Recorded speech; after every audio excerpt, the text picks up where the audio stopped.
Not even born yet, and already comprehending Conqueror's Haki. Lei Yuga died of exhaustion after staying up late, only to find himself reborn in the world of One Piece as a fetus in his mother's womb. Just as he wakes up, he hears a system prompt: gain supreme blessing, unmatched comprehension. Outside, chaos reigns. The Navy is hunting down all pregnant women, sparing even newborns, in order to eradicate the bloodline of Roger. His mother, Mina, who is 9 months pregnant with him, is frantically fleeing. Lei Yuga can clearly hear the sound around him. The villagers' anger, the Navy's cold-heartedness, and his mother's heartfelt voice. I will never let you be harmed. Suddenly, footsteps surround them, and the Navy shouts, catch that pregnant woman.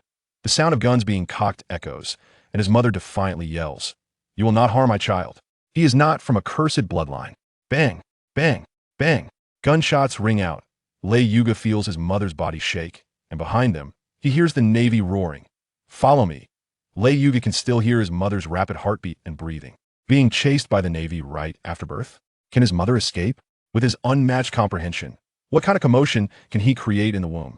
This opening is simply thrilling to the point of suffocation. Moreover, he also hears his mother's thoughts. I'm sorry, child. Your mother may not be able to accompany you as you grow up. Lei Yuga is filled with rage. The Navy actually intends to kill his pregnant mother. At that moment, a violent force suddenly surges within him, and unfamiliar information fills his mind. He has comprehended Conqueror's Haki.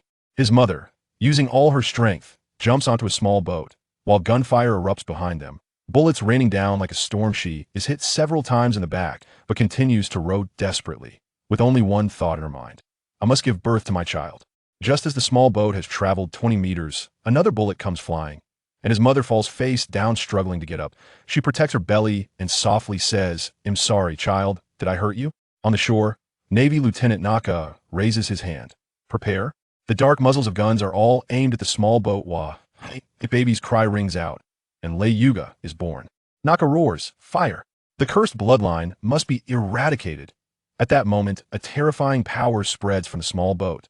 The leading Navy soldier collapses straight into the sea, and those behind him fall one after another, even Lieutenant Naka blacking out and falling to the ground. The newly born Lei Yuga uses his furious Conqueror's Haki to stun all the Navy. His mother holds him, tears glistening on her face. Good child, you shall be called Leo. Mother will always be by your side. Her breath finally ceases, her body still protecting him. Lei Yuga is filled with rage. These people killed his mother. He wants to unleash Conqueror's Haki again to eliminate the culprits. Can he succeed? A newborn baby, even with Conqueror's Haki, can he confront the Navy that comes after? The unfolding story is simply gripping. However, after releasing Conqueror's Haki, the energy within him feels empty and cannot be summoned again. Lei Yuga, now to be called Leo, has lost his mother right after birth, wanting to unleash Conqueror's Haki for revenge, but his body feels hollow, and he can only cry wah wah. Suddenly, footsteps approach, and a rough man's voice sounds. Little guy, from today on, you will follow me. This man is the bounty hunter Maddox, who just happened to pass by that day and witnessed Leo using Conqueror's Haki to stun the Navy, deciding on the spot to adopt him. 3 months later, Leo can open his eyes and sees that Maddox wears a cowboy hat and has a beard, dressed just like Mihawk, the eagle eye those who don't know would think he is. An imitator of Mihawk, Maddox hands Leo over to his wife, Alina, for care, while he goes to pursue pirates. When I return, I will pass on all my skills to you. Your talent is incredible. Leo stares at the sword at his waist, and as he gazes, a pile of swordsmanship information suddenly appears in his mind. The unmatched comprehension has activated. At just 3 months old, unable to walk, he has actually comprehended swordsmanship. In the blink of an eye, half a year passes, and Leo has learned to crawl and babble. The swordsmanship in his mind has been thoroughly understood. He just needs to grow up to wield a sword. But Maddox promised to return in a month, and it's been over 7 months without a trace. Alina stands at the mountaintop every day, gazing at the sea, worry etched on her face. Another year passes, and Leo is almost 2 years old, able to walk on his own and call out Alina. He sees Alina's worried expression and knows in his heart Maddox might be in trouble with his unmatched comprehension. If he could pick up a sword now, could he go find Maddox? Over a year old, Leo can not only walk, but has also learned to talk next. Will Leo go to find Maddox? How strong will his comprehended swordsmanship be in his first real battle? This plot is simply making people want to urge for more. At this moment, he stands behind Alina. Calling out. Alina is standing at the door waiting for Maddox when she hears a soft voice behind her and turns around to look for food. Leo tugs at her skirt and says, Maddox is back. Walking up the mountain, Alina looks down in disbelief and indeed sees Maddox's figure. She asks in shock. How did you know? Maddox walks in and hears this, laughing heartily. This child is remarkable. I saw him stun all the Navy with Conqueror's Haki that day. He is born with Haki. He explains to Alina. Haki is divided into 3 types. Observation Haki can sense movements. Armament Haki can enhance attack and defense. And Conqueror's Haki is a rare talent of 1 in a million, innate. Alina looks at Leo with changed eyes. This child not only remembers the name his mother gave him, Leo, but his thinking is also incredibly clear for a toddler. Little Leo, do you want to learn swordsmanship? Maddox asks. Leo nods firmly, a sharp light flashing in his eyes. He has not forgotten what the Navy did that night. 2 years pass in the blink of an eye. An almost 4-year-old Leo is now 1 meter tall, able to speak fluently and run freely. One day, while practicing swordsmanship, he contemplates armament Haki. It can touch the physical entities of the Logia type and enhance attack and defense. I am sure I can master it as he thinks. Leo's spirit suddenly drifts away. Is he about to comprehend armament Haki? A 4-year-old child, gathering all 3 types of Haki? This is simply unheard of in the world of One Piece. Next, what can Leo do with armament Haki? Can he defeat pirates of the same age? How shocked will Maddox be when he sees how fast he is progressing? This plot makes people want to see him showcase his abilities immediately. He looks at his arm, as if a layer of armament Haki is beginning to manifest on it. Leo practices using self-hypnosis. This is something he deduced from the shared characteristics of comprehending observation Haki, Conqueror's Haki, and swordsmanship. His vision blurs, yet his thoughts seem to be accelerated, with countless ideas about manifesting armament Haki flashing through his minding. A crisp sound echoed in his mind, and a clear method of mastering the armament Haki appeared. He looked down and saw that his arm was indeed covered with a layer of light black armament Haki, like he was wearing armor. Under 5 years old, and he has mastered all 3 types of Haki. Leo clenched his fist and gazed at the sea, suddenly frowning. 3 large ships flying the Jolly Roger were approaching. They were pirates. The Mad Axe pirate crew. The captain has a bounty of 130 million, and the first mate 85 million. Maddox's face changed dramatically. Leo, you take Anina and hide. I will go warn the villagers to evacuate. They're just here to drink. They won't attack after looting enough treasure. Leo used his observation Haki to hear the pirates' thoughts. Maddox was skeptical, but he indeed saw the pirates swaggering into the tavern without raiding the town but turning around. He saw Leo packing his bag and preparing to leave the mountain. Thank you for taking care of me and Anina all these years. Maddox, I must set off now. Leo was leaving. A child under 5, equipped with all 3 types of Haki and swordsmanship, was going to venture out to sea alone. Was he seeking revenge on the Navy or going out to train first? The Mad Axe pirate crew was still at the tavern down the mountain. Would he be unable to resist making a move as he passed by? With his current strength, could he defeat a captain with a bounty of 130 million? The upcoming scene was nerve-wracking. You, where are you going? I want to join your pirate crew. Leo arrived at the tavern and told the captain of the Mad Axe pirate crew that he wanted to join a group of pirates. Burst into laughter. Little brat, do you even know who we are? The next moment, the sound of bodies hitting the ground echoed except for Captain Mad Axe and First Mate Blood Fox. All the other pirates were knocked out by Leo's conquerors. Haki! Captain Mad Axe's expression changed drastically, and Blood Fox grabbed his large knife and swung it over. Just then, the world in front of Leo slowed down, and points of light appeared in the air suddenly. More information flooded his mind. If you step on the light points more than 5 times, you can dodge the attack and counterattack. Is this the Navy's 6 styles? Leo's body instinctively moved, and within 0.36 seconds, he stepped on the air 5 times, his figure turning into an afterimage, circling behind Blood Fox. He kicked off from a light circle on the ground. Leaping into the air, Leo leaped into the air, arriving behind his opponent, and with all his strength, kicked off from the slightly larger light circle on the ground that only he could see. Was he going to strike at Blood Fox? Could this blow take out the first mate with an 85 million bounty? Would Captain Mad Axe just stand by and watch? A child under 5 using the Navy's 6 styles to take down pirates? This plot was utterly outrageous.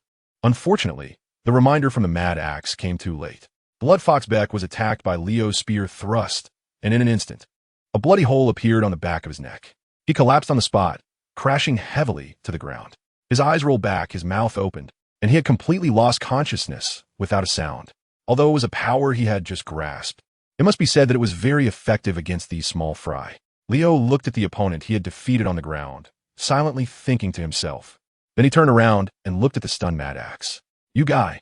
Mad Axe, seeing Leo turn to look at him, suddenly snapped back to reality and hurriedly grabbed the huge axe beside him, ready to strike. At that moment, Leo coldly said, I need some people who can operate a ship, so I won't kill you today. If you want to seek death, go ahead and try." Upon hearing Leo's words, Mad Axe's movements of grasping the huge axe paused for a moment. He looked at Leo with a face full of astonishment, his eyes flickering with uncertainty. From a few moves this kid had just displayed, it was clear that he was not an easy opponent to deal with. Moreover, this kid was way too calm, even cold. Kuang Fu hesitated a bit. If he made a move, he might end up just like his first mate, lying dead on the ground. After a struggle between reason and instinct, Kuang Fu's wild nature ultimately triumphed over his rationality. "Ha ha ha, what a joke. I am a pirate with a bounty of 130 million berries. Today, let me show you the skills of Lord Kuang Fu, you little brat." Fueled by anger, Kuang Fu decided to go all out and take down this opponent first. He laughed uncontrollably, while his butt suddenly left the seat. At the same time, his right hand reached out with great force, grabbing the massive axe weighing hundreds of pounds and swinging it violently towards Leo.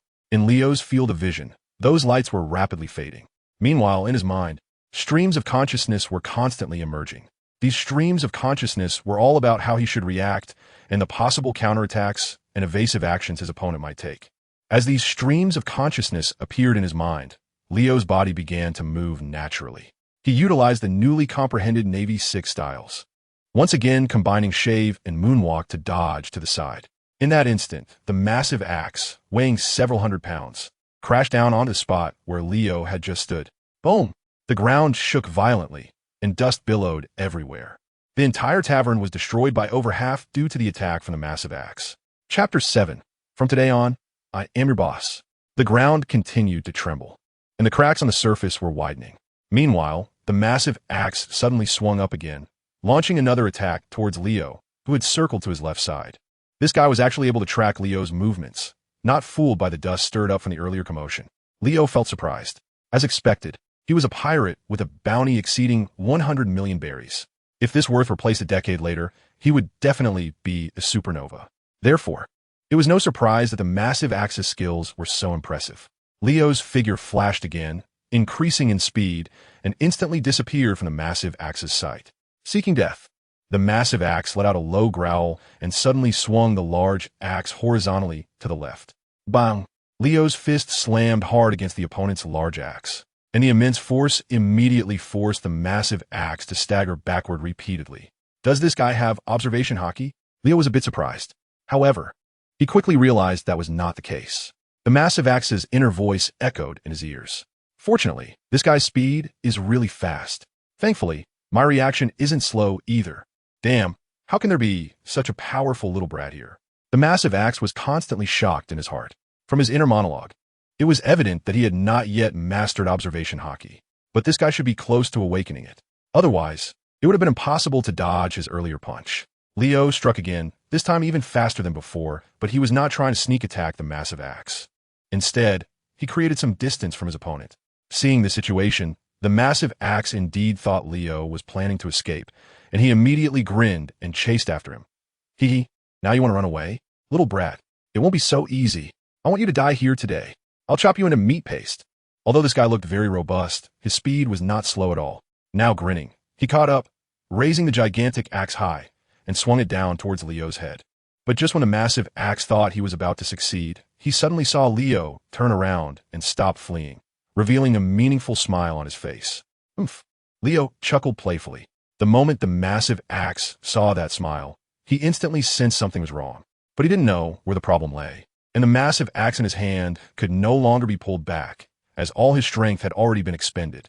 Seeing Leo not dodging or evading, he was about to be struck by the massive axe. But just then, Leo's body twisted oddly. He swayed left and right like a reed in the wind, narrowly dodging the massive axe's attack. It's over. Leo chuckled lightly again, simultaneously raising his right foot to deliver a kick. The rapid kick created an astonishing vacuum pressure in the air, and a crescent slash comparable to sword energy flew out, accurately hitting the massive axe's chest. Whoa! The massive axe was hit by the enormous crescent-shaped vacuum slash, letting out a miserable scream as blood gushed from his mouth while he was sent flying. Meanwhile, blood continued to spurt from his chest. The armor on his chest shattered, and after falling to the ground, the massive axe struggled to lift his head. Looking at Leo in disbelief. You bastard actually didn't die? You're really tough. Leo was also a bit surprised. He didn't expect that after taking his vacuum slash from the Gale kick, the opponent, despite suffering such severe injuries, could still be alive. Just at that moment, suddenly some information appeared again in Leo's mind. He recalled the complete process of using the Gale kick just now, kicking through the air, and noticed some drawbacks and shortcomings. So that's how it is. That move should have taken this guy's life, but I executed it a bit too slowly, and my angle and timing were not precise enough. This directly affected the power of my attack. Of course, a more important reason is that my current body's physical strength is still insufficient to perfectly unleash the true power of the Navy's 6 styles. Through reviewing the recent battle, Leo quickly gained insight. While realizing where the problem lay, he also had a deeper understanding of his Navy's 6 styles, not just the Gale kick. He had gained more insights into other techniques within the Navy's 6 styles, such as finger pistol, iron mass, paper drawing, moonwalk, and soru. It felt as if he had been training and utilizing these abilities for at least several years. Kid, who the hell are you? The crazy axe clutched his bleeding chest, his eyes wide and gritting his teeth, unwilling to accept as he glared at Leo. However, Leo didn't engage in any further nonsense with him. This guy was originally a ruthless pirate. In his own words, since he set sail, he had burned, killed, and plundered many towns, killing countless people. Since he was such a criminal, there was no issue with killing him directly. Leo delivered a flying kick. This time he used the Gale kick again. However, compared to his initial experience with this move, the new insights he had just gained from the Navy's 6 styles made the power of this kick entirely different from before. The crescent-shaped vacuum slash shot out at an incomprehensible high speed.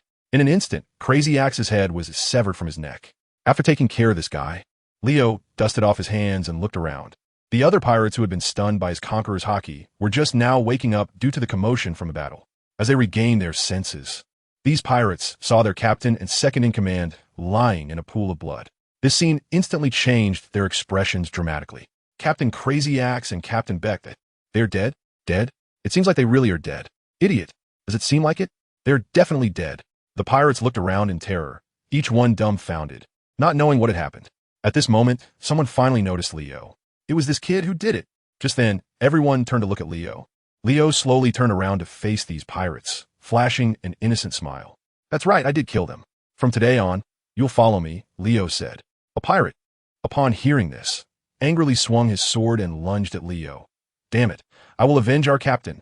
Just as he finished speaking, he saw Leo raise his hand, pointing his finger at him. Immediately, there was a soft sound, and a hole appeared in the position of his heart. Chapter 8. Encountering the Navy. What Leo had just used was the finger pistol from the Navy's 6 styles. By thrusting his finger forward at super high speed, he generated a vacuum shock wave similar to a bullet, which upon hitting the opponent could cause damage similar to that of a bullet. Because his speed was so fast, bystanders would think that Leo hadn't done anything at all, merely posing as if he had shot a gun with his finger, yet had killed his own comrade. This left all the pirates in shock. No one dared to provoke Leo anymore. Some pirates, terrified, turned and began to flee in panic, as if they had seen a horrifying monster. Soon, the remaining pirates scattered in a frenzy. They fled towards the seaside, trying to escape this cursed place by boat. Leo smiled and turned around, leisurely following them. Although he seemed to be just strolling in the blink of an eye, Leo had tracked the pirates to the shore and saw 3 massive ships docked there. As the pirates were about to set sail and flee, they were shocked to see Leo catch up to them so quickly. Damn it, let us fight him. A few braver pirates gritted their teeth and tried to take on Leo. However, before they could make a move, they were already taken down by invisible attacks. To them, Leo now appeared like a devil, an invincible, unbeatable devil. After a dozen pirates fell one after another, the remaining ones finally became compliant. They no longer resisted, but instead knelt on the ground one by one, pleading for mercy from Leo. We are willing to submit to you. Please don't kill us. Of course, Leo would not kill them. He still needed some help with chores to assist in setting sail. Set sail, Leo commanded. He was at Maddox's house. He had already learned that this place was on the Grand Line, and this island was precisely at the starting point of the Grand Line. However, it was not the same route taken by the Straw Hat crew in the original story. The location here was similar to that of the Whiskey Peak area. Therefore, it was evident that the Mad Axe pirates had just arrived here, preparing to venture into the Grand Line. However, for some, their journey ended here. Leo's goal was simple. He wanted to use this journey to enhance his strength to a higher level before reaching Sabati Archipelago. Only then could he seek revenge. As for everything else, Leo didn't care at all. He doesn't care who is on this ship, nor does he care what the name of this pirate crew is. He only rules over these pirates to make his own actions more convenient. At this moment, about 3 nautical miles away from the 3 ships of the Crazy Axe pirate crew, 4 warships seem to have come to a standstill on the sea. On the deck of one of the warships, a man with a weasel-like face, looking to be around 40 years old, is observing this side with a telescope in both hands. He chuckles. I didn't expect to find such a guy here. Crazy Axe pirate crew. This naval captain, who looks a bit like the rat captain from the original story, grins maliciously while retracting his gaze and handing the telescope to a subordinate beside him. He then says, "Prepare, everyone. Point all the cannons at those pirate ships. Aim at them. They're coming right at us." He chuckles again. This is a piece of meat delivered to our doorstep. We absolutely cannot let it go easily. After saying that, he reveals a cunning smile once more. Meanwhile, under Leo's orders, the 3 ships of the Crazy Axe pirate crew are quickly leaving the port, heading towards the open sea. Soon, they discover the 4 naval warships that are positioned in an encircling formation on the surface of the sea. The lookout loudly warns the crew on the deck. It's a navy. Naval warships have appeared 2 nautical miles ahead. They have surrounded us. Hearing the warning, the pirates on deck panic.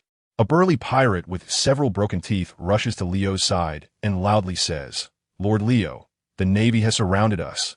"I heard," Leo replies with a cold gaze. He didn't expect that on his first voyage, he would encounter the navy. These guys are all damn people. Just thinking about how he had just crossed over and was threatened with death before he was even born makes him feel disgusted. And his mother, whom he had never met, died tragically at the hands of the navy. At this moment, Leo feels nothing but revulsion. If so-called absolute justice requires sacrificing the lives of many innocent people to uphold it, then that justice is better off not existing. Moreover, during that operation back then, the world government and the Navy probably valued the deterrent effect on other forces at sea more than anything else. They don't care at all about the bloodline of the Pirate King. To intimidate the other pirate forces and to create such a human tragedy on a global scale, resulting in the deaths of millions of pregnant women and newborns. Such acts are simply unforgivable. Even if the world government launches the Chronicle of Ages to block certain information and deliberately erase that part of history, it can never be forgotten. "Lord Leo, what should we do?" The voice of a subordinate interrupted Leo's thoughts, and he returned to his senses, glancing at the sea ahead. He could already see the naval warships on the horizon with the naked eye. They were lined up, all cannons pointed towards this side. At that moment, another subordinate loudly reminded him, "Lord Leo, a small boat is coming towards us." Leo scanned the surface of the sea and indeed saw a small boat swaying as it approached. There were several Navy personnel on board, one of whom appeared to be a commander of some kind, faintly recognizable by the Navy's Justice Code. "Should we sink them, Lord Leo?" a subordinate inquired. "Let's see what they want," Leo replied, ignoring his subordinate's suggestion and ordering the ship to approach the other party. Soon, both sides began to make contact. He. "Where's your captain? Tell him that Colonel Shoshu of the Navy has arrived."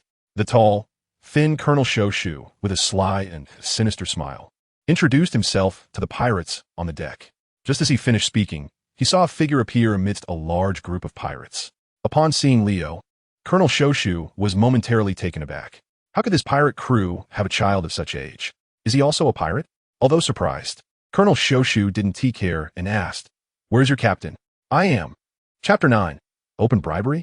Before Colonel Shoshu could finish his sentence, Leo had already spoken up. "I am a captain."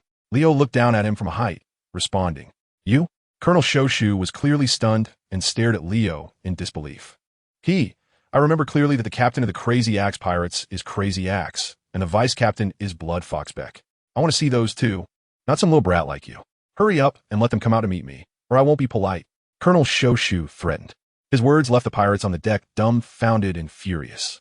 "Bastard, do you know what you're saying, you stinking Navy? Looking for death, huh? Ha. You really don't know the height of the sky or the depth of the earth. Captain Kwangfu and Captain Beak have already been taken down by Lord Leo. Now Lord Leo is our boss. That's right, you even dare to offend Lord Leo. You Navy really are looking for trouble." The pirates on the deck burst into laughter, taking turns to mock Colonel Shuashu. Hearing their words, Colonel Shuashu was once again stunned. "Lord Leo?" His gaze hesitated as he looked back at Leo. "Is it Lord Leo you mentioned this kid? You really don't know the meaning of death. How dare you address Lord Leo like that?" Indeed, Colonel Shuashu's expression changed slightly. "Is it him, the one who took down the Mad Axe with a bounty of 130 million berries? And the one with a bounty of nearly 90 million berries, Beck?" He stared at Leo incredulously, still filled with shock and disbelief. However, at this moment, Colonel Shuashu seemed to sense that Leo was indeed a bit different. Firstly, the pirates showed him a great deal of respect. How could ordinary people possibly be so submissive and in awe of a 5- or 6-year-old child under normal circumstances? Soon, Colonel Shuashu also got the answer he wanted from the uproarious laughter of the surrounding pirates and their arrogant responses. This little brat was Leo, and indeed, it was he who had taken down Crazy Axe and Beck. After a brief moment of shock, a hint of wariness flashed in Colonel Shuashu's eyes. He came to his senses, took a deep breath, and looked back at Leo. It doesn't matter who of you becomes the captain, anyway. I'm not here to cause you trouble. I'm here to cooperate with you. He. Colonel Shuashu finished speaking and revealed a sinister and cunning smile. Hearing this, Leo coldly looked down at him and asked, "What cooperation?" A trace of murderous intent had already surged in his eyes. However, Colonel Shuashu did not notice at all. Seeing that Leo was indeed interested, he immediately replied, "I can pretend that nothing happened today and we never encountered each other on this sea. However, as a condition for letting you go, you must." He paused, grinning. Instead of continuing, he rubbed his fingers together in front of the pirates on the ship. This was an internationally recognized gesture. Instantly, everyone understood what Colonel Shuashu meant. This guy was actually asking for a bribe in broad daylight. A pirate beside Leo frowned with a serious expression. The other pirates also showed disdainful looks. Although they were all ruthless pirates, killing without blinking, they had never encountered a Navy officer who directly asked them for a bribe. This was the first time.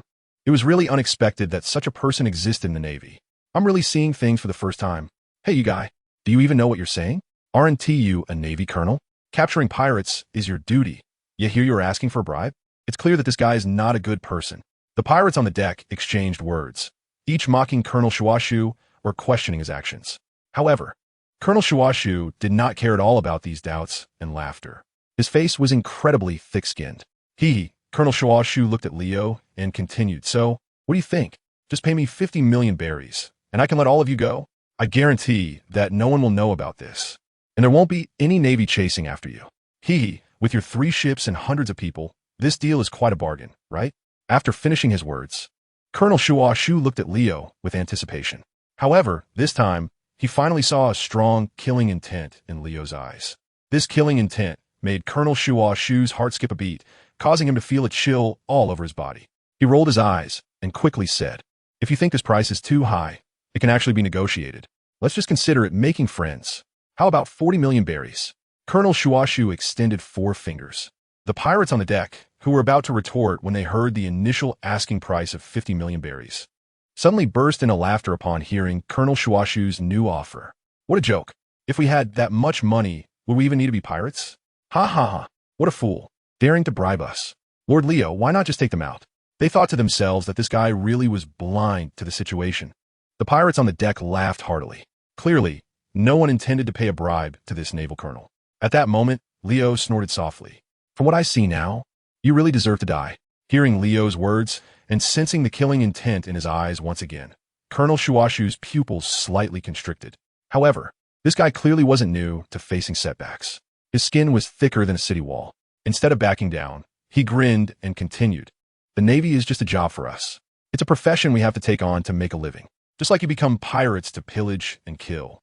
I joined the Navy just to save enough for retirement, after which I will retire. So you see, what we do is no different. You give me the money, I'll let you go, and you can continue to happily rob other towns and still make a good profit. Why do we have to be so cruel to one another? Don't you think that's the way it is?"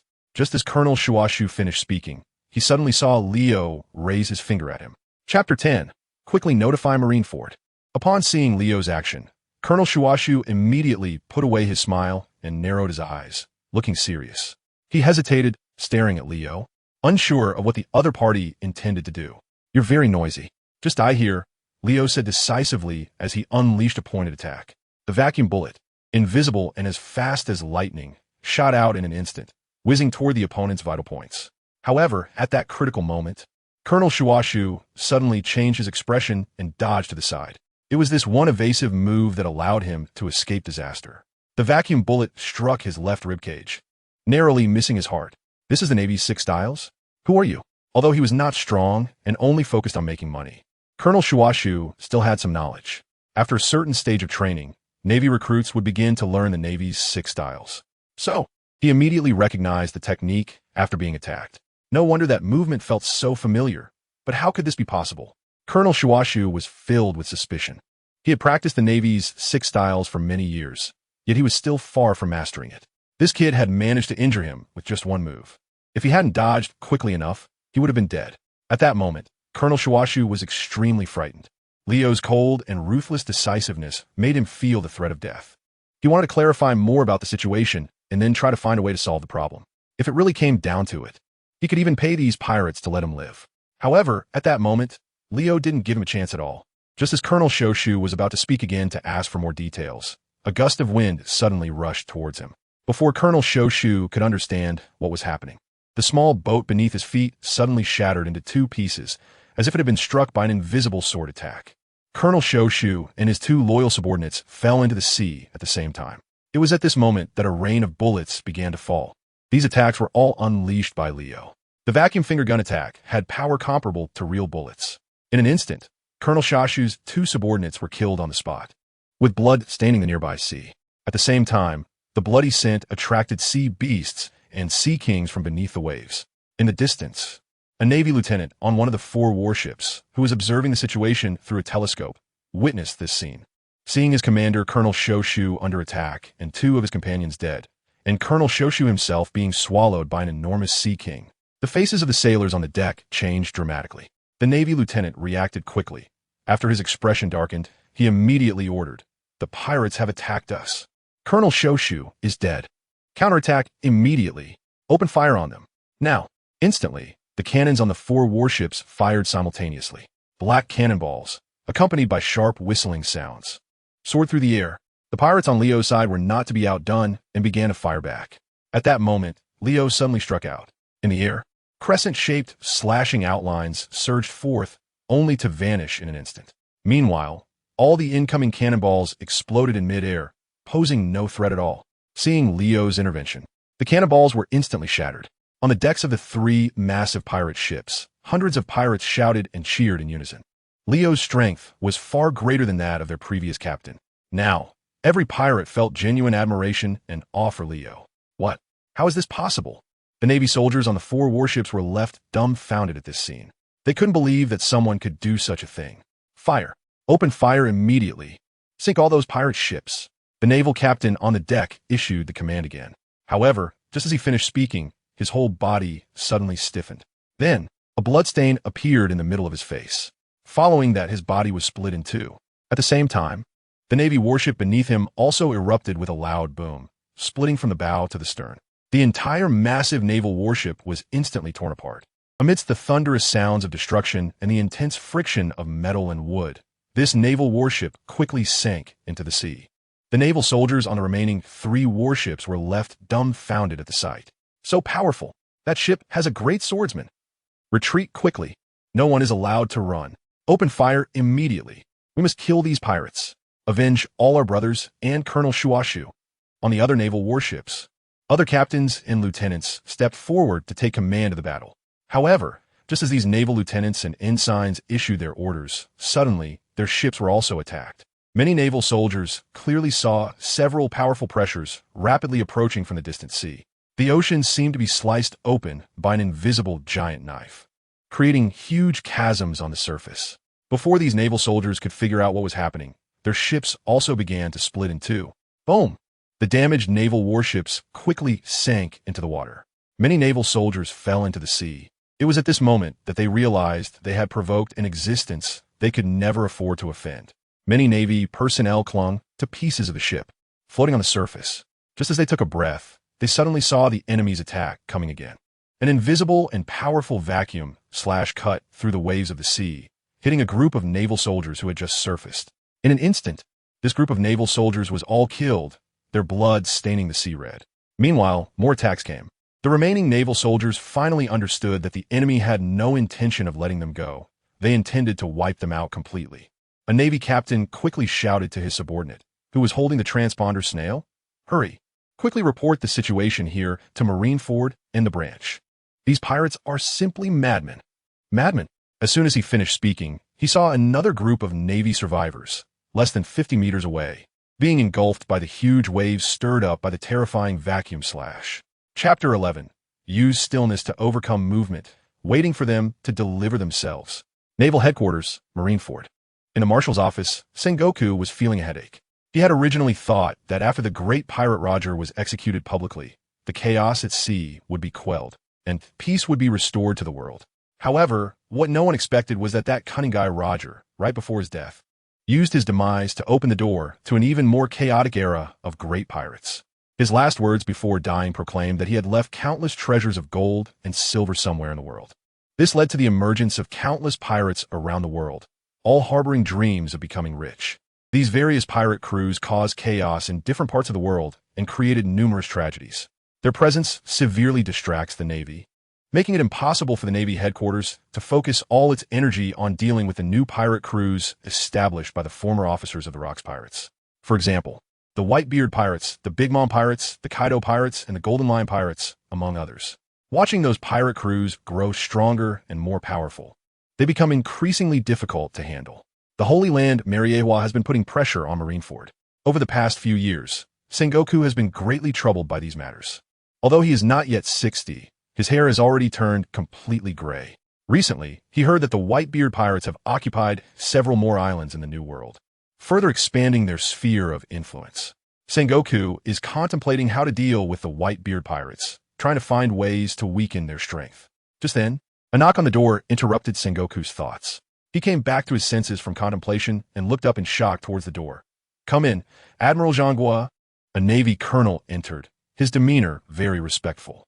"We just received a notification from the intelligence department that a pirate attack has occurred against our personnel at Harassing, one of the starting points of the Grand Line. 4 warships led by Colonel Shuashu have been attacked by the Mad Axe pirates, and all personnel are currently missing." Upon hearing the report from the Navy colonel, Zhang's already chaotic mind felt a sudden pain, as if someone had struck his temples hard twice.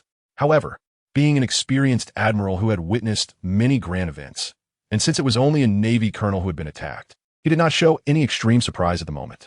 The Mad Axe Pirates were a group that had gathered over 500 members in just 3 years at sea and had been wanted for attacking multiple towns and causing massacres, with a bounty of 130 million berries. Zhanghua had some impression of this group because he had personally approved the bounty of 130 million berries against them. "Yes, Mr. Zhanghua." His subordinate quickly nodded in response. Hearing this, Zhanghua pondered for a moment. As the Navy admiral, he was well aware of what the grassroots of the Navy were like. Some indeed had potential, but most of the grassroots officers and soldiers were like mud that couldn't be molded, especially Colonel Shuashu, who often faced some rumors about him from outside. Zhanghua was not unaware of this. He just hadn't had the time to deal with him yet. Furthermore, with the Navy currently facing a severe manpower shortage, Colonel Shuashu still had some value. At least within the area he was responsible for guarding, there were rarely severe incidents of pirate attacks on towns. Therefore, Zhanghua had to turn a blind eye. Many grassroots Navy personnel were not focused on their work and had a lackadaisical attitude. Taking Colonel Shuashu as an example, if he encountered the Mad Axe Pirates, it would indeed be quite dangerous for him. Thinking of this, Zhanghua looked up at the Navy colonel and asked, "Can we still contact Colonel Shuashu's side?" "I'm sorry, Mr. Zhanghua. The last time we communicated with them was half an hour ago. At that time, their report was that all 4 warships had been destroyed and the enemy was suspected to be using the Navy's 6 styles. So far, the information we have is only this, after which communication was cut off, and we have no further intelligence." Feeling that this was a significant matter, especially since 4 warships had been destroyed, he personally came to report this news to you, the subordinate explained. Zhanghua did not mind the interruption. After all, he already had enough worries, and this was not an exception. After listening, Zhanghua waved his hand. "I understand these situations. You go arrange for the nearest rescue ship to search that sea area. If you encounter any injured personnel that can be rescued, do so as quickly as possible." After saying this, Zhanghua lowered his head, supporting his forehead with one hand, displaying an expression of enduring the pain. "Mr. Zhanghua," the subordinate hesitated slightly. "What's wrong?" Zhanghua looked up at him. Shouldn't we send someone to eliminate the Mad Axe Pirates?" "No need. We will issue a bounty notice against them later." Zhanghua did not provide too much explanation to this subordinate. In fact, he felt there was no need to explain at all, because, as the intelligence had already reported, the Mad Axe Pirates were located at Harassing Island, one of the starting points of the Grand Line. Since they had already entered the Grand Line, They could only continue sailing along that fixed route. No matter how far they had to travel or what places they would pass through, as long as they kept sailing, they would eventually appear in the Sabeti archipelago. The Navy was currently seriously understaffed, and it was really unnecessary to mobilize troops for such a small pirate group. After all, the New World was where the Navy truly needed to maintain order and deploy greater forces to deter those arrogant sea pirates. Of course, Zhang Gui's intention was not to let the Mad Axe pirates off easily. Instead, he planned to send a Navy intelligence ship to closely monitor their movements. When they reached the Sabeti archipelago, it would be much easier to dispatch Navy warships to deal with them. After sending off that subordinate, Zhang Gui pondered for a moment. Finally, he took out a blank bounty notice and wrote the amount of 180 million berries in the bounty section. Then, Zhang Gui began calling the intelligence department, asking them to find a way to get one or several photos of the captain and vice captain of the Mad Axe pirates. After doing all this, Zhang Gui issued the bounty notice. He still thinks that the captain of the Mad Axe pirate crew is still that Mad Axe who is skilled in chopping and hacking. He has no idea that the Mad Axe pirate crew is now under Leo's command. Chapter 12. Understanding every moment. Leo was surrounded by hundreds of pirates, as if he were a victorious war god admired by thousands. These pirates cheered for Leo's previous brilliant performance. However, Leo did not seem particularly happy. It was just about taking care of a mere naval colonel, and one who was a scum hidden within the Navy's ranks. This brought Leo no sense of achievement at all, nor did it serve as a perfect revenge. His inner anger was still as fierce as ever, even more intense than before. The only thing worth celebrating, perhaps, was the newfound insights that emerged in Leo's mind at this moment. After experiencing the recent battle, Leo gained a new understanding of the use of the Navy's sixth form, as well as the application of armament Haki, Conqueror's Haki, and observation Haki. Additionally, some other pieces of information surfaced in Leo's mind. These insights made him very clear, even profoundly aware of one thing: how to utilize the muscles in his body to generate greater explosive power, achieve faster speeds, and find better ways to evade his opponent's attacks. Furthermore, Leo also grasped more hypotheses. As long as he followed these hypotheses in his physical training, his physical abilities would grow exponentially. Although he couldn't quite label these insights that appeared in his mind, he knew they would undoubtedly be beneficial for his strength growth. Now, Leo was already looking forward to his next battle performance. 3 large pirate ships were sailing swiftly across the sea. These pirates were specifically heading to the New World. They were well prepared, equipped with navigational compasses, food, drinking water, and everything else necessary. The navigator could steer the ship and command the voyage. This saved Leo a lot of effort.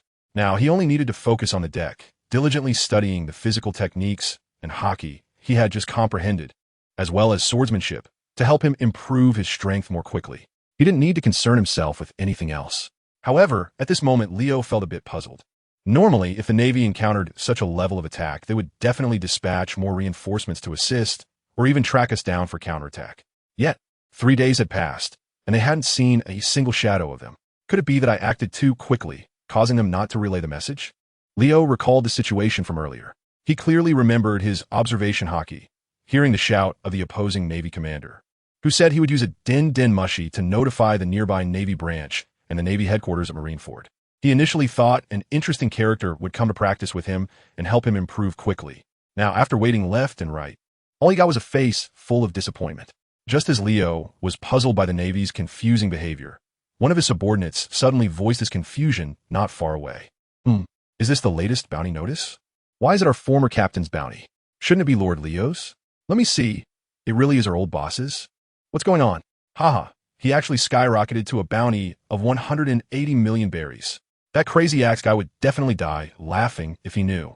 It seems the Navy hasn't figured out the situation. They still think our crazy axe pirates are the same as before.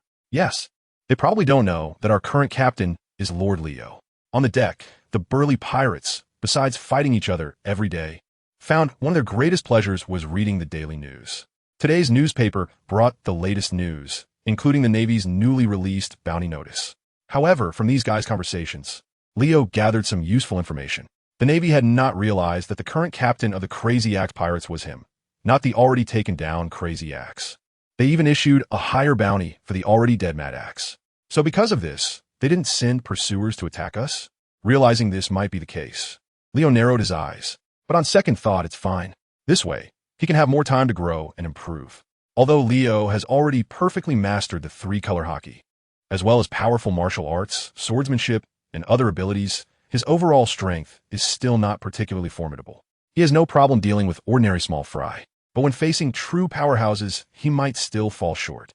His observation Haki has reached a very advanced level, but his armament Haki and Conqueror's Haki are at a level stronger than entry level, yet not quite at an advanced level. His armament Haki is still in the stage of wrapping, not reaching the level of external release and internal destruction. As for Conqueror's Haki, he hasn't been able to produce any substantial destructive effects on surrounding objects yet. Deep down, Leo silently analyzed all his current abilities. Then he compared them one by one with the levels of the pirate powerhouses he was familiar with.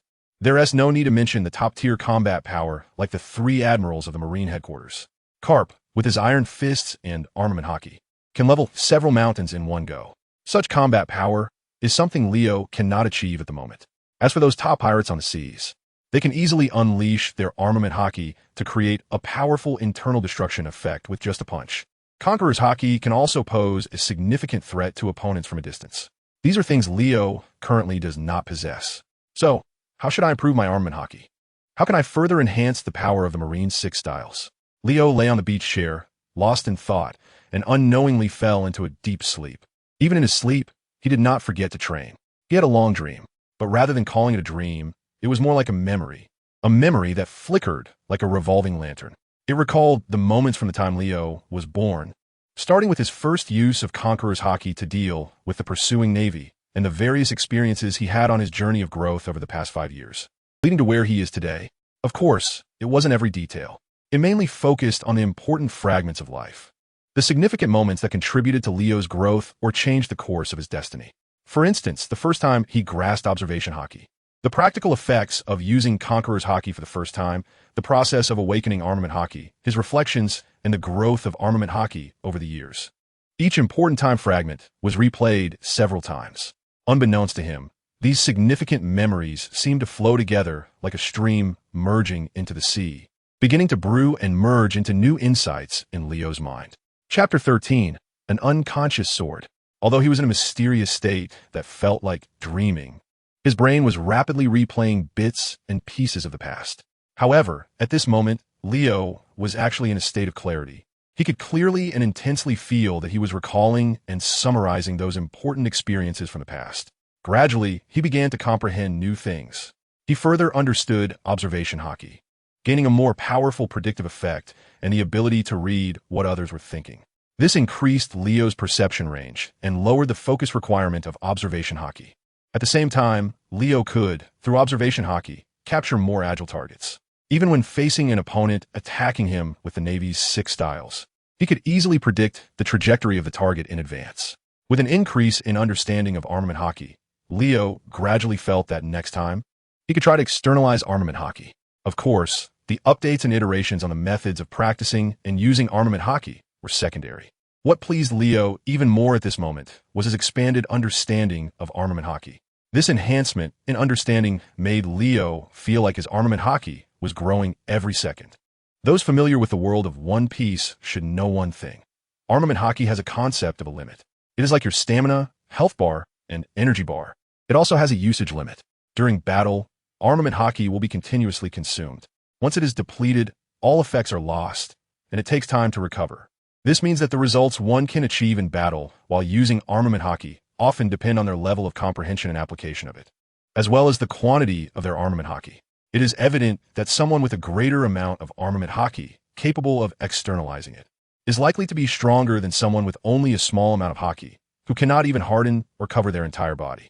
At this moment, Leo's understanding of practicing armament Haki made him feel as if he could grow every second. This would inevitably lead him to a higher realm. In the near future, becoming a master of armament Haki like Carp, or even surpassing Carp, would definitely not be a problem. In addition to observation Haki and armament Haki, Leo's understanding of Conqueror's Haki was also increasing. Conqueror's Haki grows alongside one's own strength. But this is the case for ordinary users of Conqueror's Haki. For Leo, it doesn't need to be that complicated. His Conqueror's Haki can now passively grow on its own. Every day, he becomes stronger than the day before. This means that the next time Leo uses his Conqueror's Haki, not only will it have a wider range of effect, but its power will also be greater. Previously, he could only stun ordinary Navy soldiers and captains. Now, Leo believes he can easily stun a Navy colonel. As for someone like Colonel Mouse, that's a given. Besides the 3 types of Haki, Leo's understanding of swordsmanship and martial arts is also increasing. For ordinary people, the so-called swordsmanship is actually very simple. They don't need too many flashy moves because, for a true great swordsman, the outcome of the battle is often predetermined the moment he draws his weapon. One move decides the victor. Therefore, for the vast majority of ordinary people, true swordsmanship is about delivering a lethal blow. The quicker and more unexpected the attack, the better it is to resolve the battle in an instant. This is the thought that emerges in Leo's mind about swordsmanship and the way of the sword. It is a new realization formed from his reflections on the past. Throughout the entire world of One Piece, true swordsmen, especially the great swordsmen, often do not have overly flashy techniques. This is especially true for top-tier powerhouses like Dracula Mihawk. With just one slash, no matter if you're facing a mountain or a battleship resembling a moving mountain, it will instantly crumble to dust. This is the ultimate achievement that ordinary people can reach in the way of the sword. At the same time, it also serves as the guiding direction for Leo's current sword training. Leo fully understands the thoughts in his mind and is completely immersed in his unique world of realization. He was completely unaware that they were currently facing a threat. The pirates on the deck were already a bit flustered because 5 massive Navy warships had appeared ahead. It was obvious that these guys had come from a nearby Navy branch. In addition to rescuing the Navy they had eliminated a few days ago, they were probably also intent on punishing them. The pirates were anxious, but seeing Leo lying on the beach chair as if he were asleep, no one dared to disturb this lord's rest. They could only stand ready, loading their cannons and aiming at the enemy. But at the same time, they were also prepared to flee at any moment. Whether to fight to the end or to turn and escape depended entirely on Leo's orders. Leo had reached a whole new realm of understanding and swordsmanship. In a burst of excitement, he suddenly stood up and walked over to his subordinate, casually pulling out a 2-meter-long great sword from his waist. "Lord Leo, what are you going to do?" "My lord, are you going to use swordsmanship?" "Everyone get back. Lord Leo, wake up." The pirates on the deck watched as Leo strode over with a large sword, looking as if he were sleepwalking, eyes closed and not speaking. In an instant, everyone felt a bit worried and instinctively moved to avoid him. It was at this moment that they suddenly saw Leo grip the great sword with both hands and slash it toward the distant sea. In an instant, it was as if the world had lost its color. With a gust of fierce wind, the sea was forcefully cut open. The straight sword energy was invisible, yet perfectly aimed at the approaching warships. The speed of this sword energy was astonishingly fast. So much so that all the pirates only saw it launch, but didn't see what it was attacking. When they finally saw 5 naval warships in the distance instantly cut in half, all the pirates finally realized what their boss Leo was up to. It broke. The Navy's top warship was actually split in 2. Such powerful swordsmanship. So Leo is actually a great swordsman? Amazing. One sword strike took out so many warships. How powerful. Chapter 14. It turns out strengthening is so simple. As Leo unconsciously unleashed his sword strike, the powerful sword energy not only instantly cut through the sea, but also inadvertently shattered the 5 naval warships that were sailing toward them. In an instant, all 5 warships were severed. Amidst the stunned and cheering voices of the pirates, they quickly sank and disappeared into the sea. Having witnessed the entire process, clearly, all the pirates on the deck were left dumbfounded. They never expected that Leo not only had exceptional physical skills and strong perception, but also mastered such incredible swordsmanship. This is something that ordinary sword masters cannot achieve. A great swordsman. Our boss turns out to be a great swordsman. Yes, it's so powerful. If I hadn't seen it with my own eyes, I definitely wouldn't believe this is real. The naval warships that once gave our boss a headache with his crazy axe are now effortlessly wiped out by boss Leo as if chopping vegetables. It feels like the 2 of them are not in the same world. Fortunately, we are following boss Leo. That was indeed a wise decision. 3 huge pirate ships. Hundreds of pirates cheering with excitement. Their discussions and voices of praise grew louder, gradually waking Leo, who had been immersed in his own world of understanding. Leo slowly opened his eyes and first glanced at the large sword he held in his hand, which was almost twice his height. Then, he realized something and raised his head to look at the distant sea. The calm surface of the sea seemed to have nothing on it, but Leo's keen eyesight still detected something. It was the naval soldiers floating on the surface of the sea. They are rescuing each other. Seeing the scene, combined with the cheers and praises of the pirates around, Leo basically understands what is happening. Did I do this? Leo subconsciously glanced at the weapon in his hand again. He indeed unconsciously unleashed that sword strike just now, to the point that he couldn't remember clearly whether it was really him who did it. Let's just assume it was me. So my swordsmanship. Leo silently pondered in his heart, while quickly retrieving information from his mind about the swordsmanship he had recently comprehended. He followed the information in his mind, and his body instinctively made corresponding movements. This was how he started. A great swordsman emphasizes a swift, decisive blow to end the battle quickly. Leo silently thought to himself as he casually rotated his wrist and raised the long knife, once again striking out towards the vast sea ahead. Whoosh. This time, Leo saw it clearly. He clearly saw that with the movement of his hand, he operated according to the swordsmanship insights he had comprehended in his mind. In an instant, the weapon in his hand seemed to suddenly merge with the world of heaven and earth. Whether it was the action of raising or slashing, everything flowed seamlessly, without any hindrance, as if it were in an absolute vacuum. Yet, this seemingly ordinary sword strike contained an astonishing amount of power. With a single swing, a vacuum sword pressure manifested in the air. This sword energy, formed by ultra-highly compressed sword pressure, had the power to easily cut through steel and slice through gold and jade, comparable to divine weapons. The immense pressure forcefully sliced through the sea's surface once again. Leo himself did not even react. This powerful sword energy had already landed among a large group of naval soldiers who had fallen into the water and were trying to save themselves. Boom! The sword energy crushed the sea, stirring up a terrifying giant wave. The massive wave, dozens of meters high, seemed to be formed by some super bomb exploding underwater, instantly swallowing those naval soldiers who had fallen into the water. As expected, Leo was amazed as he looked at the weapon in his hand and his own hands. Is this the essence of swordsmanship? It turns out to be so simple. Leo chuckled lightly. The growth effect brought by his extraordinary understanding, while not directly granting him some incredible power, had already made him very satisfied with this speed of growth and comprehension ability. As long as he lived long enough, constantly comprehending and growing every moment, he did not know what he would ultimately become. However, Leo's desire for revenge grew even stronger. In the Navy's 25th Division, Colonel Agerly, who had been temporarily promoted to replace the already eliminated Colonel Shua Shu, was currently in his office, pretending to act imposing and powerful. The facade of authority he put on had to be said to have a very good deterrent effect. Nowadays, all the Navy personnel in this base treat him with utmost respect. This greatly satisfied Colonel Agerly. Unlike Colonel Shua Shu, Agerly was not a slacker or someone who idled away his time. Over the years, he had been diligently honing his skills, waiting for the opportunity to rise to a higher position. Now that the chance had come, Agerly decided to make a good impression. He was about to give the order to inspect the troops in the base, making these Navy soldiers undergo strict training for 1/3 more time than usual every day, shaping them into the strongest combat force of his branch. Just then, Colonel Agerly received a call from Snail Phone. Colonel Agerly, it's bad. Hearing the panicked voice on the other end, Agerly's expression instantly darkened. What's the rush? Speak clearly. It's pirates. One of our warships and 4 rescue ships just came under attack from pirates. An entire fleet has been wiped out. The voice on the other end remained very urgent. Upon hearing such news, Agerly's expression changed instantly. Damn it. These pirates seem to be getting more brazen lately. Which pirate crew did this?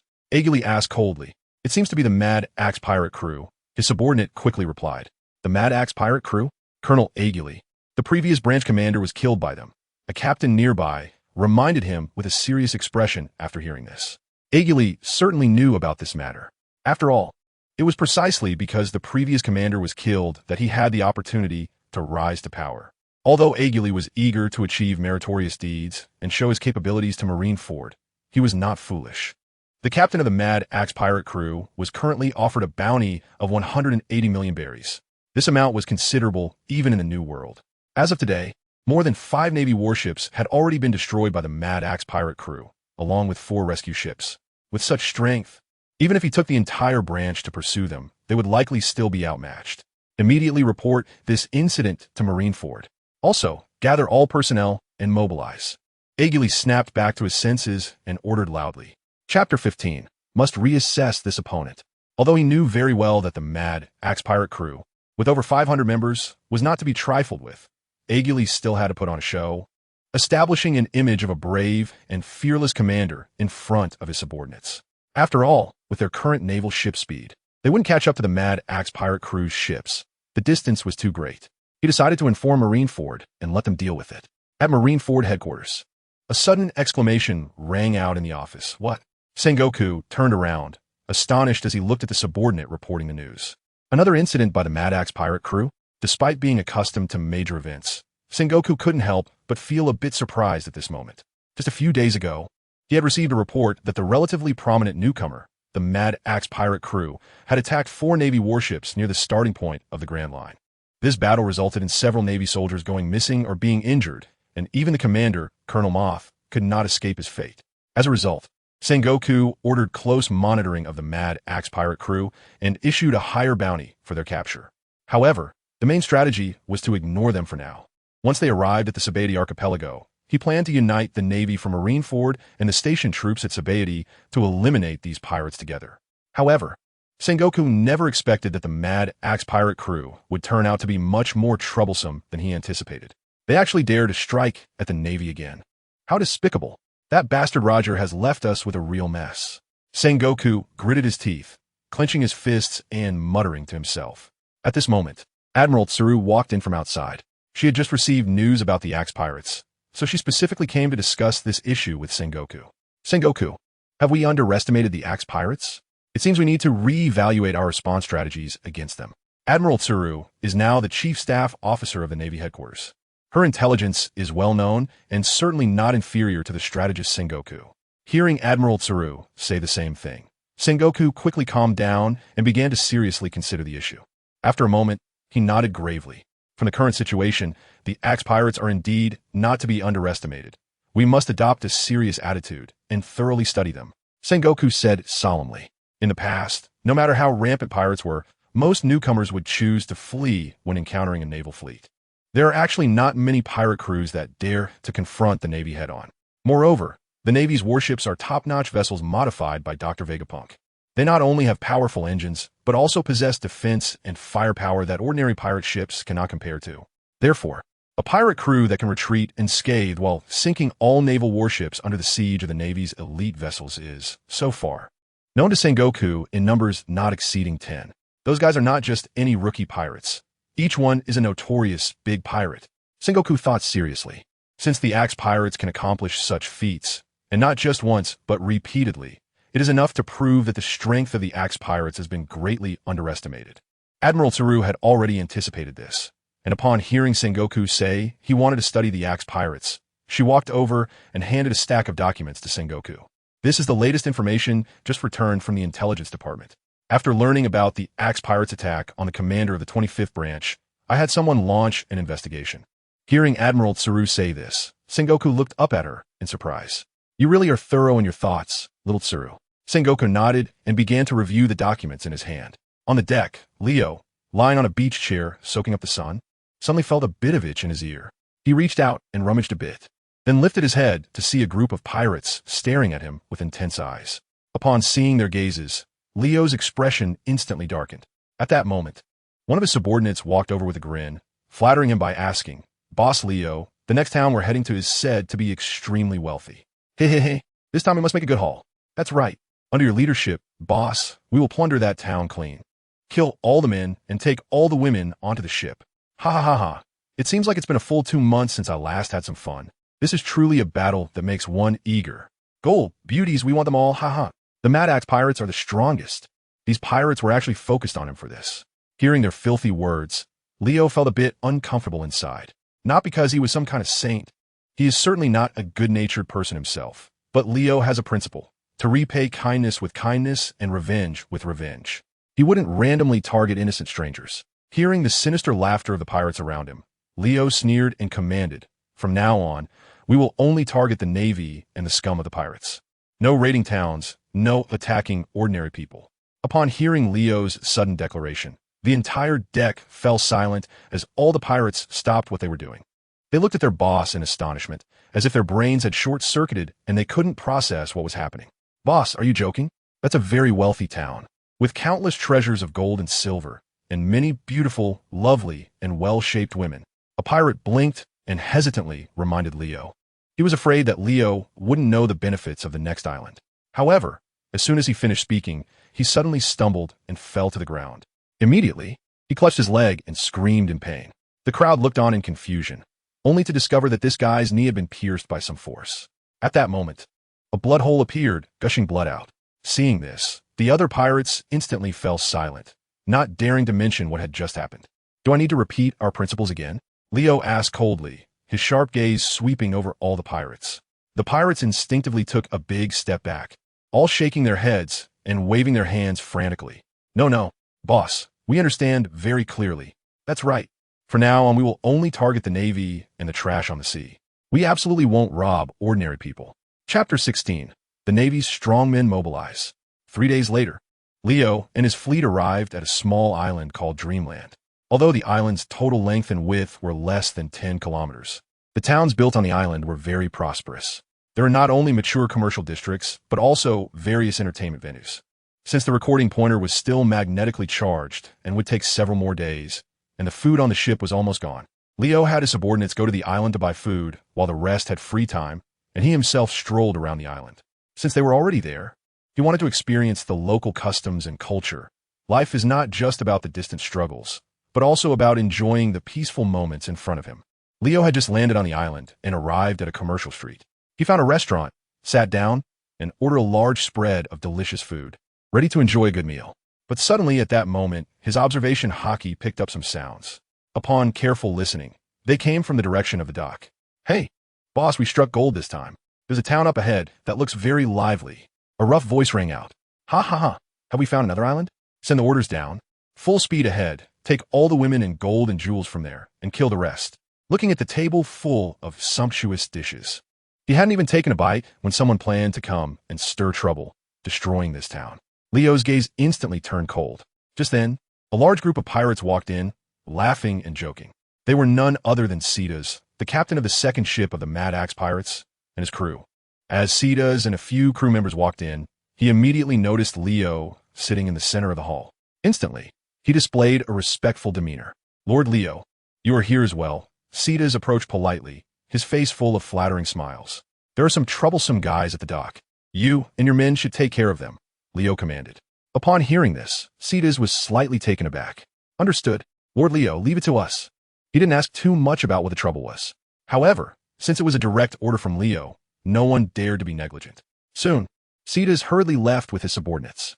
On the other side, at the Navy headquarters in Marineford, after careful discussion and research, the Navy headquarters, having clarified the captain's background and the social context of the Mad Axe Pirates, and after considering their overall strength, under the instruction of Marshal Sengoku, dispatched 2 strong colonels who were already candidates for Brigadier General to eradicate the Mad Axe Pirates.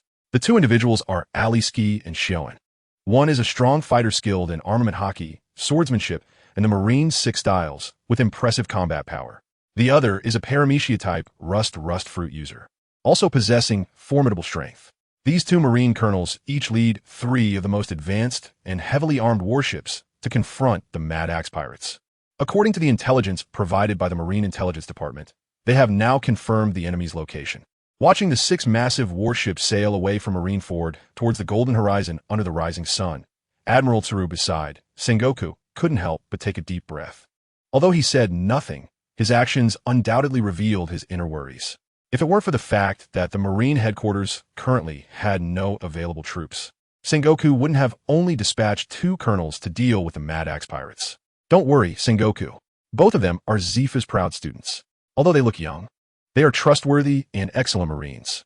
I believe they will successfully complete the mission," Admiral Tsuru comforted, noticing Sengoku's concerns. In response, Sengoku merely nodded silently. While what was said was true, it was precisely because they were so young that problems could easily arise. He hoped this was just his overthinking. Sengoku took another deep breath.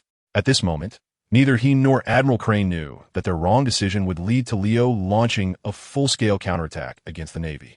After Leo had his fill of food and drink, he leisurely strolled through the streets of the town for a while. Suddenly, many residents rushed back from the seaside direction, looking panicked and flustered. "Quick, run away. The pirates are coming. The pirates are here. They have landed and are engaged in fierce slaughter at the docks.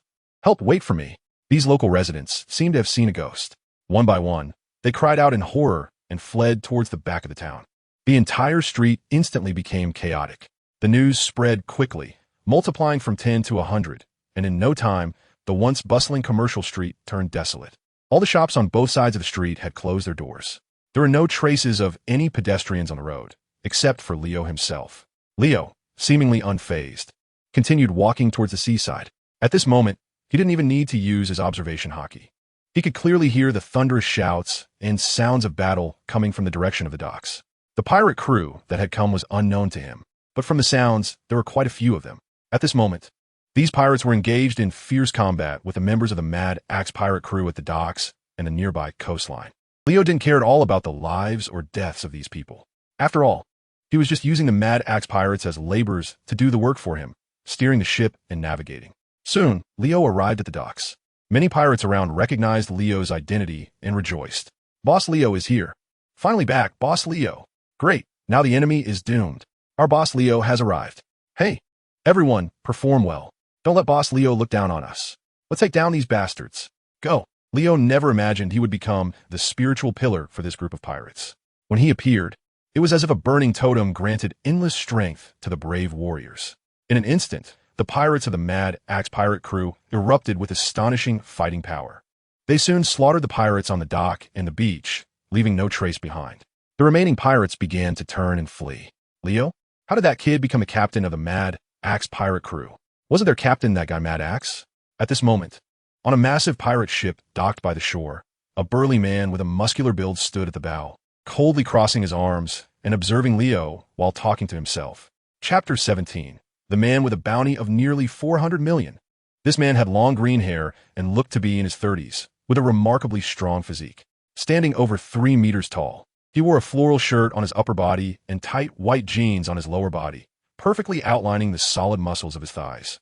Even his arms were thickly muscled, with biceps larger than the thighs of an average adult man, exuding powerful strength. Captain Gareth, those guys are just too strong. We can't beat them. The crew members who had escaped back onto the ship rushed behind this burly man, faced with the incompetence of his subordinates. Gareth showed no signs of dissatisfaction. Instead, he merely sneered contemptuously, then leaped into the air, suddenly propelling himself from the bow of the ship, which was at least 100 meters from the shore, straight onto the dock. Without saying a word, Gareth threw a punch at a group of enemies trying to rush forward to stop him. With a loud thud, Gareth's fist struck the air with such force that it seemed to turn liquid, creating ripples. At the same time, with a bang, the dozen or so pirates from the Mad Axe pirate crew were sent flying dozens of meters away, spitting blood and crashing to the ground, unconscious and losing consciousness. After easily dealing with the blocking pirates, Gareth grinned maliciously and turned to look at Leo, who was not far away. At this moment, Leo had clearly seen every move of his opponent. Surprised by the formidable power of his adversary, Leo realized that this guy was probably the strongest opponent he had encountered so far, and he didn't seem like a minor character. However, Leo had no recollection of him. Hee kid, although I don't know how you became the captain of the Mad Axe pirate crew, it's not too late for you to kneel and beg for mercy now, Gareth said, completely turning around and tearing off his shirt, revealing even more muscular, bronzed, powerful muscles. The surrounding pirates, witnessing the tense standoff and Gareth's terrifying display of strength, instinctively began to back away. Soon, within a radius of 500 meters, it was just the two of them left. Leo cracked his neck. Who are you? He calmly asked, huh? You don't even recognize me? Gareth was initially surprised and widened his eyes. However, his expression quickly darkened. At your age, it's normal not to know me. I'm Shabbat Gareth. Hand over the treasures on your ship and get lost. And perhaps I might spare your life. Gareth threatened with a sinister smile. Indeed, I've never heard of that name, Leo muttered to himself, shaking his head. Hearing this, Gareth felt seriously offended, and his expression darkened again. At that moment, a pirate from the Crazy Axe pirate crew recognized this man's identity and shouted to Leo, Boss Leo, this guy is Shabbat Gareth. Shabbat Gareth? The one nicknamed Hell's Killing Maniac. That's right, captain of the Gareth pirate crew. He caused a stir by personally slaughtering his own village and plundering all the gold and silver treasures to use as startup capital for his voyage. This guy has gained fame in the past 2 years, surpassing even our former captain, Crazy Axe.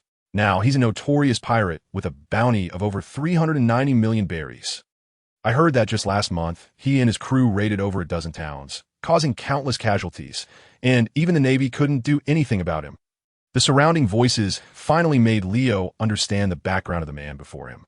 It seemed that Gareth was very interested in the pirates' evaluations of him, constantly showing a proud expression on his face. That's right, I am Hell's killing maniac. If you're scared, hurry up and kneel to beg for mercy, huh? Gareth sneered at Leo. However, Leo still maintained a blank expression. His calm reaction instantly infuriated Gareth, and his smile vanished. Kid, it seems you've made up your mind to seek death. Don't blame me for being ruthless. After Gareth finished speaking, he suddenly stomped hard on the ground. In an instant, the dock surface was crushed beneath his feet, revealing spiderweb-like cracks. At the same time, a sharp, piercing sound of something cutting through the air echoed. It was as if some object was moving at high speed, and Gareth vanished in an instant. The next second, he was already in front of Leo, looking down from above, and he swung a punch at Leo. However, at that critical moment, Leo effortlessly raised his fist and collided hard with Gareth's. With a loud bang, Leo's feet sank deeply into the ground. Simultaneously, his body was forcefully pushed backward by Gareth's punch. His feet carved out 2.5-meter deep grooves in the ground like iron rods. What immense power! Leo marveled inwardly. No wonder this guy is so arrogant. He indeed has some skill. Are you scared now? It's too late to beg for mercy. Gareth's fist continued to clash with Leo's. He lowered his head and saw the fleeting surprise on Leo's face and couldn't help but sneer.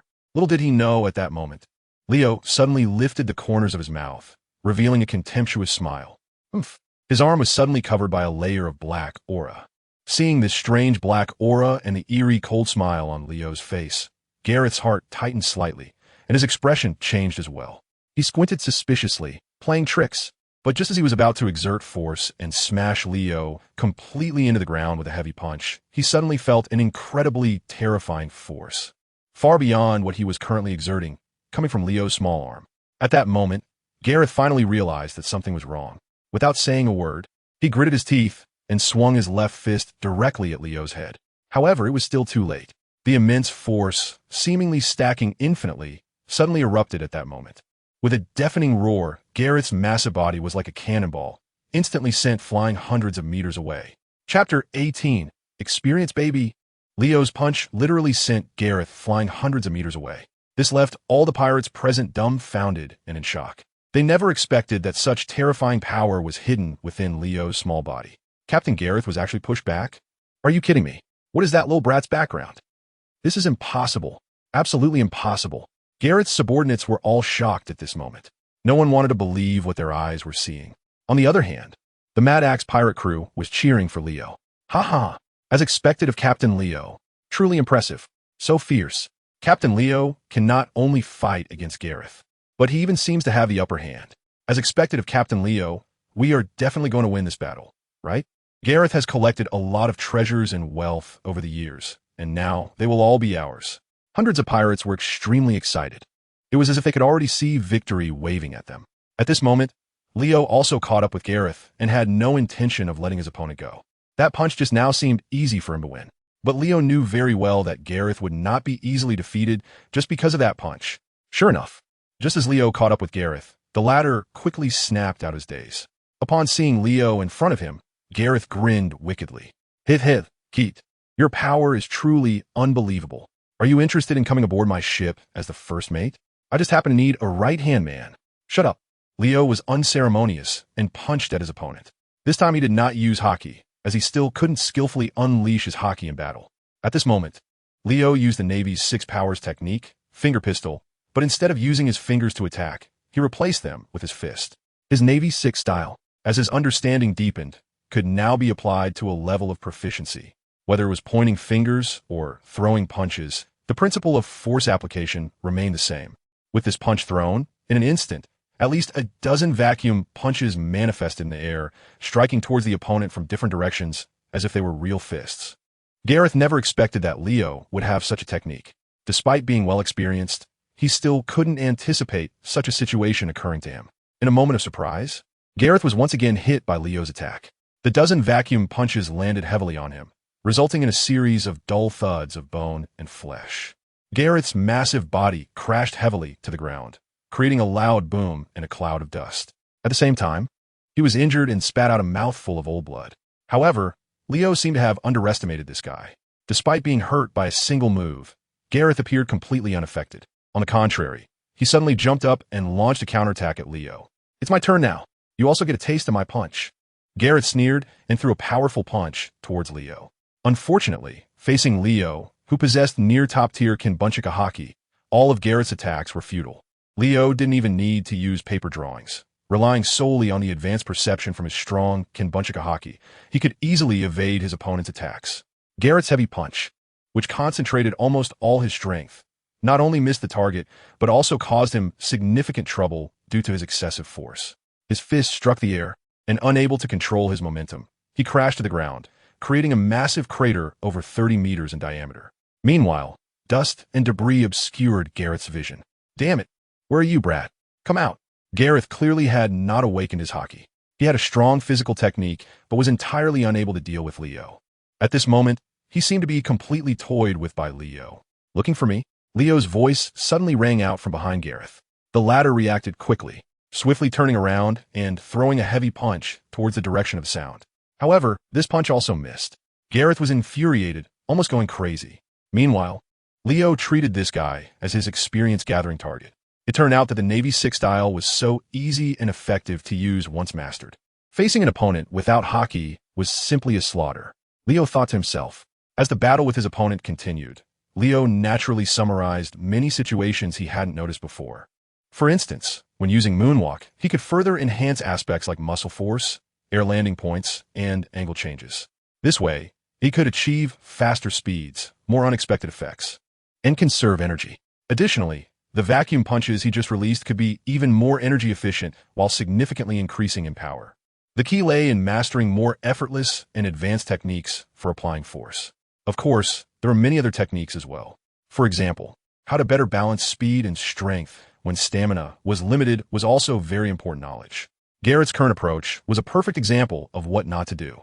In order to gain stronger power, he acted recklessly without considering the consequences, sacrificing speed and losing precision at the same time.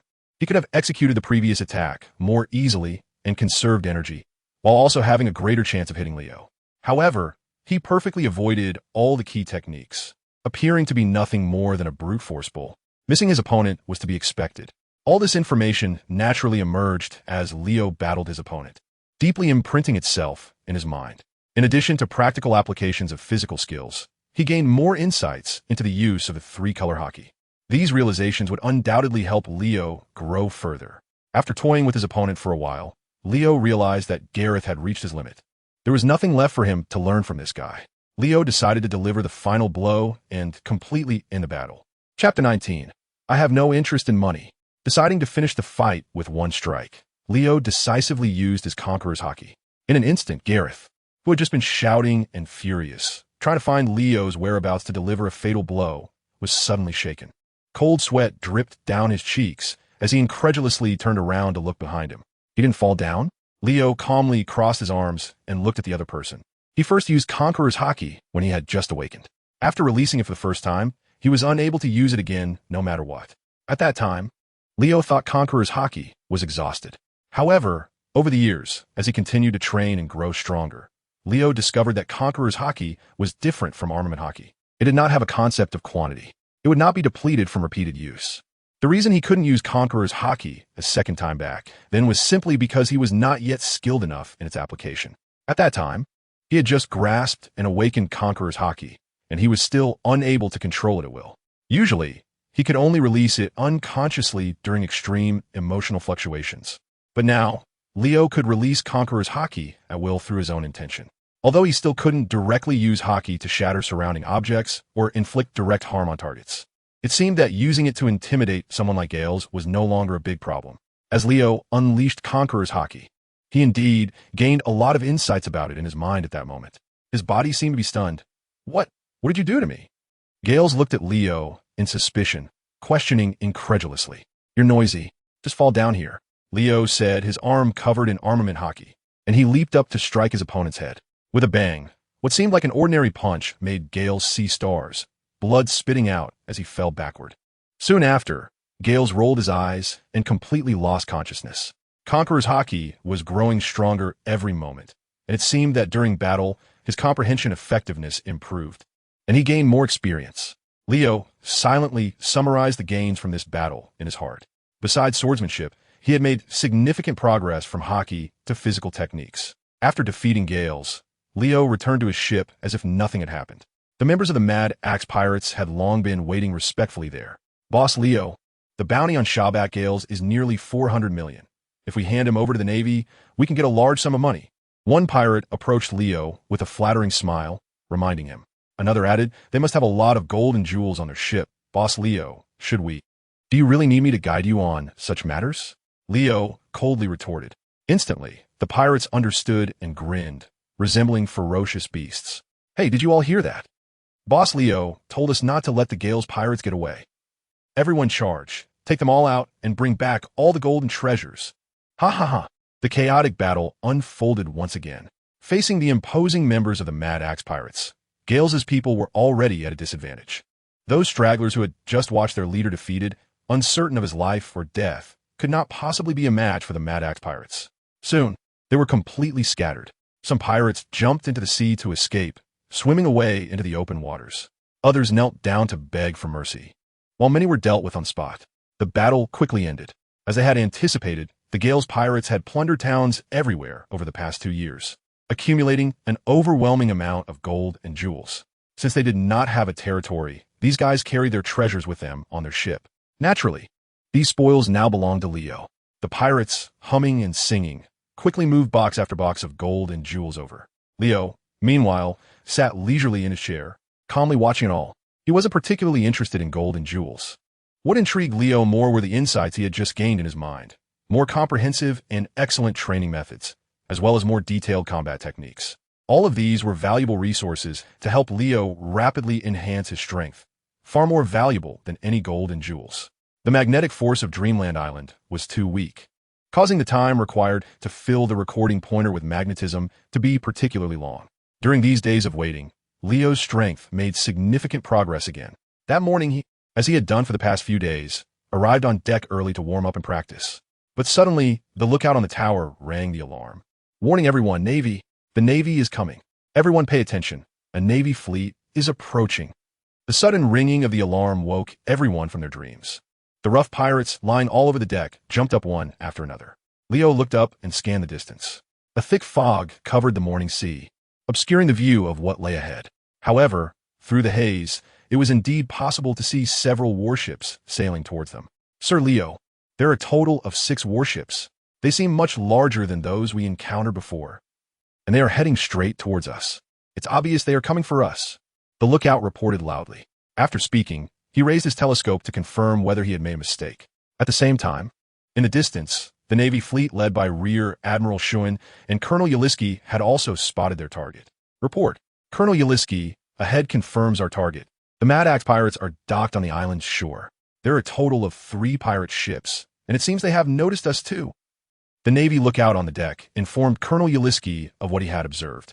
This man, looking to be just over 20 years old, had a blank expression as he crossed his arms. Beside him stood a younger youth, appearing to be around 17 or 18, who was the elite Navy Colonel Schuin, a Paramecia-type rust fruit user. Send the order down, do not engage with them, prepare long-range cannons. Fire as soon as we reach range. Schuin calmly issued the command. Chapter 20. These pirates really know how to play. The Navy's warships not only generally have larger tonnage than pirate ships, but their defensive capabilities and power are also stronger. Their artillery systems have range and power that far exceed those of the pirate ships. Therefore, Schuin's decision is undoubtedly a wise move. The lookout saw their warships starting to turn around, and a row of dark cannon muzzles aimed in this direction, causing his expression to change drastically. Lord Leo, fire! Fire the cannons! What are you panicking about? Did you see who it is? Leo calmly inquired. If it were a Marine Admiral, or Garp and other relatively strong Vice Admirals, it might be troublesome. But if it's just small fry that S coming, then there is nothing to worry about. And no, I didn't see clearly. The lookout swallowed hard, sweat pouring down his face as he replied. What a waste. Give me the telescope. Leo impatiently approached the lookout, took the telescope from his hands, and looked into the distance. With the help of the telescope and being at a higher vantage point, Leo finally got a clear view of the deck situation on the opposing Navy warship. He recognized the 2 commanders on the other side, though he didn't immediately identify them because they looked too young. At that moment, Leo suddenly felt a surge of inspiration, a playful smile curling at the corners of his mouth. He landed on the deck and approached the cannon. The pirates, who were on high alert and ready to operate the cannon to retaliate against the Navy, looked at Leo's actions with confusion. Everyone watched him curiously as Leo casually picked up a black, round cannonball and weighed it in his hand. Then, in front of all the pirates, he unexpectedly threw the cannonball toward a warship that was faintly visible in the thick fog, as if he were throwing a shot put. This scene left all the pirates dumbfounded and astonished. A few seconds later, a loud boom suddenly echoed from the distant sea. Before the pirates could figure out what had happened, Leo picked up another cannonball and, using the same technique, threw it out again. Whoosh! The black cannonball, accompanied by a piercing sound, quickly flew over the sea and accurately landed on the deck of one of the warships. Thud! The cannonball embedded itself in the deck. Surprisingly, it did not explode immediately. The Navy soldiers on the deck all looked at the cannonball in shock. "Everyone be careful! Get away!" they shouted. "Damn! How can their cannon's range be so far?" The Navy soldiers quickly regained their senses and instinctively dodged. But at that moment, the embedded cannonball suddenly exploded violently. A huge roar erupted, and countless Navy soldiers were blasted into the sea by the shockwave.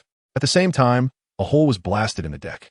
Colonel Aliski and Colonel Shun exclaimed that that wasn't a cannonball fired by the enemy, that was thrown by hand.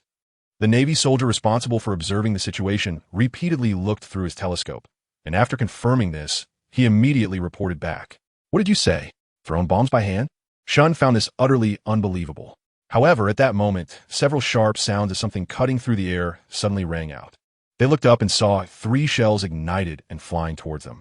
If hit, their warship would be shattered like other battleships. At the critical moment, Alexei suddenly drew his sword quickly, as fast as lightning. The sword energy sliced through the air, accurately hitting the 3 shells in midair. There was a loud explosion. The 3 shells exploded simultaneously in the air, posing no threat to their warship. However, at that moment, more shells came flying in. "Is that guy a monster?" Shun frowned, his expression serious. Although he said this, he did not hesitate to act. He quickly drew his sword and swung it repeatedly at the incoming shells, releasing waves of sword energy. The invisible and formless sword energy struck, successfully blocking all the incoming shells. But before he could catch his breath from his impressive performance, suddenly, even more shells came flying in. "Is this never-ending?" Alexei said in exasperation as he leaped into the air, drawing his sword and swinging it rapidly. In an instant, sword energy filled the entire sky. Shun was equally unfazed, using his weapon to unleash slashes. These powerful slashes formed an invisible defensive net in the air. Not only did they successfully block all incoming shells, but the resulting gusts of wind also dispersed the thick fog lingering over the sea surface. After a great deal of effort, Shun and Alexei finally managed to fend off all the threats from the shells. They hadn't even had a moment to catch their breath after just disembarking the deck when they suddenly saw 3 pirate ships in the distance heading straight toward them. These guys really didn't know the heights of heaven and depths of earth. Were they planning to confront us head-on? Shioen said with a look of uncertainty. Intelligence indicated that the Mad Axe pirate crew was extremely ruthless and would kill without blinking. They wouldn't show us any mercy, so we don't need to waste words with them. "Prepare the cannons. Fire as soon as the enemy is within range."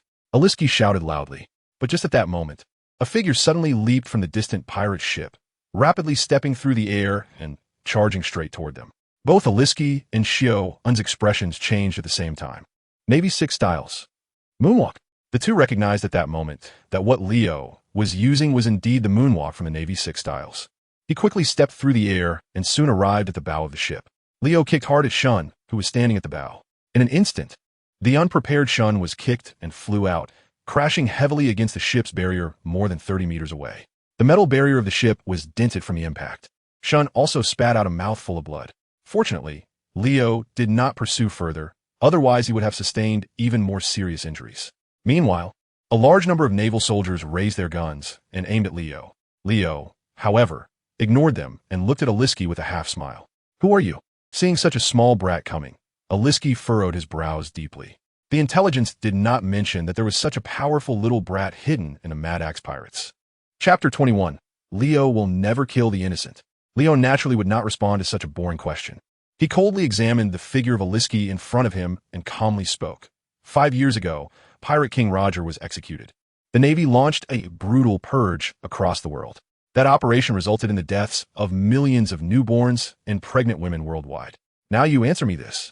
Upon hearing Leo mention this history, which had long been ordered to be erased by the world government, Aliski's face changed dramatically. Before Leo could continue, he suspiciously questioned again, Who? Who exactly are you? How do you know this? Judging by Leo's age, he was probably only 5 or 6 years old. How could such a little brat know those things? Could it be that he is? A very troubling guess uncontrollably surfaced in Aliski's mind. At this moment, his gaze towards Leo was even more shocked. However, Leo paid no attention to his reactions and continued to ask, Were you involved in that operation back then? The air seemed to quiet down instantly, leaving only the sound of gulping saliva. At this time, Shun, who had just been kicked away by Leo, angrily got up. He reached out to wipe the blood from the corner of his mouth, gripping his knife as he charged at Leo and shouted, You bastard. It seems you were also a remnant of that operation back then. Or are you the bloodline left behind by the evil pirate King Roger? No matter what, you will die. With rage, Xiaowen slashed at Leo with his knife. At the same time, he activated the ability of the Rust fruit. This paramecia-type devil fruit not only rusts all objects, but can even rust the human body, causing significant problems with the bodily functions of the rusted target. Limited mobility is just the beginning. When developed to its extreme, it becomes a very powerful ability. Hearing Xiaowen's words, Leo's expression darkened. So those innocently killed people are also considered remnants in your eyes? The offspring of Pirate King Roger and his wife number in the hundreds of thousands? As he spoke, armament Haki covered Leo's hands. He stood still, not dodging or evading, and at the moment the words fell, he reached out and precisely grasped the knife that Cheyenne had swung down. Instantly, Cheyenne felt as if his weapon was firmly gripped by a powerful, unyielding iron hoop. For a moment, he couldn't break free. He wanted to desperately pull back that weapon, but he couldn't. Leo used armament Haki, which suppressed his devil fruit abilities, preventing him from causing any rusting effect on Leo. Xiaowen's expression changed drastically, filled with shock, but before he could react, Leo kicked him, sending him flying again and spitting out blood. This time, Xiaowen was seriously injured. With his back slammed heavily against the distant steel barrier, he felt his vision darken and a wave of dizziness hit him. Damn it, that cursed pirate. Xiaowen was unwilling to give up and try to stand up.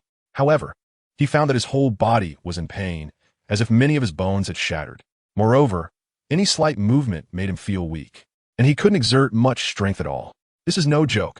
It was only at this moment that Aliski snapped out of his shock. He shouted loudly, drawing Leo's attention back to himself. He quickly explained, 5 years ago, we were just new recruits at the Navy headquarters, still undergoing Mr. Zephyr's harsh training. That operation was not something new recruits like us, who hadn't even graduated from boot camp, could participate in. Leo had actually guessed this situation long ago, because looking at both Aliski and Cheyenne in front of him, they didn't seem to be over 20 years old. 5 years ago, they were just a group of boys who had just joined the Navy. Such a tightly coordinated operation that affected the whole world could certainly not involve young recruits who had just joined. It was precisely because he thought of this that Leo asked them whether they had participated in that operation. He mainly targeted the Navy personnel who participated in that operation back then. He would not casually harm innocent naval soldiers. There are clear distinctions between grievances. This is his principle. Seeing that Leo remained silent and just gazed at him, Alexei boldly asked again, So, who exactly are you? Were you also a victim of that operation? Victim? Upon hearing Alexei use that term, Leo's eyes flickered slightly. Clearly, the other party also did not fully accept the brutal operation that affected the whole world and caused countless innocent infants and pregnant women to lose their lives. Otherwise, he should have used terms like criminal, suspect, or evil bloodline to describe the victims, instead of calling them victims. Leo gave Alexei a deep look, did not respond to his question, but turned around to scan the other naval soldiers on the ship. He found that, on this warship, as well as on other warships, the vast majority of naval soldiers were young faces, basically not over 25 years old. It seemed that the operation 5 years ago had little to do with them. After that brutal operation, the world government launched a historical cover-up with an iron fist to hide the truth from the world. All those who were in the know, ordinary people, were of course warned not to speak recklessly, or they would be directly erased. Meanwhile, personnel in the Navy and those related to the world government were promoted one or even several ranks. In this way, everyone became a community of interests, and naturally, they wouldn't speak out. In other words, the naval officers who participated in that operation back then were at least at the rank of lieutenant now. The number of lieutenants on these warships was indeed obvious. I'll give you a piece of advice. Leo slightly tilted his head and looked at the still stunned Aliski. The latter's expression changed, and he watched him warily. If you want to stay alive, it's best to leave the Navy. Also, remember my name? I am Leo. After saying this, Leo leaped back onto his ship and then set sail under the watch of several Navy warships and hundreds of naval soldiers. Colonel Aliski, should we fire and pursue them? A Navy lieutenant beside him asked. Just as the words left his mouth, a shocking vacuum crescent-shaped shock wave suddenly struck, slicing their warship in half as if it were a blade. All the Navy personnel on the ship, including Aliski and Shuen, fell into the water. The Navy lieutenant who had just asked Aliski was split in half on the spot and died instantly. Soon after, more vacuum blades came, destroying the remaining warships completely. Chapter 22, Long-awaited emergency meeting. Leo had only destroyed these warships and did not harm many naval soldiers. At this moment, countless naval soldiers who had fallen into the water were floating on the surface, clinging to the shattered decks. Aliski, still shaken, looked at the pirate ship that had sailed away and then at his living subordinates around him. He seemed to understand something. But how infuriating. This guy is so arrogant. Immediately contact the nearby naval branch and have them deploy warships for support to eliminate this group of pirates. Shuen angrily swam over and shouted to his subordinates not far away. Forget it. Aliski stopped him. What? Shuen looked over in confusion. After a few seconds of silence, Aliski calmly said, Can't you see it? This guy is here to take revenge on the Navy. Revenge? You mean him? Yes, if I'm not mistaken. He is one of the survivors from that operation 5 years ago. His earlier question about whether we personally participated in that operation is one of the best pieces of evidence. If we had participated in that operation, we would probably be dead now, just like those naval soldiers who were attacked earlier. However, I really didn't expect such a kid to have such astonishing strength. And what's even more troublesome is, Aliski paused here and did not continue. The world government and the Navy headquarters had erased the truth from the world, eliminating all traces of that tragic event that happened 5 years ago as much as possible. Even within the Navy, not many newcomers knew about that incident. Among civilians, even fewer dared to mention it again. Because once the world government discovers that information has leaked, what awaits them will be an indiscriminate eradication operation comparable to a demon-slaying order. Such incidents occurred frequently in the first 2 years after that event. By now, no one dared to speak recklessly anymore. So, the guy just now, Leo, knows everything that happened back then. This issue is very serious. If not handled properly, it could not only be detrimental to the Navy, but could also affect the world government. As a mere Navy colonel, although Aliski had never recognized the Navy's actions back then, he dared not make decisions on his own now. This kind of matter should be quickly reported to Marineford. Aliski came back to his senses and said to Shuen. At this moment, Shuen and Lane also looked quite serious, feeling very fortunate to have just saved their lives. Is he seeking revenge on the Navy? He stared blankly at the pirate ship, which had already turned into a few small dots in his line of sight. Muttering to himself, Marine Headquarters Marineford. Sengoku received bad news from Aliski and Shuen. Mr. Sengoku, sorry to disturb you. We just encountered the Mad Axe pirates and engaged in combat with them. Now there are 2 very serious issues to report to you. The first is that all 6 of our warships have been destroyed, and we are currently in the water waiting for rescue. The second piece of news is that we discovered the captain of the Mad Axe pirates is no longer the original Mad Axe. Sengoku, who was already restless about this matter, had been worried that Aliski and Shuen would not be able to handle the trouble. He never expected his judgment to be right. At this moment, hearing that 6 top naval warships had been destroyed by the enemy, Sengoku's expression became extremely grave. This meant they had underestimated the opponent's strength. The captain of the Mad Axe pirates is no longer Mad Axe? What does this mean? After a brief moment of distraction, Sengoku quickly inquired. It's like this.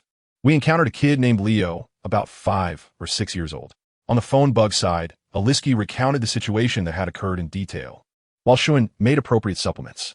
Upon hearing that even Shuen, a capable devil fruit user, was easily defeated, Sengoku's brows knitted tightly, and his expression grew even more serious.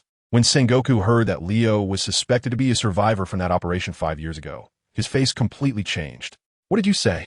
Sengoku stood up directly from his chair, his eyes wide open.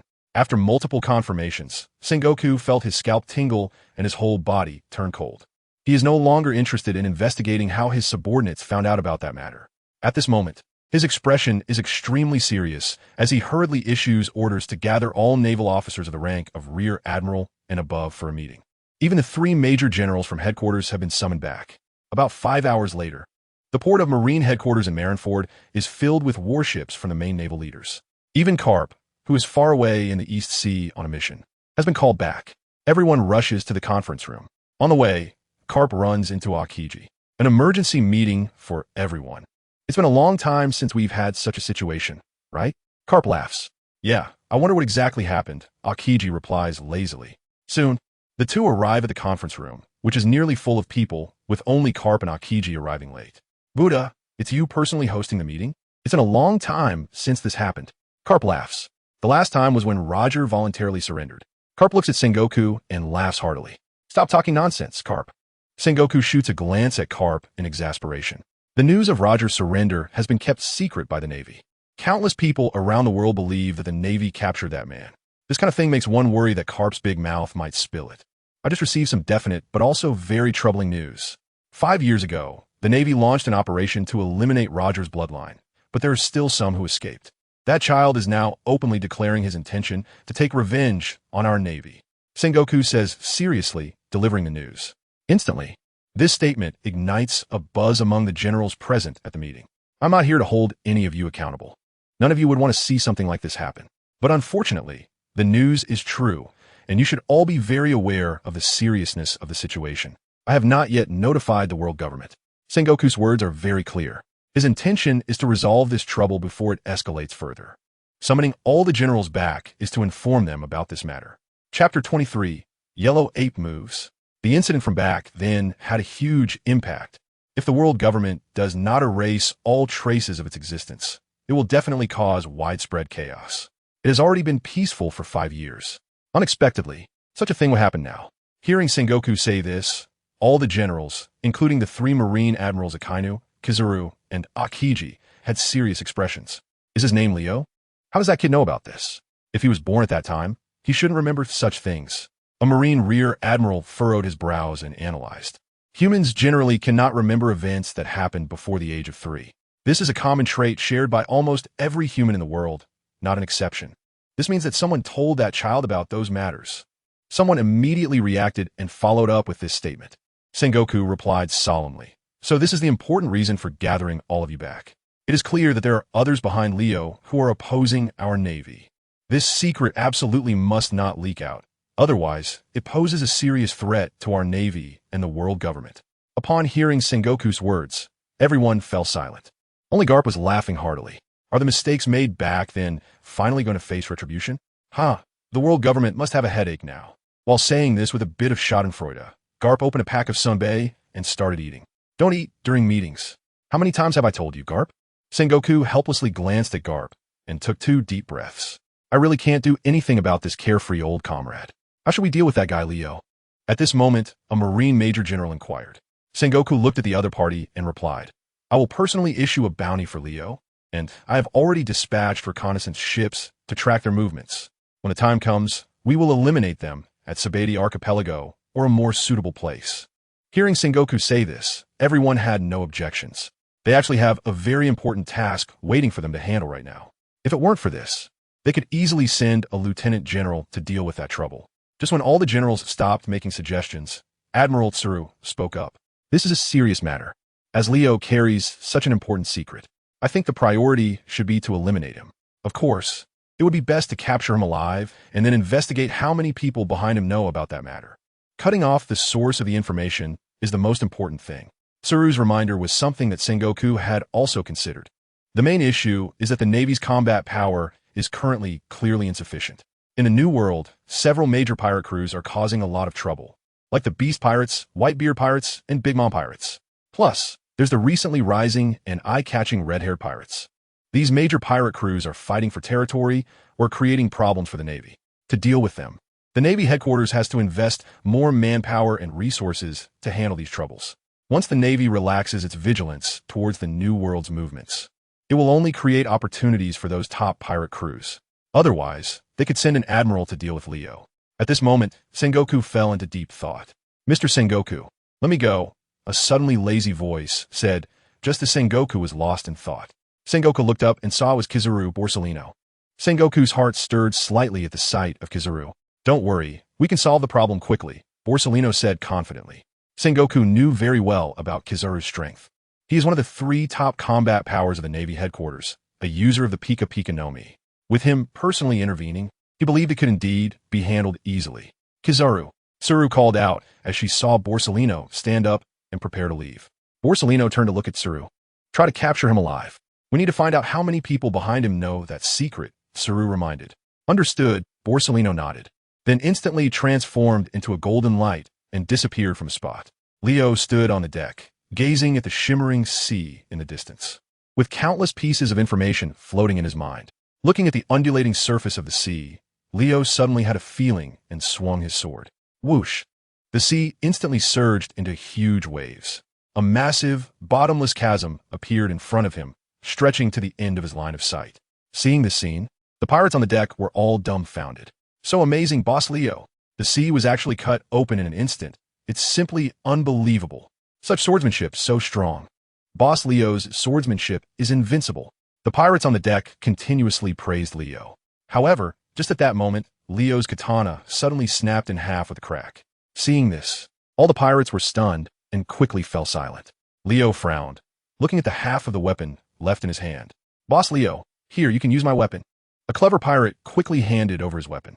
However, Leo just glanced at it casually and didn't pay it any mind. As his physical strength increased and his understanding of swordsmanship progressed, ordinary weapons could no longer withstand his power. Leo thought to himself, it seems I need to find a more suitable weapon. With this thought in mind, Leo immediately thought of the weapon master from Wano country. At this moment, the lookout above shouted loudly, Boss, we see an island ahead.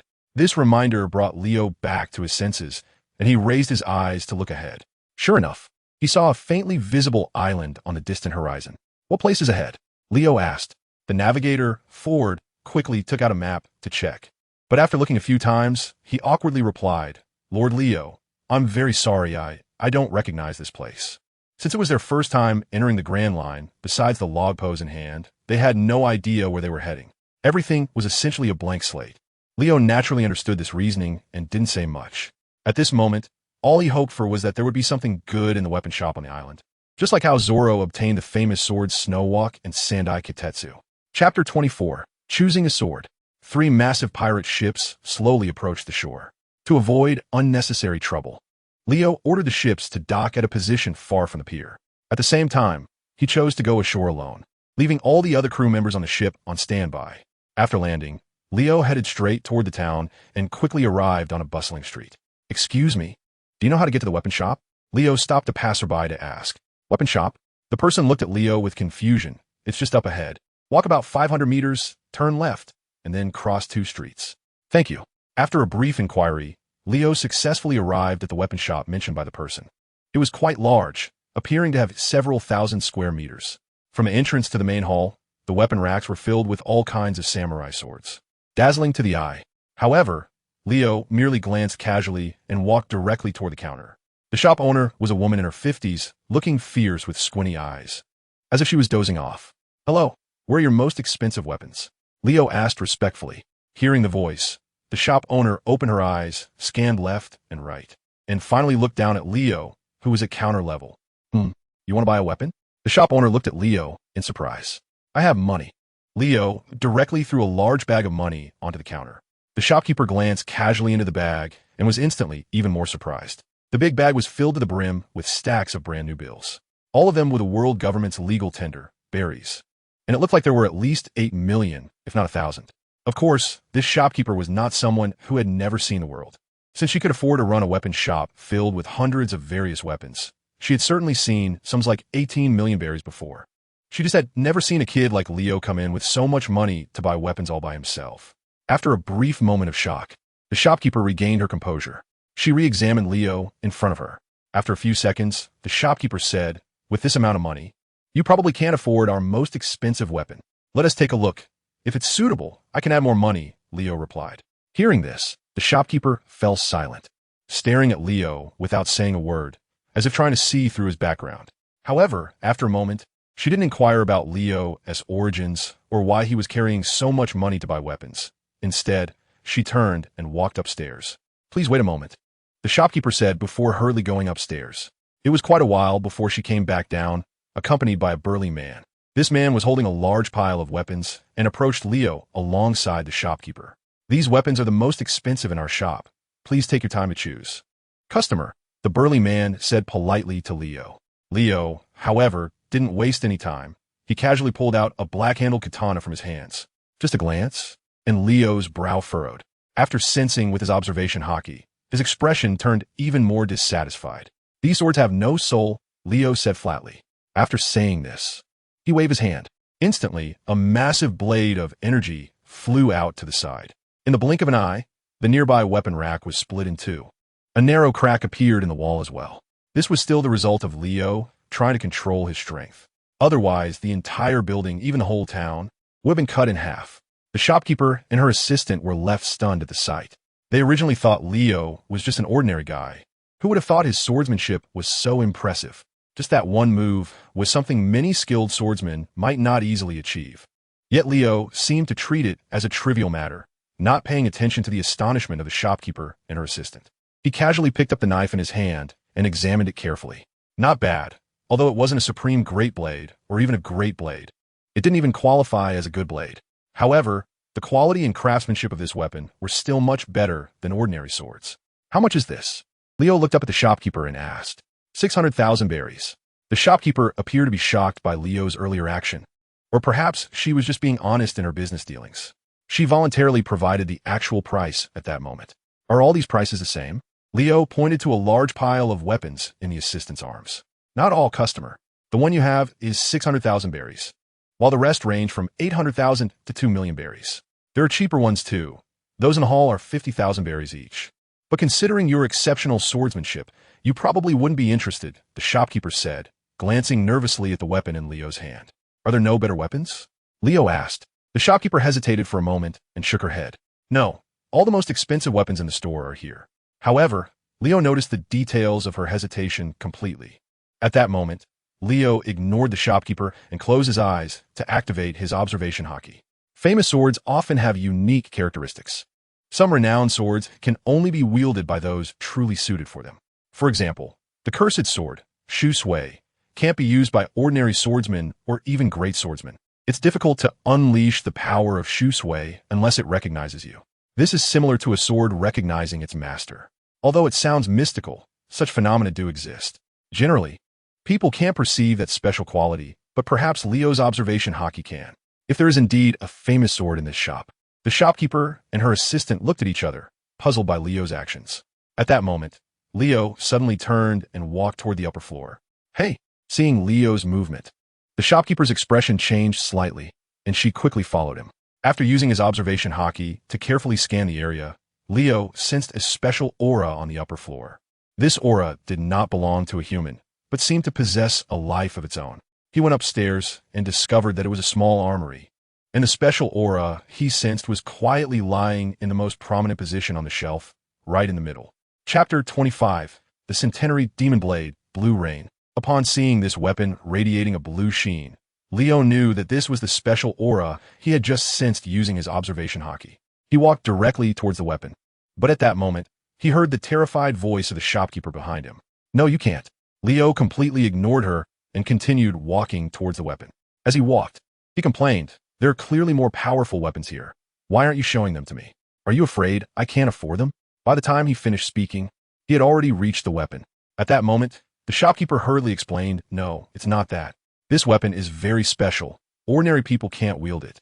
Before she could finish her sentence, Leo had already picked up the knife from the rack.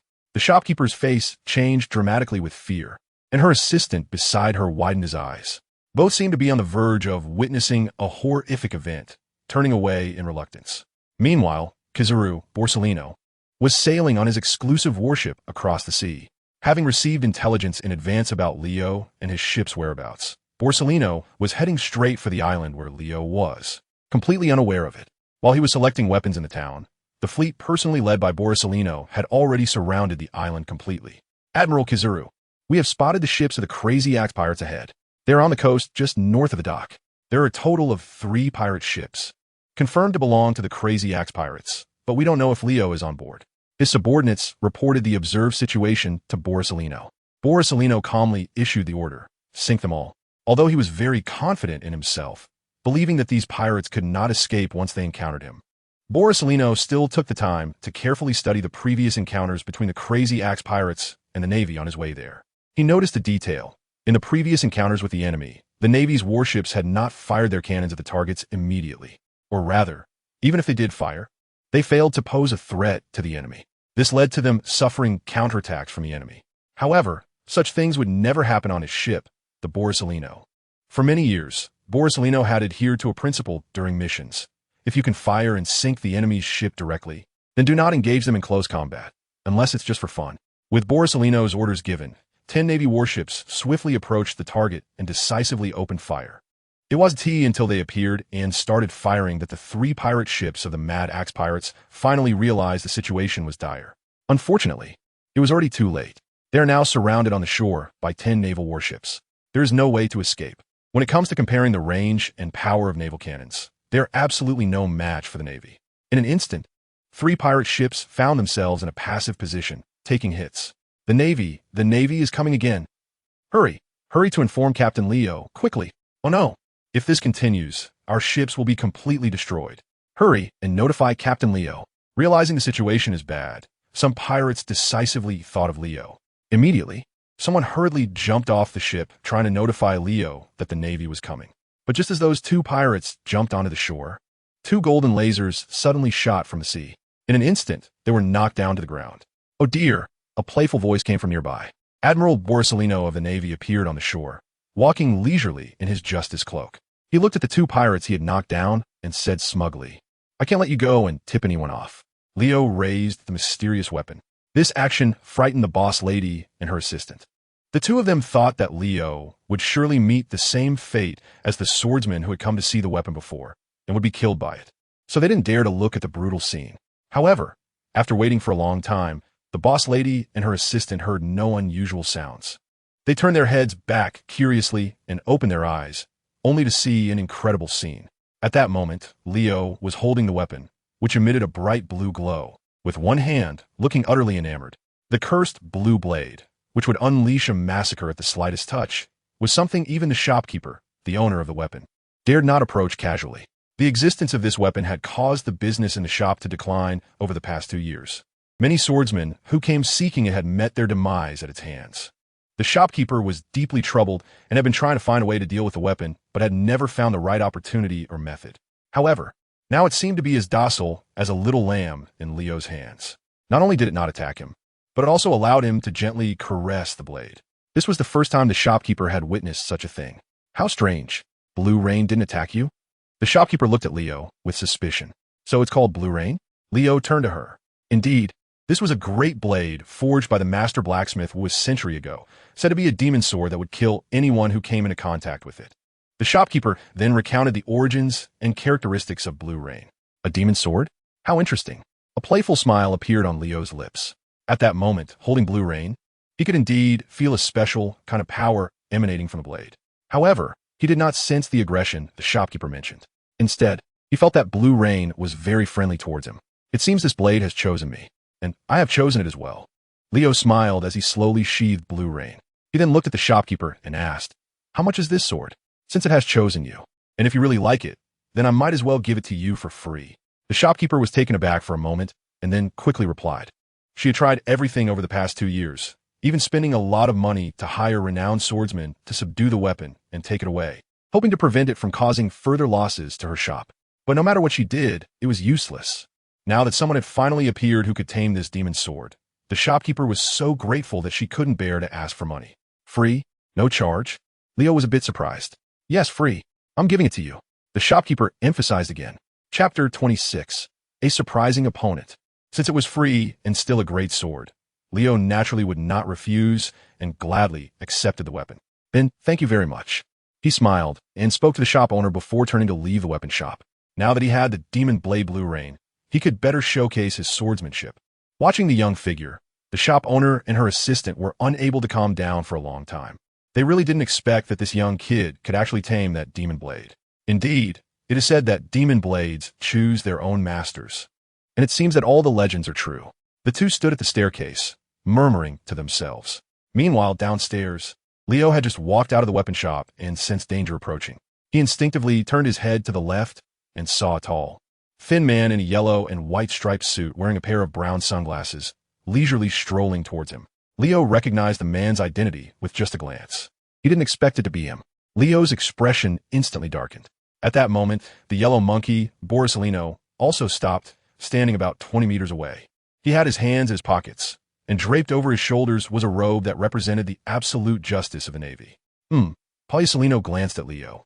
The intelligence only mentioned that Leo was a kid around 5 or 6 years old, but did not describe what he looked like. There wasn't even a photo. So at this moment, Borsalino was unsure whether the guy in front of him was his target. Leo quickly realized this. He withdrew his gaze and casually walked in another direction. Borsalino is a Marine Admiral, one of the highest combat powers. Not only does he possess the formidable ability of a Logia-type devil fruit, the Pika Pika no Mi, but his physical combat skills and Haki have also reached a very advanced level. Engaging with him now would not be a wise move. Just as Leo was about to slip away unnoticed, a pirate suddenly came running towards him. The guy looked panicked and hurried, and as he ran, he happened to spot Leo. He immediately shouted at the top of his lungs, Captain Leo? Captain Leo, the Navy is here. The Admiral from the Navy headquarters has personally come to hunt us down. This loud shout completely exposed Leo. This idiot, Leo thought helplessly. At that moment, footsteps sounded behind him, the sound of leather shoes on the bluestone road.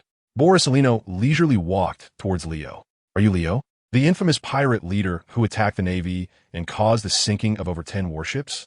The young people these days are truly terrifying, Borsalino said with a sarcastic tone, and then stopped again. At this moment, he was less than 5 meters away from Leo. After stopping, he slowly raised his hand, aiming his fingers at Leo. So, are you going to obediently come back with me? Or do I have to make a move and catch you myself? Borsalino asked calmly. Upon hearing this, Leo suddenly turned around and smiled at him, saying neither. As soon as he finished speaking, a golden laser shot out from Borsalino's fingers, moving towards Leo's left shoulder like lightning. Leo had already sensed Borsalino's move with his powerful observation Haki and prepared in advance. Despite a half-second difference, he nearly couldn't evade Borsalino's attack. With a narrow escape from this deadly strike, Leo immediately drew his demon blade, Blue Rain, and swung it towards Borsalino. The powerful blade, Aura, was invisible yet filled with terrifying destructive power. Borsalino did not dare to be careless. After dodging the strike with a flash, he continued to attack Leo. Lightspeed kick. He kicked towards Leo. If that move hit, it would be serious. Leo immediately changed his tactic, leaping to dodge Borsalino's attack. But at that moment, Borsalino suddenly appeared behind Leo. You lose. He smiled and raised a finger, aiming at Leo's back as he was about to unleash a laser attack. But at that critical moment, Leo chuckled, not necessarily. As soon as he finished speaking, he launched a counterattack. He swept his sword horizontally behind him, with armament Haki coiling around the blade. Even if Borsalino transformed into an elemental state, he wouldn't be able to dodge this strike. Seeing that Leo had actually used armament Haki, Borsalino's expression noticeably shifted slightly. Oh, armament Haki. He looked at Leo in surprise, making strange sounds of admiration while his hands were not idle at all. He directly raised his long leg high and stomped down on Leo's demon sword, Blue Rain, from a height. Boom! Unsurprisingly, the demon sword Blue Rain in Leo's hand was stomped to the ground by Borsalino. But just at that moment of rapid confrontation, Leo suddenly sensed something. He looked at Borsalino in surprise, rapidly recalling the moment when the other party suppressed his attack. It was as if his brain had pressed the replay button. When the scene replayed for the 60th time, Leo suddenly had an epiphany. So that's how it is. The Gale Foot can be used like this. Leo realized that Borsalino's kick had combined the power techniques of the Gale Foot with the strength techniques of his leg muscles. Therefore, both the speed of the kick and the power generated were incredibly strong. This was also the reason why he couldn't evade the suppression in time. Hith. Leo chuckled playfully. Kid, you can still laugh? At such a young age, Leo already possessed such powerful combat capability, not only excelling in swordsmanship, but also mastering Haki. This had left Borsalino, who was used to grand scenes, feeling immensely shocked. At this moment, Leo's playful smile made Borsalino feel even more perplexed. Why, when facing his attack and suppression, could this kid still smile? He certainly couldn't know that at this moment, Leo completely regarded him as an inexperienced rookie. Through continuous battles with Borsalino, Leo quickly grasped various techniques and even profound mysteries. The seemingly disheveled old man is not bad in strength. But I haven't asked for your name yet. Leo responded with a smile. I'm Admiral Borsalino of the Navy headquarters, nicknamed Vu. So after understanding all this, are you planning to obediently come back with me? Chapter 27. Continuous Comprehension and Growth in Battle. Borsalino looked at Leo with surprise and anticipation. This expression made Leo feel awkward, thinking to himself, could he really believe that? Who said I was going back with you? I just asked for your name. I don't strike unnamed ghosts under my blade. Leo replied playfully. Oh my, the young people nowadays are really scary. After Borsalino finished speaking, he suddenly kicked up a leg and aimed it at Leo's chest. This time it was a light speed kick. Leo immediately changed his stance to respond, concentrating all his armed Haki on his chest. He knew he couldn't possibly match Borsalino in speed. This guy's speed is probably among the top in the entire One Piece world. Facing someone like this, the only option was to take it head-on. Borsalino's light speed kick hit Leo's chest without any mercy. Leo was kicked away by the overwhelming force that he couldn't resist. In an instant, he felt a tumultuous sensation in his body, as if his organs and even bones had been shattered.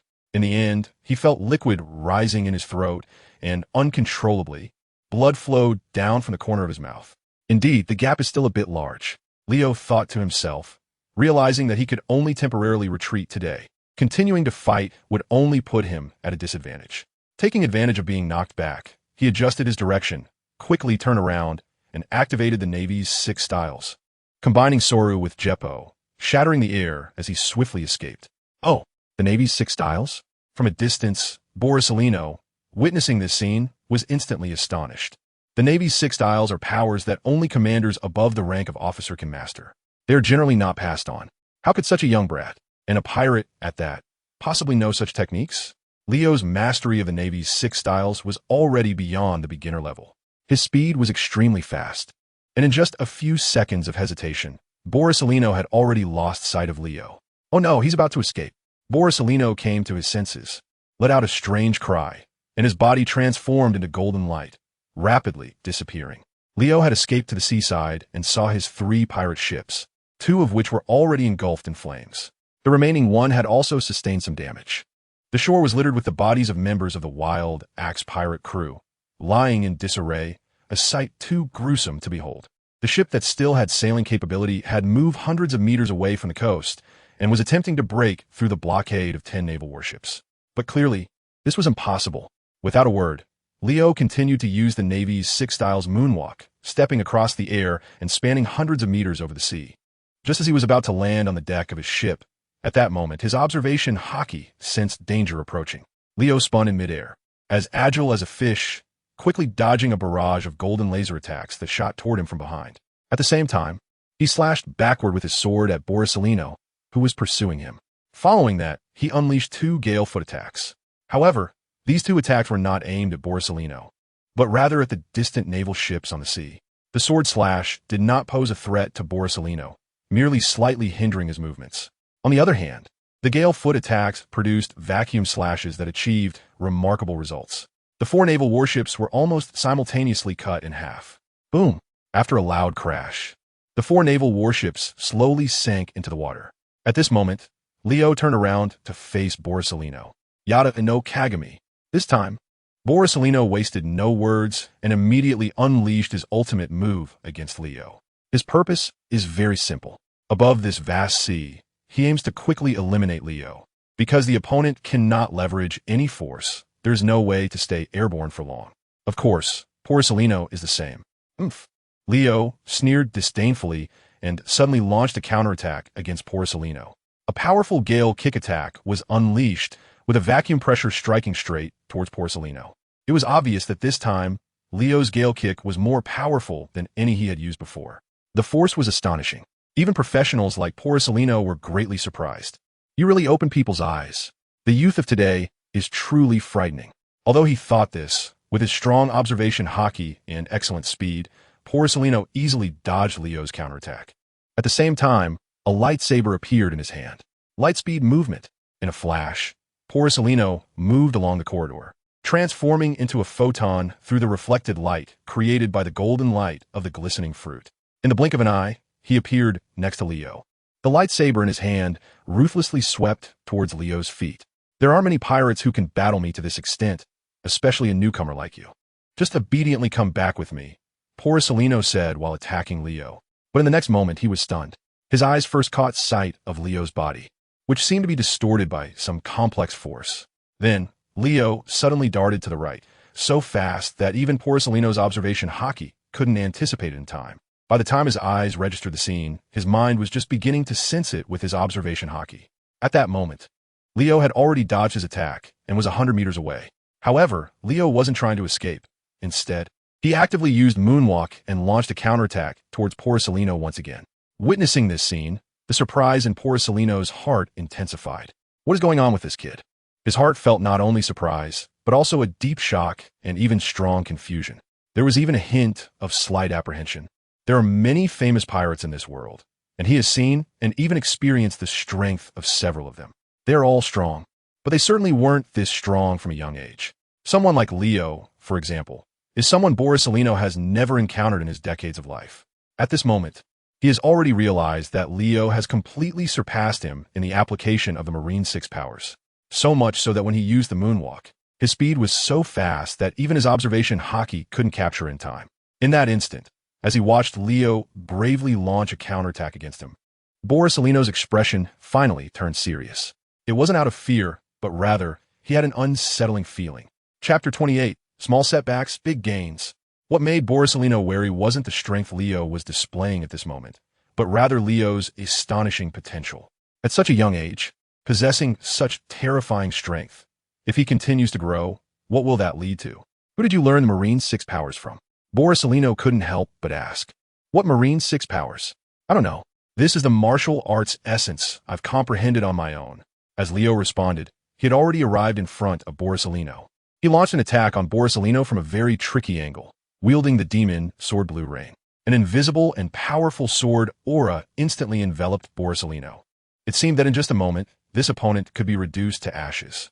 Borsalino also came to his senses completely and began to counterattack. His figure flashed, and he dodged all of Leo's sword energy attacks, appearing behind Leo the next moment, raising his finger to release a golden laser from between his fingers. However, just at the moment the golden laser shot out, Leo's figure also disappeared. Impossible! Borsalino finally showed a shocked expression. He had been hiding his astonishment deep inside until now, but at this moment, he could no longer conceal it, because he realized that Leo had significantly increased the speed of the Moonwalk and Shave techniques from the Marine 6 styles. Now he couldn't even land his own attacks on his opponent. This was the first time he had encountered such a situation. What kind of monster are you, kid? Borsalino exclaimed in surprise, turning to look at Leo, who had appeared not far away.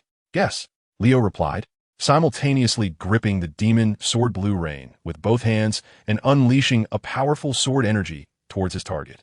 Unfortunately, his current Busashoka Haki was not strong enough to project an external attack. Otherwise, these powerful sword energies could have been attempted to be wrapped with Busashoka Haki, posing a direct threat to Borsalino. At this moment, he could not do that. As expected, Borsalino was completely unbothered by these ordinary sword energy attacks. After effortlessly entering his elementalized state, he dodged all the attacks. Lightspeed kick. He kicked at Leo with lightning speed once again. At the same time, his hands were not idle. He crossed his arms and unleashed his powerful move, the 8-foot Kagu, towards Leo. During the battle, Leo continuously gained new insights, becoming faster and stronger, and his swordsmanship improved as well. However, in the end, a top-tier powerhouse like Borsalino had the upper hand.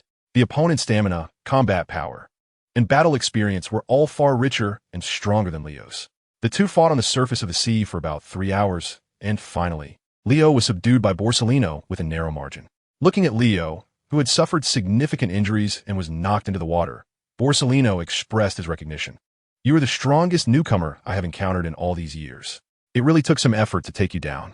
At that moment, his subordinates arrived on the warship. While Borsalino and Leo were engaged in battle, the remaining pirates of the Crazy Axe Pirates had all been subdued by the joint assault of 10 Navy warships. The last pirate ship was sunk. Aside from missing and killed pirates, over 100 were captured. Several Navy soldiers jumped into the water, used hooks to catch Leo's clothing, and dragged him onto the deck. Leo still wanted to resist, but was pinned down by Borsalino's foot and unable to move. Immediately after, the surrounding Navy soldiers placed special handcuffs and leg irons made of sea prism stone on him. Now let's return to Marineford, Borsalino ordered. After saying that, he noticed a meaningful smile at the corner of Leo's mouth. It seemed that he was not disappointed or afraid about being captured. In fact, he looked quite pleased. This unusual scene piqued Borsellino's curiosity. He didn't know that at this moment, Leo's mind was filled with a wealth of insights. The intense battle with Borsellino for several hours not only made him realize the gap between himself and world-class powerhouses, but also allowed him to learn many important things from his opponent. Facing an opponent with the ability of the glitter fruit and incredible speed, Leo became aware of his shortcomings. Through reasoning from the specific to the general, he grasped methods to elevate his speed to a higher level based on the Marine 6 styles. At the same time, in the face of Borsellino's light speed attacks and his powerful swordsmanship, Leo also made further progress in techniques such as spear thrusts, storm kicks, and swordsmanship. Of course, the most important thing was Leo's understanding of Haki. His observation Haki was already close to the top level, more powerful than that of Borsellino, and he could even directly hear other people's thoughts. After this battle, Leo had learned how to transform his armament Haki from being wrapped around to being projected as an attack. Now, he just needed a real battle to test if he could project his armament Haki and wrap it around his sword energy to counter his opponent. Meanwhile, his Conqueror's Haki was also strengthening every moment. Even if Leo did nothing, his Conqueror's Haki would only grow stronger.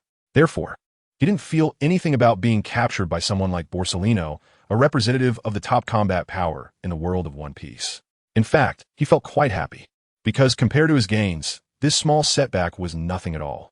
Leo ignored Borsellino's curious gaze and simply closed his eyes, deeply immersing himself in the vast information in his mind. As long as he could digest all this information and turn it into knowledge that truly belonged to him, he would then conduct some appropriate training. Leo was very confident that when he next fought Borsellino, the other party would be greatly surprised. Of course, there was also a reason why Leo did not make a big fuss or resist. That was the sea prism stone chains currently binding his hands and feet. This thing not only had a strong restraining effect on Devil Fruit users, but was also very effective against non-Devil Fruit users. Although Leo had not lost his strength, it was quite difficult to break free from such special chains in this state. Moreover, the pain from his physical injuries left him temporarily unable to escape. Just as Leo was meditating and carefully digesting the information in his mind, he suddenly felt that he had comprehended something. Chapter 29. Comprehension of Self-Healing Power. Marine Headquarters, Marineford. Sengoku still had some worries in his heart. It wasn't because he was concerned about Borsellino's ability to complete the mission, but rather because he was worried that the matter would spread. To prevent the leak of information, he had ordered the Navy's intelligence department to conduct a secret investigation worldwide. At the same time, for safety's sake, Sengoku ultimately informed Mary Geos about this matter. Steelbone Kong, who had been promoted from Fleet Admiral to Commander-in-Chief of the entire military and was currently enjoying retirement in Mary Geos, immediately showed a serious expression upon receiving the news from Sengoku through the transponder snail. Such a thing actually happened? Was that kid named Leo captured? Steelbone Kong incroyable. Borsellino has already been dispatched to personally capture that kid. I believe good news will come back soon, Commander-in-Chief. Sengoku replied. Hearing this, Steelbone Kong scratched his head. I must report this news to the Gorosei immediately. If an investigation is to be conducted worldwide, no one is more professional than the CP organization. After finishing his words, Steelbone Kong hurriedly hung up the transponder snail. Just after hanging up, Sengoku received new information. Beep, beep, beep, beep, beep. Sengoku looked at the transponder snail that he had just set down, which suddenly rang again, and his brows slightly furrowed. He picked up the phone and heard the voice of Borsellino. Mr. Sengoku, that kid Leo has already been captured by me. Although it took a bit of time, he is now on his way back to Marineford. Sengoku had originally planned to call Borsellino in a while to inquire about the completion of the mission. After all, it was agreed that he would be back soon, but unexpectedly, so much time had passed. He felt a bit worried inside. Now, hearing Borsellino say this, Sengoku finally showed a hint of joy and relief on his face. He also breathed a sigh of relief in his heart. Did they finally catch that kid? You did a great job, Borsellino. Your bonus will be doubled this month. Sengoku was happy inside. At least they had caught Leo first. Next, they needed to interrogate that kid carefully and make him reveal the secret. They had to find out who leaked the matter from back then to him. The information that appeared in Leo's mind was completely different from before. Previously, he had comprehended techniques and insights related to combat. But at that moment, he realized that what he had understood was how to quickly heal his injuries. Leo remained calm and began to circulate the chi and blood in his body according to the thoughts in his mind. At the same time, the muscles in his entire body started to move. However, these were merely external appearances or situations that might not be visible. On a more microscopic level, Leo was attempting to control the cells in his body to make them function more effectively. At a level invisible to the naked eye, Leo's megakaryocytes were rapidly dividing and proliferating, shedding a large number of platelets. These platelets quickly formed clusters around the wounds, helping him to stop the bleeding as quickly as possible. Soon after, other cells followed a similar process, beginning to assist Leo in healing his injuries from all directions. The damaged tissues of the organs in his body were also quickly regenerating through this accelerated cell division. At this moment, the naval soldiers on the deck, including Borsalino, were no longer paying attention to Leo, so much so that no one noticed the changes happening in his body. So what I just comprehended is the ability to use my own strength to quickly heal my injuries. Leo looked at the wounds on his body, healing at a visibly rapid pace, feeling an overwhelming shock and joy inside. His extraordinary comprehension was indeed becoming more and more extraordinary. After a brief moment of surprise, Leo quickly calmed down. He continued to silently control every cell and tissue in his body with the methods in his mind, further honing his precision. It felt somewhat like life returning, but not entirely. In any case, it was amazing. While Leo healed his injuries, he continued to comprehend and digest various combat information in his mind. Before he knew it, over half an hour had passed. At this moment, his injuries had completely healed, and his stamina was nearly restored. Leo slowly opened his eyes, and a gleam of brilliance flashed in his gaze. Standing at the bow of the ship, Borsalino crossed his arms and gazed at the surface of the sea, suddenly voicing his confusion. He obviously noticed something and instinctively turned his head to look at Leo's position. Upon seeing this, Borsalino's brows furrowed slightly in an instant. "You little brat." He saw that Leo's injuries on his body and face had completely healed. At this moment, all that could be seen were faint scars, which were also fading away. This miraculous scene left Borsalino stunned, feeling it was incredibly unbelievable. But before he could react, Leo suddenly grinned. "Kizaru, you will regret what you did today." Leo sneered, and then his muscles exploded with power. With great strength, he forcibly broke free from the sea prism, stone chains, and shackles on his body. "This is bad." Seeing this situation, Borsalino's expression instantly darkened, and his figure disappeared from the spot. He appeared in front of Leo in an instant, delivering a lightning-fast kick aimed at Leo's waist. However, at the moment Borsalino lifted his foot, Leo suddenly vanished as well. Boom! Borsalino's lightning-fast kick shattered the cabin area of the entire Navy warship. His gaze quickly followed Leo's movement. Trying to escape? Not that easy. Borsalino leaped forward, quickly chasing after Leo, who had already moved over 200 meters away from the warship and was rapidly stepping through the air. But just as he caught up, a barrage of sword energy suddenly filled the air, enveloping him. This sword energy was completely different from what he had encountered before. Each one was wrapped in black armed Haki, shimmering with a special luster on the surface of the sea under the setting sun. Seeing this, Borsalino was once again shocked. What is this kid capable of? At the same time that he was shocked, he also exclaimed in a manner akin to a catchphrase, "Today's young people are truly terrifying."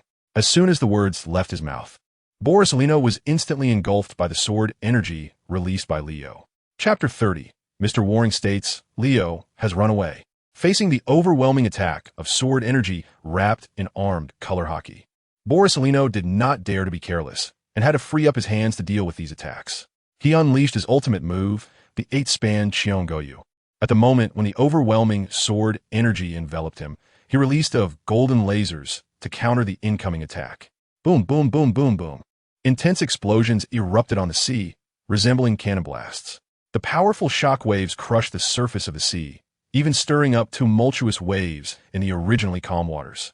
When everything settled and Borsalino looked up again, Leo's figure had long since vanished. His observation Haki rapidly spread out, covering the entire sea, although he sensed Leo's presence. At this distance, even Borsalino knew he couldn't catch up. His glint fruit ability cannot support him in sustained long-distance movement. As for the Marine 6 styles, the speed is at most comparable to that of Leo at this moment, and he simply cannot catch up.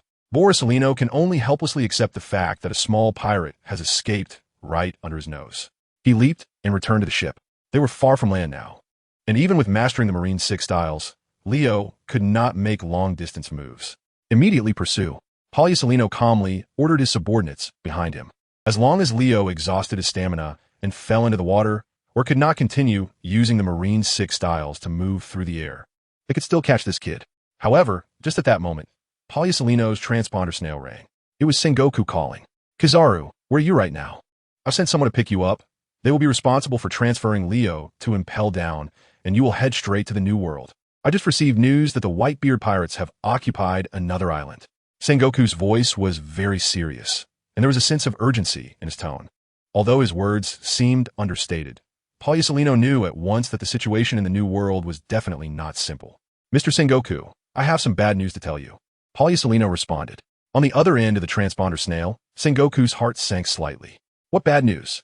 He realized that things were not looking good, but there was still a glimmer of hope in his heart. To his surprise, Polyasilino on the other end of the Den Mushi said, Not long before you called me, Leo escaped. What? Sengoku's expression changed drastically upon hearing this news. Kizaru, how could this happen? Sengoku's tone carried a hint of reproach. How could a Marine admiral in the grand headquarters of Marine Ford let a pirate escape right under his nose? Such a thing was simply absurd. It made one suspect that Polyasilino might have been a bit intentional. That kid is different from ordinary people, Mr. Sengoku. In any case, he is more troublesome than we imagined. Polyasilino reported the situation he had observed to Sengoku, including details such as Leo's ability to heal his injuries and forcibly break free from the sea stone shackles. After listening to his report, Sengoku's expression became even more grim. This little brat is so powerful. Kizaru, don't worry about this for now. Head to the New World immediately to deal with the Whitebeard pirates. As for Leo, I will find a way. After saying this, Sengoku directly hung up the Den Mushi. He then sat down in a chair, feeling his head buzzing. A series of events happening all at once was truly overwhelming. Leo escaping from Polyasilino's hands gave him a feeling of vastness, as if he could leap through the sea and fly high in the sky. After this battle, he clearly understood his current strength. In a one-on-one fight with a Marine admiral, he would eventually be defeated over time, but as long as he didn't have the determination to fight to the end, even a Marine admiral couldn't keep him, as long as he gave himself a little more time to continue growing. The moment of his complete revenge against the Navy and the world government would come. Leo stepped on the moonwalk and quickly moved across the surface of the sea. Gradually, he felt his body becoming a bit heavy. The 6 powers of the Navy, after all, were techniques that squeezed physical strength for effect, and it was indeed not suitable for long-distance movement. Leo scanned his surroundings, trying to find land to stop. However, at that moment, he saw a ship sailing towards him from the left side of the sea. Just in time, Leo's mouth immediately curled up, and he rushed towards that ship. This was an ocean cruise ship. On the large, magnificent cruise ship, joyous laughter echoed, as wealthy people spent lavishly, singing and dancing. At that moment, a figure effortlessly descended from the top of the ship without alerting anyone. After landing on the ship, Leo casually observed and, using his strong observation Haki, avoided everyone's sight. Quickly sneaking into the kitchen, it was dinner time, and a sumptuous and luxurious dinner had already been prepared here. Leo didn't care about anything else, and directly began to feast since no one was around. Fighting with Polyasilino had consumed a lot of his stamina. Although he later realized his healing ability and his injuries had recovered, the energy he consumed could not be replenished through cell division. After a round of feasting, Leo was full and satisfied. He leisurely left the kitchen, swaggering confidently. At this moment, his appearance was quite special, and the passing crew staff all thought he was just a child of some guest. Not only did they not stop Leo, but they also treated him with great respect. Leo initially planned to leave, but he suddenly felt a bit hesitant. This cruise ship was so luxurious, and the waitstaff here were much more refined than those rough pirates, providing even better service. The key point was that since it was a luxury cruise specifically serving wealthy individuals, even nobles, sailing on the open sea would never attract the Navy's attention. This essentially provided him with the best place to rest, considering that he had already caught the attention of the Navy headquarters and that Sengoku had sent a fleet admiral to capture him. Leo wanted to take a break for a while to allow his strength to grow. Just as he was thinking, he suddenly saw a group of beautiful women dressed in bunny outfits performing a lively dance ahead. Meanwhile, around them, elegantly dressed guests in expensive gowns were enjoying this stunning performance. Instantly, Leo was captivated once again. Hidden within his small body was the soul of an adult. A smile slowly formed on Leo's lips, and he had already made up his mind. From today on, this ship is mine. He smiled and walked out towards the crowd. Chapter 31. It's too expensive. Lower it by 100 million. Leo directly approached the crowd, coming to the side of the dancing women in rabbit costumes. Immediately, he drew the attention of the guests around him. Huh? Whose kid is this? How rude. Hey, clear the way for me. Don't let me see the beauties in front of me. Damn little brat. Hurry up and get lost. Whose child is lost? Come claim him. After being ruthlessly scolded by the surrounding guests, the smile that was originally on Leo's face instantly vanished without a trace. In its place was a coldness and mockery. I was originally going to be a bit polite with you all. Now, it seems there is no need for that anymore. So, why don't you jump down from here? Leo said with a smile that was not quite a smile. Upon hearing his words, everyone froze, clearly unable to respond to what he meant at that moment. Don't understand? Then let me teach you. Like this. He walked up to a chubby, white-faced man with a bloated physique and a pair of mustaches resembling an exaggerated 8. Just moments ago, this guy had glared at him fiercely, his eyes filled with disdain and an expression of contempt, acting as if he were superior, like a vicious dog barking ferociously. Hey kid, what do you want to do to me? The fat man glared down at Leo, as if he were an offended boar. Leo completely ignored him and, without exchanging any words, grabbed the man's collar and lifted him up directly. This scene was witnessed by everyone, and instantly, their expressions changed drastically. The inflated man, resembling a balloon, struggled desperately while shouting, "Bastard, what do you want? Put me down now." As soon as he finished speaking, Leo casually flung him out toward the ship's railing. With a splash, the fat man was thrown into the sea. Bubbles continuously emerged on the water surface. Seeing Leo actually throw this man into the sea shocked everyone once again. Buck, are you okay?" A richly dressed woman shouted towards the water. After a while, the fat man surfaced, gasping for air while angrily glaring at Leo. "Damn it, you little brat. Do you even know who I am to treat me like this? I am a noble duke of the Ababa kingdom." The fat man continued to curse at Leo while floating in the water, and at that moment, even more people on the deck were thrown into the water by Leo. They were all the guys who had just spoken rudely to Leo because of his appearance. Leo certainly couldn't indulge these impolite guys. After a hard effort, after tossing down dozens of them, Leo finally stopped this seemingly insane behavior in the eyes of others. He clapped his hands and turned to look at the large group of terrified guests and crew members on the cruise ship behind him. Now it's done. The rude and disrespectful guy has been dealt with. Leo casually clapped his hands and, after finishing his statement, flashed a slight smile at the remaining people in front of him. "Let me introduce myself. I'm Leo. From this moment on, this ship is mine. You can stay here and enjoy your journey. But if anyone dares to disrespect me again, they'll end up like them." Just after Leo finished speaking with a smile, a tall, thin man with curly brown hair, dressed appropriately and looking like he was of a certain status, suddenly rushed out from the crowd. He approached Leo with a look of uncertainty and shouted, "What are you talking about? This is our ship." "Oh, are you the owner of this ship?" Leo looked at him. "That's right. I am Duke Alec, the owner of the Traveler Cruise ship." Hearing this, Leo nodded and fell into contemplation. Seeing his demeanor, it reminded everyone of how he had just thrown so many people into the sea without a second thought. Duke Alec immediately displayed a worried and apprehensive expression. The other onlookers showed similar expressions. Everyone was concerned that this young man, who was not very old but had astonishing strength, might explode in violence again. Fortunately, they were just overly worried. Leo was not like before. He simply stared at Alec and smiled faintly, saying, "Don't worry, I'm not here to rob you. I'll pay you." "How much is this ship?" Leo asked. Upon hearing this, Alec was slightly taken aback, then couldn't help but scoff. "Are you joking? This ship can only be built with the permission of the world government, and its value is immeasurable. Even if you insist on buying it, it would cost at least 5 billion berries. "How much?" Leo looked at him, a bit surprised. 5 billion berries. Not a single berry less. Alec held up 5 fingers. It was obvious he looked down on Leo and didn't believe that Leo could come up with 5 billion berries. In fact, Leo indeed couldn't produce that much money. "Oh," Leo nodded as if he understood. Seeing his calm reaction, Alec was stunned and couldn't help but mutter to himself, repeatedly sizing up Leo again. He just said it casually and doesn't really intend to sell the cruise ship. There's no way this kid can come up with that much money, right? The crowd around them was also a bit confused about the situation. Everyone was staring at Leo. 50 billion is too expensive. At this moment, Leo spoke again. Upon hearing this, everyone around finally breathed a sigh of relief, and Alec also revealed a relaxed smile again. "That's why I said, This is a cruise ship licensed by the world government, specifically serving the nobles of the member states of the world government. And it is protected by the Navy.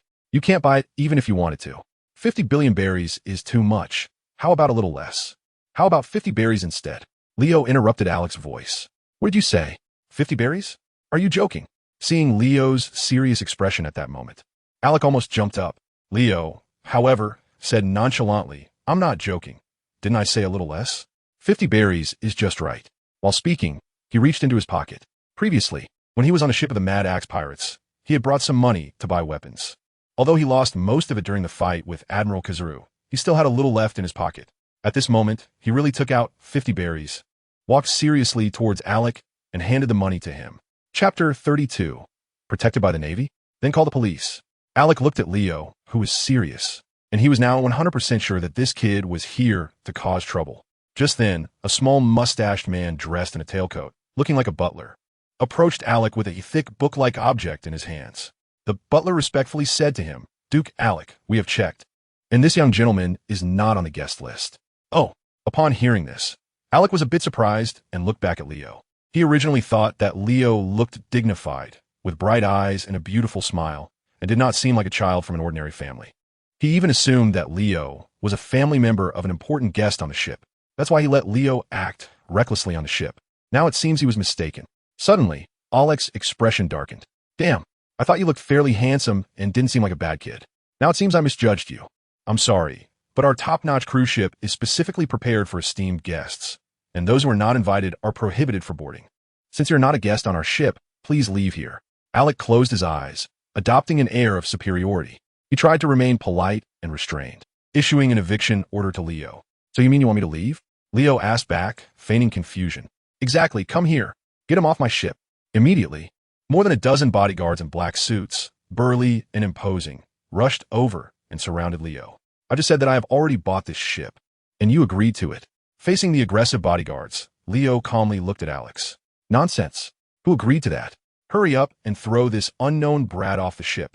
Also, go and bring our esteemed guest back. Quickly. Alex lost his patience and shouted at his subordinates.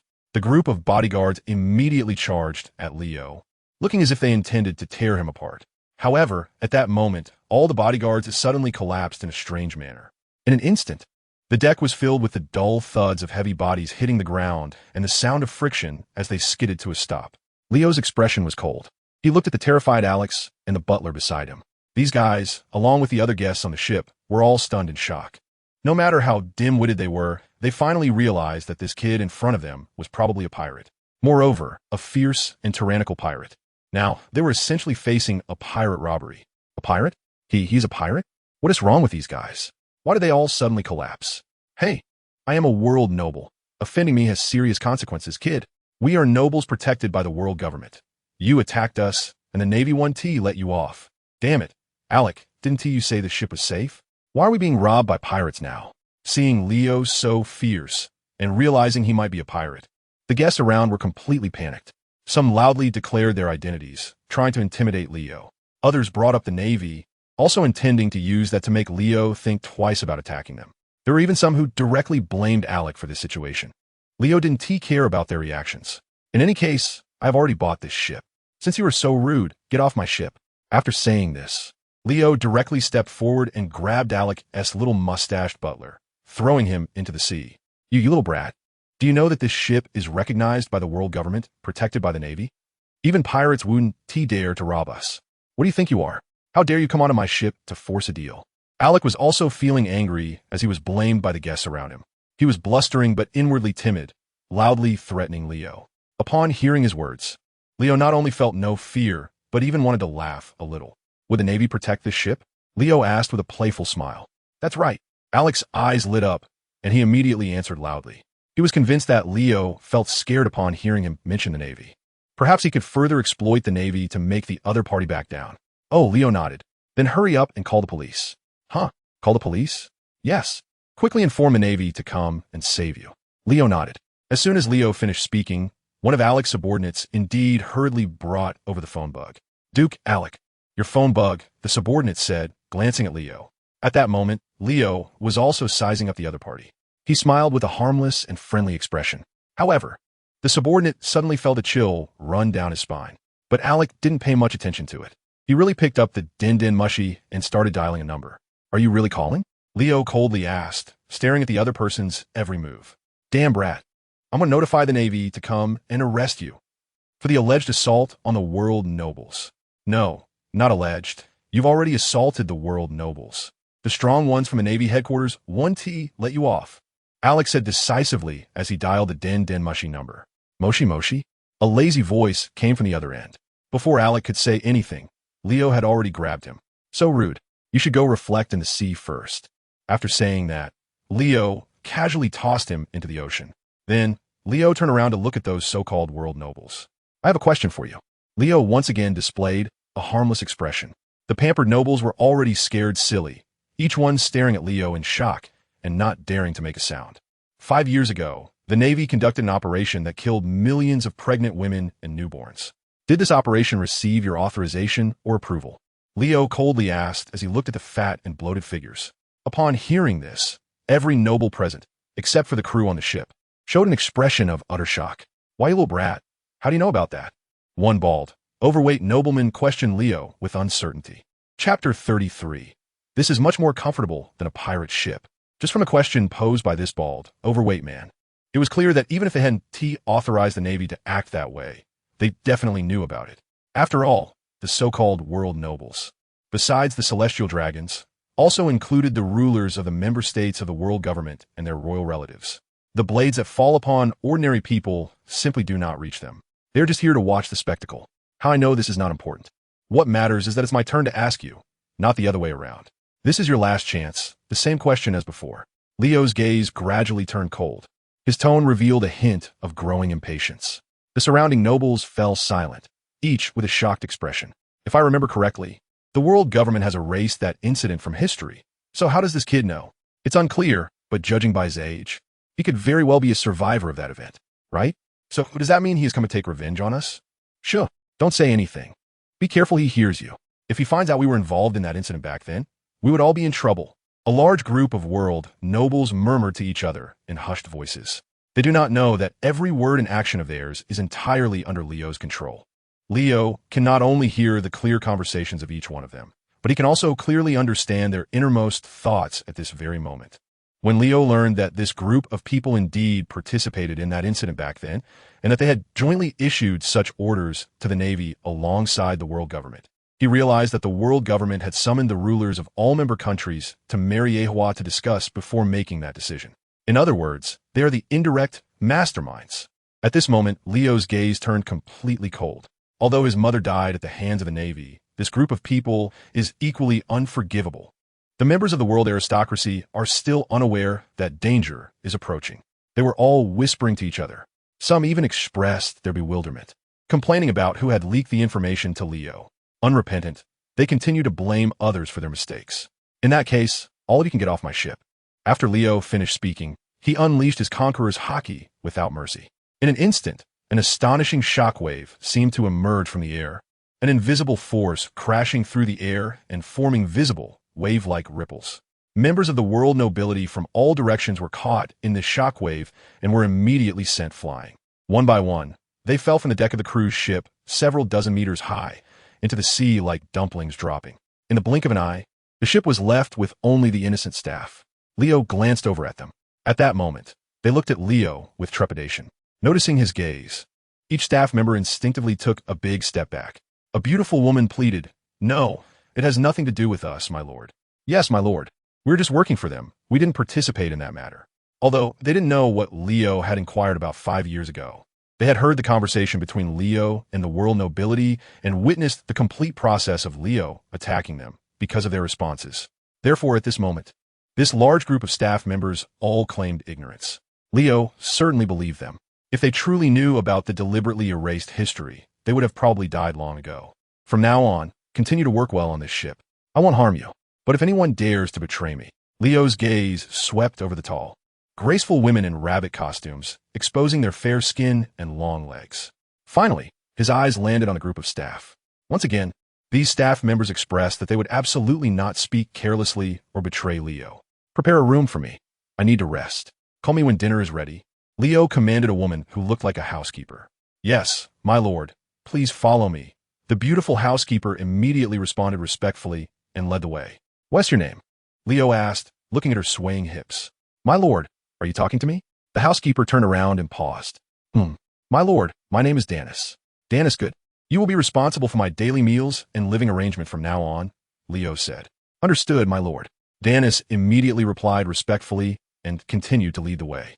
She quickly brought Leo to a very luxurious guest room, a suite of over 1,000 square meters.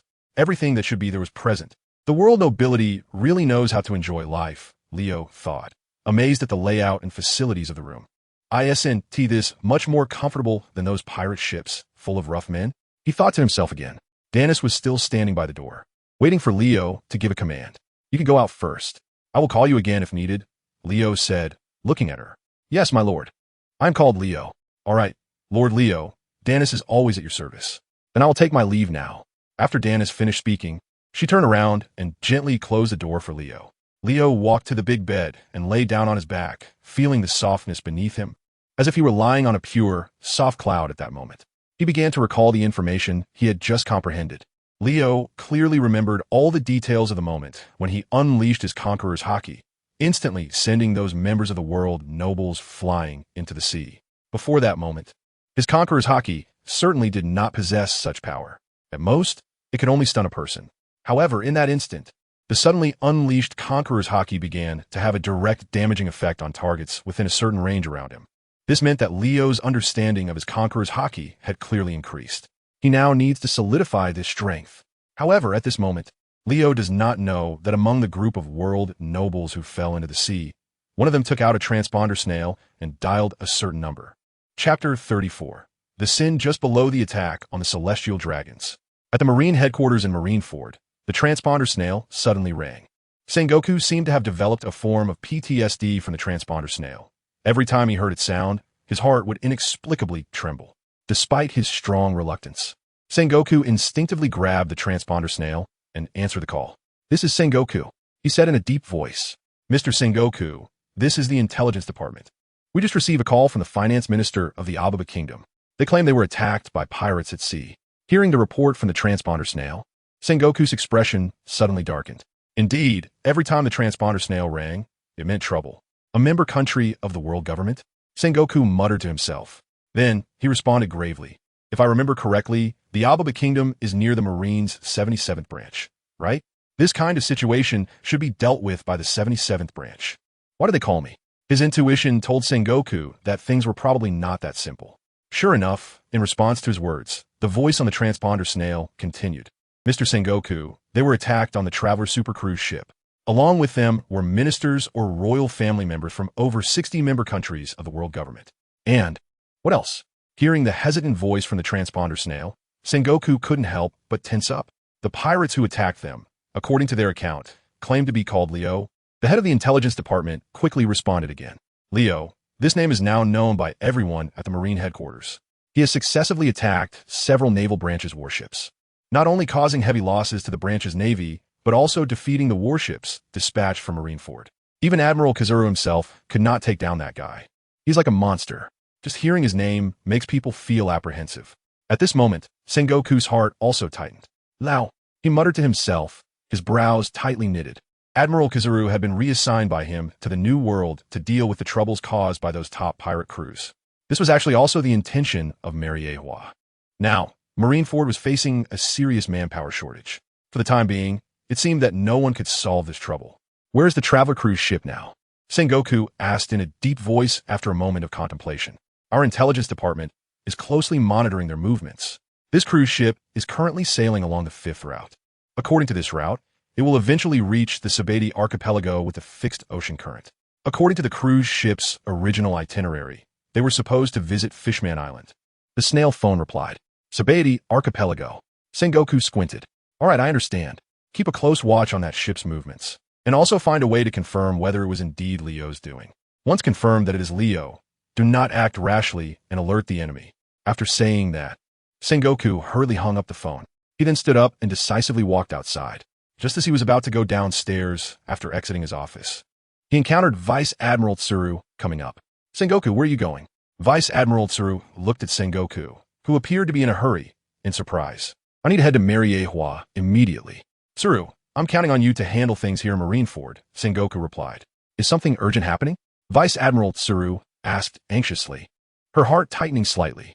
Yes, Sengoku took a deep breath, his expression extremely serious. I just received a report from the intelligence department.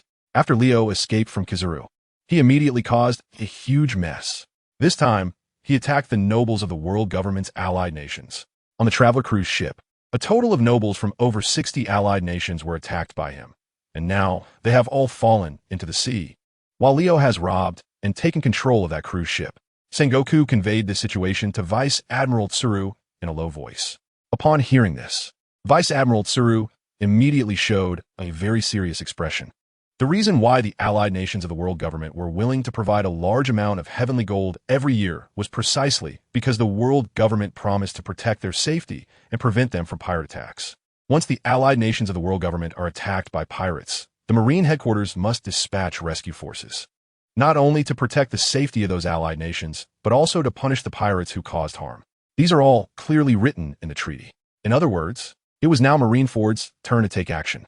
Are you planning to go to Mariewa to seek reinforcements, Sengoku? Vice Admiral Tsuru asked with a frown, worried.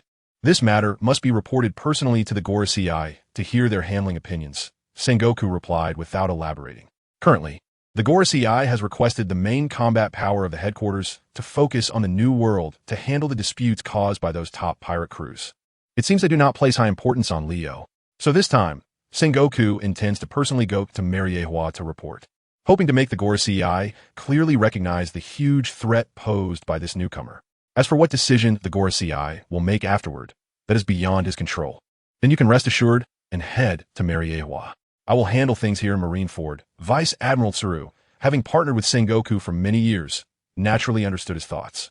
At this moment, she did not ask any more questions, nodded, and patted Sengoku on the shoulder. Thank you, Tsuru. Sengoku, burdened with heavy concerns, quickly went downstairs. Before truly departing from Mariewa, Sengoku first called his mentor and his former superior, Steelbone Kong, using his snail phone. He reported the news he had just received to Steelbone Kong. Upon hearing that Leo dared to attack the world nobles, Steelbone Kong took it very seriously. Attacking world nobles is a crime almost as severe as attacking the celestial dragons. Sengoku, you should come here. You will report to the Gorosei in person. I believe the Gorosei will certainly be able to make an accurate judgment, Steelbone Kong said, hesitating for a moment. If there really is a manpower shortage, I can still play a role for the world government. Steelbone Kong added in a deep voice. Chapter 35. This is also my era. Leo was in the room, digesting the information he had just understood about the growth of Conqueror's Haki. He has now confirmed his Conqueror's Haki, able to release it from a distance and inflict substantial damage on targets within a certain range.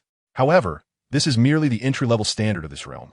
In comparison, when Whitebeard and Shanks clashed their Conqueror's Haki, it directly tore the sky apart. Leo's Conqueror's Haki has not yet reached such an exaggerated level. As for further development into Conqueror's Haki wrapping, he is still far from achieving that. It's just a matter of time. Leo thought silently to himself as he got out of bed and walked directly out of the room.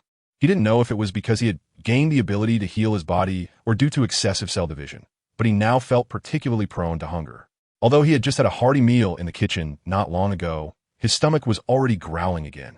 Leo went straight to the deck and saw a group of staff members whispering to each other. He did not disturb the group of people, but quietly listened to their conversation from the side. It's true, just look for yourselves. Even a bounty list has come out, with a bounty of 500 million berries. One of the waiters whispered to his companions, taking out a newspaper and a wanted notice from his pocket. It really is him. Leo has actually been wanted by the Navy with a bounty of 500 million berries. Yes, it's unbelievable, but he doesn't look like a pirate at all, and he's too young, right? Anyway, we now know that this guy is a dangerous and fierce individual. So everyone must not provoke him. Should we notify the Navy? I think it's better not to. He poses no threat to us. And if we secretly inform the Navy and get caught, we might die, right? The servers were quietly discussing this on the side. They thought they were talking about something bad. Unexpectedly, they were actually discussing the bounty on their own heads. Am I really wanted by the Navy for 500 million berries? Leo couldn't help but smile to himself. At that moment, a voice suddenly came from behind. Lord Leo, you came out? The speaker was Danis. She is now in charge of Leo's daily meals and activities. She had just arranged for the chefs in the kitchen to prepare delicious food for Leo. Coming out, she saw Leo here. The servers who heard Danis's voice were all startled at that moment. They turned around in shock to look behind them. Indeed, they saw Leo standing not far from them. Suddenly, each one of them felt awkward and panicked, unsure of what to do. Lord Leo, Fortunately, Leo completely ignored them and turned to Danis. I'm hungry. Is the food ready? Leo asked. Lord Leo, please wait a moment. I have arranged for the kitchen to prepare a lavish dinner for you. Danis immediately replied. Tell them to move faster. By the way, is there anything ready to eat right now? Bring it to me, said Leo as he turned and walked in another direction. That way was an outdoor restaurant. Being at the top of the cruise ship, it offered the best view to enjoy the most beautiful ocean scenery. All right, Lord Leo. Danis didn't dare to delay and hurriedly turned to make arrangements. At that moment, Leo suddenly walked back and approached the group of service staff. They were still in shock, frightened by what had just happened.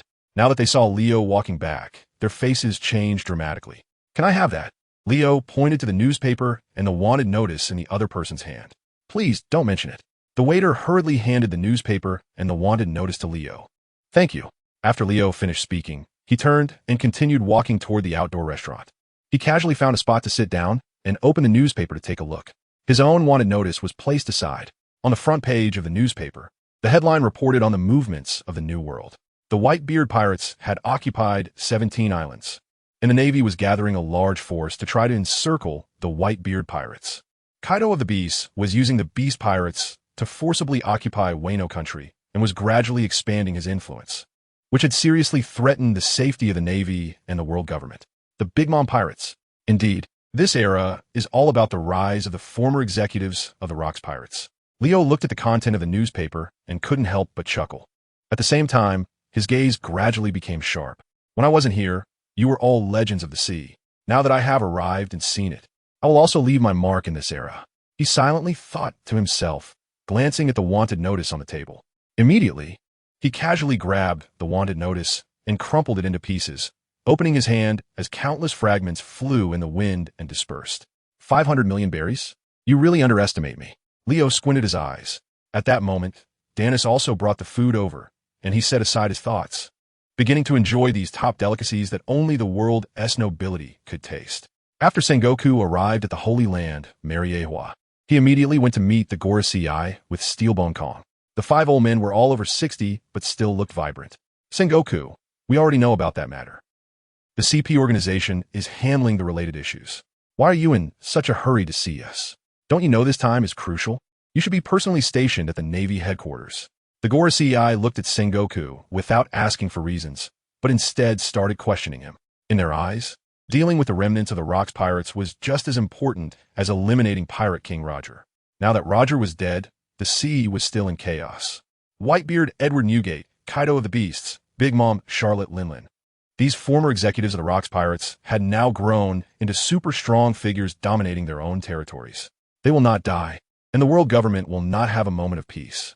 In comparison, a little ghost left over from that incident 5 years ago cannot stir up any waves in the eyes of the 5 Elder Stars. A 5 or 6-year-old child, no matter how powerful, could they really turn the world upside down? The other 5 Elder Stars basically shared the same thought. At this moment, their gazes towards Sengoku were filled with dissatisfaction. Chapter 36, A Test for Carp.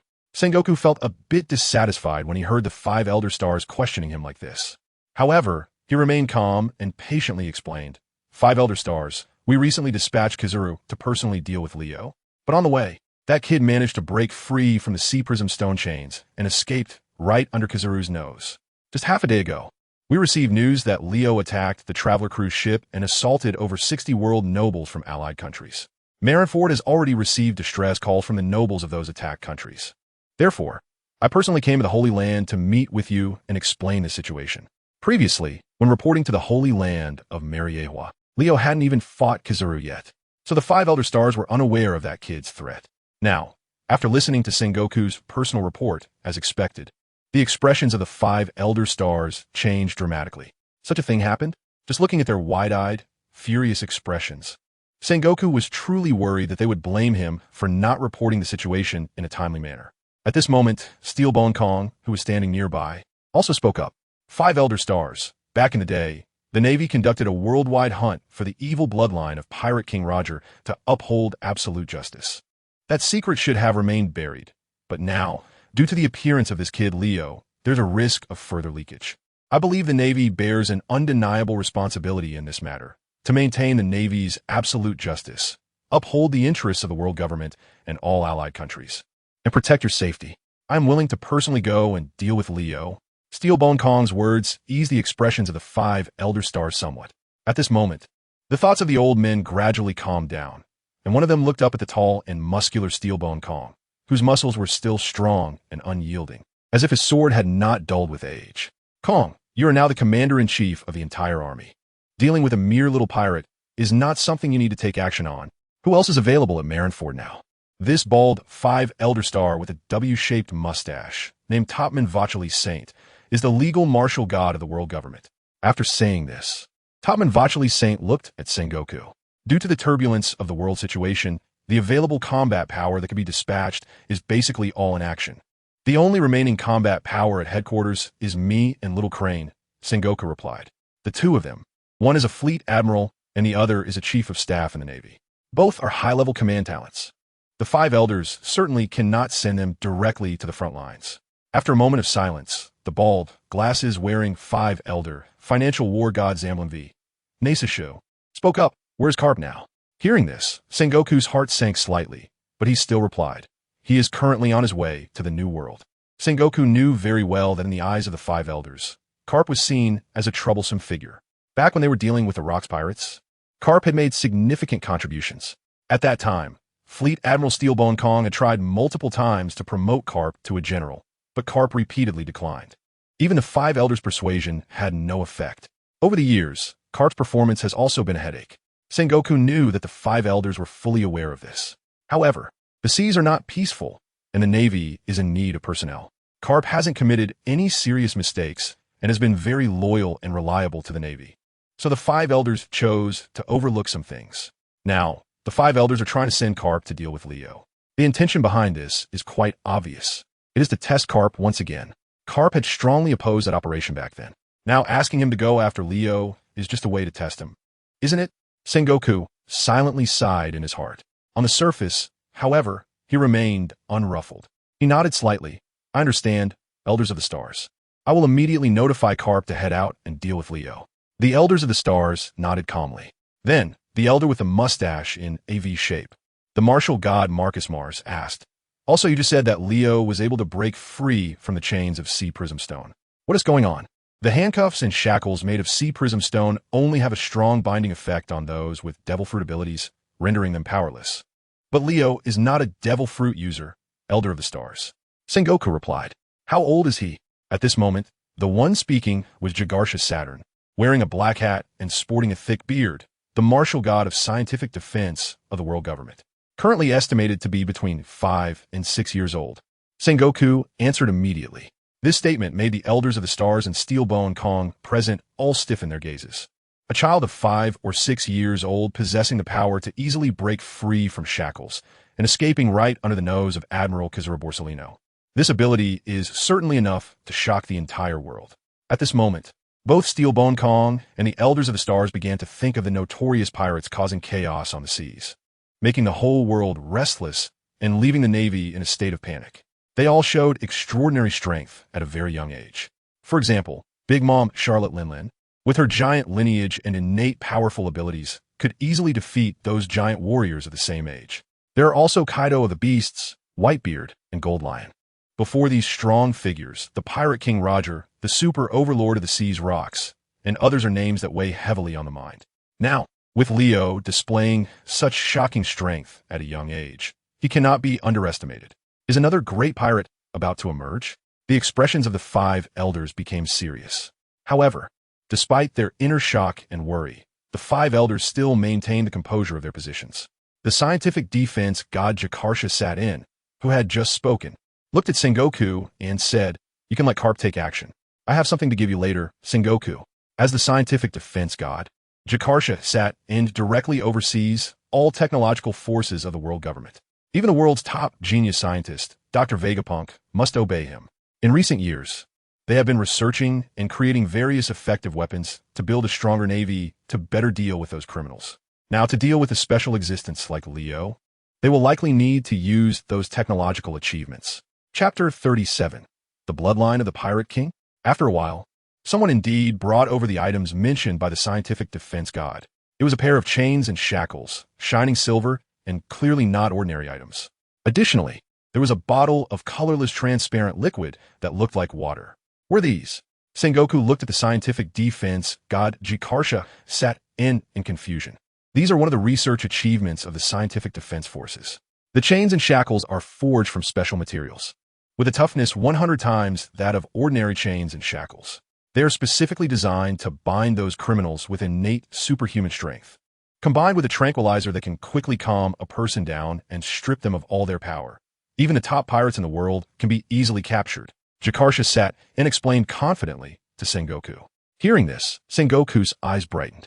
The invention of such items was certainly not specifically aimed at Leo. They were likely prepared for monsters like Kaido of the Beasts or Big Mom, Charlotte Linlin. However, this time they would come in handy. Then I will take my leave first, Sengoku said to the 5 elders and Steelbone Kong.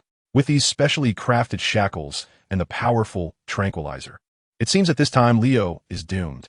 Just as Carp, who had just arrived at the Sabedi archipelago on his dog-headed warship, was preparing to head to the Red Line and then cross the mountains to reach the new world on the other side, he suddenly received a call from Sengoku's Den Mushi. Carp, where are you right now? Sengoku asked immediately. I just crossed the Sabedi archipelago. What's wrong, Sengoku? You sound urgent, Carp replied with a relaxed laugh. The 5 elders personally ordered you to temporarily abandon your current mission and turn back. Sengoku commanded seriously, ignoring Carp's teasing. Turn back? Where do you want me to go? Carp was taken aback, his smile gradually fading. To subdue Leo. He just attacked a cruise ship belonging to a world government-affiliated country and assaulted over 60 noble families from various nations. The 5 elders are extremely furious and specifically ordered you to subdue Leo. Sengoku conveyed the decision made by the 5 elders. Upon hearing that the 5 elders had personally named him for this task, Carp's brows furrowed instantly. Although he was somewhat reluctant and even dissatisfied internally, he did not show it. Understood, Sengoku. Since the 5 elders specifically named me, I will go personally. After saying that, Carp directly ordered the warship to turn around. I will send you the information shortly. Sengoku's response came through the Den Mushi. After 2 seconds, Sengoku reminded in a deep voice, Carp, Leo has now committed acts of piracy. He not only attacked the Navy, but also threatened the lives and property of the world nobles. The Navy absolutely cannot tolerate evil and allow wicked people to exist. Although Sengoku did not state it clearly, the meaning behind his words was quite explicit. He was reminding Carp not to go easy on Leo due to any feelings of conscience. Carp certainly understood the implication. Sengoku, the signal here ISNT very good. I'll hang up now. After saying that, Carp directly hung up the Den Mushi. He looked up at the vast ocean ahead of the ship, his eyes shimmering with complex emotions. The high bounty issued by the Navy for Leo quickly caused a sensation worldwide. Suddenly, the name Leo, along with his innocent and harmless face, spread rapidly across the globe. Discussions about Leo soon ignited fiercely. Who is this Leo? Why is the Navy offering a bounty of 500 million berries for him? I've never heard of him, but I know Dark King Rayleigh. Could this kid be related to Rayleigh? He looks quite young. Did he really become a pirate at such a young age? One evil guy. But how could someone so young have a bounty of 500 million berries? What heinous acts has he committed? Not only the residents around the world noticed this news, but Leo himself was also extremely shocked and confused about being targeted by the Navy with such a high bounty at his first encounter. At this moment, well-known pirate crews around the world also took note of the situation. Somewhere in the New World, on one of the islands under the Whitebeard pirates' territory, the Moby Dick was docked there. The world's strongest man, Whitebeard Edward Newgate, laughed heartily while drinking. Recently, many mischievous little brats have appeared on the seas. After finishing his laugh, Whitebeard took another sip of his drink. The commanders, including Marco the Phoenix, Diamond Jozu, and Flower Sword Vista, gathered nearby to discuss something. Lao, a name I've never heard of, Diamond Jozu casually remarked, glancing at the newspaper in Marco's hand. Of course, it's a name I've never heard of. That kid looks like he can't be more than 10 years old. Flower Sword Vista smiled slightly, looking at the youthful face on the wanted poster. I think he looks about 5, definitely no more than 6. Marco also smiled at this moment. What abilities does this kid have to warrant such a high bounty from the Navy? Izo walked over, took a glance at the wanted poster, and couldn't help but voice his astonishment. A mere kid with a name I've never heard of has been issued such a high bounty by the Navy, even higher than many of the commanders on the Moby Dick. This situation is simply unbelievable. Yes, I'm also puzzled by this. What did that kid do to provoke such anger from the Navy, leading them to make such an incredible decision? Diamond Jozu shook his head in agreement. Meanwhile, Marco remained silent in contemplation. 5 years ago, Roger surrendered to the Navy and was publicly executed in Logtown. After that, the Navy hunted down Roger's widow, children, or unborn child worldwide. If we consider the timeline, if that child survived, they should be about this age by now. After a brief moment of thought, Marco quietly analyzed.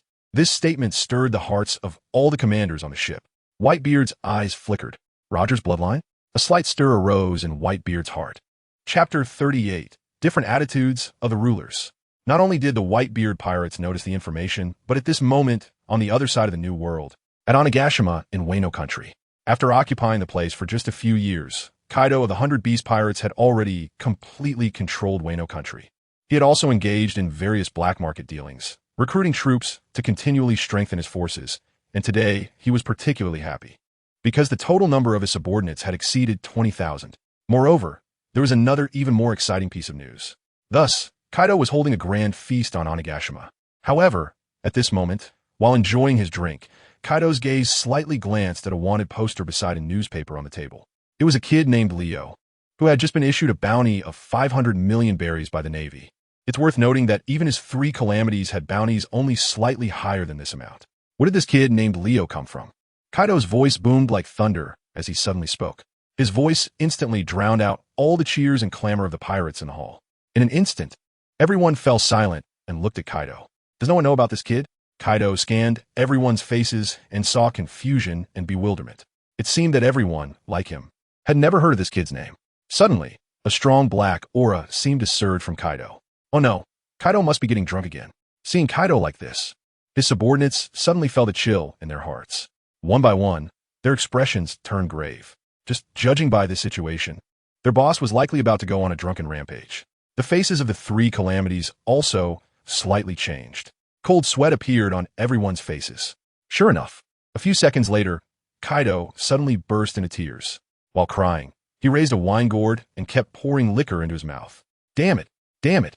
That bunch of guys at the Navy headquarters actually issued such a high bounty for a nameless little brat. Why is that? Why? Glug glug. He let out a confused roar while continuing to drink heavily. After downing an entire gourd of alcohol in one go, Kaido began to mutter to himself again. The cadres under me are all powerful sea pirates. Just one stomp from them can make the Navy tremble. And their bounties aren't even as high as that unknown little brat. Damn it, damn it. Is the Navy looking down on me and my beast pirates? It's all your fault, you guys, for not being ambitious enough, making the Navy look down on us. Gulping down more, Kaido suddenly placed all the blame on his subordinates. After finishing 2 more large gourds of alcohol, Kaido's drunkenness deepened. He raised his eyes to all the subordinates present and shouted, from today on, you all go out and make a fuss for me. When you see the Navy, take them down. I want your bounties to exceed 1 billion berries each. Remember that. After Kaido finished speaking, he suddenly soared into the sky, transforming into a 100-foot-long blue dragon that broke through the roof and disappeared into the sky. Meanwhile, on the other side in Wano, on Cake Island, to celebrate the addition of another island to her nation, becoming a territory of the Big Mom Pirates, Charlotte Linlin was also ordering a grand feast. The preparations for the banquet were in full swing. The Minister of Candy and the Sweet 3 generals were accompanying Charlotte Linlin, enjoying snacks and desserts while reporting on the recent situation at sea. Charlotte Linlin was mainly concerned about the movements in the New World.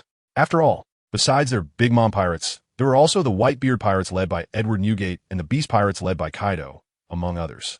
Additionally, many ambitious pirate crews, big and small, were eyeing the territory. Mom, over the past few days, both Whitebeard and Kaido have been making moves. Whitebeard's territory has increased by 3 islands. Kaido has completely dominated Wano, but there hasn't been more news about them, Perisparrow reported to Charlotte Linlin. Mama, that guy Whitebeard is really competing with us to the end. That bastard Kaido is the same. If I see him, I will definitely kill him, Charlotte Linlin said with a fierce and venomous look in her eyes. gnashing her teeth while stuffing dessert cake into her mouth. After a gluttonous feast, she suddenly asked, "What about other pirate crews? If they dare to intrude into our territory, they must all be eliminated." After saying that, Charlotte Leanlean's eyes glinted with ferocity once again. Her eldest son, Perispero, immediately replied, "Indeed, many new pirate crews have entered the New World, but the Navy is also taking action against them. So far, we haven't received any news of pirate crews daring to attack us, Mom." However, Perispero paused suddenly at this point. He hesitated, wondering whether to tell Charlotte Linlin about that news as well. Charlotte Linlin noticed Perispero's hesitation. "What's wrong?" "It's news about the first half of the Grand Line, Mom. I think that guy might become our fierce competitor in the future," Perispero replied cautiously. At that moment, Mama Charlotte Leanlean's fierce gaze made him feel a chill run down his spine. The consequences of angering her were unimaginable. Has something remarkable appeared in the first half of the Grand Line? Perhaps because the target emerged in the first half of the Grand Line. Charlotte Linlin, surprisingly, had a minimal reaction. "Mom, there's a kid named Leo who has a bounty of 500 million berries from the Navy." "Lao?" Charlotte Linlin paused her eating, her eyes darting around. However, she couldn't find any information about that name in her memory. But being wanted by the Navy for the first time with a bounty of 500 million berries is indeed something worth paying attention to. "Does that kid have something special?" Charlotte Linlin asked. "The information I currently have is limited, but Mom, anyone who could be taken so seriously by the Navy must be quite extraordinary. So I've already sent someone to investigate more information about Leo," Perispero quickly replied. Well, if he's just active in the first half of the Grand Line, that's fine. If he dares to come to the New World and compete with us for territory, he'll see what happens." Charlotte Leanlean's eyes were fierce and venomous as she sneered. Chapter 39. The sea will become increasingly unstable. On the other side of the New World, the recently rising red-haired pirates had just engaged in a fierce battle with another well-known pirate crew. Although they won the victory, the process was not easy. At this moment, red-haired Shanks and his crew were resting on a deserted island, preparing to hold a feast. Suddenly, a news bird flew down from the sky. After paying, First Mate Ben Beckman received a newspaper and a wanted poster. Shanks, who was drinking, immediately glanced over. Although he remained calm, his eyes were already telling everyone about his concern regarding the recent events happening at sea. Whitebeard, Kaido, and Big Mom had been conquering territories in the New World, recruiting more followers, and their influence was growing larger. After Ben Beckman glanced at the newspaper, he began to mutter to himself. Hearing this, Shanks chuckled lightly. After all, it's those guys. This situation is quite normal. However, the Navy must be having a headache about this. After saying that, Shanks took another sip from the jug. They would indeed have a headache, but it might not necessarily be due to the troubles caused by Whitebeard, Kaido, and Big Mom, Ben Beckman replied. Upon hearing his seemingly pointed remark, Shanks' eyes flashed, and he looked over again. Many eye-catching new pirate crews had started entering the New World. The Sabaody archipelago had become an unstable place. As a result, the Navy's operations in the New World had become increasingly ordinary. And it seemed that this was causing significant troubles in the first half of the Grand Line as well, Ben Beckman added. Shanks chuckled playfully. Has another remarkable newcomer emerged? He asked. The other cadres, like Lucky Roo and Jesus Burgess, also looked over curiously. Ben Beckman then walked directly toward Shanks, raising the bounty notice in his hand. This kid named Leo, although he didn't know what exactly he had done, the newspapers had not mentioned any information about him. However, the Navy had placed a bounty of 500 million berries on Leo. As soon as Ben Beckman said this, everyone present, including Shanks, widened their eyes in shock. Each person showed an expression of disbelief. A new pirate, with no news reports at all, actually received such a high bounty? After a brief moment of astonishment, Shanks' expression became serious. Based on past experience, the world government and the Navy headquarters must have concealed what that kid had done. But what exactly did he do to be taken so seriously by the Navy? Shanks furrowed his brows in thought. The other cadres also expressed their confusion. At this moment, Ben Beckman spoke again. He looks like just a 5 or 6-year-old kid, considering his age and the level of attention the Navy is giving him. Perhaps we can find an answer. Ben Beckman's words stirred something in Shanks and the other cadres. Are you implying? Shanks looked at Ben Beckman in surprise. It's just a guess. But it can't all be just a coincidence, Ben Beckman replied. 5 years ago, the Navy launched operations worldwide to eradicate the bloodline left by Roger, killing countless newborns and pregnant women. Surely, they haven't just now discovered that the bloodline of the pirate king Roger still exists, have they? Lucky Roo also realized what Ben Beckman was hinting at and couldn't help but laugh loudly. This made Shank's heart skip a beat. So, what you're suggesting is that this Leo, with a bounty of 500 million berries from the Navy, is a descendant of the Pirate King Roger? Jesus Burgess stared in disbelief at Lucky Roo, Ben Beckman, and Shanks. However, no one could provide a definitive answer. I said it's just a guess. Of course, things aren't always so coincidental. There's a possibility, Ben Beckman replied calmly. After a brief moment of seriousness, Shanks smiled again. He raised his jug and took a sip, saying, "It seems that this world will not move towards peace with Roger's death. Instead, starting today, it will become increasingly difficult." Leo swam like a white fish, quickly moving across the deep blue sea. He is tied with a chain. Behind the chain is the Traveler, a cruise ship towering over 2 or 3 dozen stories high. At this moment, Leo is frantically swimming forward in the sea using his own strength, dragging the enormous cruise ship along with him. He exercises his physical strength, endurance, and willpower in this way. It must be said that the effects of this training method are quite evident. Nowadays, Leo's physique is even stronger than it was 2 days ago. Not only that, but he's also gained a deeper understanding of his own martial arts, which is not the understanding of the Navy's 6 styles, but his own unique martial arts. In his mind, the techniques of martial arts have been lingering for the past 2 days, refusing to fade away. This morning, Leo suddenly had an epiphany.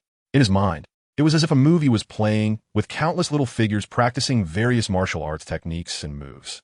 Each of these techniques was rooted in practical combat, emphasizing striking true and achieving victory in one blow. Leo did not know what this set of martial arts was called, but through training and earnestly contemplating the information, he digested it and transformed it into his own skills, gradually mastering techniques that were probably even more powerful than the Navy's 6 styles. He couldn't wait to encounter a suitable opponent to test out what he had learned in the past 2 days. Leo turned over in the sea, lying on his back, floating and sinking amidst the surging waves. Looking at the azure sky, he had some thoughts. It would be great if he could encounter Kizaru again. Practicing against him would be quite beneficial, Leo thought again. Then he began to ponder whether he should give a name to this set of martial arts he had just comprehended. The techniques in his mind combined characteristics of offense, defense, and explosive power, even without exerting force. Simply using that set of movements could help Leo achieve excellent training results. With so many characteristics, what should it be called? As Leo was lost in thought, he suddenly frowned slightly. Chapter 40. Archenemy or ordinary opponent. Leo flipped in the water and looked towards the distance. At that moment, his observation Haki sensed a powerful aura entering his range of perception. The strong heartbeat, the steady and smooth breathing, along with the astonishing sense of pressure indicated that this person was definitely a master, completely different from the small-time characters he had encountered a few days ago. At least, they were at the level of a Navy admiral, right? Leo's heart stirred slightly, and his eyes brightened. At the same time, he began to focus more intently on perceiving the sounds and movements from afar. Before long, he heard some voices quite clearly. Vice Admiral Karp, our reconnaissance ship reports that the Traveler cruise ship has been spotted 10 nautical miles ahead. This was a robust male voice. Hearing this, Leo's heart moved, and he already knew who was coming. It was actually Karp. A playful smile appeared at the corner of Leo's mouth. Meanwhile, a voice echoed in his mind. "We're finally going to meet, full speed ahead. Don't let the pirates get away," Karp commanded loudly. But then he asked, "By the way, how many donuts have I eaten so far?" "Vice Admiral Karp, you've eaten your 592nd donut." Leo leaped from the sea back onto the deck. Although he was completely bare, Danis approached without hesitation and draped a towel that had already been prepared over him. "Lord Leo, your clothes have been prepared for you," Danis reminded respectfully.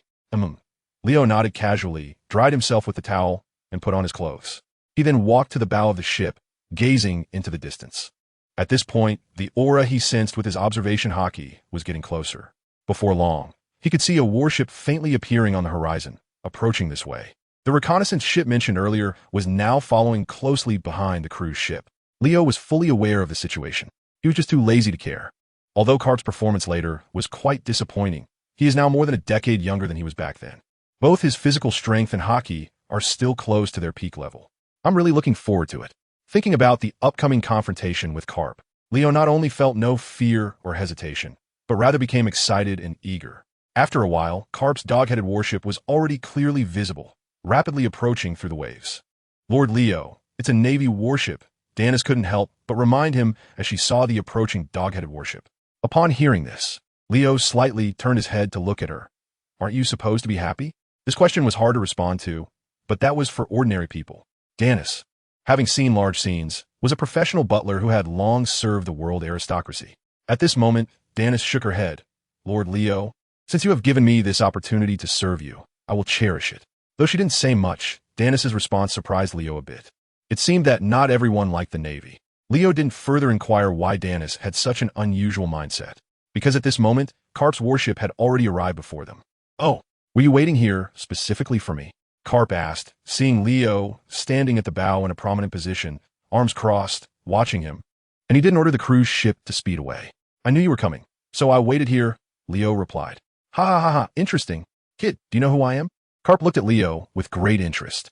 Unlike others, Karp knew that Leo could not possibly be the bloodline of Pirate King Roger, because the true bloodline of Pirate King Roger was currently growing under his protection. Moreover, another obvious point was that Roger's bloodline was actually younger than Leo before him. I don't know, but you seem to have good aura. You should be a worthy opponent, Leo replied with a smile. Ha ha, you really are interesting. I'm Karp. What do you say? Want to come back with me obediently? Karp continued to smile and asked Leo. It seemed he had no intention of fighting. This was very much in line with his style. Karp, that name is quite ordinary, nothing special. I have a question for you. Leo gradually withdrew his smile and looked at Karp. What question? Karp also put away his smile and looked at Leo seriously. What do you think about the Navy's actions around the world 5 years ago? This question from Leo was very sharp for Karp. Hearing this, Karp's expression changed slightly. Ha! Kid, why do you ask this? Because it's important. This will determine whether you are my mortal enemy or just an ordinary opponent, Leo replied. Karp's expression became even more serious. Even his eyes showed a hint of gravity. Believe me, kid, these matters are not something you can solve alone. Instead of holding onto such a hateful mindset against the Navy and the world government, it's better to honestly listen to my words and come with me. Come back with me. I guarantee that as long as you listen to me, nothing will happen. Karp suggested calmly, arms crossed, looking at Leo. His thoughts were to find any excuse and say that he had killed Leo or something else.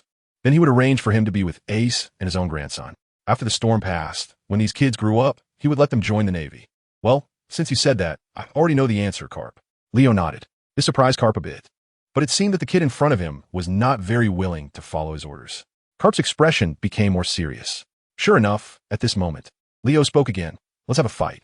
Your proposal has no appeal to me. Ha ha. Indeed, a stubborn little brat. Although I know you are the victim. It doesn't conflict with your wrongdoing. If you don't obediently listen, my righteous iron fist won't be polite to you. As Karp spoke, his armed Haki instantly covered his arms. Then he leaped towards Leo.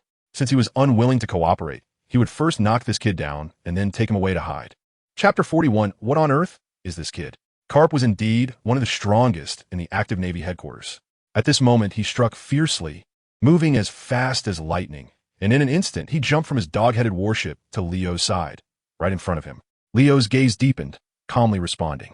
His powerful observation Haki allowed him to predict Karp's next move. The opponent's fist was aimed at his left cheek. The title of Iron Fist Karp was not just for show. If that hit him with Leo's current strength, he would definitely be in trouble. Leo used the Navy's 6 styles technique, shaving in that critical moment, swiftly dodging Karp's attack. Oh, who taught you the Navy's 6 styles? Karp, missing his strike, looked in surprise at Leo, who had dodged 10 meters away. Another guy talking nonsense. The last one who asked me this was Yellow Ape Borsellino, but I drove him off. Leo chuckled. You drove off Yellow Ape? Ha ha. Karp laughed heartily and suddenly threw a punch at Leo. This punch, thrown from a distance, caused the air to explode. And at that moment, Leo clearly saw an astonishing shockwave of fist pressure appear in the air. The super-fast punch created a vacuum fist pressure shockwave. Karp's move could even flatten a mountain. However, at this moment, Leo surprisingly did not dodge or evade. Instead, he tightened his right fist, revealing a meaningful smile. Karp was a martial arts fanatic, and his martial arts and Haki were also well known in the pirate world. And now Leo wanted to test how far his martial arts were from Karp's. As Leo tightened his fist, he naturally followed the martial arts movements he had comprehended earlier, throwing a punch fluidly. This punch seemed casual, but in reality, nearly 90% of Leo's strength was concentrated in it. Boom! The air was instantly smashed, producing a deafening explosion. At the same time, a visible vacuum fist pressure exploded outward from the center of Leo's fist, accompanied by purple-black armed Haki. colliding with Carp's vacuum fist pressure. Just as quickly as it was said, the vacuum fist pressures released by both of them collided in the air in the blink of an eye. Boom! A deafening sound echoed across the sea. The powerful shockwave not only sent all the crew members on the deck flying backward, but also stirred the entire sea into a tumultuous wave. Even more exaggerated, the originally pristine thick clouds in the sky were violently shattered by the clash of Leo and Carp's punches. All the clouds disappeared, leaving only a clear blue sky. Armed Haki, Carp was in shock, unable to believe his eyes as he stared at Leo across from him. Behind him, the soldiers on the dog-headed warship were also incredulously gaping, their jaws dropping to the ground. So strong. What is this kid able to trade blows with Vice Admiral Carp? What kind of power did he just use to withstand Vice Admiral Carp's attack? No wonder so many Navy couldn't catch this kid. It turns out he is so powerful. Now, this kid will probably have his name recorded in history from today on. The Navy soldiers were all incredibly shocked, each discussing among themselves. And Carp, upon hearing these voices, finally managed to regain some composure. For most of his life, he has been campaigning across the sea, hunting down countless pirates. Even the infamous and world-renowned figures like Rox and Roger, he has faced many times. Those long-established pirates have all grown through countless life-and-death battles. They were able to gain such powerful strength, and none of them did so without paying a huge price. It is only natural to become that strong. However, at this moment, what shocked Carp the most was Leo's age. It is now basically certain that Leo is the survivor from 5 years ago, during the Navy's global campaign to eradicate Roger's evil bloodline. In other words, he is at most no older than 6 years old. A little brat under 6 years old actually possesses such powerful martial arts and has even mastered an astonishing level of armament Haki that can be projected in battle. Carp swore he had never encountered such a being before. Did you comprehend all this on your own, or did someone teach you these things from behind? Carp stared at Leo, asking with a serious and curious tone. Of course, I comprehended it on my own. It's not that difficult, Leo replied confidently. Comprehended it on your own? Carp's pupils twitched. He didn't know whether to believe this little brat. However, he had already made up his mind to capture Leo here no matter what. At this moment, Carp suddenly rolled up his sleeves, revealing his very strong and muscular arms. With a buzz, his muscles all over his body, especially the massive muscles in his arms, seemed to suddenly swell up. At the same time, a stronger aura emanated from Carp's body than before. Moreover, the armament Haki not only wrapped around his arms, but also showed signs of covering his legs and torso. Are you going to get serious? Leo asked with a playful smile. Despite his relaxed demeanor, Leo felt a heavy emotional burden inside. Just now, when exchanging blows with Carp, it seemed like both sides were evenly matched, hard to distinguish who would win. However, in reality, Leo was at a disadvantage. Ever since the exchange of punches began, it felt like his internal organs were about to rupture. His bones ached, especially his right fist, which felt as if it would shatter from the recoil of Carp's power. Only now had these negative sensations lessened significantly. Facing the now serious Carp, Leo gradually put away his smile. Kid, I'll ask you one more time. Are you going to obediently come back with me? This is your last chance, Carp said, and his entire body erupted with an astonishing aura, creating a violent shockwave that crushed towards Leo. I don't want to. Leo immediately rejected him. Then I can only knock you down here, Carp declared and disappeared with a bang. The air still resonated with the sonic boom of his super speed movement, and the vibrations caused by Carp's rapid movement began to spread quickly. Chapter 42, Equal Strength. The rumbling sound of the sonic boom continued to spread in all directions. The air vibrated violently, causing Leo's vision to shake continuously. It was evident just how fierce Carp's unleashed power was. What incredible speed! Leo's observation Haki almost couldn't catch Carp's movements. At this moment, Carp had instantly appeared in front of him, yet Leo did not dodge or evade. Not only that, but Leo even took the initiative to counterattack with an uppercut aimed at Carp's abdomen. Bang! Carp reacted extremely quickly, using his arm wrapped in armament Haki to block Leo's punch. He looked at Leo in surprise, not yet having the chance to speak. At that moment, Leo's left fist also struck out, targeting Carp's right rib. Carp's right fist came crashing down, just in time to collide with Leo's punch. The force of both of them made the steel deck of the cruise ship beneath their feet finally unable to withstand the pressure, starting to sink. With a crisp crack, suddenly, the deck shattered, creating a huge gap, and both Leo and Carp fell down to the lower level of the deck. Kid, you have quite the strength, Carp said in astonishment. He didn't expect that Leo not only mastered armament Haki, but also had incredibly powerful physical strength. If he truly grasped all this by himself, then he was indeed a genius, Carp thought in shock. At this moment, Leo had no intention of wasting words and launched another punch. Following the latest insights of martial arts that appeared in his mind, he continuously changed directions, targeting every vital point and weak defense of Carp, unleashing a storm-like attack. It was during this intense assault that Leo finally understood what the seemingly incomprehensible light points in his mind meant. Those floating light points were essentially targets. As long as he trained in accordance with these targets, every strike could hit the vital points directly. His opponent would be completely defenseless, Leo thought joyfully in his heart. Just then, he landed a punch on Carp's cheek. With a bang, Carp was actually sent flying by his punch. Carp landed back on his dog-headed warship, looking at Leo in disbelief.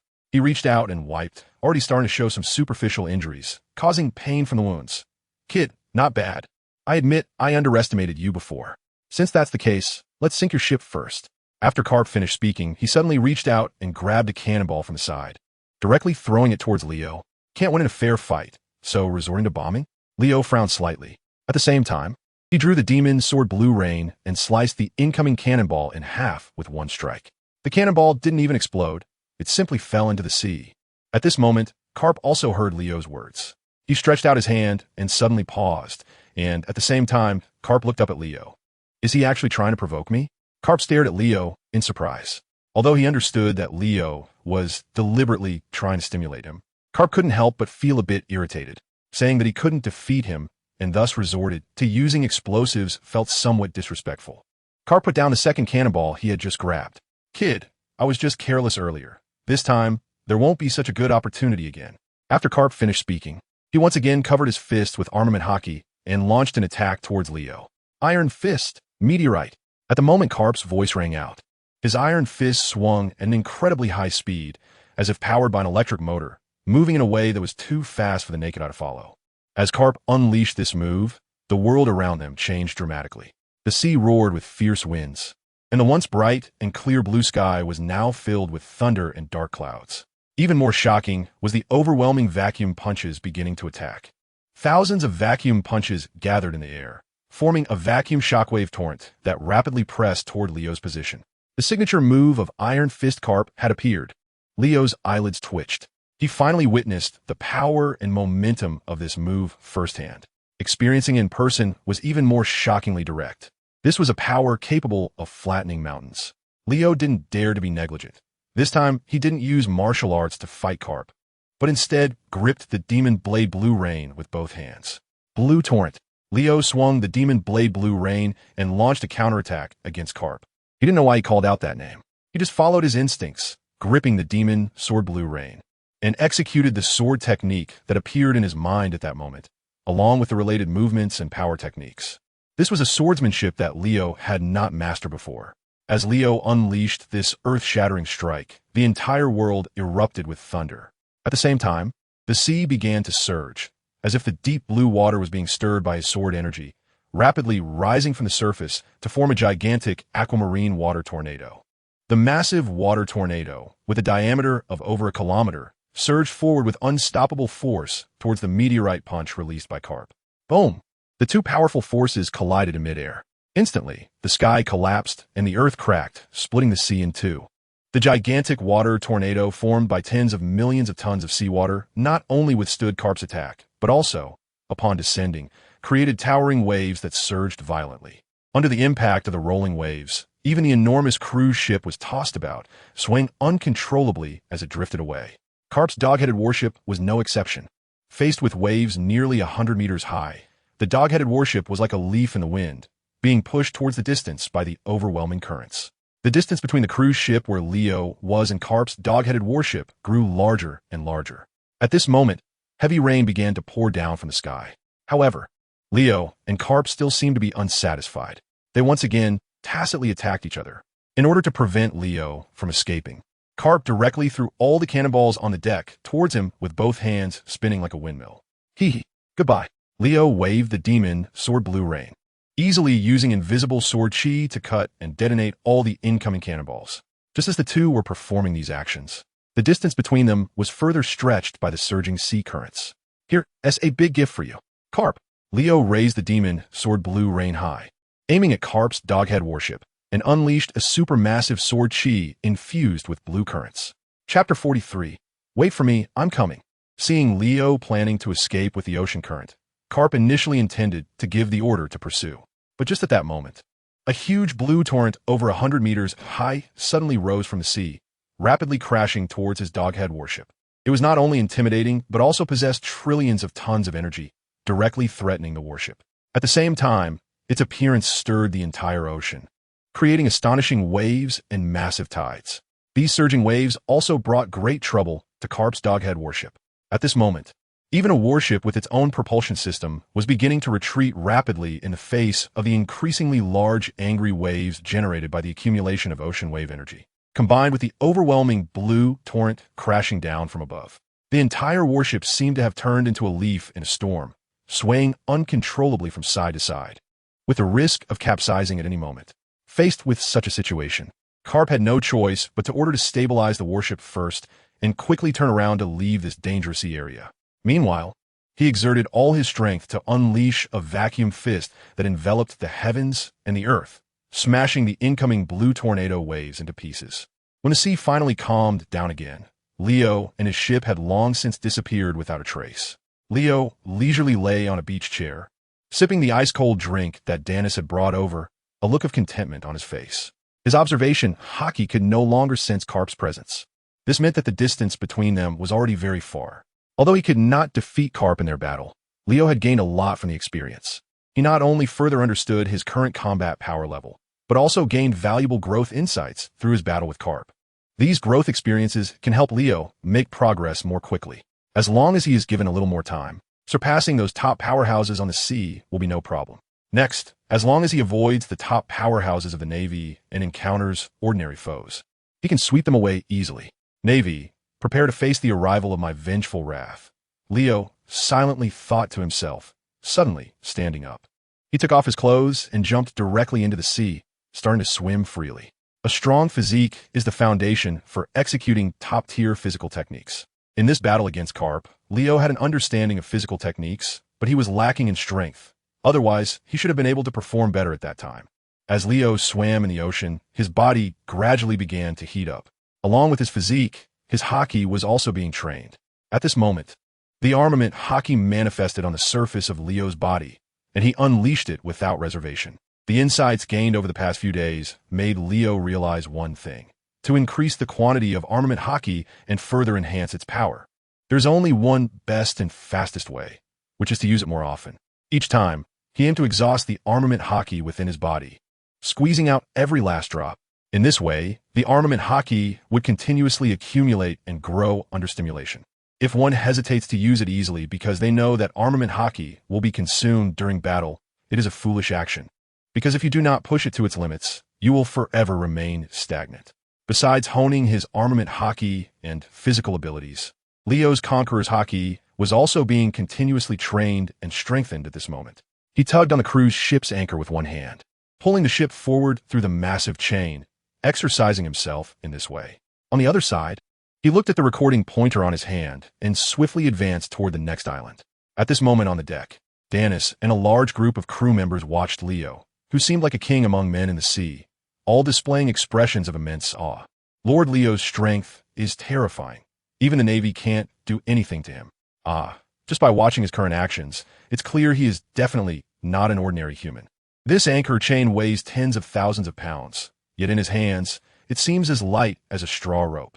In contrast to the amazement of these people. On the other side, Carp, who had just commanded the Doghead warship to leave the turbulent seas and arrive at a relatively calm area, immediately called Sengoku to report his concerns about Leo. Sengoku. This time, Carp didn't beat around the bush or make light of the situation. Instead, he spoke in a serious tone. Carp, have you found Leo? Sengoku immediately asked. I just had a confrontation with him. That kid is surprisingly powerful. Carp replied. This statement made Sengoku on the other end of the phone feel a slight heaviness in his heart. No one knows Carp's strength better than Sengoku. It could be said that among the vast seas, there are not many opponents who can make Carp feel threatened. Carp's evaluation of Leo's strength surprised Sengoku. You should have captured him, right? Carp? Sengoku asked tentatively, but his expression appeared even more serious. He did not wish to hear that bad news. Unfortunately, things turned out contrary to his wishes. At that moment, on the other end of the phone, Carp casually replied, "I'll let him escape." What? Sengoku's expression changed. Just when he hoped for the best, the worst happened. How could this be, Carp? Is it possible that with your strength, you couldn't catch that kid? Don't joke around. Sengoku, to deal with that kid, we probably need to deploy at least 5 vice admirals, along with 1 admiral. Only in this way, after surrounding that kid, might we have a chance to kill him. But if we want to capture him alive, there's only one way. We need to trap him first. Carp recalled the moments when he had forced the Pirate King Roger into a corner multiple times in the past, as well as his experiences during the siege of the Sea Tyrant Rocks at God Valley. Today's battle with Leo made him feel as if he saw the shadows of those strong figures from back then. Thus, Carp concluded that in order to capture Leo alive, careful planning was necessary, allowing Leo to come to them while cutting off his escape route. If it were like today, fighting that kid at sea, there would be no such opportunity at all. Carp's explanation made Sengoku realize the seriousness of the problem. This had exceeded his previous judgment. Fortunately, after returning from Mary Geos to Marineford, Sengoku had been contemplating a backup plan aimed at preventing unexpected situations. He quickly regained his composure and said to Carp, "Carp, continue to track Leo's whereabouts. But this time, do not alert him. I will join you shortly." Chapter 44. It's really too arrogant. Ever since he became the Admiral of the Navy, Sengoku has rarely engaged in direct combat with others. He reminisced about the days when he fought alongside Garp, chasing down those ruthless pirates on the sea. But at this moment, Sengoku did not make this decision on a whim. The determination to personally take action against a new pirate was a plan that Sengoku had solidified after a sleepless night of research. Currently, the Navy headquarters had no available troops. Garp had just made it clear that one person alone could not handle Leo on the sea. To capture him alive, he had to personally step in. Upon hearing Sengoku say he was coming to meet him, Garp was quite surprised. "Ha ha, Sengoku, are you finally coming back to the front lines?" After a brief moment of astonishment, Garp burst into laughter. Once he finished laughing, his expression became more serious. "But if you're coming, isn't that a bit of an overreaction? Garp, the Gorosei have issued a direct order to capture Leo at all costs. This is about the Navy and the world government's reputation from 5 years ago. This matter cannot afford any mistakes. Just wait, I'm setting off right now." Sengoku did not say anything more. After hanging up the Den Mushi, he called Vice Admiral Tsuru to relay some instructions. Then he personally led his subordinates to set off and meet up with Garp. At the same time, he brought along the special shackles and powerful sedatives that he had retrieved from Mary Geos. It was truly an unsettled era. Garp looked at the sticky Den Mushi in his hand, then raised his eyes to the sky where dark clouds loomed over the horizon, feeling a torrent of emotions. This time, Sengoku had decided to join forces with him to deal with Leo. Whether they would succeed was uncertain, but at this moment, Garp felt a strong sense of something stirring within him. He seemed to see a giant star slowly rising. Leo's talent was terrifying. At such a young age, he displayed such astonishing power. If he were to grow up, the consequences would be unimaginable. That kid would surpass that old man with the white beard, Garp silently thought. Leo's ship docked at an island called Happy Island. It was just as its name suggested, a place where one could achieve immense happiness through spending money. It was one of the travel destinations for luxury cruise ships. However, Leo did not come here to shop and seek pleasure. He just had to be here. There is a rather baffling aspect of the world of One Piece, which is that all ships entering the Grand Line can only sail along fixed routes. Moreover, they must rely on tools like log poses to successfully reach their destinations. Every time a log pose reaches a certain island, it requires a certain amount of time to replenish its magnetic power. Only when the magnetic power of the log pose is fully restored can the next adventure begin. Now, Leo had to wait here for a day or two, or possibly even longer. All of this depended on the replenishment efficiency of the log pose and the strength of the local magnetic field. The luxury cruise ship had everything one could need, and Leo originally didn't need to go ashore to shop. However, with the mindset of having come this far, Leo decided to check out the town and see what made this island, specifically built for the world's nobility, a shopping paradise. But just as he stepped on a deck and prepared to go down the gangway, Leo noticed a sneaky figure on the dock observing him secretly. Or rather, the person was secretly observing the cruise ship. In fact, that guy was even using a phone bug with a camera function to take pictures of the ship. It is said that the Navy and the world government's intelligence personnel are spread all over the world. Leo instantly realized that he was being watched. However, he didn't care much about it. Pretending not to notice, Leo quietly released his observation Haki. In an instant, every word and action of the other person was clearly reflected back to him. At that moment, the intelligence agent had taken out a phone bug and began to call his superior. As expected, this guy was indeed reporting Leo's current whereabouts to the Navy's intelligence department. Relentless, Leo's figure flickered and suddenly disappeared from the deck. The intelligence agent hiding in the shadows on the dock was momentarily stunned. Then, he became extremely frightened. He felt a strong sense of foreboding wash over him. The intelligence agent quickly started looking around nervously, searching the crowd on the dock for Leo's figure. At that moment, Leo appeared behind him like a ghost. "Are you looking for me?" The sudden voice from behind made the intelligence agent shudder. He suddenly pulled out his pistol and turned around to attack Leo. But before he could make a move, Leo had already grabbed him by the neck. Hello, what is happening over there? Yao-San? The voice of an interrogator came from the phone bug in the intelligence officer's hand. Leo calmly took the phone bug and said, "Listen carefully, I'm on Happy Island right now. I will only wait for you for 3 days. If you want to catch me, feel free to come. After 3 days, I will leave again.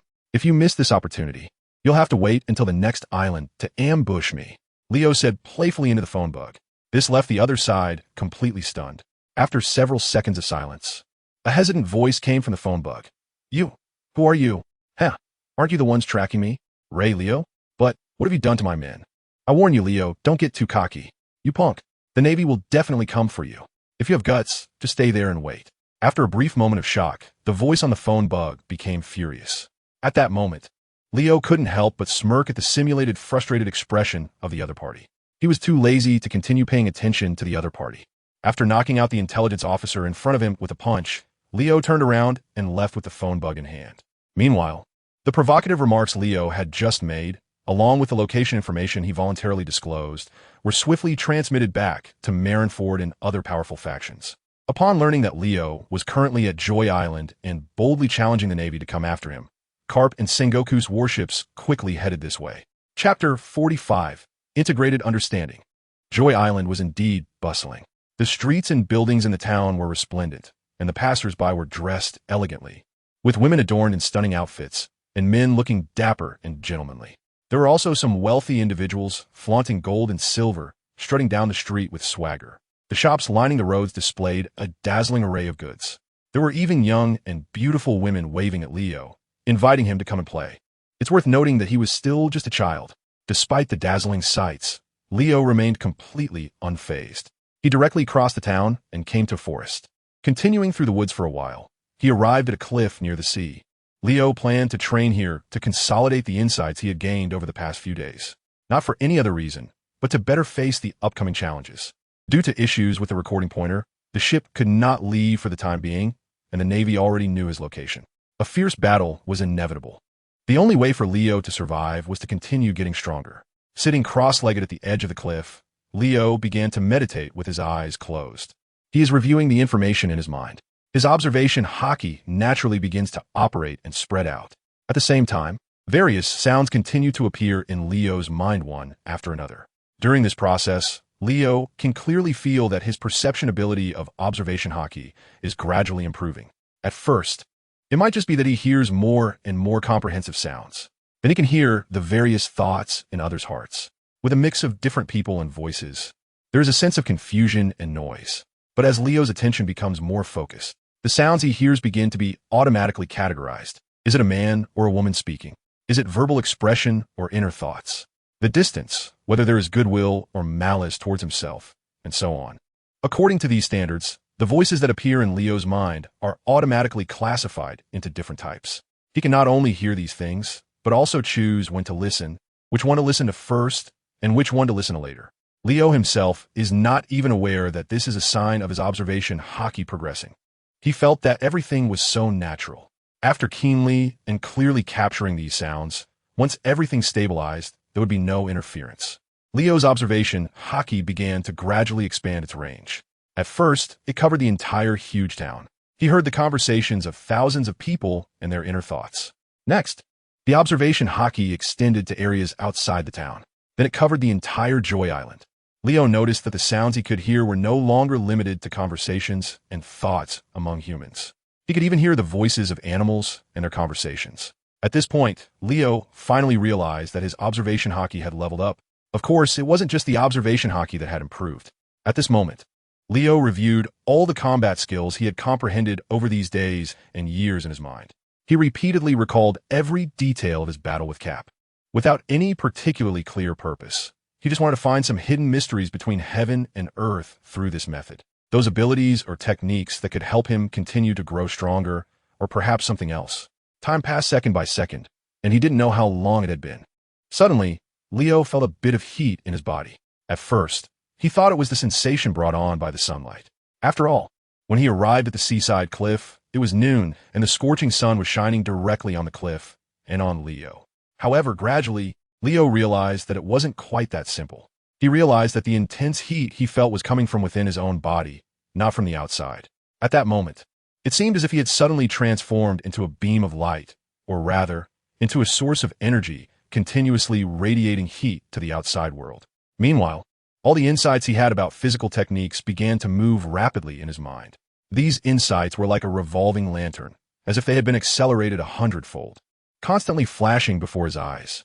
At first, Leo could rely on his extraordinary insight to see the specific content of these insights, but gradually he could no longer discern what they were.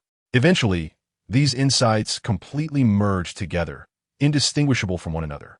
At this moment, Leo naturally began to guide the seemingly endless infinite heat energy that appeared within him, applying it to himself. He guided and controlled the surge of thermal energy enveloping his body. He imagined himself truly becoming a source of light like the sun. However, at that moment, Leo felt the heat energy rapidly dissipating and the scorching sensation cooled down quickly. Then he clearly saw a layer of silvery, crystalline energy left on the surface of his body. This strange crystal, radiating a soft and gentle glow, resembled a suit of armor covering Leo's body. Before he could understand what was happening, he noticed that this layer of light energy armor began to merge with his body. It sank into his skin and disappeared, as Leo completed the fusion with it. In that instant, he felt as if his body had become indestructible, possessing boundless power. Leo did not know what had happened, but a wave of pleasant and joyful sensations surged within him. He almost wanted to burst out laughing and shout to the sky. Leo stood up, took a deep breath, and opened his eyes to look out at the vast sea ahead. Immediately after, he leaped off the cliff. In midair, his thoughts flowed like water, and in an instant, the energy armor that had been hidden and merged into his skin erupted from the surface of his body. This time, its color transformed into a soft white, still in the form of energy. As his body was covered with energy armor, Leo instinctively charged forward, instantly crossing thousands of meters over the sea. Then, without thinking, he threw a punch towards the boundless ocean. With a whoosh, a sonic boom erupted, and the air trembled violently. At the same time, the vast sea before Leo was visibly split in two by an invisible yet substantial force, spreading out to the horizon. Chapter 46. The Siege of the Large Troops Approaches. After about half an hour of practice and testing, although the information in his mind did not provide a name for this ability and the system gave no hints, Leo already understood what this latest move was after merging the martial arts essence, including the Navy Six styles, boxing, and more. It could be seen as a comprehensive enhancement of Leo's physical attributes. After comprehending this ability, which resembled energy armor, Leo now found that even without using armament Haki, any attack he executed would carry the same effect as if he were using armament Haki. His physical defense capability had also been enhanced.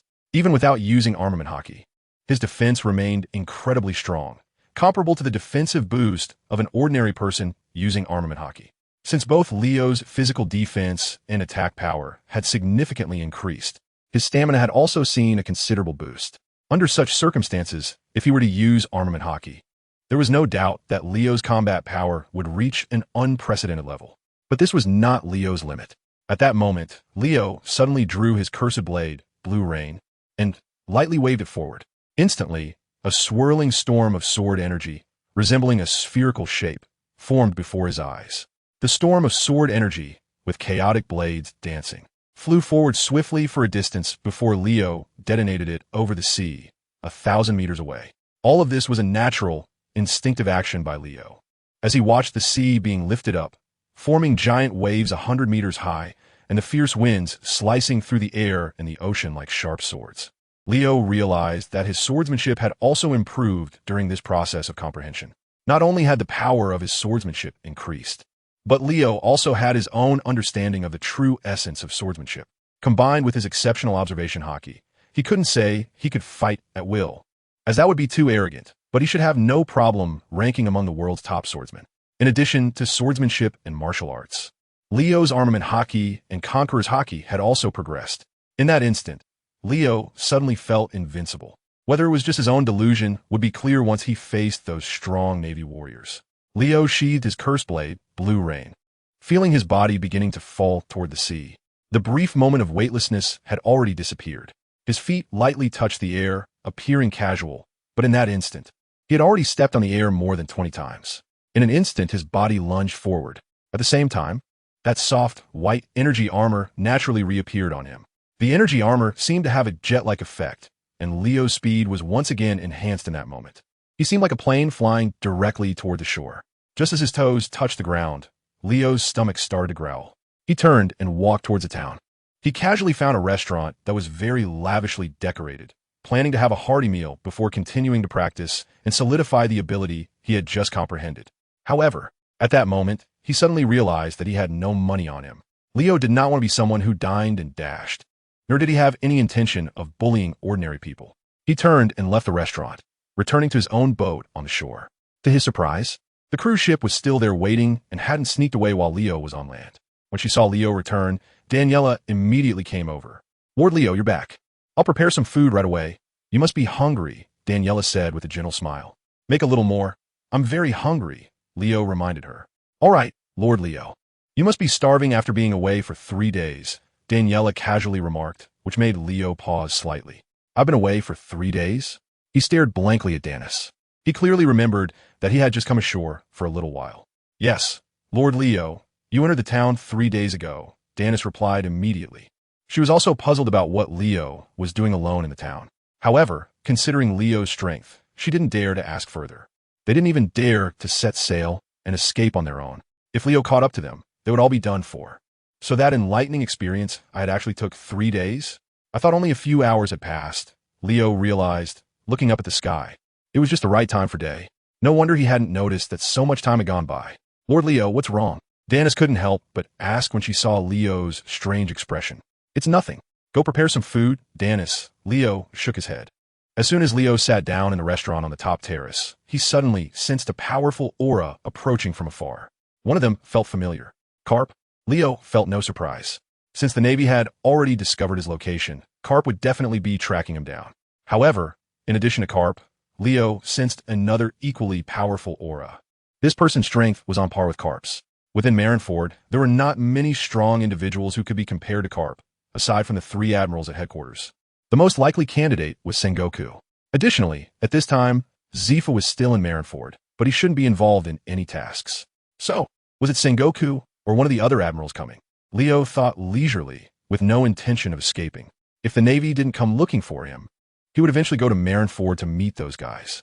After a while, a sumptuous meal was served one plate after another. Leo didn't say much and began to eat heartily as if nothing was wrong. Meanwhile, dozens of nautical miles away, a large number of Navy warships were sailing across the sea towards Joy Island.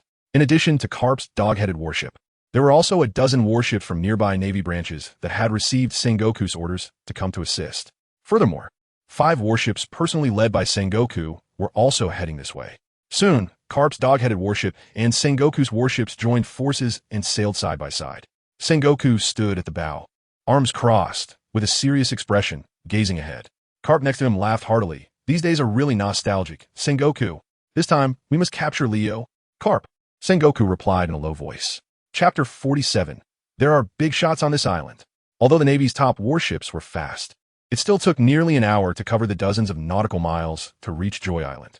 At this time, Leo had already finished his meal and was well rested. Looking up, he could see with the naked eye dozens of Navy warships sailing towards them on the horizon. Others who were having fun on Joy Island also noticed the situation. Among them were many pirates, but they weren't here to rob or kill. "Boss, look, it's a Navy. So many warships are coming this way. Damn, have they discovered us? Hey, what are you standing there for? Hurry up and set sail before they have a chance to surround us. The Navy is coming. Everyone, hurry and escape. How could the Navy chase us here? I was just trying to relax." Seeing the large number of Navy warships approaching from afar, like a dark cloud rolling in, countless figures on the island's dock became chaotic. Soon, hundreds of people surged towards the dock from different directions in the town. Although their clothing looked ordinary and they appeared to be like regular people, their behaviors and actions revealed that these guys were all pirates. The various pirate ships quickly began to flee, and in the blink of an eye, many had already escaped. Some ordinary vessels that sensed the danger also hurriedly took evasive measures and left the port, fearing that they would be caught in the crossfire between the Navy and the pirates. However, soon someone noticed something strange.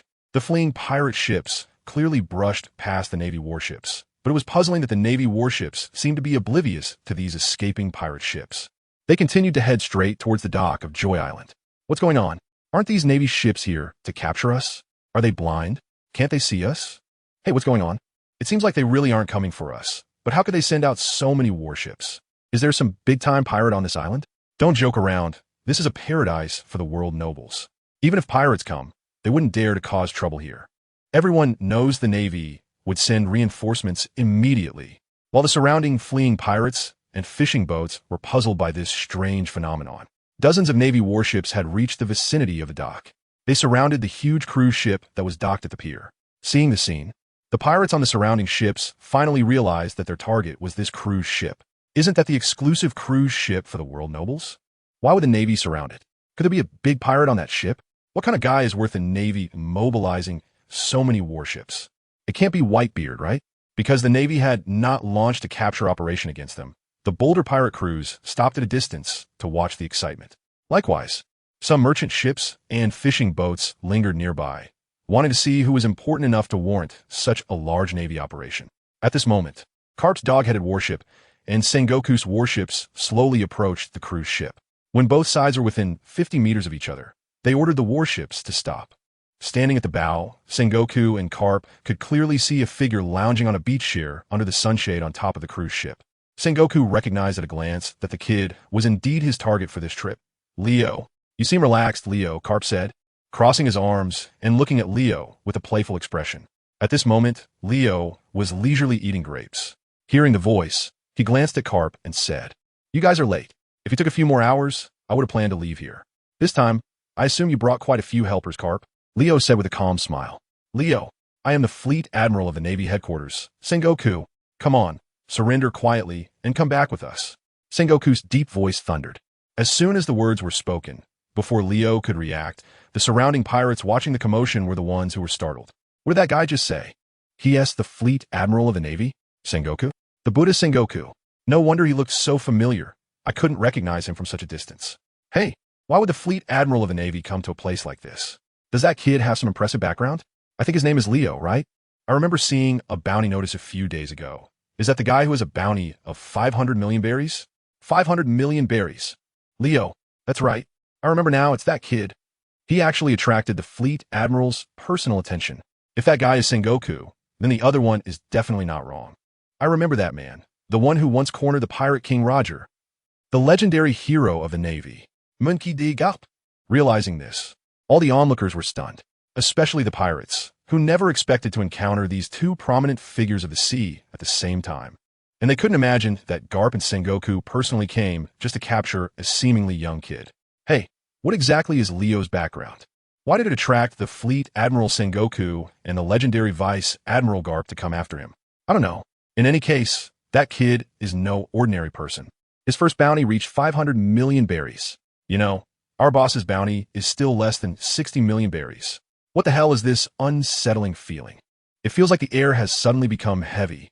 Ever since Sengoku and Garp appeared, the pressure has been transmitted from that side. Is this the oppressive feeling from the top-tier powers of the Navy? That kid surprisingly looks completely unfazed.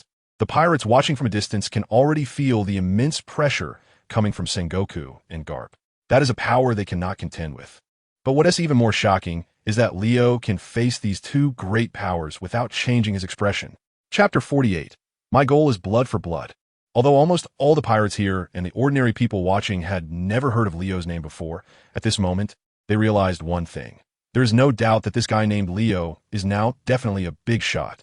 In my impression, only the world's top pirate crews, those infamous pirates, could warrant the Fleet Admiral and the legendary Vice Admiral coming personally. This kid named Leo will surely become famous across the sea after today as battle. Around them, countless people were still whispering, marveling, and in shock. Meanwhile, Leo merely glanced casually at Sengoku. He feigned surprise and said, "So you are the leader of the Navy?" As he spoke, he sat up, put down the grape he had been about to eat, and clapped his hands. Then he stood up and walked directly to the ship's railing, finally stopping at the railing, leaning on it with both hands, and looking at Sengoku and Carp across from him with a playful expression. His lips moved slightly, but Leo didn't say what was on his mind. Instead, he turned his head to look at the already stunned Danis and the others. "You all need to get off the ship and go into town. If you don't want to die, don't stick around here to watch the show." Leo was just sticking to his principles. They're all innocent people. If they were to hear the upcoming conversation between Sengoku and the others, it is highly likely that they would not survive. The world government absolutely will not allow those who know secrets they should not know to continue living in this world. The incident in O'Hara years ago is the best example. Upon hearing Leo order the staff on the cruise ship to leave and seek refuge in the town, both Sengoku and Carp's expressions slightly changed. In fact, both of them felt quite astonished. They certainly understand what Leo's intentions are. But isn't he a pirate? Isn't he a cruel guy who commits heinous acts and carries out brutal revenge against the Navy? It seems that he is not the kind of person who enjoys indiscriminately killing the innocent or dragging innocent people into trouble. "Lord Leo, we, Danis, are listening to you. Let's leave here quickly." Leo interrupted the other party. Hearing this, Danis realized that it was not a good place to stay. And after glancing warily at the serious-looking Navy officers across from her, she quickly turned around to call the other crew members on the ship to disembark and leave the dock. "Leo, what are you trying to do?" Sengoku asked in a deep voice. Leo waited until Danis and the others had left the dock, distancing themselves and no longer lingering to avoid suspicion, before he slowly spoke. "Marshal Sengoku, the incident from 5 years ago was ordered by you, wasn't it?" Leo asked coldly, his gaze unfriendly. This statement made both Sengoku and Garp's hearts sink simultaneously. The Navy colonels and captains standing beside them also instinctively furrowed their brows. They all belonged to one of the informed parties. Leo's question now clearly indicates that he is here to settle accounts. Although Sengoku has long been aware that Leo is likely one of the survivors of that worldwide incident, and he also knows that one of Leo's objectives is to take revenge on the Navy. Hearing Leo directly question him at this moment still makes his heart skip a beat. "Yes, that operation was ordered by me personally. What do you want?" Sengoku responded, unwavering, staring into Leo's eyes. "Very simple. Blood for blood." Leo answered Sengoku's question with concise words. This caused Sengoku's expression to change again. Meanwhile, Garp, on the nearby dog-headed warship, frowned slightly and remained silent. He did not support that operation back then. However, as a vice admiral, he could not sway the thoughts and will of that man, even with the close bond he had with Sengoku. Moreover, even Sengoku, as the fleet admiral of the Navy, had to obey the orders from Mary Geos. Ultimately, if we must pinpoint the true culprit of that operation, it should be the highest authority of the world government, the Five Elders. The Navy, from top to bottom, is merely a tool of the world government. But Garp cannot say these things here. He cannot directly express such thoughts in front of Sengoku and all the Navy soldiers. This neither aligns with his identity as a vice admiral nor with the position he should uphold. "So is this your reason for attacking the Navy?" Sengoku slowly crossed his arms and asked seriously once more. "You Navy killed my mother back then. She was just an innocent woman who gave birth to me before dying, and I never even got to see her face. Is that not enough reason for you?" Leo retorted. He indeed has other reasons, but it is no longer necessary to explain.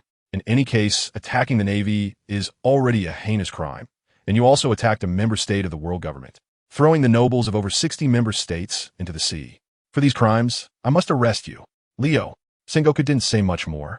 Slowly lowering his arms and taking off the justice cloak draped over his shoulders, revealing his strong and muscular physique, fists tightly clenched. It looked like he was ready to strike at any moment. On the other hand, Carp remained with his arms crossed, silent, seemingly not intending to take action. This was because he had just heard Leo's response. The Navy had once launched operations worldwide to capture newborns and pregnant women within a year. Leo's mother was killed during that operation. No matter how one tries to justify it, Carp knows deep down that this is indeed the Navy's fault. They not only killed the child's biological mother, but now do they also want to silence the child? Such actions go against their own principles and contradict the absolute justice of the Navy. Carp really couldn't bring himself to do it. Sengoku noticed this and glanced at Carp. He then commanded his subordinates nearby, Let the ships in ambush start moving, and don't let any of those pirates escape. Arrest them all and bring them back. After saying this, Sengoku turned back to Carp and loudly reminded him, Carp, I'm going in. As soon as he finished speaking, a golden light burst forth from his body. At the same time, Sengoku's physique began to rapidly enlarge, transforming in an instant into a massive Buddha towering 4 to 5 meters tall, shimmering with golden light. Animal type: human fruit. Mythical beast type: golden Buddha. As Sengoku unleashed his devil fruit power, he also released his Conqueror's Haki. Instantly, the entire sea changed dramatically, with towering waves and furious winds. A terrifying pressure swept in all directions, causing countless pirates to tremble in fear. Chapter 49. How could he be so strong? As Sengoku unleashed his Conqueror's Haki, Leo was the first to feel the overwhelming pressure rushing towards him. This astonishing pressure made Leo realize that Sengoku's Conqueror's Haki was even above his own. No wonder he is the Fleet Admiral of the Navy. While Leo was shocked internally, his body instinctively released his own Conqueror's Haki. With a crackling sound, it was as if lightning burst forth from the air. At the same time, the sky grew darker. Thunder rumbled, as if a storm was about to arrive. Soon, two incredible forces collided in midair. Boom! The earth trembled, and the sea swelled with waves. Sengoku and Leo's Conqueror's Haki clashed violently in the air, instantly producing thunder and lightning. It was a standoff, neither side yielding to the other. Sengoku's Conqueror's Haki was indeed powerful, but Leo's was equally strong. Although from an outsider's perspective, it was clear that Sengoku's Haki exerted greater pressure, Leo still managed to withstand the impact of his Haki. This scene surprised both Sengoku and Carp. They never expected this kid to possess Conqueror's Haki as well. Sengoku looked at Leo in disbelief. Carp also showed a shocked expression. The last time he fought Leo, the latter did not display such an ability. Yet at this moment, Leo's level of Conqueror's Haki was already able to contend with a powerhouse like Sengoku. This meant that the kid's strength was even greater than Carp had previously anticipated. Around them, the pirates clearly had no idea what Haki was. Seeing the purple and black energies colliding in the air, they were all stunned. What a terrifying pressure. What kind of power is that? Clearly, there were no movements, yet it seemed like an intense battle was already underway. However, how could that kid contend with Fleet Admiral Sengoku? Who exactly is Leo? Where did this monster come from? The pirate shock was mainly focused on Leo. After all, Sengoku was the Fleet Admiral of the Navy, famous and well-known. Many here probably weren't even born when he made his name on the sea, or they were still in diapers playing in the mud. At this moment, his outstanding performance would not surprise anyone at all. However, Leo was different. I had never heard of this guy's name before. Moreover, he was much younger compared to Sengoku and the surrounding pirates. How could such a young kid actually compete with the top powerhouses of the Navy? It was simply unbelievable. At this moment, gasps of astonishment erupted around, while the clash of Haki between Sengoku and Leo continued. Sengoku's face was serious, his expression extremely stern. On the opposite side, Leo gritted his teeth and gave it his all. The outcome of this Haki confrontation was already clear. After about half a minute of their Haki clashing, a massive explosion finally occurred. The air seemed to be unable to bear the pressure and suddenly shattered. A fierce wind spread out, and the thick clouds in the vast sky were instantly blown away. The stormy sea also stopped abruptly. Sengoku and Leo returned to their standoff. It seems we underestimated you, Sengoku said to Leo with a stern gaze. Humph. Leo merely smiled meaningfully, said nothing more, and directly threw a punch at Sengoku. Sengoku's expression darkened, and he raised his hand to counter. Shockwave. In his Buddha form, Sengoku could easily unleash a powerful shockwave with tremendous destructive power. As he struck, an invisible shockwave rushed towards Leo. At the same time, Leo's punch created an astonishing vacuum in the air, flying straight towards Sengoku. The two forces collided once again in midair, and this time, Leo showed no signs of being at a disadvantage. A thunderous boom erupted. The air exploded. Both of them remained motionless, appearing as if neither had gained an advantage. However, at this moment, Sengoku's expression had changed slightly. Carp also felt the shock. Sengoku, this kid seemed to be much stronger than when he fought me before. Carp keenly sensed that Leo's strength seemed to have increased. He is very aware of what his old partner Sengoku is truly capable of. On this vast sea, there are not many who can match Sengoku when he enters his Buddha form. At this moment, Leo is not only astonishing with his dominance, but his physical skills are also incredibly powerful. That last move was an evolution of the Marine Six Styles, right? even if you were a genius. Today you will be defeated and captured here. As Sengoku's voice echoed, he leaped high into the air, looking down at Leo as he unleashed another shockwave. This time, it was not a single attack, but a series of palm strikes. One powerful shockwave after another continuously pressed down on Leo. He has the advantage in the air, and the shockwaves he releases are much stronger than in normal conditions. This move from Sengoku is not only meant to attack Leo, but also to destroy the cruise ship beneath him. That way, Leo won't be able to stand on the sea. You're quite devious. Leo saw through Sengoku's intentions at a glance, chuckled, and leaped into the air. He not only did not retreat, but instead took the initiative to attack in the face of the warring states. The moment Leo rose, a layer of soft white energy armor suddenly enveloped him. This was the latest martial arts insight he had comprehended. It significantly increased his defense and attack power, and even provided a certain boost to his speed. Leo seemed to transform into a flash of white lightning, delivering a punch that unleashed a massive shockwave towards the incoming attack. Boom! As his fist passed through the air, a visible vacuum dragon materialized. This vacuum dragon roared, instantly destroying all of Sengoku's shockwaves, and charged straight towards Sengoku. How is this possible? Seeing his shockwaves being shattered in an instant, Sengoku's face was filled with disbelief. Facing the vacuum dragon rushing towards him, Sengoku struck out with both palms, forming a shockwave far stronger than before in front of him, which quickly counterattacked towards Leo. The two forces collided in the air in the blink of an eye. A thunderous explosion echoed, and the sea between Leo and Sengoku was instantly split in two, as if cut by an invisible supersword. The sky was no different. Chapter 50. Carp joins the battle, watching the sky and the sea being cut open, revealing a massive, seemingly endless fissure. The pirates, observing from a distance, were left dumbfounded. Gulp. The sky has been cut open. The sea too. What terrifying power. Is this guy really a monster? What is his origin? If this continues, we will inevitably be affected. Should we move the ships further away? Hey, it seems like there's no time left. Look, there are even more Navy ships on the outskirts. We've been surrounded. The astonished pirates finally realized that Sengoku had ordered the Navy warships to ambush in the offshore waters. At this moment, dozens of Navy warships were marching towards them with great momentum. The circular encirclement they formed completely sealed off the pirates' escape route. Seeing these Navy warships approaching, the pirates were utterly panicked, no longer caring about watching the spectacle, and hurriedly prepared to flee. Carp silently watched all of this, indifferent to the escaping pirates.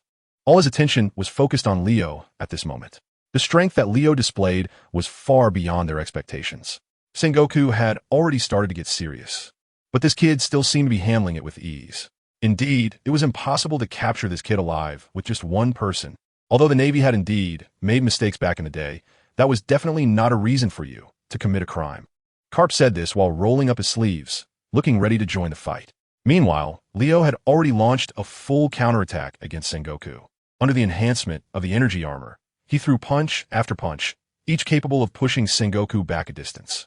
It seemed as if Sengoku was at a disadvantage. However, in reality, Sengoku was just testing Leo's upper limits of strength. His arms and hands were wrapped in powerful armament Haki. With the defense of armament Haki, combined with the power boost from the Zoan-type Devil Fruit, even taking Leo's attacks head-on was not a big problem at all. The two of them fought while retreating, gradually moving away from the area where the Navy warships were located. As soon as Sengoku saw this situation, he finally realized something was wrong. Kid, do you want to push me into the sea? You're quite the strategist. Sengoku snorted coldly and suddenly erupted. The terrifying Conqueror's Haki from his body surged towards Leo. At the same time, Sengoku also began to counterattack. He swung his fist back and delivered a powerful punch aimed at Leo, instantly creating a strong shockwave that halted Leo's attack. Sengoku immediately seized this rare opportunity and quickly swung his left fist. Another shockwave, even more terrifying than the palm strike, was unleashed, allowing Sengoku to regain the upper hand and push Leo back. He threw punches continuously, relentlessly striking the target, trying to bring the battlefield back to the warship or the shore. You can't avoid the weaknesses of a Devil Fruit user, can you? Leo sneered, suddenly coating his arms with armament Haki. He then charged a punch towards Sengoku. However, it was at that moment that Leo's observation Haki sensed something was wrong. But it was too late. The ready-to-strike Carp seized the opportunity and landed a punch from behind. His iron fist is extraordinary. This punch, wrapped in armament Haki, instantly hit Leo's body, sending him crashing into the sea. Fortunately, at this moment, Leo was covered in energy armor, which provided defense comparable to that of armament Haki. This blow did not cause him significant damage. Like a cannonball, Leo shot up from the sea. Carp, last time, we didn't settle the score. This time, let's have a real showdown. Leo launched a frenzied counterattack at Carp. The energy armor on him provided powerful thrust, making him seem like he was flying as he quickly charged towards Carp. Carp's suspension effect had disappeared, and he was falling back towards the warship. Faced with Leo, who was coming at him like he could fly, it seemed there was no escape. Ha! Kid, come on. Let me see your progress these days. Carp laughed heartily and suddenly changed direction, using the Navy 6 style's moonwalk to dash towards Leo's right. At the same time, he decisively unleashed his ultimate move, the fist-bone meteor with both fists like the wind. Powerful vacuum punches capable of shattering mountains surged towards Leo. But the more critical threat was not Carp's powerful attack, but Sengoku, who was forming a pincer attack from behind Leo. These two top Navy powerhouses had partnered for many years and were incredibly well-coordinated. While Carp attracted Leo's attention, Sengoku launched his assault from behind, unleashing shockwaves that completely sealed off all of Leo's escape routes. In this world, no one can withstand the combined force of the two of us. You should just surrender to avoid wasting everyone's precious time. Sengoku warned Leo loudly while launching his attack. How would I know if I don't give it a try? Leo chuckled lightly, dismissing Sengoku's words. As he spoke, he used the moonwalk of the Navy 6 styles, which he had already mastered to perfection. Combined with Soru, Leo's speed surged instantly, and his figure disappeared from sight. He perfectly avoided the joint attack of Carp and Sengoku from a very tricky angle. Their attacks seemed not to be directed at Leo, but rather at each other. Boom! Carp and Sengoku's attacks hit each other. The shockwave collided with the vacuum punch of the fist meteor, causing the sky to split and the sea to be violently torn apart once again. At the same time, the sky darkened with thick clouds, accompanied by thunder and lightning. However, at that moment, a supermassive sea current, over 100 meters in diameter, surged up from the turbulent sea, rapidly spinning to form a water tornado. It charged towards Carp and Sengoku in the air. Faced with this overwhelming force, Carp and Sengoku had to use the Navy's 6 powers once again to evade. Meanwhile, Leo, holding the demon sword Blue Rain, stood in their retreat path, already waiting for them to come to him. Swish! Leo, gripping the demon sword Blue Rain, swept lazily towards Sengoku and Carp ahead without saying a word. The sky was instantly cut open. The invisible and powerful sword energy flew towards Sengoku and Carp. Chapter 51. Let him leave this place, the world will be in trouble. At a critical moment, Sengoku and Carp simultaneously dodged and avoided Leo's sword energy strike. However, the buildings on Happy Island in the distance were not so lucky. The magnificent structures were instantly sliced in half by this invisible and powerful sword energy. With a loud rumble, a large number of buildings collapsed into ruins. Dust billowed in the direction of the town. The citizens and tourists who had come to the island to shop and have fun finally realized they were in big trouble. Hey, hurry and escape. If we stay here, we will die. It's terrifying. This island is going to be destroyed. Hurry and leave. Where's our boat? Quick, run. On the island. The panicked residents and tourists ran towards the dock.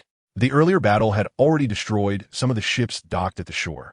Leo's sword strike had severely damaged half of the town's buildings, causing immense fear among the people. It was no longer a matter of just watching the excitement. If they didn't leave soon, they might really not be able to escape. Meanwhile, the battle in the sky continued.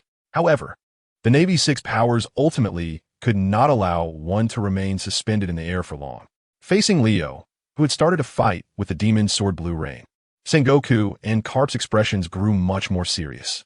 In terms of physical combat, they were confident they could team up to take down Leo. But now, they hadn't expected Leo to be such a great swordsman. Against such an opponent, a head-on clash would not resolve the battle. Carp, go that way. Drive this kid toward the island. Sengoku reminded Carp, while simultaneously launching an attack towards Leo, who was raising his sword again in the distance. Shockwave. The powerful shockwave instantly exploded the air. With a loud boom, the air twisted to form an enormous palm print, crushing towards Leo. At the same time, Carp quickly advanced using the moonwalk, having circled around to launch a sneak attack from behind Leo. Faced with the offensive tactics of Sengoku and Carp, Leo saw through their intentions at a glance.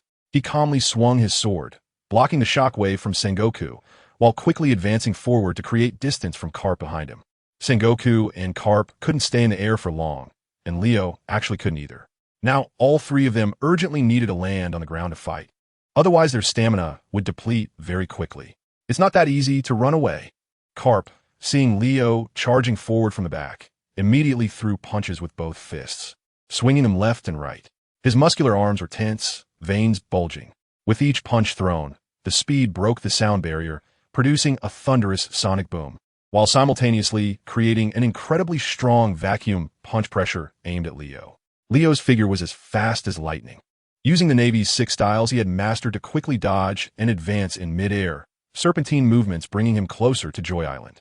Who did this kid learn the Navy's 6 styles from? How could he have cultivated it to such a level? Sengoku looked at Leo as if he were a white flash, instantly crossing a distance of 1,000 meters to his left, unable to suppress his emotions. In that brief moment of distraction, Leo's figure had already landed on the island. At the same time, mastering powerful Haki, swordsmanship, and body techniques, Sengoku, don't you think this kid resembles someone? Carp quickly pursued and asked Sengoku. Although he knew in his heart that the bloodline of Pirate King Roger was hidden by him, and that he was currently training with his own grandson Luffy. However, seeing the astonishing strength exhibited by Leo, Carp couldn't help but have doubts about the kid's true origin. Upon hearing Carp's words, Sengoku's heart sank. Are you referring to that person? Pirate King Roger. Sengoku narrowed his eyes, his expression serious as he began to ponder. Based on Leo's age, it indeed matched up, but this was too unbelievable. Even if he was Roger's bloodline, if no one taught him these abilities, it would be unlikely for him to master them. Roger had already been executed before his birth, so who would? Sengoku was analyzing to this point when his pupils suddenly constricted slightly, because he thought of someone at that moment. A man who simultaneously mastered powerful swordsmanship, powerful body techniques, and powerful Haki. In any case, no matter what, today he absolutely cannot be allowed to leave this island. Sengoku. Otherwise, this world will face great trouble. After witnessing the various powerful techniques Leo displayed, even Carp, who was accustomed to great storms and had fought countless true strongmen, felt a sense of worry. Sengoku certainly understood what Carp meant. The talent and strength Leo displayed were too powerful. It should be noted that he was still so young and already possessed strength on par with the top powerhouses of the sea. If he continued to grow, the consequences were unimaginable. More critically, such a powerful person harbored hatred and hostility towards the Navy and the world government. Sengoku didn't waste any more words and directly rushed towards Joy Island. Carp followed closely behind. The two quickly reached the sky above Joy Island. But before they could land, suddenly 2 astonishing sword energies flew out from the town below. Half-moon-shaped sword energy slashed towards them. Despite possessing strong observation Haki, Sengoku and Carp barely had time to react. Both of them used armament Haki to enhance their bodies.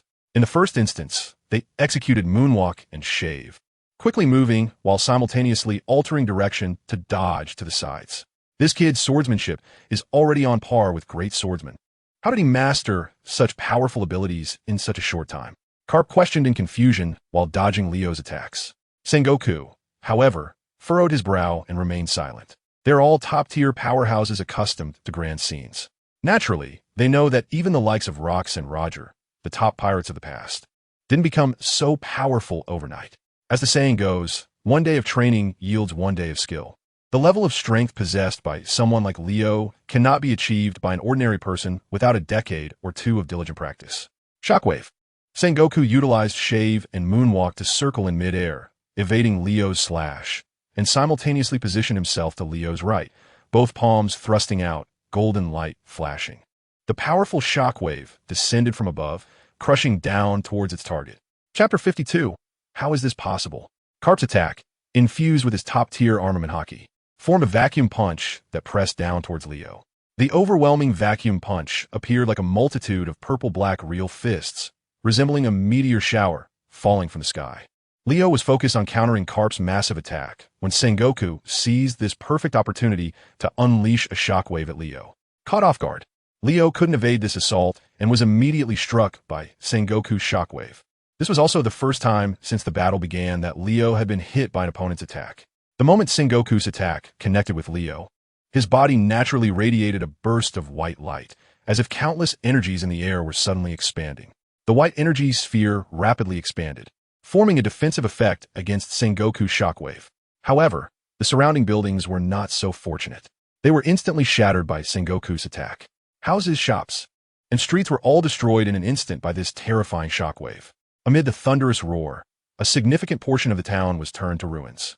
A large amount of dust swirled with the shockwave, quickly expanding in the air to form a massive cloud of dust. Meanwhile, Leo's figure completely vanished within the rolling dust of the ruins. Was it done? Carp landed beside Sengoku, and the two veteran top-tier Navy powerhouses looked solemnly at the billowing dust of the ruins. Without Sengoku needing to answer, Carp, through his powerful observation Haki, could hear the strong and vigorous heartbeat unique to Leo from within the ruins. This meant that Sengoku's attack had not managed to eliminate this formidable opponent. Soon, the dust at the scene began to disperse with the wind. Within the ruins, a figure indeed stood tall. He stood atop the ruins, looking down at Sengoku and Carp with a gaze full of disdain. Upon recognizing Leo's appearance, both Sengoku and Carp's expressions changed sharply. Completely unharmed, Carp's eyes became extremely serious. Sengoku also found it hard to believe. The shockwaves released by his golden Buddha could easily devastate an entire town with just one shot. This was definitely not a power that an ordinary person could withstand. Even those famous pirates on the sea would never be able to emerge unscathed from such a direct hit from his shockwave attacks. Moreover, just now, Leo had taken at least 15 consecutive shockwave attacks. What on earth is this kid? Sengoku's heart was filled with doubt as he fixed his intense gaze on Leo. Meanwhile, Leo casually brushed off the dust from his clothes. Playing sneak attacks, huh? Is this the capability of the Marine Admiral? Leo's tone was filled with strong disdain and mockery. However, Sengoku did not get angry at his mocking words, nor did he show any signs of being affected. When dealing with the villains of the sea, as long as absolute justice is followed, there is no need to pay attention to the process. What we want is the result. That is, you pirates receiving the punishment you deserve. Sengoku responded firmly. Upon hearing this, Leo scoffed disdainfully once again. At the same time, he casually glanced at the gentle white energy armor covering his body. The defensive effect of this energy armor was comparable to that of Haki. It was precisely this armor that had absorbed Sengoku's sneak attack shockwaves for him. Otherwise, even Leo would have probably coughed up blood. However, despite withstanding Sengoku's attack, one must say that this guy truly deserves to be one of the top powerhouses of the previous generation of the Marines. His strength is truly formidable. Just now, despite the continuous bombardment of shockwaves, Leo was unharmed. However, at this moment, the blood and energy within him were still churning. Furthermore, his internal organs and muscles were also aching faintly. It was clear that the previous strike from Sengoku was no joke. If it had been an ordinary pirate, they would have probably been taken down. Leo slowly withdrew his gaze from his energy armor and looked up at Sengoku again. Is this the Navy's absolute justice? Is your so-called absolute justice built on the foundation of indiscriminately killing the innocent? Those innocent people who unjustly died 5 years ago, those who were just born, and those who hadn't had the chance to come into the world yet. What about the pregnant mothers? Do they all bear guilt? Since the Navy is so why don't you severely punish the murderers? Leo's sharp retort left Sengoku and Garp speechless. At this moment, Garp's expression darkened slightly, and his imposing aura diminished by a third. But Sengoku was different. After a brief silence of a few seconds, Sengoku once again shouted in a deep voice, "What we are discussing now is your crimes. Don't intentionally shift the topic. Leo, just surrender obediently." After saying this, the enormous golden Buddha form of Sengoku once again radiated light. He aimed a palm strike at Leo. An astonishing shockwave surrounded Leo's body before the strike even hit, creating a terrifying, crushing effect. It was as if there was an invisible super hand in the air, pressing down hard against the ground. With the Warring States' next attack, the rubble and debris around Leo's body were immediately crushed at a visible speed. Huge stones, wood, glass, and so on were destroyed and turned into clouds of dust, dissipating into the air and forming large dust clouds. Meanwhile, the ground was forcibly crushed into a palm shape over 50 meters wide. However, Leo, who was at the forefront of this attack, seemed to be completely unaffected. He stood immovable like a mountain, waiting for the power of Sengoku's shockwave to dissipate. Suddenly, Leo leaped up, and the demon blade blue rain in his hand seemed to merge with him in that instant. With one person and one sword, he charged rapidly toward Sengoku like an arrow released from a bow, swift and powerful with boundless might. "Sengoku, let me come." Carp, witnessing this scene, stepped forward, clenched his right fist tightly, causing the muscles in his entire arm to tense and bulge a bit. At the same time, Carp delivered a powerful punch into the air. Boom! A vacuum fist pressure wrapped in top-tier Haki surged forward with unparalleled force towards Leo, who was merging with his sword. When the demon blade Blue Rain in Leo's hand collided with Carp's powerful vacuum fist pressure in midair, a visible wave of immense shock spread out in all directions. Chapter 53. Challenging 2 is still a bit strenuous. Carp and Leo exhibited a brief balance of power. The two were in conflict, and, for the moment, neither could gain the upper hand over the other. Sengoku seized this opportunity once again to unleash a shockwave towards Leo. After a loud boom, Leo was once again hit by Sengoku's shockwave and was sent flying. He flipped his body in midair, and only after flying out for several hundred meters did he finally dissipate the overwhelming force of impact, landing slowly and steadily.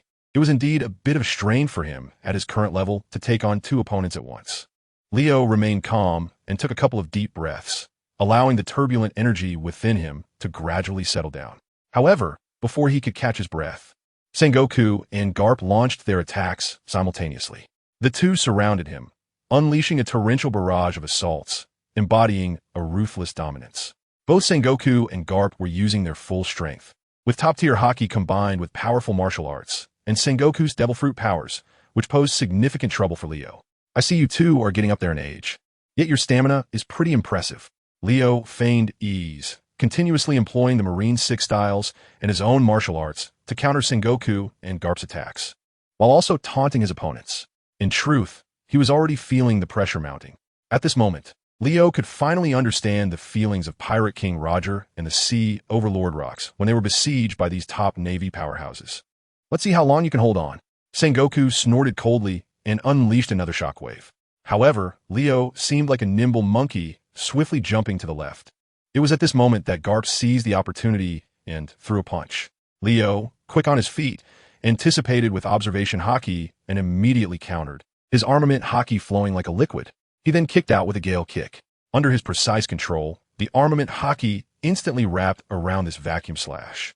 With a loud bang, Garp's punch, also enveloped in armament Haki, collided with Leo's vacuum slash, and the forces of both canceled each other out without any issue. However, Leo felt a tingling in his right foot from the backlash.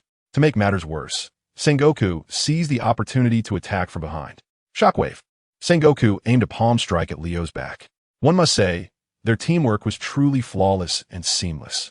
Leo had not yet secured a steady victory over either Sengoku or Garp in a one-on-one fight, let alone now being attacked by both. After enduring several shockwaves from Sengoku, his body finally began to feel the strain. The pressure was increasing.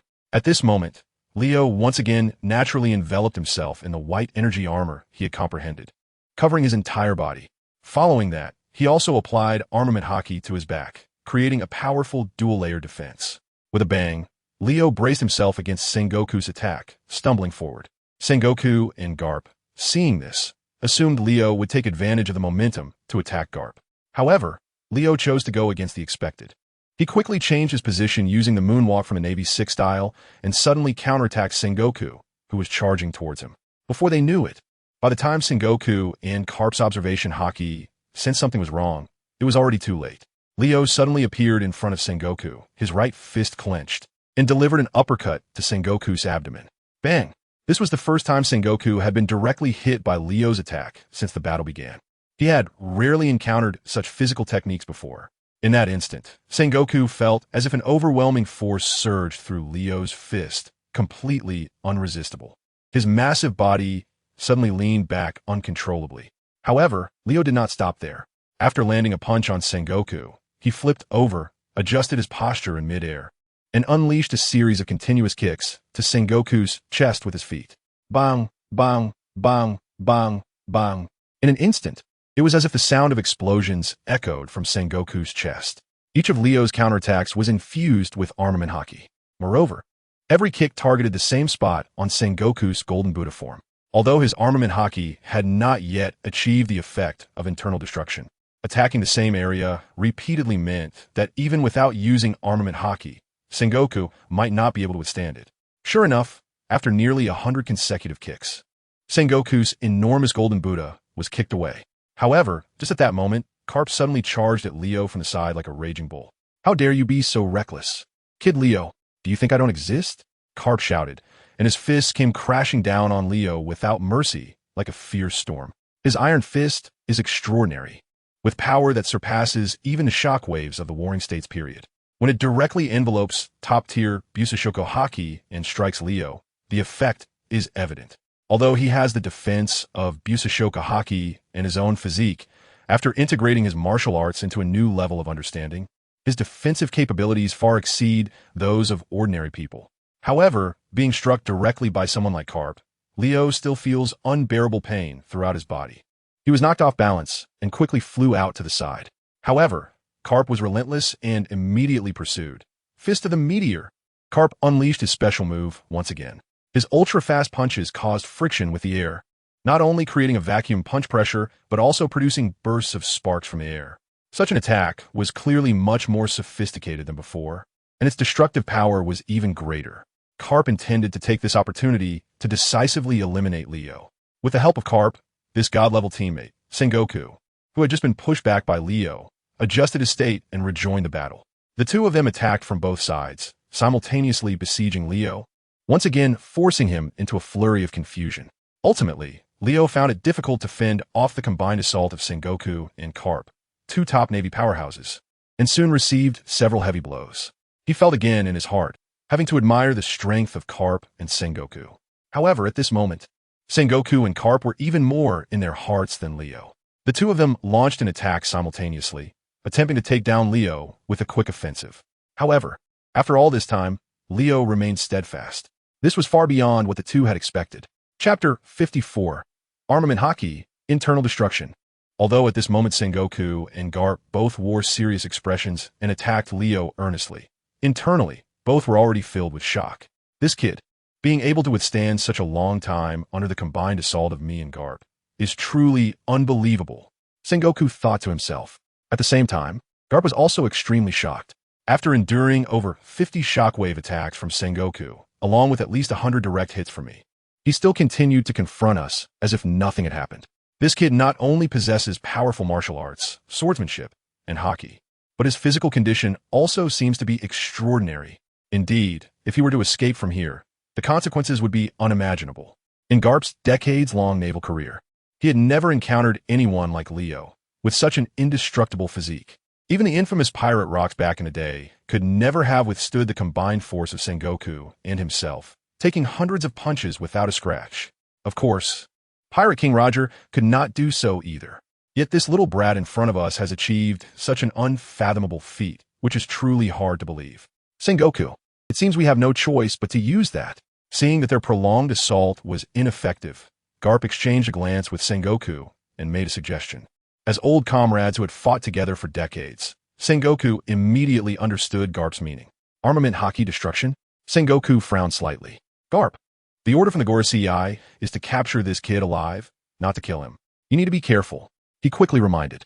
He and Carp, after decades of naval career, have already refined their Haki to the pinnacle level. The highest level of Haki currently is internal destruction.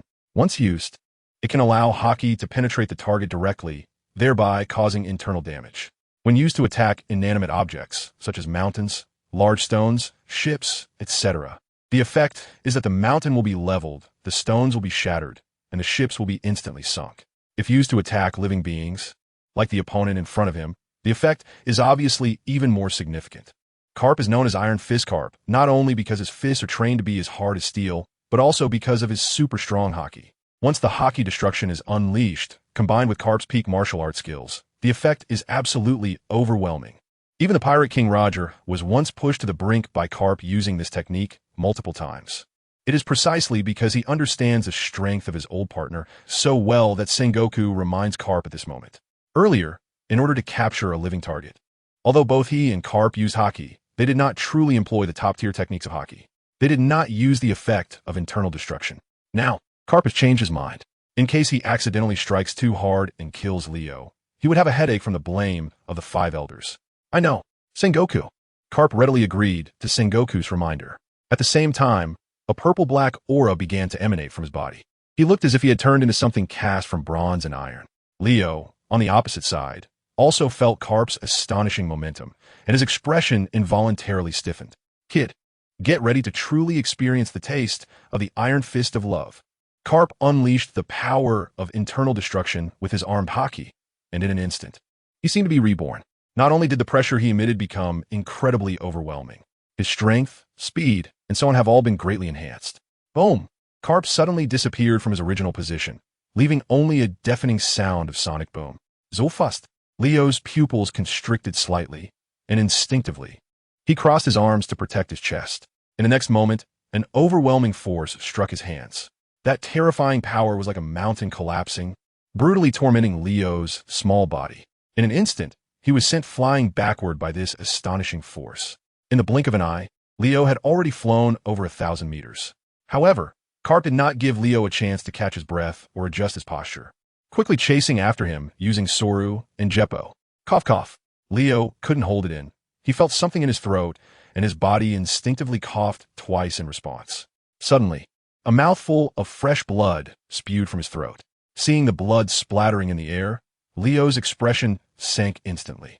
This was the first time he had been injured since the battle began, and he had even coughed up blood. It was at this moment that Leo finally felt the changes within his body.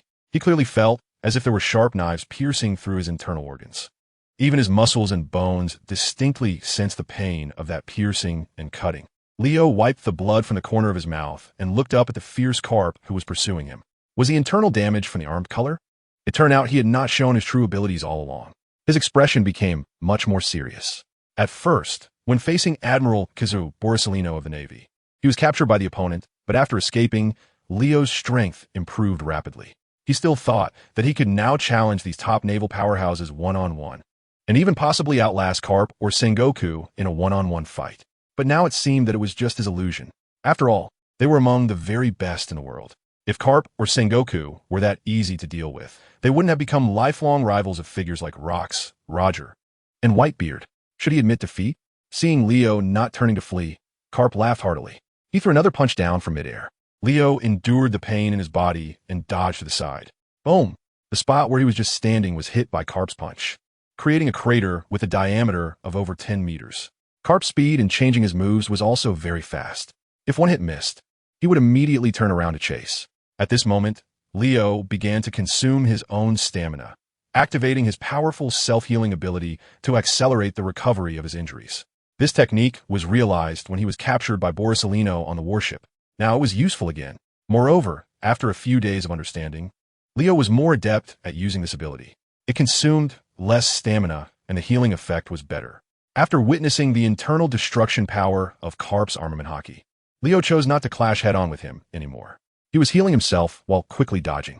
But at that moment, Sengoku came after him again, launching another shockwave towards Leo. Chapter 55. A hero doesn't suffer immediate loss. After Carp used his true power against him, Leo had to focus on dealing with his pursuit. However, this allowed Sengoku to seize the opportunity and quickly launch a surprise attack from the side, hitting Leo with another shockwave. Fortunately, Sengoku did not use the internal destruction of his Haki, only employing the external application of it. The effect of this shockwave was similar to the attacks he had previously launched at Leo. Relying solely on his powerful physique, Leo was already able to withstand this damage. Strictly speaking, as long as Sengoku and Carp did not use the internal destruction of their Haki, Leo could continue to wear them down. However, even though Leo was not injured by Sengoku's attack, his body was thrown aside by the tremendous force of the shockwave. This directly gave Carp a second opportunity to strike. If you keep resisting, you might die, kid. Carp warned Leo, but he showed no mercy in his actions. This punch was aimed directly at Leo's back. With a loud bang, Leo was hit again. Fortunately, Leo had gained experience and knew that Carp's internal destruction effect was extremely terrifying. So, under the protection of the white energy armor formed by his powerful physique, he still condensed his own Haki on his back to create a strong defense. With a double-layered super defense, he managed to withstand most of the damage from Carp's Iron Fist attack. Nonetheless, Leo could still feel a violent energy invading his back. That piercing pain returned once more. Gritting his teeth against the excruciating pain, Leo turned and struck Carp with a knife. With a whoosh, the invisible blade aura released by the cursed sword Blue Rain created a slight cut on Carp's chest. Taking advantage of this opportunity, Leo quickly retreated from the battlefield, putting distance between himself and Sengoku and Carp. This caused Carp's expression to change slightly. Have I been careless too? Carp felt a lingering fear and chose not to pursue Leo. He lowered his head to take a glance at his chest. Although he had used Haki to defend earlier, he didn't expect that Leo's sword energy could still injure him. Are you alright, Carp? Sengoku came to Carp's side and glanced at the wound on his chest. It's just a superficial injury. It's nothing. Carp withdrew his gaze and looked towards Leo in the distance.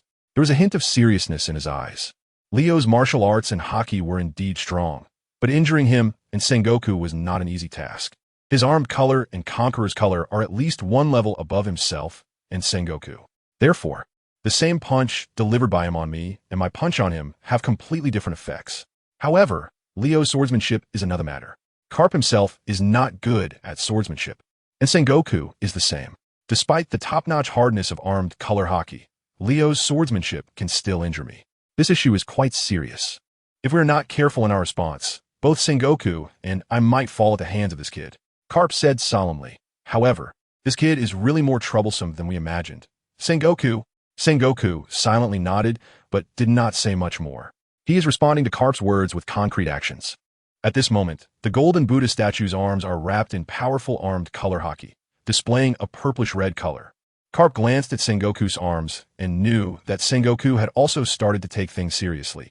He was about to use armed color destruction to deal with Leo. This kid definitely won't be able to escape this time. Go for it, Sengoku. Carp reminded him as he launched another attack, pursuing Leo. However, to everyone's surprise, Leo did not engage them in battle anymore. Instead, the moment he saw Carp make a move, he immediately turned and ran. Trying to escape? Sengoku narrowed his eyes and immediately activated the Marine 6 styles, chasing after Carp, who was in front of him. He was right. Leo really needed to escape. Just now, he had taken several punches from Carp, and with the destructive attacks using Haki, even Leo's own defense couldn't withstand it. If he stayed and fought Carp head-on, the worst outcome for both would be mutual destruction. But the problem was that there was also Sengoku nearby, who was just as strong as Carp. Moreover, Leo noticed the purplish-red Haki that had appeared on Sengoku's arm and the surface of his body. That was not the same level of Haki he had used before. It was a higher grade of Haki. Realizing that Sengoku, like Carp, was going to use destructive Haki against him, Leo knew he had to retreat. As long as the Green Mountains remain, one need not worry about firewood.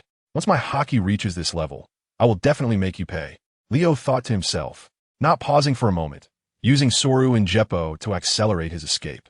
His level with the Navy's 6 styles has reached a level comparable to top-tier powerhouses like Carp and Sengoku. The mysterious white energy armor on him further provides Leo with a speed enhancement buff. He could clearly feel that in this state he was as light as a swallow, gliding effortlessly through the air with just a slight movement. Moreover, since he had already made his escape, even though Carp and Sengoku were relentlessly chasing behind, they wouldn't be able to catch up to Leo anytime soon. No way to escape. While Carp quickly pursued, he coldly snorted and unleashed powerful punches towards Leo, who was a kilometer ahead. The Haki of armament was released, and combined with his extraordinary martial arts, the shockwaves created were so powerful that they shook the entire sea. In an instant, the ocean was tumultuous and fierce winds howled. On the other side, Sengoku was also not idle, working alongside Carp. He used his shockwaves to continuously block any possible escape routes for Leo. Leo had no choice but to keep moving forward, unable to dodge left, right, or backward. They would chase him like this. Carp, we absolutely cannot let this kid escape today, Sengoku reminded Carp in a deep voice, while also working hard to accelerate. His inner worries were not directly expressed, but Carp could fully understand.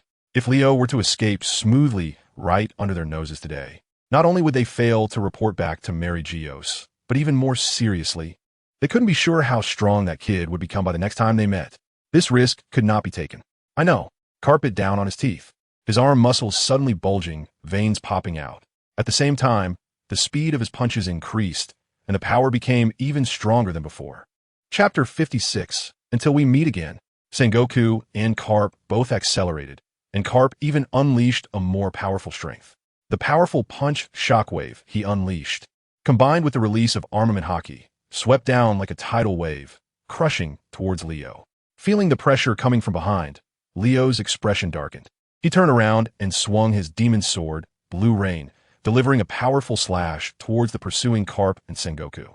The crescent-shaped, massive slash spanned thousands of meters, continuously expanding during its flight, instantly countering Carp's vacuum fist attack.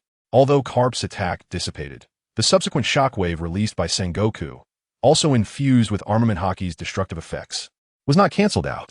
It was as if an invisible giant wall was rapidly pressing down on Leo. Truly relentless.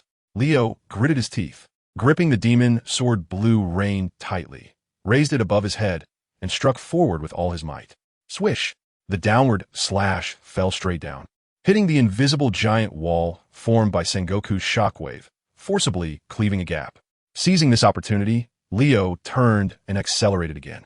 However, in just a few seconds of delay, the distance between him and Carp, Sengoku had already shrunk to less than 300 meters. "You can't escape. You won't leave here today," Carp shouted, his fists like the wind, striking again. At this point, the three of them had already moved from the island to above the sea. Around the dock, numerous Navy warships were attacking the fleeing pirate ships. Leo ignored the pursuit of Sengoku and Carp behind him and targeted the Navy warships below. With a flash, a blue light streaked across the sky. Instantly, a dozen Navy warships below were cut in half by an invisible, powerful sword chi, sinking rapidly. Yet Leo did not stop there, continuing his assault on the remaining Navy warships. With each strike, several to a dozen Navy warships were destroyed in an instant. In a short while, Leo had dealt with the vast majority of Navy warships on the sea. Countless Navy soldiers fell into the water. Meanwhile, the pirates who had just been under pressure from their attacks finally caught their breath. Once they adjusted their state, these pirates began to fire upon the Navy soldiers in the water and attack the remaining Navy warships. Seeing this scene, Sengoku and Carp frowned. "Carp, capture that kid. Don't let him get away." Sengoku loudly reminded Carp not to be distracted by Leo's actions. However, he himself did not follow his own advice. At that moment, an invisible sword chi flew towards him from the front. In the air, a faint blue light reflected off Sengoku's glasses. The next second, Sengoku's body was struck by the powerful sword chi with a thud. Instantly, his forward momentum in mid-air was hindered, coming to a halt. "This is bad," Sengoku thought to himself. The Navy's 6 styles, moonwalk and shave, relied on maintaining momentum in mid-air, emphasizing a single surge of energy. Once the continuous movement was interrupted, he would lose the effect of hovering in the air. Below Sengoku was the vast, endless sea. "Sengoku." Carp noticed that Sengoku had been hit by Leo's attack from behind and quickly turned to look.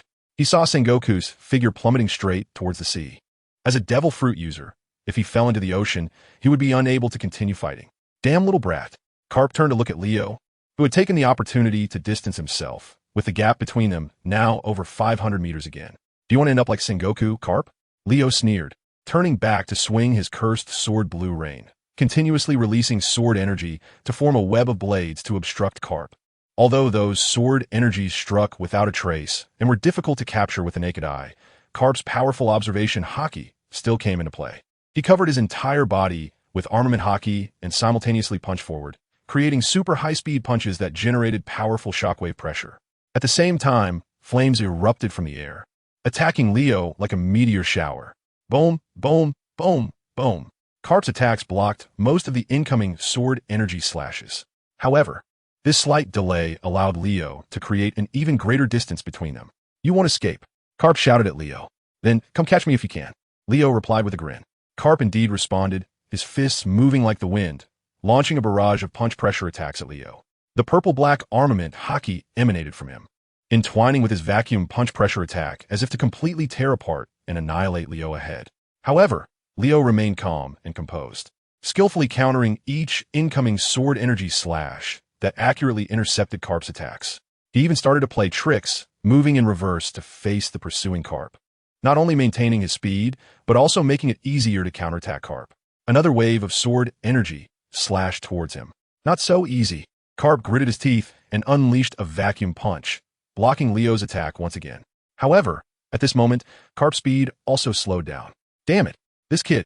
Carp clenched his fists, watching Leo quickly distance himself. It wasn't that he didn't want to chase Leo, but he realized that continuing like this would make it impossible to catch him, and he could even end up in danger himself. His physical strength is still incredibly abundant. Even if he falls into the sea, swimming back to Marineford from here wouldn't be a problem at all. But the issue is his Busashoku Haki is almost depleted. The internal destruction effect of Busashoku Haki requires sacrificing a large amount of Haki to achieve. This means that this technique cannot be used for prolonged combat. Once the energy of Busashoka Haki is exhausted, not only will he be unable to continue using the internal destruction effect, but he won't even be able to harden his body with Busashoka Haki to enhance his defense. Facing someone like Leo, whose swordsmanship is almost transcendent, the consequences are unimaginable without the defense of Busashoka Haki. Garp feels extremely unwilling, but he can only helplessly drop onto the surface of the sea, on a warship that is slowly sinking. As he lands on the warship, Sengoku arrives by his side. It turns out that just at the moment Sengoku was about to fall into the sea, he was caught by the wreckage of the warship thrown by his subordinates, which prevented him from falling into the water. That kid got away. Garp clenches his fists tightly and helplessly looks back at Sengoku. He sees Sengoku's serious expression, staring at Leo, who has already become a small black dot on the horizon. Chapter 57, We Still Have a Chance. Leo takes a deep breath and uses the Marine's 6 styles to cross the sea surface, not knowing how far he has run. He could only feel that his body was gradually reaching its limit.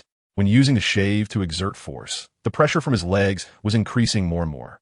This meant that his stamina had already been significantly depleted. The Navy's 6th form could indeed only be used at its best on the ground, once airborne. The stamina consumption would increase dramatically. Leo sighed inwardly. Even with his physical abilities, it was impossible to maintain such high-speed movement in the air indefinitely.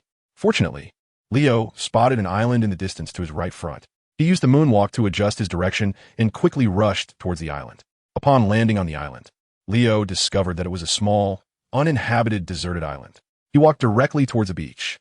Just now, when he fell from the sky, he saw a coconut grove on the beach over there, filled with fruits. The battle with Garp and Sengoku had taken a toll on Leo, and he was not only starving, but also extremely thirsty. When he reached the coconut grove, he picked a few coconuts and drank the coconut water. After that, Leo jumped into the sea and caught 2 sea kings, then started a fire on the shore and roasted them. Meanwhile, on the other side, Sengoku and Garp, along with others, were also returning to Happy Island from the ocean in a state of chaos and embarrassment. This time, both he and Garp personally led the charge, bringing over 70 top-tier warships. However, Leo had destroyed all of them while escaping. Coupled with the attacks from the pirates, who took advantage of the situation, many Navy soldiers also suffered casualties. This time, the Navy suffered heavy losses. At the same time, it could be said that this was Sengoku's biggest failure in his career of commanding punitive battles since joining the Navy. Although afterward, the Navy soldiers managed to capture all the pirates, the one they most wanted to catch, Leo, had long since vanished. At this moment, Sengoku sat on the dock, looking dejected, his expression grave and worried. The sunset cast a glow on him, making him seem to age 10 years in an instant. Garp stood beside Sengoku with his arms crossed, gazing at the distant sea, where the bodies of Navy soldiers and pirates were still floating, along with fragments of warships and pirate ships. His eyes were filled with unwillingness. What a mess, Sengoku. After about half an hour of silence, Garp finally spoke slowly. This should be our most serious failure after working together for so many years, Garp. Sengoku immediately responded in a low voice, raising his eyes to look at Garp. Then Sengoku quickly added, letting that kid Leo escape today, he will definitely become a major threat to the Navy and even the world government. Hearing this, Garp's expression became 3 points more serious, and his usually carefree personality could no longer keep him calm. However, this expression only lasted a few seconds before Garp burst into laughter. Don't be so negative and pessimistic, Sengoku. Although Leo indeed opened our eyes today and put a lot of psychological pressure on us, don't forget he is just a kid. Back then, even against someone like Rocks, we still managed to take him down, right? Don't worry, Sengoku, we will catch Leo, Garp said confidently with a smile. We should have used internal destruction with Haki right from the start, Sengoku said somewhat regretfully. Hearing this, Garp's eyes darkened, and he nodded without saying a word. Yes, who would have thought that kid Leo would be so strong? I thought that with the 2 of us working together, we could easily take him down in just a few moves. But that kid kept shocking us time and time again. From the beginning of the battle, Leo continuously withstood the attack for both himself and Sengoku. It seems that he is growing every moment, becoming stronger continuously. What is frightening is not that Leo escaped today from the 2 seasoned powerful figures who have been famous for decades. Rather, it is the astonishing talent that Leo displayed in front of them. Don't worry, Sengoku. Since Leo's target is our Navy, he will definitely appear again. Next time, we will definitely catch him, Garp comforted. At that moment, A Navy colonel hurried over and reported to Sengoku. Marshal Sengoku, the transponder snail has restored communication capability. He held a telephone bug that was recently fished out of the sea and repaired after drying. Upon hearing this, Sengoku turned around, took the telephone bug from the other person's hand, and directly dialed a number. This is Sengoku. Connect me immediately to General Kongu, Sengoku said in a deep voice. After having a hearty meal on the deserted island, Leo immediately unleashed his observation Haki. The powerful observation Haki instantly covered a radius of 1,000 kilometers around the island. Leo listened carefully. He heard many, many sounds, both human and animal. He could even hear the movements of the sea beasts and sea kings in the ocean clearly. The calls of the birds flying in the sky were also captured by his ears. However, Leo didn't notice anything unusual. The Navy didn't chase after him, and it seemed that the intelligence officers of the world government were also not in action. Is this the limit? Fujitora can capture falling meteorites in the sky with observation Haki. I wonder if I can do the same? Leo carefully sensed the situation within the range covered by his observation Haki. Then, with a thought in mind, he immediately sat down cross-legged. He began to try to expand his observation Haki to further places. At the same time, this was also a form of training. He hoped to gain certain insights from it. In this battle against Carp and Sengoku, both sides were already using their full strength by the end. Therefore, compared to his fight with Admiral Kazuru, Leo could more directly feel the power levels of the world's top fighters. Both Carp and Sengoku had reached the pinnacle of physical combat skills. What was even more formidable was their rich combat experience and their level of Haki. The internal destruction caused by armament Haki was truly immense. Leo thought with lingering fear as he began to sense his own condition. Under the healing of his self-recovery ability, which he used at the cost of consuming a large amount of physical strength, his injuries had mostly healed. If it were an ordinary person, they would have been knocked down long ago after enduring so many attacks from Sengoku and Carp. Chapter 58, Awakening of Observation Haki. As Leo began to calm down and focus seriously on sensing his own condition, he gradually noticed that the sounds he heard were receding. At the same time, another sensation was gradually becoming clearer and more intense. At first, Leo did not know what it was. He was simply guided by some kind of idea in his mind, continuing to perceive this unique feeling. Gradually, Leo began to see some images. These images were somewhat vague, as if they were in a dream. Moreover, he could not hear any sounds. Leo felt very curious and tried hard to see more clearly. After a while, he saw it. Before him was a vast ocean with huge waves. The sky was gloomy, and the wind and waves were strong, as if a storm was about to arrive. Leo did not understand why he was seeing this, but with intense curiosity, he continued to watch. Soon, he saw numerous warships appearing on the sea surface. They were neatly arranged, imposing in their demeanor, with at least hundreds of them. Not only that, but Leo also saw several familiar figures on the front row of warships. These figures were Admiral Akainu Sakazuki, Admiral Kizuru Borsellino, Admiral Akiji Kazan, as well as Garp and Sengoku. In addition to these top powers from Marine headquarters, there were many other imposing figures, such as Marine vice admirals and suspected powerful figures from the world government.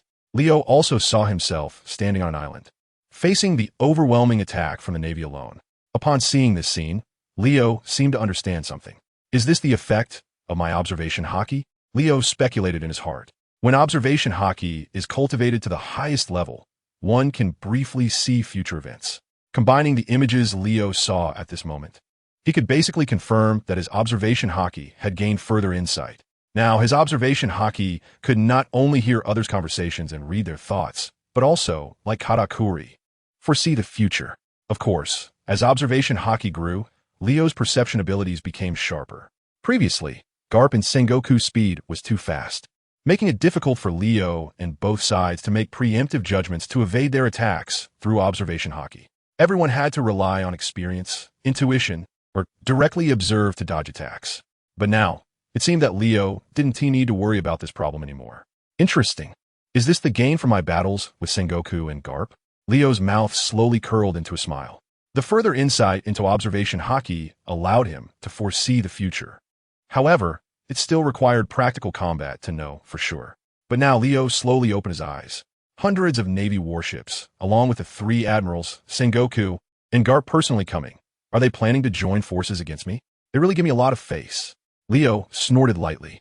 The scene he foresaw just now was not a hallucination. The Navy mobilized almost all their top powers to deal with him alone, which was indeed surprising.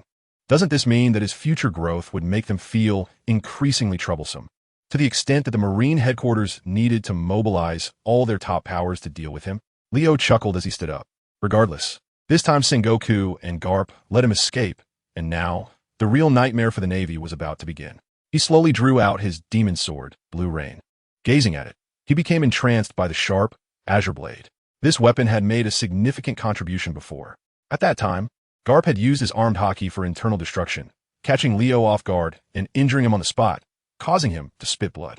If it weren't for the sword aura / released by this weapon, which made Garp also exhausted in response, Leo would have found it much harder to escape from the combined forces of Sengoku and Garp.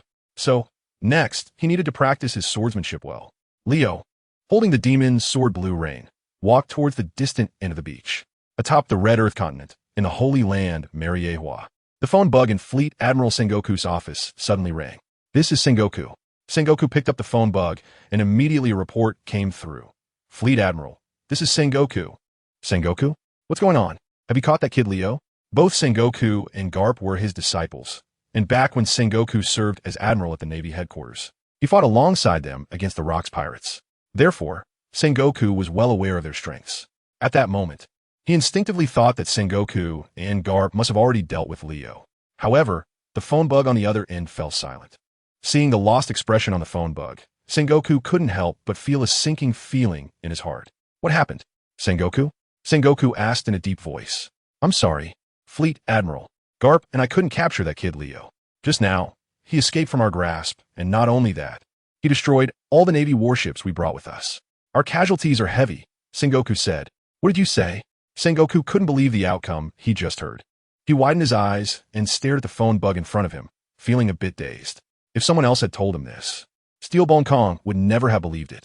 But now, it was the Marine Admiral Sengoku reporting the battle results himself. No matter how unbelievable Steelbone Kong found it, he knew Sengoku would never lie to him. Sengoku, what on earth is going on? The implication in Steelbone Kong's words was that such a battle outcome should never have happened. This matter is quite complicated, Kong. In short, that guy named Leo is incredibly strong. He has surpassed our imagination. From the results of the encounter, if given a little more time, he could grow to be a presence like Roger or even Rox. Sengoku's words made Steelbone Kong's expression stiffen, and his gaze instantly became serious. Rox is a name that still brings headaches and dread when mentioned. The achievements and crimes that man committed are simply too shocking. Compared to him, even the Pirate King Roger seems so much more approachable and amiable. Are you comparing that kid Leo to Rox? Sengoku? Steelbone Kong said with uncertainty. Chapter 59, Silver's Rayleigh. On the other end of the phone bug, Sengoku was slightly silent for 2 seconds in response to Steelbone Kong's doubts. He was also wondering if it was a bit inappropriate for him to say that. After all, Leo was just a little kid. However, after reviewing the battle, where he teamed up with Garp to deal with Leo multiple times, Sengoku still firmly believed that Leo definitely had that kind of potential. If we don't take him down early, he will surely become the greatest threat to our Navy and the world government after Rox and Roger. Commander Kongu, Sengoku replied very seriously. At this point, after hearing his words, it was Steelbone Kong's turn to fall silent. He still found it hard to believe. Sengoku, let me ask you one more time, are you sure? 100% sure. Sengoku answered with a very firm tone. I will report this matter to the Gorosei immediately. Where are you now? Sengoku asked. On Joy Island. I will send a ship to pick you up right away. You and Garp come to Mariehua. Sengoku. After saying this, Sengoku hung up the transponder snail directly. Then, with a serious expression, he hurriedly walked towards the residence of the Gorosei deep in Panga City. 3 days later, Leo finally waited for a ship to pass by the island. It was a pirate ship, not very large. The pirates on board didn't seem particularly formidable, to the point that Leo couldn't be bothered to care about their origins. However, what surprised Leo a bit was that on such an unremarkable pirate ship, there was an incredibly powerful aura present. Based on the intensity of the Haki he sensed, this person's strength was almost comparable to Garp and Sengoku. But Leo's observation Haki was much sharper than that of an average person. The precision of his perception was also far superior. Thus, he could still feel a subtle difference. That person's strength was slightly inferior to Garp or Sengoku, but the gap wasn't particularly large. If it had to be said, in a one-on-one situation, it might take at least 10 days and nights to determine a winner. Leo didn't know who this person was, But he didn't take care and directly crossed thousands of meters of ocean to forcefully board the other party's ship. Faced with this unexpected intruder, the busy pirates on the deck were instantly stunned.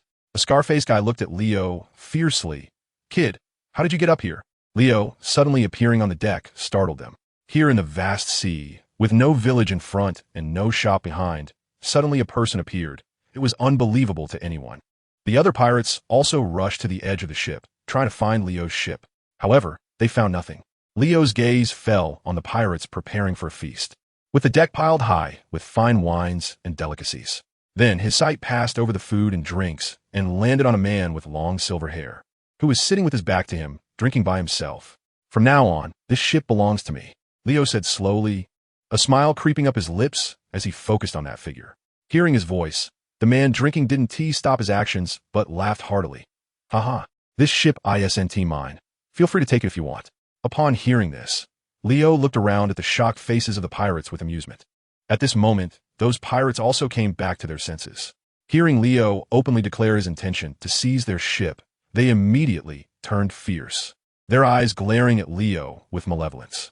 "Kid, are you tired of living? You dare to have ideas about our Hachi's pirate crew?" The Scarface pirate who had just questioned how Leo got on the ship now threatened him viciously. On the deck, the other pirates also revealed sinister smiles, each drawing out their gleaming swords. "Kid, I advise you to go back to where you came from, or you'll be asking for trouble." "That's right. Ha. We are not something you can deal with. Go home and find your mommy. You are still too young to set sail." The surrounding pirates looked at the small Leo, mocking and laughing loudly. However, the next second they all stopped laughing, because an invisible, terrifying aura suddenly emanated from Leo. This power was so strong that in an instant, it left almost all the pirates on the deck in a daze. Immediately after, the sound of bodies hitting the ground echoed one after another. In the blink of an eye, nearly all the pirates on the deck had collapsed and were unconscious. The only ones still standing were Leo and the silver-haired elder sitting on the deck, still eating and drinking with his back to Leo. The silver-haired elder paused slightly with the wine bowl in hand, stopping his drinking action. His gaze slowly fell on his wine bowl. Just at that moment, the wine bowl suddenly cracked open by itself, shattering into two pieces with a loud bang. The wine splashed all over the ground. Witnessing this scene, the silver-haired elder's pupils slightly constricted. Clearly, the power displayed by Leo exceeded his expectations. Truly an incredible Conqueror's Haki, the silver-haired elder said as he stood up. He slowly turned around to look at Rayleigh. Sure enough, upon seeing the other person's face, Rayleigh's heart stirred slightly. When he had just seen the person's back earlier, Rayleigh had already guessed their identity. Now, seeing the person's face directly, he was finally completely certain of the identity of the silver-haired old man in front of him. Although he looked considerably younger than the person 15 years later, his hair had already turned silver-white. The king of the underworld, Silver's Rayleigh. Once the right-hand man of the pirate king Roger, the strongest first mate of Roger. After the pirate king Roger was publicly executed in Lowtown, his crew members disappeared without a trace. For 20 years, no one knew where Roger's former companions had gone or what they had done. However, later on, the Straw Hat crew encountered Rayleigh in Sabeti Archipelago, and by then, Rayleigh had already turned gray and had been living in seclusion for many years. Leo never expected to meet this guy here. He didn't know whether the other party had intentionally appeared here or if it was merely a coincidence. Chapter 60. I Can't Let You Be in Trouble. Leo and Rayleigh stared at each other, both silent. At that moment, a sea breeze blew across the deck, lifting a bounty list that had been carelessly tossed on the deck. Rayleigh instinctively glanced at it and saw the bounty information on it. His eyes suddenly showed a hint of surprise. "So that's how it is. Haha. I didn't expect it to be you." Seeing the bounty notice that was blown up, with the latest bounty information targeting Leo, Rayleigh already knew his identity. "Are you going to make a move against me?" Leo said with a playful smile. "I'm just an old man passing by. I saw that a banquet was being held on this ship, so I came over to grab a meal." Rayleigh shrugged his shoulders and explained casually. At the same time, his sharp eyes were constantly scrutinizing Leo, feeling a deep shock rising within him. The outside world was now rumored that this kid was very likely to be Roger's illegitimate child.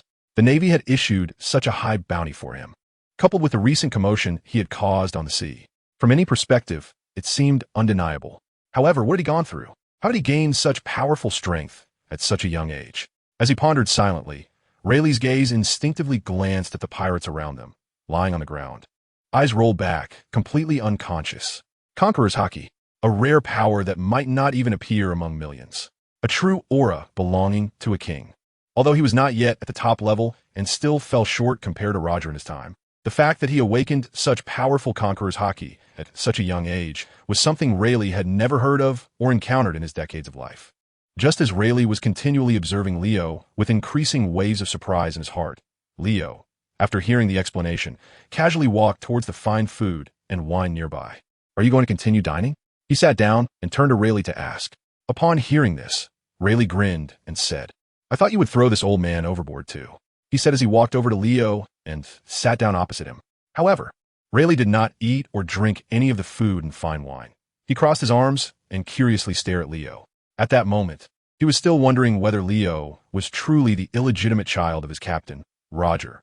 If that were the case, how should he treat Leo? Should he help him grow? Team up with him? Or should he pretend to know nothing and just go their separate ways? Just as Rayleigh was hesitating, Leo had already picked up a wine bowl and poured him a drink. As he handed over the wine, Leo asked, "You have decent strength. You can't be just some nameless person on the sea, right?" "Haha, nowadays I'm just an old man over 60. It's better not to mention names." Just as Rayleigh finished speaking, a pirate next to him slowly opened his eyes, groggily struggling to stand up and reaching out to Rayleigh for help. Rayleigh, you ate our food on the ship. You can't just ignore this. You have to help us defeat this guy. This pirate is the captain of this crew, Borod Hatchies." The other pirates, having been knocked out by Leo's Conqueror's Haki, were still sound asleep, while he alone had woken up early. This showed that he was quite strong. Unfortunately, he had encountered a monster like Leo.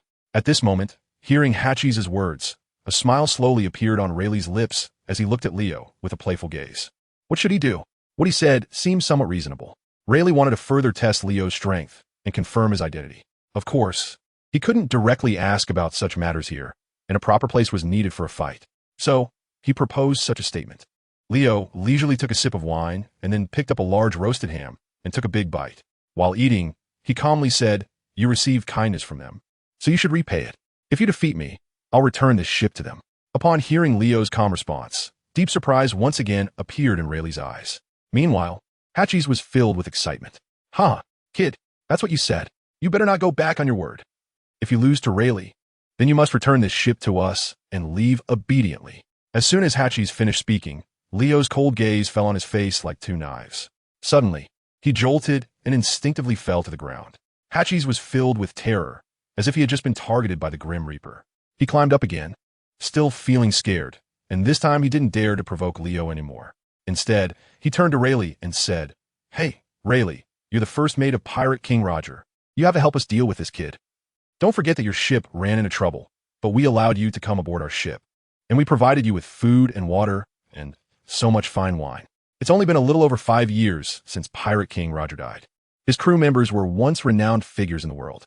So even though Rayleigh has left the Roger Pirates, his reputation and appearance are still remembered by many. It's perfectly normal for this guy to recognize Rayleigh. You just came from that island over there, right?" Rayleigh ignored Hatchie's words, instead smiling playfully and turning to look at the island where Leo had just come from. That's an uninhabited, deserted island. If you want to compete with me, that would be the most suitable place." Leo casually replied. Rayleigh then shifted his gaze back to Leo, who was enjoying his meal. He was waiting for Leo to finish his meal. Hatchies was also very perceptive. Upon hearing Leo say that, he immediately took the helm himself and steered the ship in that direction. Coincidentally, their record pointer was also pointing towards that island. Soon, the ship arrived at the place where Leo had previously landed, and Leo was already full from his meal. He stood up and looked at Rayleigh. Rayleigh naturally met his gaze. The two exchanged smiles without saying a word, and, at the same time, they leaped forward toward the island that was still about 500 meters away. Rayleigh landed on the surface of the sea, his feet moving like the wind as he quickly dashed across the water toward the island. Meanwhile, Leo used the Marine 6 Stylesru and Jeppo to step on the air and move away as well. The competition between the two had already begun at that moment. Chapter 61. Shocking Talent. Rayleigh's speed was incredibly fast, allowing him to run on the sea as if it were solid ground, demonstrating just how exaggerated his speed was. The 500 meters passed in the blink of an eye. However, what shocked Rayleigh was that Leo's speed was not any slower than his own. When his feet touched the sandy beach of the deserted island, Rayleigh realized that Leo had already landed on the ground before him. This left Rayleigh feeling astonished, and he couldn't help but regard Leo with newfound respect. "Are you skilled in swordsmanship?" Leo turned around, his gaze falling on the sword at Rayleigh's waist. In response, Rayleigh slowly drew his weapon. Rayleigh smiled confidently, looking into Leo's eyes. Your weapon is also a famous sword, isn't it? I can sense an unusual aura from it.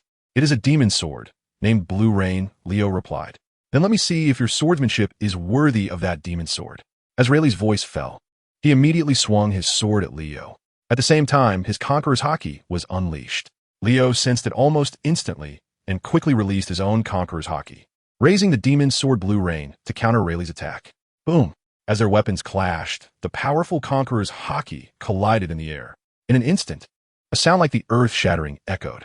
The entire deserted island and the vast surrounding sea were enveloped in thick clouds and continuous light rain. As the intensity of the confrontation between Leo and Rayleigh escalated, the sky was filled with flashes of lightning, and strong winds began to howl. The pirate ship that was just about to dock witnessed this situation, and the pirates who had just awakened were all stunned.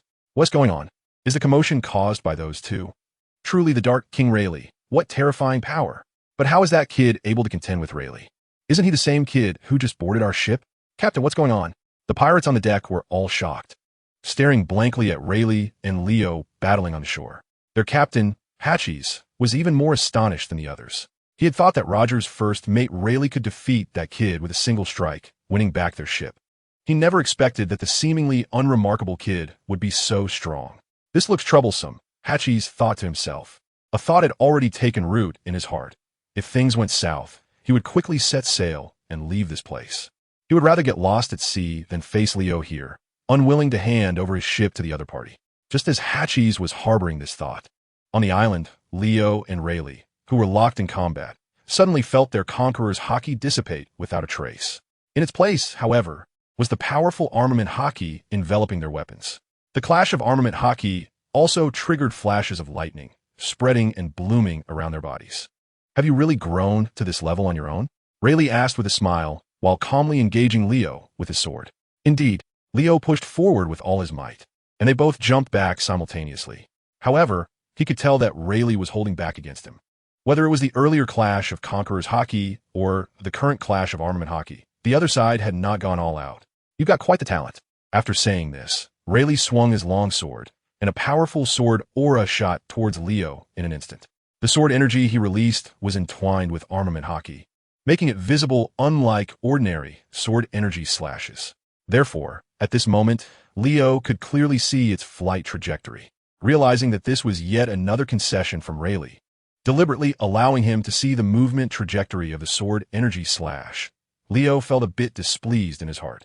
He let out a light snort, ignoring Rayleigh's words, and instead swung the demon's sword Blue Rain, slicing horizontally ahead. With a whoosh, two sword energies collided in an almost cross-like manner, canceling each other out. At this moment, Leo had already vanished from his original spot, leaving only a faintly spreading cloud of dust on the ground. He rushed towards Rayleigh quickly. Don't underestimate people. Leo snorted lightly. The purple-black armed color Haki instantly reappeared on his body, most of it attaching to his demon sword, Blue Rain. Then, Leo dragged the demon sword Blue Rain from bottom to top and unleashed a crescent-shaped slash towards Rayleigh. However, as the demon sword Blue Rain reached mid-air and the crescent-shaped slash was released, Leo suddenly twisted the blade. At the same time, he swiftly pulled the blade downwards with great force. Immediately, another powerful slash was unleashed. This time, it was still a crescent-shaped slash. Two sword energy slashes, one after the other, with a gap of no more than 1 second between them. They formed an intersecting super-strong sword energy attack, rapidly crushing towards Rayleigh. The astonishing sword energy slashes created a slight storm, and the surrounding earth was instantly marked with deep scars. In the face of this double-layered slash, Rayleigh still wore a confident smile. Good swordsmanship. Did you comprehend this by yourself? As Rayleigh asked, he quickly swung his sword, making no other movements, but simply using armed color Haki to wrap around the sword body, bracing against the attack. He held the long sword with hands as steady as a rock. His feet seemed to be rooted to the ground, completely unmovable. But soon, as Leo unleashed a powerful slash, the aftershock radiated out, causing the earth to tremble slightly. The tremors grew stronger, and before long, the ground around Rayleigh began to crack, while the air vibrated violently. Even Rayleigh, who had been as steady as a rock just moments ago, started to shake at this moment. His arms, his body, his feet. Rayleigh felt this incredible power, and the smile on his face finally diminished considerably. He looked at Leo across from him with uncertainty. He hadn't expected that Leo not only had superb swordsmanship, but also possessed astonishing strength. This power flowed endlessly like the mighty Yangtze River, continuously transmitting through his weapon, causing Riley to feel a slight pressure for a moment. He realized that if he didn't take it seriously, it would be impossible to defeat this kid. Just at that moment, Leo launched a new attack once again. Chapter 62. Seize the opportunity to continue growing. Rayleigh saw Leo swing the cursed sword Blue Rain again. And this time Leo also countered Rayleigh, similarly wrapping his sword energy strike with armament Haki. This allowed Rayleigh to see the flight trajectory of his sword energy strike. Upon witnessing this scene, Rayleigh's mouth immediately curved into a meaningful smile once more. He knew that Leo was deliberately reminding him. It seemed that he was quite a proud little guy. Raleigh thought to himself with amusement, suddenly exerting his strength. The sword energy slash that gave him a slight sense of pressure instantly dissipated under his counterforce. At the critical moment, Raleigh leaped and avoided the sword energy slash release from behind Leo. He fell behind Leo, turned around, and said to Leo, "Let's just call it day. Your strength is formidable, and I can't defeat you in a short time. Besides, I have to hurry to another place." Rayleigh smiled at Leo. At this moment, Leo also slowly turned around and locked eyes with Rayleigh. "So you intend to let down those pirates' expectations of you? Since you've drawn your weapon to fight, you should be prepared for the outcome." After Leo finished speaking, he took the initiative to attack again. Previously, Rayleigh wanted to test his strength, and now both sides had a clear understanding of each other's capabilities. Rayleigh suddenly found it difficult to take down Leo in a short time. Leo himself was also aware that with his current level, it was unlikely he could defeat Rayleigh. So he made a decision to take this opportunity to use Rayleigh to help himself grow faster. As long as he could comprehend any one of the aspects of Haki, swordsmanship, Conqueror's Haki, or physical techniques to a higher level, his strength could see significant improvement. In his mind, the scene of his earlier awakening of observation Haki, where he briefly glimpsed the future, resurfaced. Hundreds of Navy warships were coming to besiege him. Leading the charge were not only Sengoku and Garp, but also the three top-tier powers of the Navy headquarters. The future predicted by observation Haki was 100% accurate. However, before such an event occurred, he could change the outcome through his own efforts. Leo did not want to be besieged by all the top powerhouses of the Navy, ultimately ending in a dismal fate. Therefore, at this moment, he had to seize every opportunity to become stronger. Since he had spent 3 days on the island without comprehending new powers, he decided to try battling against top-tier strong opponents. A true life-and-death battle. Perhaps under high-pressure stimulation, he could comprehend a brand new power with his extraordinary insight. That power might exceed imagination. Facing Leo, who was once again launching an attack, Rayleigh couldn't help but feel both amused and exasperated. However, he did not dare to underestimate Leo's attack. At this moment, Rayleigh had to take it seriously. "Are you really planning to settle this with me? If so, I won't hold back anymore," Rayleigh said while countering Leo's attacks with a smile. In response, Leo let out a cold snort. "Bring it on." The speed of both individuals began to increase rapidly. The sound of clashing weapons rang out incessantly. For a moment, Haki swirled in the air, and sparks flew everywhere. The coconut groves near the area where the two fought, as well as all the vegetation and rocks along the coast, were all destroyed in a very short period of time. The sea also began to rage. After another bout of thunder and lightning, the heavy rain finally poured down. As Rayleigh and Leo engaged in their fierce battle, they gradually became two indistinct shadows flashing through the torrential downpour. Over here, Leo was in an intense confrontation with Rayleigh. Meanwhile, at the Holy Land Mariewa, the five elders were greatly enraged upon learning that even Sengoku and Garp joining forces could not resolve the situation with Leo. The five elders personally ordered a comprehensive tracking of Leo's whereabouts and demanded close monitoring of his every move. Additionally, they instructed the Navy in the New World to suppress the pirates, causing chaos in the shortest possible time. Their purpose is simple. The current major threat has shifted from just the top pirate crews of the New World to include the red-haired pirates, the white-beard pirates, the beast pirates, the Big Mom pirates, and so on. The Gorosei can easily mobilize powerful forces from the Marine headquarters to deal with any of these factions. In fact, they even have a true trump card they can use. That trump card played a significant role in the God Valley incident when they encircled the Rocks pirates. At the same time the Gorosei issued their orders, Sengoku and Garp also arrived at the Red Line, accompanied by the warships dispatched by Steelbone Kong for support. They soon arrived at Panga City, the peak of the Red Earth continent. In the midst of power, Sengoku and Kapu met with the Five Elders. Honorable Five Elders, I have a proposal. Utilizing that plan might significantly reduce the pressure and challenges our Navy faces in the New World. This way, we will have ample strength to deal with Ryo. Sengoku stated directly. He has not been idle on this journey, but has been thinking about how to deal with the problem of Leo. Now, Sengoku already has a detailed plan. The Five Elders are well aware of Sengoku's abilities. He is the wise strategist of the Navy. So when they heard Sengoku say this, all five of them turned their gazes to his face. What is your plan, Sengoku? The scientific defense warrior, Jagarsha Saturn, asked in a deep voice. Sengoku immediately responded, on my way here, I learned that the situation in the New World has stabilized. Whether it is the Whitebeard Pirates, the Red Hand Pirates, or the Big Mom Pirates, the three factions have solidified their territories. They have divided the regions among themselves and do not allow other pirate crews to operate within their spheres of influence. Otherwise, they will attack each other. Lords of the Five Elders, I believe this is an opportunity we can exploit. We just need to make appropriate arrangements. Using a small number of personnel to guide and drive those pirate crews entering the New World into the territories of these top pirate crews.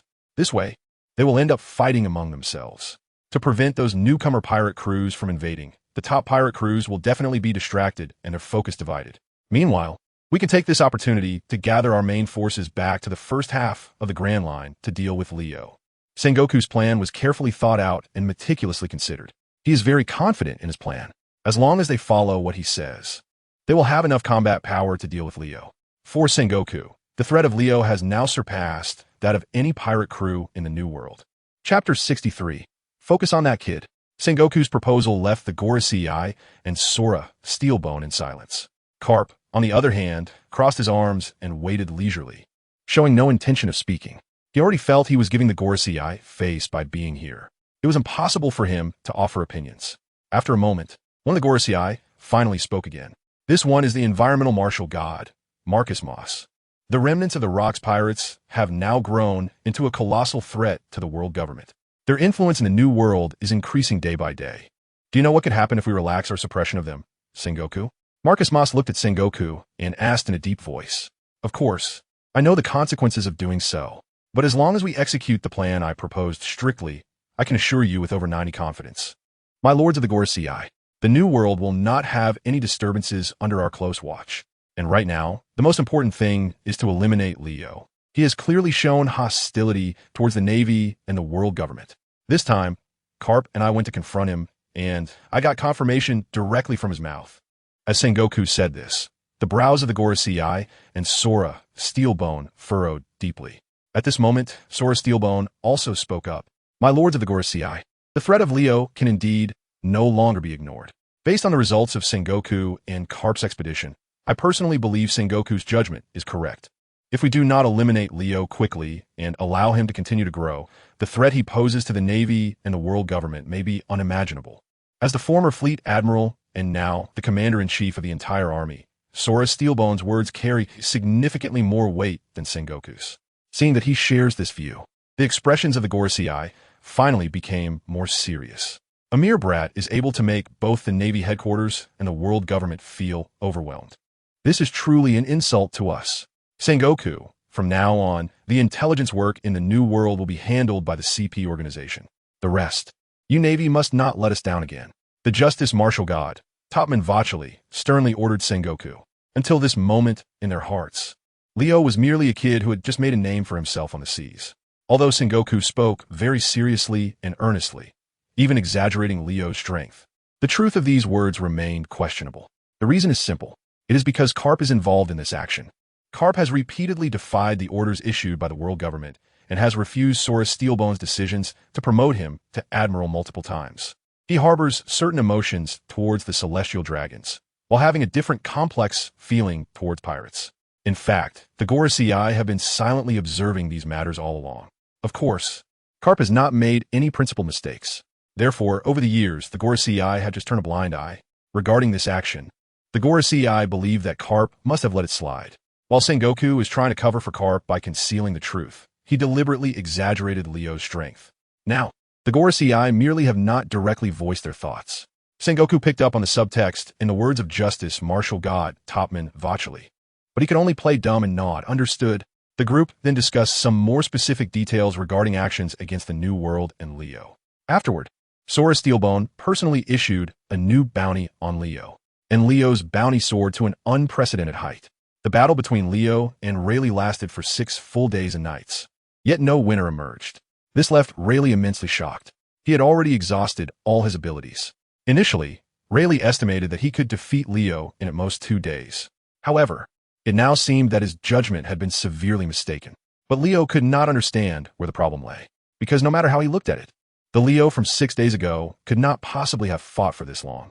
Rayleigh unleashed a powerful sword aura that swept across the entire island, forcing Leo back. At the same time, his gaze towards Leo was filled with disbelief. This kid had been fighting for such a long time, yet he still possessed such abundant stamina. It was simply hard to believe what kind of monster he was. Rayleigh's eyes flickered with uncertainty. 6 days and 6 nights of relentless battle. Even Rayleigh himself felt a bit of weakness. After all, his age was a factor, and he was no longer in his prime. However, looking at Leo across from him, Rayleigh found that this kid's stamina seemed endless, like an ocean that never ran dry. Such an abnormal situation was truly baffling. Not only did it seem that Leo had little stamina depletion, but his swordsmanship also appeared to have improved. It felt as though he could grow rapidly while fighting. Rayleigh made a new judgment. At that moment, Leo's attack came again. Helpless, Rayleigh had to raise his weapon to respond. But just then, a change occurred. Boom! A powerful Conqueror's Haki suddenly erupted from Leo. The strength of this power had surpassed the level Leo exhibited 6 days ago. Rayleigh sensed it instantly and naturally unleashed his own Conqueror's Haki to counter it. In an instant, 2 powerful Conqueror's Haki clashed in the air. Lightning flashed and thunder roared, and a fierce wind howled. Rayleigh was shocked to discover that the Conqueror's Haki Leo released this time was indeed much stronger than 6 days ago. This was not only reflected in the intensity perceived through observation Haki.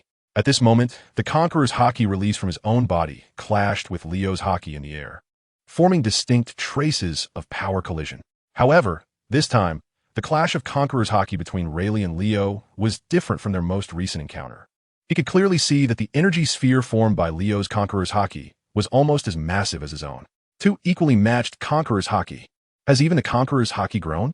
Rayleigh's heart trembled. When he looked at Leo again, his eyes revealed even more astonishment. Chapter 64, I Lost. As the right-hand man of Pirate King Roger, Rayleigh himself mastered all 3 types of Haki, and he had cultivated them to the highest level. Therefore, he understood that Conqueror's Haki only grows with the strength of the practitioner. This means that this kid's strength has made significant progress in these 6 days and nights. How did he manage that? Rayleigh was already aware that Leo's talent was far beyond ordinary imagination. Such talent had never been displayed even by Roger at his peak. If he truly is Roger's bloodline, then just this talent alone has already surpassed Roger. Rayleigh was shocked again in his heart. At this moment, Leo had taken the opportunity to come before him, and Rayleigh instantly snapped back to reality, feeling a renewed chill in his heart. Your speed has also increased significantly. You're like a different person compared to 6 days ago, Rayleigh exclaimed in surprise, while his body seemed to be pulled by some force, naturally retreating rapidly. Leo, however, pursued relentlessly. It seems that the balance of offense and defense between us is reversed, Rayleigh. Saying this, he slashed with his sword. Rayleigh quickly raised his hand to block with his sword. A tremendous force transmitted from Leo's demon sword, Blue Rain, causing Rayleigh's hand to tremble slightly. His expression changed slightly. However, before he could react further, Leo had already launched a frenzied attack on him. Bang, bang, bang, bang. Leo used the simplest close combat technique, continuously utilizing the demon sword Blue Rain to attack Rayleigh.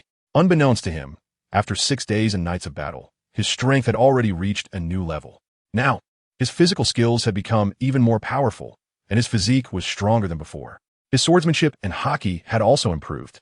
In contrast, after 6 days and nights of fighting, Rayleigh clearly showed signs of decreased stamina, lacking the imposing presence he had at the beginning.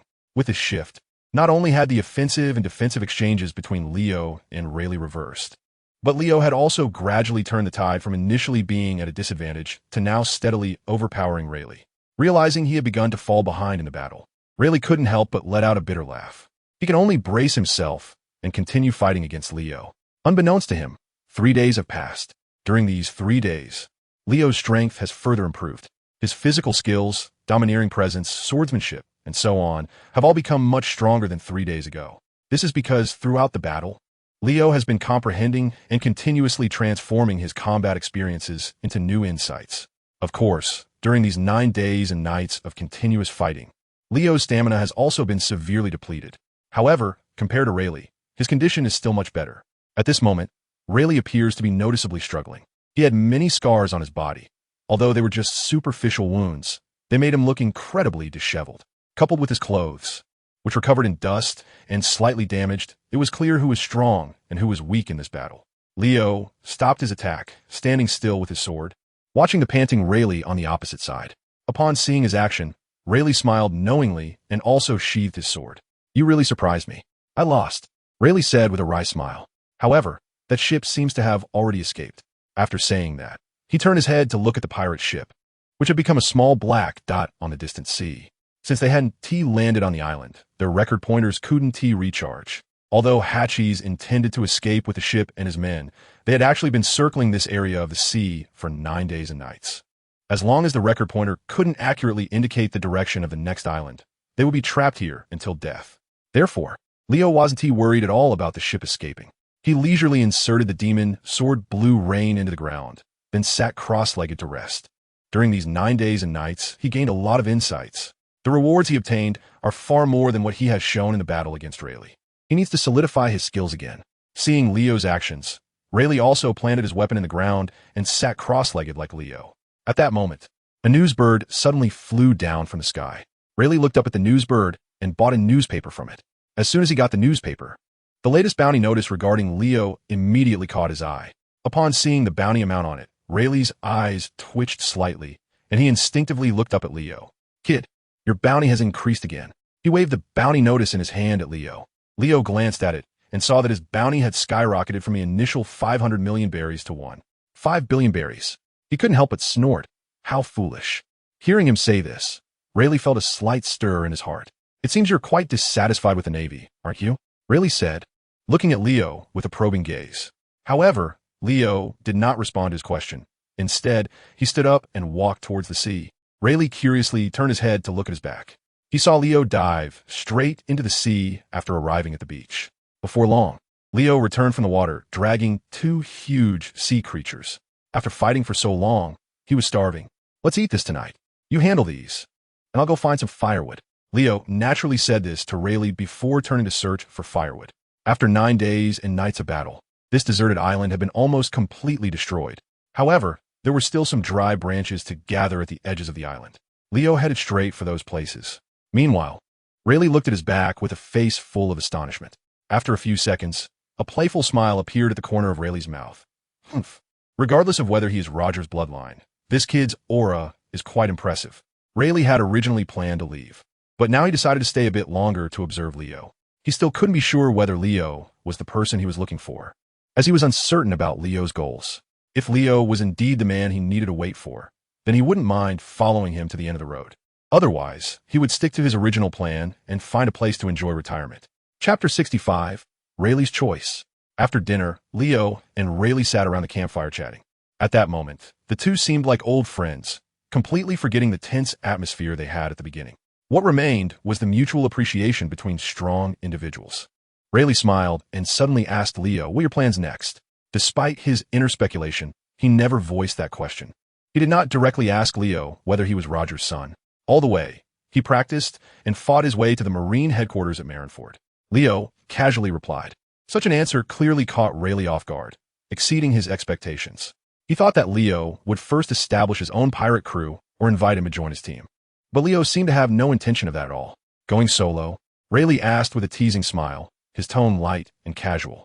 Hearing this, Leo also showed a thoughtful expression and turned to look at Rayleigh. "If I were to extend an invitation to you, would you accept?" He looked at Rayleigh with a half-smile and asked. Rayleigh then countered, "Do you have no other goals besides seeking revenge on the Navy?" Leo fell silent, continuing to gaze at Rayleigh with the same half-smile. After a while, he casually shrugged and said, "Forget it. I'm used to fighting alone. Having others around would be uncomfortable." Hearing this, Rayleigh actually felt a bit disappointed. He has always been looking forward to Leo saying something that meets his expectations. For example, wanting to become the Pirate King, or expressing some grand ambition. If that were the case, It would at least prove that he truly has his own lofty ideals and goals. But now, Leo seems to be solely focused on challenging the Navy. This is a thankless task. Moreover, it is much more difficult than becoming the Pirate King. Even the strong Roger of that time could not successfully challenge the Navy, let alone Leo, who was going at it alone. Coming back to his senses, Rayleigh smiled slightly. "I won't persuade you," he said to Leo. Seeing Leo looking over at him, Riley continued to add, "You have chosen your path, so just stick to it. I believe you're already prepared for it." At that moment, Riley had made his decision. He believes that Leo is not that person. So, he plans to find a place to enjoy his retirement life, according to the original plan. Then he will quietly wait for that person to appear. As for Rayleigh's words, Leo remained silent. Just as he said, whether or not Rayleigh helps will not affect his desire for revenge. As for what to do after the revenge, that will be addressed later. Or, on a whim, overthrowing the decaying world government is also a possibility. At this moment, Rayleigh noticed Leo's silence and suddenly asked, "However, there is one question I have always wanted to clarify with you." "What is it?" Leo raised his eyes to look at him again. Rayleigh gazed at him meaningfully, and after a while, he smiled and said, "It's about your origins." He has made up his mind not to give Leo too much help, regardless of whether Leo is Roger's illegitimate child. Asking this question now is just to resolve the doubts in his heart. Leo instantly understands what Rayleigh is thinking.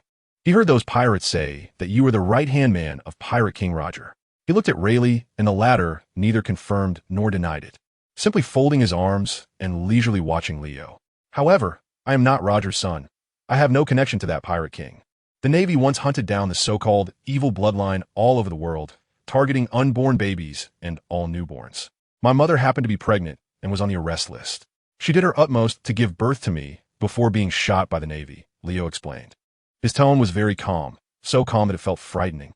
Even Rayleigh, who was used to great storms, felt a chill coming from all directions as he listened to Leo recount these past events, as if this cold breath was about to swallow him whole. He looked at Leo in surprise. "So, your Conqueror's Haki awakened at that time?" Rayleigh made a keen judgment. The reason was simple. If what Leo said was true, that his mother was shot by the Navy the moment she gave birth to him, then as a newborn, it would have been impossible for him to survive in such circumstances, unless someone intervened to save him. Or perhaps, he awakened his Conqueror's Haki out of extreme anger at that moment. Leo did not deny this. He just looked at Rayleigh and asked, "Do you have any more questions now?" Rayleigh gazed at the flickering flames, smiled slightly, and said nothing. Since Leo was not Roger's son, he felt even less need to interfere excessively in his own decisions. Seeing Rayleigh remain silent, Leo did not say anything more either. The two spent the night on the island. Early the next morning, Leo saw that the pirate ship could still be seen swaying on the horizon in the distance. Without saying a word, he directly activated the Navy's 6 dials and charged toward the pirate ship. Seeing this, Rayleigh followed closely behind. The two of them moved forward, one rapidly advancing through the sky and the other swiftly gliding over the sea. However, Rayleigh gradually noticed that the distance between him and Leo was increasing. This kid, Rayleigh's competitive spirit flared up in his heart. He quickly accelerated, trying to catch up with Leo. However, unfortunately, by the time Leo reached that ship of the Hachi's pirate crew, Rayleigh had not been able to shorten the distance between them. He lagged behind Leo by a full 300 meters. After getting on the ship, Rayleigh looked at Leo meaningfully, feeling a slight shock in his heart. In just 9 days, there had been such a noticeable improvement. This kid truly has extraordinary talent, far beyond imagination. No wonder he can possess such amazing strength at such a young age. As Rayleigh thought about this, he suddenly burst into laughter. Hearing his playful laughter, Leo looked at him curiously and asked, "What are you laughing at?" "The Navy will definitely have a huge headache from now on," Rayleigh said. At that moment, Hachi's, the captain of the Hachi's pirates, came over and looked at Rayleigh and Leo, asking, "Hey, Rayleigh, you must have already defeated this kid, right?" They have been drifting here for 9 days and 10 nights. The distance was too far, and at that time, it was unclear who won between Leo and Rayleigh. Unexpectedly, Rayleigh laughed boldly and said, "No, the loser is me." Chapter 66. The Navy is here again. Rayleigh's words startled Hachi's greatly. He stared at Leo in shock. "How is this possible? Rayleigh, you are the right-hand man of Pirate King Roger. How could you lose to him? This must be a joke." Hachi's couldn't believe any of this. One of his subordinates walked over, holding a bounty poster. "Captain, this kid is Leo." The crew member shouted. "Leo? Who is Leo?" Hachi's was taken aback. The other crew members were all in shock. "Leo, he's that Leo? The one with a 500 million berry bounty from the Navy? Huh, 500 million berries. Just him? That's right, it's him. This news has already made waves around the world. No pirate should be unaware of this name, right? Our captain doesn't know, does he? 500 million berries was a thing of the past. Now, this kid has a bounty of 1.5 billion berries from the Navy. At that moment, all the pirates on the deck were staring at Leo. Every face was filled with shock. At the same time, there was a hint of wariness. They finally understood why Rayleigh couldn't defeat this young man. For the first time being wanted by the Navy, he faced a bounty of 500 million berries. And now the bounty skyrocketed from 500 million berries to 1.5 billion berries. What on earth has this kid done to cause such a sensation? The pirates looked at Leo, who had an innocent expression, in terror. At this moment, Leo was also looking at their captain. This ship belongs to me from today onwards, and you all must obey my orders. Now, head to the next island immediately. This seemingly calm command sounded like a thunderclap in everyone's ears, completely waking them up. But our log pointer hasn't completed its magnetic storage yet. It seems to be a big bearded man among the navigators on this ship, hesitantly explained to Leo. Then hurry to that island to store the magnetic power. Leo frowned. With just a glance, all the pirates on the deck immediately scrambled to row the boats and adjust the steering. Watching these pirates, who looked at Rayleigh with immense fear and trepidation, Rayleigh smiled playfully. Indeed, his judgment was not wrong. Leo would definitely not be an excellent captain, because when interacting with him, ordinary people would naturally develop a sense of fear, just as this pirate ship sailed towards the island where Leo and Rayleigh had battled. With the efforts of numerous pirates, Rayleigh's smile suddenly faded slightly. He looked up at the distant sea. There, 2 naval warships were slowly sailing towards them. It didn't seem like they were coming to attack, but rather to track them. The Navy? A hint of a meaningful smile appeared on Rayleigh's face. At that moment, Leo also noticed the naval reconnaissance ships that were following them. He recalled the moment when his observation Haki awakened and briefly foresaw events that would happen in the future. At that instant, Leo's gaze darkened. Suddenly, the demon sword blue rain appeared in Leo's hand without him realizing it. A blue sword aura, resembling the azure sea, flew towards the 2 naval reconnaissance ships in the distance. Upon seeing Leo's actions, Rayleigh did not find it strange. After all, the Navy had shot his biological mother in front of him when he was just born. Such hatred is something no normal person could let go of. Moreover, one cannot ignore the trauma such a tragedy caused to a young mind. In the blink of an eye, the 2 naval reconnaissance ships were sliced into 4 pieces by Leo's sword. Rayleigh merely watched silently. He neither spoke to stop it nor expressed any opinion about it. He simply felt a bit curious inside. Leo was too prominent. Although he was very strong, capable of matching himself, and even defeating him, he was just one person, while the Navy was a very powerful whole. So, how far could this kid really go? Rayleigh thought silently as he watched Leo's back. At the Navy headquarters, Marineford, Sengoku and the others had just returned. At this moment, Sengoku was in the marshal's office dealing with the recently accumulated paperwork. He had only been away from Marineford for a few days, and he didn't expect the documents on his desk to pile up like a mountain. In fact, Vice Admiral Tsuru had already helped handle a lot. Otherwise, what Sengoku would have to face would be far more than what he saw in front of him. Just as Sengoku was busy and overwhelmed, the phone bug on the desk suddenly rang. Sengoku instinctively answered the phone bug. Immediately, a tense and urgent voice reported from the other end. Marshal Sengoku, this is Colonel X from the Navy Intelligence Department. We have just confirmed the whereabouts of the great pirate Leo. Hearing this news from the phone bug, Sengoku's heart sank, and his expression instantly became serious and grave. He subconsciously glanced at Carp, who was dozing off on the sofa with his arms crossed. Where's that kid? Sengoku asked in a deep voice. On an unnamed island in the first half of the Grand Line, we just encountered an attack from Leo, and both reconnaissance ships have sunk. However, it seems Leo has now seized a pirate ship, and they are heading towards the island, apparently waiting for the log pointer to complete its magnetic storage. Colonel X reported loudly. Hearing this, Sengoku's heart stirred. Leo was once again trapped. This was a good opportunity. If he managed to escape, who knows how long it would take to encounter him again. Immediately send back your coordinates. I will dispatch people to support you right now. Sengoku decisively decided to strike immediately. However, at that moment, X suddenly reported nervously, Marshal Sengoku, there's another guy with Leo. It's Dark King Rayleigh, the right-hand man of the former pirate King Roger. Rayleigh? This news made Sengoku's heart sink, as if a heavy stone had pressed down on him. Dark King Rayleigh was one of the great pirates who once shook the world. He was Roger's right-hand man and extremely powerful. He could be said to be a veteran of the Roger Pirates and an indispensable strong support for Roger.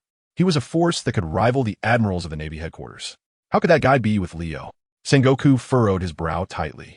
Could it be that kid truly is? Chapter 67, that is highly likely to be the bloodline of evil. Sengoku was shocked, not because he was making a fuss, but because there were indeed valid reasons to suspect this matter. In this world, there should be very few people who do not know that Dark King Rayleigh is Roger's right-hand man. Rayleigh was the first to board Roger's ship, and their relationship had been like brothers for many years. Now that Pirate King Roger had died, becoming a thing of the past, Rayleigh was still alive and well. This man, whose strength was not inferior to that of the admirals of the Navy headquarters, was now involved with Leo. One was a suspected bloodline of evil who had survived the Navy's global operations 5 years ago, and the other was Roger's right-hand man, a brother who had fought side by side. The interaction between the two inevitably led one to think of certain things.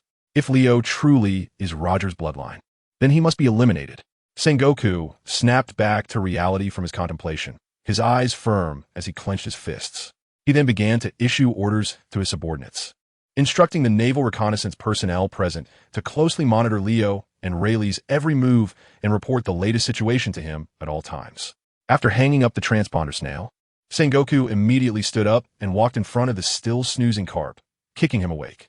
Carp opened his eyes, saw Sengoku standing before him with a serious expression and arms crossed, and couldn't help but wipe his face. "What's wrong, Sengoku? You look unwell. Did you not get enough rest? By the way, how many donuts did I eat before I fell asleep?" Carp said, pulling out a donut. Hearing this, Sengoku was so angry he clenched his fists, while with his other hand, he snatched the donut from Carp's hand. He stuffed the donut into his mouth and chewed it vigorously. At the same time, he mumbled, "Kapu. We just received news that Leo's whereabouts have been found again. And this time, he's with Rayleigh."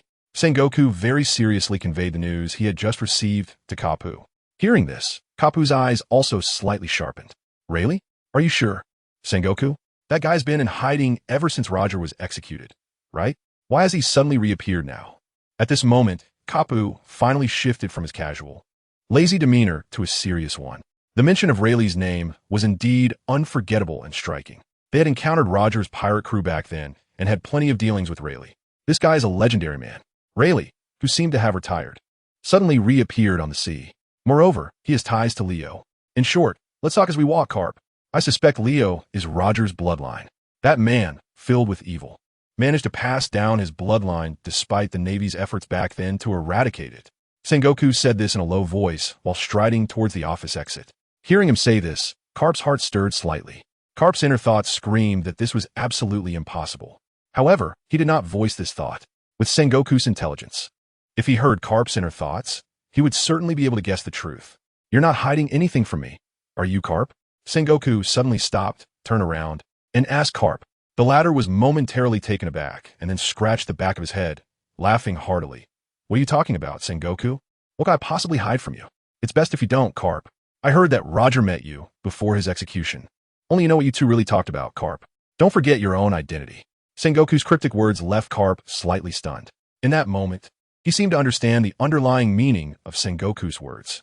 Truly impressive, Sengoku, Carp thought silently to himself. He already knows that Sengoku was hinting at him. In fact, he has already known about Ace's existence. Moreover, he also knows that when Roger met him alone back then, it was to entrust that child to him. It's easy to understand that such an important matter couldn't possibly be concealed from the world government and the Navy. After all, that manhunt back then affected the entire world. Even races that aren't human couldn't escape the disaster. If it weren't for Sengoku secretly helping, Carp might really have had no way to properly settle Ace. The reason Sengoku has never revealed this matter is, of course, out of respect for his comrades. Now, Sengoku is deliberately hinting in front of him, which actually has two meanings.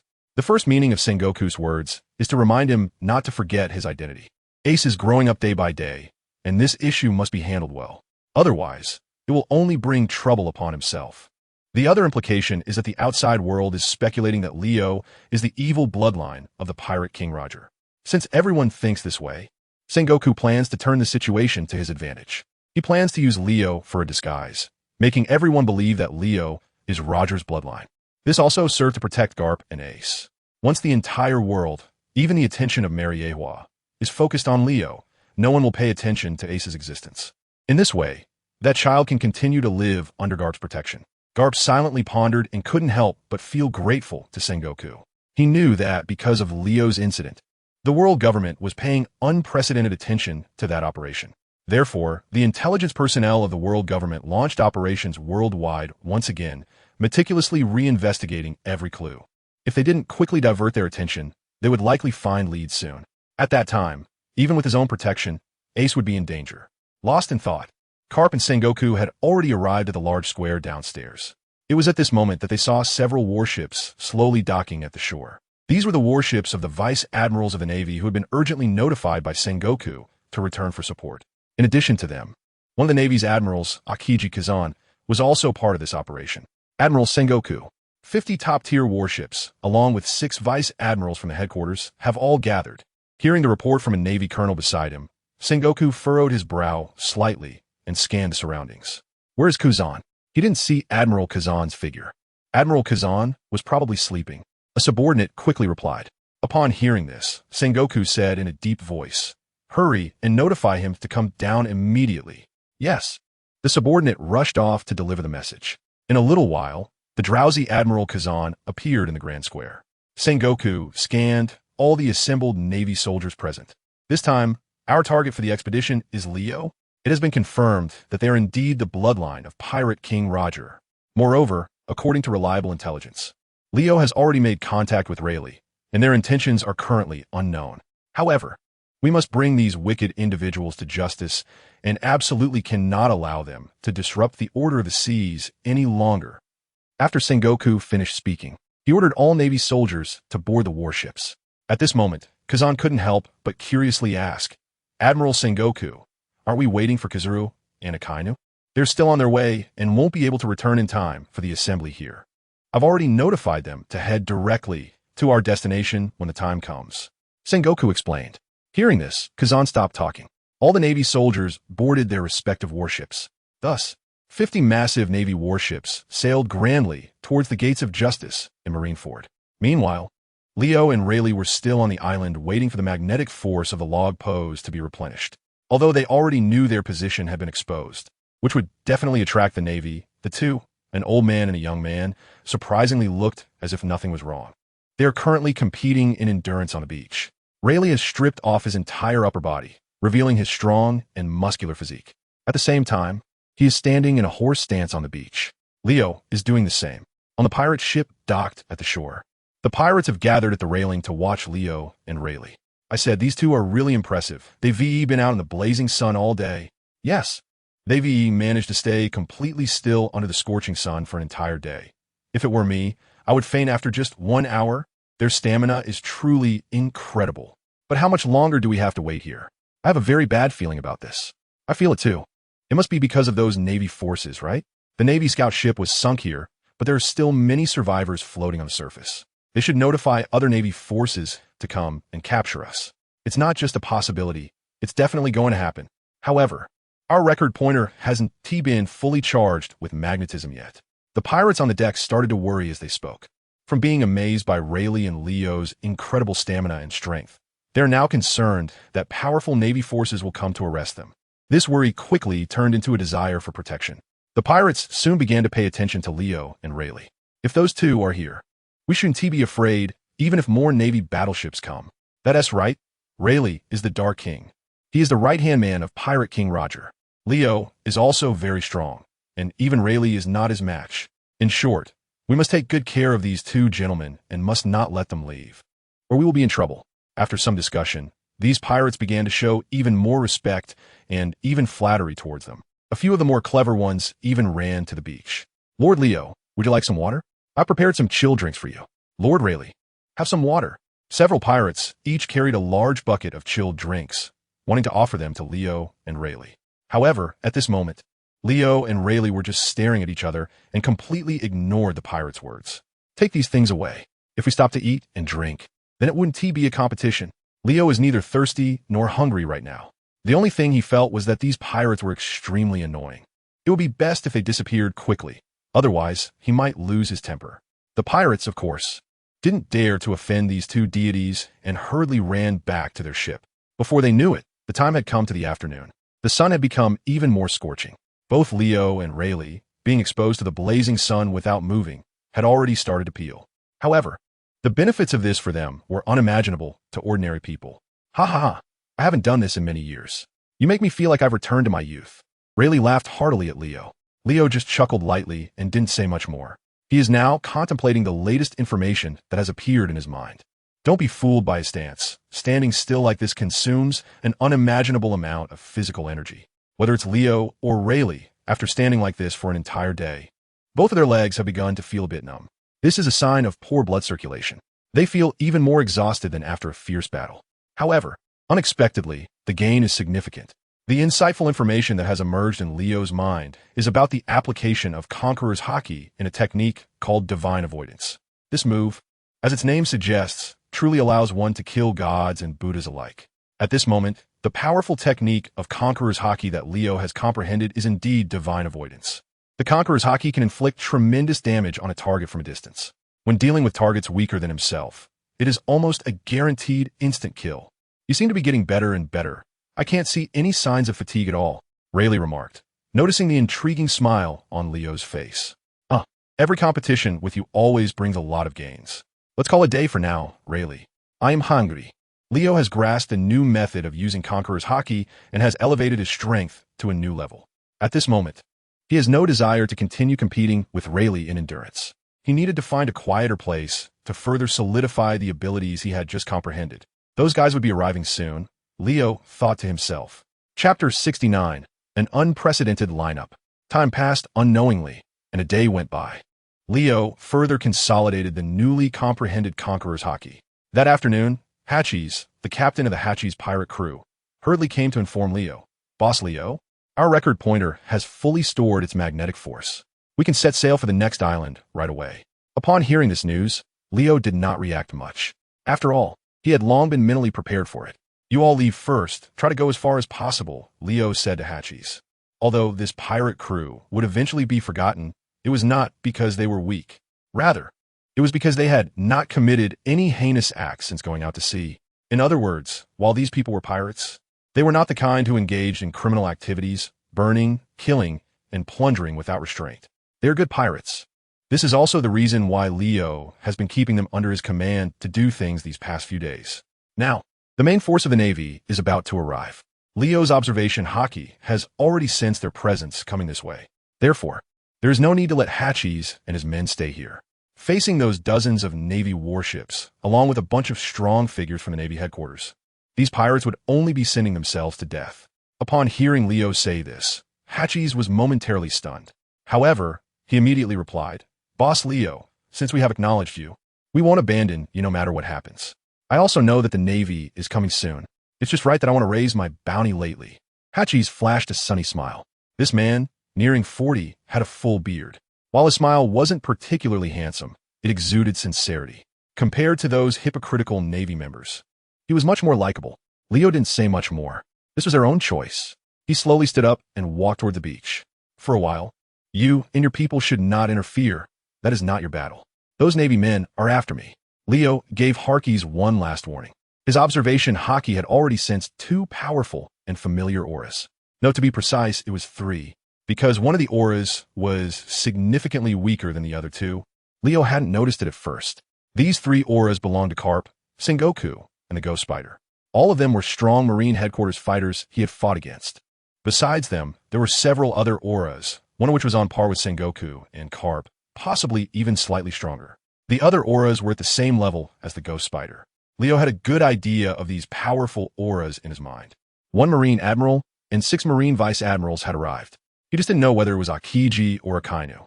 Leo thought to himself as he leisurely watched the sea from the beach. At that moment, Rayleigh also walked over. So, are you planning to stay and fight the Marines? Rayleigh asked with a smile. Leo replied, It's none of your business. You can leave now, Rayleigh.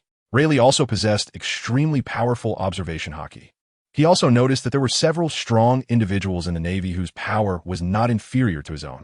At this moment, Rayleigh indeed felt a bit of hesitation. After all, adventuring on the sea is not something that can be done with mere bravado. Even if one had 10 lives, they might not be enough to squander. Hearing Leo say this, Rayleigh smiled playfully. It has been many years since I last saw Garp and Sengoku. Since there's an opportunity to meet them today, it would be good to stay and catch up for a while. After saying this, Rayleigh confidently turned his head and, mimicking Leo's gesture, gazed out at the distant sea. Before long, both of them saw a massive naval fleet approaching. The formation of warships almost completely blocked the entire sea ahead. Leading the charge were the Fleet Admiral Sengoku, the legendary Vice Admiral Garp, and the Marine Admiral Akiji. On either side of these three core powerhouses were three Vice Admirals from the Marine headquarters. This group collectively formed the strongest combat power in today's expedition team. It must be said that their imposing presence was quite intimidating. At least the pirates of the Hachi's pirates, upon seeing such a grand display, were completely stunned. However, their captain Hachis did not give the order to retreat, so the pirates had no choice but to brace themselves and wait for the Navy's arrival. Suddenly, at this moment, a terrifying force surged with the slightly salty sea breeze. Leo instinctively unleashed his Conqueror's Haki. Boom! The two forces collided violently in midair, sparking a massive amount of electric sparks. This Conqueror's Haki did not emanate from Sengoku, but from Garp, and it was aimed directly at Leo. Rayleigh watched as Garp and Leo clashed with their Conqueror's Haki. Evenly matched, neither able to gain the upper hand. However, Rayleigh's heart was filled with shock. Leo's strength was getting closer to the peak of this sea, and he was still so young. In that instant, whether it was because he saw Leo could actually stand toe-to-toe with Garp, or because he was feeling nostalgic about reuniting with an old rival, Rayleigh suddenly burst into laughter. Ha! Sengoku! Garp! Long time no see. As he spoke, an astonishing Conqueror's Haki erupted from him. The rolling Conqueror's Haki instantly pressed towards Garp, Sengoku, and Akiji. Boom! Sengoku, seeing Rayleigh also making a move, immediately released his Conqueror's Haki without hesitation. The two forces collided fiercely in midair, producing the same effect as the clash between Leo and Garp. The top-tier Conqueror's Haki unleashed by the four powerhouses instantly darkened the skies above the island, with thunder and lightning flashing. Following that, a fierce wind arose, and the previously calm sea suddenly became tumultuous and surging. Rayleigh, what do you mean by this? Are you going to side with this kid? Sengoku questioned sternly after blocking Rayleigh's Haki. Chapter 70. Are you going to stand on his side, Rayleigh? Hearing Sengoku's question, Rayleigh simply laughed lightly. It's been a long time, Sengoku, Garp. I just want to test and see if your strength has declined with age. Don't misunderstand. Although Rayleigh said this, Sengoku still did not let his guard down. The clash of their Conqueror's Haki lasted about 30 seconds before dissipating. Leo and Garp were in a similar situation. The two sides were getting closer. Sengoku then spoke again. Rayleigh, if you plan to stand with this kid, we won't go easy on you. Following this, Garp also laughed heartily. Rayleigh, Roger is dead. You should be retired. There's no need to get involved in the mess of the sea anymore. Hearing these two old rivals banter back and forth, Rayleigh slowly raised the corners of his mouth, revealing a meaningful smile. It seems you all are quite wary of me. If I were to help Leo, you wouldn't be able to capture him today, would you? Rayleigh's words struck at Sengoku's inner concerns. Hearing this, Sengoku couldn't help but feel a slight chill. He indeed had such concerns. Last time, when he teamed up with Garp, they couldn't successfully defeat Leo. And now, that kid's strength was clearly much greater than when he faced them before. Even the level of his Conqueror's Haki had reached a point where he could contend with any of the top powerhouses among them. This made Sengoku more worried about Leo's specific strength. So this time, he not only took the lead himself, but also continued to bring Garp along for the operation. Furthermore, he brought a Marine Admiral and 6 Vice Admirals from the headquarters, all with the goal of capturing Leo in one fell swoop. However, with the addition of Rayleigh, the variables in this battle increased. Sengoku remained silent, but Garp burst into laughter first. Rayleigh, even with you added to the fight today, the outcome won't change at all. That kid beside you must be brought to justice. Although I don't particularly like the Celestial Dragons, he has openly challenged the Navy and the world government, which is the greatest crime of all. Garp crossed his arms, and his face was filled with seriousness as he spoke these words. He originally admired Leo and did not want to erase such a rare genius. However, Leo's actions and the words he said in front of himself and Sengoku were undoubtedly the biggest provocation to the Navy. Even if he wasn't killed, he must be arrested and imprisoned in the deepest layer of ImpelDown, never to see the light of day again. Is this a threat to me? If that's the case, then let's see what happens, Garp. Rayleigh said with a teasing smile. Then get ready to face judgment together. Upon hearing Rayleigh's words, Sengoku leaped without hesitation, transforming in mid-air into a golden Buddha, slamming a palm down towards Rayleigh. Shockwave. This was not Rayleigh's first time facing Sengoku's move. As expected, just like back in the day, the momentum hasn't diminished. Sengoku, Rayleigh casually swung out a sword. His powerful observation Haki had already captured the trajectory of the incoming shockwave.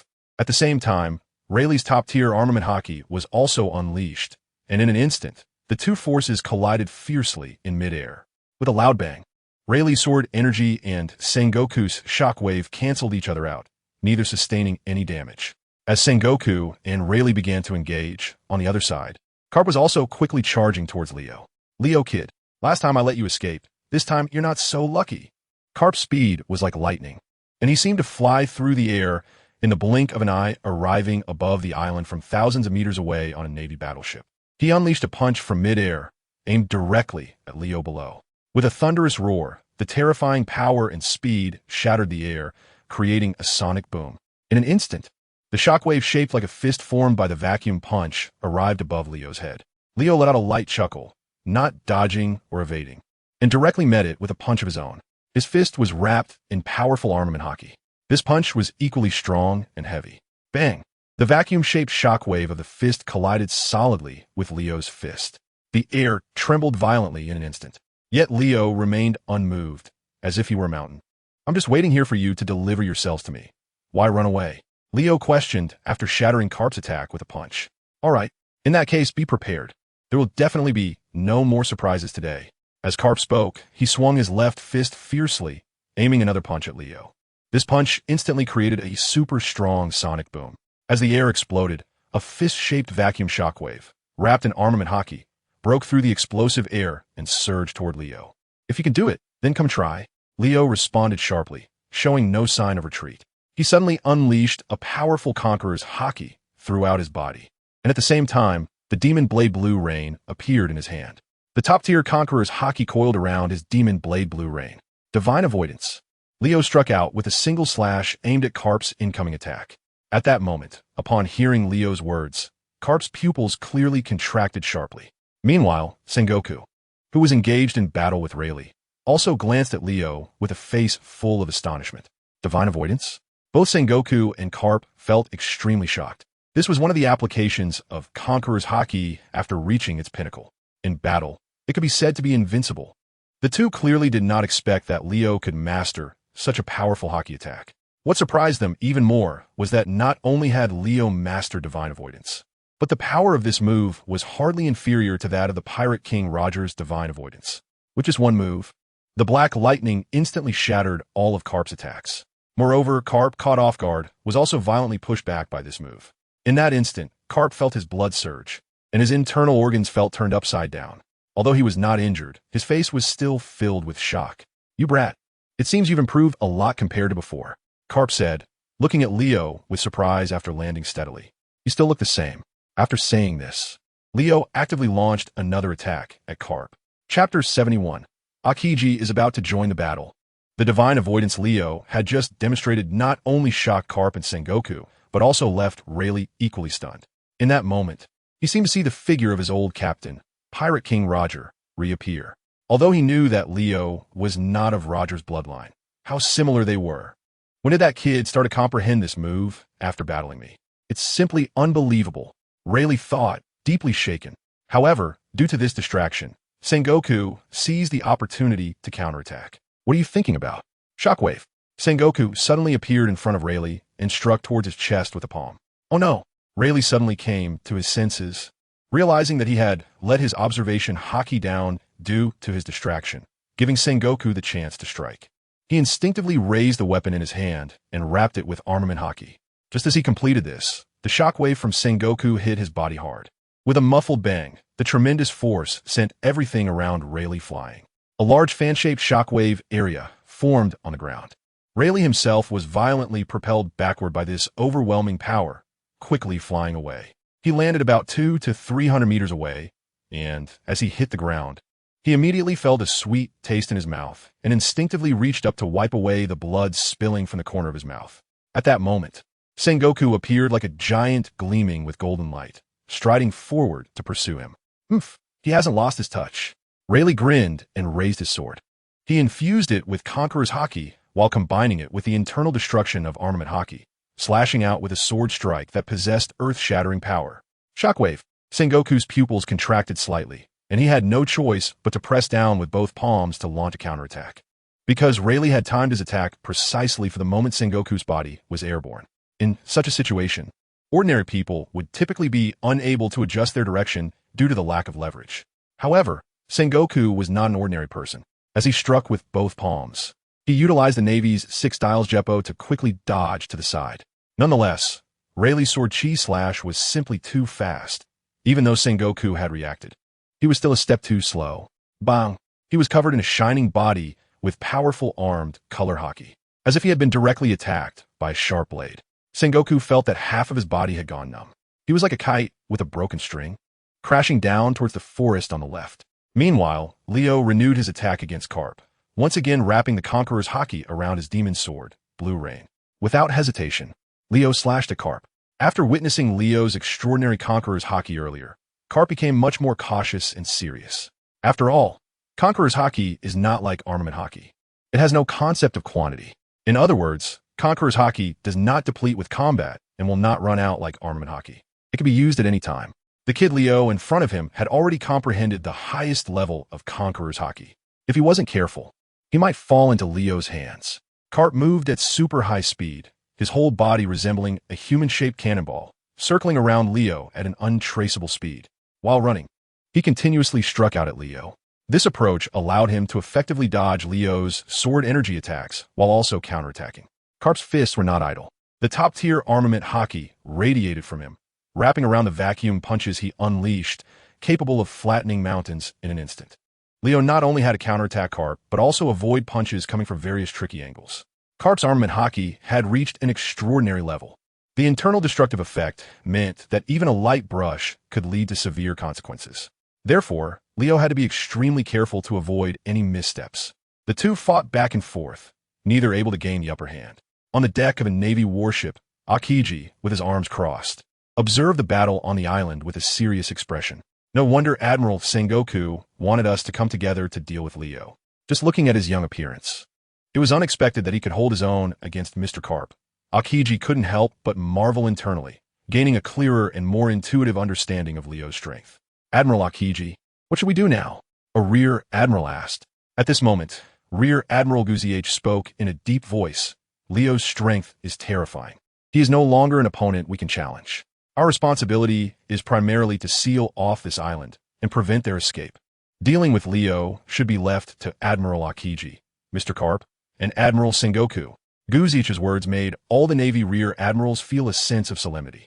However, they were all directly witnessing the battle between Leo and Carp. As Rear Admirals of the headquarters, they certainly understood better than ordinary Navy soldiers what such strength meant. In that case, let's guard the outer sea. No pirate here will escape from us today. The other Rear Admirals expressed their agreement. Upon hearing this, Akiji couldn't help but sigh. This is really troublesome. Given the situation, I guess I have to take action. After saying this, his gaze instinctively turned towards Rayleigh and Sengoku. At this moment, Sengoku and Rayleigh were locked in a fierce battle, evenly matched. On the other side, Carp and Leo were also at a stalemate. But one very important point was that Carp was already getting old. He was now in his 60s. In contrast, between Leo and Carp, one was a rising sun, while the other was a setting sun. This was the biggest difference and the key to determining the outcome. From this, it could be seen that if he did not take action, once Carp and Leo fell into a prolonged war of attrition, it would definitely not be good news for him.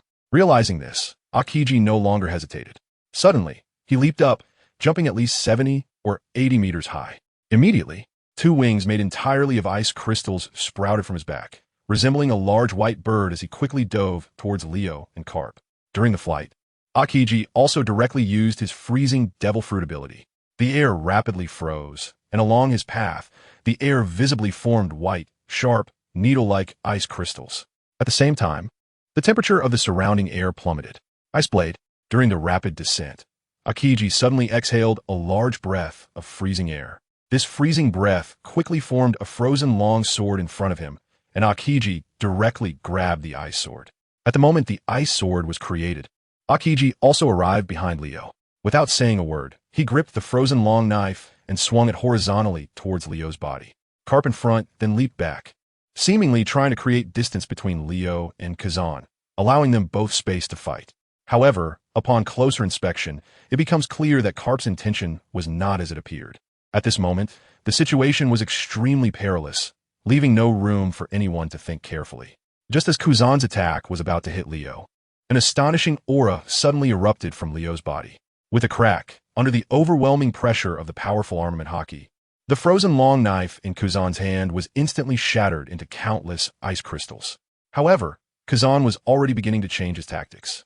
He didn't have any flashy moves. He swiftly swept his left foot towards Leo's waist. From the horizontal slash to the sweeping kick, the speed of his transition and the fluidity of his movements were almost flawless. As the saying goes, amateurs watch the excitement, while experts observe the technique. This entire sequence flowed like water, and even Leo couldn't help but be astonished. No wonder he was a Marine admiral. In terms of physical techniques, he had already reached the pinnacle. While Leo admired him in his heart, he didn't hold back in his own actions. He immediately leaped to the side, avoiding Kazan's sweeping attack, as if he had teleported to Kazan's left. At the same time, the demon sword Blue Rain in his hand slashed down onto Kazan's body in an instant. In a flash, Kazan was split in two by this strike. However, his body did not bleed or become mangled. Instead, there was a layer of crystal-clear frost inside. A user of a Logia-type devil fruit. Huh? Leo's lips curled up slightly. Suddenly, he unleashed his armament Haki like a tidal wave. Internal destruction. Leo demonstrated another powerful force he had comprehended earlier. Internal destruction of armament Haki that could rival the Conqueror's Haki. Instantly, a powerful force impacted Kazan's elemental body. Kazan was instantly sent flying and spat out a mouthful of blood. All of this happened in the blink of an eye, in less than a few seconds. Leo had sent Kazan flying, and at that moment, Karp followed closely behind to pursue. Where do you think you're looking, kid? Karp took advantage of Leo's attack on Kazan and instantly appeared behind Leo, delivering a heavy punch to his back. Leo's body naturally generated a white energy armor. In his normal state, his defensive power was already comparable to that of an ordinary person using armament Haki. One could say that at this moment, he was a smaller version of Kaido of the 100 Beasts. Of course, Leo was not foolish enough to think that he could withstand Karp's armament Haki's internal destruction power with just his flesh and blood. He also covered his back with armament Haki. The next second, Karp's fist struck Leo's back with a solid thud. With a bang, Leo felt a sudden darkness in front of him, and then his body flew uncontrollably forward. As he soared through the air, Leo's ears began to buzz. Soon after, he felt intense pain throughout his body. His internal organs began to feel a strong, tearing sensation. It was as if Karp's powerful armament Haki had invaded his internal organs, causing direct destructive effects. Leo was shocked inside, because the last time he fought Karp, it didn't feel like this. Although Karp used armament Haki then and applied internal destruction effects, Leo had been hit several times in a row, and his body didn't suffer much impact at that time. However, now, after just one punch, Leo felt that his body was struggling to endure. This meant that Karp was genuinely trying to kill him this time, seriously intending to defeat and capture him here. In midair, Leo quickly adjusted his balance. He suddenly burst into laughter, turned his head to look at Karp, and further away. Kazan, who had just gotten up. Since you've made a serious decision, let's settle this once and for all, Karp. After Leo finished speaking, he turned around and accelerated fiercely, charging towards Karp. Humph, the kid has quite the momentum. Karp accelerated and threw a right hook at Leo first. Leo responded in kind, immediately using his top-tier armament Haki to cover his left fist. At the same time, he unleashed the Haki, employing the internal destruction effect. With the same force, he punched powerfully towards Karp's fist. Karp immediately countered with his left fist. Leo quickly matched him with his right fist. With a loud bang, their fists collided, and a purple-black thunder erupted instantly. Kid, your strength has increased a lot, Karp exclaimed excitedly, his muscles bulging and veins visible all over his body. He desperately tried to unleash a stronger power to push Leo back. However, he couldn't do it no matter what. Leo seemed like an indestructible mountain, standing still. Of course, Leo also couldn't budge Karp in the slightest. Both of them gritted their teeth, extremely agitated. Suddenly, Karp and Leo both tilted their heads back at the same time. Their heads were wrapped in powerful armed color Haki, and then they slammed their foreheads against each other. With a bang, Leo and Karp's foreheads collided fiercely. Both of them trembled. Leo only felt a buzzing in his head, and he had a dizzying sensation. At this moment, Karp was also feeling quite unwell. He and Leo felt almost exactly the same, both experiencing a dizzying sensation, as if they were about to faint and lose consciousness. Carp laughed heartily and said, "Good kid, if you keep growing like this, it will be troublesome." As he spoke, Carp suddenly unleashed his powerful armament Haki, attempting to take the initiative and knock Leo away. Chapter 73. Psychological Confrontation. Carp's intentions were good, but Leo was not slow to react. The moment Carp intended to use armament Haki and release the destructive power from within, Leo seemed to have a telepathic connection and caught on to Carp's thoughts. Leo responded immediately. He naturally released an equal amount of armament Haki. The black-red top-tier armament Haki surged forward towards Carp. Almost at the same time, Carp's Haki burst forth like a wild horse. Boom! The two forces collided, and a tremendous shockwave spread out in all directions, violently pushing Leo and Carp apart. However, before Leo could catch his breath, he felt a noticeable drop in the air temperature, and the sense of danger returned. Without needing to turn around, Leo knew that Admiral RaikageFusion was approaching. He used a moon step, spinning in mid-air to change angles, turning from the position where Kuzan was attacking him from behind to seeing Kazan on his left side, while Carp was chasing him from the right. These two top Navy powerhouses launched an encirclement attack on him, and in an instant, Leo felt the pressure rise. Meanwhile, in the distance, Rayleigh, who was fighting Sengoku, glanced over and also noticed the situation here. His brows couldn't help but furrow slightly. Sengoku then snorted lightly and said, "It's useless. There isn't a single person in this world who can withstand the serious combined attack of Carp and any admiral from the Navy headquarters. Even if Roger were to come back to life, he wouldn't be able to do it." As he spoke, Sengoku unleashed a shockwave aimed at Rayleigh. Rayleigh, with his armament Haki wrapped around his leg, forcefully kicked away Sengoku's shockwave while laughing. "Don't talk too big, Sengoku. How do you know the result without trying some things?" With that, he unleashed a powerful slash towards Sengoku. At the same time, Rayleigh suddenly retreated, trying to create distance from Sengoku. Sengoku dodged Rayleigh's sword energy slash and released two more shockwaves, immediately pursuing Rayleigh. "Don't think about escaping, Rayleigh. Today, your choice is definitely the worst one you've ever made in your life. I'm going to arrest you here, lock you up in ImpelDown," Sengoku said angrily, launching another powerful shockwave at Rayleigh. Hearing this, Rayleigh chuckled and did not respond further, but continued to draw Sengoku towards the seaside. At this moment, Sengoku gradually realized that something was amiss. He instinctively looked up and glanced further behind Rayleigh. What he saw was a large number of naval warships surrounding the area above the vast ocean. The moment he saw those naval warships, Sengoku almost instantly understood Rayleigh's intention. Was his target those naval warships? Sengoku's heart tightened slightly, realizing the situation was dire.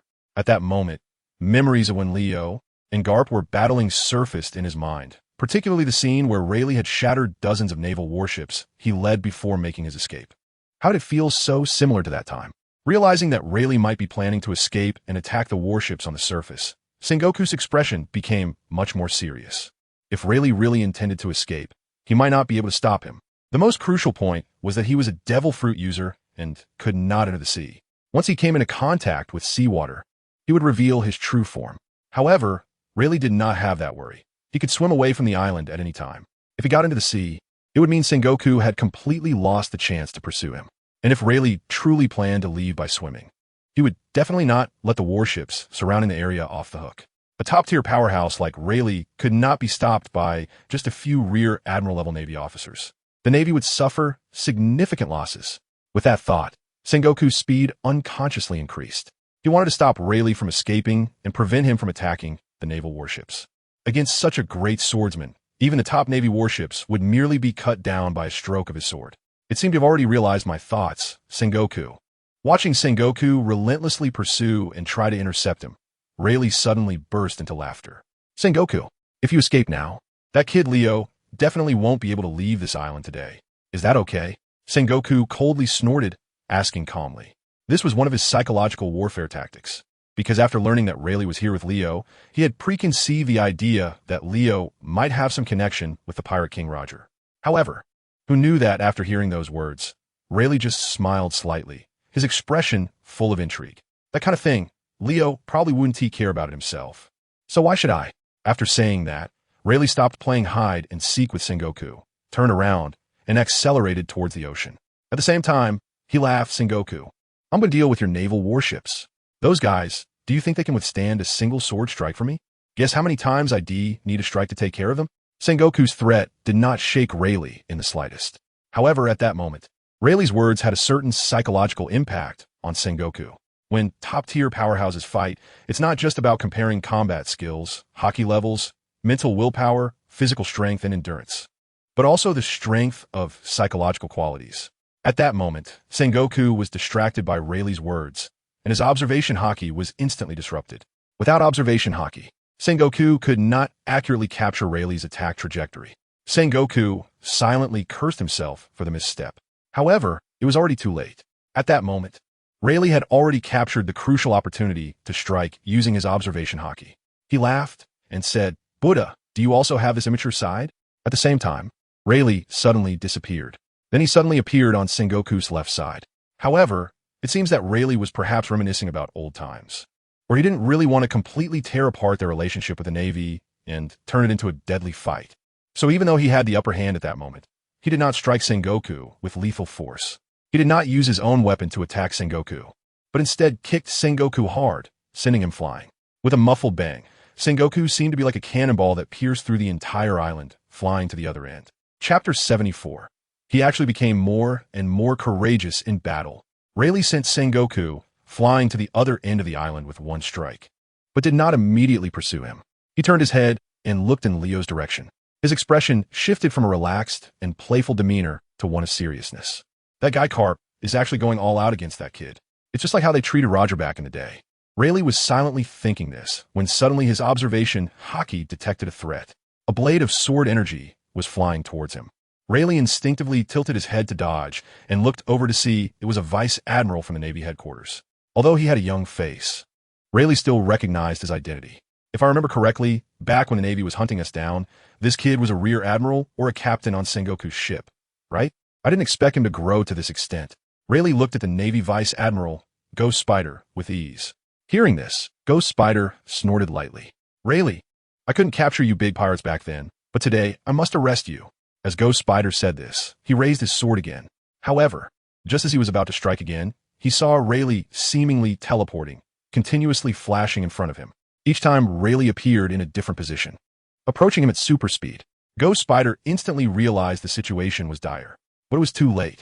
He was struck by Rayleigh's sword from below, breaking the weapon in his hand and leaving a shocking scar from a sword slash on his chest. Only then did Ghost Spider finally realize just how great the gap was between him and these true top-tier powerhouses. The battle between Leo, Carp, and Kuzan lasted an entire morning.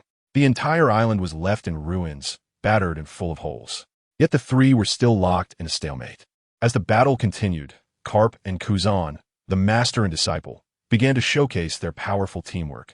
Although their cooperation and synergy couldn't match that of Sengoku and Carp, the pressure on Leo was growing increasingly intense.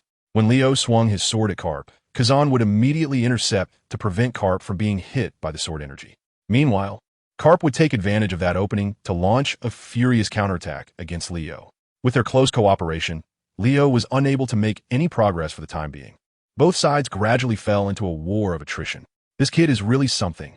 Mr. Carp, Kazan, now 32 years old, was at the peak of his prime. His combat power even surpasses that of Carp during this period. At this moment, Kazan couldn't help but express such a sentiment. Carp nodded in agreement, saying, "This kid is indeed very tricky. Back then, Sengoku and I put in a lot of effort but couldn't capture him. This time, we absolutely cannot let him escape, Kazan.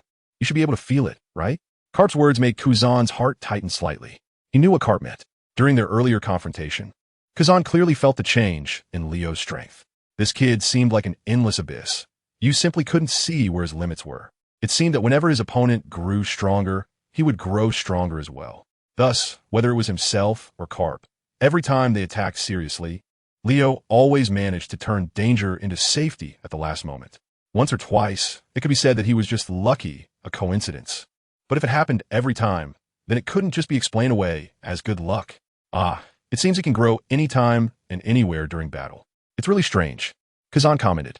Carp, on the other hand, revealed a more serious and solemn expression. The two of them simultaneously looked towards the distant Leo. Despite the considerable distance between them, Leo surprisingly did not turn and flee. He took the initiative to attack, charging once again towards Kazan and Carp. What a strong momentum. Garp exclaimed. I will use my power to freeze him here, Kazan said, taking the lead in the attack. He actually needs to take on more of the pressure of confronting Leo himself. Because Garp is getting old. Once a person ages, all aspects of their physical abilities will be affected. Even a legendary vice admiral cannot be compared to their peak in youth. Don't worry too much about my feelings, Kazan. Do your best to take this kid down. Garp followed Kazan, launching an attack together. The two of them once again displayed a pincer attack against Leo, countering fiercely. Both sides were evenly matched, neither giving an inch. Garp unleashed an overwhelming Conqueror's Haki, a force like a landslide crushing down on the opponent. Leo, not willing to back down, immediately released his own Conqueror's Haki. Kazan either didn't have Conqueror's Haki or deliberately chose not to use it. At this moment, he employed the internal destruction of armament Haki, releasing large amounts of black-red Haki like shockwaves, combining it with Garp's Conqueror's Haki to attack Leo. Boom! The two sides' Conqueror's Haki collided first.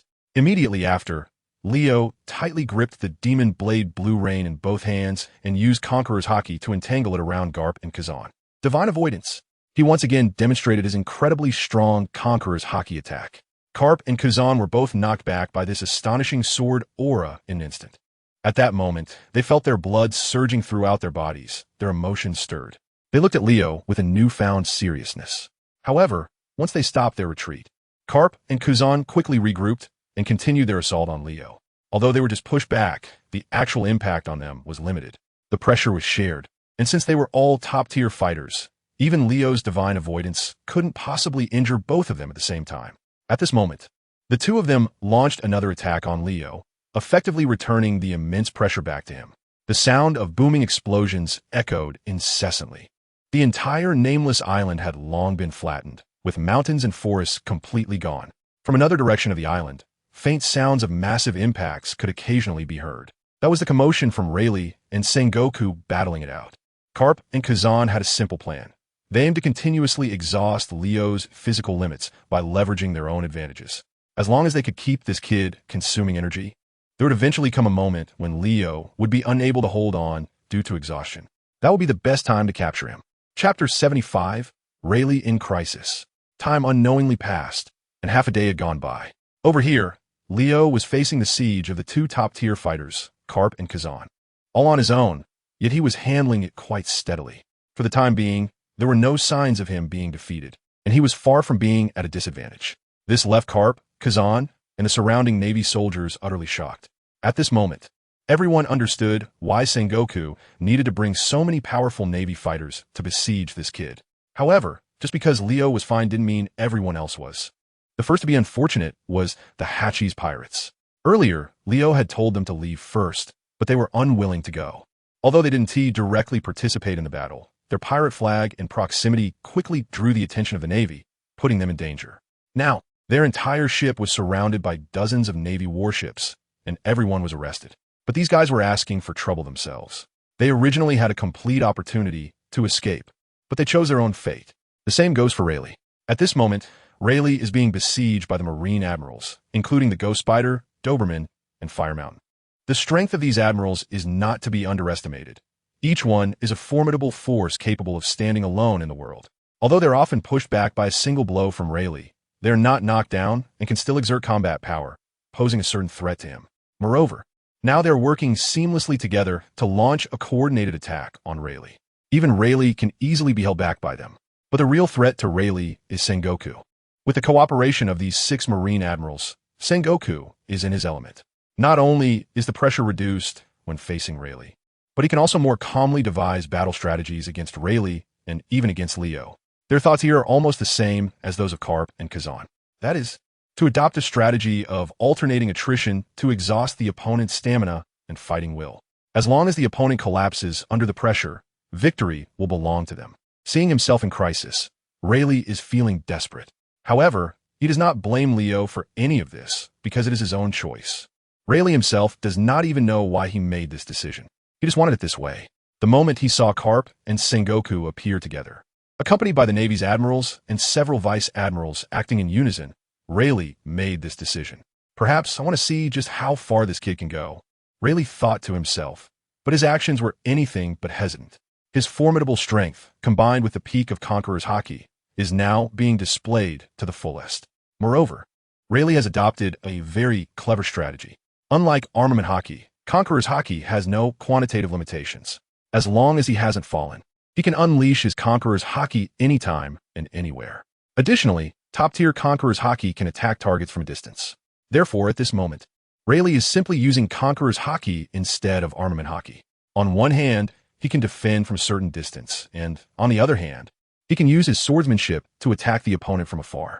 As for his armament Haki, he will only use it when absolutely necessary. Otherwise, he won't. With this tactic, Rayleigh is still handling the situation with ease. In contrast, the Navy is in a much worse position. The 6 Navy Vice Admirals do not possess Conqueror's Haki, and faced with Rayleigh's powerful swordsmanship attacks, they can only cautiously use armament Haki to defend themselves at all times.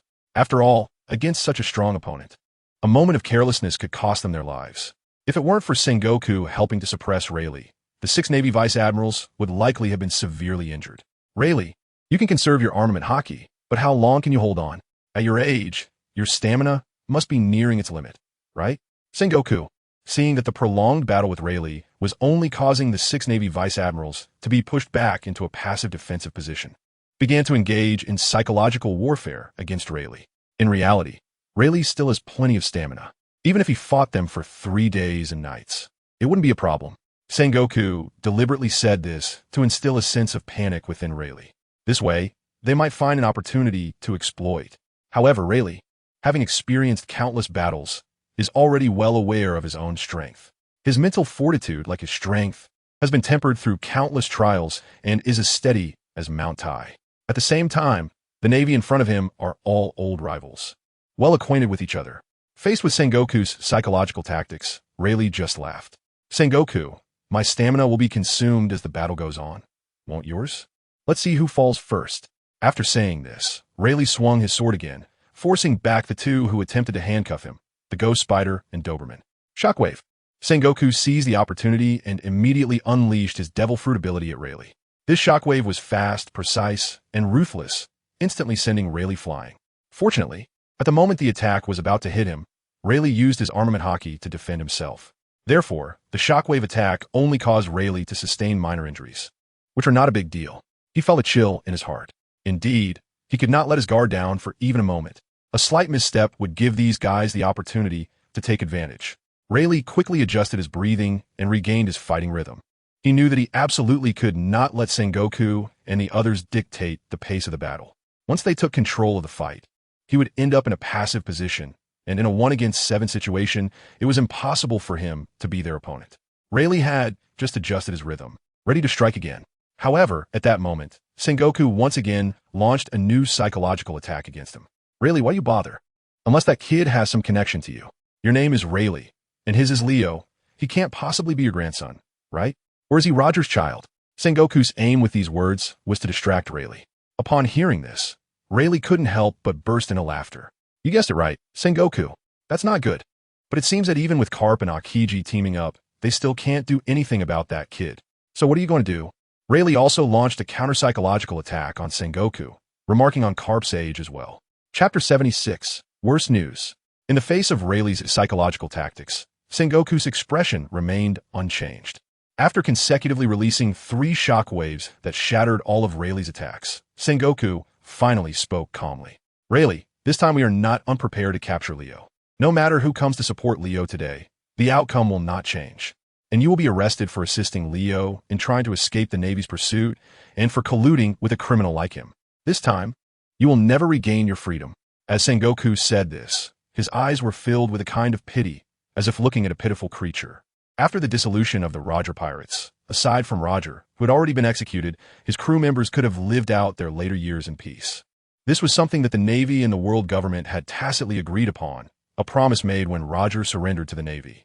Of course, this also involved the favor from the God Valley incident, where the Roger pirates assisted the Navy and the world government in jointly countering the Rocks pirates. If the Roger pirates had not helped to hold back Rocks and his crew during the God Valley incident, the Navy would have likely had to pay a much harsher price to deal with Rocks. But now, Rayleigh had actively given up his chance at freedom. He actually stood up again to assist a pirate who was wanted by the world government in a crackdown against the Navy. Such behavior is tantamount to actively undermining the agreement between the Navy and Roger. In that case, the Navy would certainly no longer treat him politely. Hearing Sengoku say this, Rayleigh felt a slight chill in his heart, but on the surface, he appeared calm and indifferent. "Ha, Sengoku, stop talking nonsense, come on. Today I want to see what you all are capable of." Just as he finished speaking, Rayleigh suddenly froze for a moment. At that moment, Sengoku also snorted lightly. "Have you sensed it already?" After saying that, he unleashed a shockwave towards the slightly dazed Rayleigh. "Oh no!" Rayleigh's eyes narrowed slightly, and he hurriedly instinctively used the sword in his hand, enveloped in armament Haki, to block Sengoku's attack. At the same time, his observation Haki became even more focused, spreading out toward the distance. There is no mistake, they actually came too. Rayleigh confirmed his previous perception and judgment once again. For a moment, his expression became much more serious.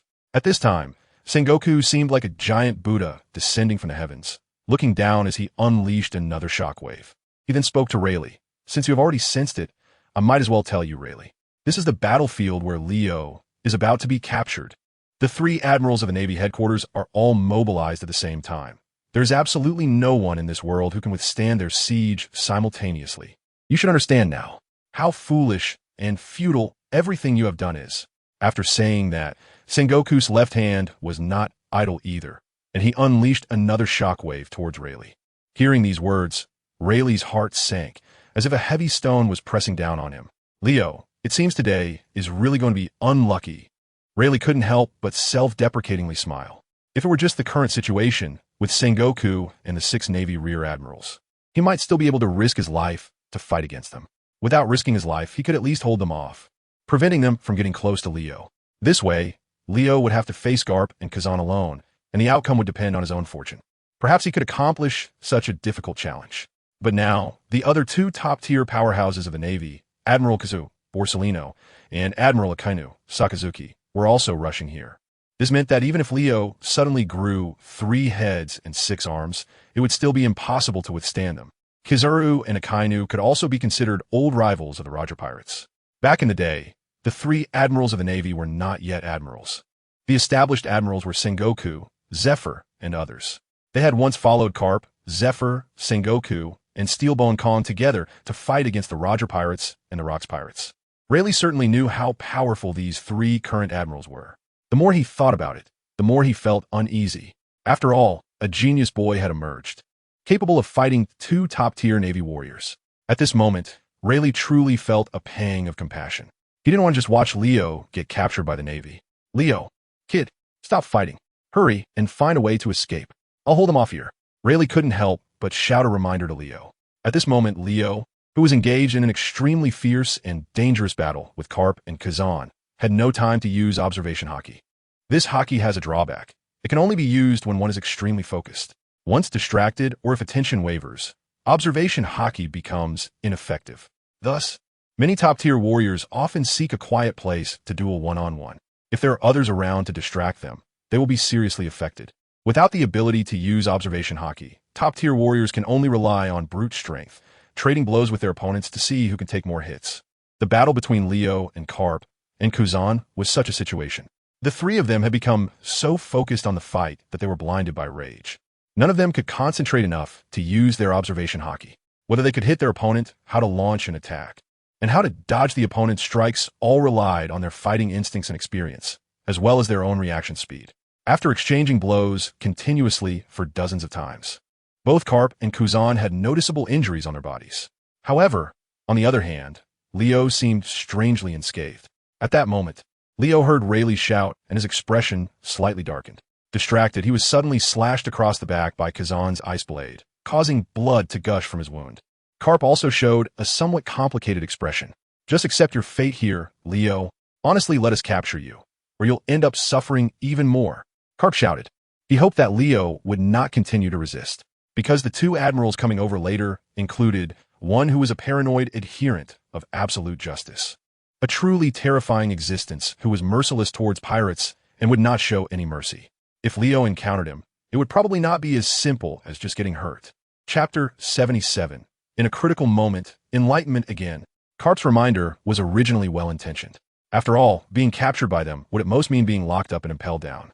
However, if he encountered that man, once both sides engaged in a fierce battle, Leo might lose his life. Yet, upon hearing Karp's words, Leo appeared somewhat dismissive. He chuckled lightly and said, "Are you really that weak? Are you worried about losing yourself, so you say that? Let's make it simple. You two should just surrender to me, and I promise I won't harm you." After saying this, Leo raised the demon sword Blue Rain with both hands and slashed at Kazan. With a whoosh, the armament Haki was released, creating an incredibly destructive effect. The ice spear that Kazan had barely managed to form was instantly swept away and shattered. However, Leo's attack did not weaken and continued to fly towards Kazan. Without the ability to use observation Haki, Kazan, of course, couldn't avoid this sword energy slash in time. He could only force his body into an elemental state. In the next moment, with a bang, Karp clearly saw Kazan's body being knocked back after being hit directly by Leo's attack. Although he quickly adjusted his state and rushed back to occupy a favorable position to continue encircling Leo and prevent his escape, Karp noticed that Kazan clearly had blood at the corner of his mouth. However, Leo seemed unfazed at this moment, continuing to attack Kazan, showing no intention of giving him a chance to catch his breath. The moment Leo turned his back, Karp witnessed a shocking and astonishing scene. He saw that Leo's back injury had already healed. Just a moment ago, because of Kazan's sneak attack, his back had been torn, and the wound was clearly still there. Even at this moment, Leo's clothes were still stained with blood. How could the wound be completely gone? What on earth was going on with this kid? Karp's heart became filled with doubt. Shocked as he was, he didn't hesitate. Soon, taking advantage of the opportunity while Leo had his back turned, Karp struck again. Fistbone, Great Eruption. Karp's top-tier armament Haki wrapped around his fist as he appeared behind Leo and punched down hard at Leo's back. Faced with Karp's sneak attack, Leo merely snorted softly, showing no intention of dodging, and he didn't hesitate at all against Kazan's attack either. This action made Karp's heart tremble slightly. This kid actually planned to take my attack head-on while continuing to go after Kazan? Karp realized Leo's intention, but he still struck down without hesitation. Divine Evade. Leo used Conqueror's Haki to wrap around Kazan, striking him away once again. Almost at the same moment, Karp's iron fist also slammed down on Leo's back. Despite having an incredibly strong physique and the defense of armament Haki, being hit by Karp's full-force punch still made Leo suffer. He spat out a mouthful of fresh blood and was forcibly smashed to the ground. Boom! The earth suddenly sank and shattered inch by inch. The ground not only developed a web of cracks, but also formed a large pit with a diameter of over 300 meters. However, just as Karp raised his iron fist to deliver a finishing blow to the downed Leo, Leo suddenly disappeared. Karp felt confused and looked up to search for Leo's trace. Suddenly, at that moment, his vision blurred. Before Karp could react, Leo's foot slammed hard into his face. Instantly, Karp flew away like a kite with a broken string.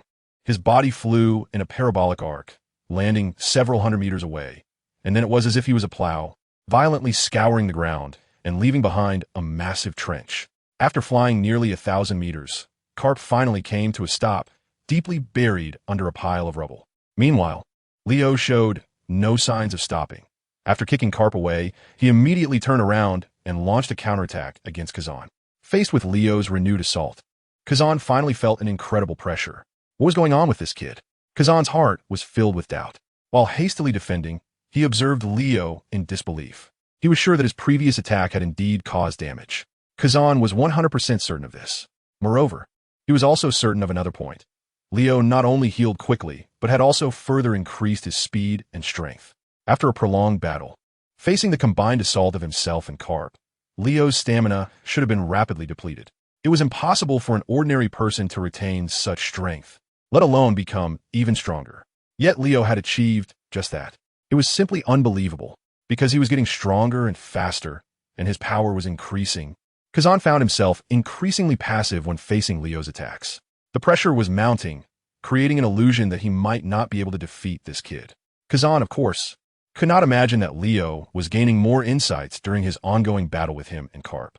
At this moment, the self-healing power Leo had developed during his earlier fight with Kizaru Borsalino had not only improved in effectiveness, but also allowed him to recover from injuries anytime and anywhere during the battle. His physical skills have also become more refined. At the same time, it seems as if every cell in his body is growing, becoming more vibrant and full of life. This is precisely the fundamental reason why Leo can maintain his stamina continuously at this moment, even growing stronger and more courageous as he fights. Originally, Leo wouldn't have progressed so rapidly.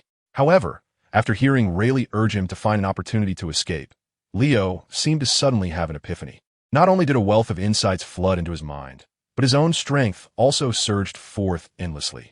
He knew that it was Rayleigh's earlier reminder that had stimulated his nerves. It was at this critical moment that he gained enlightenment.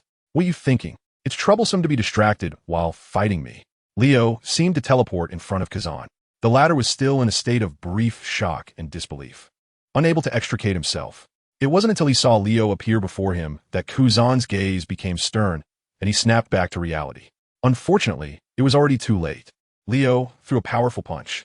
With the Conqueror's Haki wrapped around it, an overwhelming force erupted from afar, sending Kazan flying. Chapter 78. You don't think you have chance, do you? Leo kicked Kazan away once more. Everything happened in an incredibly short amount of time. At that moment, Carp in the ruins had just managed to get back up. Kazan was sent flying in the opposite direction, towards the position where Sengoku and Rayleigh were fighting. Leo had done this on purpose. He also needed to respond to Rayleigh's reminder to him, while also warning Sengoku and the others. After sending Kazan flying once again, Leo did not immediately take further action.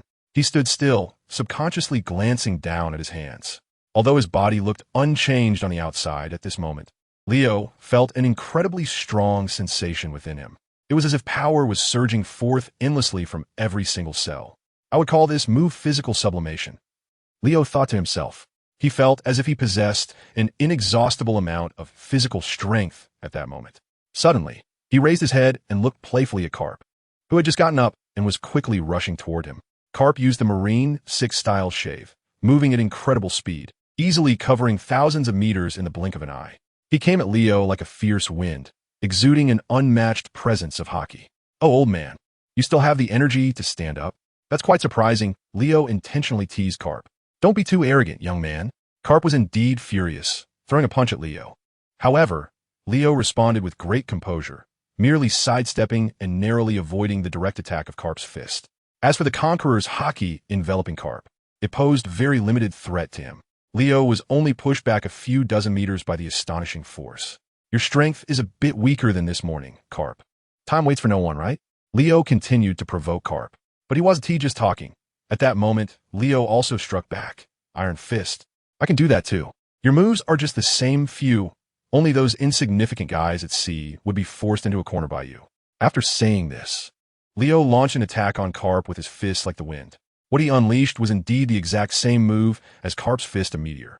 In an instant, the powerful armament Haki combined with a vacuum fist attack continuously formed devastating shockwaves that pressed down on Carp. Carp's expression changed drastically upon seeing this move, but it was already too late for him to dodge. Countless fist-shaped shockwaves, entwined with black and red armament Haki, instantly covered him and completely engulfed Carp. Oomph. Looking at the billowing dust and ruins below, obscuring the sky, Leo chuckled meaningfully. He turned his head to look into the distance. That was the direction where Kazan had just been knocked away by him. Leo ignored Carp and turned to head towards the direction of Sengoku, Kazan, and Rayleigh. Whoosh. His speed has broken the sound barrier. The air becomes sharp and piercing due to the friction of his super-fast speed. A powerful explosive shockwave forms behind Leo. In less than a second, Leo appears in front of Rayleigh and Sengoku. Kazan has just crawled out from the ruins on the ground. He was covered in bruises all over his body. His originally clean and tidy clothes were now dirty and torn. He looked utterly disheveled. Meanwhile, Sengoku, Rayleigh, and the others, including the Ghost Spider, Doberman, and Fire Mountain, looked on in confusion at this scene. It wasn't until Leo's feet touched the ground and he appeared in front of them that they finally reacted, their pupils involuntarily contracting slightly. "Hey, Rayleigh, what did you just call me for?" Leo asked with a smile after appearing. Rayleigh's expression changed, and he thought to himself, this kid actually gained the upper hand in the battle against Carp and Akiji. If I hadn't seen it with my own eyes, I would never have believed such a thing. It's no wonder Rayleigh was so shocked. After all, what Leo had accomplished at this moment was something even Roger couldn't do. Roger might have maintained a certain advantage while facing Carp one-on-one, but in a life-and-death struggle, even if he could take down Carp, he would have to pay a heavy price himself. Not to mention, facing both Carp and another Marine Admiral at the same time. As Sengoku said, there was no one in the world who could withstand the joint assault of two Admiral-level powers. But that was in the past. Now someone had done it. As everyone was in shock, Leo was able to relax his attention. His observation, Haki, restored his powerful perception. At that moment, he instantly sensed two strong auras approaching from a distance. One was very familiar. It was Kizaru Borsellino. The other, although he had never encountered it before, was just as formidable as any top-tier powerhouse here. Leo didn't even need to ask or guess. He knew exactly who that guy was. At the same time, he finally understood why Rayleigh had urged him to find a chance to escape earlier, and he also realized why Garp had suggested he surrender to avoid more physical suffering. So that's how it is. Leo chuckled softly, revealing a contemplative smile. He raised his eyes to Sengoku. You Navy have really gone to great lengths to deal with me, even sending out all 3 of your admirals at once. Sengoku, hearing this, coldly snorted. Leo, just surrender quietly. You can't escape. Who said I'm going to escape? Leo replied, locking eyes with Sengoku without giving an inch, a half-smile on his face as he retorted. His words left Zhangguo momentarily speechless, unsure of how to respond. Leo, you little brat don't think you can handle all of us by yourself, do you? At this moment, Karp also caught up, landing behind Leo. He just happened to hear Leo's rhetorical question, so he couldn't help but shout loudly. Kazan stood to the right of Leo, not making any further moves. After taking so many hits, he was seriously injured, and his stamina had also been greatly depleted. Now is a good opportunity to rest for a while and prepare for the upcoming joint attack. In any case, I want to run away. You Navy can do whatever you want of me, no problem. But there is one condition. Leo looked at Sengoku and raised a finger. What condition? Sengoku asked in a deep voice. I stay, and you let Rayleigh and those pirates you capture before leave. Leo immediately replied. Chapter 79. If Roger were still alive, he would definitely want to meet you. Leo's words made Sengoku and Karp, among others, slightly narrow their eyes, and their hearts sank suddenly. They all didn't expect that the condition proposed by Leo would be this. Of course, Rayleigh himself didn't anticipate this either. At this moment, everyone looked at Leo in shock. Rayleigh chuckled and said, Kid, the decision to stay and fight is mine alone. It has nothing to do with you, and you don't need to speak for me. Upon hearing this, Leo lazily responded, I'm also grateful that you stay to help me deal with these guys. However, Rayleigh, your era has already passed, and this is not your battle. From this moment on, you should not interfere. Leo's words caused Rayleigh's pupils to flicker slightly once again. He opened his mouth, but ultimately just raised the corners of his lips to reveal a thought-provoking smile, and then said nothing more. What is your relationship with Rayleigh? Sengoku asked Leo, staring at him. We are old friends who met by chance, Leo replied without hesitation. Such an answer once again moved all the powerful beings present. Regardless of whether Leo's words were true or not, and no matter what he had done before, at this moment, when facing danger, Leo was able to think of others first. This loyalty definitely lived up to the favor Rayleigh had left behind to help him fend off Sengoku and the 6 vice admirals of the Navy. Then let me ask you one last question. As long as you answer this question, they can leave, Sengoku said decisively to Leo after thinking for a moment. His words left the 6 admirals of the Navy extremely surprised. However, Admiral Akainu and the hero Karp remained silent at this moment. Seeing the scene, the few Navy admirals could only maintain silence and dare not speak. At this time, Leo looked at Sengoku with a half-smile, waiting for him to ask a question. Are you really Roger's son? Sengoku stared into Leo's eyes, observing every detail of his reaction. Upon hearing this question, Leo couldn't help but chuckle. What do you think? Leo retorted. I ask you because I don't know. The Navy has been defining others for quite some time. This kind of question is just pointless. Even if I say I'm not, wouldn't you still announce that to the whole world? Describing me as the son of Pirate King Roger would be very helpful for your justification and necessity in hunting me down, wouldn't it, Admiral Sengoku? Leo's counter-question was very sharp, directly pointing out the stakes involved, and in an instant Sengoku, Karp, and Akainu all had their expressions darken. The 6 admirals of the Navy, including Ghost Spider, Doberman, and Fire Mountain, also revealed looks of surprise and serious expressions. They really couldn't see that Leo, at such a young age, had such profound insight. This kid didn't feel like a little boy at all, but rather like an experienced adult with a wealth of life experience, Karp thought to himself, filled with uncertainty. At this moment, Sengoku, with his arms crossed, was staring at Leo, his eyes filled with deep meaning. Because he thought so too. Seeing that Sengoku and the others remained silent, Leo smiled slightly. He turned his head and said to Rayleigh, You can go now, Rayleigh. I won't forget the favor of your help this time.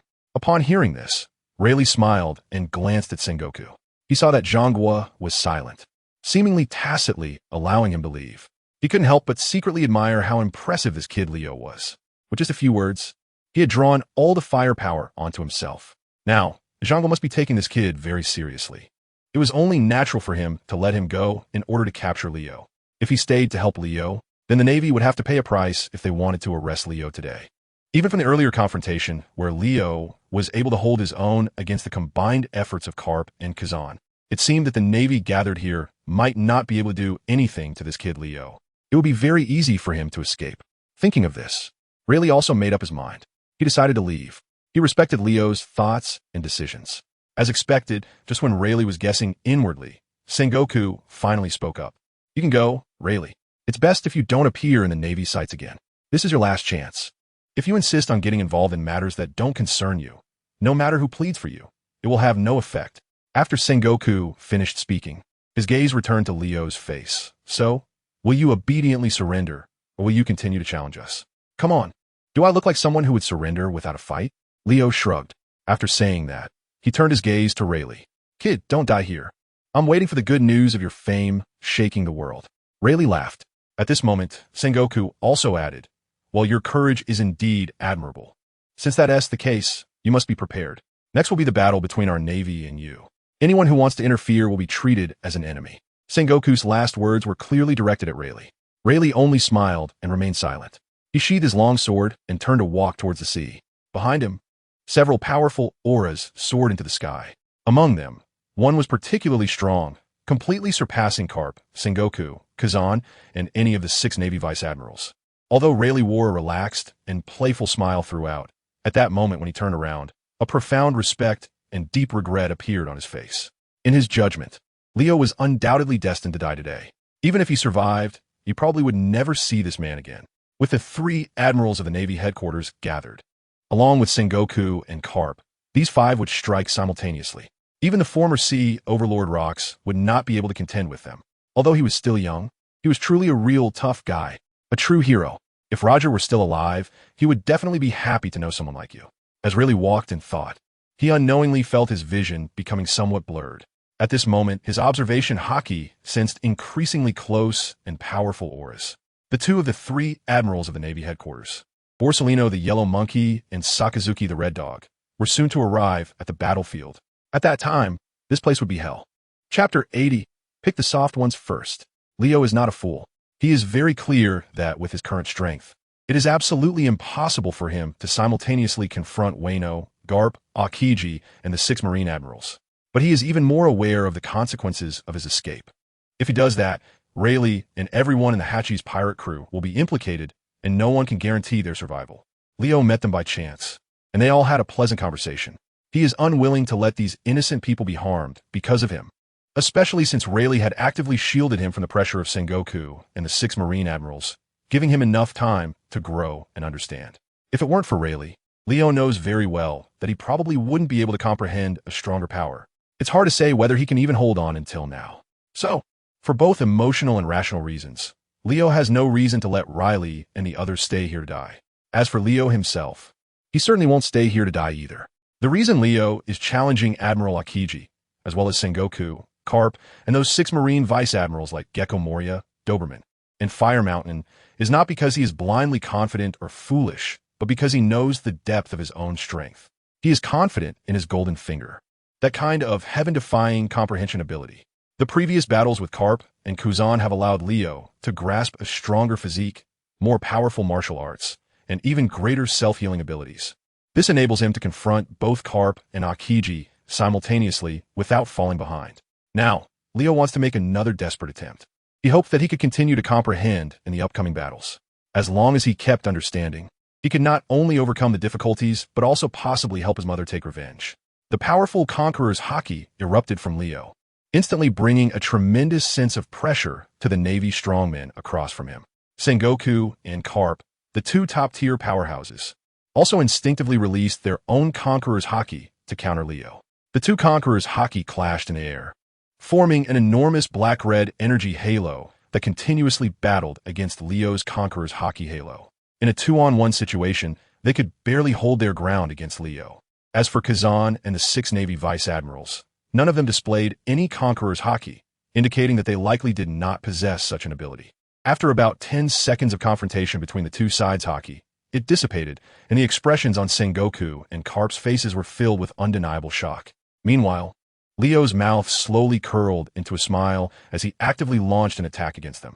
The earlier clash of Conqueror's Haki was both a competition and a test of each other's strength.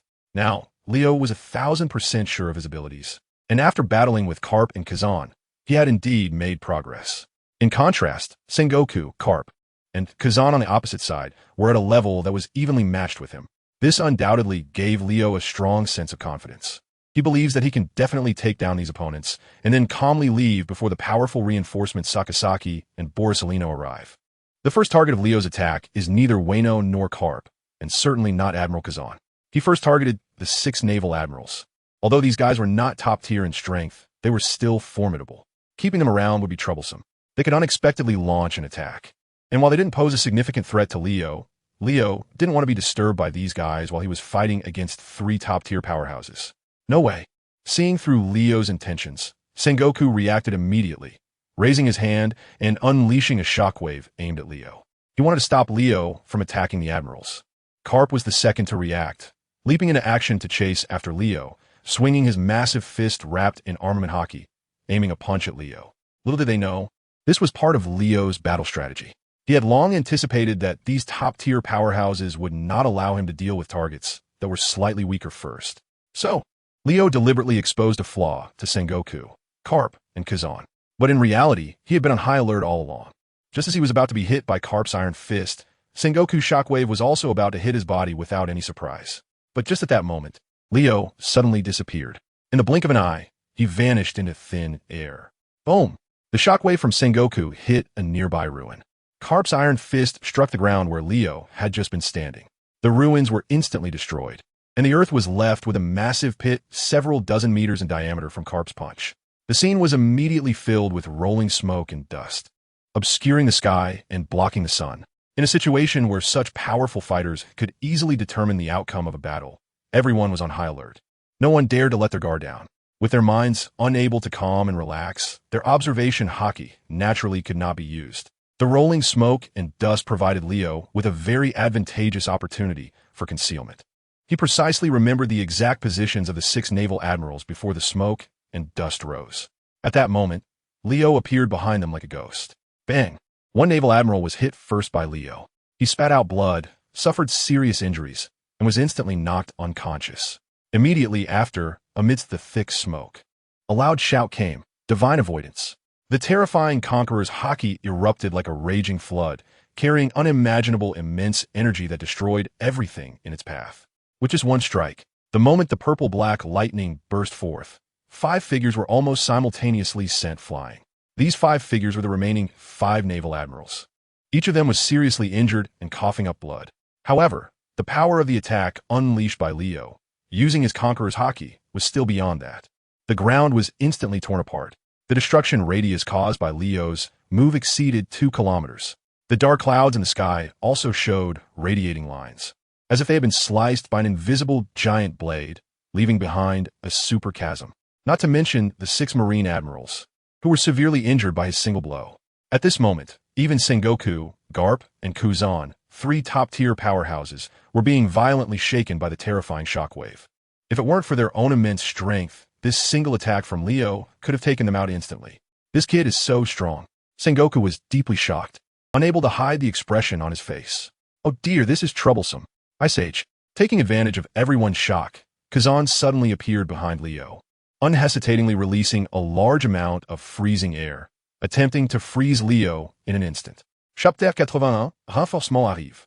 This time, having learned from past experiences, Leo consciously kept his mind sufficiently focused during the battle. Thus, although his observation Haki was not as sharp as usual, it still played an important role. Leo didn't even need to turn around to know that Kazan was sneaking up on him from behind. The freezing aura spread through the air, instantly freezing all the moisture into sharp ice crystals with a certain level of lethality. These ice crystals were enough to pose a fatal threat to ordinary people. However, at this moment, Leo seemed unfazed, easily dodging Kazan's attack. He suddenly turned around, and a powerful Haki burst forth. Without saying a word, he launched a counterattack against Kazan. "Didn't you just suffer enough, Akiji?" Leo laughed heartily and threw a punch. The Haki formed an overwhelming destructive effect, as if it pierced through the air or even space, instantly crossing the distance between the two and hitting Kazan's body. Kazan was not known for his speed.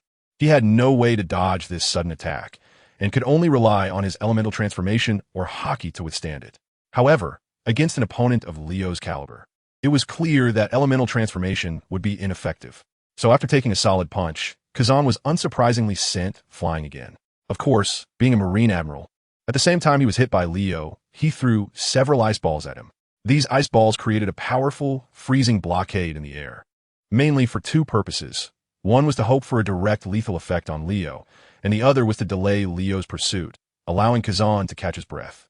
In midair, Kazan quickly adjusted his body balance and swiftly used the Marine's 6 styles to perform a moonwalk, changing angles to further evade Leo's pursuit.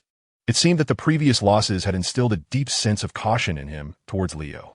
Meanwhile, seeing Leo suddenly attack Kazan, Sengoku, Garp, and others quickly reacted and surrounded Leo for a pincer attack. Shockwave. Sengoku aimed a powerful move at Leo's back. Garp was not willing to be outdone either, swinging his massive iron fist and launching a flurry of powerful vacuum punches towards Leo. As the two struck simultaneously, the pressure on Leo greatly increased. This once again proved that Leo's judgment and strategy were correct. He first dealt with those 6 vice admirals, preventing them from interfering in such battles again. Otherwise, Leo would be facing a much worse situation now. This should be my highlight moment so far. Leo chuckled self-deprecatingly, abandoning the pursuit of Kazan. Turning around with fierce Conqueror's Haki wrapped around him, combined with the swordsmanship of Blue Rain, to counter the joint assault of Garp and Sengoku. Boom! The top-tier Conqueror's Haki from the 3 clashed in midair. Although there was no direct physical contact, all 3 felt a strong pain coursing through their bodies at that instant. Try to prevent it from spreading. The pain Leo felt only lasted for a moment before disappearing without a trace. His powerful, self-healing ability began to take effect, naturally restoring his injuries. However, Garp and Sengoku did not possess such great capabilities. The two of them were propelled backward a distance by the strong rebound force. After that, they returned to the fray, each launching a counterattack on Leo from opposite sides.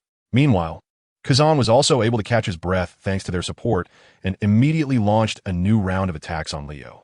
The 3 top Navy powers joined forces, and the momentum was simply awe-inspiring.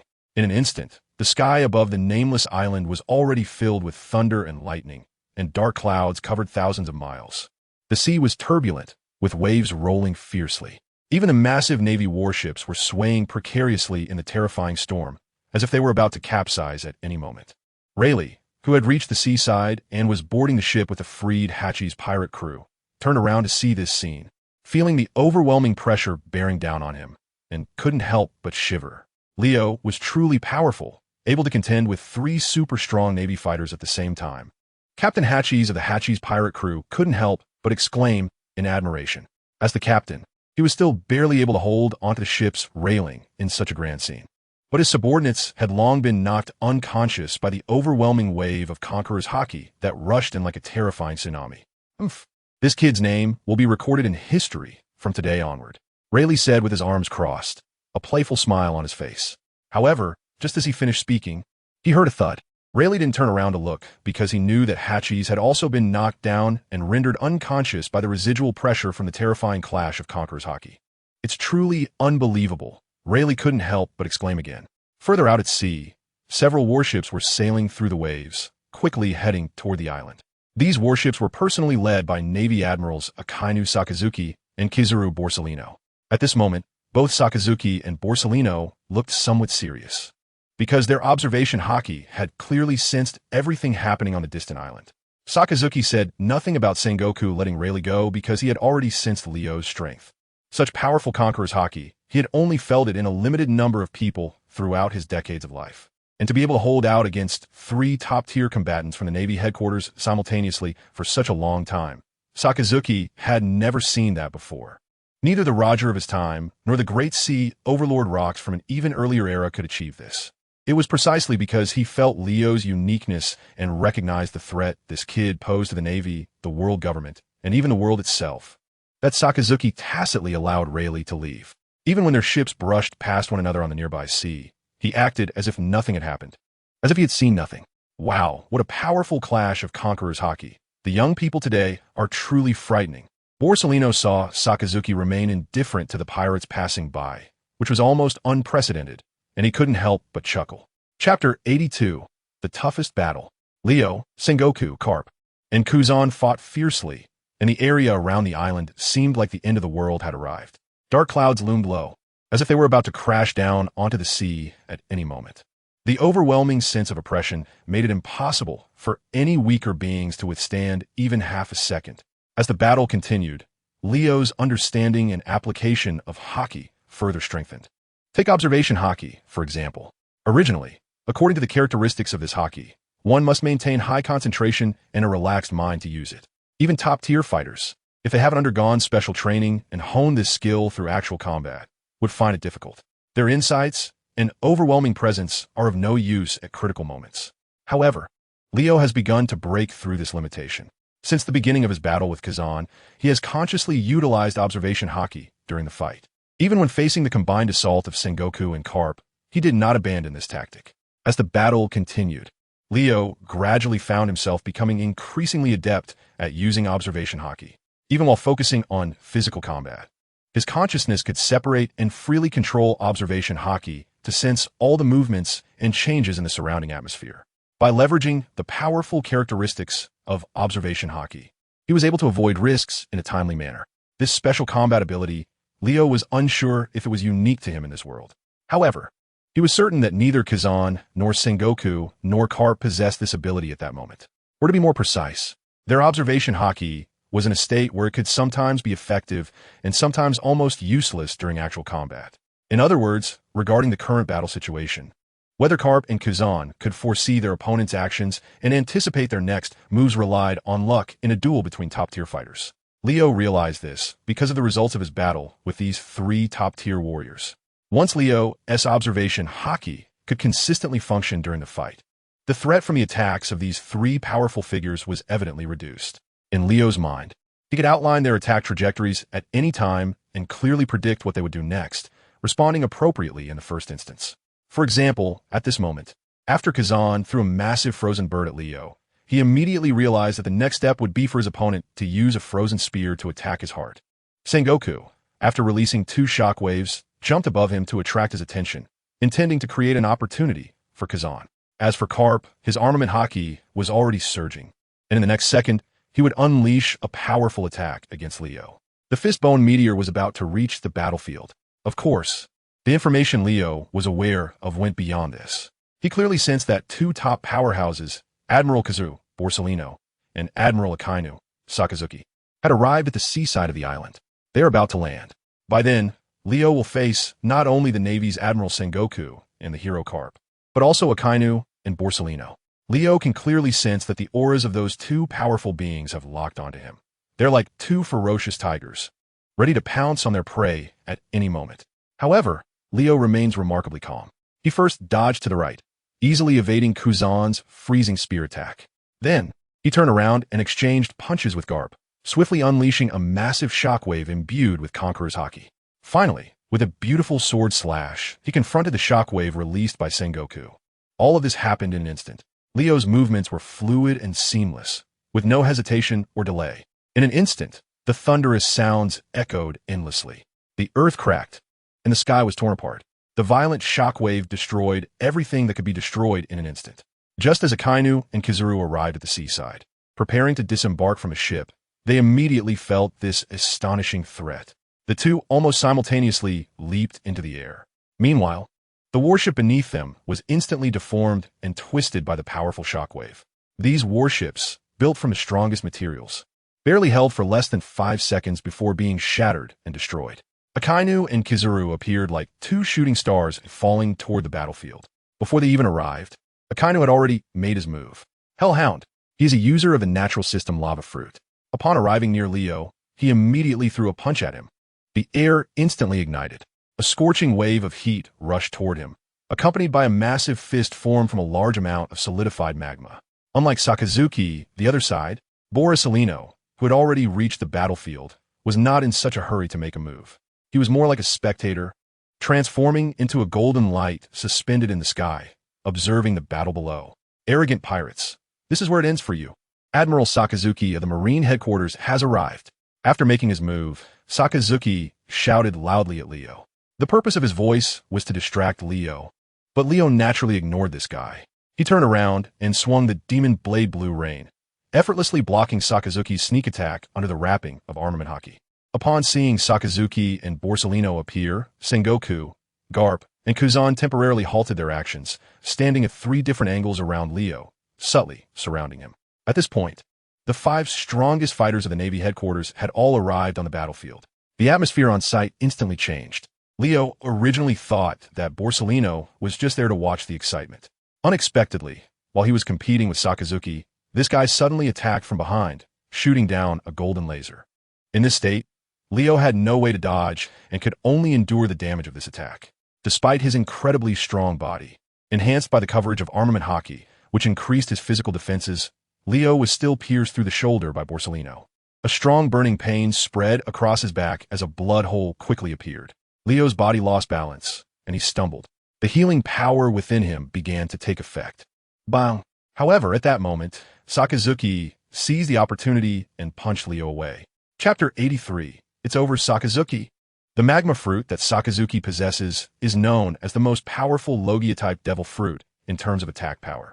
The power of his punch was extraordinary, sending Leo flying like a cannonball towards the horizon. Although Leo immediately used his armament Haki to counter it, he had to admit that Sakazuki's punch still caused him considerable trouble. Originally, Leo could have taken this opportunity to turn around and escape while being propelled backward. However, at this moment, Leo was feeling angry. He had fought all the Marine admirals, including Kazan, Borsalino, as well as Fleet Admiral Sengoku and Hero Garp. But he had never faced off against Sakazuki, the strongest attacker among them. Since he had encountered him, Leo certainly did not plan to let such a great opportunity slip by. The greater the pressure he faced, the higher the possibility of gaining insight and growth. Who knows what kind of enlightenment he could achieve when facing Sakazuki. To put another way, retreating at such a critical moment was not Leo's style. Even if he had to withdraw, he would do so gracefully and with dignity. In midair, Leo quickly adjusted his balance, while the healing power within him began to operate frantically. The injuries on his shoulder from Borsalino's sneak attack were rapidly healing at that moment. "You're dead meat, Sakazuki." Without any hesitation, Leo re-established his balance and launched a counterattack against Sakazuki. The demon sword, Blue Rain, emitted a stunning sword aura towards the target. The Conqueror's Haki wrapped around it, and the purple-black lightning surged like a spirit snake, rapidly charging towards Sakazuki. Facing Leo's counterattack, Sakazuki coldly snorted with a serious expression and threw a punch. A massive lava fist flew towards Leo. With a thunderous roar, the Conqueror's Haki entwined and released, forcefully shattered Sakazuki's lava fist into pieces, dissipating into smoke. But at that moment, Sengoku, Garp, Kazan, and Borsalino had already taken the opportunity to surround Leo, ready to launch a joint attack at any moment. Leo was certainly aware of their presence. However, he currently paid no attention to anyone other than Sakazuki. After a brief exchange of blows, Leo quickly took the initiative and charged straight at Sakazuki. His Navy 6 style has reached a level of perfection. The speed is so fast that it is comparable to instant teleportation. In the blink of an eye, Leo appeared in front of Sakazuki, and without saying a word, he threw a punch aimed at Sakazuki's face.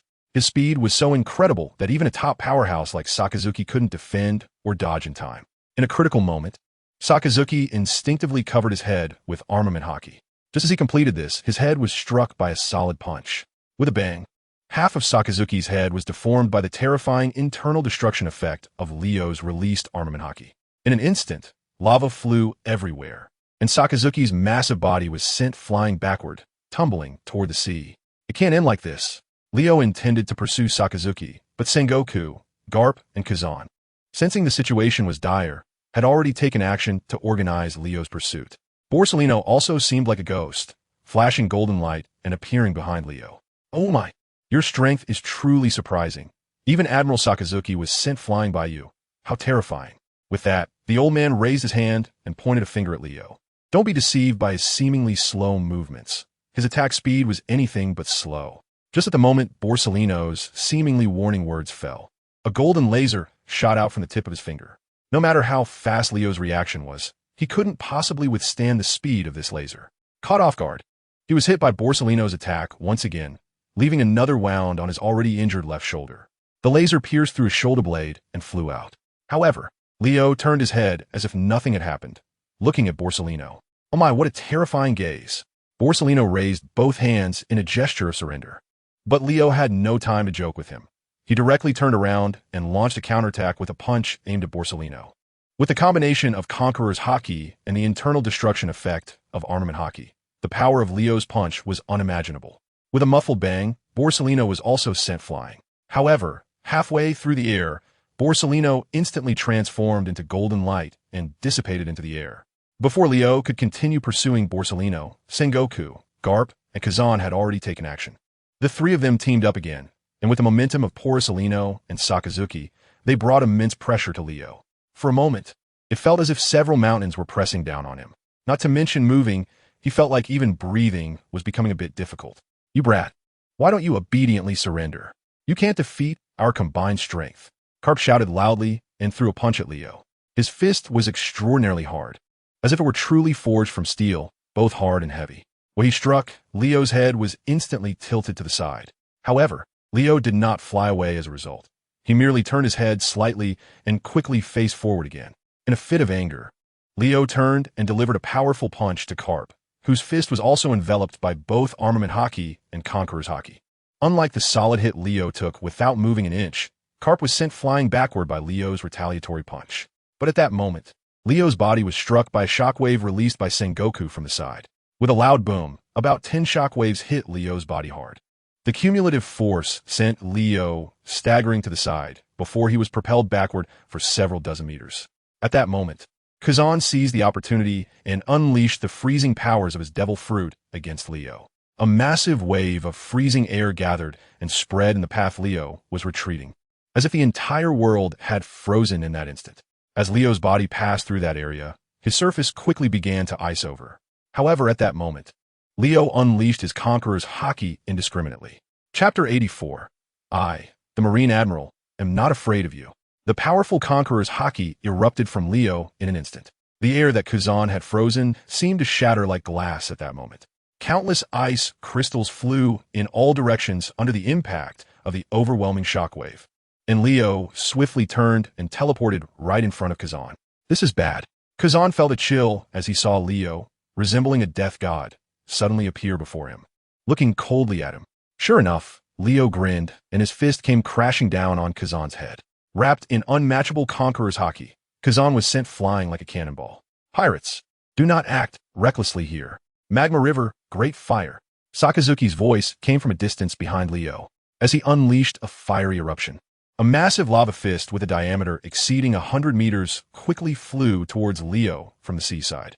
The terrifying high temperature not only severely distorted the surrounding air, but also further evaporated the freezing effect of Kazan's Ice Devil Fruit ability. Leo turned to face the incoming giant lava fist, his expression slightly grave. It was not primarily due to Akainu's attack, but because several other powerful figures had already regained advantageous positions and were ready to strike at any moment. No matter which direction Leo dodged, he would immediately face attacks from Sengoku, Garp, Kazan, Borsellino, and others. In front of him, Akainu was rapidly approaching with the overwhelming force of a volcanic eruption, blocking his escape. Leo felt an immense pressure in that moment. He raised the demon sword Blue Rain with both hands, calmly responding as he quickly slashed at the incoming massive lava fist. A powerful purple-black sword chi, entwined with Conqueror's Haki, sliced through the heavens and earth, descending from above to strike at Akainu's attack. With a thunderous roar, the lava fist created by Akainu was split in two on the spot. And under the immense impact of the Conqueror's Haki, they rapidly tilted to the sides and flew far away. The severed lava fists eventually landed about 300 to 400 meters to the left and right of Leo, causing violent explosions. The ground was instantly blasted into a massive crater several hundred meters in diameter. The soil at the scene was charred black, and the intense burning of various materials produced a strong, acrid smell that spread across the entire island and even over the nearby sea. Meanwhile, Sengoku, Garp, Kazan, and Borsellino all simultaneously launched attacks at Leo again. With Akainu charging from the front, Leo was now facing 5 opponents at once. "Come on." Leo faced the danger without fear, his momentum soaring. He completely ignored the other strong fighters and charged directly at Sakazuki. This guy had just been the most arrogant in his speech. In a one-on-one fight, Leo was not afraid of any of the 5 people present. Seeing Leo disregard everyone else and charge straight at him, Even Sakazuki couldn't help but feel a shock in his heart. He just took a solid punch from Leo. When he came here, Sakazuki thought it was just a hot-headed kid. What kind of threat could he possibly pose? He even felt that Sengoku calling all of them over was a waste of talent and an overreaction.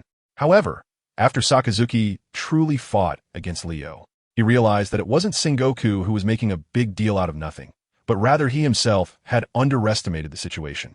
Leo's punch taught Sakazuki a very significant lesson. His head is still buzzing and faintly aching. If it weren't for his own strong abilities, an ordinary person would have probably already fallen after taking that punch. So when he saw Leo charging at him again, Sakazuki felt a bit panicked inside. In his line of sight, Leo's speed was incredibly fast, and his momentum was unstoppable.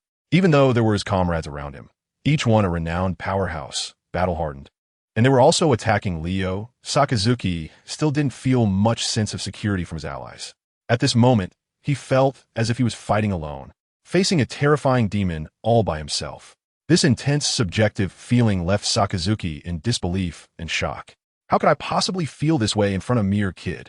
This is nothing but an insult to me, a trampling on absolute justice.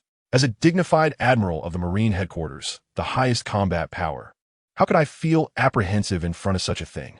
Sakazuki thought angrily to himself, and in an instant, he was no longer afraid. He took a deep breath, quickly adjusted his emotions, and immediately launched a preemptive attack against the incoming Leo. But at that moment, Sakazuki suddenly realized something was wrong. The figure of Leo in front of him became blurry. Was it an afterimage? Losing the ability to perceive with observation Haki, Sakazuki couldn't accurately determine whether the Leo in front of him was real or just an afterimage. It wasn't until he was ready to strike that he finally realized what he saw was merely an afterimage left intentionally by Leo. Unfortunately, it was already too late. Leo suddenly appeared behind Sakazuki. Who did you say you were going to deal with? Leo's cold voice sounded from behind, causing Sakazuki's expression to darken instantly, his whole body stiffening and unable to move. It was the intimidating effect of Leo's top-tier Conqueror's Haki. Sakazuki knew very well that any slight movement on his part could lead to fatal consequences. However, he seemed not to expect that even if he remained completely still, Leo had no intention of letting him go. Just as Leo finished speaking, his fist suddenly swung towards Sakazuki. With a bang, his powerful punch landed hard on Sakazuki's back of the head. Boom! Sakazuki was like a cannonball, crashing to the ground in an instant. The earth cracked, creating countless fissures and a massive pit over 300 meters in diameter. It was at this moment that Sengoku, Garp, Borsellino, and Kuzan launched their attacks again, preventing Leo from further pursuing Sakazuki. So annoying. Leo turned around and launched an attack at the first to arrive, Borsellino. However, this old guy was really fast and cunning. Before Leo could strike, Borsellino had already entered his elemental state, transforming into a beam of golden light and disappearing from Leo's sight. Chapter 85. I want to kill him here. Leo lost his target and had to turn his focus on the other strong fighters. However, just as he turned to prepare for Sengoku and Garp's attack, Borsellino suddenly reappeared. He seemed to flash like a ghost behind Leo and said with a smile, "Old man, I'm quite tricky, you know." After saying that, he raised his hand and launched a laser attack, aiming for Leo's back. Leo had long anticipated that this guy would act this way, so he was already prepared. Even when Borsellino transformed into golden light and disappeared, Leo had already foreseen his next move through his top-tier observation Haki. The moment Borsellino appeared behind Leo, Leo used his extremely high speed to vanish from his opponent's sight, leaving only an afterimage. However, Borsellino, who could not fully utilize his observation Haki, had significantly reduced perception. He, like Sakazuki, who was previously sent flying by Leo, didn't realize at first that it was Leo's afterimage. By the time Leo appeared behind him, it was already too late. "Kizaru, that kid is behind you." Garp was the first to see Leo's sneak attack, and couldn't help but shout a warning to Borsellino. However, Leo's movements were extremely quick, and with one punch, he sent Borsellino flying. This solid punch combined the top-level Conqueror's Haki with internal destruction from armament Haki. Even Borsellino, hit so precisely, spat out a mouthful of old blood, flying through the air like a cannonball. At the same time, Garp's punch, like a meteor, came crashing down, creating a vacuum punch attack that was no less powerful than Sengoku's shockwave. But at the most critical moment, Leo disappeared. "Got you. Time freeze capsule." Kuzan had been observing Leo's every move, waiting for the right moment to strike. As soon as he saw Leo successfully dodge Garp's attack, He seized the opportunity and froze half of Leo's body. That's how you control him. Akiji. Sengoku shouted urgently at this scene. This was a once-in-a-lifetime opportunity, and he immediately took out the super anesthetic developed by Vegapunk, ready to rush forward and give Leo a shot. This way, they could capture this kid alive. However, just as Sengoku took out the super anesthetic, before he could act further, a gigantic, terrifyingly hot magma fireball appeared before everyone's eyes. Sakazuki, who had just been sent flying by Leo and crashed into the ground, had now gotten back up. This guy silently approached Leo from underground before launching his sneak attack. Sakazuki's magma fruit and Kuzan's ice fruit, one hot and one cold, countered each other, as Sakazuki unleashed his massive lava fist.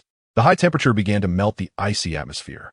And just when Akiji Kazan had finally managed to control Leo, Sakazuki disrupted it at that moment. Leo seized a rare opportunity and decisively broke free from Kazan's icy grip. He swiftly arrived in front of Kazan and kicked him hard, sending him flying and spitting blood. Immediately after, he faced the incoming Sakazuki and his massive lava fist. Akaina, what are you doing? Sengoku shouted with a frown upon seeing Sakazuki actually helping Leo break free from Kazan's control. This kid is mine to deal with. I will kill him right here. At this moment, Sakazuki's heart was filled with flames of anger. He has just suffered continuous humiliation from Leo, and his self-esteem has been severely tormented. A dignified admiral of the Navy headquarters has been knocked down by this kid time and time again. If this were to spread, losing face would be the least of his worries. The most crucial point is that the Navy headquarters would also lose face. Even the world government might use this as a reason to cut Marineford's funding. Those outsiders would think that the Navy is just a bunch of idle people who eat without working. Sakazuki absolutely cannot tolerate such a thing happening. Therefore, he needs to deal with Leo personally. Sengoku knows that he cannot stop Sakazuki now, and saying more would be pointless. He could only continuously unleash shockwaves at Leo, trying to help Sakazuki divert Leo's attention so that Sakazuki could successfully strike. On the other side, Carp shouted at Sakazuki, "Didn't you say you wanted him alive? Sakazuki, you better stop right now." However, Sakazuki had no intention of holding back. After hearing Carp's words, he responded loudly, "I will personally explain to the Gorosei later. In any case, this kid must die here." After saying that, Sakazuki charged straight towards Leo. At that moment, Leo unleashed a powerful sword aura slash, shattering the gigantic lava fist he had released earlier. Hellhound! He threw a punch at Sakazuki. His massive fist transformed into a lava-like form, radiating terrifying heat and covered in Haki, making its power exceptionally formidable. With this punch, even an iceberg would be instantly vaporized. Before the fist even landed, Leo could already feel the scorching temperature searing his skin, as if his body was about to ignite at that moment. "Want to clash with me head-on?" Leo looked at Sakazuki, whose face was filled with anger and unwillingness, determined to take revenge on him, and found it quite amusing. For him, at this moment, while he couldn't say he could defeat Sakazuki in one hit, he was at least 80 confident he could win. Leo wasn't going to indulge Sakazuki's bad habits. At this moment, his fist was wrapped in Conqueror's Haki and emitted armament Haki as he threw a powerful punch at Sakazuki's lava fist. Boom! Sakazuki suddenly unleashed an astonishing burst of Conqueror's Haki. The two powerful Conqueror's Haki clashed 5 meters away from each of them, causing a deafening explosion that shook the earth and mountains. Leo was somewhat surprised. He hadn't expected Sakazuki to possess Conqueror's Haki. No wonder in the future, Sakazuki fought Akiji for 10 days and nights, not only winning but also crippling Akiji's leg. It turned out this guy's Conqueror's Haki had reached such a level. Chapter 86. Who gave you confidence and arrogance? To take revenge on Leo, regain the face he lost earlier, and eliminate Leo, Sakazuki was now using all his abilities. Top-tier armament Haki, top-tier Conqueror's Haki, and the observation Haki that couldn't be perfectly utilized in battle, coupled with the Navy's 6 powers, which had been honed to perfection, and the power of his strongest Logia-type Devil Fruit. Relying on this head-on, reckless fighting style at this moment, one had to admit that Sakazuki posed a significant threat. Leo and he exchanged a fierce punch, and their Conqueror's Haki exploded, sending shockwaves that blew everything away in all directions. Even the ground seemed to sink slightly. The sky was violently torn apart. However, Leo found that he couldn't gain any advantage at all. A look of surprise flashed in Leo's eyes. His expression became much more serious at that moment. "Leo, surrender. There's absolutely no way you can escape today. You can't defeat us either." Seeing that Leo and Sakazuki were evenly matched, Sengoku once again urged Leo to surrender. He himself did not wish for Sakazuki to kill Leo here.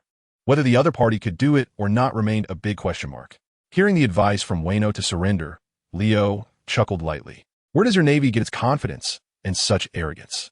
You keep spouting grandiose words. It's simply deafening. Today, my revenge starts with this guy. You must be Sakazuki, right? I can tell you clearly, you're dead. Upon hearing Leo say this about himself, Sakazuki became furious. This brat is so arrogant. Sakazuki charged forward and threw a punch at Leo. Leo was not to be outdone and unleashed his Conqueror's Haki to fiercely counter Sakazuki. With a loud bang, Leo stood his ground, but the ground beneath him began to crack continuously. Sakazuki's eyes slightly narrowed. Just now, Leo's armament Haki had spread along his punch and caused some internal damage to his arm. Although Sakazuki appeared calm on the surface, he indeed suffered a small loss at that moment. Sakazuki disregarded martial ethics and directly turned his fist into magma. The high-temperature magma under his control began to rapidly spread towards Leo. He wanted to use the properties of lava to engulf Leo, but how could Leo comply with his wishes? With a leap, Leo had already distanced himself from Sakazuki. Just at the moment when Leo jumped back, two gigantic frozen spears attacked the position he had just occupied, with two loud booms. The frozen spears, each over 5 meters long, plunged directly into the ground, burying themselves to the hilt. Sengoku noted that this kid seemed to be able to use complete observation Haki during the battle. Carp saw Leo avoiding Kazan's sneak attack as if he had foreseen it, so he immediately reminded Sengoku with a serious expression. Yes, I see it. Let's take action, Carp. No matter what, we can't let Sakazuki kill that kid Leo today. But we also can't let him continue to act with impunity, Sengoku said, transforming once more into his Buddha form, leaping high and unleashing a shockwave towards Leo. Carp gritted his teeth. Damn it, it seems there's no other choice. Since he was unresponsive to their persuasion, he should be prepared to bear the consequences of his obstinacy. Kid, Carp originally didn't want to team up with others to attack Leo. It was already not a glorious thing for 5 world-renowned Marine headquarters-level powerhouses to take action against such a small fry. However, now he had no choice but to intervene. As Carp and Sengoku rejoined the battle, Borisolino and Kuzan also rushed back. Together with Sakazuki, the 5 of them launched a simultaneous assault on Leo. They are all top-tier powerhouses in the world. At this moment, even though they are not perfectly coordinated, each of them can strike with precision at the best timing and angle. Leo's pressure surged once again in an instant. No matter how he attacked or countered against any opponent, he had to simultaneously face the threat of attacks from the other 4 strong fighters. In such a situation where victory or defeat, or even life and death, could be determined in an instant, Leo remained calm and composed, responding with poise. He continuously engages in combat using his exceptionally high-level martial arts, facing off against Sengoku, Garp, Akainu, Kizaru, and Kuzan. As the battle progresses, it becomes increasingly intense, with both sides accelerating in speed and power. By the end, neither side cares about tactics or techniques anymore. Each person fights with direct, powerful blows. If Leo lands a punch on Akainu and sends him flying, Leo will undoubtedly also take a hit from various attacks in return. At this point, whether it's Leo or the Navy, everyone's objective is simple and unspoken. They are competing against each other's ability to withstand blows, as well as their physical strength and endurance. There is also the power of the armed color Haki. Whoever exhausts their stamina first, whoever runs out of Haki first, and whoever can't take the hits anymore will be the one to lose. There are 5 of us, and you are all alone. If you hit any one of us, you will have to endure at least one counterattack yourself. Don't you understand yet, Leo? You can't defeat us. In the end, you will surely be arrested due to exhaustion. Sengoku sees his 5 comrades working together and has already begun to gain a solid advantage. He immediately took the opportunity to launch a psychological attack against Leo. He did not expect to make Leo reconsider and accept their surrender conditions, as long as his words could disturb Leo's mind and create a crack in his spirit. Shaking his will to resist, that would already be a significant victory. However, Sengoku seemed to underestimate Leo. Leo almost completely ignored his words and did not take them seriously at all. Instead, Sengoku's remarks made Leo even more spirited, his momentum soaring. I admit what you said is true. At my current level, fighting all 5 of you is indeed a bit challenging. I might fall, but among the 5 of you, at least one will definitely go down. Maybe even 2. After Leo finished speaking, he kicked Sengoku, who was trying to sneak attack him, flying away. Chapter 87. You're too heavy-handed, Akainu. Just after Leo kicked Sengoku away, he instantly endured at least 3 golden laser attacks. The only one in the entire arena capable of using such lasers to ambush targets was the yellow monkey, Borsellino, who had the power of the Pika Pika no Mi. You were careless, kid, Borsellino said with a smirk after landing a hit. But the next second, his expression suddenly changed, and the relaxed, playful smile vanished in an instant. Because he realized that Leo had disappeared from his sight. Leo appeared behind Borsellino. You were also careless, Borsellino. After saying this with a chuckle, Leo suddenly kicked Borsellino away. But at that moment, a massive vacuum punch shockwave descended upon Leo, sending him flying. I really didn't want to sneak attack you like this, kid. But you were just too stubborn. Fistbone meteor. Carp's hands moved like a machine gun, continuously swinging. At the same time, top-notch Haki was unleashed, resembling purple-black cannonballs that destroyed everything in their path that tried to stop them. Leo suffered Carp's powerful iron fist attack and had no time to adjust his body and catch his breath. At this moment, Aokiji Kazan also appeared behind him, holding a massive ice sword that gleamed with a cold light and emitted a chilling aura. Kazan, standing behind Leo, said nothing. He seemed to merge with the air. Just as Leo approached, he swiftly swung the frozen long knife in his hand, sweeping it towards Leo's waist. At that very moment, a loud shout came from Leo's right side. The shout came from Sakaski. Hey brat, what are you looking at? Sakaski deliberately used this method to attract Leo's attention. Meanwhile, he unleashed one of his lava fruit's ultimate moves, Roaring Red Lotus, causing a giant magma dog to quickly form in the air. The magma dog charged towards Leo, poised to devour its target in one bite. Carp, Kazan, and Sakaski, 3 top-level powerhouses, simultaneously posed a threat to Leo. No matter how Leo dodged, he would have to endure at least 2 of their frontal, rear, or side attacks. At that moment, Leo was under immense pressure. However, he fought back tenaciously, showing no intention of fleeing or retreating. While facing such a tremendous threat, some information began to appear in Leo's mind. He felt his body becoming increasingly tense with the battles against these top-tier powerhouses. This state was strange, but aside from that, it did not bring Leo any negative effects. Leo didn't have much time to thoroughly investigate what was going on. At that moment, he had already been struck by Akainu's magma fist and Kazan's ice blade in succession. His strong physique was as hard as bronze and iron. After covering it with armament Haki, his defense was further enhanced. When Kazan's ice blade hit Leo, it instantly shattered. However, at the same time, the powerful freezing power of the ice fruit quickly froze the surface of Leo's body. Just as Leo was about to be frozen again, Akainu's magma fist arrived and fiercely engulfed him. The super high temperature of the lava almost instantaneously evaporated Kazan's freezing power. Of course, the temperature of the magma fist also rapidly decreased due to the influence of the freezing aura. By the time it truly hit Leo's body, it had almost changed from its initial crimson color to a relatively lower temperature. The lava-red dog swallowed Leo whole. The other strong fighters had also regained their breath by this time. Each of them fell not far away, surrounding Leo, but they did not continue to attack. Was he taken out? Carp couldn't help but narrow his eyes at the situation. The power of Akainu's magma fruit was so strong that it could instantly melt rock. A normal person's flesh and blood body, even with powerful armament Haki, would definitely not last long when struck like that. Akainu, I told you not to go for the kill.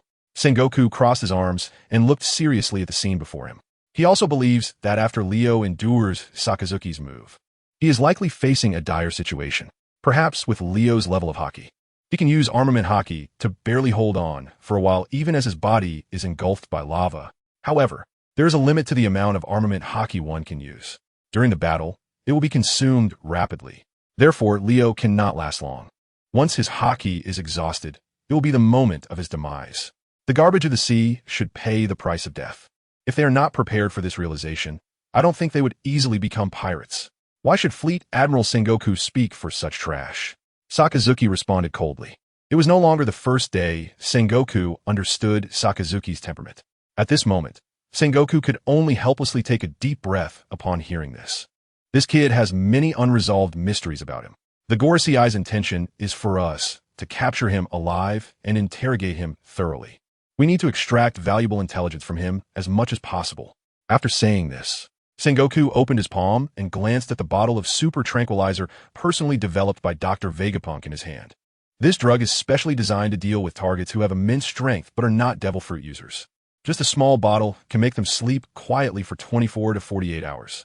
No matter how powerful they are, they cannot resist it.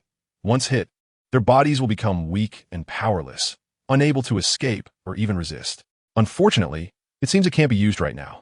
Borsalino watched Sakazuki being reprimanded by Sengoku, with his hands in his pockets, and couldn't help but say in a mocking tone, "Oh, it seems Sakazuki's strikes are indeed a bit heavy." At this moment, several powerful individuals were not in combat, and everyone's observation Haki began to function normally. The powerful observation Haki sensed that in the massive, continuously eroding lava ahead, Leo's aura was becoming weaker and weaker. Because of this, each of them believed that Leo was in a perilous situation. At least his life was gradually slipping away. No miracles would happen. Chapter 88, A New Insight. Leo was indeed directly hit by Sakazuki's lava and was instantly engulfed by the massive rodent Red Lotus. At this moment, he was indeed within the vast lava area exceeding 10,000 square meters. However, he had not fallen. In fact, he hadn't even been injured, because he had covered his body with armament Haki. The powerful armament Haki formed an invisible protective layer on the surface of Leo's body. It isolated all the lava from his skin. Since his body did not come into direct contact with the ultra-high temperature lava, its lethality became very limited. Moreover, Leo's physique was far superior to that of ordinary strong individuals. It would not be an exaggeration to say he is the strongest being. The white energy armor he comprehended, which can activate all the cells in his body and strengthen his defense, allows him to be impervious to blades and fire. Therefore, at this moment, although Leo can feel the external pressure, he is not in any danger for the time being. As for why Leo did not directly go out to continue fighting with these powerful individuals, one reason is that a large amount of insightful information appeared in his mind, and he needed some time to understand what this information was about. The second reason is that Leo needs to rest. Facing the combined assault of the 5 strongest individuals from the Navy headquarters, he has fought for such a long time without being knocked down. This is something that should have never been done in the world. Although Leo accomplished it, his consumption cannot be underestimated. Don't be fooled by his previous calm demeanor. In reality, Leo's stamina has already been severely depleted. He needs to rest to quickly regain his strength. It's a pity that would be great if there was something to eat right now, Leo thought to himself. He didn't know why he suddenly had such a thought. It was just a strong intuition. As long as he ate something now, he could quickly replenish his energy and continuously restore the energy he had lost. However, this ability was not entirely the same as the way ordinary people feel hungry and need to eat food to replenish energy after excessive energy expenditure. Leo's ability was very special. It had no negative effects on him, and the more he consumed, the more it transformed into his own strength. He even has a feeling that as long as he keeps eating, he could eat until the end of time, until he becomes an invincible existence. All of this is information that Leo is realizing in his mind at this moment due to severe physical exhaustion, combined with his gnawing hunger and parched throat. He didn't know whether this information was true or false, or if it was just his own illusion, or perhaps it was an exaggerated judgment after adding his subjective thoughts. To know the specific effects, Leo would need to find an opportunity to verify it personally. Clearly, he couldn't do that at the moment. Besides this strange ability to become stronger by eating, Leo's mind was filled with many bizarre pieces of information.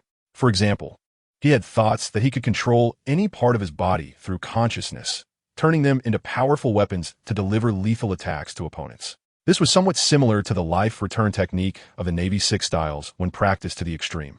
However, Leo believed that the information he comprehended in his mind was much more powerful than life return. Normal life return could probably achieve the following characteristics. For instance, replenishing one's physical strength by consuming a large amount of food in a short time. This was basic operation. A normal person could also gain energy in this way. So this characteristic wasn't particularly noteworthy. As for the other characteristics, there were those that allowed one to control any part of their body through consciousness and turn them into powerful weapons for combat, such as hair, teeth, and so on. The more advanced usage would involve controlling other parts of the body, like internal organs, to directly change their shape. If this characteristic could be cultivated to the extreme, it could even enable one's body to truly transform. Of course, this transformation would occur within limited parameters and wouldn't be limitless. At this moment, the information Leo comprehended in his mind indicated that he could do more than just the aforementioned characteristics. For example, Certain parts of his body could detach from his main torso to attack, and even wrap around armed Haki and Conqueror's Haki, creating a super strong attack effect that could catch opponents off guard. Additionally, his body could quickly transform into other shapes, and this transformation had few restrictions. As long as Leo had sufficient stamina and was within his body's limits, he could maximize his body's transformation. One should not underestimate this ability. If the body could continuously twist and transform, it meant Leo's body's resistance to impact would become incredibly abnormal. To give a somewhat inappropriate example, hitting a sandbag with the same force as hitting a water balloon of equal volume would yield very different results. The former, being nearly solid, would not deform too severely after absorbing the impact, but the force would not be effectively cushioned. The outcome would either be the sandbag flying away or being burst. The water balloon, on the other hand, being in a fluid state, inherently possessed strong cushioning ability. When an enemy's attack struck this target, most of the force would already be dissipated by the cushioning effect. Furthermore, the process of impact would further weaken the force due to the deforming water balloon. By the time it truly touched the inside of the water balloon, the initial force might be reduced to just 1/10 or even none at all. This highlighted the difference between the two. Of course, all of this was just Leo's understanding based on the information he comprehended in his mind at that moment. He wasn't too sure if he had truly become that incredible. He needs to find opportunities to verify it himself in order to know. In his mind, the final understanding he has is related to physical techniques. Leo's physical techniques have actually already reached an extraordinary level. Continuing to comprehend further should not yield significant enhancement effects. However, at this moment, the insights appearing in his mind have surprised Leo immensely. This is because this application of physical techniques, or rather, the most direct application of his own physical strength, is extremely effective. It allows for maximum power to be unleashed with minimal force. Chapter 89. Even surrendering is too late. The new ability that Leo has comprehended goes beyond this. At this moment, he has also mastered another ability. This ability can be both offensive and defensive.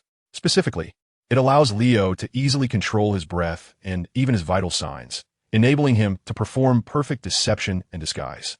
For instance, right now, Leo is deliberately lowering his breath, creating the illusion that he is on the verge of death. This illusion can confuse enemies and, when necessary, launch surprise attacks against them.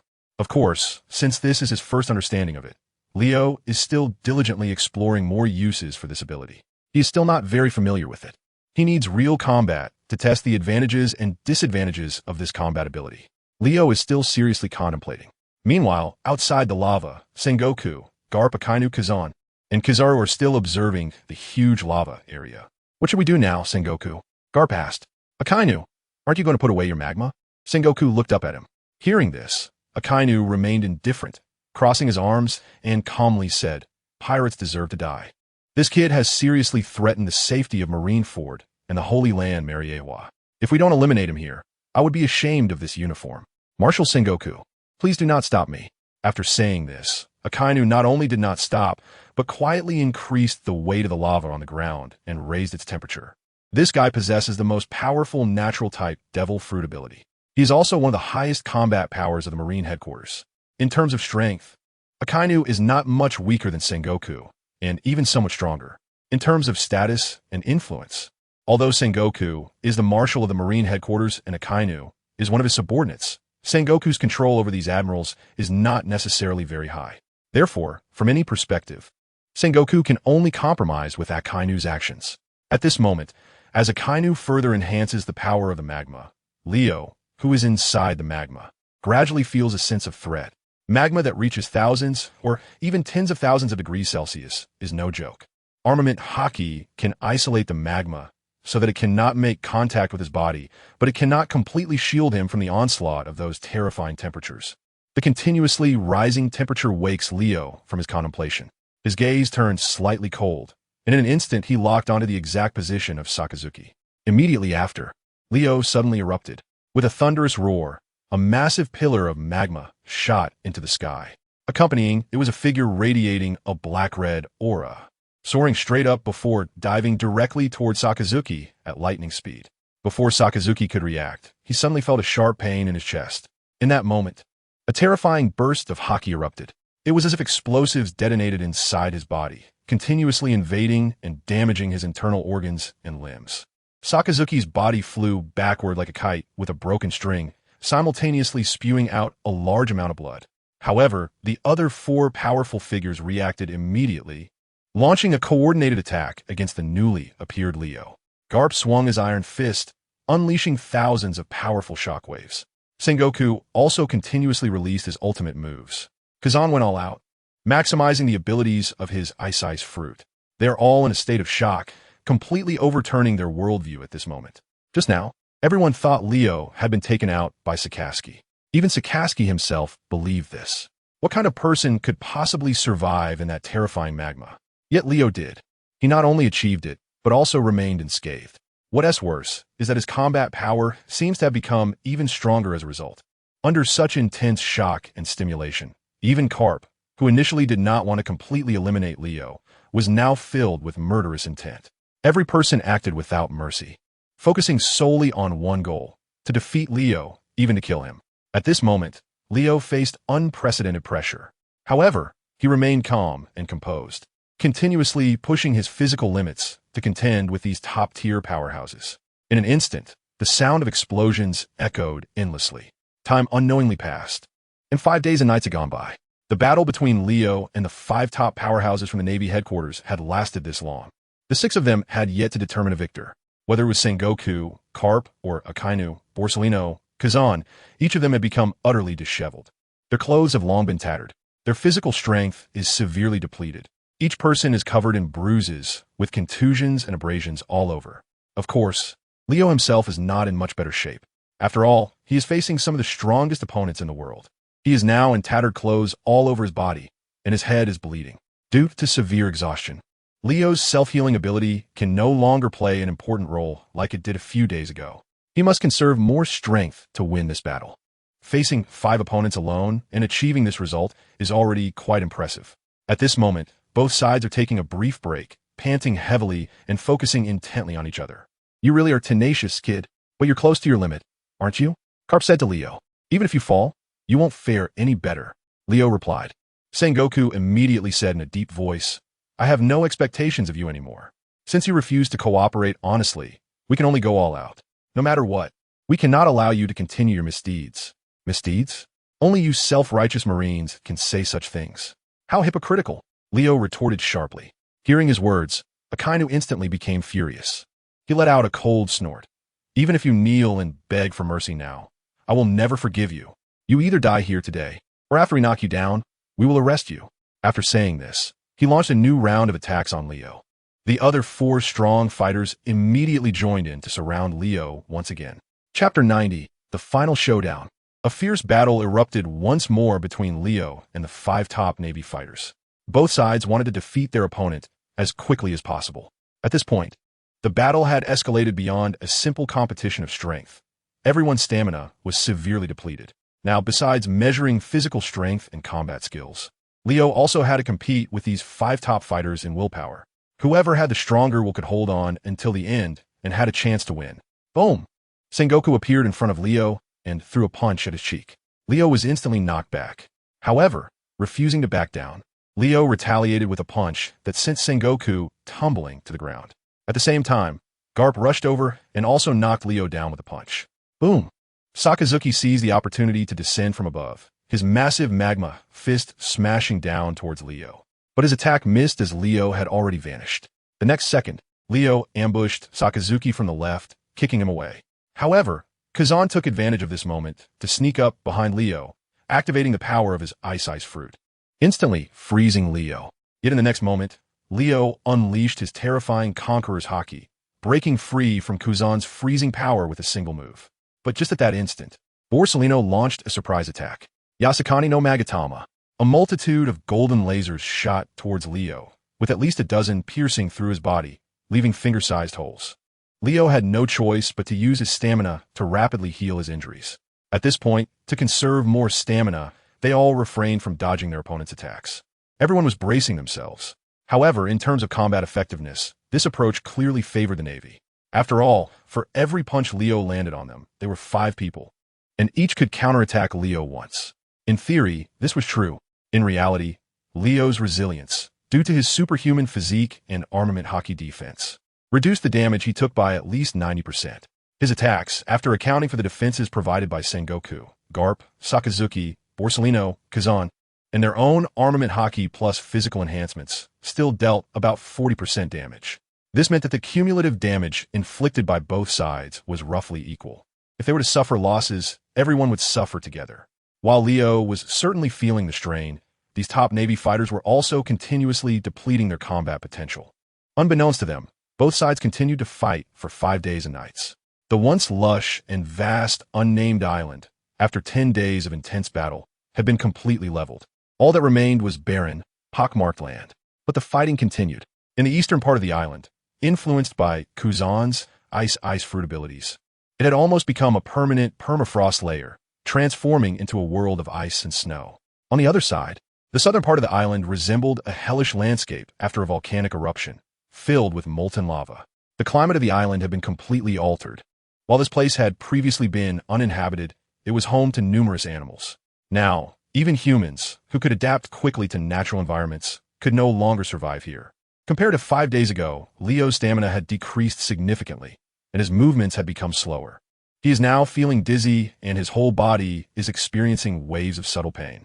Meanwhile, warring states, Karp, Akainu, Kazan, and Borsellino are not doing much better. Each of them is now relying solely on their willpower to fight. Their bodies had long since become numb due to multiple injuries and severe exhaustion. Whether it was Leo or the Navy's strong fighters, everyone seemed on the verge of collapse, ready to fall at any moment. Of course, the most serious cases were Karp and Sengoku. Their ages are right here. They are already in their 60s.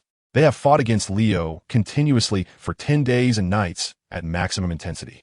Such battles are a tremendous torment for elderly individuals like them. At this moment, both Sengoku and Karp's speed and attack intensity are clearly inferior to that of Akainu, Kazan, and Borsellino, who are more than a generation younger than them. Neither side spoke any more nonsense. Sengoku silently took out the highly effective super tranquilizer that the Gorosei had given him earlier at Mariehua. He must find an opportunity to give that kid a dose. He must capture him alive. Sengoku thought firmly to himself, lightly clenching his fist. Shockwave. He raised his hand and extended his palm, launching another attack at Leo. 5 days quickly passed. The battle was basically coming to an end. Both Leo and the powerful Navy warriors could no longer hold on. Sengoku was half kneeling on the ground, panting and drenched in cold sweat. He felt that he had reached the point of exhaustion, making it difficult to muster any strength to fight. Karp was not much better off. At this moment, he was lying on his back on the ground, already in a deep sleep. He was really fast asleep, lying sprawled out on the ground. And it was hard to tell whether he was pretending or if he had actually fallen asleep after 15 days without rest. Only Sakazuki, Kazan, and Borsellino, the 3 main forces from the Navy headquarters, remained on the scene, still engaged in a battle with Leo. However, their speed had become very slow. Leo was the same. The fight between the two sides resembled a children's game, exchanging punches back and forth. Despite this, both Borsellino and Kazan, as well as Sakazuki, were still easily hit by Leo. Of course, Leo was also easily struck by their fists. Both sides were exhausting their last bit of strength, trying to defeat and knock down their opponent. After about half a day's back and forth fighting, Kazan finally couldn't hold on anymore.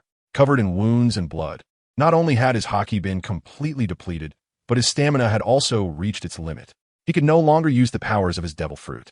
Now, Kazan was almost like an ordinary Navy rookie. Only Borsellino and Sakazuki were still barely maintaining some fighting strength. Bang!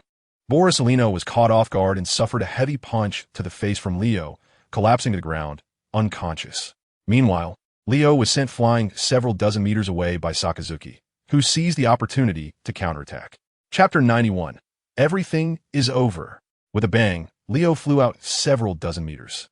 Sakazuki was nearly out of stamina, his body swaying and unable to stand steady. Yet he gritted his teeth and leaped forward, intending to land a finishing blow on Leo. As the saying goes, a skinny camel is bigger than a horse. Being a fleet admiral of the Navy and a pillar of strength, each of these admirals had undergone countless trials, reaching a level of Haki, physical skills, and willpower that was unimaginable for ordinary people. Even though Sakazuki's punch seemed unremarkable, without using the powers of his devil fruit or wrapping it in Haki, this simple punch still created a large crater on the ground. Boom! With a loud noise, Leo rolled to the side. His physical strength was completely exhausted. Now his body felt as heavy as a mountain, and whether it was his muscles, bones, or anything else, he couldn't muster any strength at all. He could only rely on his strong willpower to move his body, which felt like a mountain, just enough to barely evade Sakazuki's punch. After throwing that punch, Sakazuki's physical strength was also completely depleted. He fell to the ground, face down with a thud. Gasping for breath, Leo was less than 5 meters away from him. At that moment, Leo was also lying on his back, greedily gulping in the air. Both sides no longer had the strength to fight, to have endured until now under the combined efforts of the 5 of us. You're the first in history to do so. However, your dreams, your journey, and everything you have into here, Leo, the voice of the Warring States came closer. He stumbled over to Leo's side, holding a transparent syringe filled with an orange-yellow liquid. Damn it, his body was truly incapable of producing any strength. Leo felt as if he were being stabbed by thousands of needles all over. The pain was excruciating. Even trying to move an inch brought unimaginable and indescribable pain. After 15 days and nights of fighting, he had lost count of how many times he had endured direct attacks from Sengoku, Carp, Borsalino, Kazan, and Sakazuki. His body had long been battered and lost its combat effectiveness. Now, faced with the syringe containing a powerful anesthetic that Sengoku had pulled out, Leo, despite knowing deep down that the situation was dire, found himself unable to escape. Was even his extraordinary insight unable to help me at this moment? Indeed, the top combat powers in the pirate world are no joke. 1 against 5 was still too much. Leo slowly closed his eyes. He is not resigning to fate, but taking a rest. Leo does not care about anything that needs to be done in the Warring States. He knew that once he regained his strength, he would have a chance to escape. Bring it on, Sengoku. After all, this isn't the first time I've been captured by you. Just ask Borsalino how I escaped your control last time. Leo smiled slightly. However, Sengoku completely ignored his words and directly plunged the syringe in his hand into Leo's arm. The powerful anesthetic was immediately injected into Leo's veins. In an instant, the bit of strength that had finally reappeared in his body vanished without a trace. After that, Leo could no longer feel any power emerging. The only sensation he felt was that his body was gradually losing consciousness. His brain had lost control over his body.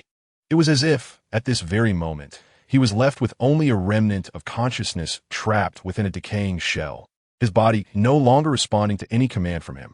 Is this the method they use to deal with top-tier powerhouses? No wonder so many of the world's top pirates are completely unable to escape after being captured by them. Leo thought silently to himself, still maintaining a demeanor of calm indifference, as if he didn't care how they disposed of him. At this moment, Borsalino, Sakazuki, Kazan, and others had slowly sat up. Although each of them looked incredibly fatigued and had not yet fully recovered from their weakened state, the fact that they could sit up so quickly on their own still surprised Leo. The physical prowess of the strong in the pirate world was exaggeratedly powerful, almost unreasonable. These top-tier powerhouses were indeed extraordinary. But I won't stop here. Just wait and see. Leo encouraged himself, opened his eyes to glance at the few Navy strongmen, and then slowly closed his eyes again. At this time, Sengoku placed a pair of special handcuffs and shackles on Leo's limbs. These special restraints were specifically designed for pirates like you. If you want to break free, you'd better give up on that thought. After finishing, Sengoku added 2 more shackles on Leo.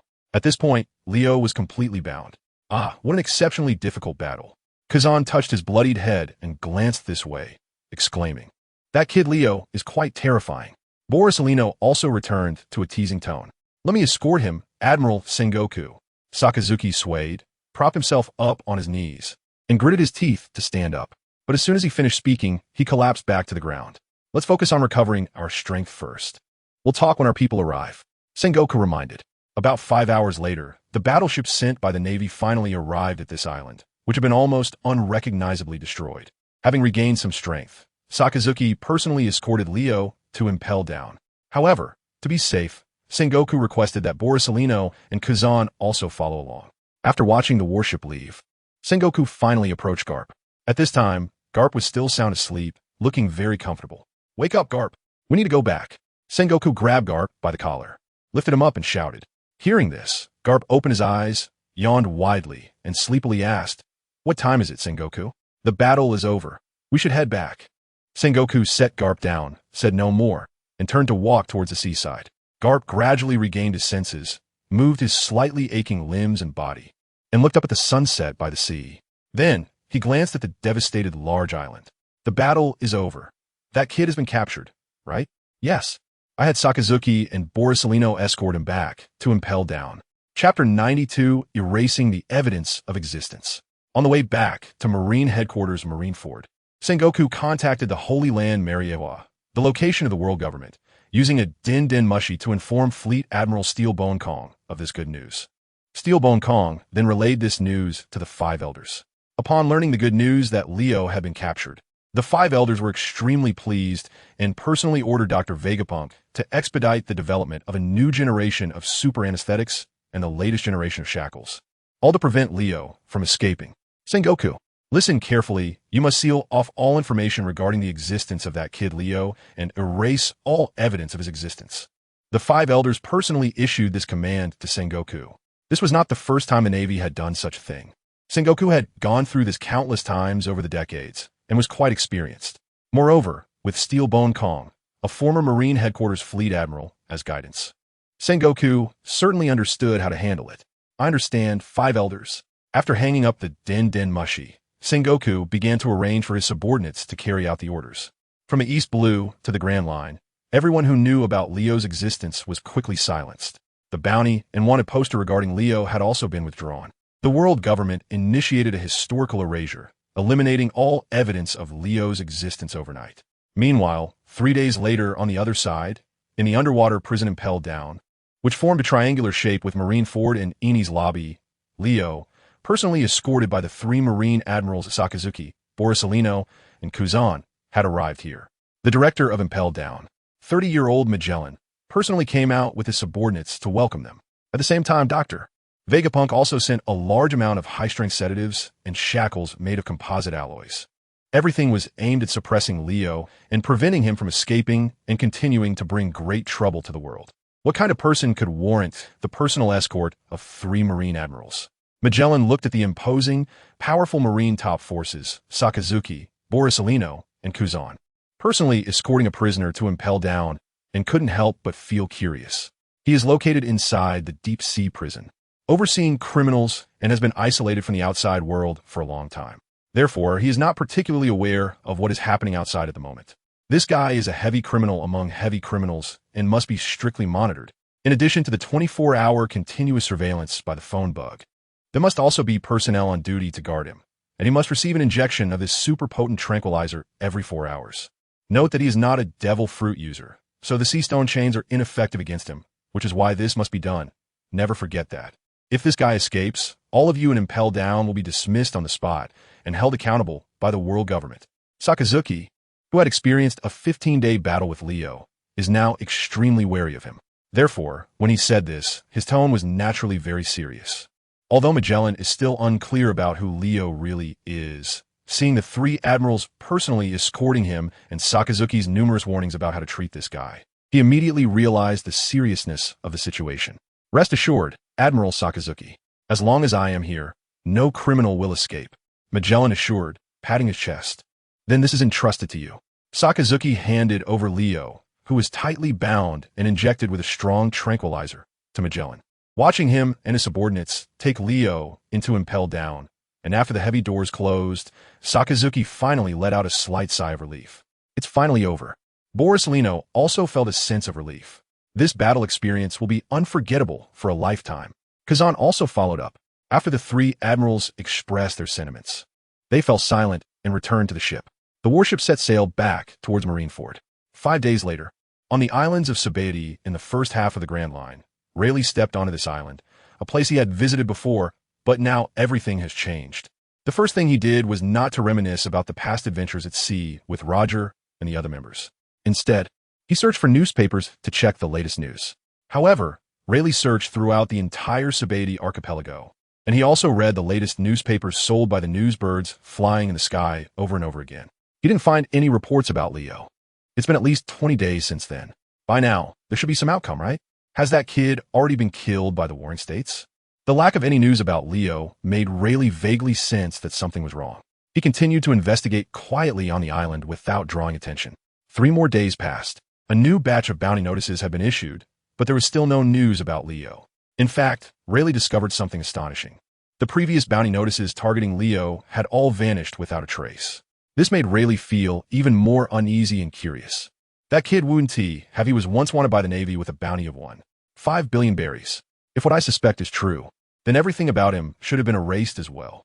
After forming a suspicion in his mind, Rayleigh began to secretly look for information about Leo. Sure enough, as he anticipated, throughout the Sabati archipelago, whether among ordinary people or bounty hunters who made a living by capturing pirates, no one knew anything about Leo. In fact, when many were asked about that name, they looked completely puzzled. At this point, Rayleigh basically understood what had happened. He returned to Shaki's bar. Originally, Rayleigh had agreed to live here with Shaki after retirement. Now this wish has been fulfilled. It seems that the Navy has captured that kid, which is why they are erasing all traces of his existence from the world. Rayleigh said to Shaki, "Why are you so concerned about that kid? Isn't it confirmed that he has no relation to Roger?" Shaki asked, taking a puff of her cigarette. That kid is quite an interesting guy. However, it seems we won't be able to see him again in the future, Rayleigh said with a knowing smile, feeling a bit of regret in his heart. Chapter 93, Different Attitudes. Although realizing that Leo has already been captured by the Navy, which is why the world government ordered the erasure of all traces of his existence, it means that they probably won't be able to meet again in the future, leaving a slight disappointment in his heart. However, Rayleigh soon felt happy again. At least that kid didn't lose his life. He chuckled again. In short, let's just live here peacefully from now on and not pay attention to the turmoil in the world, Rayleigh. Shaki reminded him. I know. That kid said the same thing to me, Rayleigh said with a comforting smile once more. He felt very grateful that Leo had single-handedly held off all the strong Navy members. Otherwise, he himself would probably have met the same fate by now. The era belonging to Roger and us has already come to an end. Rayleigh picked up a glass of wine and drank it all in one go. In the New World, Charlotte Lin, also known as Big Mom, who had just brought another island under her rule, was eating red bean machi soup while listening to her subordinates' reports. "Mama, we have investigated, and the information is absolutely true. All traces of that kid Leo have vanished, as if he never existed. His bounty of 1.5 billion berries has also completely disappeared." The Minister of Candy, Perispero, was reporting the intelligence to Charlotte Lin. For such a newcomer, who had a bounty of 500 million berries on his first appearance and 1.5 billion berries on the second, even their top pirate crew was extremely concerned. And suddenly, overnight, all traces of Leo's existence were artificially erased. Anyone who wasn't a fool would know what this meant.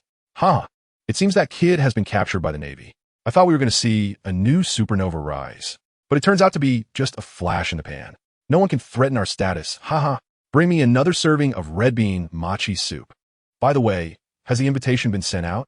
To celebrate the new member joining our nation, we need to hold a grand banquet. Charlotte Lin, heavily made up, had a fierce gleam in her eyes. Her children in the hall felt a shiver down their spines. Perispero quickly responded to her inquiry. "Mama, everything is arranged. We can hold a banquet that will surely satisfy you at any time. The desserts from every island in town are already on their way to Cake Island." Satisfied with the answer, Charlotte Lin let out an evil laugh that echoed throughout Cake Island. On the other side, within the territory of the Whitebeard pirates, they were also holding a banquet filled with laughter and joy. However, sitting on the throne, Edward Newgate, known as Whitebeard, had a somewhat serious expression. Have the traces of his existence been erased by the world government? What a shooting star of kid. I'm still waiting for him to challenge me. Whitebeard raised a jug of wine and drank heartily, his eyes sparkling with excitement. He was very curious about Leo. Since learning that he was wanted by the Navy with a bounty of 1.5 billion berries, he had been looking forward to seeing Leo in the New World. After testing the kid's character, he planned to let him join his crew and become his son. But now that hope was dashed. Yes, he thought Leo could go further. But it seems that the world government's attention to him exceeded our expectations. He disappeared without a trace overnight, like a blooming ephemeron, which withered before it could spread its fragrance. Marco said with emotion. Hearing this, Whitebeard looked down at his son. "Gururara, Marco, if that kid is truly significant enough to attract the world government's attention, then he will definitely appear in people's sight again."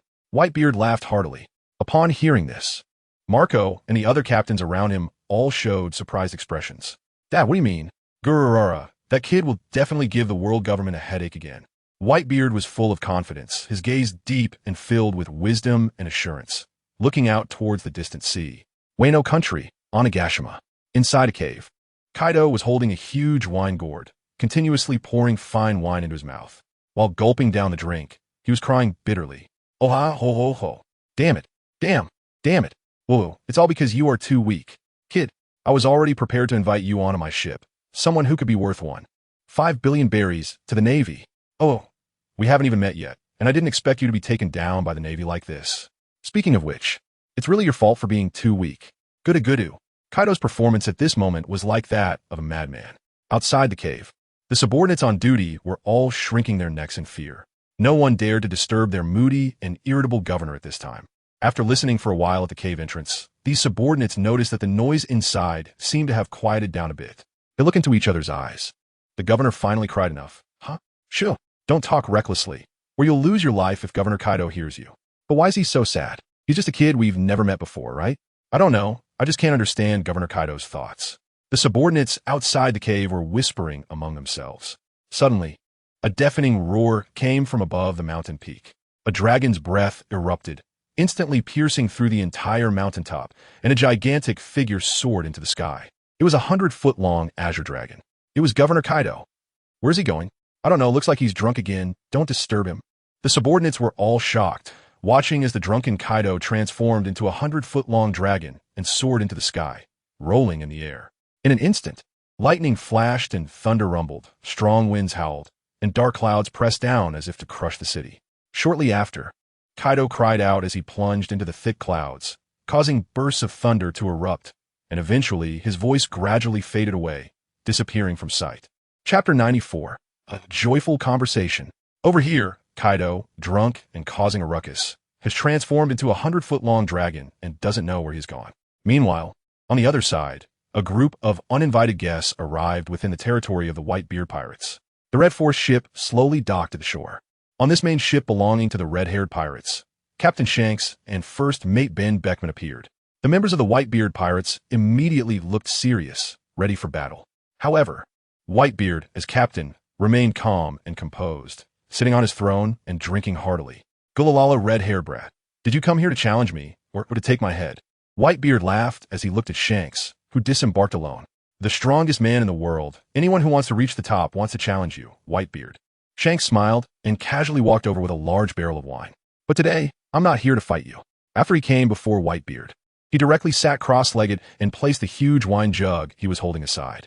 Whitebeard reached out to grab the wine jug, opened it, and took a whiff. The wine from the West Sea is indeed different. Gula la la la la. But you probably didn't just come and chat with me. Oomph.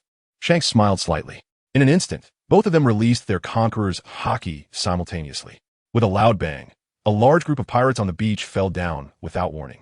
The surrounding trees, flowers, and grass were also swept away and broken by the terrifying shockwave.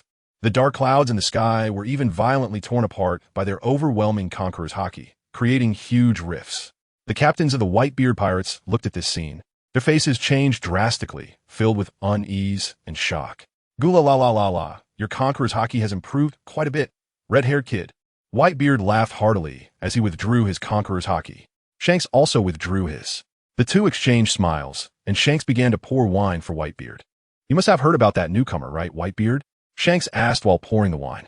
Upon hearing this, Whitebeard's expression instantly darkened slightly, and his gaze became much sharper. That guy, who seemed to appear out of nowhere, has been wanted by the Navy for over 5 billion berries. Now, there is no news about him in the world anymore. It's as if he never existed at all. Shanks continued calmly. After staring at Shanks for a while, Whitebeard let out a deafening laugh. Gula la la la la. That kid is neither my crew member nor related to your red-haired pirates, so why bring this up suddenly? Hearing this, Shanks's expression also became serious. That's exactly why I wanted to see you.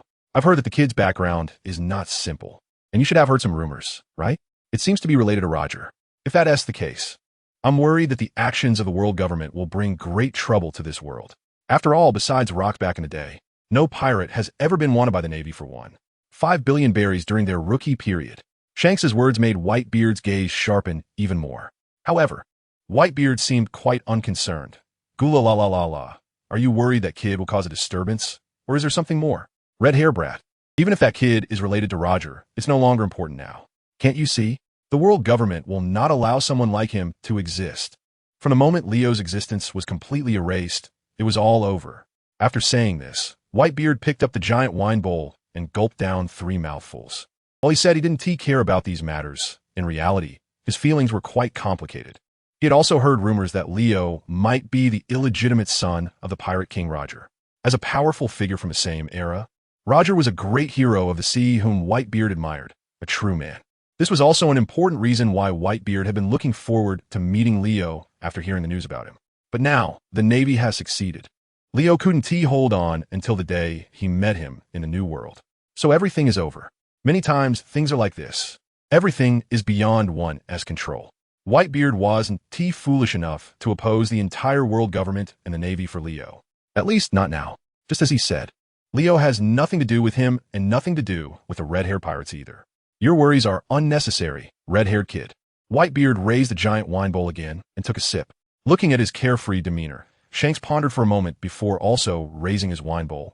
I understand. Shanks revealed a thoughtful smile. Many times, among strong individuals, unspoken understanding is enough. Shanks came this time not only to tell Whitebeard these things, but also to test him. He knows that Whitebeard and Roger have a deep friendship. He anticipates that once Whitebeard learns that Leo might be related to Roger, he will likely find a way to help Leo or even provide him with protection. This will inevitably provoke further action from the world government and the Navy, bringing unpredictable crises to the entire world. Right now, Whitebeard's attitude is very clear. He wouldn't mobilize any subordinates for Leo, nor would he personally go out to rescue him. Thus, his main purpose for this trip has already been achieved.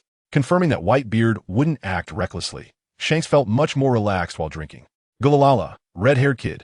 Don't come to negotiate with me over such boring matters next time. Take care of your own affairs first. After Whitebeard finished all the wine in his bowl, his expression suddenly became serious again as he issued a warning to Shanks. Clearly, he had long seen through Shanks' little intentions. Upon hearing this, Shanks smiled. I'm not here to lecture you, nor do I intend to guide you in your work. As I said earlier, I'm just here to drink with you. After saying this with a smile, Shanks filled the wine bowls for both Whitebeard and himself again. Gulalala, the wine from the West Sea is indeed quite good. Whitebeard laughed heartily as he raised his bowl and took several big gulps, not exposing the steps Shanks had made for him. The two of them finished an entire pot of wine in a lively atmosphere. From then on, no one mentioned anything about Leo. Chapter 95, A Special Cellmate.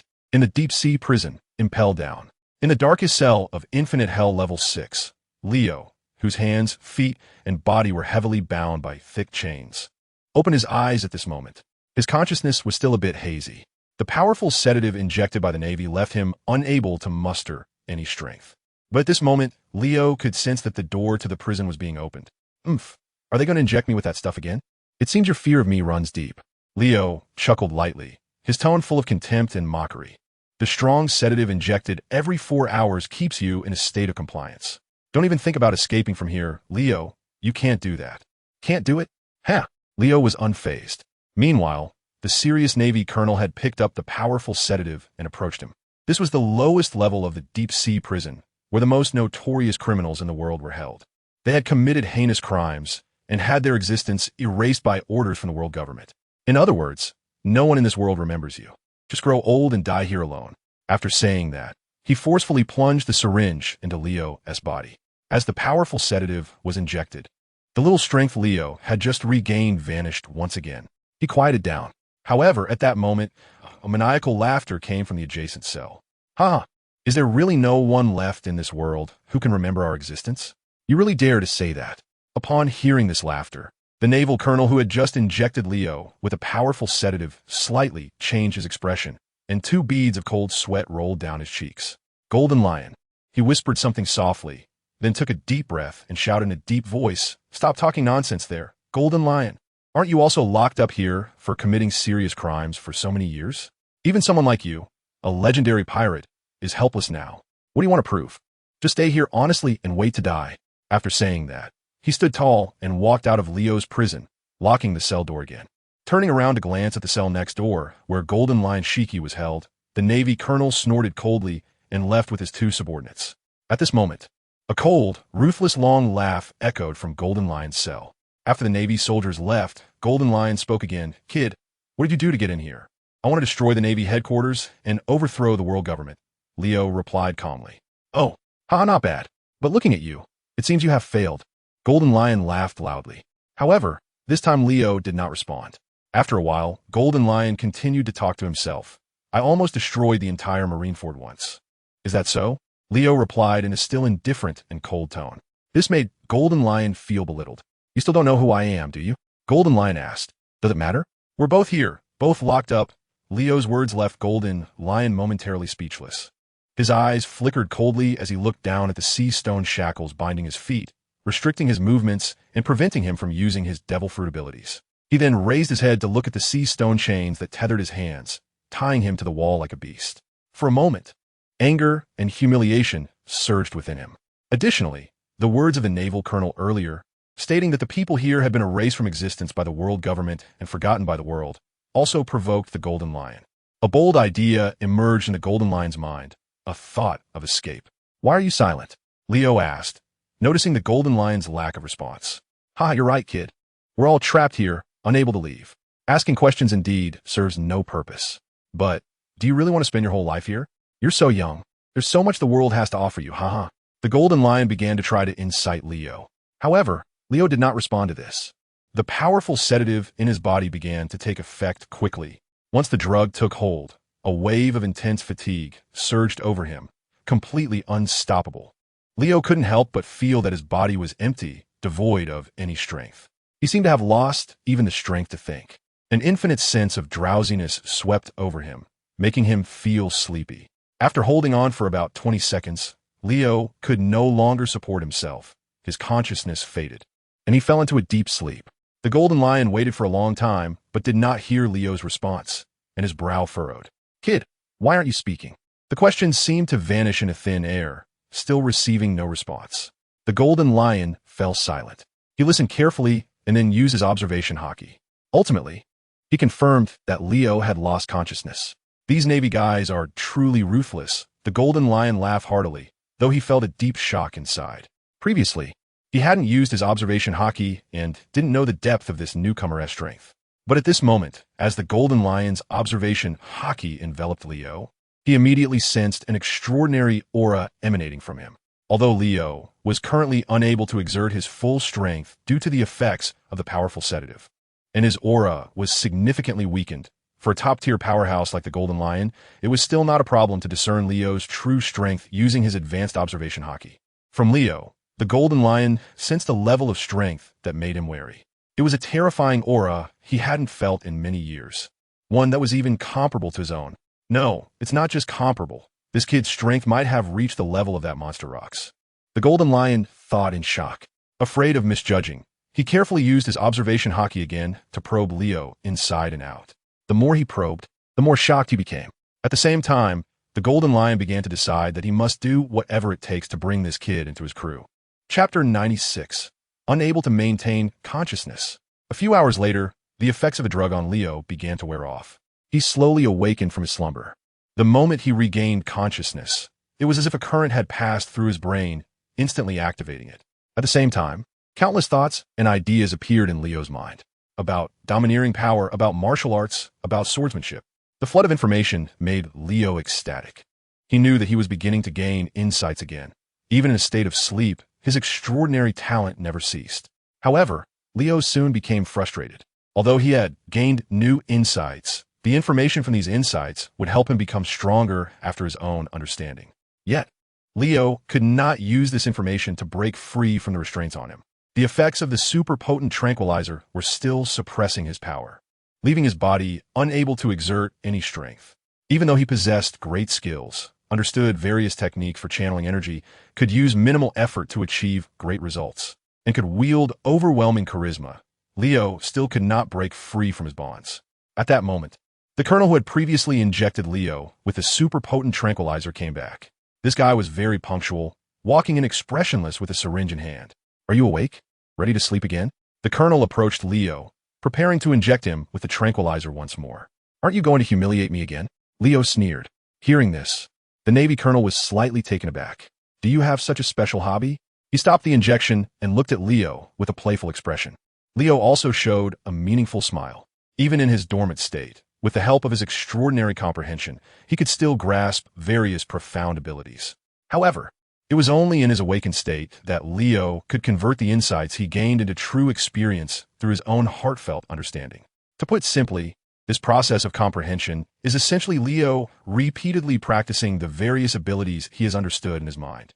For example, in swordsmanship, others need to diligently practice every day, swinging their swords in training fields, drenched in sweat to improve their skills. But Leo doesn't need to go through such trouble. He only needs to constantly rehearse these sword techniques in his mind, continuously comprehend them, in order to gain an endless stream of rewards, ultimately achieving a qualitative change through quantitative change and realizing a breakthrough in strength. The same applies to body techniques, dominance, and other aspects. However, in a dormant state, Leo's mind is in a state of suspension. He has no way to comprehend these experiences to help himself achieve a breakthrough in strength. So at this moment, Leo needs to buy himself time to strive for more moments of clarity. If it weren't for the fact that I am currently bound, a piece of trash like you would be nothing more than a breath away from death. Leo looked at the seemingly smiling Navy colonel in front of him and mocked. In reality, his mind had begun to operate, continuously processing the important information he had previously understood. Swordsmanship, he began to train relentlessly. In his mind, a figure identical to himself stood by the sea, wielding the cursed sword Blue Rain, repeatedly slashing towards the ocean, releasing powerful sword chi strikes. The sword chi, which was originally formless, transformed into a deep purple-black color due to Leo's own Haki. As they flew out, they instantly cleaved the sea apart, creating massive gaps that looked like naturally formed ravines, unfathomably deep and boundless. However, Leo had only been practicing and comprehending for less than 20 seconds when the Navy colonel sneered. "Kid, your little tricks won't work in front of me. Try to buy time for the effect of the potion on you to wear off? You really underestimate me with such a low-level mistake. Just sleep peacefully." After saying that, he plunged a needle fiercely into Leo's body. Leo's heart trembled, cursing inwardly, "Damn you." The powerful sedative, personally developed by the world's #1 genius scientist, Dr. Vegapunk, with its super strong calming effect, took effect once again. Instantly, the power within Leo seemed to recede like a tide, disappearing without a trace. His consciousness began to enter a state of dispersion. The insights in his mind were automatically interrupted and could no longer continue. "Ha ha ha, what did that kid do for you to treat him like this?" The voice of the Golden Lion came from the neighboring prison cell. Upon hearing this, the naval colonel only glanced at him before shifting his gaze back to the drowsy Leo. Seeing Leo subdued by the potent sedative finally allowed him to breathe a little easier. "This has nothing to do with you, Golden Lion. There's no more food today, so just starve and laugh foolishly in there." After saying this, the naval colonel left with his subordinates. At the peak of the Red Soil continent, the Holy Land, Mariehua, inside the power structure of Panga City, Sengoku was reporting to Steelbone Kong, detailing his work over the past few days. He also described in detail the experiences of himself, Karp, Akainu, Borsellino, and Kuzan as they battled Leo. The 5 elders were seated on the sofa, listening to Sengoku's account. When they heard Sengoku recount that it took all 5 of the top naval powerhouses 15 whole days and nights to barely defeat Leo alone, even the well-informed and battle-hardened 5 elders showed serious expressions. All traces of Leo had been erased from the sea. No one would remember him. However, what worries me now is that kid's power. You 5 represent the strongest forces of the Navy headquarters, and it took half a month to barely subdue such a little brat. His power has already exceeded normal human imagination and shows signs of approaching that of the rocks from back in the day.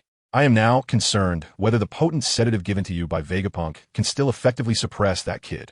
The bald, bespectacled 5 elder, financial war god Zambron V. Nejiru, leaned back on the sofa, crossing his legs and folding his arms, speaking seriously. Upon hearing this, Sengoku immediately nodded. "I have considered this issue as well, dear 5 elders. The potent sedative provided by Dr. Vegapunk has a duration of only 4 hours. Our men must administer an injection to Leo every 3.5 hours. Any negligence could lead to unpredictable serious consequences." Sengoku's words made the 5 elders and Steelbone Kong fall into silence. Everyone's expression became very serious. Although so far, the threat posed by Leo was still controllable. No matter how strong he became, the Navy had the ability to suppress and capture him. However, if they managed to capture him only for him to escape, the consequences would be severe. The 5 elders already knew that Leo would continue to grow stronger during battles, and at a speed beyond imagination. Therefore, at this moment, the faces of the 5 of them were very grave.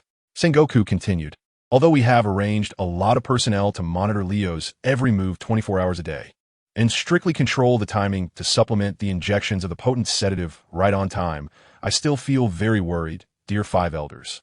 Perhaps we should have Dr. Vegapunk develop a new generation of sedatives that can last longer and be more effective, further suppressing Leo and preventing him from using his powers. Sengoku's proposal resonated with the Five Elders. At this moment, Steelbone Kong also spoke up, addressing the Five Elders. Dear Five Elders, I also believe Sengoku's considerations are quite prudent. The 4-hour duration of the drug passes in the blink of an eye. If that is the case, we would need to inject Leo with sedatives 6 times a day. At this frequency, if there is any unexpected incident, it could allow that kid to escape from ImpelDown. After all, he is not a devil fruit user. Seeing Steelbone Kong say this, the Five Elders nodded in agreement. You handle this, Kong. Have Vegapunk start developing a new generation of sedatives, while also further developing shackles that can suppress strong individuals. We must ensure that the criminals in the deep-sea prison cannot escape. The Five Elders issued orders to Sengoku and Steelbone Kong. The message quickly reached Dr. Vegapunk. The one responsible for delivering the message was the leader of the Navy Headquarters Scientific Unit, Admiral Kazuru Borsalino. The communicator was Sabati Archipelago. Doctor, the world government has requested you to develop a more potent sedative with a longer duration. I've heard that the criminals in the deep sea have been restless lately. Sabati Archipelago, carrying a large axe, arrived at Dr. Vegapunk's laboratory. Upon hearing the order relayed by Sabati, Dr. Vegapunk, who was preparing some potion for a chemical experiment, looked up at him. A special sedative? Just in time. I've been researching this recently and have already achieved some results. Sabati, just go back and tell Admiral Sengoku that this new sedative can soon be mass-produced and put to practical use. Its duration will increase from the original 4 hours to 10 hours, and it will ensure that no strong individual can break free from its suppression during its effective period. Dr. Vegapunk is regarded as a genius scientist whose intelligence is 500 years ahead of this world. Many of his inventions have made the Navy's weapons and warships far ahead of all pirate crews in the world. They even allow warships to have self-propulsion, enabling them to pass directly through windless zones. He clearly considered such things. After receiving a response from Dr. Vegapunk, Sabo wasted no time and immediately relayed the message to Admiral Kazuru Borsalino. Thus, the matter was arranged. Time unknowingly passed, and several days went by. One morning, Leo woke up once more from his slumber. The voice of the Golden Lion immediately entered his ears. Sleeping well, kid? Upon hearing this voice, Leo's consciousness quickly returned to a state of alertness, and he didn't waste any time. Based on past experience, the Navy Guard would soon come in to inject him with a new sedative. So at this moment, Leo seized the opportunity, continuously comprehending the vast amount of information appearing in his mind. It can be said that he was racing against time, taking the chance to simulate and practice every ability he had comprehended in his mind. Seeing that Leo did not respond, the Golden Lion assumed he was still not fully awake. However, he didn't care and continued to speak to himself. I originally planned to invite you to leave here with me, but it seems you don't have that opportunity now. In that state, you would be a burden. Sorry, kid. The Golden Lion chuckled to himself. Hearing this, Leo's heart stirred slightly as he realized the Golden Lion was planning an escape, bound by sea stone chains. The only way for him to escape was to sever his own feet. This was not something an ordinary person could do. If you have the ability to take me with you, then you won't need to sever your feet, Golden Lion. Leo finally spoke up. Upon hearing him expose his plan, the Golden Lion's expression changed slightly, but he quickly laughed. Ha ha ha. Kid, I underestimated you. Has your observation Haki reached that level? As a top-tier powerhouse in the world, who almost defeated the pirate King Roger, the Golden Lion's Haki level needed no further explanation. At this moment, he suddenly realized that Leo possessed top-notch observation Haki, capable of foreseeing the future. The future he foresaw was likely the scene where he would sever his own feet and break free from the sea stone chains, successfully escaping. Leo smiled slightly at the Golden Lion's words, but did not respond. At this point, the Golden Lion also fell silent as the footsteps of the Navy gradually approached. Sure enough, within half a minute, a Navy colonel named Wilg entered Leo's cell with a powerful sedative. Sorry to keep you waiting. This will put you to sleep. So you don't have to worry, Colonel Wilg said, pulling out a large syringe filled with the potent sedative and directly injecting it into Leo. Golden Lion, remember what I said? Leo felt a wave of dizziness. He knew that if the Golden Lion severed its own legs, it would definitely be able to escape successfully. In order to get the other party to take him along when escaping, Leo reminded him before losing consciousness. After saying this, Leo became drowsy. Wilger heard what Leo said to the golden lion, but he didn't understand what it meant. He squinted his eyes, staring at the terrifying pirate in front of him who was already dozing off. Then, he hesitated and glanced at the golden lion in the neighboring cell. Let's see what tricks you can play. After saying that, Weigel left the prison with his subordinates. Chapter 98. How about cooperating? After Weigel left, the golden lion activated his observation Haki, once again sensing the immense power contained within Leo's body. He began to seriously ponder Leo's word from earlier. He planned to escape by severing his own legs. Only he knew about this plan. The kid in the neighboring cell accurately knew about this matter, which could only mean one of two possibilities. Either his observation Haki could foresee the future, or he could hear the thoughts in his heart. Regardless of which possibility it was something only the top-tier observation Haki could achieve. Top-tier observation Haki is even rarer than Conqueror's Haki. What kind of offense did this kid commit against the Navy to end up here? And what is his background? The golden lion repeatedly pondered in his heart, but he had no clues. He must leave this place now, determined to escape from the deep-sea prison. He would not hesitate to sever his own feet if necessary. However, Leo's words gave him a glimmer of hope. If he could keep his feet and successfully escape the underwater prison, that would be the best outcome. But can this kid be trusted? At first, the golden lion intended to recruit Leo to escape together. But his true intention was to sell Leo out, using him as a shield. As long as he could get out of here, he believed that with the power of the float fruit, no one could catch him. And of course, this kid Leo couldn't fly. So he would have to draw the fire and fend off the pursuers on the ground. The golden lion never intended for Leo to be his teammate. Now, the question for the golden lion is whether Leo can be trusted. Does he really have a way to escape while still keeping his feet? If I want him to help, I need to at least keep him in a conscious state, which means that the effects of that powerful sedative must be nullified. In that case, this kid might be able to help me break free from the sea prism stone chains. Is he trying to get me to help him deal with that Navy? The golden lion was thinking quickly in his mind. He plans to have a good talk about this issue after Leo wakes up. Time passes by second. In the blink of an eye, it is already morning. The Navy still hasn't sent any food to the prisoners today. Their purpose is simple, to torment these criminals in this way. On one hand, it is to humiliate and belittle them. On the other hand, and most importantly, it is to gradually deprive these dangerous and vicious criminals of their physical strength. Without physical strength, their danger level will become very low. Although the golden lion is a top-tier powerhouse in the world, he cannot last long without food and water. This is also one of the important reasons why the golden lion must escape from prison. He was unwilling to be forgotten by the world and did not want to endure this humiliation and hunger any longer. At that moment, he saw Leo slowly waking up. "Kid, you're awake?" said the golden lion. "What do you think about what I mentioned?" Leo asked weakly. Hearing this, the golden lion fell silent for a few seconds. Why should I believe you? Just because my last name is Lei and my first name is Ao. You really dare to say that? The golden lion replied. With your abilities, even in a state bound by sea prism stone chains, it would be easy for you to defeat those Navy guys, right? As long as you can help me catch my breath, once I regain my strength, they'll be in trouble. And I definitely won't let you help me for nothing. You want to leave here too, don't you? Leo began to coax him. Ever since he fought against the 5 powerful figures, Sengoku, Carp, Akainu, Borsellino, and Kazan, he hadn't eaten a grain of rice or drunk a drop of water. If it weren't for his extraordinary physical fitness and vitality, an ordinary person would have long since succumbed to the lack of food and water after so many days. Now, Leo was weaker than ever before. He knew very well that it was impossible to escape from here relying solely on his own strength. Unless someone helped him. He was not a devil fruit user. The only thing that truly suppressed him, preventing him from exerting his power, was that super potent tranquilizer.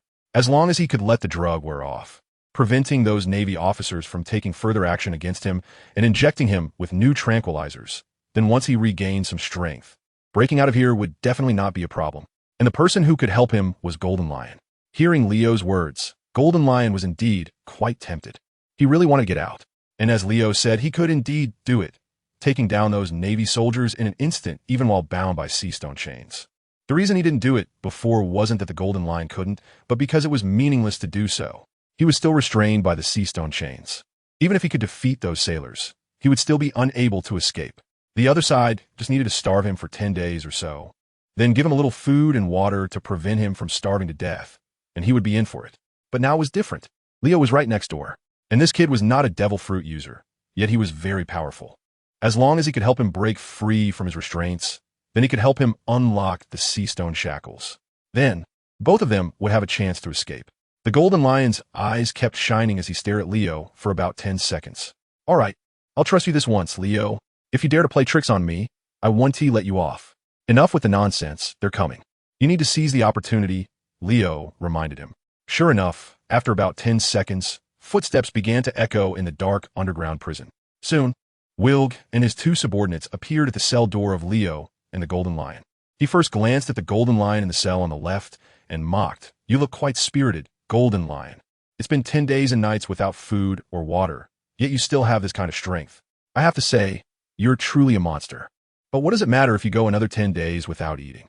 You want tea, just die from it, will you? The provoked Golden Lion merely curled the corners of his mouth into a slow, intriguing smile, ignoring the other party.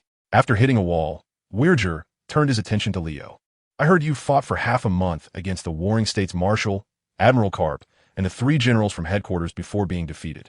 It's been over half a month since then, right? Not eating or drinking for such a long time, you really are resilient. Chapter 99, Missed Opportunity. Weirger mocked Leo, though there was also a hint of praise in his tone. After all, Leo hadn't eaten or drunk anything for over a month. In such a situation, still waking up every day on time before the effects of the super potent sedative wore off is unimaginable for an ordinary person. After finishing his mockery of Leo, Weirger took out a new super potent sedative, opened the door of the cell, and walked in. Meanwhile, next door, the Golden Lion was a bit dazed after hearing Weirger's words. What'd you just say, you little brat? You didn't think God's that. Aha. Do you want to repeat that for me? You said this kid fought for half a month with the Warring States and Karp, and who else? The Golden Lion thought he must have heard wrong. He tilted his ear and asked Wilge. Hearing this, Wilge, who was walking towards Leo, stopped in his tracks and turned to look at the Golden Lion. Oh, you've been locked up here for too long, so you don't know about this. It's not your fault, Golden Lion. This neighbor of yours, his name is Leo, and it's rumored that he is the son of Pirate King Roger. This kid's strength is quite remarkable. To capture him, the Navy headquarters dispatched Fleet Admiral Sengoku, Hero Karp, as well as the 3 top powers of the headquarters, Admiral Suzuki, Admiral Borsellino, and Admiral Kijikazan. With such a luxurious lineup of combat power, it still took a full half-month to successfully capture this kid. That's why he needs to be treated this way. You should know that even as a legendary great pirate, you never received such treatment. Now you understand, right, Golden Lion? Wilge said smugly, shaking the super potent tranquilizer in his hand, indicating that even the Golden Lion was not qualified to warrant the use of such a powerful tranquilizer. Upon hearing this, the Golden Lion's expression changed dramatically, and his pupils flickered with a mix of disbelief and suspicion. He still thinks this kid is just bragging, deliberately saying these big words to irritate him. Ha ha ha, Weirgo, we've known each other for a few years now. Don't I know what kind of person you are? Stop spouting nonsense here. You're talking about Sengoku and Garp. Back in the day, I almost destroyed the entire Marine Fort. It was because those two intervened that my actions were stopped. Do you think they're Navy scum like you? This kid could take on Sengoku and Garp by himself? And he brought along Akainu and those 3 brats? Do you think I'm an idiot? The Golden Lion snorted coldly, then burst into laughter. That's why I say you become a frog in a well, Golden Lion. I can't be bothered to talk so much with you. After all, this information is not something just anyone can know. If it gets out, and those people outside find out, the Navy will lose face. Only people like you, who are locked deep in the underwater prison and can never escape, are no different from being dead, would have a chance to hear such news. But let's stop here, Weirgo said, walking towards Leo with a powerful sedative in hand. Just at that moment, the phone bug in his pocket rang, and a serious voice came out. Weirgo, what are you doing? Don't talk to the prisoners for too long during patrols. That's the rule here. Have you forgotten? Hearing the authoritative voice from the phone bug, Weirgo immediately shrank his neck, startled. Director Magellan, I understand. I'll inject this kid with the sedative and then head back. After saying that, Weirgo continued walking towards Leo. At this moment, in the surveillance room of ImpelDown, Magellan was crossing his arms, standing behind a few subordinates responsible for monitoring the phone bugs. Watching the surveillance footage on the big screen, seeing that Weirgo had injected Leo with the powerful sedative, he finally felt relieved. Oh no, that feeling is coming again. Magellan felt a strange tightness in his rear. At the same time, his stomach began to rumble. His intestines were moving rapidly. He suddenly felt a chill in his heart and silently turned to leave the monitoring room. As a user of the Superman type poison fruit, everything about him, including the air he exhaled, was toxic. Therefore, even the food he ate was laced with poison. This caused Magellan great torment, as he had to endure food poisoning several times a day. Magellan left the monitoring room. Meanwhile, in the Level 6 Infinite Hell, the Golden Lion, who was originally preparing to take action against Wilg and eliminate him and his subordinates, abandoned this idea. This was because he had just heard Magellan's voice. Since the other party was monitoring everything here, it would be somewhat risky to act now. It wasn't out of fear of failure, but rather that if the guards here realized that he and Leo were planning to escape, it would be difficult to carry out this plan in the future. Furthermore, the most important point was that at this moment, Leo had again been injected with a powerful sedative by Wilg. He had once again fallen into a drowsy state. Missing the best opportunity, even if he were to strike down Wilger now, Leo wouldn't be able to wake up. He could only wait for the next chance. The kid thought to himself, having just been criticized by Magellan, Wilger didn't waste any more words with the Lion King after completing the task and turned to leave with his men. For hours quickly passed. Wilger arrived as promised. This was originally a great opportunity to escape, and Leo was already waiting for the Lion King to make a move. However, due to days without food or water, combined with his age, the Lion King was severely exhausted and actually fell asleep. Leo could only miss the golden opportunity, helplessly watching as Wilger injected him with a powerful sedative again. By the time Leo woke up for the second time, it was already afternoon or perhaps evening.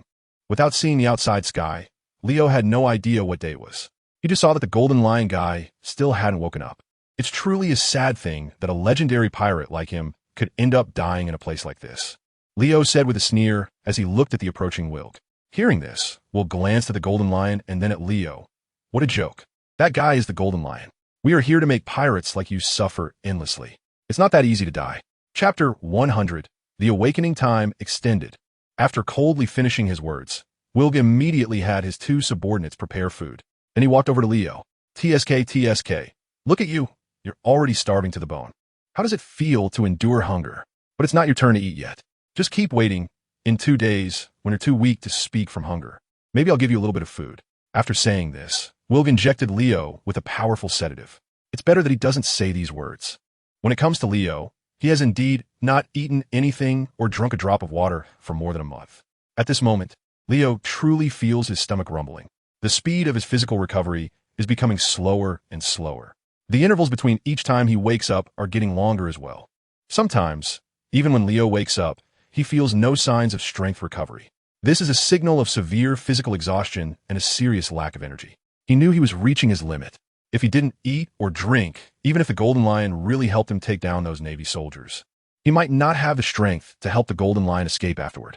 As he pondered this, Leo's consciousness gradually became hazy. Just as he was drifting into a deep sleep, food and water for the Golden Lion arrived. Just put these here for that guy. A little bit of water is enough. Don't give too much, Wilger said to his subordinate before turning and leaving the prison. The young Navy soldier stayed behind to serve the Golden Lion. He looked at this once mighty pirate legend, who had single-handedly invaded the Navy headquarters at Marineford and destroyed half of it before being defeated by Admiral Sengoku and Vice Admiral Garp. Now, he was so hungry that he was almost skin and bones, looking so gaunt that he seemed like he could die at any moment. The young Navy soldier felt a pang of compassion in his heart. He did not follow the orders of his superior, Wilger. Instead, he secretly gave the Golden Lion more water to drink. At the same time, he left more food for the Golden Lion than what was stipulated. After drinking the water, the Golden Lion regained a little bit of energy. He slowly woke up from a coma. As soon as he opened his eyes, he saw the food placed in front of him. Although it was just a simple rice ball, 2 pieces of grilled eel, and a slice of what looked like some kind of seafood for the Golden Lion who hadn't eaten for over 10 days. These things were simply rare delicacies in the world. He disregarded his image and grabbed the food on the ground, devouring it greedily. After eating a few bites and regaining some energy, the Golden Lion suddenly remembered something and instinctively looked up towards the next room. Leo, who had been injected with a sedative, was in a state of deep sleep, unresponsive to any outside noises. The Golden Lion chewed a couple more bites of food and thought about how Leo hadn't eaten anything for over a month. He quietly hid the piece of intact sea creature meat, planning to give it to Leo when he woke up. After all, he wanted to leave this hellhole in one piece, and he still needed Leo's help. The Golden Lion thought to himself as he wolfed down the remaining food. After satisfying his hunger, he felt his strength slowly returning, and a strong sense of confidence surged within him. He is confident that once he finds the opportunity, he can definitely take down Wilg and his subordinates, and then help Leo break free from his restraints to leave this cursed place together. However, Jean Sheetsy calculated the time and waited for 1 hour after another. A full 5 hours passed, yet Leo showed no signs of waking up. Oh no! After more than a month without food or water, could this kid have died? Jean Sheetsy felt something was off and quickly focused on Leo.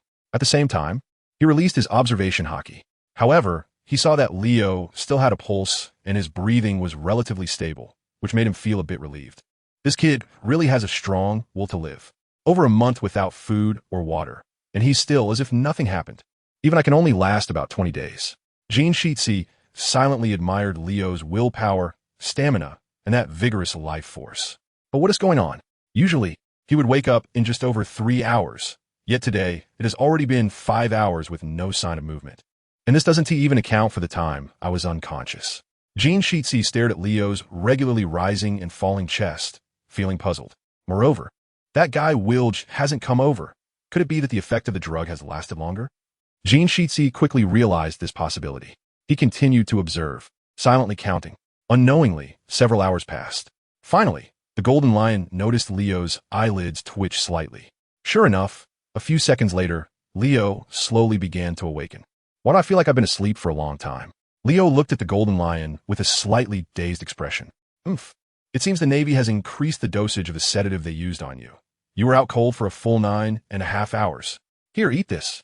The golden lion wasted no time and directly pulled out the piece of sea king meat he had hidden away, tossing it to Leo.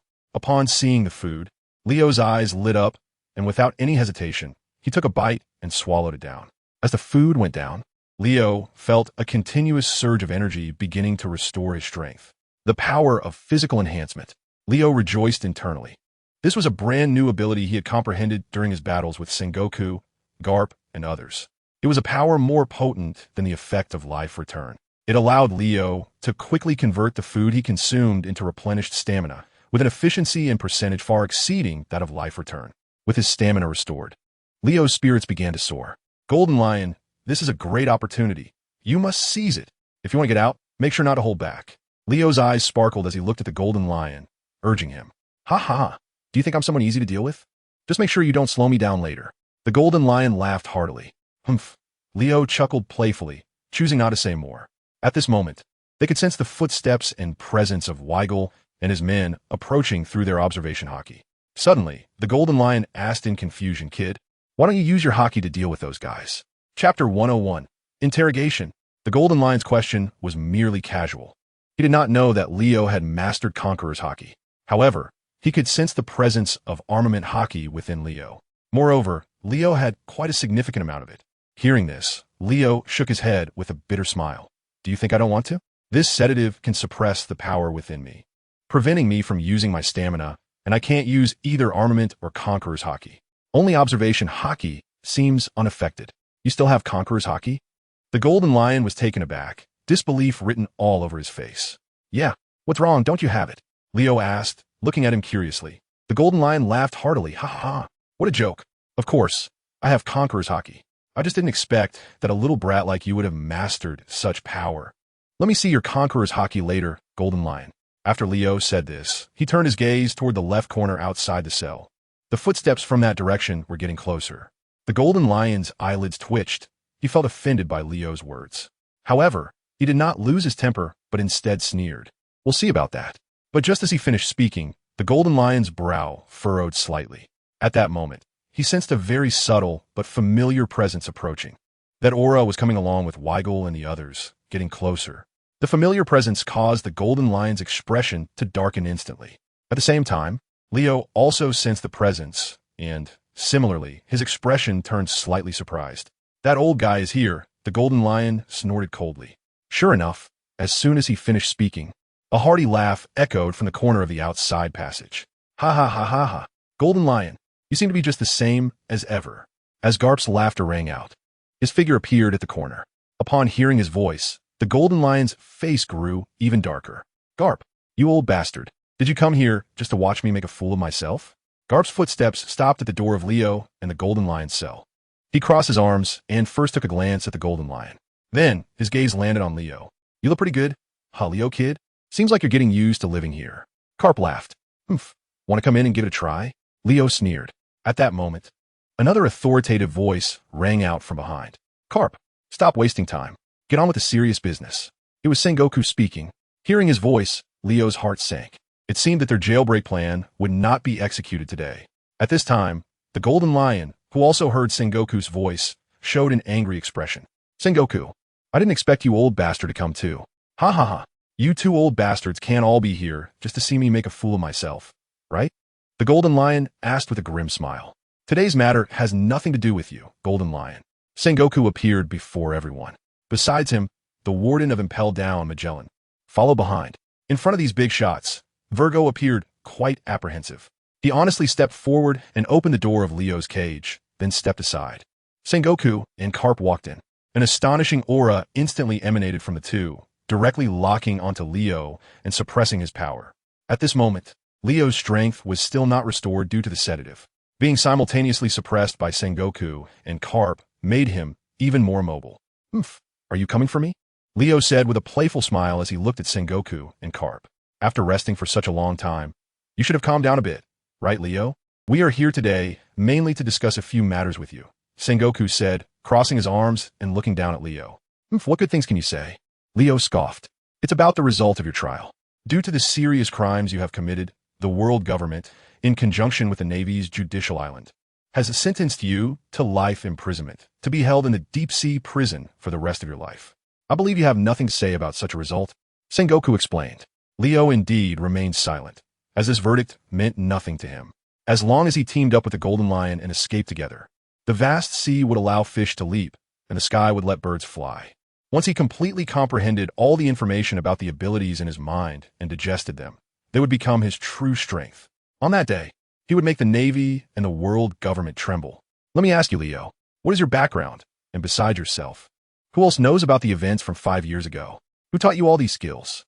If you reveal these things, it might give you a chance to reduce your sentence, Sengoku continued. Upon hearing this, Leo immediately sneered. Last time, did we not beat you hard enough? But it seems your brain might be damaged, Sengoku. You don't really think I would answer such questions, do you? After saying this, Leo slowly closed his eyes. Too lazy to pay attention to Sengoku and Carp, he began to comprehend the information in his mind. Do you see what I'm saying? I said he won't cooperate with us honestly, Sengoku. Carp helplessly spread his hands, looking lazy and indifferent. Seeing that Sengoku ignored him, he simply took out a donut and started eating it as if no one was around. Sengoku, however, was staring intently at Leo. The order was issued by the world government, personally directed by the Gorosei for a special pardon. But the requirement was that you must tell everything you know. In the state you were in when you were just born, you absolutely wouldn't have survived without help, Sengoku said calmly. It was as if he were discussing something unrelated to him, and his casual tone left listeners inexplicably angry. Enough already. Sengoku, you guys have done such things, causing immense harm to countless innocent people in this world. How can you remain so indifferent? Leo questioned angrily. Hearing this, Carp paused his donut eating. Sengoku, however, remained clearly unfazed. Back then, the Navy was just doing the right thing. Sometimes, for the welfare and safety of all humanity, certain sacrifices are indeed necessary. Chapter 102. Change of personnel. The Mad Dog approaches. Sengoku's words reignited Leo's emotions once again. Meanwhile, the Golden Lion listened silently to their conversation, his eyes flickering, as if he was vaguely recalling something. Look at what you're saying, Sengoku. So in your eyes, to strike down the bloodline of Pirate King Roger, it's acceptable to disregard the lives of hundreds of millions of newborns and pregnant women? Leo questioned angrily. There's no need to discuss these questions with you. The Navy is just doing the right thing. I've said it before, for the sake of protecting this world, certain sacrifices are sometimes unavoidable. Now, answer the question I asked earlier, Leo. Facing the interrogation, Sengoku remained calm and composed, responding to Leo with serenity. And he never believed that what the Navy did back then was wrong. Hearing this, the Golden Lion couldn't hold back any longer and burst into laughter. Ha! It seems you guys have done unforgivable things to this kid's family. But isn't that the Navy's usual practice? They have always been so despicable. Am I right, Sengoku, Carp? Sengoku shot a glance at the Golden Lion, but remained silent. Carp took a hard bite of his donut, also remaining silent. This is your only chance, Leo. If you can get a reduced sentence, at your current age, you might be able to get out in 50 or 60 years. But if you refuse to cooperate, then you will never see the blue sky, the sea, or the sun again for the rest of your life. In the face of Sengoku's threat, Leo remained unmoved. He closed his eyes tightly, immersed in a state of self-reflection. Seeing that Leo was ignoring him, Sengoku rolled up his sleeves and then took the syringe of a super potent sedative from Wilger's hand. We'll come back again. You can think about it here. If you decide to cooperate with us, you can call the Navy here at any time, and they will relay your message. However, right now, we can't let the effects of the drugs in your system wear off.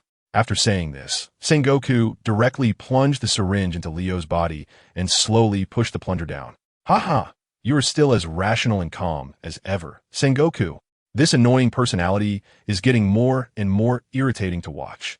The Golden Lion sneered at Sengoku's every move. Hearing this, Sengoku turned to glance at him. He clapped his hands. Your words will stay here for a lifetime, Golden Lion. This deep-sea prison is your best grave. After saying this, Sengoku turned to leave. As he finished the last donut, Carp took a deep look at the drowsy Leo, helplessly shook his head, and gently clenched his fist. Reflect well here, kid. Your crimes aren't particularly serious. You still have the chance to repent and turn back. After that, Carp also left the prison. The next day, Sengoku and Carp came again. They asked the same question as yesterday, wanting to get clues from Leo about the brutal actions the Navy had carried out worldwide 5 years ago. Clearly, this was not Sengoku or Carp's intention, but pressure from the 5 elders of the world government. The incident from 5 years ago was not glorious. Despite the Navy providing many grand excuses for themselves, the world government and the Navy headquarters maintained a high-pressure stance to eliminate any negative impact on themselves. Any information that hinted at trouble would be erased immediately, and all insiders would be silenced. Now, their relentless questioning of Leo follows the same principle. But Leo certainly would not cooperate with them. However, due to Sengoku and Carp's frequent visits, the escape plan that Golden Lion and Leo had been plotting could never be implemented. Days passed one by one like this. Before they knew it, a month had gone by. This morning, someone from the Navy headquarters came again, but this time it wasn't Sengoku or Carp. It was Akainu. Just him alone.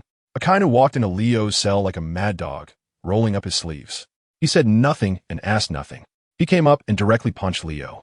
Moreover, he used the power of the lava fruit. This punch instantly burned half of Leo's face with high temperature, leaving behind a scorched mark that looked like roasted meat. Fortunately, Leo's self-healing ability began to activate automatically, continuously repairing his injuries. In the adjacent prison, the Golden Lion's expression turned serious as he witnessed this scene.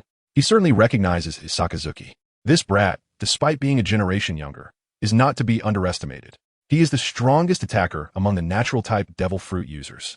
Back in the day, when the Navy's strongmen besieged the Rocks pirates in God Valley, these 3 young admirals from the Navy headquarters didn't hold back. However, what shocked and astonished Shiki even more at this moment was not that Sakazuki personally came to interrogate Leo, but rather Leo's physical resilience. Haha, are you okay, brat? Shiki laughed as he looked at the slowly healing injury on Leo's cheek. Leo, in turn, taunted the furious and gloomy Sakazuki in front of him. What's wrong, Sakazuki? Did I break you last time? Why has your strength diminished so much? Hearing this, Sakazuki wasted no time and delivered another heavy punch to Leo. Leo's body couldn't move and was treated like a punching bag. Yet his incredibly tough physique allowed him to withstand Sakazuki's lethal punch once again. He only suffered some superficial injuries and spat out a mouthful of blood. Ha ha ha, you really are a monster. That guy's punch could melt steel instantly. And you actually came out unscathed after taking 2 punches. Shiki gazed at Leo with a flickering look of astonishment, unable to believe what he was seeing. He saw signs of Leo's injuries healing again. The shock in his heart was truly indescribable. Anyway, if it were him, even with the defense of armament Haki, being directly punched in the face by Sakazuki using the power of a devil fruit like that would probably mean losing his head. At this moment, it wasn't just the Golden Lion who was shocked. Sakazuki himself, as well as Virgo standing behind him and Magellan, were also very shocked. Rest assured, I won't kill you. That will be too easy for you, Leo. I will make you experience true pain, a pain worse than death. After saying that, Sakazuki began to punch Leo again. Chapter 103. Every punch of yours will cost 1,000 times. In order to obtain information from Leo, Sakazuki personally came from Marine Headquarters Marineford to ImpelDown to interrogate Leo. His approach is completely different from that of the Warring States and Carp. He goes straight into action right from the start. At this moment, Sakazuki is attacking Leo with both fists, each wrapped in armament Haki, and is also using the power of the magma fruit. He threw punches like the wind, continuously tormenting Leo, bound by chains and suppressed by sedatives. Leo could only be beaten mercilessly without the ability to fight back. This scene made the nearby Golden Lion frown. Behind him, Magellan and Virgo also had serious expressions. Your punches lack strength, Sakazuki. Leo had taken dozens of punches and was starting to bleed from his head. His stamina, after activating his healing powers, was nearly depleted. However, Sakazuki showed no intention of stopping. Keep being stubborn. Let's see how long you can last. Sakazuki slammed a powerful punch right into the center of Leo's face. In an instant, Leo crashed against the wall with a loud bang. The solid barrier was shattered. The criminals locked up in the adjacent cell were startled, thinking it was their chance to escape. Throughout level 6, many of the heavy criminals began to cheer and shout. Some even managed to escape through the crumbling wall.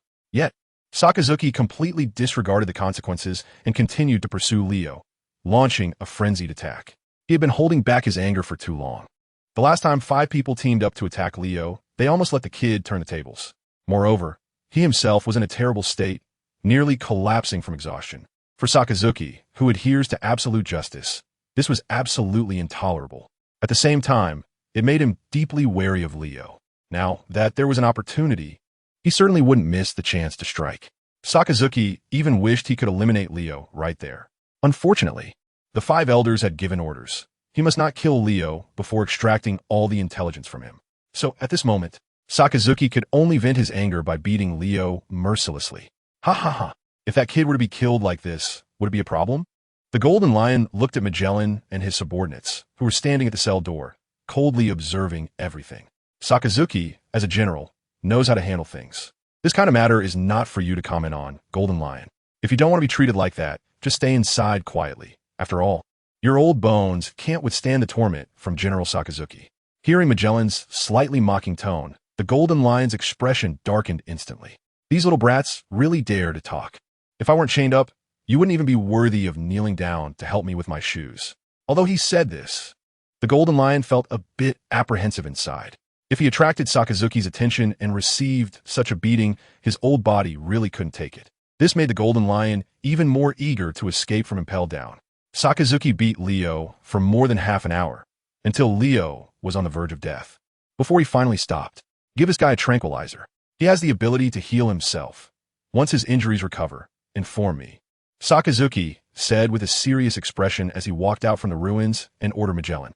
Hearing his command, Magellan didn't dare refuse and quickly nodded. Just then, a cold laugh came from the ruins behind Sakazuki. Sakazuki, everything you've done to me today, I've noted down. Remember, you'd better not let me leave here, otherwise you'll be in trouble. A figure staggered up from the ruins. Sakazuki turned back to look at Leo. Dream on. Now that you're in here, you'll never get out again. After saying that, Sakazuki didn't bother to say anything else, brushed off the dust from his clothes, and turned to leave the cell. After Magellan injected Leo with a super strong tranquilizer, he also left with his subordinates. At the same time, he ordered people to come immediately to repair the damaged walls and cell. As for himself, he hurriedly took his subordinates to chase after those criminals who had escaped during the chaos and were now running around in various places in ImpelDown. Ha ha ha. You're really in a sorry state, Leo. The Golden Lion looked at the bloodied and battered Leo and said, It seems we need to think of a way to leave here quickly.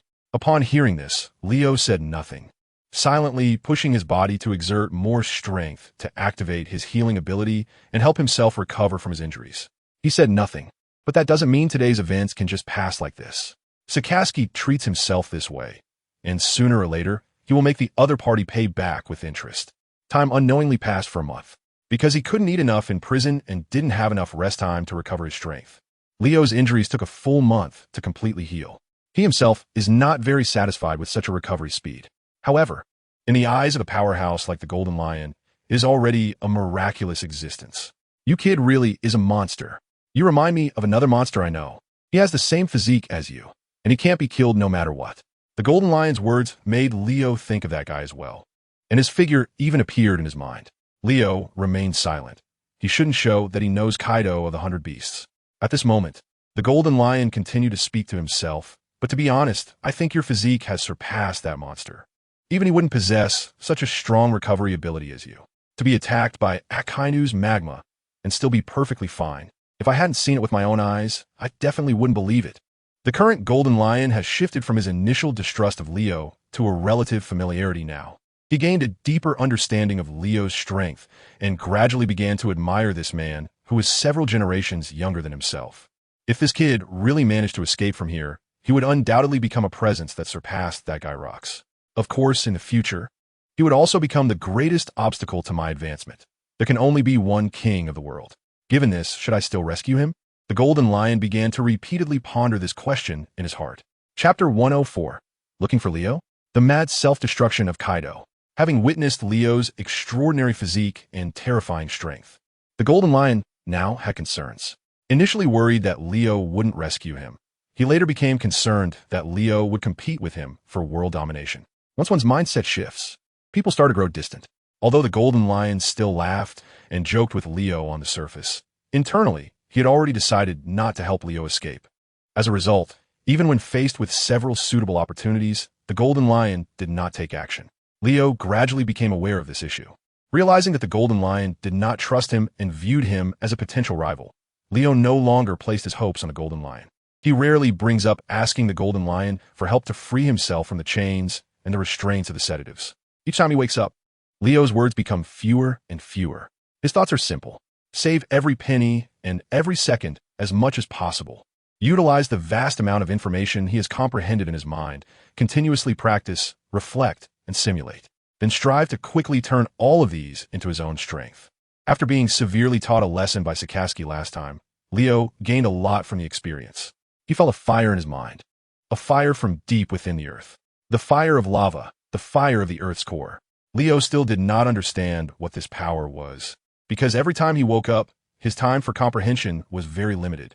Wilger always timed his visits perfectly, never allowing him too much time to be awake. But Leo vaguely realized that he only needed to successfully comprehend this newfound power. As long as he practiced it once in his mind, then he would possess an incredible power that would make this world and all his enemies tremble. Every time Leo woke up, he remained silent, closing his eyes to gather his thoughts. The Golden Lion silently observed all of this. Everyone understood their relationship was no longer like when they first met. Therefore, the Golden Lion no longer said much. The two of them lived their own lives in ImpelDown, spending every second of time. Meanwhile, significant events were happening outside. A few months ago, Kaido of the 100 Beasts, upon learning that Leo had been captured by the Navy, flew into a rage and went on a drunken spree. Over these months, he had gradually put the incident behind him. But one day, unexpectedly, one of his 3 top executives, Drought Jack, suddenly brought up Leo. I surpassed that kid Leo in both strength and combat experience, and I also have my own fleet. Even if I encounter a Navy admiral, I'm not afraid at all. Why is the Navy's bounty on me less than 1 billion berries? That bunch of Navy fools must be blind. This was originally Drought Jack venting about his latest bounty with his subordinates. However, it was overheard by Kaido, who was drinking. The name that had long faded touched a nerve in Kaido. After gulping down 3 large gourds of, Kaido felt a bit tipsy. What nonsense, Navy. You wait for me. I'm going to rescue that kid Leo right now. Kaido shouted loudly, leaping into the air. He transformed into a towering azure dragon and quickly disappeared into the depths of the clouds. Before long, Kaido had arrived near the Navy headquarters at Marineford. From a high vantage point in the clouds, he saw several warships sailing towards the Gate of Justice. Without hesitation, he dove down. The towering azure dragon plunged down, unleashing an immense wave of heat at the warships on the sea. In an instant, the 3 warships were reduced to ashes. All you Navy men, get out here. Hand over that kid Leo to me, or I'll destroy your pathetic base. Fueled by a bit of alcohol, Kaido soared into the sky after destroying the 3 warships, quickly arriving above Marineford. Immediately, all the high-ranking officers in the Marine headquarters sprang into action, sensing a grave threat. It's that guy Kaido of the Beasts. How'd he get here? It seems he's looking for Leo. Who is Leo? Leo is that guy, the new pirate who committed serious crimes and had all traces of his existence erased by the world government, with a bounty of 1.5 billion berries. Such a newcomer exists? Everyone quickly fortified their defenses. Stop that guy Kaido. The countless Navy personnel in Marineford were thrown into chaos. Meanwhile, Kaido, transformed into the towering azure dragon, directed his heat breath at the numerous Navy personnel in the square. Following that, enormous storms began to appear in the sky, continuously crushing downwards. In an instant, countless warships were destroyed. On the ground, the Navy soldiers suffered heavy casualties from Kaido's bombardment of heat breath. Hand over Leo to me. Otherwise, I'll flatten your pathetic base. Kaido continued to wreak havoc, randomly spewing heat breath and releasing destructive winds. Within a short time, Marineford was left in ruins, a complete mess. Just then, a colossal freezing aura shot up into the sky, enveloping the towering Kaido. At the same time, Admiral Akiji also arrived in midair. He raised his hand, and 3 enormous frozen spears appeared in an instant. 2-pronged spears. Akiji fiercely thrust the frozen spear in his hand towards Kaido. Kaido's gigantic body twisted slightly, and the black-red color of his armed Haki erupted like a massive wave. In an instant, Akiji's frozen aura and the 2-pronged spears were completely shattered. Boom! Kaido opened his mouth and unleashed a stream of hot breath towards Akiji. Caught off guard, Akiji was immediately sent crashing back to the ground, creating a huge pit in the Marineford Plaza. Where is that little brat Riona? Hand him over to me. After repelling Akiji, Kaido continued his drunken rampage, shouting loudly. At this moment, golden light erupted from the ground, resembling the light of a Buddha. Then, a golden Buddha figure appeared before all the Navy. Kaido, you have such audacity to wreak havoc here. Shockwave, the transformed Sengoku, in the form of a golden Buddha, raised his hand and unleashed more than 10 shockwaves towards Kaido in the air. The powerful shockwaves crossed a distance of kilometers in an instant. Before Kaido could react, he was hit at least 10 times. His enormous dragon body trembled continuously as he retreated in the air. Chapter 105, Trapped in a Siege. After enduring more than 10 shockwaves, Kaido managed to stop after being sent flying hundreds of meters. However, he seemed unfazed and angrily flew back again. At the same time, he opened his mouth and released a massive breath of heat towards Sengoku, who shone like a great Buddha. Sengoku, die you bastard! Kaido roared in anger. The terrifying heat breath was like an atomic breath, instantly creating a massive crack in the plaza where Sengoku had just been. This crack spread all the way to the distant Navy headquarters building in the back. The ancient building was immediately split in 2. Even the entire Marineford was nearly pierced through by this heat breath. This guy is truly reckless. What do you take this place for, Kaido? A figure suddenly appeared next to Kaido's enormous dragon head. It was the legendary Marine Vice Admiral, Iron Fist Carp. After Carp made his appearance, a loud shout caused Kaido's expression to slightly change. He surprisingly didn't sense Carp's presence in advance. At that moment, Kaido realized something was wrong, but it was already too late. Carp unleashed a powerful attack infused with top-tier Busashoka Haki, containing destructive internal power, which slammed down on Kaido's head with a fierce swing of his fist. A direct attack to such a vital point like the head would have killed an ordinary person instantly under Carp's 10,000-ton iron fist. However, Kaido merely crashed to the ground with a thunderous sound, creating a large pit, and immediately flew back up as if nothing had happened. He no longer transformed into the form of the 100-jaw green dragon, but instead returned to his normal state. Purple-black lightning erupted from his body. The astonishing Conqueror's Haki burst forth in an instant. In the blink of an eye, nearly all the existences below the rank of Rear Admiral in the Marine headquarters collapsed.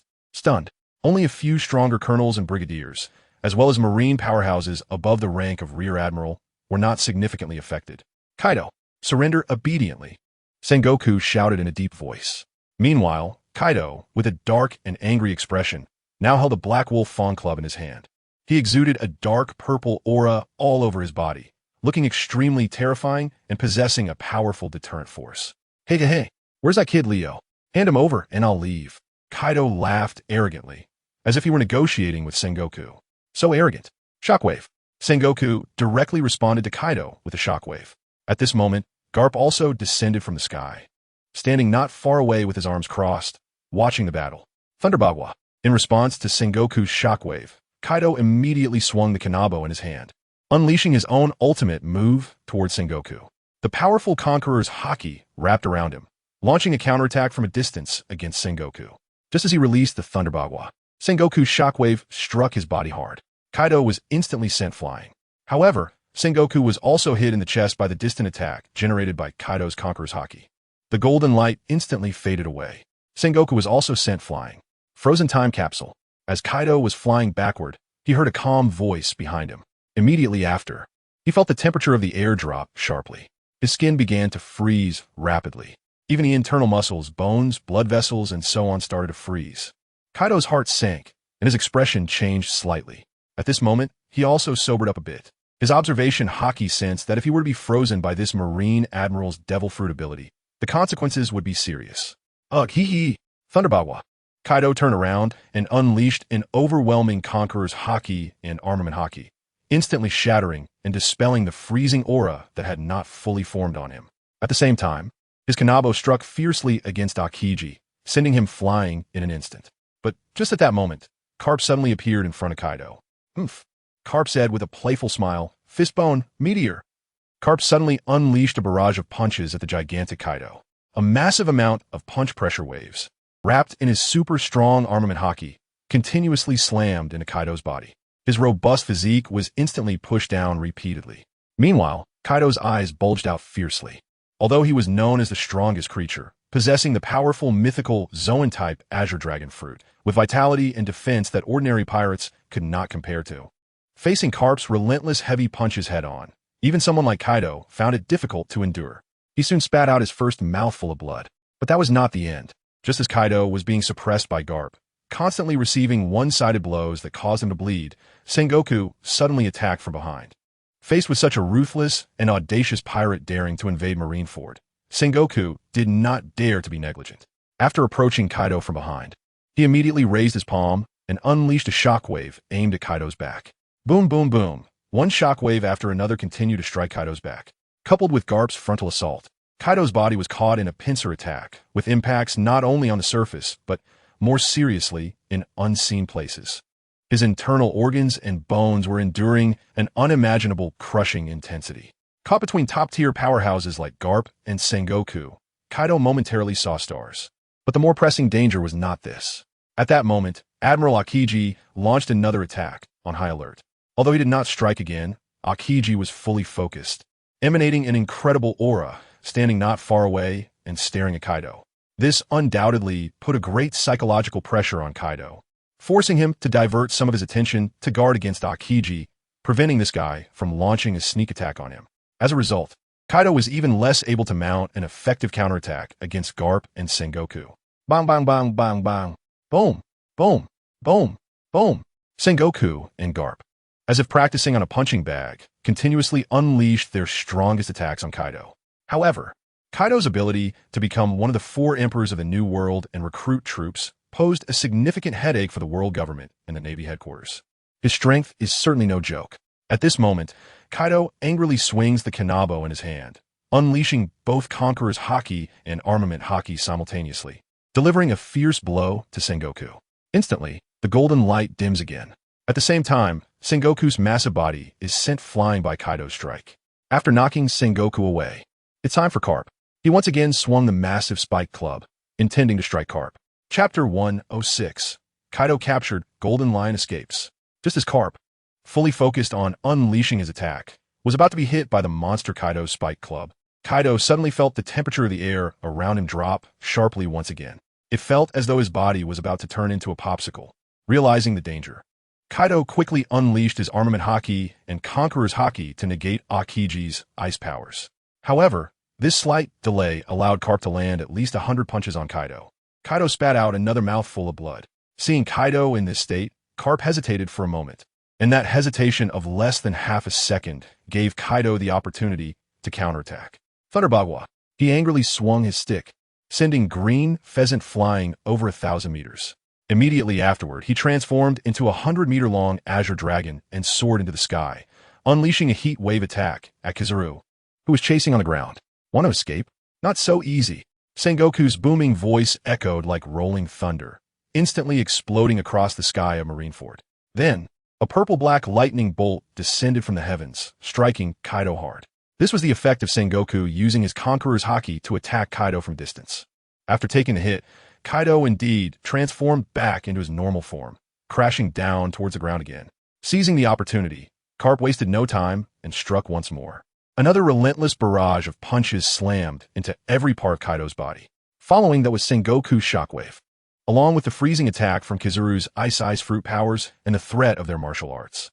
Although Kaido fought back fiercely against these 3 powerful marines, relying on his formidable defense, vitality, top-tier Haki and the power of his devil fruit, it was clear to anyone that he was at an absolute disadvantage. He hit Carp or Sengoku, or maybe RaikageFusion, and he would at least endure dozens of attacks. If it weren't for his tough skin, thick flesh, and long health bar, if it were any other strong fighter doing the same, they would have been defeated long ago. Ha ha ha. Are you tickling me? Come on. Let's get serious. Kaido unleashed his Conqueror's Haki and armament Haki once again. The top-tier Conqueror's Haki formed a 360-degree shockwave, instantly knocking out all the Navy majors, lieutenant colonels, and colonels who had barely managed to withstand his Conqueror's Haki attack. You absolutely won't escape today. Carp charged forward, once again taking on the task of attracting Kaido's firepower. Sengoku and Aokiji took turns attacking Kaido. For a moment, Kaido once again found himself in a passive situation. Being beaten, Sengoku and Carp exchanged punches and kicks, continuously counterattacking Kaido. Meanwhile, RaikageFusion occasionally threatened and harassed Kaido from the side, not giving him any chance to catch his breath or retaliate against Carp or Sengoku. A day and a night passed without anyone noticing. By the afternoon of the next day, the so-called strongest creature in land, sea, and air, Kaido, had finally fallen into a state of disorientation.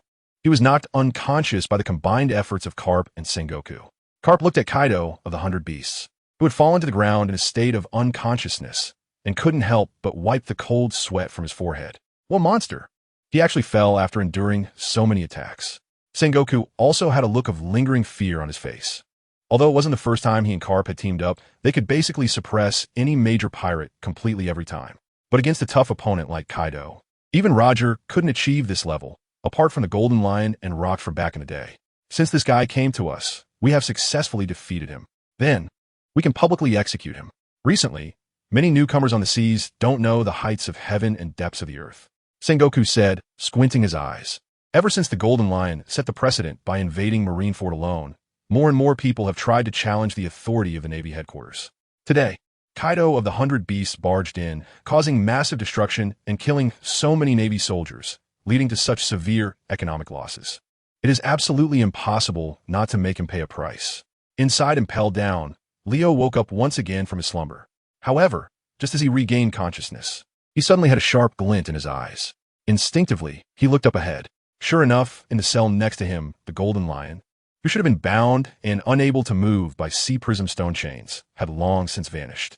Only 2 severed feet were left on the ground. In the end, this guy chose to escape in such a way. Moreover, he really didn't take me with him.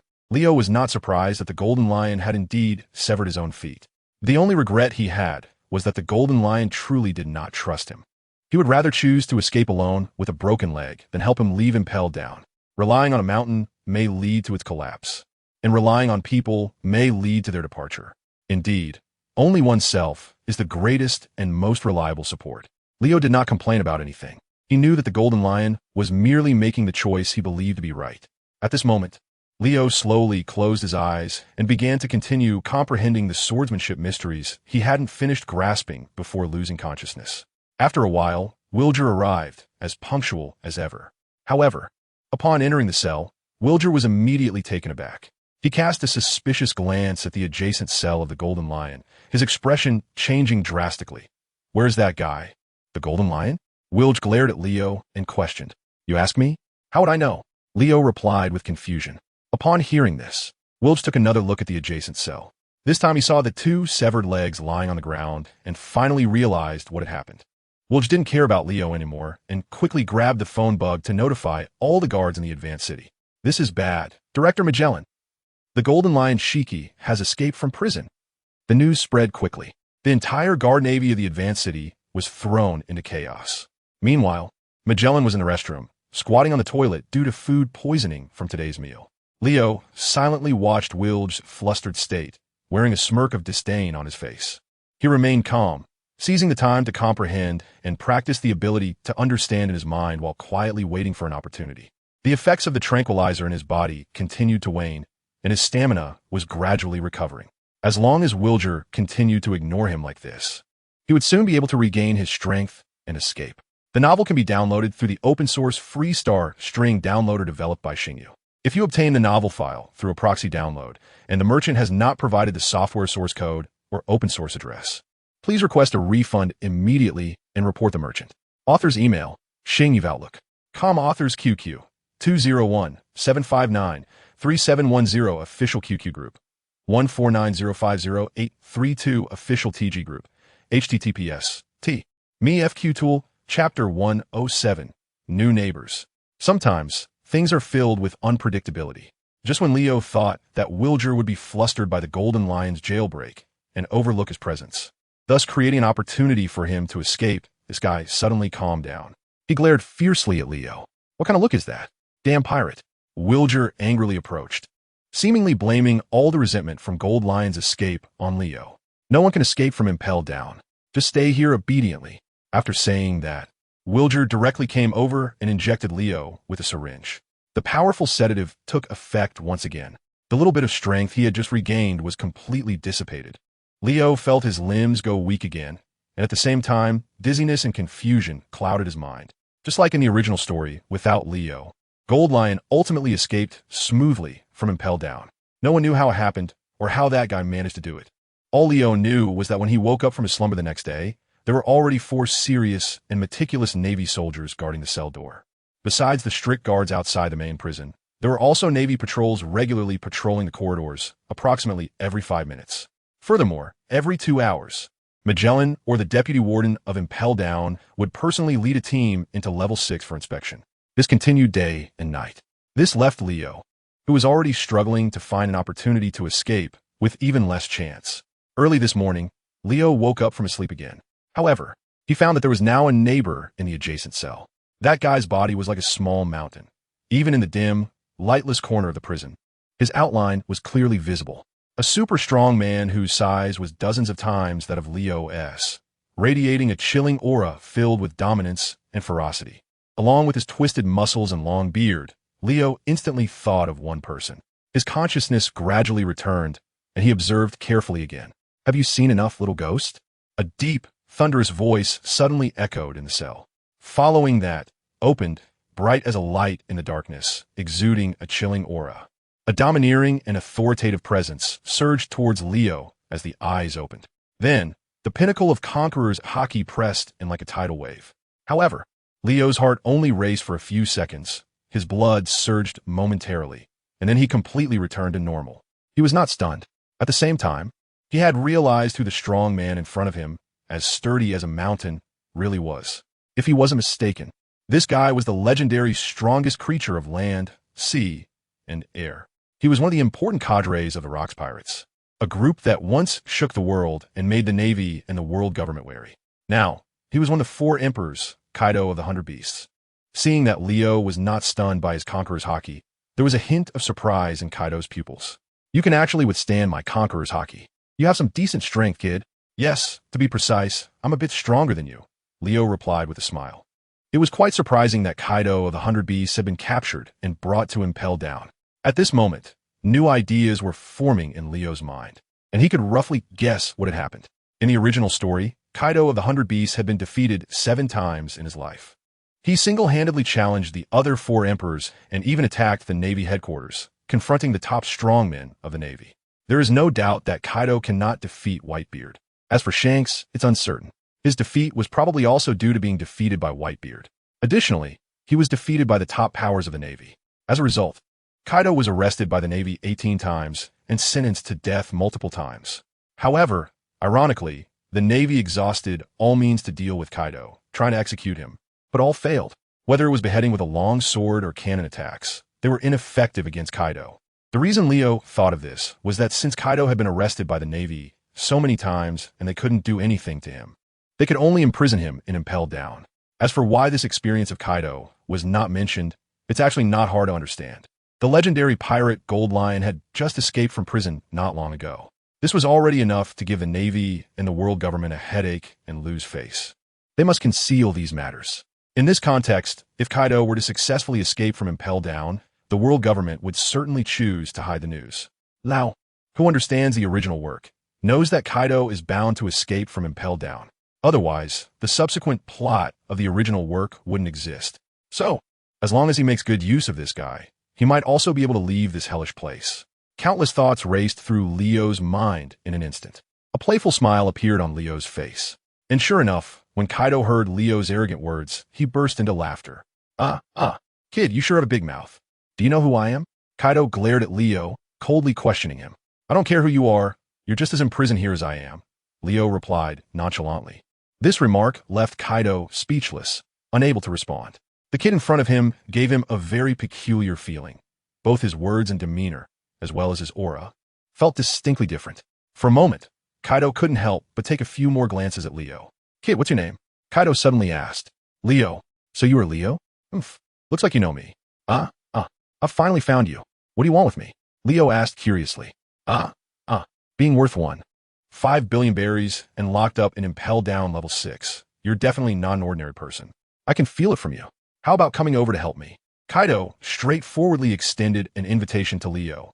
His keen observation and domineering demeanor had already sensed the incredible power within Leo. This kid, just as he had said earlier, was not inferior in strength to himself. If he could bring Leo onto his ship, the combat power of the beast pirates would experience a leap in growth. However, Leo's response almost made Kaido spit blood on the spot. The beast pirates? What a strange name. I'm not interested, because the name of your pirate crew is too unpleasant. Chapter 108. Your strength is just average. Leo's reply almost made Kaido furious enough to spit blood. He stared at Leo with eyes as big as copper bells. Fixating on him. You little brat, it seems you still don't know what my name means. How did you manage to get such a high bounty? Any normal pirate, once they set sail into the Grand Line, should know what the 4 emperors of the New World are all about. Yet here you are, claiming not to know me and looking down on the beast pirates. This not only surprised Kaido, but also made him angry. If it weren't for the sea stone chains binding him, he would definitely teach this ignorant little brat a lesson. Don't act so impressive.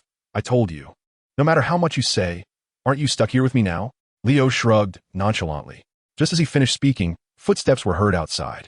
Before long, Wilg arrived in front of the cell. He first glanced warily at the fearsome beast Kaido next door, who seemed ready to break free from his restraints at any moment. After shrinking his neck, he took a deep breath and walked into Leo's cell. You woke up quite early today. Are you satisfied with your new neighbor? This is the neighbor personally arranged for you by Director Magellan. If you want to escape under his nose, you're going to have a tough time. After saying this, Wilg took out a syringe and emptied an entire bottle of powerful sedative. Upon hearing this, Leo suddenly understood. They intended to use Kaido to monitor him, to intimidate him, so he couldn't escape. With Kaido's strength as a notorious pirate, if he discovered Leo trying to escape, he would definitely not let it go easily. And someone as proud as Kaido would never cooperate with him. Is this the Navy's foolish plan? Leo found it amusing in his heart. However, he said nothing and simply closed his eyes. You'd better not sleep tonight, Wilg, Leo said to the naval colonel after being injected with the powerful sedative. Hearing this, Will was slightly taken aback. At this moment, Leo smiled meaningfully and said, Be careful, you might have nightmares. Kid, go ahead and say what you want. Such little tricks won't threaten me. Wilg yanked the syringe out forcefully and then snorted coldly. He cast a lingering glance at Kaido of the 100 beasts in the adjacent cell, instinctively narrowing his eyes. Not daring to provoke Kaido, Wilg hurriedly turned to leave. It was only when he locked Leo's cell again that Wilg felt a slight sense of relief. Keep a close watch on them. They absolutely must not escape. He commanded the 4 guards at the door. Kaido looked curiously at Leo, who was in a deep sleep, and a thought crossed his mind. This kid doesn't seem to be a devil fruit user, so the Navy can only use sedatives to keep him asleep, unable to utilize his own powers. If I can make use of this kid, perhaps I can escape from here faster. Kaido's eyes shimmered with a sharp, profound light. Despite his rough and burly appearance, he was actually very meticulous and had deep thoughts. After deciding to cooperate with Leo to escape, Kaido patiently observed and waited. Time passed unknowingly. About 9.5 hours later, Leo woke up. The moment he woke up, he noticed something. All the guards at the door were lying on the ground, unconscious. Meanwhile, Kaido's voice reached his ears. Hey kid, do you want to leave here? Leo let out a meaningful cold laugh in response. Can you really do it? He asked. Oh ho ho, you dare to underestimate me. Then he said, let me show you. Just as Kaido finished speaking, he suddenly fell silent. Leo's heart stirred, and his observation Haki spread out, instantly sensing a powerful aura approaching from outside. This familiar aura made his gaze darken in an instant. Kaido had clearly quieted down because of the appearance of this aura, and that aura belonged to none other than Admiral Sakazuki from the Navy headquarters. That guy has come again. Is he here to interrogate me once more? Leo's eyes flickered with a sharp, cold light. as if he was about to explode with violence at any moment. Kaido silently observed everything. He felt a bit curious inside. Do you have a deep grudge with that guy? Kaido asked. It's none of your business. Oh ho ho ho. I am Kaido of the 100 Beasts. There is nothing in this world that I am afraid to handle. Kaido laughed wildly. Without further ado, he unleashed his Conqueror's Haki, forming a powerful and tangible attack that crushed towards the chains on Leo. He tried to use this trick to help Leo break free from the chains. However, it seems that Kaido has somewhat overestimated his abilities. His Conqueror's Haki, though powerful, can indeed cause destruction to the surrounding objects. However, this super strong chain made of special materials is not something that can be easily broken by ordinary means. At this moment, the chains on Leo didn't budge at all, leaving no trace behind. Seeing this scene, Kaido's eyes narrowed slightly, and he showed a somewhat awkward and incredulous expression. It seems your power isn't that impressive, Leo mocked. You little brat, just wait. I'll definitely rescue you sooner or later. Kaido vowed stubbornly. At this moment, footsteps approached from afar. Soon, Sakazuki arrived at the front of the cell, accompanied by Magellan and others. However, this time he wasn't here to trouble Leo. Upon reaching the front of the cell, Sakazuki merely cast a cold glance at Leo before instructing someone to open Kaido's cell door. It's time to send you on your way, Kaido.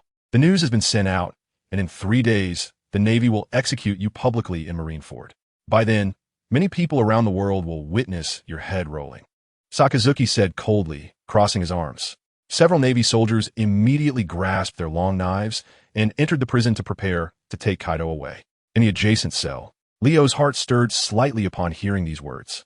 The fact that the Navy was taking Beast Kaido away meant that his escape plan was going to fall through. Without Kaido's help, he couldn't break free from his restraints, nor could he escape the effects of a super strong sedative. Chapter 109, Execution. The alert Sakazuki.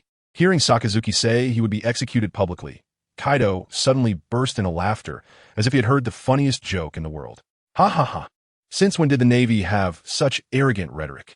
I want to see how you plan to execute me. Sakazuki remained expressionless upon hearing this. He turned around with a cigar in his mouth and said, Take this guy out. Wait. Leo called out to him. Sakazuki paused, turned his head to look at him, and said, It's not your turn yet. You'll be sent on your way after you confess. Heh, Sakazuki, after such a long time, is this how you talk to me? You couldn't hurt me last time. Did it injure your pride? Leo's mockery instantly hardened Sakazuki's fists. However, he had important matters at hand and ignored Leo. Next time I come, you'll know the answer. After saying that, Sakazuki didn't say anything more and ordered the escort to take Kaido away. Seeing that the guy was not easily provoked and hadn't reacted to his words, Leo was not discouraged and shouted again. Are you avoiding your own failure? You can't provoke me now, Leo. There's no need to waste your effort, Sakazuki said, stopping in his tracks and looking back at Leo with a very calm tone. He really didn't seem like someone who could be easily angered by Leo. Oh, it seems you've calmed down a lot. Who educated you? Leo continued to provoke him. His goal is very simple. If he can anger Sakazuki and make him use the magma fruit against him, it will definitely benefit his own understanding. Leo has already thought of other ways to escape. Since Kaido is going to be executed and will be taken away soon, he can only choose to save himself. One way to save himself is to learn the ability he acquired during his previous encounter with Sakazuki. The information he comprehended is already in his mind. However, Leo always feels that something is missing. He couldn't quite grasp what kind of power this was. It was like the ability of the burn fruit, yet also reminiscent of Akainu's magma fruit. It was just a little short. He just needed to fight this guy one more time, and there would be no problem. The last time Akainu came, they agreed he would return in a month. However, he didn't show up as promised. Months went by, and now that he finally saw this guy again, Leo certainly wouldn't let the opportunity slip away easily. There was also a more important reason. The effects of the medicine in his body were wearing off, and if he waited for about half an hour longer, he would fully recover his strength. If Akainu really fell for it and pummeled him like last time, it would be truly wonderful. At that time, when he broke free from his restraints, who would be pummeling whom would still be unknown. At this moment, after hearing Leo mock him again, Akainu finally started to lose his cool. He slowly took off his justice cloak and began to move his limbs and joints. The crisp cracking sounds echoed continuously in the cell. Well, teaching a guy like you a lesson won't take too much time anyway. Since you want to cause trouble, then I'll oblige, Sakazuki said calmly, slowly turning around. In an instant, the temperature of the air began to rise, and a bright layer of red magma appeared on his body. This was the effect of being wrapped in armament Haki. Seeing Sakazuki prepare to take action, Even Kaido felt a hint of apprehension. The power of the magma fruit was no joke. It was the strongest offensive Logia type. Even he, who was known as the strongest creature in land, sea, and air, did not have absolute confidence in being able to remain unscathed under Sakazuki's attack. Is this kid planning to commit suicide? Kaido felt very puzzled and looked curiously at Leo. He saw Leo's mouth slowly curl into a playful smile, as if a cunning scheme had succeeded. However, just as Sakazuki was about to take action, Magellan beside him reminded in a deep voice, "Mr. Sakazuki, the sedative in this kid's system has less than 20 minutes of effect left. He needs to be re-injected with the sedative." Upon hearing Magellan's reminder, Sakazuki's fruit ability instantly vanished. His momentum quickly receded. "That cunning little brat. I almost fell for your trick." Sakazuki snorted coldly, casting a deep glance at Leo. Then, he turned around and casually left. "Take Kaido of the 100 Beasts with you." Magellan then gestured for Wilg to go and administer a powerful sedative to Leo. "You really are cunning, almost tricking Admiral Sakazuki, but you won't have that chance anymore. Our surveillance over you will be even stricter from now on." After saying that, Wilg directly injected Leo with the powerful sedative. The sedative took effect, and Leo fell into a drowsy state once again.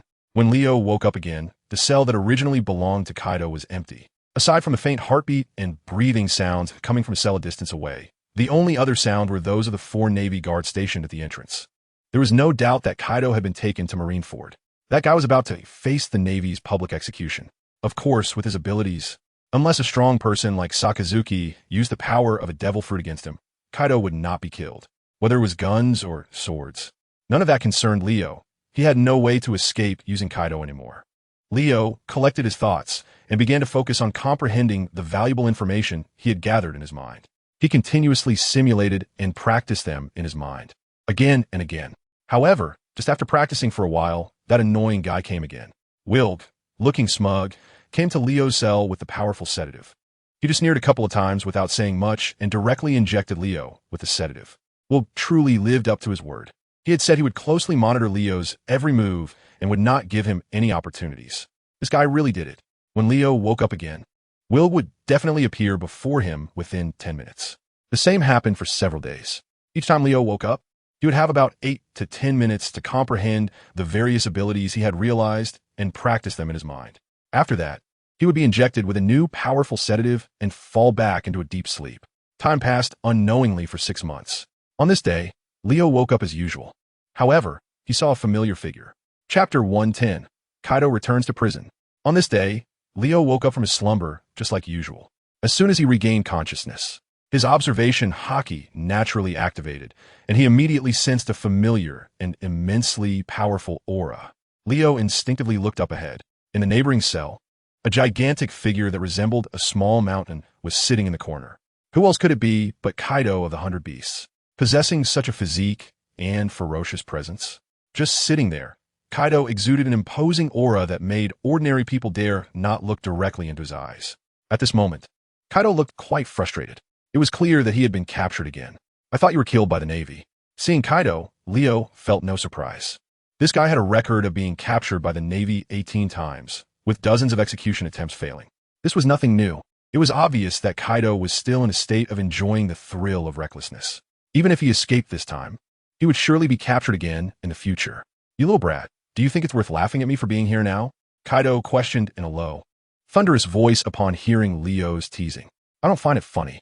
I'm just a bit surprised." Leo replied, "Oh ho ho, I intentionally got myself caught here." Kaido laughed heartily. "Oh." Leo was surprised as he glanced at the 4 Navy guards at the door who had collapsed, having been knocked out by Kaido's Conqueror's Haki. He then returned his gaze to Kaido's face. "Why?" Leo asked. "Oh ho ho, of course it's for you." Kaido answered immediately. "For me?" "That's right. For you, kid. I told you before that I would rescue you from here. Do you think I'm just anyone? Since I said it, I can't go back on my word." After Kaido finished speaking, he stopped wasting words and unleashed his Conqueror's Haki once more, attacking the chains on Leo. With a dull thud, the powerful shockwave of Conqueror's Haki struck Leo's chains. However, it only produced a sound of metal clashing. The chains remained unyielding. They clearly were not ordinary items. "It's useless." Leo shook his head helplessly. "During the 6 months you were not here, they replaced my chains with more than 3 types. This is the latest development. Ordinary people cannot destroy this thing at all," Leo said. "Oh ho ho ho. You think I'm an ordinary person? Kaido retorted with a wild laugh. I don't know, but it's a fact that you can't destroy this thing. Leo's words angered Kaido. He had a face full of anger and said furiously, ha ha ha. I originally planned to use that move to get rid of this clumsy thing's restraints for you. Now it seems I've saved myself some effort. Since you think that way, I don't need to prove anything further. Just stay here obediently, brat. Kaido lauga wildly. That smile was filled with indifference. It seemed he really didn't care about how Leo spoke of him. How could such an obvious little trick of his possibly fool Leo? At this moment, Leo was much calmer than him. He smiled faintly and retorted, do you not want to prove it, or is it that you can't? This simple sentence revealed a sharpness that immediately caused Kaido's expression to darken. Kid, you're quite clever, Kaido said in a low voice. Just as he finished speaking, footsteps were heard outside. Werg and his two subordinates arrived here and immediately saw the guards who had been knocked out by the Conqueror's Haki. He looked up warily at Kaido. Are you going to start doing meaningless things again, Kaido? Werg said to Kaido.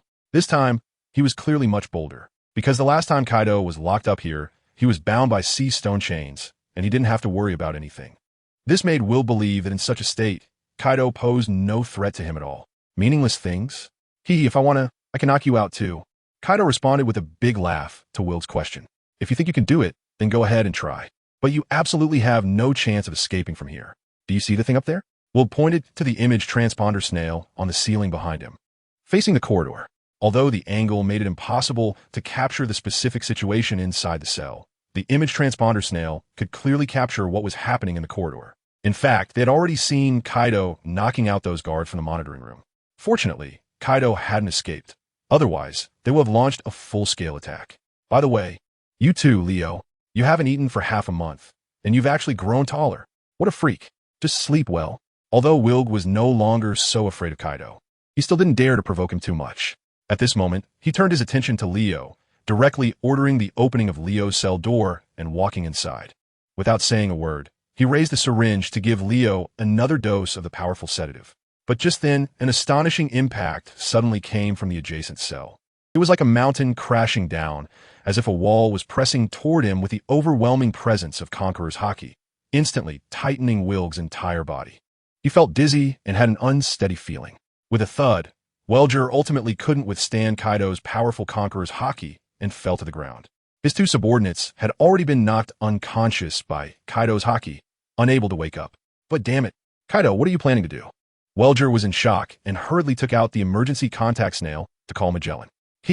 You weakling, dare to be so arrogant in front of me. Godi. Kaido laughed maniacally and unleashed his Conqueror's Haki again, directing a powerful shockwave at Welger. This relatively strong Navy colonel was instantly knocked out. However, before he completely lost consciousness, he still managed to call Magellan. Director Magellan, there's a situation at LV6. At that moment, Magellan was in the restroom, suddenly receiving the message from Welger's snail. He was so startled that he didn't even have time to use toilet paper and jumped up. What did you say, Welger? Magellan's inquiry seemed to disappear into the void. The snail simulated Welger's expression, who was now in a state of unconsciousness. Seeing this, Magellan's heart sank. Oh no, could it be that Kaido or that kid Leo encountered some trouble? Considering this possibility, Magellan dared not be negligent.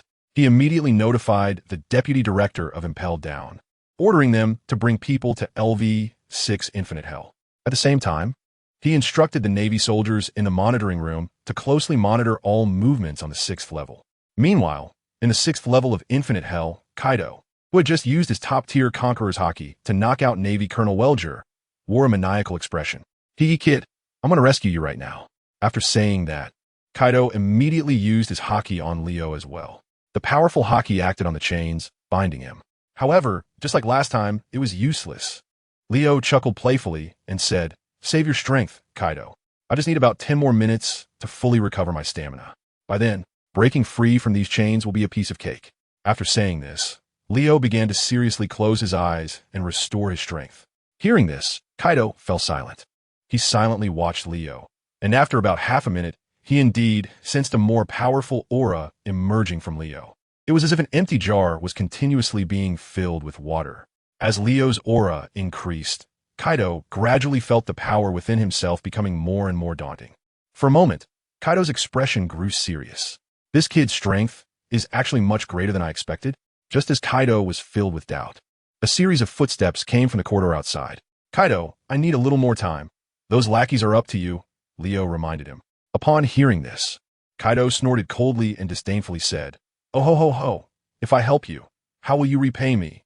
As long as I can get away, saving you will be a piece of cake." Leo smiled and replied, "If I can get out, it will be easy to rescue you." Kaido snorted again, but this time he didn't say more. He directly unleashed his Conqueror's Haki. The Navy soldiers rushing here immediately fell down in droves. However, before Kaido could feel pleased, a large area of purple poisonous mist quickly spread over. Seeing the mist, Kaido's expression darkened. Within the poisonous mist, a large number of Navy soldiers wearing gas masks appeared in the back, raising their guns and cannons, aiming at Kaido and Leo. "You two will not escape from here." Magellan emerged from the poison mist and, glancing at the unconscious Wilg on the ground, immediately understood what had happened. His gaze first fell on Kaido, then glanced at Leo. "Oh, who do you think you can threaten with such little tricks?" Kaido laughed wildly. Magellan ignored him and walked towards Leo. As he moved, a large amount of toxic mist spread towards Leo, and Leo immediately felt his body becoming paralyzed. His stamina recovery also began to be hindered. He opened his eyes and frowned at Magellan. "There's only a few minutes left, Kaido. You don't want our efforts to go to waste, do you?" Hearing Leo's words, Kaido burst into laughter. "Ha, don't try to boss me around." Although he wasn't pleased with Leo giving him orders, Kaido still launched an attack at Magellan. However, Magellan was completely different from the typical Navy grunts. Although Kaido's Conqueror's Haki was powerful, it couldn't pose an effective threat to Magellan. Bound completely by Sea Prism Stone, he could only use his armament Haki to attack his opponent aside from unleashing his Conqueror's Haki. Facing Magellan, who remained completely unfazed under the pressure of his Conqueror's Haki, Kaido unleashed his armament Haki. The dark purple armament Haki created a strong internal destruction effect, charging towards Magellan with unstoppable momentum. At this moment, Magellan's expression changed. Without thinking, he shouted, "Poison Dragon!" In an instant, 3 massive, deep purple poison dragons, entirely composed of toxic liquid, surged from his body and charged straight towards Kaido. Boom! The poison dragons were instantly shattered by Kaido's Haki shockwave. However, despite this, a large amount of toxic liquid splashed everywhere, with some landing on Kaido and other parts splattering onto Leo. Leo was already feeling numb and unable to move due to the influence of the toxic mist. Now, being hit by the toxic liquid again, his body tightened further, and the hard-won stamina he had just regained began to plummet rapidly. "Haha, what kind of petty tricks do you think you can use against me? I am Kaido of the 100 Beasts." Kaido laughed maniacally and unleashed another Haki shockwave towards Magellan. This guy seemed completely unaffected by Magellan's poison. Leo barely gathered his spirit and stared closely at Kaido for a while. He gradually noticed that a layer of cohesive armament Haki surrounded Kaido's body. It was this powerful layer of armament Haki that protected his body, allowing him to avoid the invasion of Magellan's poisonous gas and venom. So that's how it is. In that moment, Leo had an epiphany. In his mind, Leo suddenly grasped some new information that hinted at a way to become immune to the deadly poison. However, at that moment, Magellan released more venomous dragons to combat Kaido. A large amount of venom splashed towards Leo, who was already affected and unable to use his Haki, resulting in further poisoning. Instantly, his body became even weaker. At that moment, Magellan commanded his subordinates, "The sedative in Leo's system is about to wear off. Immediately re-inject him." After saying this, he actively engaged Kaido. "Oh ho ho, let's see how you can deal with me." Bound by sea stone chains, which severely affected his combat ability, Kaido found himself evenly matched against Magellan. This made him feel that his status was being diminished, and he immediately unleashed a powerful Haki shockwave. Chapter 112. No matter how strong the skills, one fears poison. Kaido released a powerful Haki shockwave for the 3rd time. Facing the incoming attack, Magellan began to feel the pressure. After all, the opponent in front of him was one of the 4 emperors. If it weren't for his unique poison abilities and Kaido being heavily bound by sea stone chains, he would have likely been defeated long ago. At this moment, although he managed to hold his ground against Kaido briefly, Magellan was starting to struggle as time passed. He immediately shouted at his subordinates, "Why aren't you hurrying to give Leo a sedative?" His subordinates, realizing the situation, immediately started running towards Leo. Leo glared at them fiercely as they approached. The Navy soldiers were startled. He couldn't move. "Act immediately," Magellan reminded. It was because of this little distraction that he was hit by one of Kaido's armed Haki attacks. With a loud bang, Magellan was thrown away, crashing heavily into the wall behind him.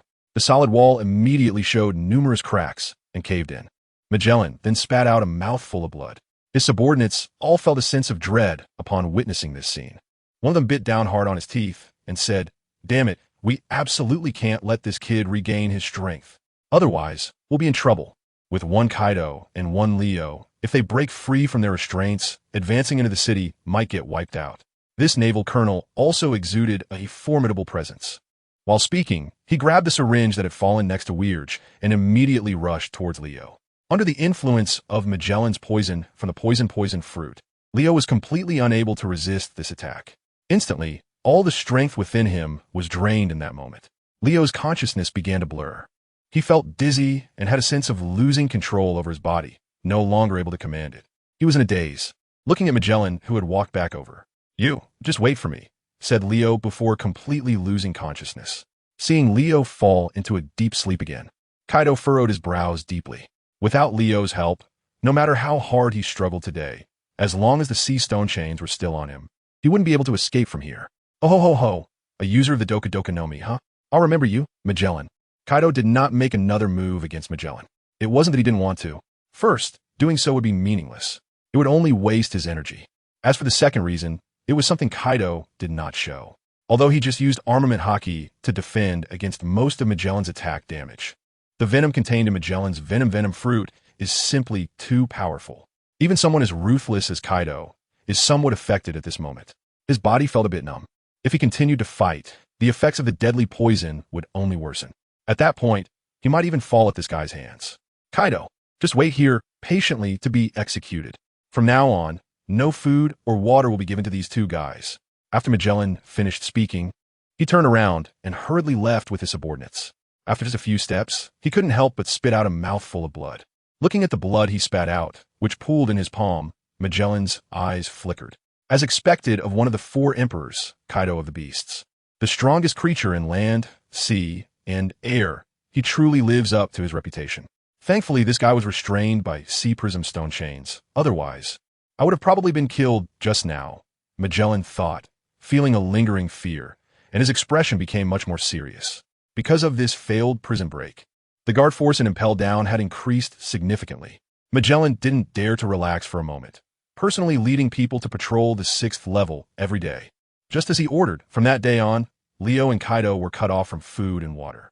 They endured nearly half a month like this. Every time Leo woke up, he would find the Navy waiting for him. As soon as he regained consciousness, he would be injected with a powerful sedative again. Even later on, even if he hadn't fully awakened, as soon as the Navy deemed that the effects of the drugs in his system were starting to wear off, they would inject him with new sedatives. This caused Leo to sleep for at least 20 to 30 hours at a time. On one occasion, after being continuously injected with powerful sedatives, he slept for a whole 7 days and nights. Combined with not eating or drinking, his physical strength was severely depleted. Not to mention comprehending the information in his mind. Leo had barely been awake for a total of less than 10 minutes during this more than half a month. Kaido's situation was certainly not any better. Although he is the strongest creature in land, sea, and air, and his physique is incredibly robust. Such a massive body requires more energy than an average person every day. After more than half a month without food or drink, even Kaido himself is starting to lose his temper.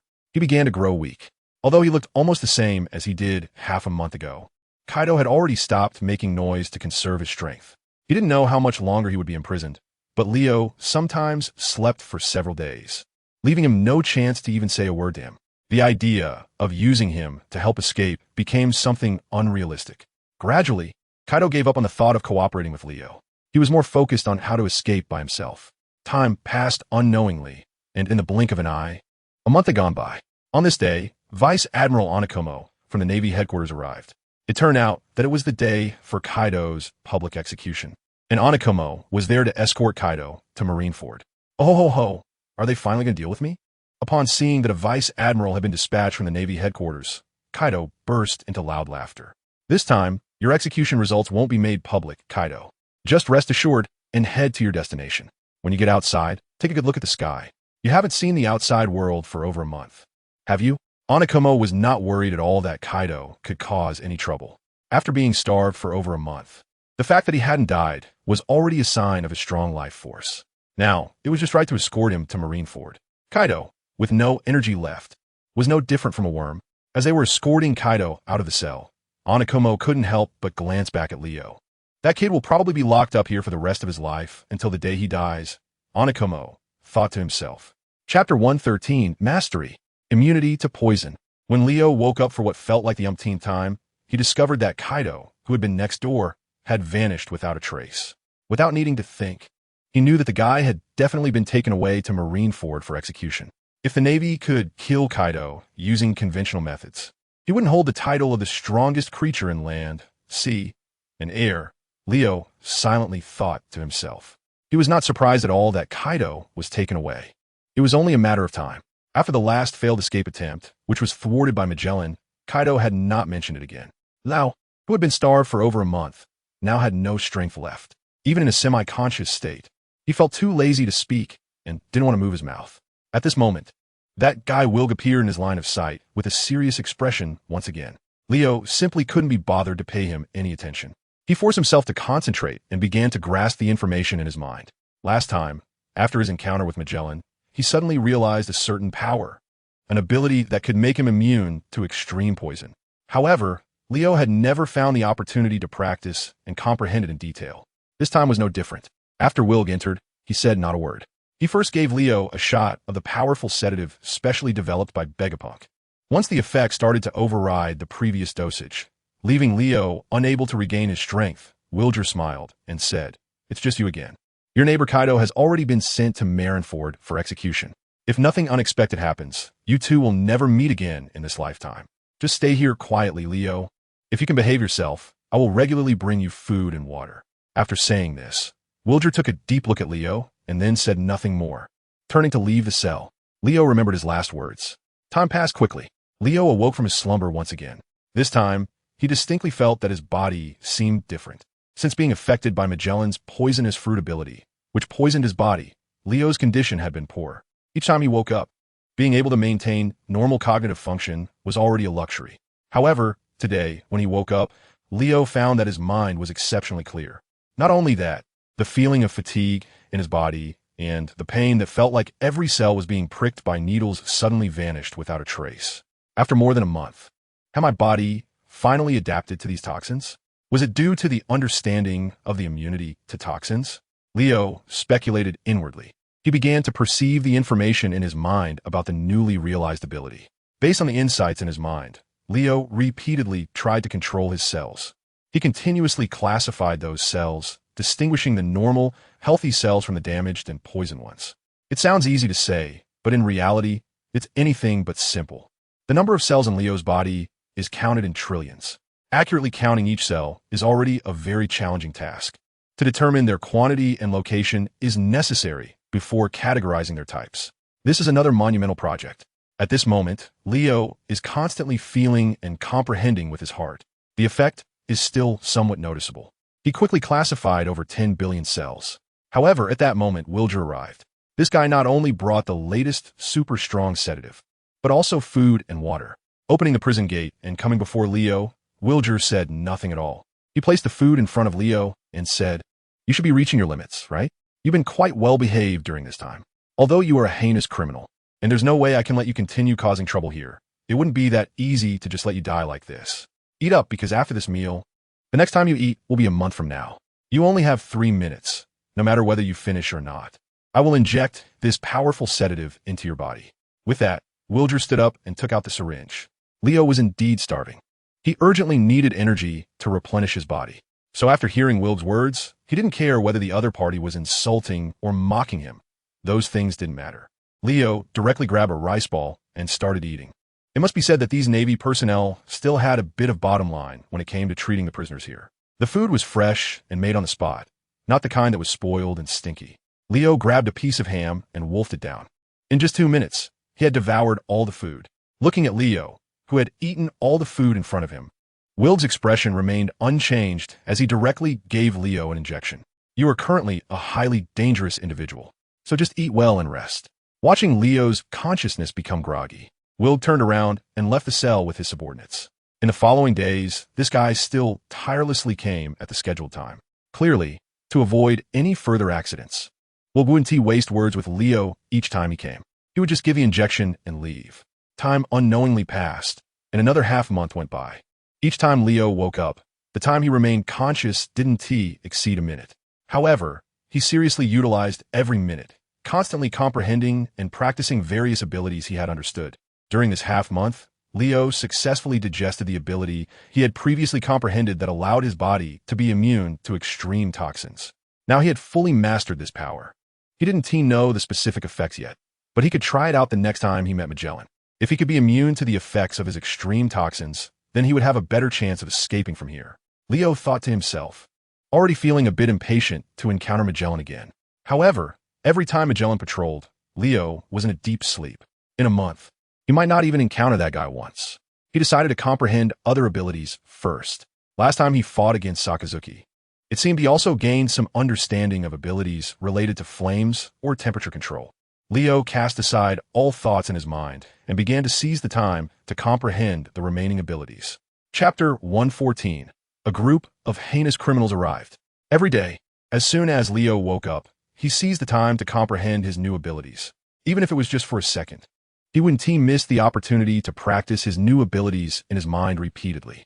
Time passed unknowingly, and about a month went by. As usual, today Wilg brought food again. Unknowingly, he had been imprisoned in ImpelDown for nearly a year. Since they had met frequently, although there had been some unpleasantness in the past, Wilg and Leo's relationship had gradually gotten closer. Do you want to know what's happening outside? Wilg asked proactively after bringing the food in front of Leo. Leo ignored him and ate heartily. After swallowing a few rice balls, he finally looked up at Wilg and said, "Today's portion is quite generous. After all, you are in a growth period and we Navy personnel are still quite humane. After you finish eating, we will give you looser chains to avoid affecting your physical development. However, I advise you not to do anything foolish. You can't escape." Wilg reminded him while also issuing a warning. Leo didn't respond to his last comment. After wolfing down all the food, he asked, "I remember I was captured around summer. It's now nearly summer again, right?" This was a question Wilg hadn't really paid attention to. He had been staying inside the ImpelDown for a long time and hadn't gone outside to take a look for quite a while. Upon hearing this, Wilg fell silent for a few seconds, simply calculating the time. "Since you were imprisoned until now, I have probably injected you with sedatives for about 11 months. It should be early summer now." After saying this, he chuckled lightly and looked at Leo, then coldly remarked, "If you want to say you want to see the sky outside, then don't waste your energy. Even I haven't seen the outside sky for a long time. However, I can tell you what has happened outside recently. Would you like to hear?" Wilg asked again. "Your sudden attitude toward me makes it hard not to suspect your intentions." Leo chuckled. After a long time, it's inevitable to feel bored. If nothing unexpected happens, you and I will have to spend our lives here." At this point, Wilg fell silent, seemingly filled with concerns. He didn't join the Navy just to be a guard in this dark place. He originally wanted to achieve something great, but given the current situation, it's highly unlikely that he will be able to leave here. Even if he gets promoted to a position like Magellan's, he would still ultimately be stuck in ImpelDown. Anyone would feel reluctant about that, unless they have no great ambitions to begin with. Although he had some unspeakable thoughts, Wilg didn't forget to check the time and calculate the effects of the drug on Leo. At this moment, he came back to his senses and said, "You should have a new neighbor soon." Oh, Leo was a bit surprised. Since the other party didn't mention Kaido, it was likely that it wouldn't be that guy coming in. Almost everyone locked up in level 6 of ImpelDown had a notorious reputation. Who could it be? Leo felt curious. Meanwhile, Wilg continued to speak to himself. Those guys have committed numerous crimes in the world. Their evil deeds are simply unforgivable compared to yours. Leo remained silent, quietly listening to him continue. Wilg glanced at him and then looked at the time before continuing. In short, they are a group of people who have committed the most heinous crimes and have been ordered by the world government to erase their existence. Because of them, the cells in level 6 of this endless hell are almost full. Things are really going to get busier. By the way, there's one more thing I need to tell you, but it probably won't have any impact since both you and I are going to be trapped here for life." After muttering to himself, Wilg finally looked up at Leo and said, "That guy Kaido, he escaped again." Leo's eyes narrowed slightly. Then he revealed a playful smile. He had known the result would be like this for a long time. Kaido's arrest record has reached 18 times. This is just the beginning. After being sent to Marineford, he was executed in secret, but it is said that no method could kill him. What a monster! Later, the Marine headquarters planned to escort him back to ImpelDown for continued imprisonment and a life sentence. Unexpectedly, on the way back, that guy took the opportunity to escape, not only destroying the prison ship, but also defeating the Vice Admiral Fire Mountain, who was in charge of escorting him. At this point, Wilg looked at Leo meaningfully. He wanted to see Leo's specific reaction, to see if this kid still planned to escape. However, Leo had a nonchalant expression, looking completely unconcerned about Kaido's escape. What does that look mean? Leo asked with a half-smile. Wilg shook his head. Let's stop here for today. The time is about right. You should get a good sleep. And when we meet next time, I'll bring more food. After saying that, he directly injected a powerful sedative into Leo. Wilg was not lying. About a week later, the Navy sent over a large batch of tightly bound criminals. Among them, one was indeed arranged to be in the cell next to Leo's. This guy was very tall. Although he was clearly much smaller compared to Kaido, who resembled a small mountain, he was a giant compared to ordinary people. Over 5 meters tall. Just standing there gave off an imposing presence. There were 2 white horns on his head, one on each side, and he had long blue whiskers. At this moment, he was staring at the sleeping Leo with a sinister look and a malicious smile. Can a little brat like this really be caught and brought to a place like this? It seems the Navy's deep-sea prison is nothing special. Any small fry can be locked up here. The big guy mockingly sneered at Leo in a deep voice. He thought Leo would remain in a deep sleep. Unexpectedly, just as he finished speaking, he suddenly saw Leo in the adjacent cell slowly opening his eyes while being suspended. In that instant, a chill ran through the big guy's body. It was as if he had been targeted by a demon from hell. Chapter 115. Don't mess with that kid. The big guy's name is Abelo Pizarro, one of the notorious serious criminals recently infamous on the seas. He is brutal and ruthless with immense power, having committed numerous crimes around the world. One of his favorite things to do is to attack towns and then kill all the inhabitants on those islands, regardless of age or gender, one by one. He uses the most brutal methods to torture and kill. Men suffer and die from torment, while women often endure the same fate. Even toward his own subjects, he shows no mercy. He kills when he wants and takes what he desires. His cruel ruling methods made everyone tremble in fear, leading the world to call him the Tyrant King. The crimes he committed were too severe, and his strength was formidable. It took the Navy nearly a year to capture him and imprison him in ImpelDown, to avoid losing face and to protect the reputation of the world government. They ordered that his existence be erased from the world. At this moment, Abelo Pizarro stared at Leo, initially with disdain and extreme mockery. However, when he saw Leo suddenly open his eyes and fixate his gaze on him, a chill instantly spread throughout his body. It was a feeling he had never experienced in his life, as if he had been targeted by the Grim Reaper, ready to be taken out at any moment. A cold sweat appeared on Abelo Pizarro's cheek. At the same time, the hair on his body stood on end, and goosebumps popped up one after another. Abelo Pizarro's eyes flickered as he looked at Leo with uncertainty. "Who are you, kid? Who are you?" Leo retorted. "Huh, you dare speak to me like that? You little brat?" Abelo Pizarro, enraged and embarrassed, momentarily forgot the feeling of intimidation he just experienced and returned to his usual self, shouting in a deep voice. "Come here and bite me." Leo sneered. In an instant, Abelo Pizarro's fist clenched tightly. Unfortunately, he was currently bound by sea-stone chains and unable to use any power. Otherwise, he would really teach this little brat a lesson. "Arrogant little punk, don't let me find an opportunity, or you'll regret it," Abelo Pizarro threatened. "I've seen plenty of arrogant people, but you're the first I've encountered who's both weak and addicted. If you're really capable, then come over." Leo continuously provoked his opponent. He had actually recognized this guy's identity long ago. In the future, Blackbeard Marshal D. Teach will recruit this guy as a cadre for his pirate crew during the chaos in ImpelDown. It must be said that the Tyrant King Abelo Pizarro still has a certain level of strength, although Leo knows that with Abelo Pizarro's power, it is impossible for him to escape from here relying solely on his own abilities. He does not give up any hope. If this guy can help him unlock his chains or buy him some time to recover his strength, then he could easily leave this place. However, what surprised Leo a bit was that despite being further provoked by him, Abelo Pizarro was not angry at all at that moment. He sat back in his previous position, arms crossed and silent. "What's wrong? Did I make you mute?" Leo laughed. "I admit, I'm not in a good place right now, so arguing with you is pointless. But if I could break free from this damn shackles, you'd be in for a show." Abelo Pizarro replied. Upon hearing this, Leo scoffed. "If I could break free from my shackles, you'd be on your knees begging for mercy in an instant." Just as Leo finished speaking, a playful voice rang out from outside. "Looks like you and your new neighbor are getting along quite well, Leo." The newcomer was Wilg. He was still holding today's dosage of a super strong sedative, and there were two vials. One was, of course, prepared for Leo, while the other was for the Tyrant King. Wilger first injected the sedative into Abbaro Pizarro. Leo happened to witness this scene. He noticed that even after being injected with the sedative, Abbaro Pizarro still maintained a conscious awareness. However, it was clear that his breath and strength were declining. Instantly, Leo became interested. This guy isn't even a devil fruit user, he thought as he looked at Wilger with intrigue. What are you trying to express? Or what kind of information are you trying to probe, Leo? Wilger turned to look at him. Why could he maintain consciousness even after being injected with the sedative? Leo immediately asked. Wilger was honest and directly replied, "The dosage for you is different. You are a far more threatening super criminal than anyone else here, Leo. The higher-ups specifically instructed that you must not have too much time of awareness. Well, let's leave the idle talk here because you have a new neighbor, and this month you will have to continue starving. I will bring food for you next month.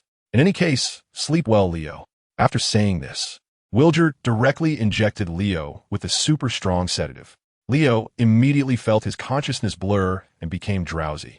In the adjacent cell, Abbaro Pizarro frowned at this scene. He watched helplessly as Leo fell into a deep sleep, just like when he first saw Leo. Suddenly, Abbaro Pizarro couldn't help but ask, "What's wrong with this guy?"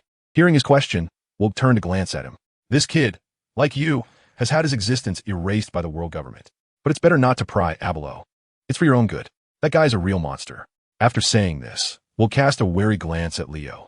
Even though nearly a year had passed, he still hadn't forgotten the legends surrounding Leo. A single person challenging the 5 top powerhouses of the Navy headquarters, and even making the top powerhouses of the Navy pay a considerable price to barely capture him. Such achievements have never been accomplished by anyone throughout history. Upon hearing Wilg's words, Abbaro Pizarro, of course, did not believe it. He snorted lightly. "Stop trying to play games with me. You can't scare me." "Am I trying to scare you? Then go ahead and try, Abbaro. Good luck." After saying this, Wilger chuckled lightly, no longer paying attention to the big guy. After locking the cell door, he hurriedly left with his subordinates. Chapter 116. The Ineffective Neighbor. Once Wilger left, Abbaro Pizarro immediately tried to unleash his observation Haki. However, he was currently imprisoned and had just been injected with a tranquilizer that limited his ability to exert power.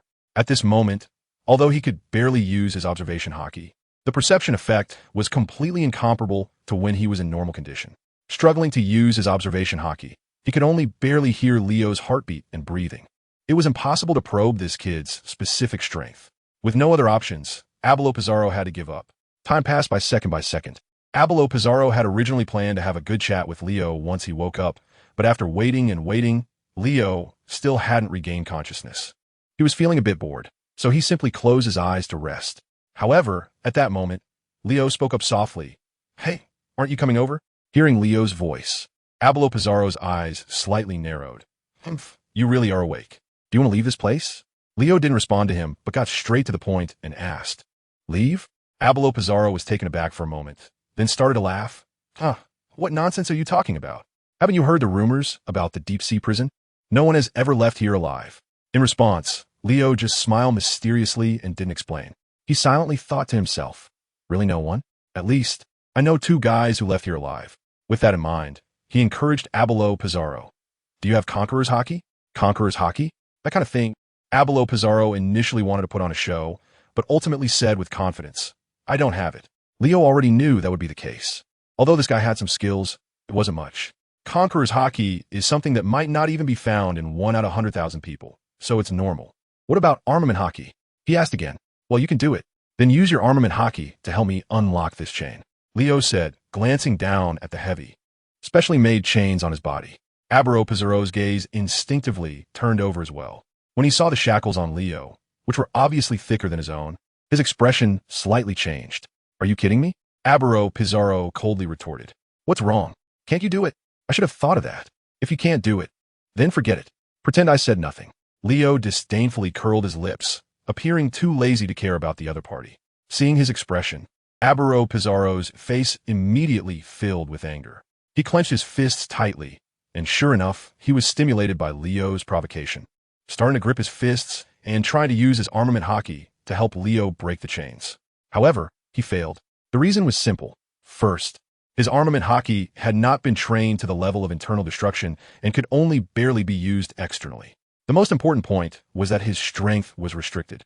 Without the ability to use his strength, everything was in vain. Leo saw that he had been holding back for a long time and couldn't produce anything. And he could already tell that this guy's strength was far inferior to Kaido and the other powerful figures like the Golden Lion. He sighed inwardly. It seemed that this neighbor was no good and provided me with no help at all. So he chose to ignore Abelo Pizarro and closed his eyes to rest. Although it appeared he was resting, in reality, Leo was racing against time. He used his limited waking time to start reinterpreting the information he had grasped in his mind.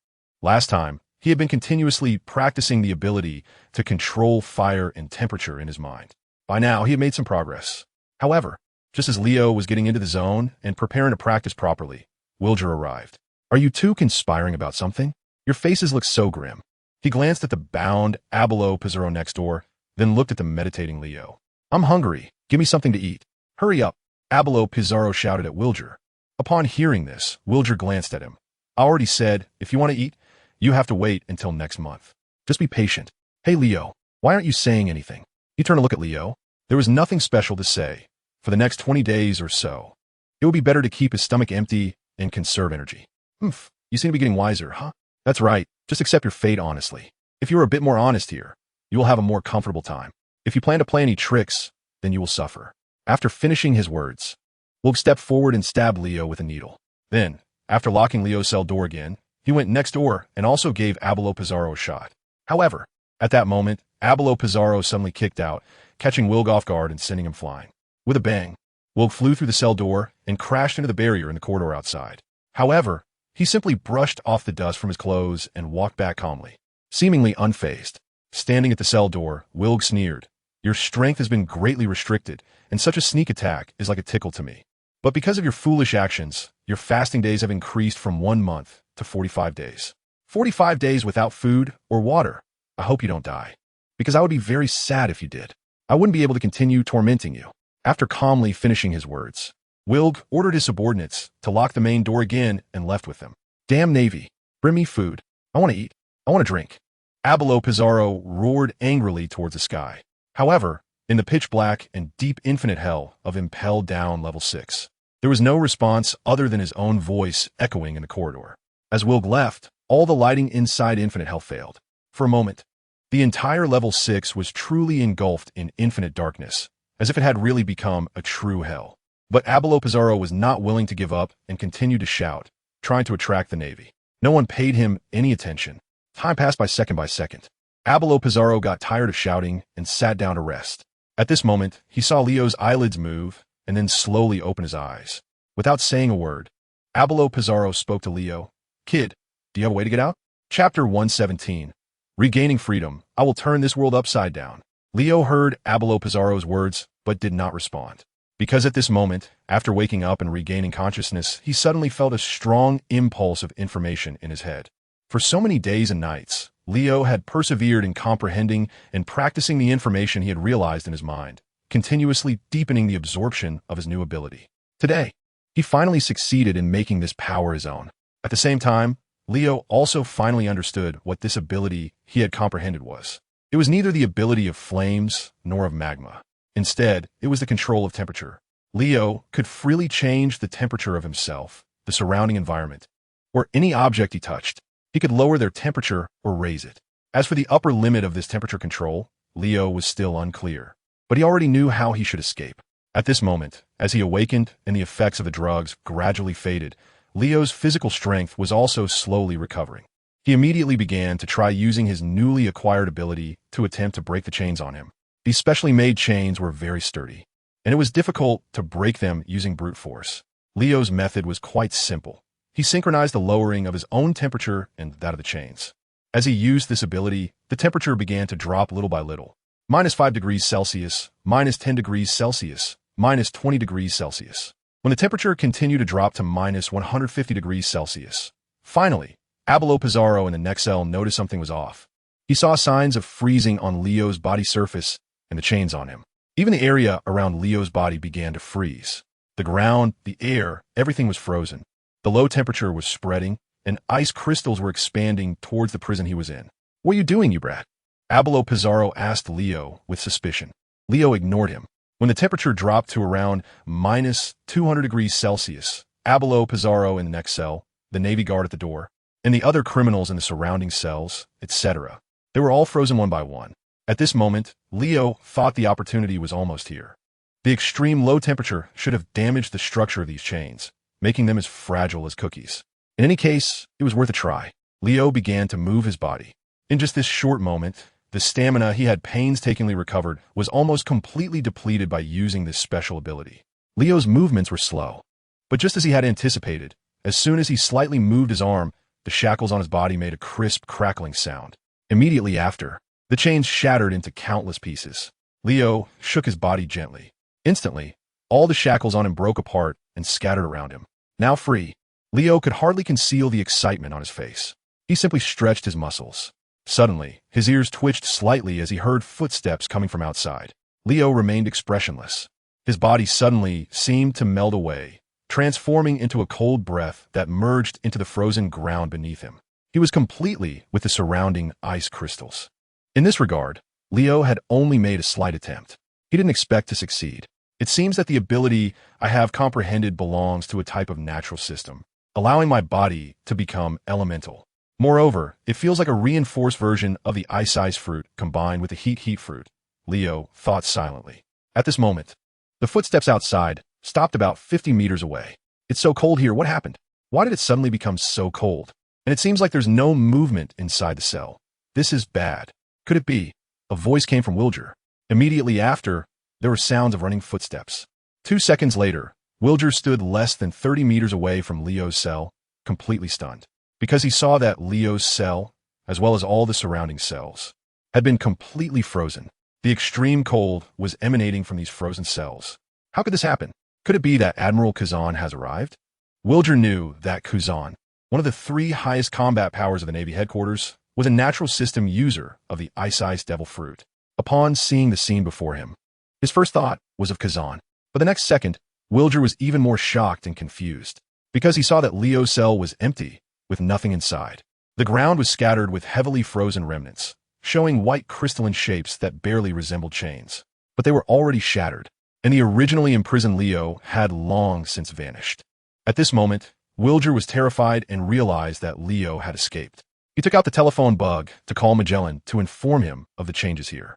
However, at that moment, Wilger suddenly felt a sharp, icy pain in his arm. He watched helplessly as the phone bug in his hand was frozen and rendered unusable. This was when Wilger realized that his own body had also been frozen.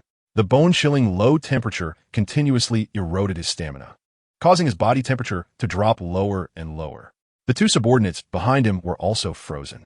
Just as Wilger was unable to move, Leo slowly emerged from the ground. He restored himself from the icy state back to human form. Upon realizing that it was Leo playing tricks, Wilger, who had not yet lost consciousness, was dumbfounded. Why you, Leo? How could you possess such abilities? Are you planning to break out of prison now? Wilger kept questioning Leo. Meanwhile, Leo was slowly walking towards him. The stamina he had previously exhausted was starting to recover quickly as the effects of the sedative on him were gradually wearing off. Leo reached Wilger and took out the food that had been delivered to him today from the lunchbox that had fallen to the ground. It looked quite abundant. He ate without any politeness. After finishing all the food, his stamina had basically recovered to about 10%. Only then did Leo raise his eyes to look at Wilger. Although you once offended me, you have been quite decent to me in the last 2 months, Wilger. So, I want to kill you. However, you were right. I am leaving this place. Goodbye. I'm going to turn this world upside down.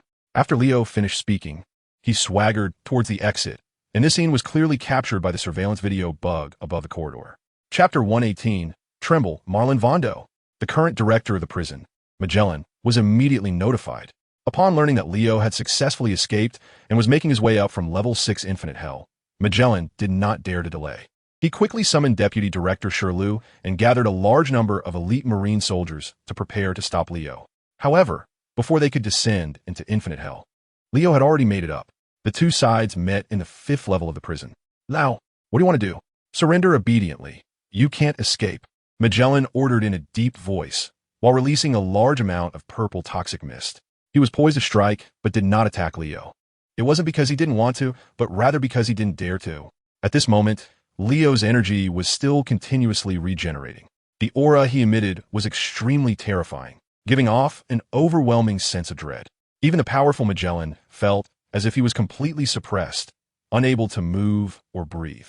Next door, the vice director, Uxilio, was already drenched in cold sweat. He held the famous sword Thunderstorm, and his hand was even trembling slightly. Finally seeing you all. Hey, can you bring some food down? Leo completely ignored the reactions of Magellan and Shiryu, casually asking as if he were meeting old friends. He urgently needs to replenish more energy to help accelerate his physical recovery. Arrogant guy, go back to your cell. Shiryu suddenly drew his sword and fiercely swung it down at Leo. This was also an act of great courage. However, while the sword was still in midair, Shiryu suddenly found his arm rapidly freezing due to an icy aura.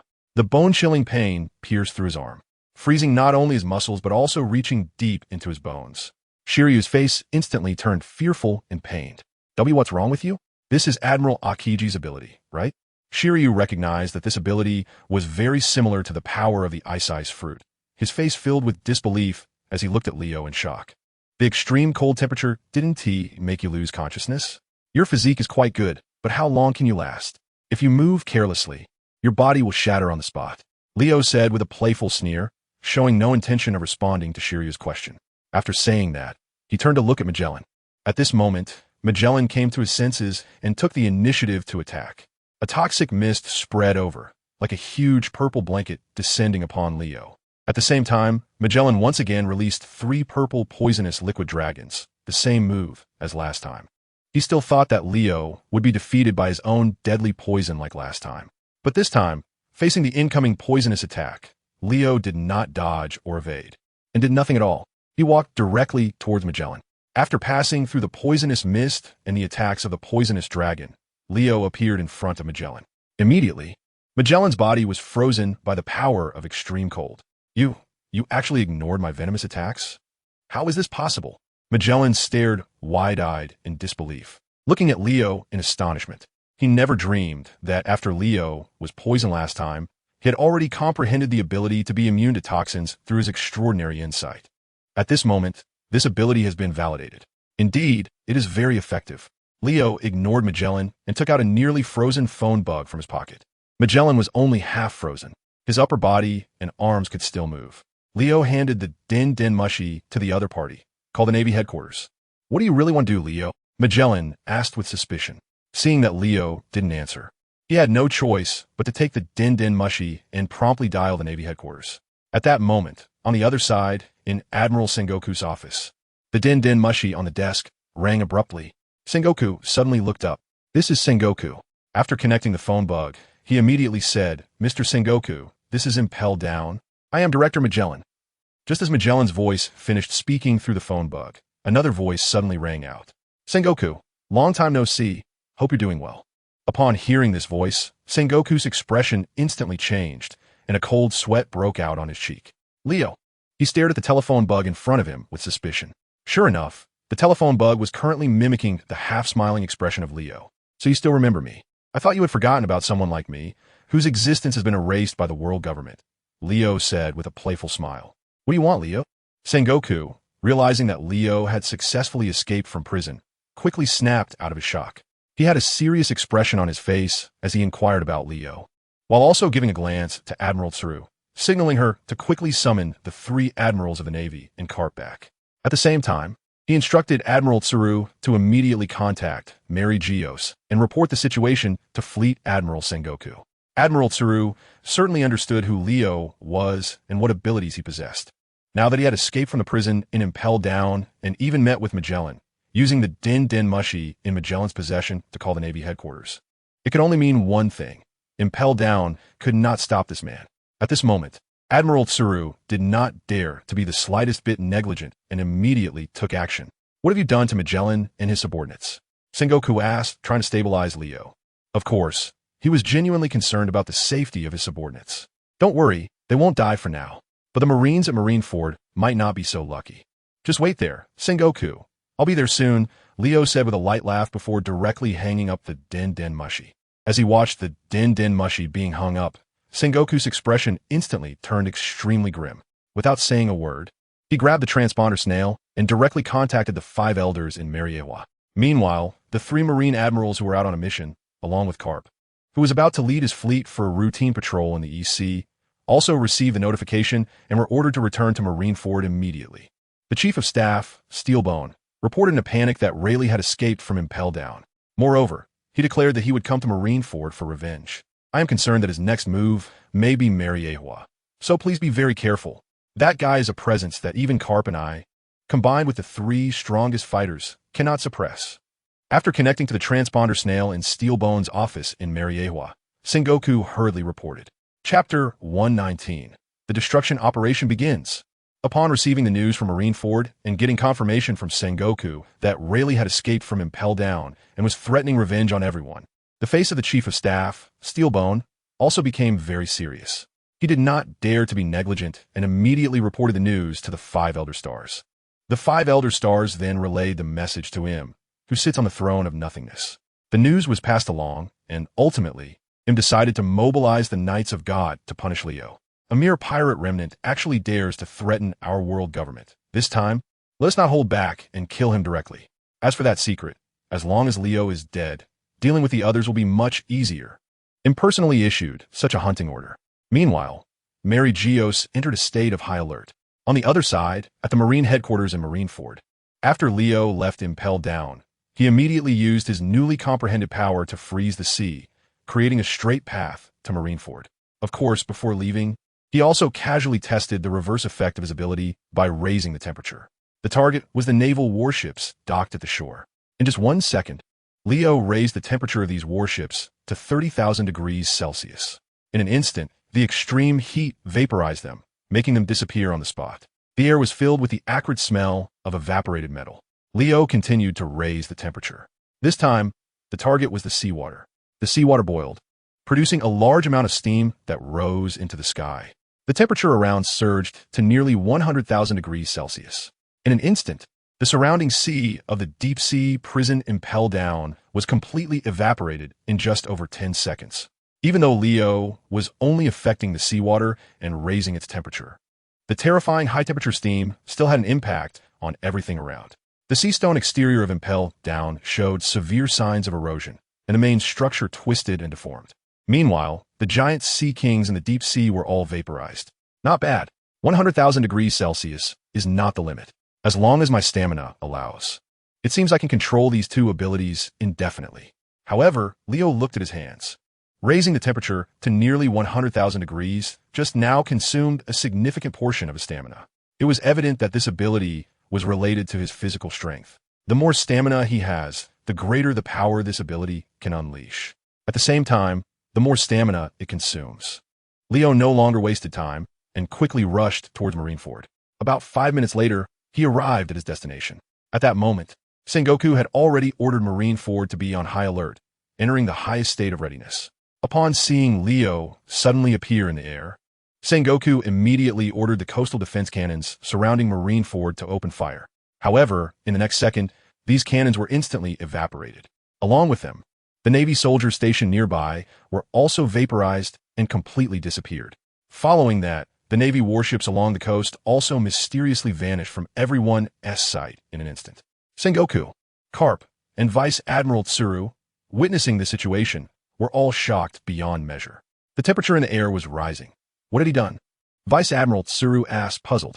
This kid seems to be much stronger than before. His aura is so powerful that it's definitely beyond what you and I can contend with, Carp. Sengoku's expression was extremely serious.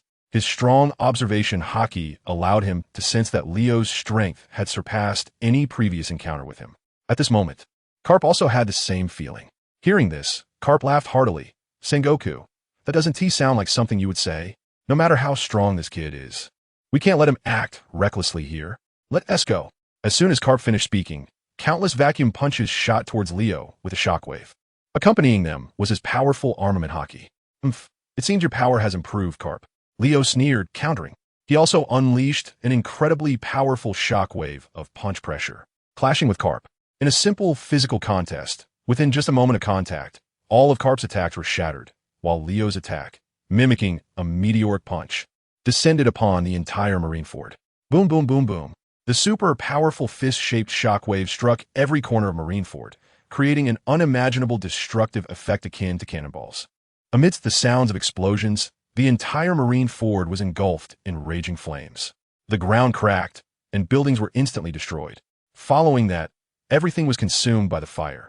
In the marine fort square, thousands of Navy soldiers were also bombarded. The crumbling ground combined with the astonishing lateral shockwaves caused everyone to topple over. Even top-tier powerhouses like Sengoku and Carp couldn't maintain their balance. But more critically, the air was filled with terrifying high temperatures. These high temperatures had begun to pose a threat to the Navy. Countless Navy soldiers' clothes started to catch fire due to the heat. They were quickly engulfed by flames, their painful cries and pleas for help echoing around them. Hundreds and thousands of Navy soldiers instantly turned into firemen, rolling around, seeking help, and screaming. The entire scene looked as if Marin Vondo had suddenly transformed into a hell on earth. It wasn't just the ordinary Navy soldiers who were affected. Soon, even those at the officer level began to suffer from the terrifying high temperatures. Their clothes also caught fire. Although the powerful Navy officers could use Haki to defend their bodies from the flames, the high temperature was a tangible presence. It was as if they were being burned by magical damage, scorching the bodies of every target, making them feel like hot iron. It seemed that all the Navy officers were about to meet the same fate as those ordinary Navy soldiers. However, at that moment, the air temperature in Marine Ford suddenly began to drop. In the blink of an eye, all the heat disappeared completely. The temperature returned to a level very close to normal. Then an incredibly tall figure descended from the sky, standing in front of the crowd. He radiated an extreme icy aura, forming a visible, seemingly insurmountable wall of ice that blocked all the intense heat emanating from Leo. Chapter 120. Are you making progress? The chilling aura formed a powerful wall, preventing the terrifying heat released by Leo from invading, saving countless Navy soldiers and those Marine officers. When everyone saw the tall figure standing before them, they couldn't help but feel uplifted. Admiral Akiji. He actually resisted that man's attack. Amazing Admiral Akiji. Great. Let's take this opportunity to defeat that kid Leo. Everyone, let's go and take him down. Is this the power of the ice fruit? So strong. The Navy officers and countless Navy soldiers were exhilarated to have survived, and their confidence was greatly boosted by the appearance of Akiji Kazan. They believe that they can counterattack Leo now, defeat him, and even take him down. The discussions are rising and falling, but only a few top experts present know that this battle has just begun. It is impossible for them and Leo to end so easily. So at this moment, whether it's Kazan, who has just successfully fended off Leo's attack, or the vigilant Sakazuki and Polysolino, as well as Fleet Admiral Sengoku, Hero Carp, and others, every top powerhouse has a serious expression and is on high alert. Lao, suspended in midair, looked down and saw those familiar faces and couldn't help but grin. It seems that you all haven't dared to relax during this time. Your momentum is quite good, Kazan. You are stronger than you were a year ago. However, if this is all you've got, dreaming of resisting me is just wishful thinking. After saying that, Leo launched another attack on all the targets below. A terrifying high temperature once again enveloped the entire marine fort. Feeling the temperature in the air rise and starting to melt the glaciers he had created, Kazan's expression changed instantly. He gritted his teeth and suddenly released more of his physical strength to form a more solid glacier, causing the temperature around him to drop even further. I will never let you succeed. Akiji looked up at Leo, his expression serious. Then come a try. Leo sneered, increasing the output of his power, and the temperature in the air began to rise from 40 to 50,000 degrees Celsius, continuously climbing to 60 and 70,000. Under the extreme heat, the vast space above Marine Ford began to distort and deform. The glacier created by Akiji also started to melt further. Hissing white steam rose continuously as the glacier melted. As the creator of the glacier, Akiji was closely linked to it, and it was bound to his own physical strength. Under Leo's high-temperature assault, Akiji felt as if he were in a furnace, his whole body turning a fiery red. Large beads of sweat dripped down his body and face. After a while, even the surface of Akiji's body and between his hair began to emit large amounts of heat. Despite the extreme discomfort and rapid decline in stamina, Akiji's gaze remained firm, his expression calm, resolutely holding on without retreating an inch. Seeing this scene, Leo had to admit the strength of this guy. He had indeed improved significantly compared to a year ago. As Akiji continued to resist, Leo's own physical stamina was also being consumed more quickly. Both sides understood that this was now a war of attrition. It was just a matter of who would give in first. On the Navy side, those top-tier powerhouses, seeing that the situation was not right, immediately prepared to take action. It seems I have to sneak attack you again. Kid Leo, you've grown far too quickly in this past year, Carp said, throwing a punch directly at Leo. A powerful shockwave, accompanied by top-tier Haki, pressed down on Leo, creating some pressure. I didn't expect that although you're getting older, you still have such progress, Carp. Among the elderly, you can be considered quite outstanding. Worthy of me using one hand? No, just a finger to deal with you. As Leo spoke, he really extended a finger and lightly flicked the incoming punch's pressure attack. In an instant, a shockwave that was as strong as Carp's punch surged downward to counter the incoming attack. A terrifying pressure barrier formed in the air above Marineford. Invisible yet palpable, it made every enemy trapped within feel a chill in their bones, as if their bodies and minds were being tormented. Feeling the overwhelming, unshakable pressure that enveloped him, Sakazuki could no longer hold back and began to take action. Don't let the trash of the sea run rampant. Let me, Sakazuki, deal with you. After a loud roar, he immediately unleashed a large number of molten lava fists to attack. It is clear that this guy has been practicing diligently over the past year, not daring to slack off in the slightest. As soon as he made his move, he immediately posed a threatening pressure on Leo. Although there was pressure, it wasn't much. Leo didn't let his guard down because of it. He also extended a finger and gently flicked at all the attacks released by Sakazuki. In an instant, an infinite cold aura froze everything in the path of that flick shockwave. The air visibly froze at a rapid speed, and the surrounding temperature dropped sharply. The numerous magma fists unleashed by Sakazuki extinguished one after another with a series of sizzling sounds. Is he really dealing with Sakazuki using just a finger? This kid is still getting stronger, even in ImpelDown. Sengoku clearly observed Leo's interactions with Garp and Sakazuki. At that moment, he could no longer suppress his urge to intervene and, in the blink of an eye, transformed into a golden Buddha, striking at Leo with a palm. Shockwave. An astonishing shockwave swept through the air and descended upon Leo. But in that very instant, Leo's body emitted a brilliant purple-black light.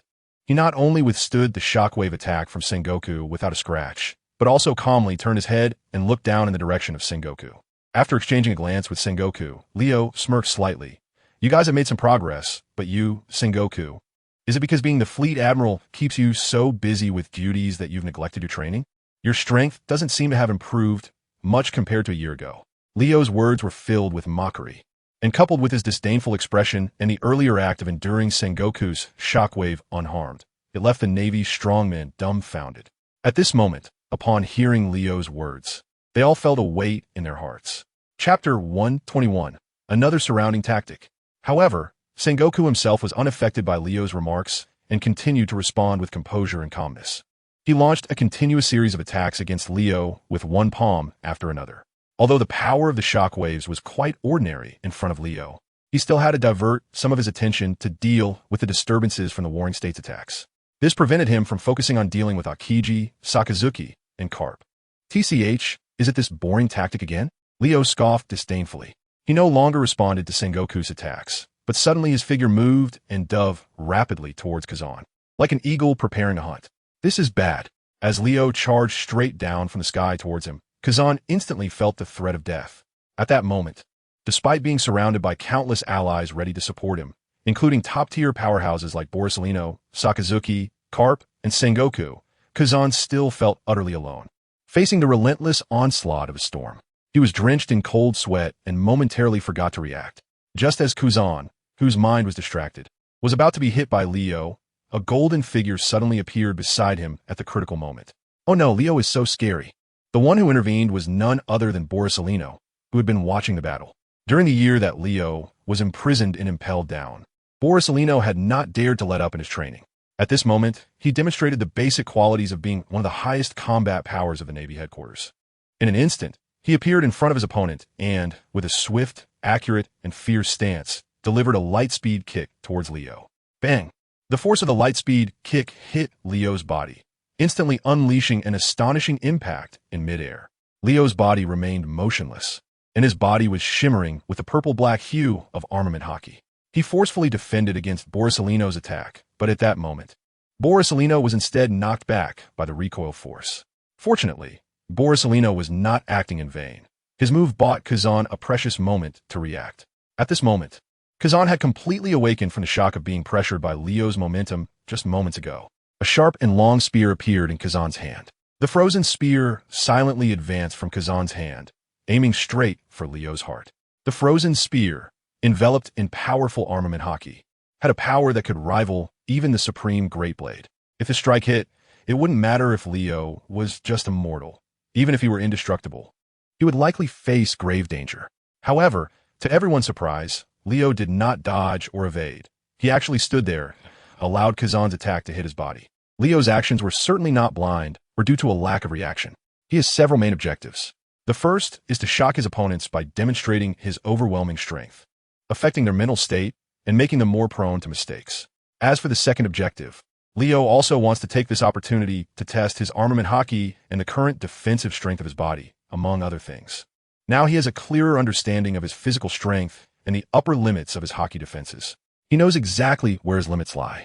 Of course, Leo has a third objective as well. That is to further refine his physical defenses and strengthen his Haki, with the enhancement of his extraordinary comprehension. There is no better way to improve his strength than through actual combat. Just as he thought this, a loud boom echoed. The long, straight frozen spear in Kazan's hand suddenly thrust fiercely into Leo's body, producing a sound like a mountain collapsing. This sound created a powerful shockwave that spread in all directions, even causing the air to distort. However, Leo remained completely still. Everyone watching was dumbfounded, unable to believe it. That kid actually withstood the attacks of so many strong opponents. Admiral Sakazuki, Admiral Kazan, Admiral Borisolino. Even the attacks from Mr. Carp and Admiral Sengoku had no effect on him. So strong. Damn it. What kind of devil is he to possess such power? Will Marineford be destroyed? Damn it. We can't help it all. Seeing Leo face Kazan's attack without suffering any harm. While the frozen spear in Kazan's hand shattered into countless pieces upon striking Leo, the numerous surviving officers and soldiers of Marineford felt an immense shock. Everyone was discussing it, expressing their infinite worries about their fate and the outcome of Marineford. Meanwhile, the admirals were doing their utmost to try to stop Leo's further assault on the entire Marineford. Borisolino, seeing Leo standing still, immediately flashed to his back and unleashed his ultimate move, Yasukani no Magatama. A large number of golden lasers burst forth with Borisolino's attack. Each beam of powerful golden laser was capable of instantly piercing through any obstacle in their path.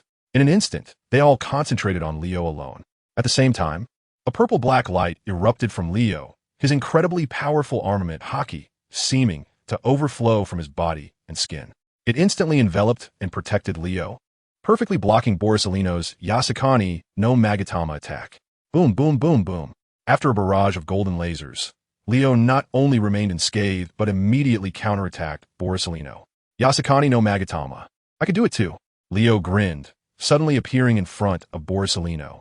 He mimicked Borisolino's gesture of releasing his ultimate move, crossing his hands over his chest.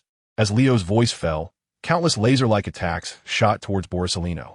However, these lasers were neither golden nor any other color, but were entirely composed of purple-black. Their power was no weaker than Borisolino's. Chapter 122. Once again in a 5-on-1 situation, the purple-black laser attacks, just like Borisolino's ultimate move Yasukani no Magatama, manifested thousands of beams in an instant. Their power was equally formidable. The distance was too close for Borisolino to evade, and in just a moment, all the attacks penetrated his body. Although he had entered elementalization almost instantly, Borisolino was still pushed back repeatedly by the assault. He then spat out blood, flying back over 100 meters before finally coming to a stop. Borisolino knelt on the ground, blood at the corner of his mouth, looking up at Leo in the distance with a grave expression beneath his sunglasses. This kid had indeed grown far stronger compared to a year ago.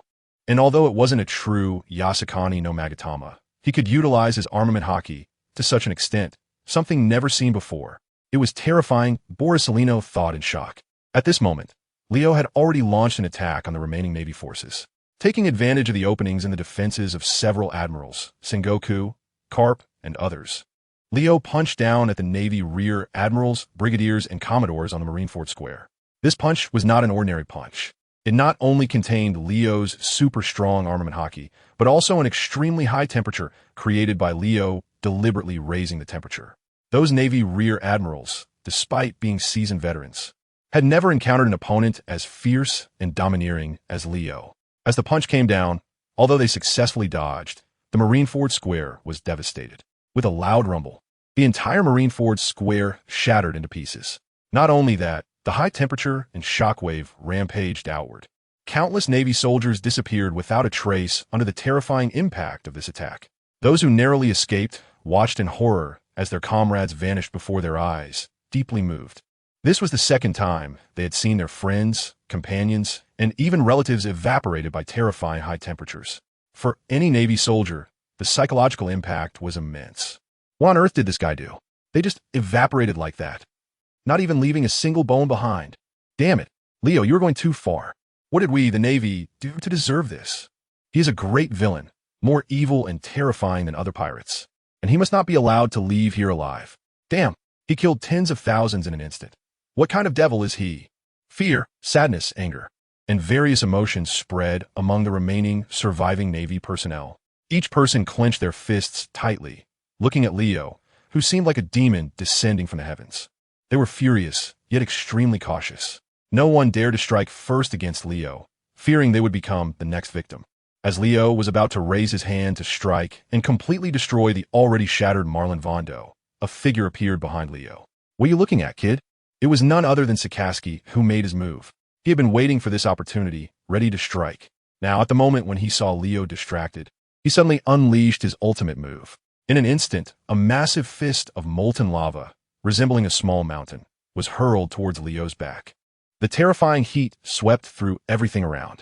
Not only was the air extremely distorted, but even Leo's clothes began to spontaneously ignite. Facing the incoming Sakazuki, Leo remained unfazed and slowly turned to look at him. Do you want to seek death as well? Then I'll grant you that, Sakazuki. As soon as he finished speaking, the temperature of the surrounding air began to drop rapidly. Meanwhile, the gigantic molten lava fist that Sakazuki launched emitted a sizzling sound, with large amounts of white, superheated steam rising. The high temperature generated by the lava fist was being rapidly cooled. Seeing Sakazuki rush in to take on the main pressure from Leo in his stead, Kazan, who was barely holding on, finally let out a long sigh of relief in his heart. He quickly retracted his power, and the continuous consumption of stamina finally came to a halt, beginning to recover steadily. After all, he was one of the top fighters in the Navy, and there was a significant difference in foundation compared to ordinary Navy strongmen.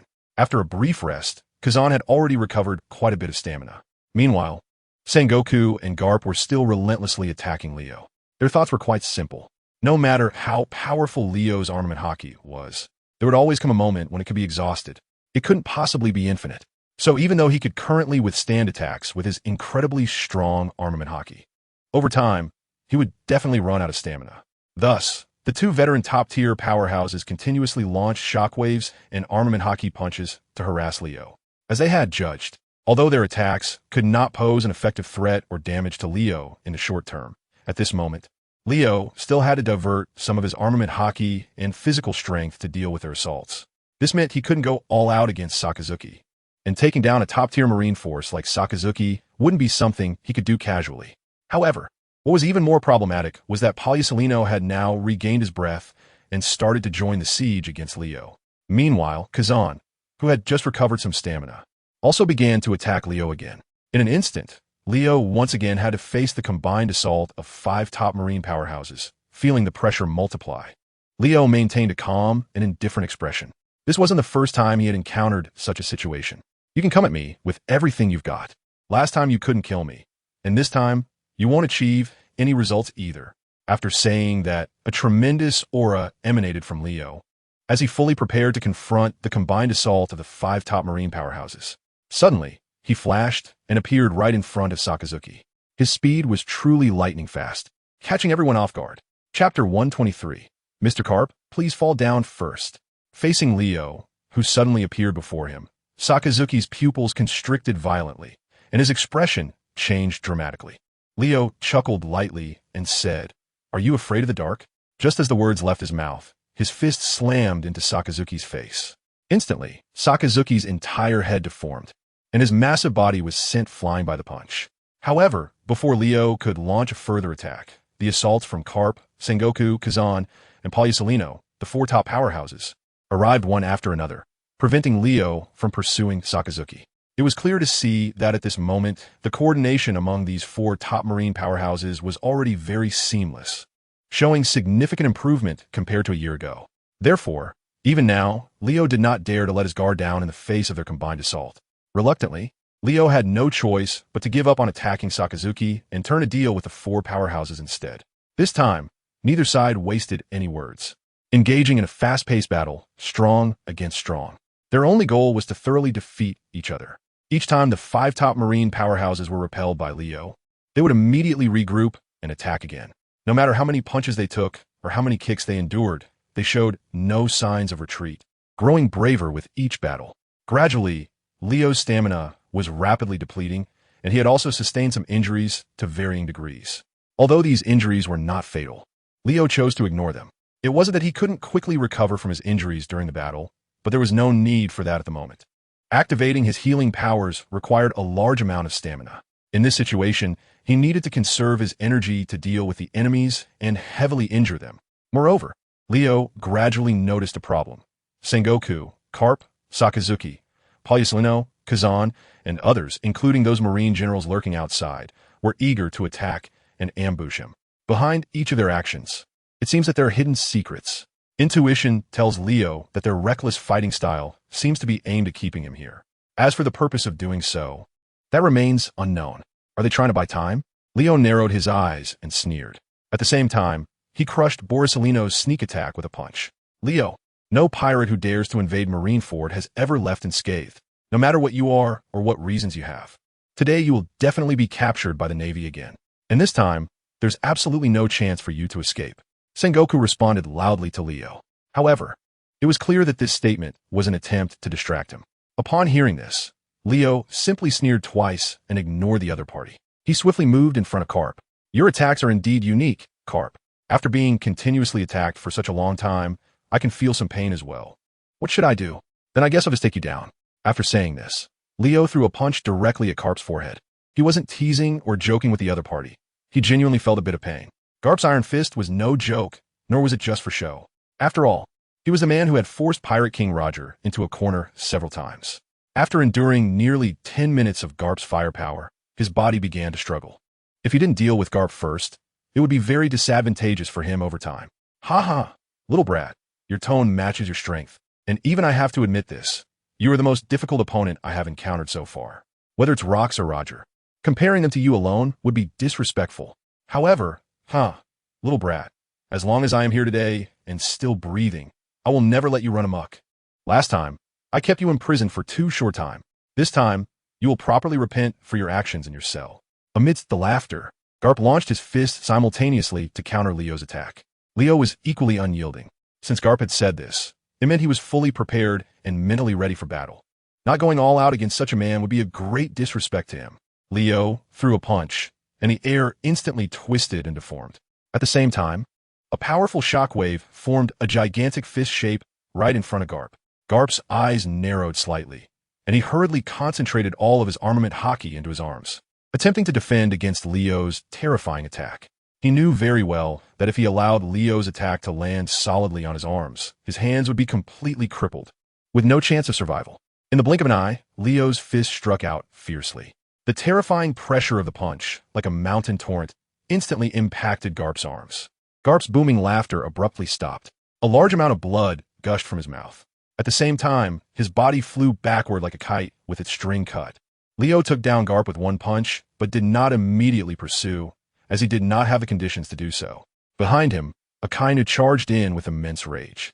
A massive lava fist, capable of melting everything, came crashing down on Leo's back. Leo let out a light grunt, turning to respond while the air around him rapidly dropped in temperature. In just an instant, the temperature plummeted to around minus 200 degrees Celsius. All of Akainu's attacks were rendered ineffective. The lava fist, originally hot enough to melt anything, was now completely frozen. Not only that, but even Akainu's lava-like body showed signs of freezing at that moment. Akainu's eyes were filled with horror. He hurriedly exerted all his strength, activating his devil fruit powers, trying to break free from Leo's control. He knew better than anyone that if Leo succeeded, his life would be in grave danger. Even with the strongest natural type devil fruit, he could not survive in temperatures below minus 200 degrees Celsius. You fight us this way, and your stamina will be consumed even more. Shockwave. Sengoku seized the opportunity and launched a surprise attack on Leo from behind, loudly pointing out the shortcomings of Leo's fighting style. Chapter 124, Garp's New Mode. Sengoku's shockwaves bombarded Leo one after another. His purpose is simple, to distract Leo while also consuming Leo's Haki. Seeing Sengoku's actions, Kazan and Borsellino also launched an attack on Leo from different directions. They want to limit Leo's shots to the greatest extent possible, preventing Leo from killing Sakazuki. At this moment, Sakazuki's whole body is already frozen. Even with the strongest attacking natural-type devil fruit, it is difficult to make an impact. He was like an ice pop, unable to move. It wasn't that he couldn't, but that he didn't dare. In this state, if Sakazuki made even the slightest move, his body would shatter into pieces under the frozen condition. Sakazuki could only pray that others would successfully divert Leo's attention to rescue him. Otherwise, he would only be able to die here today. Is this not acceptable? How boring. Leo looked at Sakazuki, who had turned into an ice pop under his overwhelming power, and sneered before turning to deal with the others. But suddenly, at that moment, a powerful shockwave, stronger than any before, surged in from the left and struck his body hard. In an instant, Leo lost his balance and flew about 10 meters to the right. Caught off guard by the attack, Leo felt a bit dazed. Meanwhile, Sengoku, Kazan, and Borsellino were also shocked by this sudden turn of events. They both turned their heads to look in the direction of the attack, and what they saw was Carp rapidly making his way back, stepping with the Navy's 6 styles. Carp, that last strike had already surpassed his usual level. Sengoku frowned tightly. Although that strike was the first time since the battle began that they managed to successfully push back Leo, it was clear that this move took a toll on Carp as well. At that moment, it was evident that red flames were appearing on Carp's body. It felt as if all the blood in his body was burning at that instant. The blood was evaporating under extreme temperatures, forming red sweat vapor. To put it directly, Carp was burning his own life force to unleash this combat power that exceeded his own limits. This allowed him to repel Leo, who seemed like a war god, with just one strike. But how long Carp could maintain this state was anyone's guess. Once Carp fell, the remaining 4 of them would be at an absolute disadvantage and would no longer be able to stop Leo. Mr. Carp. Kazan also realized this point and wore a serious expression. Oh, Mr. Carp's condition is unprecedented. He has created a very good opportunity for us to counterattack that kid Leo. As Borsellino finished speaking, he had already appeared at Leo's right rear, raising his right foot to prepare for a light-speed kick. Sengoku, Kazan, and the others did not dare to be slow and immediately launched an attack on Leo. At this moment, Leo, having just taken Carp's unprecedentedly powerful punch, was still a bit dazed. Faced with the combined assault from Sengoku, Kazan, and Borsellino, he immediately found himself in a passive position, taking hits. Of course, his entire body was naturally operating with armament Haki, blocking most of the attacks. Taking advantage of the opportunity while Leo was being besieged and momentarily at a disadvantage, Akainu had successfully activated his devil fruit powers, slowly melting the ice that had frozen around him. His body gradually revived, his strength restored, and the freezing effect lifted. The garbage of the sea, today I will let you die here. The enraged Sakazuki roared in his heart as he narrowly escaped death. Without saying a word, he quietly moved towards Leo and stealthily launched a counterattack. A terrifying power was brewing, and Leo found himself surrounded, appearing to be on the verge of defeat at any moment. At this moment, Carp had also returned to the battlefield. Up close, one could feel the overwhelming momentum radiating from him, a true and unprecedented power. Carp resembled a revered war god, and as if a divine weapon had descended, he soared above the battlefield and struck down with a punch at the encircled Leo. There was a tremendous roar. With the ultra-fast punch, the air was instantly torn apart. Carp's punch pressure attack struck Leo with lightning speed. With a dull thud, despite possessing a robust physique surpassing that of Kaido and terrifying Busashoko Haki defense, Carp's red fist still slammed Leo's body down with great force. At that moment, Leo felt as if he had been hit hard by a mountain. Not only did his vision fill with stars, leaving him dizzy, but his body also experienced waves of pain. However, this further ignited Leo's fighting spirit. If he had just been toying with these powerful Navy officers, now, faced with Carp's suddenly displayed astonishing strength, Leo's eyes changed color, and he began to take things seriously. He suddenly unleashed a powerful aura, instantly halting his descent. What kind of ability is this, Mr. Carp? Leo looked up at Carp, his eyes sparkling with brilliance. Not to mention that Sengoku and the others had never seen this form of Carp, Even Leo himself had never witnessed it. If the combat power in the pirate world could be measured specifically, then Carp's previous combat power could be considered around 100 points. But the Carp before him had transformed from that original 100 points of combat power to at least over 200 points. In other words, his strength had at least doubled. I've spent the past year repeatedly pondering why I was so badly beaten by you back then. Don't underestimate my will, Leo. Don't think you're the only one growing with time. I'm a hero of the Navy. Leo, let me show you the growth I've achieved over this past year. This is my exclusive form developed specifically to deal with you. Carp said with a hearty laugh, then threw a punch at Leo. With a powerful punch, he pulled back and then struck with great force. At the moment the punch unleashed its shockwave, even Carp's sturdy body jolted backward, demonstrating an incredible recoil. Leo couldn't dodge in time again and was hit hard by this punch once more. With a loud bang, his body once again plummeted rapidly downward. And once again he felt that sensation of all his bones being crushed. Chapter 125. I have no choice but to deal with you first. Carp, taking advantage of the situation, unleashed a furious and relentless attack on Leo, who was being suppressed by him. He originally possessed incredibly strong martial arts skills, and now that he has activated this brand new mode, his combat power has increased significantly, making his punches even more extraordinary. Every strike he delivers inevitably stirs up wind and thunder, distorting space and tearing apart the earth and the sea. After enduring about 10 punches from Carp, Leo felt like all the bones in his body were about to fall apart. Even with his robust physique and the formidable defense of his advanced armament Haki, he still couldn't completely withstand the damage. At this moment, Leo had to admit that Carp's new mode was indeed powerful. I acknowledge you, Carp. You are truly a legend of the Navy, Leo said as he seized the moment when Carp was momentarily exposed, swiftly dodging out of the attack range. After adjusting his breathing, he revealed a confident smile. However, Carp, there must be a significant cost to using this mode, right? Although I admit that your talent and the power you're showcasing right now are quite surprising. How long can you maintain this? Leo gently wiped the blood from the corner of his mouth and glanced at Carp, who was slightly out of breath.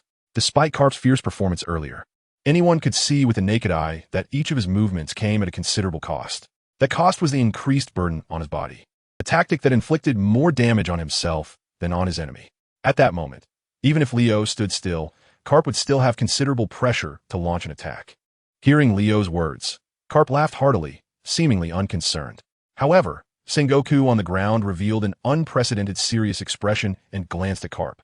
Carp, you've done enough. This kid has already been severely injured. He can't afford to waste energy healing himself. Release that mode of yours. Let's finish the battle from here. After Sengoku said this, he struck out a palm towards Leo. Instantly, a powerful shockwave swept everything in its path, pressing straight toward Leo. Although Leo had previously mocked Sengoku for not showing much growth in his strength over the past year, this was merely a tactic to demoralize Sengoku and other admirals and strong figures of the Navy headquarters. Sengoku's strength indeed hadn't grown much, but his endurance had increased significantly. While his attacks might not seem as powerful as those of Borsalino, Sakazuki, or Carp, and even Kazan was stronger, Sengoku's stamina was the best among these five. His aura still felt like an endless abyss. Every strike was incredibly steady, heavy, and carried a hidden sharpness within its clumsiness. If an ordinary person faced such a powerful opponent, they would have been defeated long ago. Only someone like Leo could handle it with ease. Alongside Sengoku, Borsalino and Sakazuki launched a frenzied assault on Leo, while Kazan moved around the edges, ready to strike Leo with a deadly blow. Upon hearing Sengoku's reminder, Carp laughed heartily. When have you seen me back down from a strong enemy? Sengoku, hunting pirates is my destiny. Although I have no interest in those celestial dragons, I will never side with pirates. Moreover, if I don't deal with this kid Leo, I won't feel at ease myself. Now, today I will leave my life here to take you down. Now that you're here, you won't be leaving, Carp said with a laugh before launching another attack at Leo. Leo could ignore attacks from others, but he couldn't do the same with Carp's. As Carp came at him again, Leo had to abandon defending against the other attacks and focus solely on Carp's assault. This brought him great peril. To fully concentrate on Carp's offense meant expending most of his armament Haki and drawing on as much stamina as possible to resist Carp. This would leave Leo vulnerable to attacks from other powerful figures. In other words, if his defenses were insufficient, even Sengoku, Sakazuki, Borsalino, and Kuzan could threaten his safety. The situation was now a dilemma. Unless Leo chose to retreat instead of entangling with them, He was unwilling to simply back down. In that case, I will first deal with you seriously, Carp, Leo declared fiercely, turning to face Carp, who was attacking him with full force. He wasn't a good-natured person. Although he had a slight fondness for Carp, it wasn't much. Besides, they were in a life-and-death struggle. Either he would die, or Carp would. With a swift motion, Leo vanished from the encirclement of Sengoku, Sakazuki, Borsalino, and Kuzan, reappearing right in front of Carp.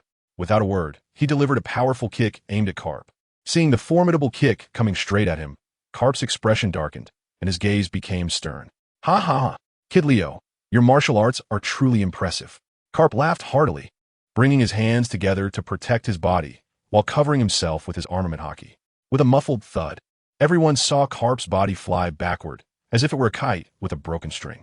Mr. Carp, Kazan's face changed. To prevent Leo from further attacking Carp and inflicting more damage, he quickly unleashed the power of his ice fruit, completely freezing Leo.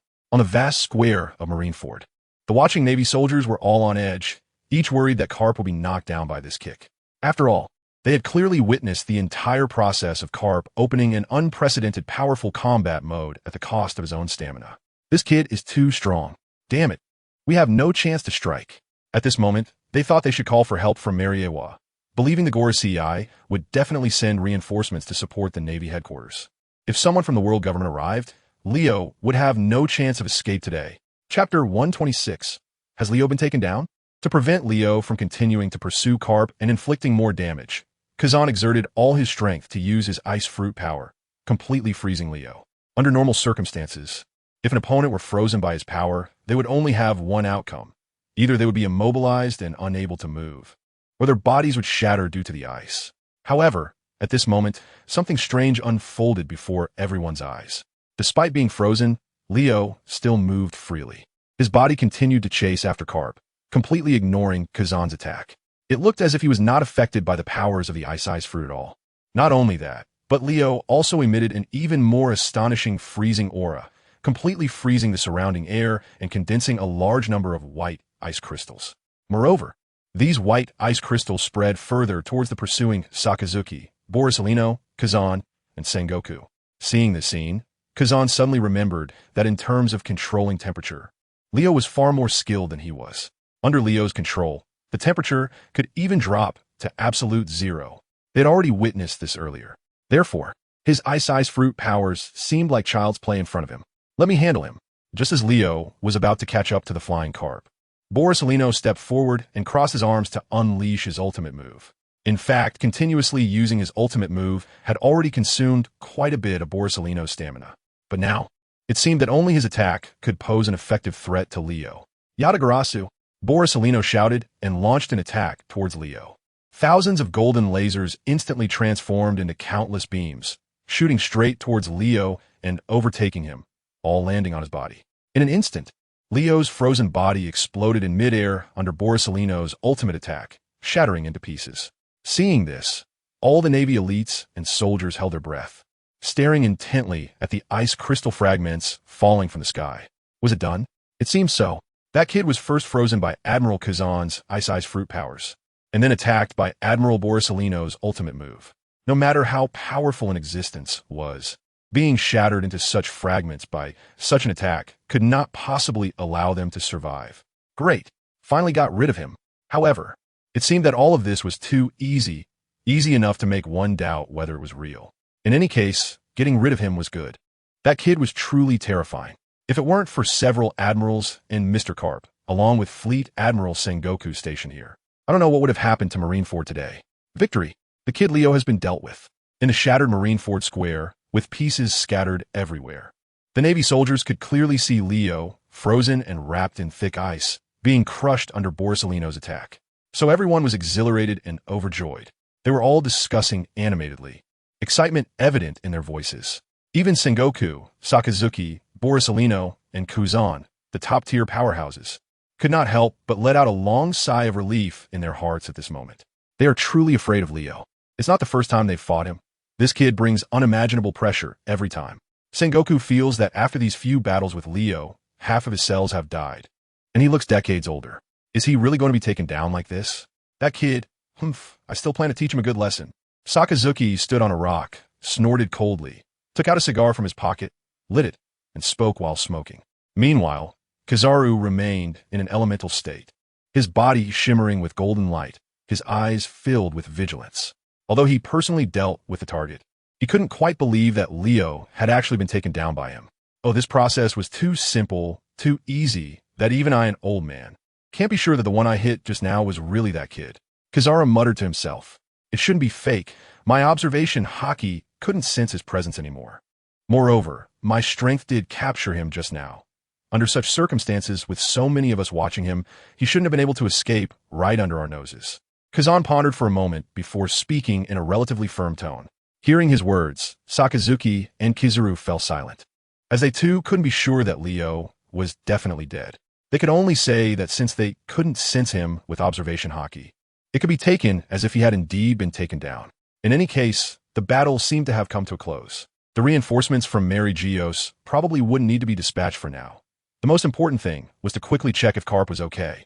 After Sengoku finished speaking, he calmly turned around to look in the direction where Carp had just been sent flying, intending to check on Carp's condition. However, the moment he turned around, Sengoku suddenly froze, cold sweat streaming down his cheeks. Not just him, but also Sakazuki, Kizaru, and Kazan around Sengoku were all dumbfounded, their expressions grave. Each one was on high alert, uncertain. In the vast square of Marine Ford and its surroundings, countless Navy soldiers, who had been discussing animatedly, also fell silent at this moment. Each person showed a look of utter shock, as if they had seen a devil from hell. Gulp. Someone couldn't help but swallow. At this moment, Sengoku slowly turned around to look behind him. The instant he turned, he indeed saw that man. The man who instilled immense fear and dread in them. The one they wished they could eliminate directly. Leo. Leo was unscathed, standing right behind him, looking amused, with a half-smile on his face, staring at him. Seeing Sengoku turn to look at him, Leo smiled slightly and playfully asked, "Did you just say that your world government sent reinforcements for Mary Geos?" Chapter 127. I'm going to get serious. Seeing Leo appear unscathed before everyone, all the strong naval forces were moved. Sengoku, Carp, Sakazuki, Kizaru, and Kuzan, the 5 top powerhouses, had expressions of utmost seriousness. They had clearly seen Leo being crushed by Kizaru's attack just moments ago. But who would have thought that he had actually suffered no harm at all? This was simply unfathomable, hard to believe. How did you do it? I clearly froze you. Kuzan furrowed his brow, looking at Leo with a questioning gaze filled with suspicion. This question clearly seemed to avoid the main issue and had the intent to distract Leo's attention. However, Leo didn't mind, just smiling slightly. His powerful observation Haki had unknowingly spread out in all directions. He had long anticipated that the Navy headquarters would never engage in an unprepared battle. Therefore, it was expected that Mary Geos would send strong reinforcements. As Leo's observation Haki spread out, he indeed sensed several powerful auras approaching from a very distant sea. Although they were still far away and traveling by ship, they wouldn't arrive here anytime soon. So Leo felt completely fearless at this moment. However, if strong figures from the world government really came, the situation would no longer be simple. Leo's current strength was more than enough to handle the 5 strong opponents in front of him alone. But if a few more top-tier experts from the world government showed up, it would be a different story. At that moment, Leo smiled calmly, his gaze locking onto Kuzan's face as he met his eyes. It seems your memory isn't very good either. I already said, your little tricks, the power of the ice fruit, are nothing compared to me. Kuzan, do you really think you can hurt me or restrict my actions? Leo asked with a sneer. Hearing this, Kazan's expression changed slightly, and his eyes became 3 points more serious. Meanwhile, Sengoku on Leo's left said in a deep voice, "We must stop this kid here. Once the members of the Knights of God arrive, we can definitely take him down together, no matter the cost. We absolutely cannot let this kid Leo leave before the reinforcement arrive." After finishing his words, Sengoku took the lead and launched an attack on Leo. Shockwave. He struck at Leo with a palm. A powerful shockwave crushed down on Leo with the force of a mountain. At such a close distance, an ordinary person would have been sent flying or at least injured and spitting blood from taking such a hit.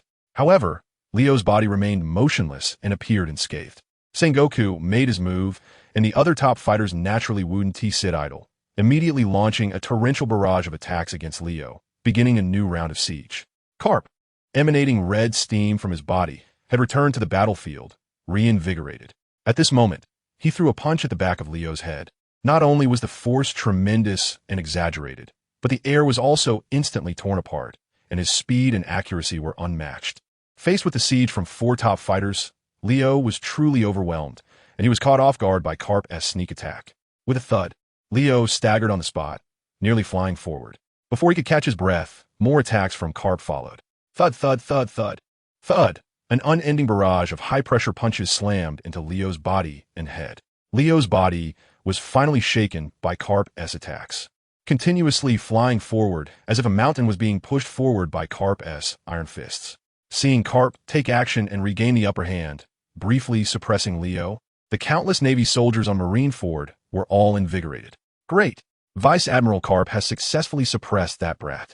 Let us take advantage of this momentum and finish him off. Vice Admiral Karp, as expected of Mr. Karp. Truly impressive. The Navy's legend lives up to the name. Mr. Karp, take that guy down. The sounds of cheering and excitement fill the air. All the Navy personnel, whether ordinary soldiers or rear admirals, vice admirals, and even the top fighters like Sengoku, Fujitora, Akainu, and Kazan, all hoped that Karp could decisively defeat Leo. Of course, these few did not remain idle. Everyone was on high alert, ready to strike. They were just waiting for Leo to show a fatal flaw. Then they would deliver a heavy blow to their opponent. Honestly, Leo's situation at this moment was indeed not good. In his blood-red mode, Karp's iron fist attacks were incredibly heavy. Each one felt like a massive hammer weighing thousands of pounds smashing down on him. After enduring dozens of punches, Leo was already dizzy, seeing stars.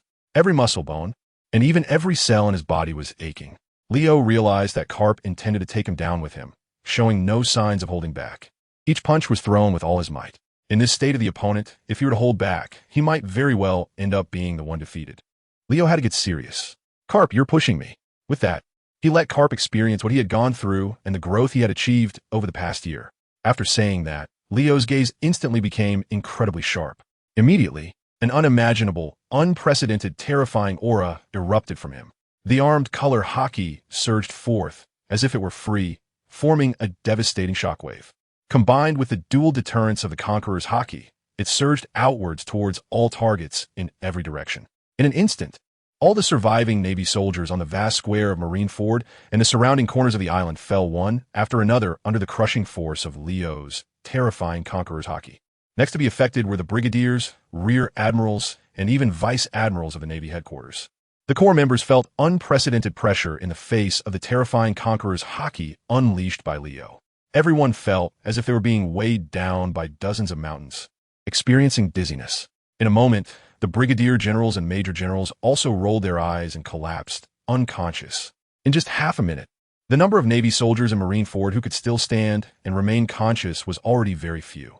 At this moment, the only Navy commanders in Marineford who could still stand and maintain their clarity were Sengoku, Garp, Borisellino, Akainu, and Kazan, these 5 top-tier powers. Along with some relatively strong vice admirals, like Tashigi and Peach Bunny, they were the few remaining. Even the core forces among the future vice admirals, such as Ghost Spider, Doberman, and Fire Mountain, were now experiencing dizziness, foaming at the mouth, continuous vomiting, and even unconsciousness. Seeing that the majority of the Navy around them had been stunned, Sengoku and the others' expressions became extremely serious. This kid is just too strong. Even I, an old man, have felt unprecedented pressure, as if my body's movements were restricted. Sengoku's pupils flickered with uncertain light as he stared intently at Leo, unable to suppress these thoughts. Others shared the same sentiment. Each person, facing Leo at this moment, felt a strong shock in their hearts. The Leo before them seemed like an invincible war god. One glance, one action, and he could instill a powerful deterrent in anyone. What was even more terrifying was the feeling that they had been completely locked onto by Leo. Any slight movement would result in an immediate attack from him. In the entire venue, only Garp seemed to be less affected. After briefly regaining his composure from the shock, Garp immediately took action once again. Without saying a word, he threw a punch at Leo. Immediately after, a storm-like barrage of attacks followed. A large number of punches, wrapped in terrifying armament Haki, flew towards the target. Good timing. Leo let out a low shout. He also mimicked Karp's movements and began to throw punches. His speed seemed incredibly slow. Every punch, the trajectory of his strikes, and so on, were clearly seen by Sengoku, Borisellino, Sakazuki, and Kazan. Everyone frowned at this scene. On the contrary, Karp's expression became unusually serious. from his personal perspective. At this moment, Leo's movements were actually incredibly fast, reaching a speed that his naked eye could no longer follow. Although Leo appeared to casually throw a light punch, in that instant, he had already thrown over 1,000 punches in succession. These 1,000 attacks created a torrent of shock waves in the air, which erupted in an instant. By the time Karp saw the trajectory of those shockwave attacks approaching, it was already too late. Boom! The entire world suddenly trembled at that moment. The sky shook as if it were about to collapse at any second. A massive visible air shockwave, carrying an unstoppable momentum, rushed towards Karp. Even in this red mode state, Karp's strength was more than doubled compared to his normal state. Faced with the counterattack released by Leo at this moment, Karp's expression was extremely grim, and his pupils flickered with uncertain light. Farewell, Sengoku. Karp knew he could not block Leo's punch. Or rather, he could not withstand the strongest attack, formed by 1,000 punches merged into one. The previous battle in red mode had already severely drained his body. This time, he was undoubtedly doomed. So, at this moment, he turned to look at his old comrade and friend Sengoku, revealing a smile as casual and cheerful as when he joked around. Karp. Sengoku couldn't help but feel a sharp pang in his heart at Karp's smile. At this moment, Kazan and the others also had faces filled with despair, their brows tightly furrowed, but none of them had the ability to rescue Karp. They couldn't stop Leo's terrifying attack either. Ha ha ha, what a joke. I won't just accept my fate like this. Leo, even if I really have to fall here today, I will take you down with me. Red Fist Bone, Super Meteor Shower. Karp laughed heartily, suddenly exerting all his strength, facing the incoming torrent of shockwaves. His fists swung like a windmill. In an instant, a massive amount of attacks wrapped in super strong Haki surged toward the incoming torrent of shockwaves. Boom, boom, boom, boom, boom. The sky and earth trembled further. At the same time, the shockwave torrent released by Leo was successfully countered by Karp, who dissipated a large portion of it. Of course, the shockwave from Karp's own fist was also completely erased. Boom, boom, boom, boom. The violent explosions and the shaking ground continued. Karp kept throwing punches, continuously eroding the impact of Leo's attacks. However, the red steam emanating from him began to shift from its peak state to a declining one. That momentum was visibly weakening. Seeing the decreasing amount of red steam coming from Karp, Sengoku and the others felt their hearts tighten again. Karp, don't forget that I'm your comrade too. How can you face that guy alone at a time like this? Shockwave. As Sengoku's words fell, he leaped into the air, his whole body glowing with golden light, transforming into a golden Buddha, while simultaneously striking with both palms. Boom, boom, boom, boom. In that moment of continuous strikes, Sengoku suddenly had an epiphany. He felt as if some information had emerged in his mind, but at this critical moment, he didn't have the leisure to carefully ponder over what he had comprehended. He only knew that he must now give his all and do everything possible to stop Leo. No, it should be said to hold Leo back. As long as they could hold on until the strong ones from the world government came to support them, they would have succeeded halfway. Although they had consumed quite a bit of stamina, Leo wasn't in much better shape either. As long as they could drag him down here, they would have one half the victory. Sengoku attacked while loudly calling out. These words were, of course, directed at the naval powerhouses present. Hearing Sengoku's words, Borisolino, Sakazuki, and Kazan immediately joined the fight against Leo without a second thought. They also acted without reservation, starting to exert all their strength, with only one goal in mind, not to kill or even defeat Leo, but to hold him back, to keep him here, waiting for reinforcements from the world government to arrive. Marshal Sengoku was right. We absolutely cannot let this kid leave here. Since he is here, he shouldn't leave. Lao. Chapter 129, The Legend of the Navy, ends here, seeing Sengoku and Karp, as well as the three highest combat powers of the Navy headquarters, all exerting their utmost effort, fearless and fully committed to attacking Leo. Those Navy vice admirals who had been watching at first, unsure of how to join the battle, also stepped forward at this moment. Ghost Spider slowly drew his weapon. He was only in his 20s, somewhat immature, but his gaze was already filled with determination, and he had grown to become a backbone of the Navy. Although my power is relatively weak and may seem insignificant in front of you, for the glory of the Navy, for the justice of today, even if I sacrifice myself here, I will never back down. So please stay here honestly, Leo. After saying this, Ghost Spider immediately attacked, delivering a powerful slash towards Leo. Following him were Peach Rabbit, T-Pig, and Vice Admiral Crane, who also joined the attack. All the Navy leaders who were still conscious able to stand, and capable of fighting, no longer chose to watch and remain silent. Individually, none of them could match Leo. However, when they came together, determined to fight Leo to the death, the power they could unleash was indeed very impressive. In an instant, the pressure on Leo reached an unprecedented height. TSH, Leo gritted his teeth. Carp, you're really tough. You're the first one to push me to this point. The others are not worth mentioning. Leo suddenly exerted himself again, unleashing some of the power he had previously held back in anticipation of the approaching reinforcements from the world government. At the same time, he continued to burn his own stamina, lowering the temperature of the air around him. This indiscriminate attack immediately produced a very strong effect, placing immense pressure on all the Navy elites, including Carp. Of course, Leo himself was not feeling well either. He continues to endure attacks from the likes of Wano, Sakazuki, Borisellino, and Kazan, and at this moment he must also face the ambush from T-Pig, Peach Rabbit, as well as Onizuka, Fire Mountain, Doberman, and Vice Admiral Crane. Even if Leo has a body forged from bronze and iron, he is starting to struggle at this point. The continuous heavy damage has greatly depleted the supply of Haki armor on Leo's body. Not only that, but Leo's injuries are becoming more severe, with more and more wounds appearing, especially after the attacks from Peach Rabbit, Onizuka, and Fire Mountain. These Navy Vice Admirals are all candidates for the next generation of top Navy combat power. Their own strength is not weak. The key is that they excel in offensive techniques with swords. Each person attacks Leo with their weapons. Sword energy is different from ordinary shockwaves of fists. The sharp sword energy can instantly cut through the sky and the sea. Similarly, it can also slice through the defenses on Leo's body. As the amount of armed color Haki on Leo decreases, his defense gradually weakens, and he ends up with at least dozens of sword wounds on his body. In the face of these injuries, Leo remains indifferent. He is still doing his best to strike at Carp. Currently, only Carp poses a real threat to his existence. As long as Carp falls, no one can restrain him. At that time, the sea will be wide for fish to leap, and the sky will be high for birds to fly. Carp is already covered in blood. His direct confrontation with Leo forces him to endure one or two devastating shockwave attacks from time to time. At this moment, one of his eyes can no longer open, while the other is blurred by blood. However, Carp, relying on his powerful observation Haki, clearly locks onto Leo's position, and his fists do not stop, continuing to launch oppressive attacks against Leo. Because he is restraining Leo, Leo cannot turn and escape, nor can he quickly defeat Carp. Therefore, the other strong Navy members can recklessly concentrate their fire to attack Leo, causing him harm. This ends here. Your legend is over, Carp. Leo observes that Carp's movements are getting slower, and the moment Carp shows a flaw, he throws a punch. With a whoosh, the tremendous shockwave generated by the punch crosses several meters and strikes Carp's head.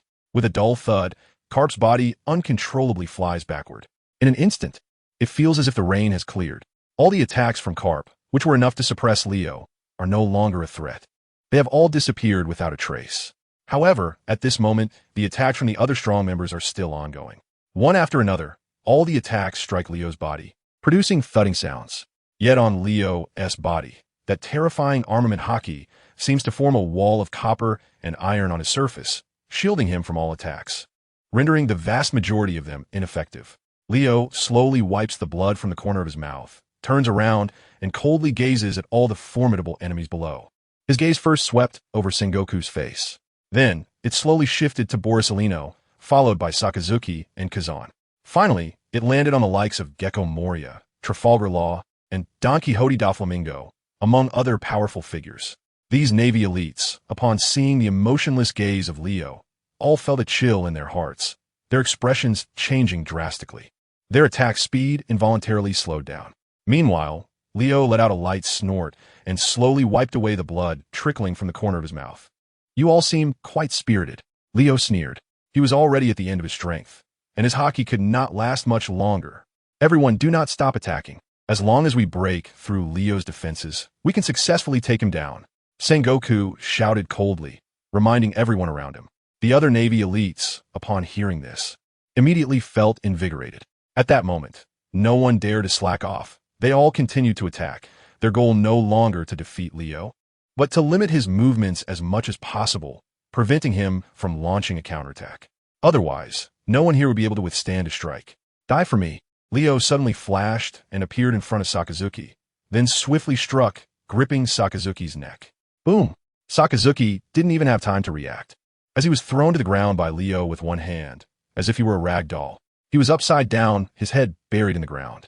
But in the next second, Sakazuki transformed into terrifying lava, counterattacking like a volcanic eruption. Chapter 130, Settling Accounts. Sakazuki unleashed his strongest power, instantly becoming elemental. Not only successfully negating the damage from Leona's deadly strike, but also erupting like a living volcano, releasing countless high-temperature lava. The scorching lava spread through the air, creating a splashing and damaging effect. Meanwhile, the low-temperature environment created by Leona quickly cooled these splashes of lava. The sizzling sound of steam rose continuously, and a large amount of white steam ascended around. Sakazuki appeared behind Leona in an instant, his massive fist raised and swung directly towards Leona. "You must be nearing your limit too, huh? Leona, turn to ashes under this punch." Sakazuki, filled with rage, unleashed a punch with immense power. After all, he was one of the Navy's top combatants, among the strongest in the entire world. At this moment, even Leona could not afford to be careless against a full-force strike. The armament Haki within Leona flowed naturally, gathering at the part about to be attacked, forming an incredibly strong defense. At the same time, a layer of white energy appeared on the surface of Leona's body, beneath the defense created by the armament Haki. The double-layer defense significantly enhanced Leona's defensive capability. In the next second, Sakazuki's fist struck him. With a loud thud, Leona's body swayed slightly, completely unharmed. At that moment, Sakazuki felt as if he had been targeted by the Grim Reaper, his heart trembling. Sure enough, in the next second, Leona pressed Sakazuki's face down hard into the ground with one hand. Boom! The ground instantly shattered, creating a pit over 100 meters in diameter and several dozen meters deep. Sakazuki fell into it, his life uncertain. Leona ignored Sakazuki and turned to face the golden laser attack for Borsalino. The laser attacks were incredibly powerful, with not only strong penetration but also an ultra-high speed that made them nearly impossible to evade. From the beginning of the battle until now, Leona had endured countless attacks from Borsalino's methods. At this moment, Leona intended to settle accounts with Borsalino. You seem quite skilled at playing with light. Since that's the case, why don't you experience its taste for yourself? Leona appeared in front of Borsalino in an instant, also ignoring the attacks from other powerful beings. Although his body was already covered in scars and more than half of his stamina was exhausted, the reserve of armament Haki had also reached a warning threshold, with more than half consumed. However, at this moment, facing the attacks from those powerful Navy members, Leo was still able to fend them off effortlessly, without even catching his breath. When Borsalino saw Leo appear before him, he immediately exclaimed, "Oh, Leo, you little brat have come to find this old man." After saying that, this guy suddenly transformed into a golden light and disappeared, so fast that even Leo couldn't keep up with his speed. Watching Borsalino vanish like a loach in an instant. Completely elusive, Leo had no choice but to temporarily give up on chasing him and turn a deal with Kazan. His figure flashed and appeared in front of Kazan. Compared to the power of the Pika Pika Nomi possessed by Borsalino, Kazan's Devil Fruit ability, although also a Logia type, does not excel in speed. The moment Kazan saw Leo appear before him, he knew that something was seriously wrong. His pupils slightly contracted, but before he could speak, Leo's palm was already pressed against his face. With a rumble, Kazan was pushed face first into the ground by Leo, sliding along for over 300 meters before finally stopping amidst a pile of rubble. Although he wasn't seriously harmed, it could even be said he was unscathed. However, the humiliation of this move far outweighed its damage. Kazan had never suffered such an affront since his birth, nor since joining the Navy. A dignified admiral of the Navy headquarters was actually pressed down by someone and slammed into the ground.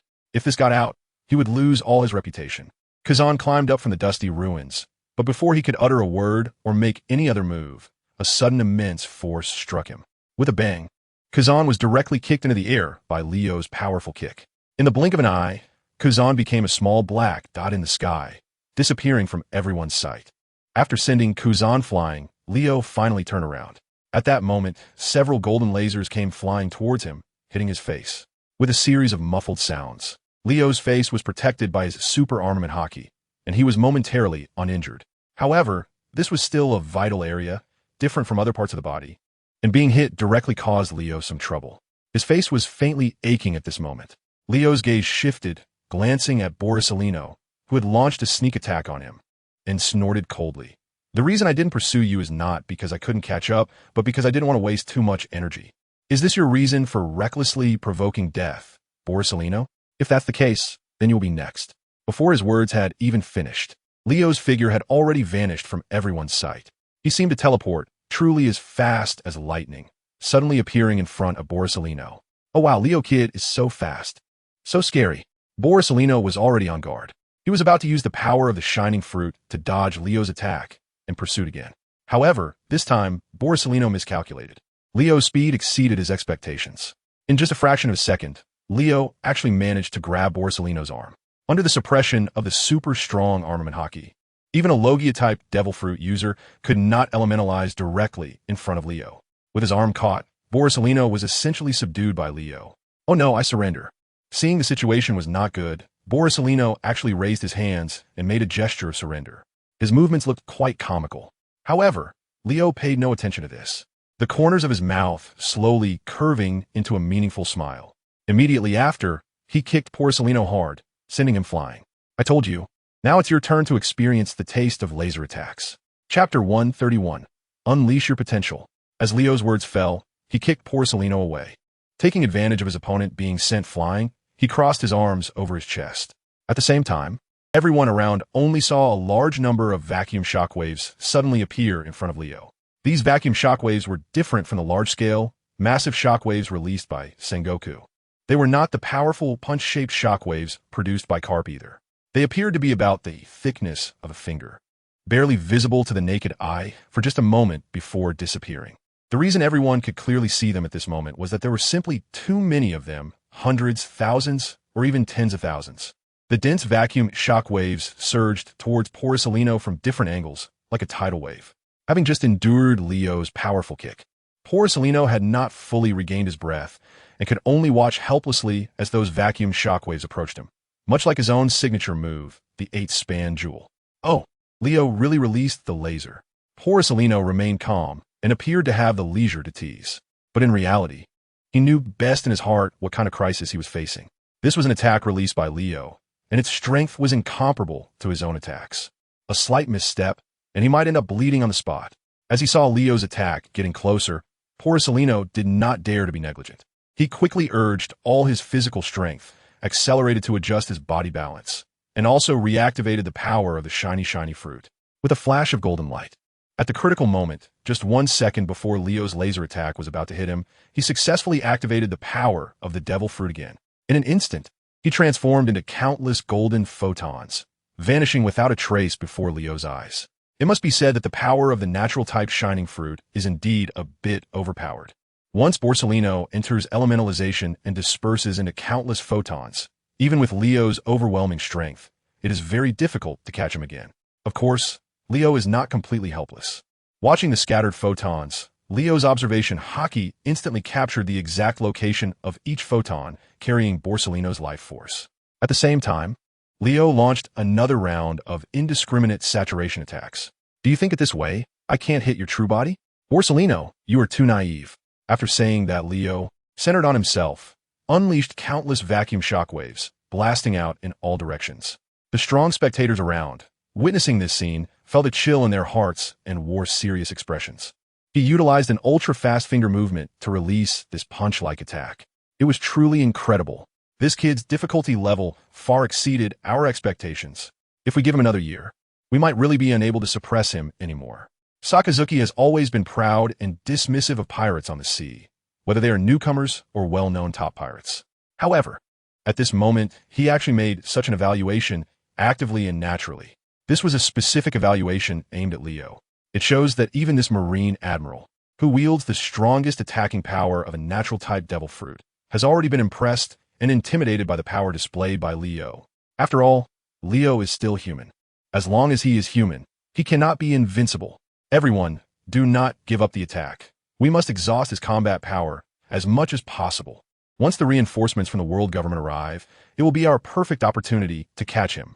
After hearing Sakazuki's evaluation of Leo, Sengoku couldn't help but frown and quickly reminded the other marine powerhouses loudly. He was certainly shocked and wary of Leo's strength deep down. But that was another matter. When facing a powerhouse of this level, the key to battle is to seize the momentum and maintain it, as one would rise, then weaken, and finally exhaust themselves. If he were to lose composure now and bolster the enemy's confidence while diminishing his own, it was easy to imagine that the upcoming battle would lead to the Navy's certain defeat. That was not the outcome Sengoku wanted to see. Hearing Sengoku's reminder, Sakazuki suddenly came to his senses, his expression slightly awkward. He realized that he was truly awed by the power displayed by Leo. That's why he unconsciously made such an evaluation. At this moment, he suddenly came to his senses, and after regaining his composure, Sakazuki was the first to unleash his full strength again. He walked on air, relentlessly pursuing Leo with one superheated meteor lava fist after another, attacks powerful enough to evaporate oceans and obliterate mountains. Yet, before any of them could land, they were all extinguished by the ultra-low temperatures Leo controlled. Simultaneously, they were crushed by Leo's terrifying, seemingly inexhaustible and limitless Haki. None could get close, let alone pose any real threat to Leo. Of course, this wasn't the first time such a situation had occurred. Sakazuki was far from discouraged. He knew that for Leo to block his attacks so effortlessly, there must be a price to pay, draining his stamina and depleting his Haki. What they needed to do now was to exhaust Leo's energy as much as possible and further weaken his Haki, paving the way for the world government's reinforcements to arrive and launch the final assault against him. How could Leo fail to see through the enemy's scheme? But at this very moment, he remained relentless in his pursuit of Borsellino. Throughout this back-and-forth chase of attacks and defenses, Leo gradually developed his own understanding of the practical effects displayed by Borsellino's devil fruit abilities. Unbeknownst to him, with the aid of his extraordinary comprehension, he also began to gain his own insights into this power. As the battle deepened, fragments of information slowly surfaced in Leo's mind. Though sparse, Leo knew exactly what this signified. The greatest characteristic of Borsellino's devil fruit power was its sheer speed. As the saying goes, no technique is invincible in the martial world, except for speed. If you couldn't catch up or land a hit on your enemy, then all your attacks would be futile, and all your energy would be wasted in vain. Right now, Leo was deliberately focusing on chasing Borsellino precisely to push his own potential to the limit. As long as he could comprehend an ability similar to Borsellino's devil fruit power, or even grasp a power capable of countering the glint fruit, then this battle would be worth it. Chapter 132. Looks like we're doomed. Kizara had no idea about the little schemes in Leo's mind. Watching Leo relentlessly chase after him despite clearly struggling to land a hit, he felt both puzzled and deeply frustrated. The countless finger-thin vacuum shockwaves, while posing a brief threat, were ultimately no match for the speed of his photonization. Once he created distance, their threat diminished significantly. After a prolonged chase, seeing that Leo couldn't produce any more effective means to pose even the slightest threat, Kizaru finally couldn't hold back. "Oh, scary, Leo boy," he drawled. "This old man here is no threat to you, and you can't even catch up to me. Why bother giving me such a hard time? You are just wasting your own stamina. If you run out of energy, the battles ahead will be quite troublesome for you." Why no hearing Kizaru's words, Leo's mind stirred slightly. "You're one of the Navy's top admirals, standing firmly on the side of absolute justice. Yet the way you're talking now almost sounds like you're looking out for me." At this point, the two had already moved far from the initial battlefield due to their fighting styles, ending up over the vast ocean. Apart from the tiny black dot of Sakazuki chasing from a distance, there was no one else around. Of course, for top-tier fighters at this range, as long as their observation Haki was sufficiently advanced, they could still hear the conversation between Borsellino and Leo moments ago. Leo had deliberately asked the question to set Borsellino up. As the saying goes, mud on your pants. Even if it's not what it looks like, people will assume the worst. Borsellino, being as cunning as ever, sensed something amiss the moment Leo posed the question. Without showing any change in expression, he replied in his usual tone, "Oh, don't misunderstand me now. I was just reminding you, I'm quite the handful, you know? Dragging this out do you any favors in the battles to come ha. You're reaching your limit too, Borsellino. I'm not going anywhere until I take you down."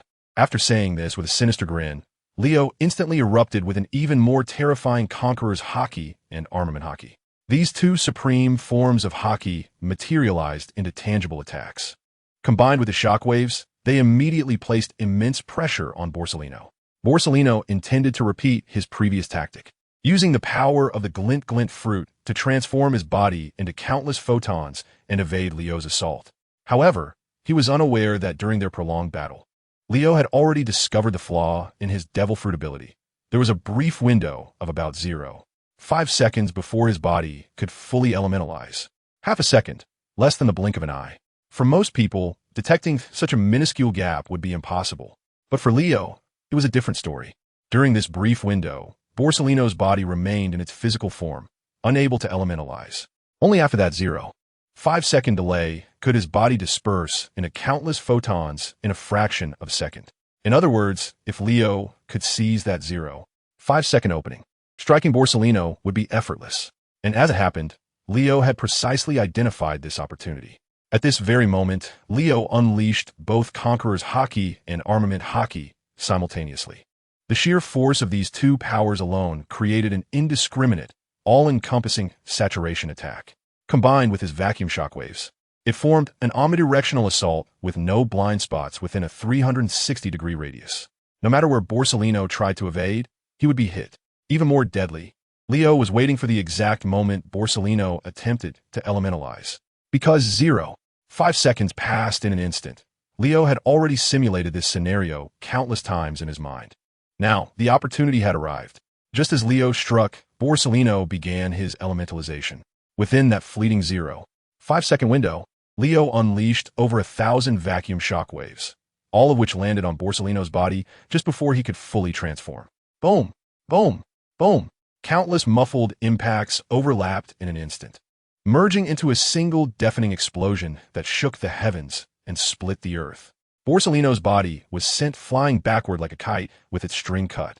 Midair, he coughed up a mouthful of blood. His eyes were filled with terror, his expression horrified. His pupils were brimming with disbelief.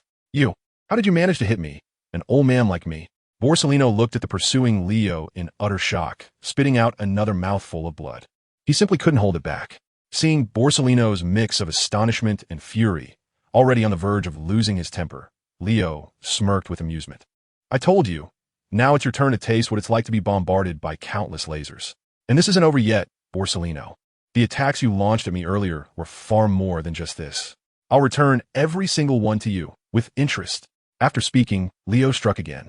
Thousands of vacuum shockwaves, each as thick as a finger, landed precisely on Borsellino's body. Every single attack made Borsellino feel as though his body had been pierced by a sharp knife. His muscles, bones, and even internal organs were racked with excruciating pain. And because his observation Haki heightened his perception, the pain became even more intense. Borsellino was utterly horrified. He has lived for decades and experienced countless battles, big and small. Since joining the Navy up to now, it's no exaggeration to say that Borsellino believes he has never suffered any real losses, whether facing minor pirates or notorious ones. He has always been the one to toy with his enemies, defeat them, and make them feel pain and fear, never the other way around. But now, everything has reversed. In front of that kid Leo, he has become the weak one, just like the helplessness those minor pirates, so-called supernovas, and even the great pirates once felt when facing him. As more laser attacks land on him, the amount of armament Haki covering Borsellino's body gradually diminishes. Without the defensive effect of armament Haki, the injuries on his body were, of course, growing increasingly severe. Gradually, Borsellino began to feel a sense of helplessness, as if he were losing control and lacked the strength to resist. He couldn't shake the feeling that today, right now, he might be finished. Chapter 133. The Celestial Dragon's reinforcements are about to arrive. At Marineford, a life-and-death battle is raging. Leo is single-handedly taking on the entire Marineford, having not only destroyed nearly the entirety of Marine headquarters, but also left the 5 strongest Marine officers in a state of disarray, some injured, others locked in desperate struggles. Meanwhile, less than 50 nautical miles away from Marineford, warships from the world government are sailing at full speed toward the battlefield. On board the most advanced Marine warship stand 3 members of the God's Knights, an elite force under the world government. The God's Knights are hailed as the strongest shield of the Celestial Dragons, a secret armed force tasked with protecting the sacred land of Mary Geos. Each member is a rare and immensely powerful individual, carefully selected from countless candidates. Under normal circumstances, they would never be deployed lightly, only when the interests of the Celestial Dragons are severely threatened or their lives are in grave danger, and only if the top forces of Marine headquarters prove incapable of resolving the crisis. If the issue could be handled by Marine admirals alone, the God's Knights would not be called into action. This time, Leo's sudden escape from ImpelDown has alarmed the world government. The supreme ruler seated on the empty throne, has ordered his elimination at any cost. Acting on the command of the five elders, the gods' knights have been dispatched to Marineford to reinforce Sengoku, Garp, and the others. We've already sensed that kid's presence. It's formidable. Remarked the central figure among the three gods' knights standing on the bow deck, his tone indifferent. At his left waist hangs a sword embedded with a multitude of gemstones. The man is tall, standing at about 2.5 meters. However, what impresses people the most is not his sword or his stature, but his long, fiery red hair that stands straight up like flames. This person is named Odlin Gallansaint, and from his name, it is clear that he is one of the celestial dragons. The current commander of the Knights of God, Figolin Gallansaint, is his uncle. Besides Odlin Gallansaint, his two companions are also celestial dragons with the saint name. The one on the left is a round and burly man with a thick beard, named Flandrelli Gallansaint. The one on the right, with a serious demeanor and a large, muscular build standing over 5 meters tall, is Flandrelli's half-brother. This guy is named Utavi's Dogolin Gallansaint. It is evident that these three individuals are all members of the family behind Commander Figolin Gallan, Saint of the Knights of God. They are more or less related to Figurland Garling by blood. Of course, this doesn't mean that the Holy Knights of God are all relatives of the celestial dragons, and therefore weak in strength. In fact, the opposite is true. Every member of the Holy Knights of God is exceptionally powerful. Take the three individuals before us as an example. Each of them possesses strength comparable to the highest combat power of the Marine headquarters. Back when the Rocks pirates, under the leadership of the great pirate Rocks, attacked the celestial dragons and triggered the God Valley War. It was the Holy Knights of God, secretly mobilized by the world government, who intervened. It was precisely because of their involvement that the great pirate Rocks and some of his followers were eliminated, directly leading to the complete collapse and disbandment of the entire Rocks pirates. It's worth noting that, at its peak, the Rocks pirates were a superpower so formidable that even the Roger pirates couldn't confront them head-on. Their crew included the later world-renowned and top-tier pirate Whitebeard Edward Newgate, the strongest creature on land, sea, and air Kaido, Big Mom Charlotte Linlin, and others. Additionally, there were Golden Lion Shiki, as well as John, Silver Axe, Wang Ji, and many other formidable figures whose strength and reputation were legendary in that era. As for Rocks himself, his prowess goes without saying. He is the undisputed ruler of the seas. Even the pirate King Roger, when he encountered the Rocks pirates back in the day, had no choice but to steer clear of their overwhelming might. The fact that the world government managed to dismantle such a formidable crew as the Rocks pirates with the help of the Holy Knights speaks volumes about just how powerful they truly are. After Odlin Garling spoke with an air of indifference, his companion, Franley Garling, chimed in. Franley Garling, whose barrel-like, rotund physique belied an intimidating aura of strength, spoke in a voice as youthful and innocent as a child's, a stark contrast to his outward appearance and presumed age. It looks like that brat Leo is already running on fumes, nearing his limit. From the looks of it, the Navy, Sengoku, Garp Sakazuki Borsellino, and Kazan aren't slacking off in this fight. All we have to do is swoop in and clean up the mess. As expected, this battle is turning out to be rather dull. As soon as Franley Garling finished speaking, the Holy Knight on the far right, Utavi's D. Garling, began cracking his knuckles eagerly, itching for action. I'll go take care of that brat first. Utavi's D. Garling growled, his fingers popping audibly as he clenched his fists. Hold it. Odlin Garling stopped Utavi's D. Garling just as he was about to leap into action. Both Utavi's and the portly Franley turned their heads toward him in curiosity, their expressions puzzled. No need to rush. The five elders want Sengoku and the others to wear Leo down further. We'll make our move only after that brat has been pushed to his absolute limit. As soon as he said this, the other two members immediately understood. The intention behind the five elders' arrangement was actually quite clear. There were several main aspects to it. The first aspect, and arguably the most important one, was naturally to preserve the strength of the Holy Knights. Despite their formidable power, Leo was no pushover either. It took 5 of the Navy's top fighters just to suppress him, so the Holy Knights would only make their move under absolutely safe and foolproof circumstances. As for the second reason, it was to use this opportunity to discipline the Navy. The 5 elders wanted to remind Marineford not to forget their place and who they truly served. At the same time, it was also a message to the Navy's admirals and even the fleet admiral that without the support of the world government, the Navy headquarters alone would likely have been razed to the ground by the pirates of the sea long ago. Chapter 134. That's all for today. Meanwhile, Leo, who was in pursuit of Borsellino, also sensed the 3 powerful auras rapidly approaching. The strength of these three individuals was no less than that of any of the Navy's three admirals, Sengoku or Garp. Yet Leo remained unfazed. He said that he would make Borsalino pay the price, and he would definitely keep his promise. At this moment, Borsalino, under his stormy onslaught, has begun to show signs of exhaustion. This Borsalino, who always had a terrifying demeanor and could almost be considered the strongest among the three admirals, no longer possessed the previous ease and composure. He had a look of utter dejection on his face, and his body was riddled with wounds, having been battered by Leo's vacuum shockwave attack, leaving him in a wretched state. By the way, how much was that last shot? 2,351. Not done yet. Leo murmured to himself, striking again without mercy. This was in response to Borsalino's earlier sneak attack with lasers, which had caught him off guard and caused him harm. Since the start of the battle, although Leo had not had the leisure to deal with Borsalino, he was well aware of how many laser attacks he had endured from him. Most of the injuries Leo had sustained were indeed due to Borsalino's fruit powers sneaking up on him. The power of the laser was second only to the sword energy produced by swordsmanship. Of course, the difference between the two wasn't very large. Therefore, facing such a Borsalino, Leo certainly couldn't let it go unpunished. "Oh dear Leo boy, it seems I might die at your hands today." Borsalino barely dodged an attack, but was immediately struck by at least a dozen more vacuum shockwaves. His body flew out, and he immediately spat out several mouthfuls of fresh blood. At this point, Borsalino only felt his vision go black, sensing that the blood within him was nearly depleted. "Borsalino, I've attacked you 5,551 times. After enduring so many attacks, if you can still stand and breathe, then that's your own skill. Otherwise, just accept your fate."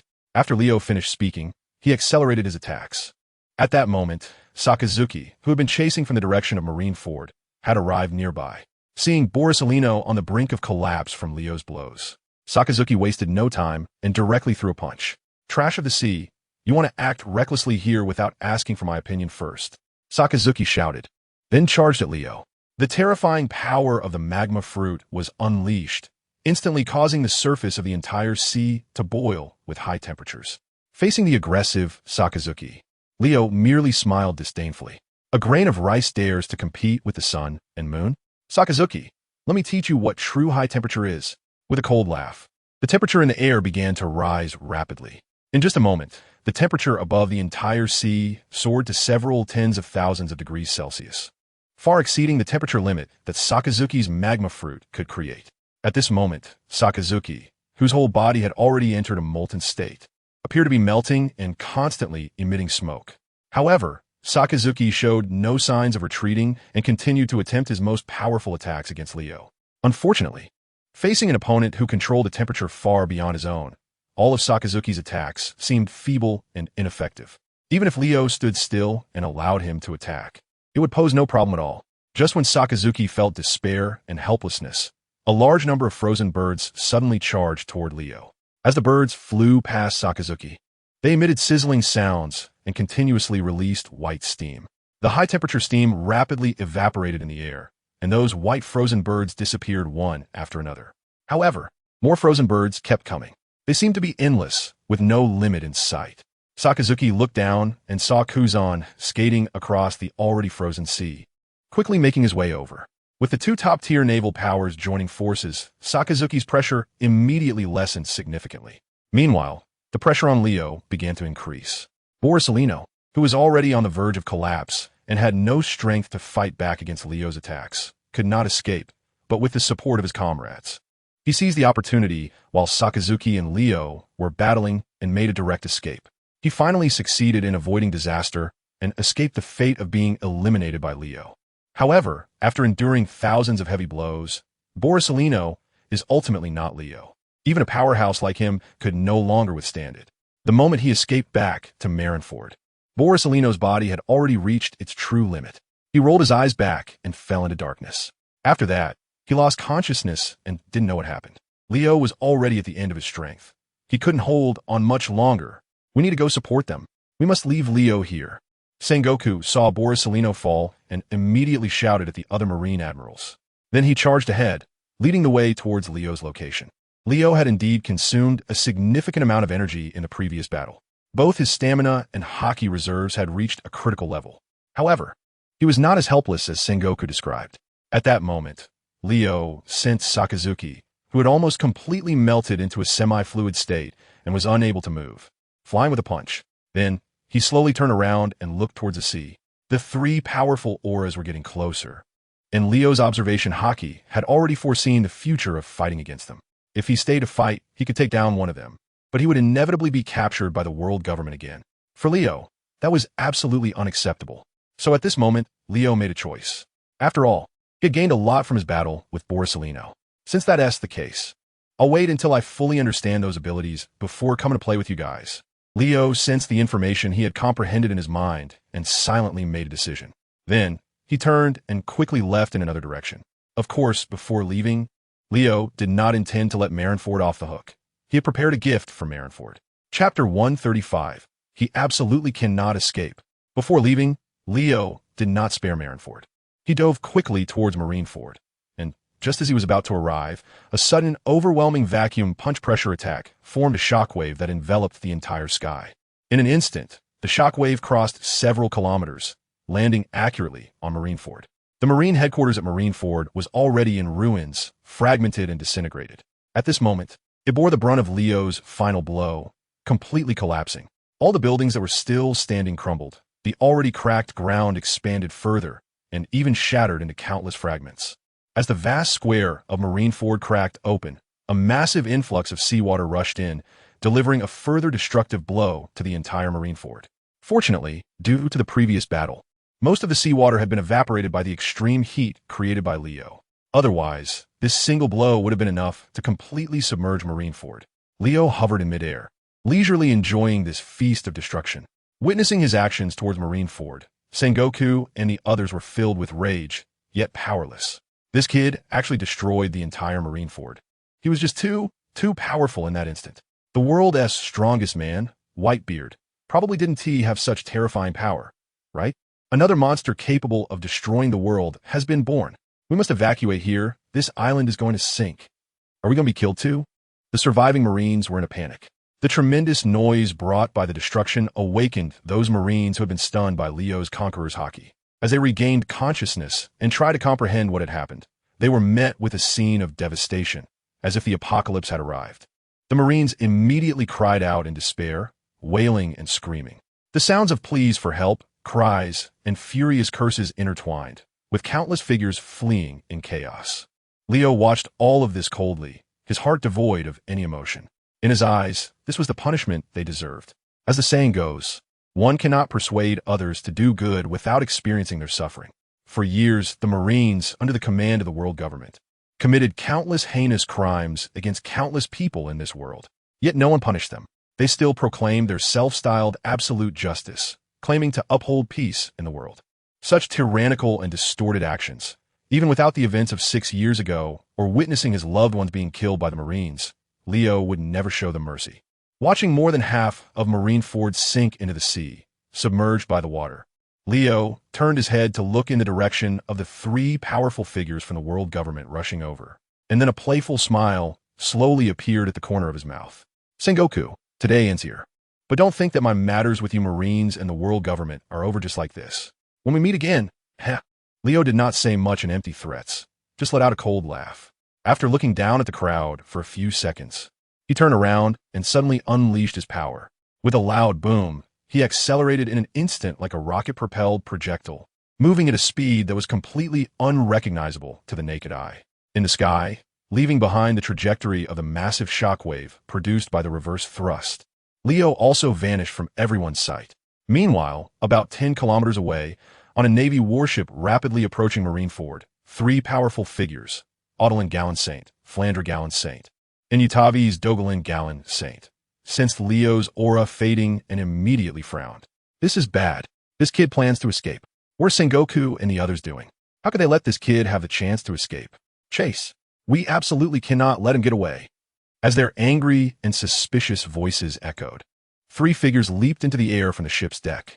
They executed the Navy's sixth-style moonwalk, combining it with a swift leap in midair, covering a distance of 10 kilometers in no time. However, they were ultimately a step too late. By the time they reached the sky above Marineford, Leo had already become a small black dot on the horizon, far away from their sight. Audrin Galen Saint, Frandelli Galen Saint, In Utavi's Galen, Saint looked down at the completely destroyed Marine headquarters Marineford. They glanced at the disheveled Navy soldiers, who had suffered countless casualties. The three of them, with gloomy faces, took a deep breath and turned to look at each other. Sengoku also noticed the arrival of these three powerful individuals and, seeing their hesitation, immediately reminded them. That kid Leo is at the end of his rope, which is why he chose to escape. This is the best opportunity to pursue him. If we let him recover, it will be difficult to defeat him later. Upon hearing Sengoku's reminder, Galen Saint, the leader among the three, quickly made a decision. He looked at his two companions and said in a deep voice, Utavi's, Flandra, you two come with me to chase that kid. No matter what, we absolutely cannot let him escape. As he spoke, he also took out his exclusive Den Mushi. This Den Mushi could directly contact Mary Geos. The current location of that kid, Leo, was still within their observation Haki's sensing range. As long as they could still sense his position and presence, they didn't have to worry about him escaping their grasp. Garen first used the exclusive Den Mushi to report the situation to the Gorosei in Mary Geos. Gorosei, the Marine headquarters at Marineford has been completely destroyed by that kid Leo. He turned and fled as soon as he saw us coming. We are now preparing to pursue him, and we will not return to Mary Geos until we capture him. Garen reported directly to the Gorosei. Upon hearing such news, the Gorosei were certainly surprised, but they did not get angry. Audrin, no matter what, you must not let that kid Leo see the sun rise tomorrow. This is not just our intention. Do you understand what I'm saying? The Gorosei, on the other end, reminded him in a deep voice. Upon hearing the last sentence, Garen's expression and eyes clearly changed. He didn't say much. After hanging up the phone, he immediately exchanged glances with his two companions. Then, the three of them took off like three shooting stars, quickly pursuing the direction in which Leo had disappeared. Chapter 136, Relentless Pursuit. Looking at these three powerful figures from the world government, they came and went swiftly, their identities mysterious and their strength formidable. At this moment, on the warships surrounding Marineford, the surviving naval warriors were all looking at each other. Soon, they couldn't help but start whispering among themselves. Who exactly are these three? Does the world government really have such powerful figures hidden away? The one who raised this question was a young rear admiral from the Navy headquarters, seemingly in his 20s. Hearing his words, another rear admiral immediately responded. Although I do not know these three powerful figures, nor have I heard of or known about their existence. It is after all the world government that trained them. Given that the world government has stood firm in this world for so many years and governs the entire world, it is likely they have other forces besides the Navy to protect their interests. His words immediately drew the agreement of a third admiral. I agree with you. After all, Mr. Kongu is the supreme commander of the entire military in Mary Geos. Just looking at that title, one can already guess that the world government possesses other powerful forces beyond the Navy. It's just that we usually don't come into contact with them and are unaware of their existence. Everyone began to discuss, each person expressing great interest in the few strong individuals that had just appeared. As they talked, some even started to mention their identities and backgrounds, whispering guesses. However, it is worth noting that those few did not even react to Admiral Sengoku, Vice Admiral Garp, and the three admirals, completely ignoring them without even a greeting. They must be celestial dragons, otherwise they wouldn't be so rude. On the other hand, once power reaches a certain level, there's no longer a gap in seniority or status among equals. Everyone can stand on equal footing and converse as equals. So what kind of forces does the world government still hide? The discussion gradually shifted towards speculating about the backgrounds of these strong individuals. Some even began to inquire about the hidden military forces of the world government. Upon hearing these voices, Sengoku's brow furrowed deeply. He is of course aware of the situation. He is also very clear about the identities and backgrounds of these three powerful individuals, as well as the names of the hidden forces they belong to. However, this is definitely a secret that cannot be disclosed to anyone. So after hearing those discussions, Sengoku had to remind his subordinates. You saw nothing today. These three people do not exist. The world government does not have any secret forces. If this information gets leaked, do you know what the consequences will be? The level of confidentiality regarding this matter is the same as those past incidents. Sengoku crossed his arms, and his form had returned to normal from the Golden Buddhist state. He reminded each of his subordinates in a low voice, especially those who were overly curious and asking questions, making a special point to emphasize it with his gaze. After hearing Sengoku's words, the Navy soldiers indeed all quieted down. The confidentiality level was exactly the same as those past matters. This meant that it was top secret information that the world government required to be tightly guarded, just like those secrets that absolutely must not be known by anyone in the world. Whoever leaked, it would become an enemy of the world government and the Navy headquarters, facing endless pursuit until they were erased. Not only would the individual face such treatment, but everyone even slightly associated with them would meet the same fate. Thinking of the events that had occurred in the past, countless Navy soldiers fell silent, no longer curious about the origins of the three powerful figures they had just seen. Seeing that everyone had stopped talking, Sengoku also breathed a sigh of relief in his heart. He then looked up in the direction where the three powerful figures from the world government had left, silently hoping. I hope they could defeat and capture that kid Leo. Otherwise, this world will truly face an unbeatable demon. After Leo destroyed Marineford, he sped away, utilizing the special hovering effect of the Navy's 6 powers. Combined with the ultra-high-speed movement of Soru, he had already distanced himself from Marineford by over 100 kilometers in less than 10 minutes. However, even so, Leo did not feel relaxed at all. His incredibly powerful observation Haki allowed him to clearly sense that 3 pursuers were closely tailing him. After continuous battles, his stamina had already been significantly depleted, and his Haki reserves were insufficient. This led to a problem. Each of the 3 powerful figures pursuing him had a presence and combat power not weaker than his current self. If he stopped, they would quickly catch up. Leo's eyes sparkled with a sharpness like a knife. He knew that the strong ones from the world government were determined not to let him go and would definitely try to eliminate him completely. Running away indefinitely was not a solution, and Leo silently pondered.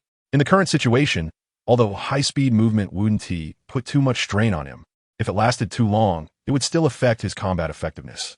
The best choice should be to find a place to stop now and confront them head-on to determine the outcome.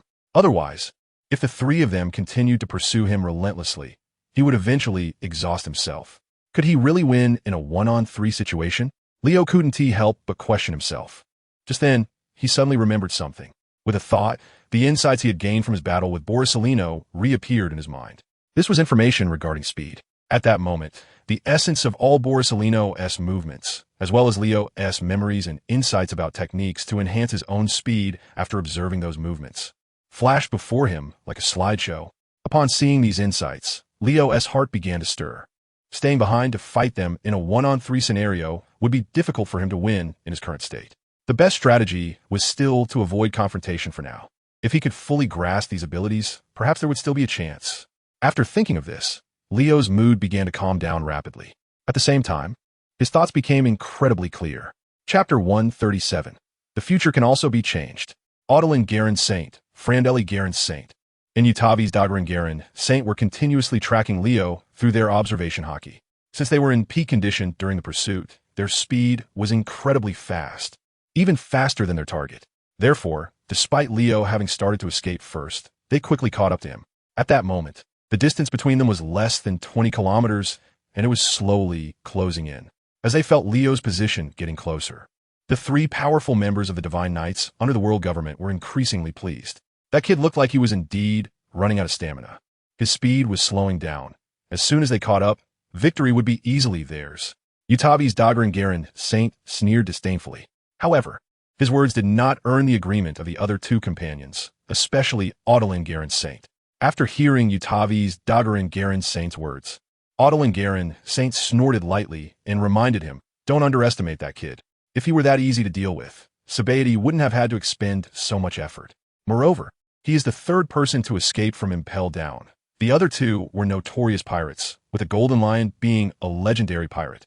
If we let our guard down, we might end up being the ones who suffer." As a celestial dragon, Audlin Garen Saint held the highest status and strength among the 3. So his words immediately garnered the agreement of the other 2. Full speed ahead. Let us catch up to that kid first. Once we do, regardless of anything else, the 3 of us will strike together. We must ensure he loses his combat ability at the first opportunity. We absolutely cannot give him a chance to breathe or counterattack us. Audlin Garen Saint reminded them several times. After that, the 3 stopped talking and focused on their pursuit. Soon, the distance between them and Leo had narrowed to about 18 kilometers. However, at that moment, they suddenly sensed something was off. Frandelli Garen Saint furrowed his brow and muttered to himself in confusion. What is going on? Hearing his self-talk, the other 2 turned to him inquiringly. What's wrong? Frandelli first shook his head. Then, He frowned and hesitated, saying, "My observation Haki picked up something strange. His observation Haki has been trained to the highest level, allowing him to briefly foresee events that will occur in the near future." So at this moment, upon hearing Flandra's words, Audlin and Yutavis both showed expressions of confusion and curiosity. "What did your observation Haki see?" Audlin hurriedly asked. However, the chubby Flandra did not immediately answer the question. Instead, he turned his head and exchanged a glance with Audlin. Then, he turned to look at the muscular Yutavis, who was built like a fierce beast. "I just saw that the kid Leo actually escaped under our noses," Flandra said slowly, in a tone that was hard for him to believe. "What did you say?" Audlin frowned. "How could such a thing happen? Could that kid really have the strength to overcome the three of us together?" Yutavis also showed a disbelieving expression. After saying this, he twisted his neck and made a stretching motion, preparing himself for a serious fight. Meanwhile, Flandra shook his head. "I can't fully concentrate on using my observation Haki right now, so the future I can foresee is very brief. The image I saw just flashed by. I don't know exactly what happened. However, from what I saw with my observation Haki, that kid definitely escaped our pursuit and got away. Did we get injured or killed?" Audlin quickly followed up. Since Leo managed to escape from them, it naturally raised this question. After all, they were determined to kill their opponent while chasing Leo. If, under such determination and strength, that kid could still escape, the most likely scenario in their eyes was that they had been defeated by Leo. Otherwise, how could he escape from their three-person siege? Although it seems quite unbelievable. I also want to know the answer now. Were we injured or taken out? Yutavis also looked at the chubby Flandra, asking the same question. Flandra shook his head. "I couldn't see clearly, but I think we shouldn't have been injured under that kid's attack. If he really had that capability, he wouldn't have chosen to escape in Marinvondo. If those guys didn't end up dead, how could it be us?" Although this statement seemed a bit arrogant, both Audlin and Yutavis nodded in agreement after hearing it. They are most aware of their own strength, compared to the three highest combat powers of the Navy headquarters. They are not to be underestimated either. If Leo can't kill those admirals of the Navy, then he certainly can't kill himself. The future can be considered a reference, but the outcome of the future can also be changed, since we already know what is about to happen. Let's stop talking so much and go full speed ahead to take that brat down in the shortest time possible. I want to see how he escapes then. Audlin felt a surge of determination and said to his two companions in a deep voice. Hearing him say this, the other two naturally would not hold back, immediately showing their fierce and domineering side. Without saying a word, the three of them moved forward at full speed. In an instant, their speed increased significantly, as if three meteors were streaking across the daylight, reaching the horizon in the blink of an eye. At this moment, they were less than 15 kilometers away from Leo. Leo was, of course, fully aware of the situation, but he was not the slightest bit flustered. He was calm and composed, introspectively comprehending the information he had gleaned from his extraordinary insight. With each successive reflection, this information continuously transformed into his own unique abilities. Unbeknownst to him, Leo was becoming increasingly powerful. Chapter 138. Like a bird, flying freely. From the information in his mind, Leo repeatedly practiced and simulated his insights. Gradually, he began to master some abilities he had not previously grasped. He had known from the start that these powers were related to speed. However, it wasn't until he truly mastered them that Leo realized what he had comprehended. The reason Borsalino could elevate his speed to such a high level was due to his ability from the natural type Pika Pika no Mi. The greatest feature of the Pika Pika no Mi is that it grants its user light-like powers. Once in elemental form, Borsalino can transform into light particles, moving at speeds close to that of light. As long as his stamina is sufficient, it's not an exaggeration to say he is invincible. Because even the most advanced observation Haki cannot accurately predict Borsalino's attacks, as one cannot keep up with his speed. Of course, Borsalino's stamina is not infinite, so he does have weaknesses. He is not truly invincible. At this moment, after battling Borsalino, the abilities Leo had comprehended were actually very close to Borsalino's powers. Although he could not disassemble his body into countless fundamental particles or achieve photon-like speeds, Leo had already found an accurate alternative method. He observed every part of Borsalino's body, every detail of his movements, and even the internal activities of his cells through his exceptionally strong observation Haki. It was as if he were taking photographs or recording videos, capturing every frame of the entire process clearly and completely. Moreover, it was deeply imprinted in his mind. It is precisely because of this that Leo was able to achieve such rapid understanding. He already knows how to exert force with his body. This not only saves a lot of physical strength, but also significantly boosts his movement speed. Although he cannot achieve the same effect as Paulicelino, surpassing the speed of an average person is definitely within reach. At this moment, Leo is applying the ability he has just realized in actual combat. He did not turn around to deal with the three pursuers, but instead began to try to accelerate his movement. Just a thought in his mind triggered it. In an instant, memories deeply ingrained in his mind after countless trials were activated, and Leo's body naturally responded. He clearly sensed, even saw, his right foot lightly tapping the air after completing a quick shave. It was like a dragonfly touching the water.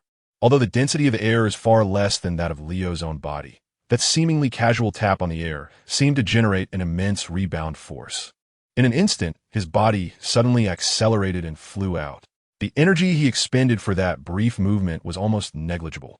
In a moment, he darted nearly 200 meters, filling Leo's heart with ecstatic joy. He knew he had already achieved success. Although it was his first time using a brand new ability and his body's coordination might not be perfect, he still had plenty of room for growth and improvement.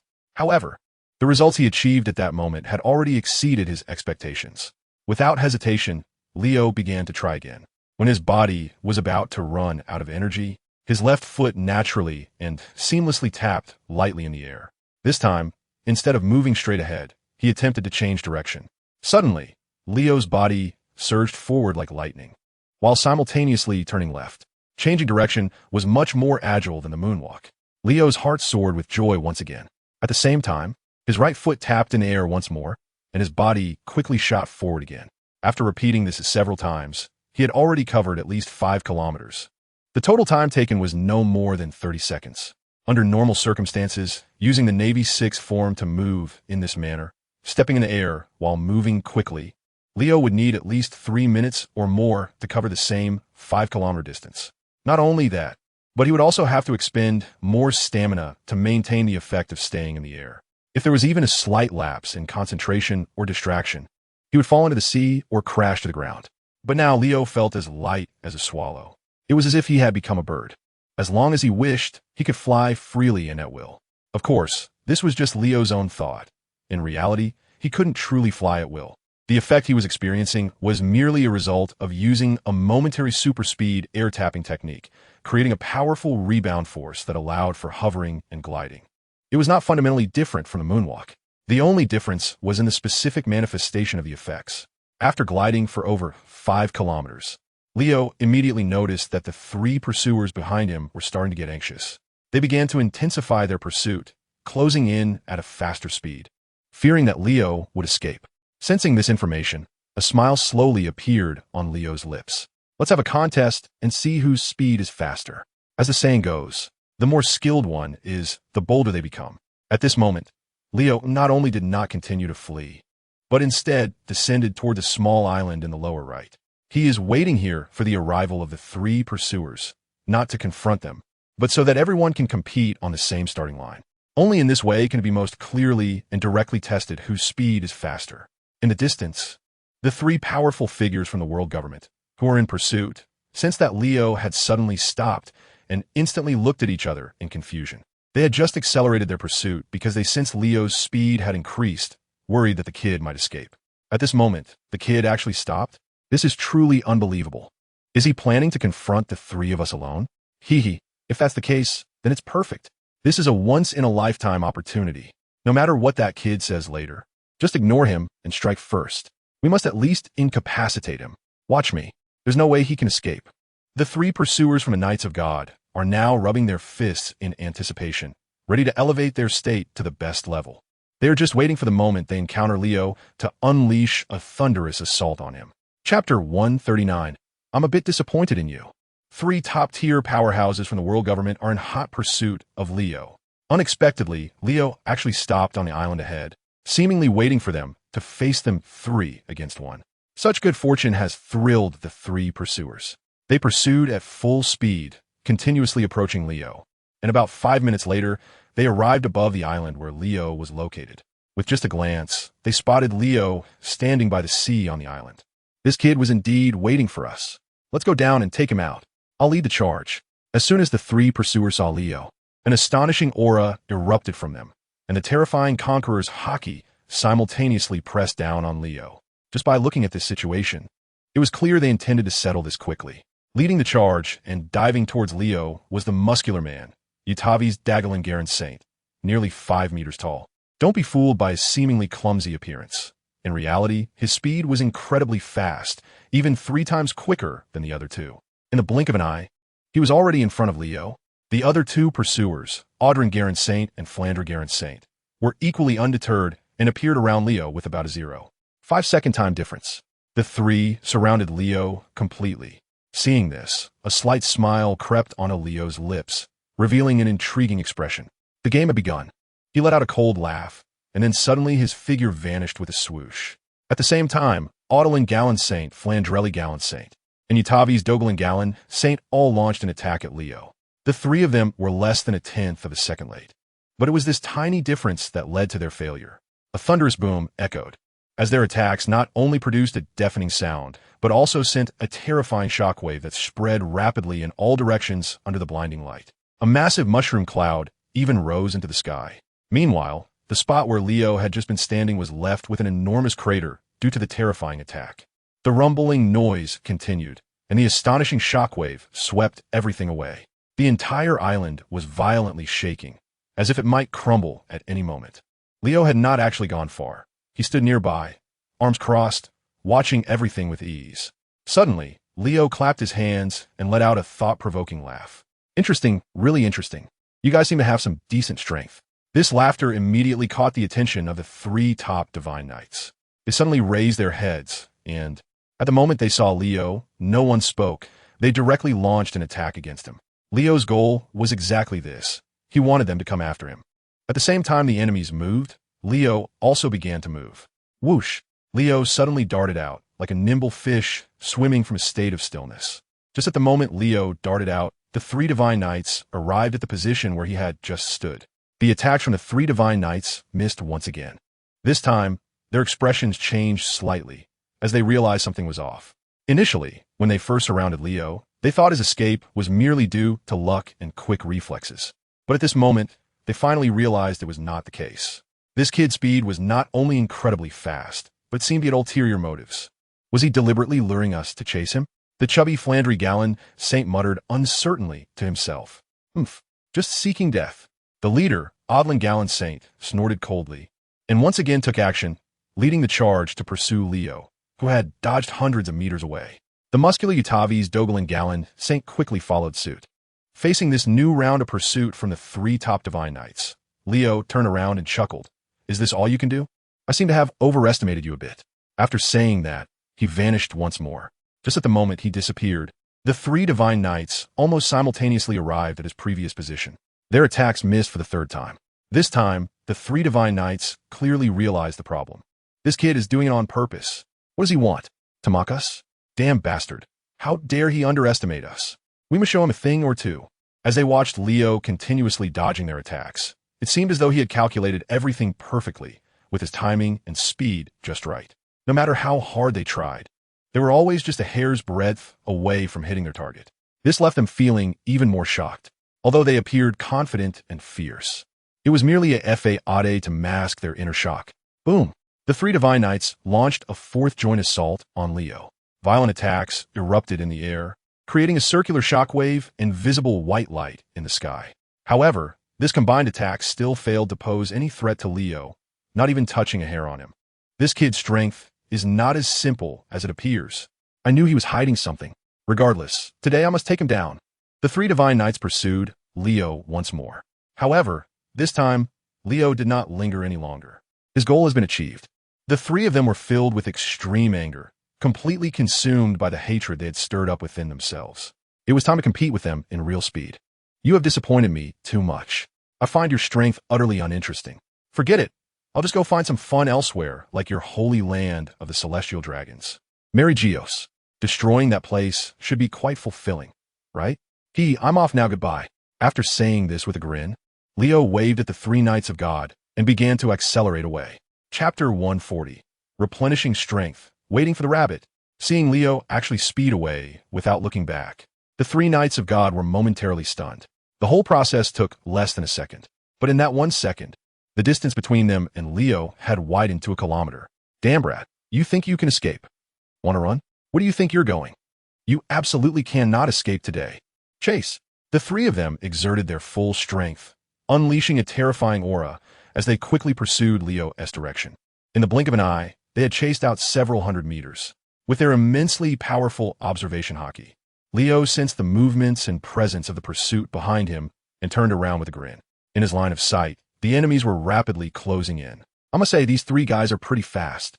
Although they can't compare to Admiral Kizaru, they are much faster than average people. This newly comprehended ability seems quite impressive.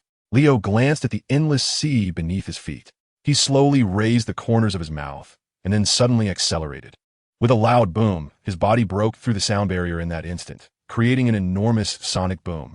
Immediately, he streaked across the sky like a meteor. In the blink of an eye, Leo had reached the horizon, becoming a nearly invisible speck of light. It wasn't that he was actually glowing.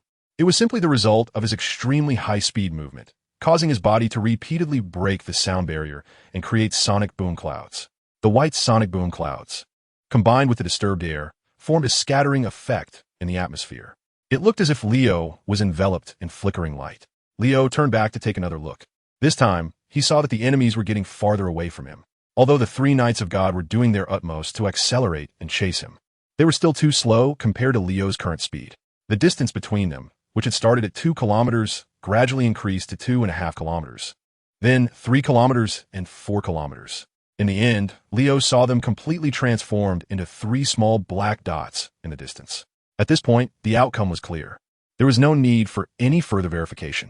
However, Leo was surprised that those 3 guys were still relentlessly pursuing him. As long as Leo dared to stop and rest or slow down, they would immediately close the distance a bit. Under such circumstances, Leo could only keep moving forward, constantly retreating. Otherwise, he would eventually be caught by them. Knights of God, sooner or later, I will settle the score with you. Leo chuckled lightly and exerted a bit more force with his legs.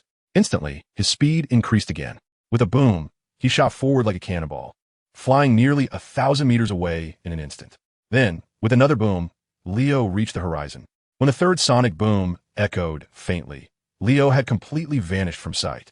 The 3 top-tier powerhouses from the Knights of God under the world government truly had remarkable perseverance.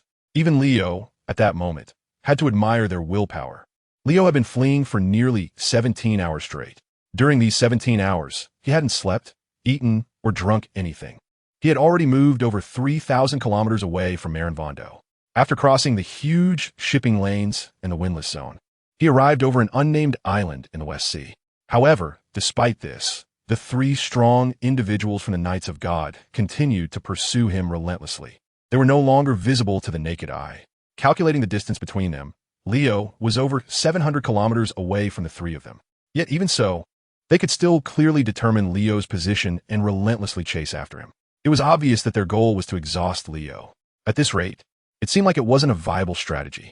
I had already consumed a lot of stamina fighting against Sengoku and Carp before, and now, without food or rest, my stamina couldn't be replenished at all. If I keep fleeing like this, I'll eventually fall into their trap and exhaust myself, and that will be troublesome. Leo silently thought to himself as he looked down at the island below. He simply calculated the enemy's speed in his mind.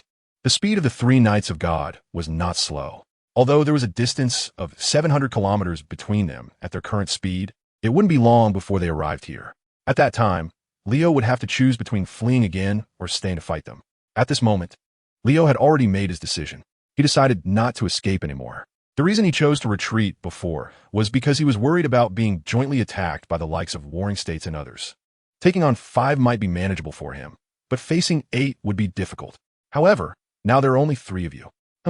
After silently talking to himself, Leo's expression turned cold, and his body quickly descended towards the lush island below. He has already sensed the presence of countless animals in the lush primeval forest. These delicious animals are similar to the sea beasts or sea kings in the ocean and can provide him with a sufficient source of energy. As long as he is well fed, Leo can activate his physical sublimation ability. This is a power he comprehended a year ago during battles and escapes. It is a stronger ability that transcends the return of life. Once he restores his ample physical strength, Leo can counterattack the 3 Knights of the Gods. After landing on the island, Leo began to hunt in the forest. The animals here are massive in size. A wild buffalo often stands over 6 or 7 meters tall and measures more than 12 meters in length. However, despite their large bodies, Leo's appetite is even larger. He managed to hunt 3 wild buffaloes, 2 wild boars of similar size, and 5 wild rabbits that were over a meter long in one go. Afterward, he happily started a fire to barbecue. Hundreds of kilometers away, Odlin Gallon Saint's powerful observation, Haki, clearly sensed Leo's location and aura. Noticing that Leo had stopped again, he couldn't help but furrow his brows. Beside him, Flander Gallon Saint also sensed it and couldn't help but say, "This kid has stopped again? Is he planning to use the time gap to recover his strength? If that's the case, it seems quite unfavorable for us." After Flandre spoke, he looked at Odlin and the Utavis on his right. Chapter 141. There are new reinforcements. The 3 knights of the gods pursuing Leo realized that he had stopped again, understanding that he intended to take the opportunity to recover his strength, waiting for them to come to him. After more than 17 hours of continuous pursuit, even they were starting to feel the strain. Using the Navy 6 style to sprint in the air is completely different from on the ground. They need to master the most accurate exertion points and timing. A slight misstep could lead to falling. Thus, this would further consume their stamina. All 3 of them understood that under such circumstances, once they tracked Leo to his current stop, the balance could shift and they might end up at a disadvantage. What should they do now? Continue the pursuit? Or, Flandre Gallon Saint turned his head to look at Odlin Gallon Saint. He is the leader of 3 people. Everything depends on Odlin's decision. Now that we have come this far, do you really think we can easily give up? Don't worry. Even if Leo can get a few hours to recover his stamina, there's no way he can return to peak condition in such a short time. By then, I believe he will still have to continue fleeing. However, at this point, a cold glint flashed in Odlin Gallon's eyes. He was not unprepared. During the pursuit of Leo, they had actually informed the world government about the situation. They reported Leo's exact whereabouts. Moreover, the 3 of them had requested support from the world government. As early as 10 hours ago, the 5 elders had dispatched another combat team from the Knights of God to encircle and intercept Leo. They're almost there now. As long as the 3 of them reach the battlefield, Leo, even if he grows wings, will definitely not be able to escape their siege. We can slow down a bit and wait for them to arrive. Once they're here, the 6 of us will act together. I don't believe Leo has the ability to deal with all 6 of us at the same time, Odlin Gallon said confidently. Upon hearing this, the other 2 nodded and fell silent. The trio slowed their pace. With the breathing techniques they had mastered, their stamina began to recover slightly during this slow pace. At this moment, Flandre Gallon took out some food from his backpack and handed it to Odlin Gallon and Utavis Dagalin Gallon. After receiving the food, their stamina recovered even faster. The 3 felt a continuous surge of energy replenishing within them, and their limbs were regaining strength. They suddenly felt confident about the upcoming plan to hunt down Leo. Leo was building a huge bonfire on the beach, starting his culinary journey. About an hour later, the mouth-watering aroma of the food spread across the entire beach. He began to eat heartily. With the rest and a large amount of food, Leo's stamina was quickly replenished, surging forth like a flood. This abundant energy made his senses and the perception of his observation Haki even sharper. Leo clearly grasped the positions of the 3 divine knights pursuing him. At this moment, they were less than 300 kilometers away. The opponent's speed had slowed significantly. Were they also recovering their stamina? Leo chuckled coldly to himself. However, in the next second, his expression changed slightly. Because in addition to the 3 divine knights who were initially chasing him, Leo sensed some other auras at this moment. They were coming from another direction. Approximately 450 kilometers away, there were 3 distinct auras, very powerful. Compared to the 3 divine knights currently pursuing him, they were equally formidable, if not stronger. But that wasn't the most important thing. What truly caught Leo's attention was that these 3 mysterious and powerful auras were also heading in his direction. Reinforcements? Leo squinted. He immediately considered this possibility.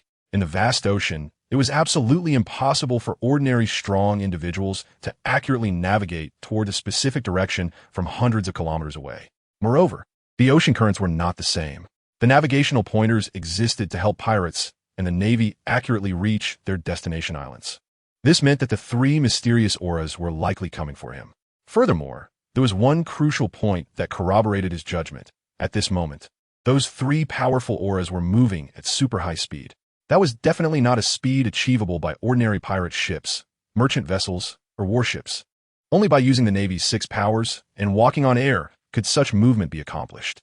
Now, having analyzed all the clues and details, Leo was 100% sure that these 3 previously unperceived, mysterious, powerful auras were reinforcements from the world government.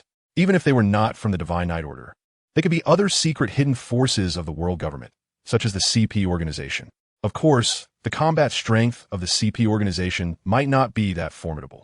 Really, Leo spat out the half-chewed meat he had in his mouth with disinterest. He then discarded the half-eaten roasted wild boar leg and stood up. I was thinking of having some fun with you 3 guys. I didn't expect you to call for help. That's really against the rules of combat. He smirked coldly to himself, muttering, he is not foolish. He clearly won't do anything that would put him at a disadvantage. However, at this moment, Leo's heart is also filled with surprise. He never expected that the world government had so many hidden high-end combat forces. But it's not entirely surprising. The Navy headquarters is filled with strong individuals. Top-tier powerhouses like Sengoku, Carp, Akainu, Borsalino, and Kazan can live freely and without constraints. Yet they all choose to obey the world government. Especially Carp, who is quite dissatisfied with the Celestial Dragons, but still remains a vice admiral at the Navy headquarters. If it weren't for the existence of forces strong enough to suppress the Navy headquarters from the world government, perhaps the Navy headquarters wouldn't obediently follow the orders of those 5 old geezers. As a traveler, Leo knows about the existence of the Knights of God. And now, he not only knows that the Knights of God indeed exist, but also that they have many strong members, and their overall strength is not weaker than that of the Navy headquarters. Chapter 142, Strike First. If it were just the 3 Knights of God who initially pursued him, Leo wouldn't fear them at all. After fully recovering his stamina, he knows he could easily handle them without breaking a sweat. However, at this moment, 3 more equally strong individuals are pursuing him. In this situation, Leo won't be foolish enough to wait around. Although technically, even facing 6 opponents wouldn't necessarily put him at a disadvantage. He wouldn't gain much from it either. Leo patted his round belly, let out a satisfied burp, and stood up. Having eaten and drunk enough, it's time to continue on his way. Let's see how long you can chase me. Leo sneered, squinting his eyes. He turned around and kicked all the leftover delicious food on the beach into the sea. He would not give the enemy ready-made food. However, just as Leo was about to leave, he suddenly had a bolder idea. In that instant, Leo thought of a good way to deal with the enemy. If I face 6 people at once, perhaps I won't gain much advantage, but I don't need to stay here waiting, nor do I have to wait for them to regroup before I engage them. A flash of inspiration struck Leo's mind. The method he thought of was very simple. To turn around now and find those 3 god knights who had been chasing him at the beginning. He was now well fed and had recovered most of his strength. Moreover, he had comprehended a brand new ability that could increase his speed to 2 or 3 times the usual. Under such circumstances, dealing with just 3 god knights was completely no problem at all. After all, he had been fleeing for more than 10 hours, and they had been chasing him for just as long. Not to mention ordinary people, even superheroes would probably be exhausted after such a long time. With this thought, Leo's lips slowly curled up. He didn't waste any words and immediately turned to rush towards Audlin Gallant Saint, Flandrelli Gallant Saint, and Utavi's Dogalin Gallant Saint. At this moment, on the other side, less than 350 kilometers away over the sea, 3 combat team members from the Divine Knights under the world government, Parasito Gallant Saint, Danburg Gallant Saint, and Okafriad Gallant Saint, suddenly frowned in unison. Their strong observation Haki had sensed something wrong. What is that kid planning to do? He turned back. It seems like he intends to find trouble with Audlin and the others. This guy, could it be that? Oh no, he must have recovered his strength. Just looking at his aura and speed, I'm afraid the 3 of us are no match for him. We need to rush over quickly, no time to waste. I hope they don't get taken down too quickly. After a brief moment of shock, Parasito Gallant Saint, Danburg Gallant Saint, and Okafria Gallant Saint immediately regained their composure. Without saying a word, they accelerated forward, heading towards the location of Audlin Garantian and the other 2. At the same time, the leader, Palacito Garantian, took out a communicator and directly called Audlin Garantian. Bloop, bloop, bloop, bloop. On Audlin Garantian's side, he had just noticed something was off, realizing that Leo was coming directly at them. Just then, the communicator rang. He activated the phone worm, and the voice of Palacito Galansheng came through immediately. Leo is heading your way, and in your current state, you probably won't be able to handle him. I suggest you avoid confrontation for now and don't engage with him. Come around to our side. We're getting close to you. Palacito Galansheng directly warned Audlin Galansheng. Hearing this reminder, Audlin Galansheng felt quite displeased. That little brat is really bold. How dare he come looking for trouble with us? Oomph. But you're right, Palicedo. That kid must have some kind of support. It seems he has regained his strength, which is why he's so arrogant. We really aren't in a position to fight him right now. Don't worry, I won't do anything so foolish. We are the Knights of God. I'll take them over to meet you now. Just wait for us, and we'll join forces to deal with Leo. With that, Odilon Galansheng hung up the phone worm. He just had a conversation with Parasido and the big-eye Flandre Garanshung, along with the muscular Utavis Dogalin Garanshung. Also heard clearly. The three of them did not say any unnecessary words and simultaneously exerted force to change direction, avoiding a direct confrontation with Leo, and instead maneuvering to head towards the position of Parasido, Garanshung, and the others. In the distance, about 200 kilometers away, Leo, who was advancing at full speed and actively attacking the target, sensed the enemy's latest movements and couldn't help but smile.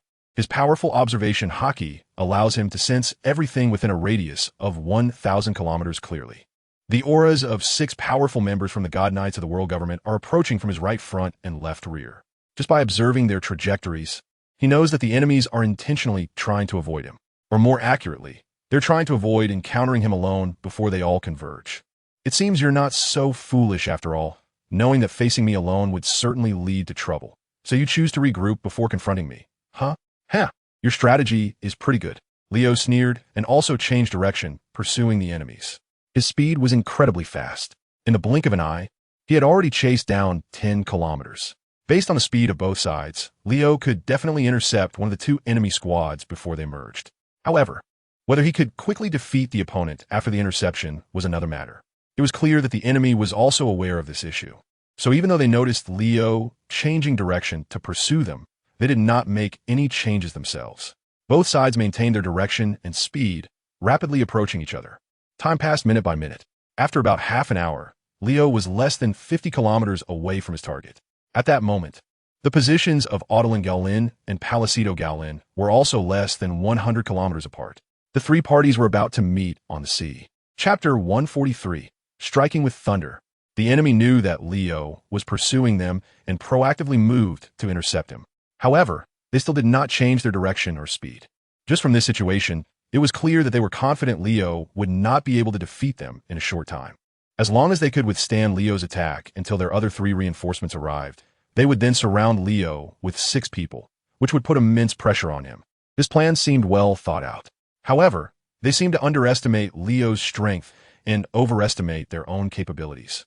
About 4 minutes later, Leo had reached the vicinity of the enemy's position. He could clearly see, with the naked eye, the figures of the enemies who were moving rapidly from right to left. The 3 guys, the tall and thin one in the middle had a serious expression, as if someone owed him money. The one on the left was a round, plump man, while the one on the right was a muscular behemoth, as sturdy as an iron tower. Even if they turned to ash, Leo would still recognize these 3 guys. He recognized at a glance that the 3 were indeed the Divine Knights who had been pursuing him before. Leo laughed heartily and accelerated to block their path. The 3 of them immediately stiffened and stopped. "Hope you've been well. Where are you in such a hurry to go?"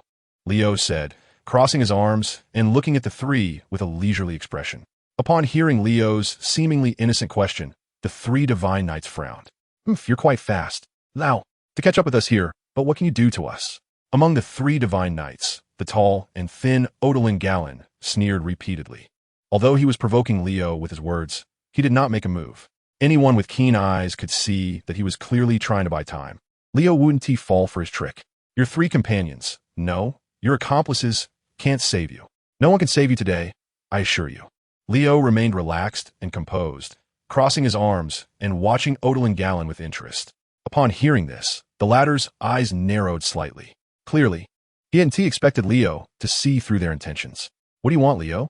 Odilon Gaolin still intended to buy time, pretending not to understand and asking Leo an inquiry. He thought Leo would honestly answer according to his questions, even if it could delay for a second. It would be worth it. However, he was mistaken. Leo was much smarter than he appeared. The moment Odilon Gaolin's words fell, Leo had already made his move. He showed no hesitation and swiftly drew the demon sword thunderstorm. With a whoosh, Leo unleashed a terrifying sword energy aimed directly at Odilon Gaorin. A strike that was earth-shattering and overwhelming, evoking fear in both gods and ghosts. In an instant, the astonishing sword energy cut through more than 300 meters of space. precisely targeting Odlin Garenshin. The latter, witnessing Leo's sudden and fearsome attack, was momentarily taken aback, his pupils contracting sharply. He was also well-trained and could be considered battle-hardened. After a moment of distraction, he quickly regained his focus. Immediately, Odlin Gallon Saint suddenly drew his weapon with lightning speed. It was a crescent-shaped curved blade that looked quite peculiar. With a clang, Odlin Gallon Saint barely managed to fend off Leo's attack at the last possible moment with a dangerously narrow margin. However, this seemingly inconspicuous clash caused a sharp pain to shoot through his arms as if they had been struck directly. In that instant, Odlin Gallon Saint thought his arm had been broken. He instinctively looked down at his arms, only to see that both were swollen and red. The sensation from his muscles and even bones felt as if thousands of needles were piercing his arms, causing Odlin Gallon Saint's expression to change drastically. Be very careful of this kid's swordsmanship. He is strong. Once Odlin Gallon Saint regained his senses, he immediately notified his two companions to prevent them from suffering the same fate. Unfortunately, it was too late. The moment Leo struck his arm, he had already changed his move to initiate the next attack. However, this time Leo was not targeting Odlin Gallon Saint, but rather the large muscular man, Utavi's Dogalin Gallon Saint, who had already begun to attack. Leo didn't know their names, nor did he care about the backgrounds of these three guys. At this moment, Leo had only one thought in mind: to deliver a severe blow to his opponent in the shortest amount of time possible. Ideally, he wanted to take them out entirely. Leo appeared like a ghost, suddenly showing up at the side of Utavi's Dogalin Gallon Saint. At that moment, the latter had just swung his fist, preparing to unleash a shockwave punch straight ahead. In Utavi's Dogalin Gallon Saint's judgment, Leo was still in his previous position. It wasn't until he saw Leo vanish from his sight that he realized he was a beat too slow to change his move in response. Utavi's Dogalin Gallon Saint's pupils constricted sharply as he watched Leo mercilessly swing his enchanted blade, Blue Rain, down upon him. In that instant, he felt the threat of death. At the same time, Utavi's Dogalin Gallon Saint did not simply stand by. In a critical moment, he poured all his strength into covering his body with armed Haki, attempting to withstand Leo's terrifying and lethal strike. With a swish, the blade flashed. A crimson wound appeared on Utavi's Dogalin Gallon Saint's body in an instant. Blood gushed out as if it were raining. Yet strangely, Utavi's Dogalin Gallon Saint felt no pain at all. Despite not feeling a hint of pain, he even thought he had not been attacked. However, Leo's attack had indeed hit its mark. The sword energy generated a powerful impact, and under the force of this immense power, Utavi's Dogalin Gallon Saint's body began to fly backward. After flying over 100 meters, he finally crashed heavily into the sea. With a loud thud, the sound echoed in everyone's ears. Chapter 144. Avoid close combat. Everything happened too quickly. It was as if it had ended in an instant. It wasn't until Leo defeated and killed Utavi's Dogalin Gallon Saint that the other two Knights of God finally reacted. They stared at Leo with anger and shock, unable to believe what they were seeing. For a moment, they even forgot to counterattack. What on earth was going on with this kid? How could Utavi's be defeated in one blow? Damn it, it seems we underestimated this kid. His strength far exceeds our imagination. Is it because our stamina was severely depleted from the long chase? Let's go. If we don't kill him, we'll be the ones dying. In any case, we have no way out. That damn bastard. I'm going to take you down. Odlin Gallon and Flandry Gallon were furious and shocked at the sight of Leo defeating Utavi's Dogalin in a single strike. Shocked as they were not pushovers.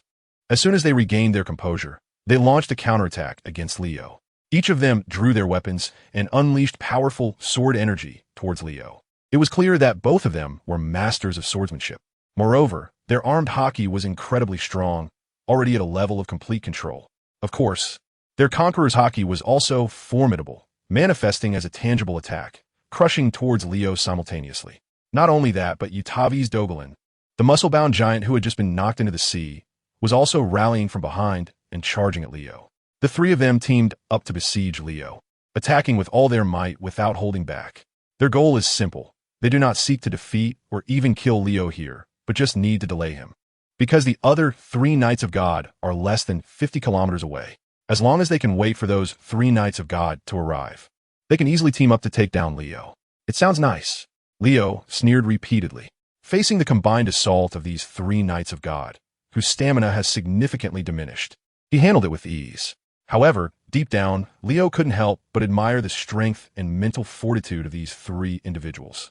Most people in such a disadvantaged situation would have likely lost their fighting spirit, and fleeing would have been the best outcome. Not to mention having the courage to fight with all their might against Leo.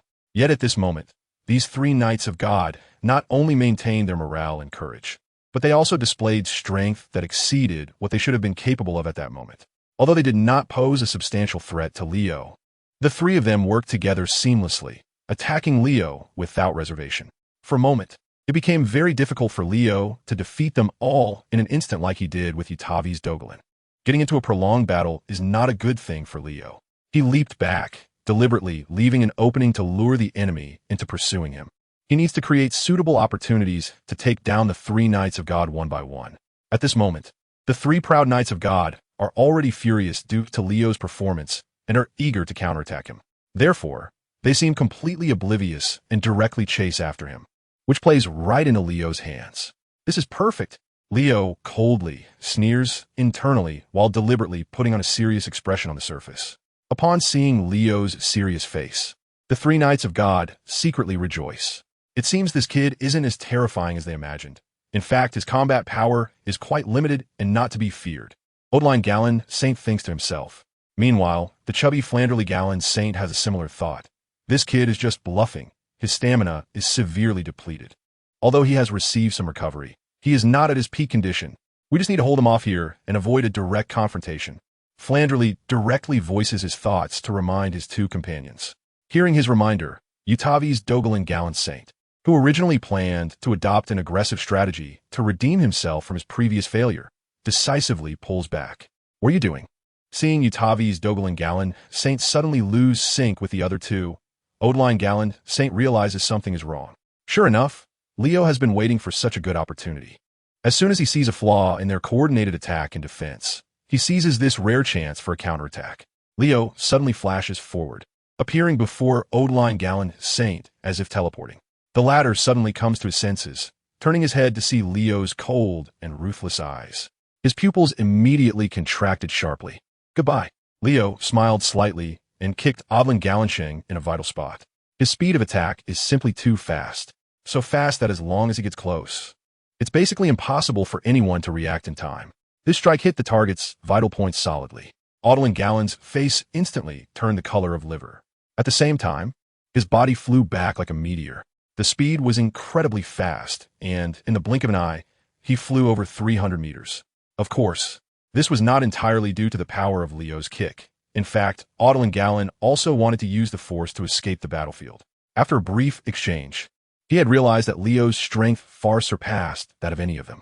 Engaging with Leo was definitely not a wise choice. The best way to delay him and prevent his escape was to hunt from the periphery, avoiding close contact with the guy. Keep your distance.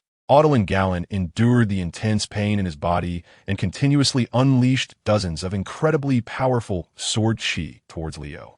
At the same time, he loudly reminded his two companions. Hearing his words, Franly Gallon and Yutavi's Dogalin immediately reacted and prepared to distance themselves from Leo.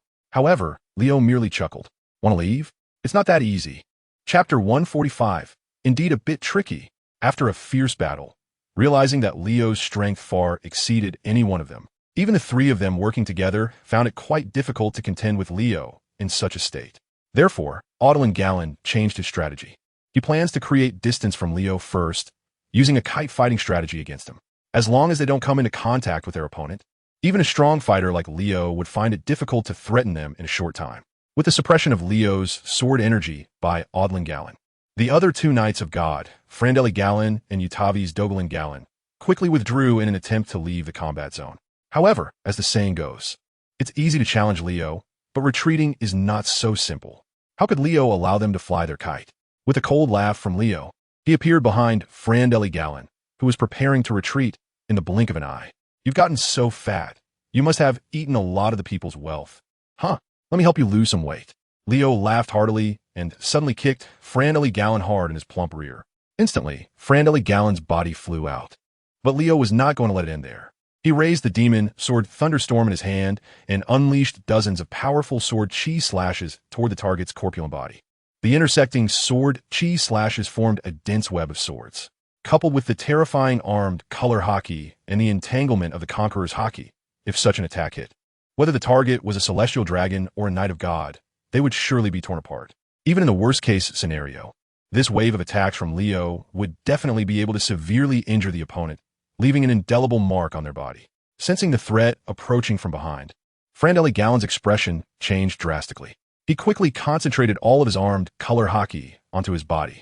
At the same time, he gritted his teeth, barely regaining his balance before immediately turning around and swinging his weapon to counter the sword energy that was attacking from behind.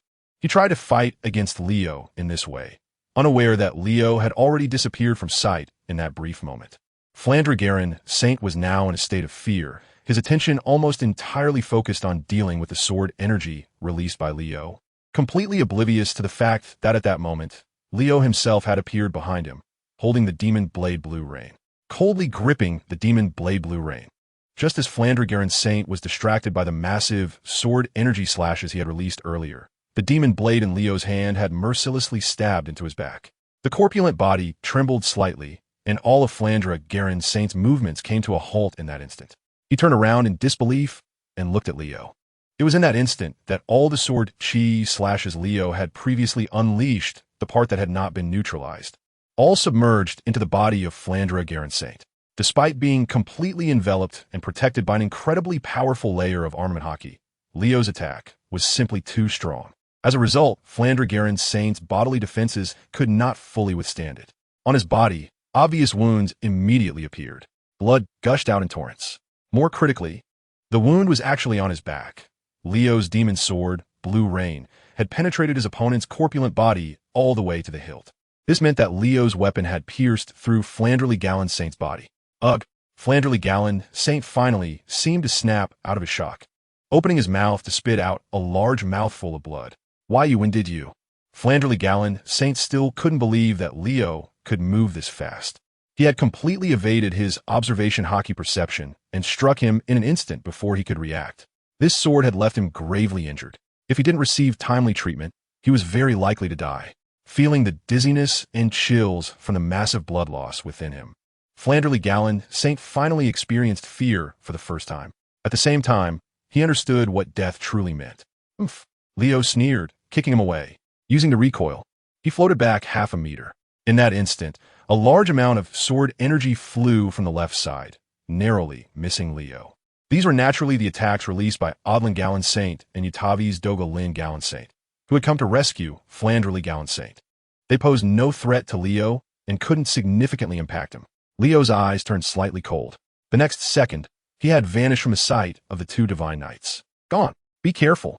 Odlin Gallon Saint and Utavi's Dogalin Gallon Saint's faces changed dramatically. They quickly looked around while desperately focusing their attention, trying to activate their powerful observation Haki to capture Leo's position.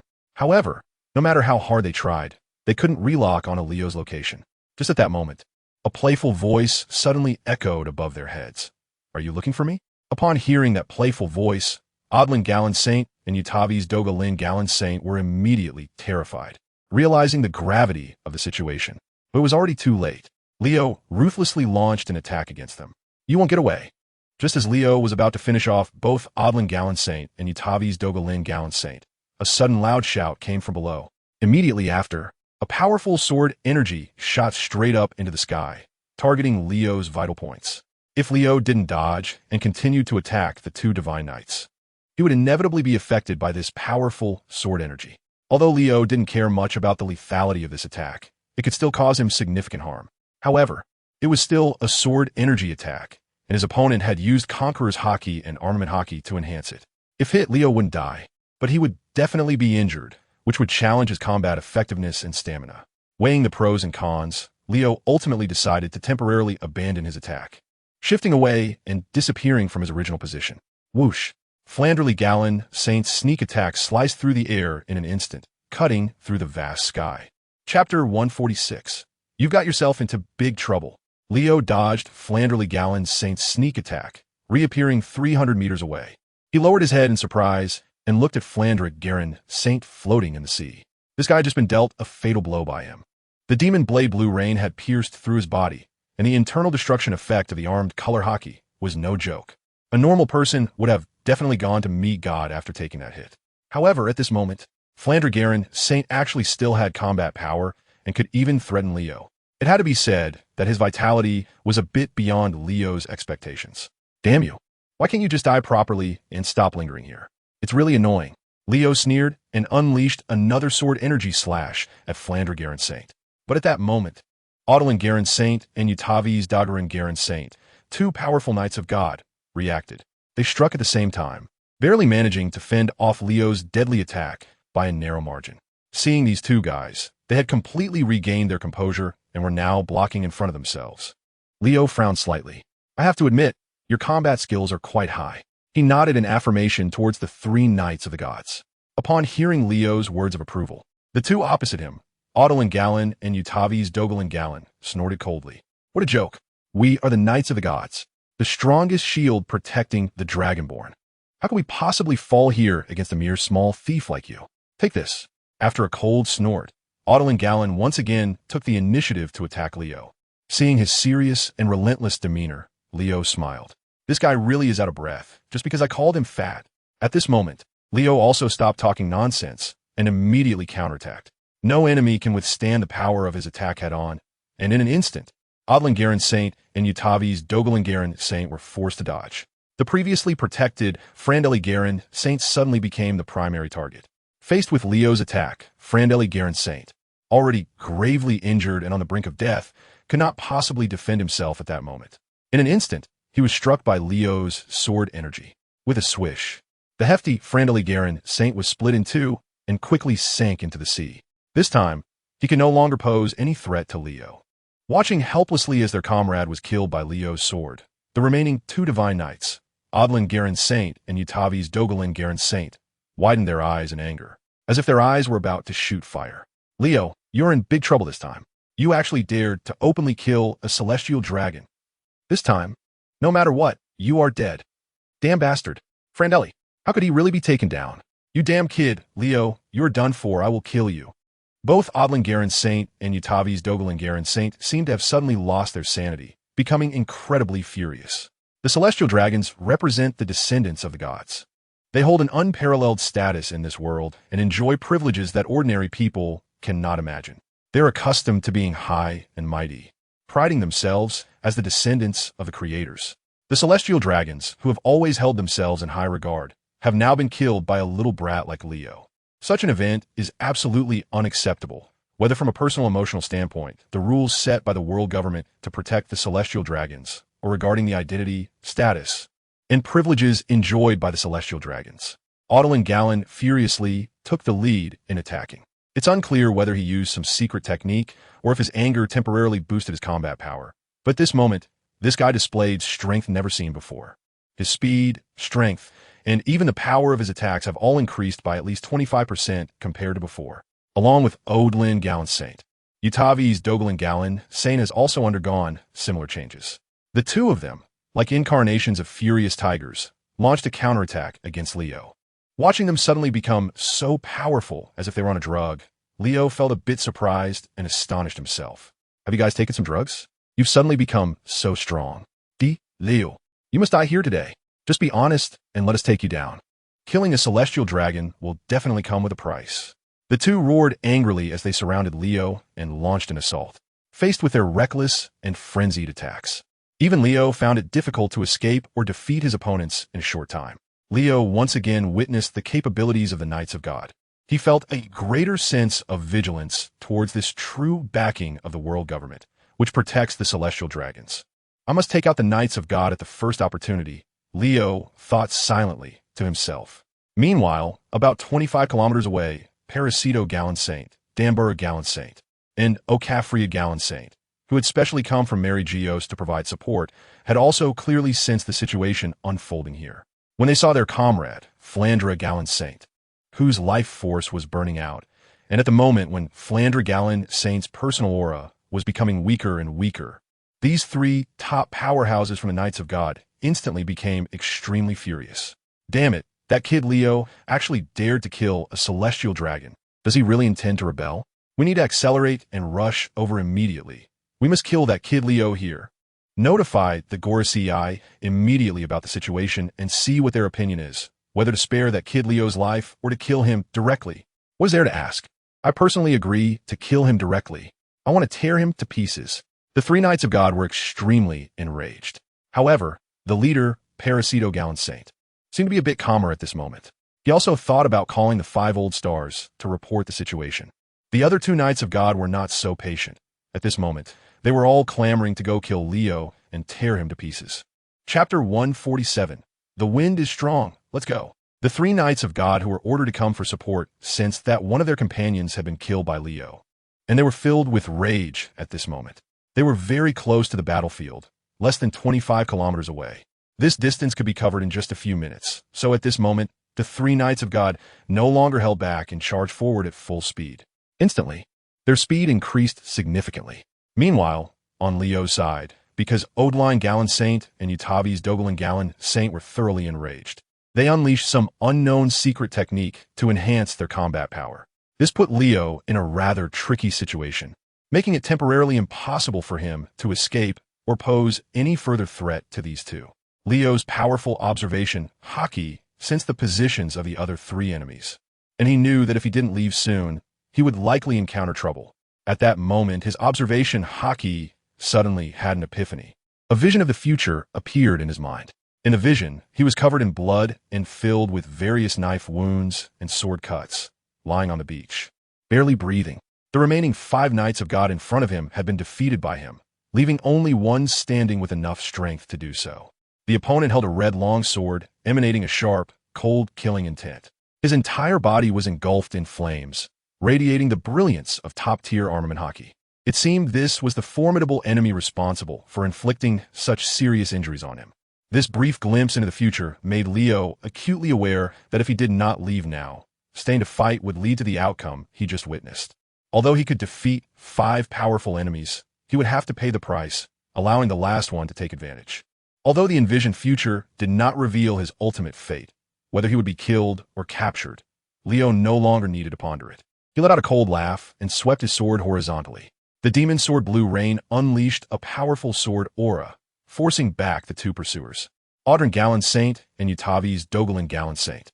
Leo himself turned and vanished, suddenly appearing hundreds of meters away. He then flashed again, reaching the edge of the sky, becoming a small black dot in the eyes of Utavi's Dogalan Gallant Saint and Audrin Gallant Saint. Damn it, this kid plans to escape. There's no need to chase. We can't catch up. Moreover, although Audrin Gallant Saint was filled with anger and unwillingness, he couldn't help but think of his comrade, Franly Gallant Saint, who had just been brutally killed by Leo. With their combat strength severely diminished and their stamina exhausted, it was unwise to continue pursuing Leo, who was stronger than them. So he could only grit his teeth and abandon the chase. Damn, this bastard kid. One day I will kill him myself.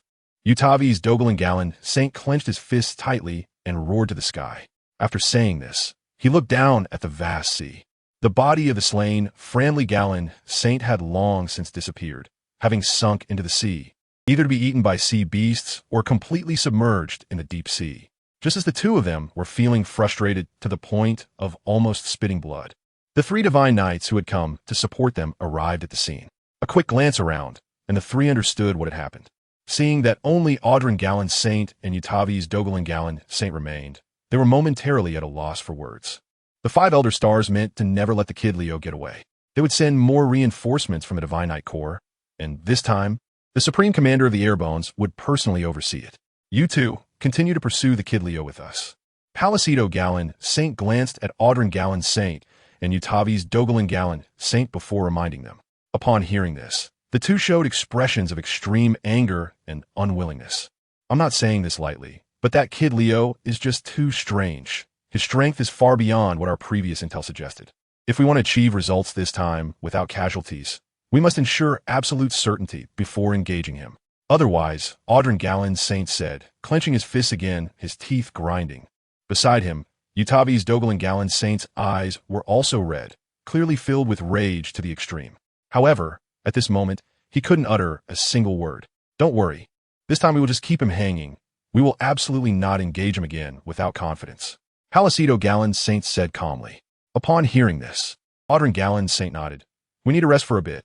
I believe that kid must need it too. No need for that. We brought you this. Saying this, Placido Gallon Saint turned to his two companions beside him.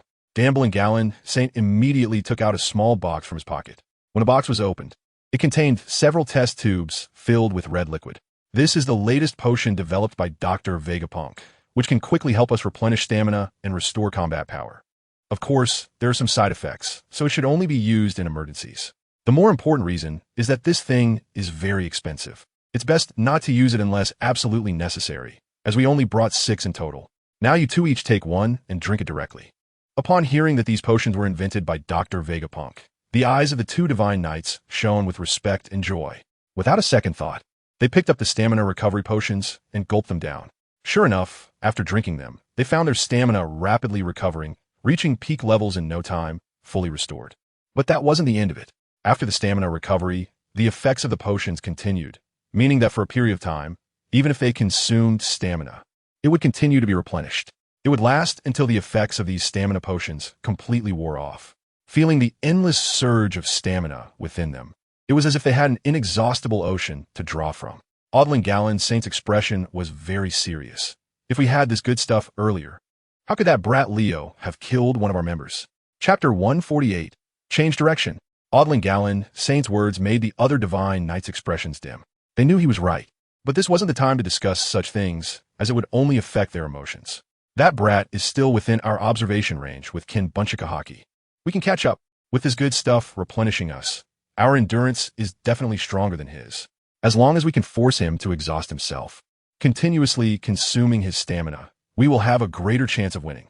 Additionally, I have requested the 5 elders to send us as many stamina recovery potions as possible. As long as we have these to replenish, even if that brat Leo escapes to the ends of the earth, we will definitely catch up with him. Let's go. Chase after him. After Placido Gallon Saint finished speaking, he called out and took the lead, quickly heading in the direction Leo had disappeared. The other divine knights, seeing his proactive attitude, naturally followed suit. In just a few breaths, they had already stepped on the air, using the Marine 6 forms to quickly leave the original battlefield. About 12 kilometers away, Leo's Kin Bunchiko Haki immediately sensed something. He couldn't help but clearly sense that the enemy was pursuing him. Moreover, Leo could distinctly feel that the enemy's aura seemed to be strengthening. Their stamina had recovered to the peak level of yesterday. What was going on? Did they possess a similar ability to mine? Leo was puzzled. Suddenly, the enemy's stamina rapidly restored to its peak state. Such an unbelievable occurrence was hard to comprehend. Leo himself had the ability to surpass life restoration, allowing him to quickly replenish stamina and heal injuries through consumption. But how could the enemy have such an ability? Ordinary life restoration certainly couldn't have such an effect, and there hadn't been any islands in the previous sea area. As for food, it could be easily obtained, given that the sea was full of sea kings and sea beasts. Never mind. Leo decided not to waste his time and energy pondering these unanswerable questions. He shook his head and focused on the journey ahead. The enemy's intentions were now clear.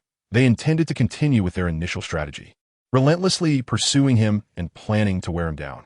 Competing with me in speed and stamina, you are quite brave. Hee, Leo sneered inwardly. He couldn't say much else, but with his current abilities, he was definitely stronger than these enemies in terms of stamina, unless they had some hidden cards up their sleeves. Leo was not afraid of engaging in such a war of attrition with them. He accelerated forward and quickly moved about 7 or 8 kilometers again. Below him was the vast ocean, and even at the limit of his eyesight, he could not see a trace of islands or land. But Leo knew that he had entered the area of the Western Sea. He didn't have the leisure to explore the scenery of the West Sea or understand the local customs and culture. Leo's goal was not the West Sea itself. After briefly assessing the directions of east, south, west, and north, Leo turned around and headed towards the direction of the doldrums. He is going back to the Great Route. Marineford has already been destroyed by itself. Although the 5 top powers of the Navy are still alive for the time being, it would be as difficult as ascending to heaven for the Marine headquarters to reorganize their forces to hunt him down in a short period of time. So Leo doesn't need to seek trouble with them anymore. The next target to deal with is the location of the world government, the Holy Land Mary Geos. In addition to the Holy Land Mary Geos, there is also the Knights of God. Of course, Leo won't recklessly storm into Mary Geos. He isn't foolish enough to do that. The overall strength of the Knights of God is still not very clear. Leo doesn't know how many members they actually have or what their specific combat power is. but it is certain that Commander Figureland Garling has definitely not made an appearance yet. Now, those chasing after him are all unnamed entities that were not mentioned in the original work. Yet, even such Knights of God possess combat power comparable to the top powers of the Navy, indicating that the entire Knights of God cannot be underestimated. Even aside from these considerations, there are still quite a few strong individuals from the world government who have not yet made a move. For example, the Supreme Commander, Steelbone Kong.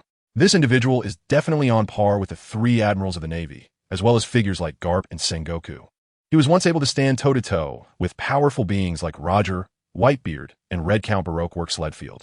Besides Supreme Commander Steelbone Kong, Leo also knows that the apparent highest authorities of the world government, the Five Elders, are not to be underestimated either. The Five Old Men are all devil fruit users with the ability of mythical beasts, and each of them is a top-tier combatant. Along with the commander of the Knights of God, Fate Gallon Saint, there are already 7 apparent strongest fighters here. If they join forces, Leo alone definitely won't be able to handle such a situation. Not to mention that in the deepest part of Panga City in the Holy Land, Mary Geos, there's a woman sitting on the Void Throne. Im's strength is also unfathomable, and it can be assured that she is absolutely not weaker than the 5 Elders. It is even possible that she alone could challenge and restrain Leo. If that's the case, then Leo rashly charging into the Holy Land Mary Geos would be even more dangerous. As for the CP organization, it is already considered a trivial matter for Leo. This organization probably doesn't have any significant combat capability and doesn't pose a threat to him. If he can find a way to further enhance his physical strength, perhaps he could single-handedly venture into the Holy Land, Mary Geos. However, given the current situation, if he is surrounded by those top-tier powerhouses, he might not be able to escape unscathed, as his physical strength ultimately is not enough. Leo silently calculated in his heart. He is not being humble. It is actually the truth. Ever since he grasped the ability to control high and low temperatures freely, Leo gradually felt that his physical strength was severely lacking. This is clearly a very impressive ability. If used well, he could easily defeat those so-called top-tier fighters. However, every time Leo used it, he felt overwhelmed. It wasn't that the power of the ability was not strong enough, but rather that his physical strength did not allow him to squander it that way. For example, if he raised the temperature to over 50,000 degrees Celsius, his physical strength would be severely depleted, and he could not recover in time. If he encountered a slightly stronger opponent, he wouldn't even be able to deal with them. He would probably exhaust himself first. Chapter 149. He should be dead, right? The shortcoming of insufficient physical strength was something Leo had not yet found a good way to compensate for. All he could do was try not to use the powers of ice and fire when facing powerful opponents next time, because the consumption of this ability was truly enormous, beyond what an ordinary person could imagine. Even a powerful Leo like now could not withstand such a drain on his physical strength. It would be great if he could comprehend some ability to enhance his physical strength. Or if someone could directly boost his physical strength, that would be fine too. Leo thought eagerly. After all, he possessed an extraordinary aptitude, so it was reasonable to have a little expectation about such things. Whether that dream could come true would depend on luck and fate. Although his mind was filled with various thoughts, Leo did not slow down his pace. After adjusting his direction, he headed towards the calm belt. Due to the continuous movement for over 10 to 20 hours, he had already ventured deep into the Western Sea. There was still at least 1,000 kilometers to the edge of the calm belt, but Leo was not worried about not being able to reach it. During those 10 to 20 hours of fleeing, he had moved at least several thousand kilometers. There was no way he couldn't cover that mere 1,000 kilometers now. Each time Leo's feet touched the air, he would seriously feel the feedback sensation that came back. His thoughts are simple. He hopes that through this method, he can slightly improve his physical strength. He hopes that his incredible comprehension will help him find the right path for progress. Meanwhile, dozens of kilometers away, the 5 Knights of God who were relentlessly pursuing Leo immediately noticed that Leo was changing direction. This kid has turned around. What does he want to do? His speed has also changed. It seems he intends to head towards the doldrums, planning to return to the Grand Line? Or does he realize that simply hiding in the West Sea is not a solution anymore? If that's the case, let's chase after him. It would be even better if he enters the Grand Line.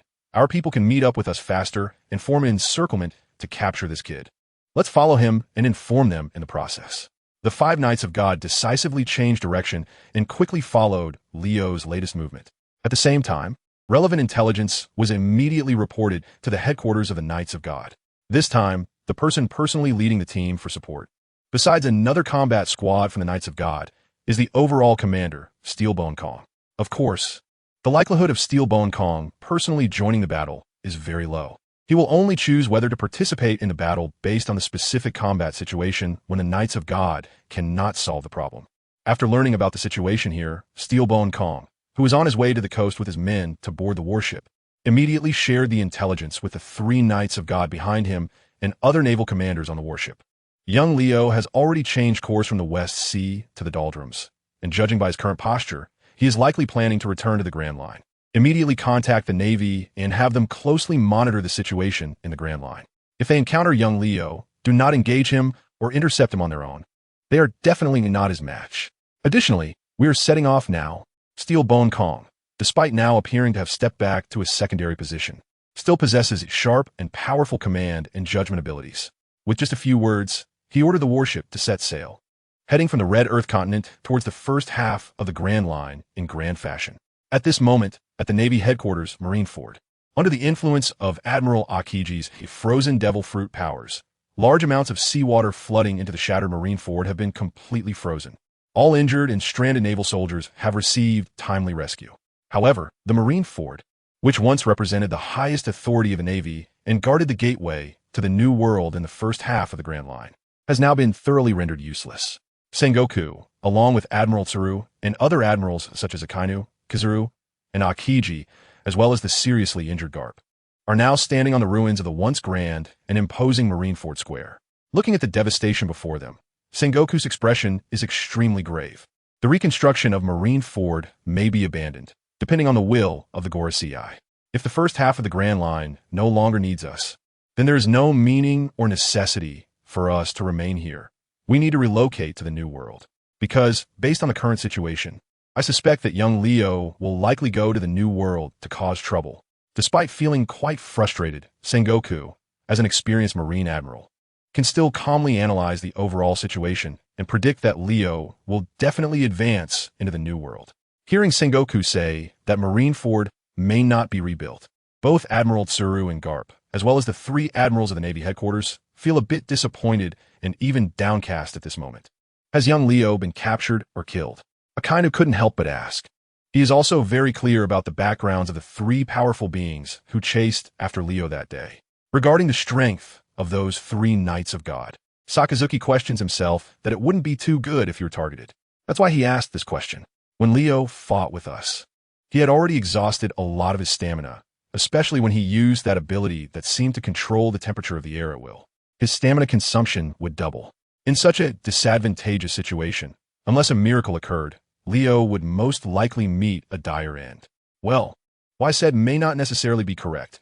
After all, that kid is something else. He was the one who made us suffer a lot. After Kuzan finished speaking, he couldn't help but sigh quietly. The power that Leo displayed was truly overwhelming. It could be said that apart from Rox, Roger, Whitebeard, and others, he was the strongest existence Kazan had encountered since joining the Navy. The power of his proud ice devil fruit was nothing in front of him. Fortunately, the world government has deep foundations and strong power. Otherwise, just the commotion caused by Leo alone would probably be something no one could suppress. After hearing Kuzan's words, the bandaged Borisolino couldn't help but speak up as well. Chapter 150, Possible Ways to Defeat Leo. Borisolino saw that everyone was discussing the issue regarding Leo, so at this moment, he couldn't help but show a look of lingering fear. He said slowly, in his usual tone, "Oh dear, ever since I set sail and joined the Navy, it's been so many years.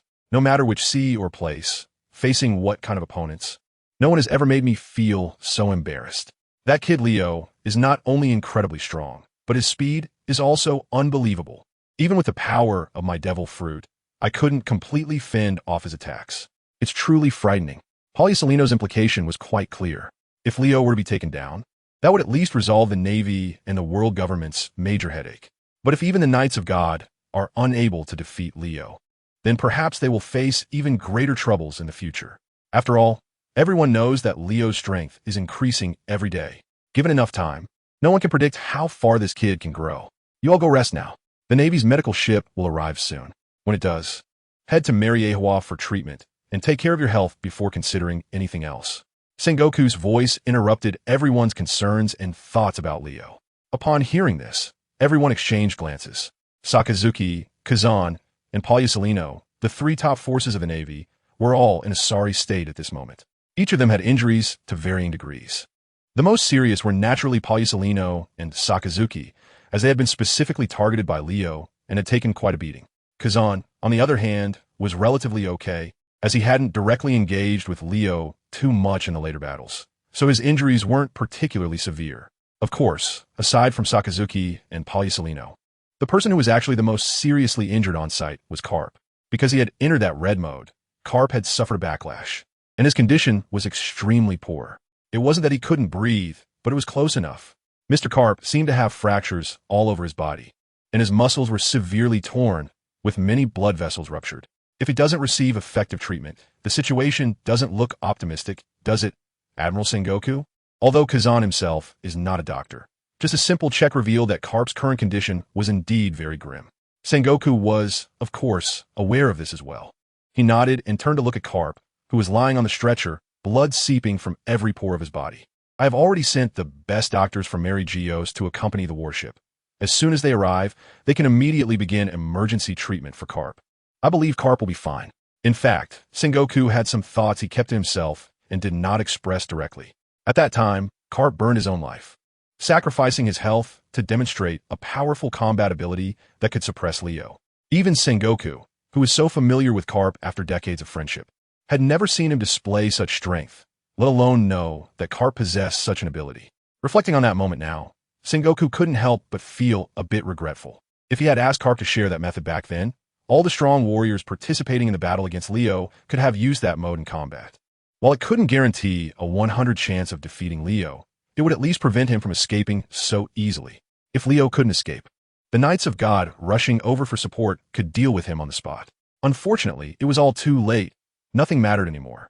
Now, aside from feeling regret and frustration, Sengoku considered a possibility, a method that could effectively counter Leo if they were to encounter him again in the future. This method was actually quite simple. They needed to learn Carp's ability to awaken the immense potential within themselves for a limited time, unleashing combat power several times beyond their normal state. Once they mastered that ability and activated that mode, one person could suppress Leo. If two acted together, they might defeat Leo. If three attacked simultaneously, surrounding Leo, even that kid would have a hard time escaping. Of course, this tactic came with a significant cost. It was precisely because he saw Carp in such a miserable state that Sengoku had not yet made up his mind about whether to ask Carp to teach them that mode. Let's wait and see for now. Perhaps the Knights of God can really deal with that kid Leo. Sengoku silently comforted himself. Soon, the Navy warship that had rushed from Mary Geos arrived safely at Marineford. There were indeed many skilled doctors on board who quickly disembarked. Some of them went directly to assist the other injured soldiers at Marineford. The most skilled and outstanding doctors at this moment quickly approached Carp, Sengoku, and Pagliusolino. Carp's injuries were quite severe. He needed urgent blood clotting and transfusion. Additionally, the internal tearing of his body was also very serious. Seeing the doctors approach, Sengoku immediately went over to communicate with their leader. After learning about Carp's condition, the doctor in charge solemnly assured Sengoku, "Mr. Sengoku, please rest assured. You and all the heroic Navy soldiers, we will definitely find a way to treat Mr. Carp. We will not let him leave just like that. We will immediately transfer Mr. Carp and all the Navy soldiers needing urgent treatment to Mary Geos, where they will receive the best care in the world." After a brief communication with these doctors and receiving their promise, Sengoku felt a sigh of relief in his heart. Turning to see the severely injured Navy soldiers being transferred to the medical ship for better treatment, Sengoku gently clenched his fist. "Kizaru Akainu, you two go with them for treatment. Akiji, your injuries aren't too severe, so stay here with me. We can't leave until we receive orders from Mary Geos. We must ensure that no pirates cause trouble because of what happened here." Chapter 151, Outwitting the Strong. At Marineford, while transferring the seriously injured to better conditions for further treatment, they also had to bear the responsibility of guarding the first half of the Grand Line, deterring pirates from all sides. Sengoku had to personally contact naval branches around the world, requesting them to immediately dispatch some Navy soldiers to support Marineford. Of course, up to this point, what Leo had done at Marineford was still unknown to the outside world. After all, Leo had not informed anyone about his intention to attack Marineford. Furthermore, Marineford had completely sealed off the channels for information dissemination before the battle even broke out. Not to mention the news of Marineford being destroyed by Leo. Even the news of criminals successfully escaping from ImpelDown was unknown to anyone in the world. Not even Morgan's, who was known for his information efficiency. The Navy soldiers dispatched to Marineford would naturally be unaware of what had transpired here. Meanwhile, as Sengoku was busy giving orders thousands of kilometers away on the vast sea, Leo was speeding toward the comm belt. About 50 kilometers behind him were 5 relentless Knights of God from the world government. Although these 5 individuals were determined and had decent strength, they were helpless against Leo's speed, with the distance between them growing wider. Several times, Leo considered turning back to deal with them directly. However, knowing that there were 5 opponents, each a formidable fighter, he realized that taking them on 1 against 5 would be impossible to dominate. Even achieving a draw would be quite challenging. Thus, the only solution was to retreat. Tactical retreat. Leo's observation Haki was likely stronger than his opponent's, at least by 1 stage, so at this moment, he could not only clearly sense the enemy's positions and auras, but also perceive their physical stamina changes. After this chase, the 5 Knights of God had already started to show signs of fatigue. At this moment, Leo had an idea. After entering the Grand Line, he wouldn't immediately seek trouble with the world government. At least he would prepare sufficiently before doing so. So, with a playful spirit, Leo decided to have some fun with these Knights of God right here. Let's see how long you can keep this up. Leo sneered and began to change direction. With the powerful perception granted by his observation Haki, he accurately assessed conditions in every direction, extending up to thousands of kilometers. Leo deliberately avoided areas where islands would appear within short distances, specifically choosing paths where there were no resting points available. Upon noticing his change in direction, the 5 Knights of God inevitably followed suit and changed direction to pursue him. They fell into Leo's trap immediately by doing so. Of course, they seemed to have some awareness of it themselves. Leo changed direction again. Is he not going to the doldrums anymore? What does this kid really want? Is he taking us for a walk? Could it be that he wants to exhaust our stamina by operating in reverse? It seems this rascal is indeed not simple and has a bit of brains. The 5 Knights of God, who were relentlessly pursuing Leo, at this moment realized his intentions. They understood that Leo was deliberately leading them in circles, intending to wear them out. The 5 Knights of God were so angry that they puffed up their cheeks and glared. However, despite their insight into Leo's intentions, they found themselves helpless, having to obediently follow Leo's lead. Because if they gave up the chase, it would mean letting Leo get away. From the intelligence they had accumulated in the past, they knew that once Leo escaped and managed to recover his strength, it would be much more difficult to deal with him later. If they continued the pursuit, the 5 Knights of God, competing in stamina alone, would definitely not be a match for Leo. In the end, it might still come down to facing failure. This situation suddenly put the 5 Knights of God in a difficult position. Should they continue to chase or not? This kid is clearly trying to exhaust our stamina. It's not a solution to keep dragging this out. We can't outlast him, but if we don't chase, how do we report back? Not to mention that it would be hard to explain to Lord 5 Elder Stars. Do we really intend to let this kid continue to grow? Let's not forget he is only a few years old and already possesses such terrifying power. This kid, I feel he will be the biggest challenge we've faced in 1,000 years as celestial dragons.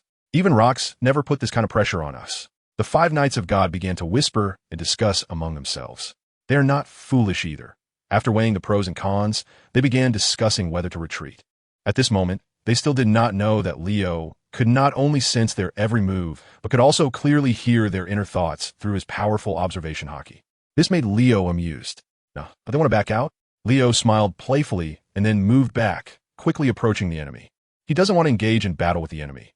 Instead, he aims to provoke these 5 Knights of God to stir the proud nerves of the celestial dragons. As long as he can entice the opponent to continue pursuing him, that would achieve his goal. A direct confrontation could likely lead to significant losses for him.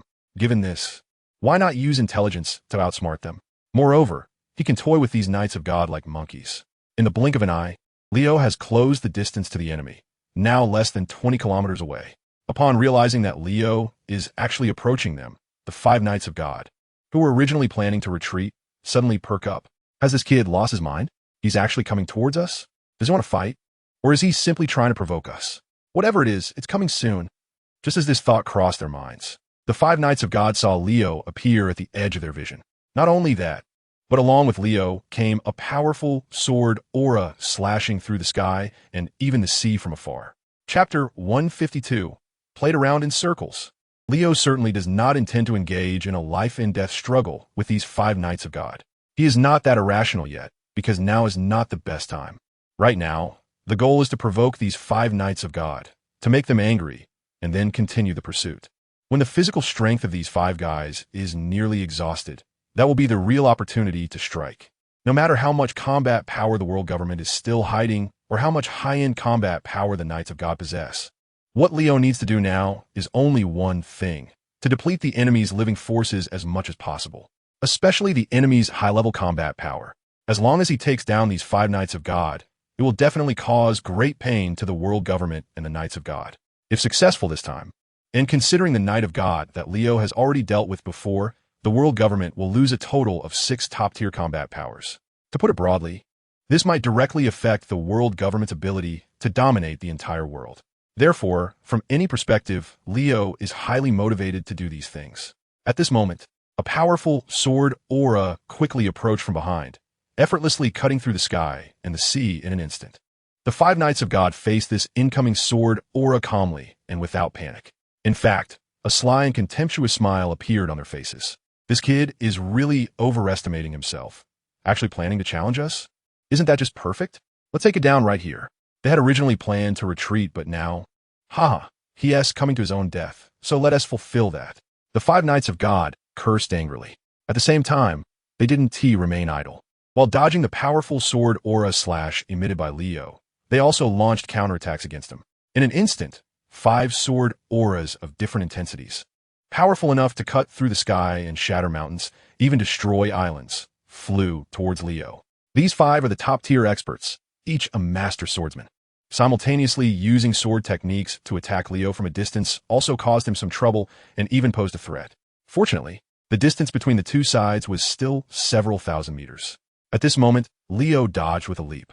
With his super-fast speed, he instantly escaped the combat circle, avoiding the sword aura slashes from the 5 Knights of God unscathed. With his powerful observation Haki, the 5 Knights of God accurately locked onto Leo's position. Their gazes followed Leo's position simultaneously, ready to strike again at any moment. However, at that moment, after Leo unleashed about 40 to 50 sword chi attacks on them, he turned around and retreated into the distance. This little brat wants to escape? It seems he has realized he is no match for us. It's easy to come, but is it that simple to leave? Don't think about escaping. Stop him here. The 5 Knights of the Gods saw Leo turn to flee and immediately gave chase without a word.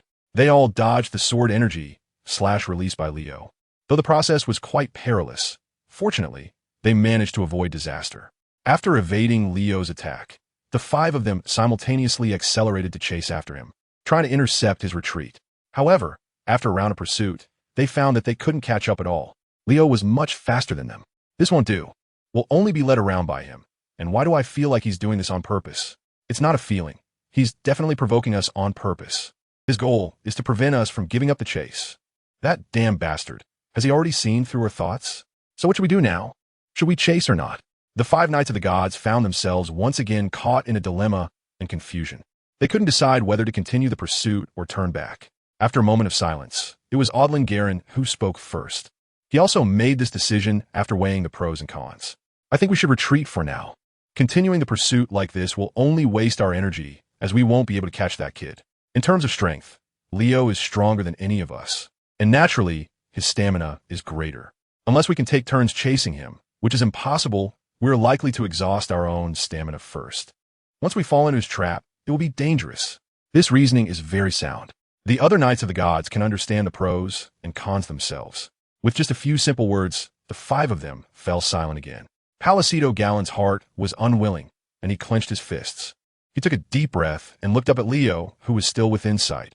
If we give up on chasing that kid Leo now, once he catches his breath, he will definitely become even harder to deal with, and we will only find ourselves in more trouble.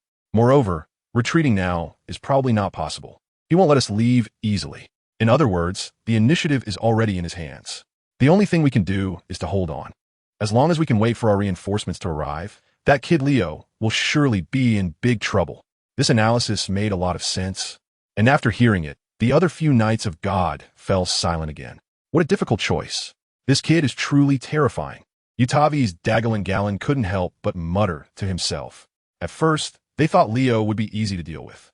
After battling with the strong ones from the Navy headquarters, they should have been at the end of their rope and could easily take him down.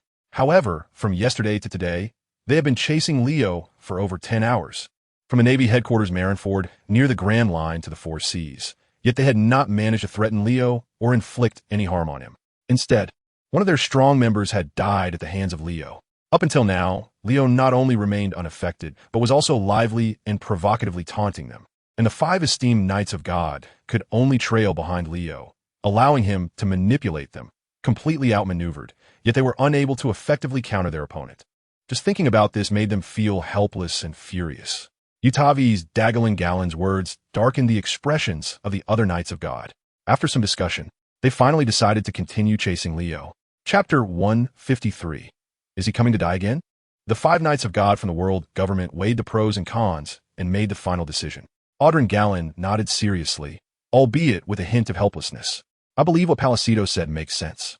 We are now in a dilemma, and the initiative is completely in Leo's hands. We can only make passive moves. Our reinforcements are already on the way, so during this time, we should keep that kid in suspense and avoid close contact with him. If we can continue to track him, that will be best. If not, so be it. Retreating now, he will definitely not allow us to leave easily, and it will only lower our morale, which is very unfavorable for us. Even Audrin Gallon had changed his tune. The other Knights of God had nothing more to say. They all nodded and then began to pursue in a relatively slow and energy-saving manner, heading in the direction that Leo had left. Leo had thought that these Knights of the Gods would become angry and lose their rationality due to his earlier provocation, leading them to relentlessly chase him. Who would have thought that the enemy would be so laid back? Now, they were slowly following, only covering about 10 kilometers in half a day, which made Leo realize that the enemy was stalling for time. New reinforcements were on their way, so they planned to conserve their energy and deal with me once their backup arrived. Their calculation was quite good, but unfortunately, did they think I would let them succeed so easily? After sensing the enemy's intentions with his powerful observation Haki, Leo began to turn around. He was going to attack the enemy again. Since those 5 Knights of God were unwilling to waste their energy, he might as well help them expend more stamina. After all, in the current situation, Leo's overall condition was much better than theirs. Even if the enemy's stamina was exhausted, Leo himself would not necessarily fall. At this moment, Leo turned around again and quickly moved towards the 5 Knights of God. From a distance, seeing Leo turn back, along with their strong observation Haki, they clearly sensed everything. Instantly, the faces of the 5 Knights of God turned extremely grim. Damn it, that kid Leo is coming back. He's determined not to let us have it easy. It seems we can't be polite with him anymore. We need to take him down all at once when he gets here. Although they all spoke angrily and boastfully, deep down they knew their own capabilities. Leo was not an ordinary opponent, and it wouldn't be easy to take him down in a short time, let alone talk about one-shotting him, unless the 5 of them could combine all their strength into one. But even if they couldn't do that, they were well aware that what they said was just for show, empty words. However, the 5 Knights of God were still very serious at this moment, accumulating their strength, waiting for Leo to come to them. About 20 seconds later, Leo appeared about 3 kilometers away from them. From a distance, Leo once again swung his cursed sword Thunderstorm to attack them. The 5 Knights of God were battle-hardened and powerful. Although they understood that individually they were no match for Leo, at this moment, facing Leo's attack, they naturally launched a counterattack. 5 strong, sword energies were released as they swung their weapons. At the same time, the 5 of them did not slow down and charge towards Leo.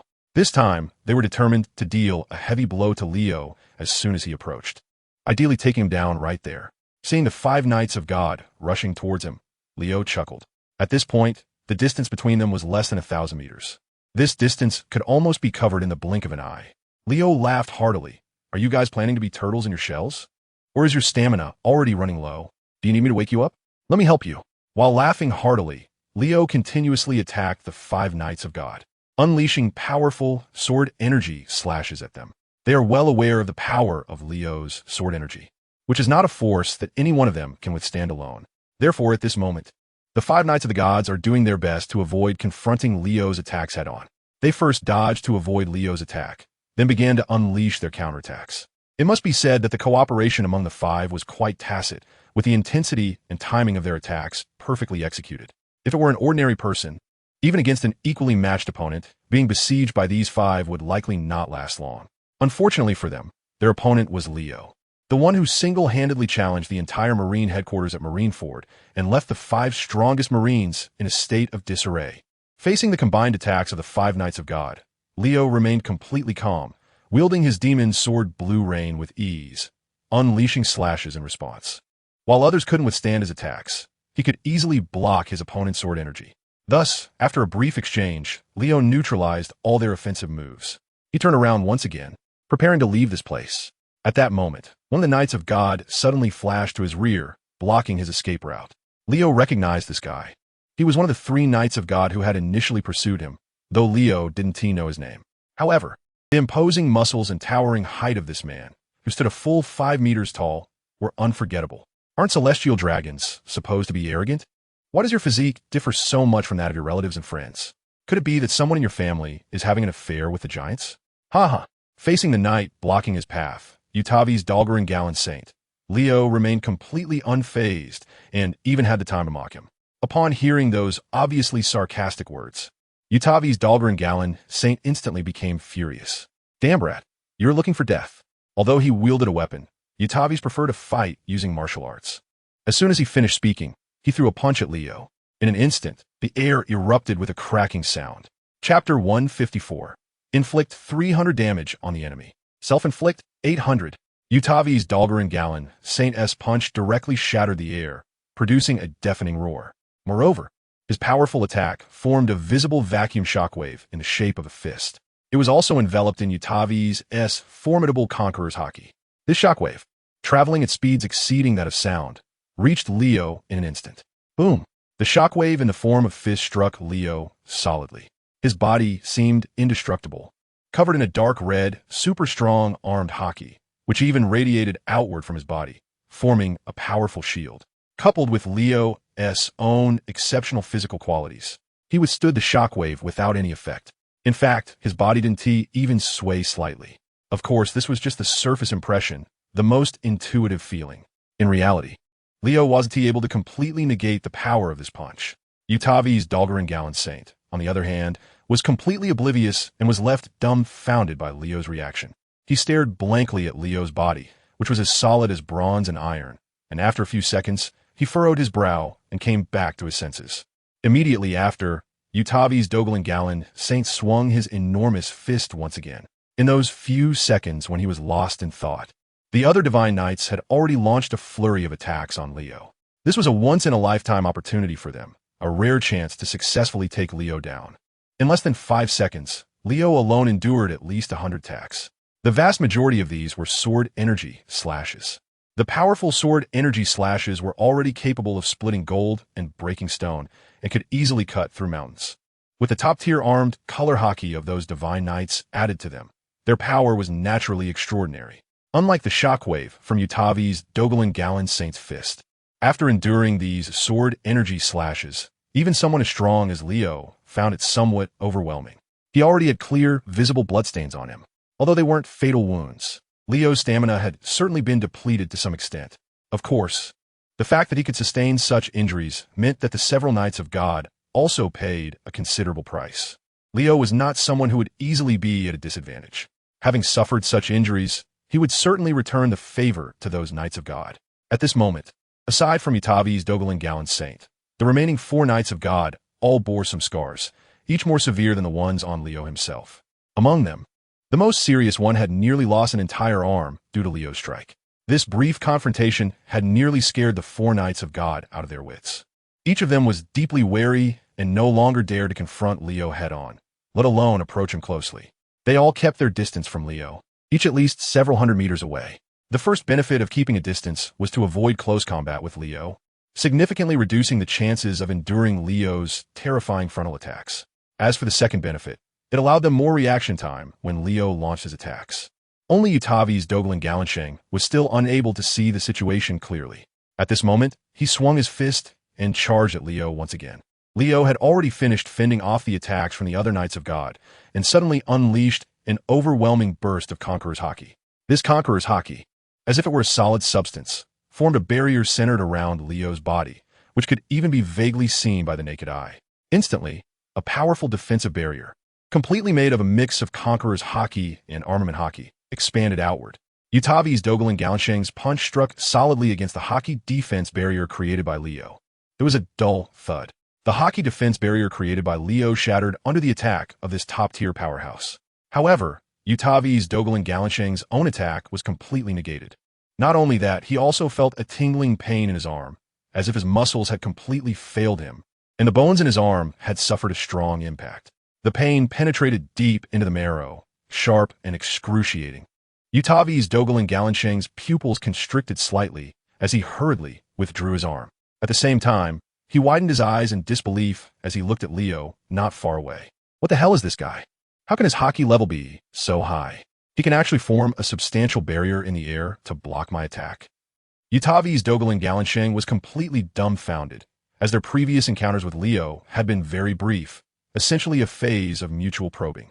He rarely shows his true power. So even after chasing for more than 10 hours, Utavi's Dogalan Galanshang had yet to witness Leo's super strong Conqueror's Haki attack. At this moment, not only did he see it, but he also experienced it firsthand. This left him utterly shocked and in disbelief. Not bad, Leo said playfully.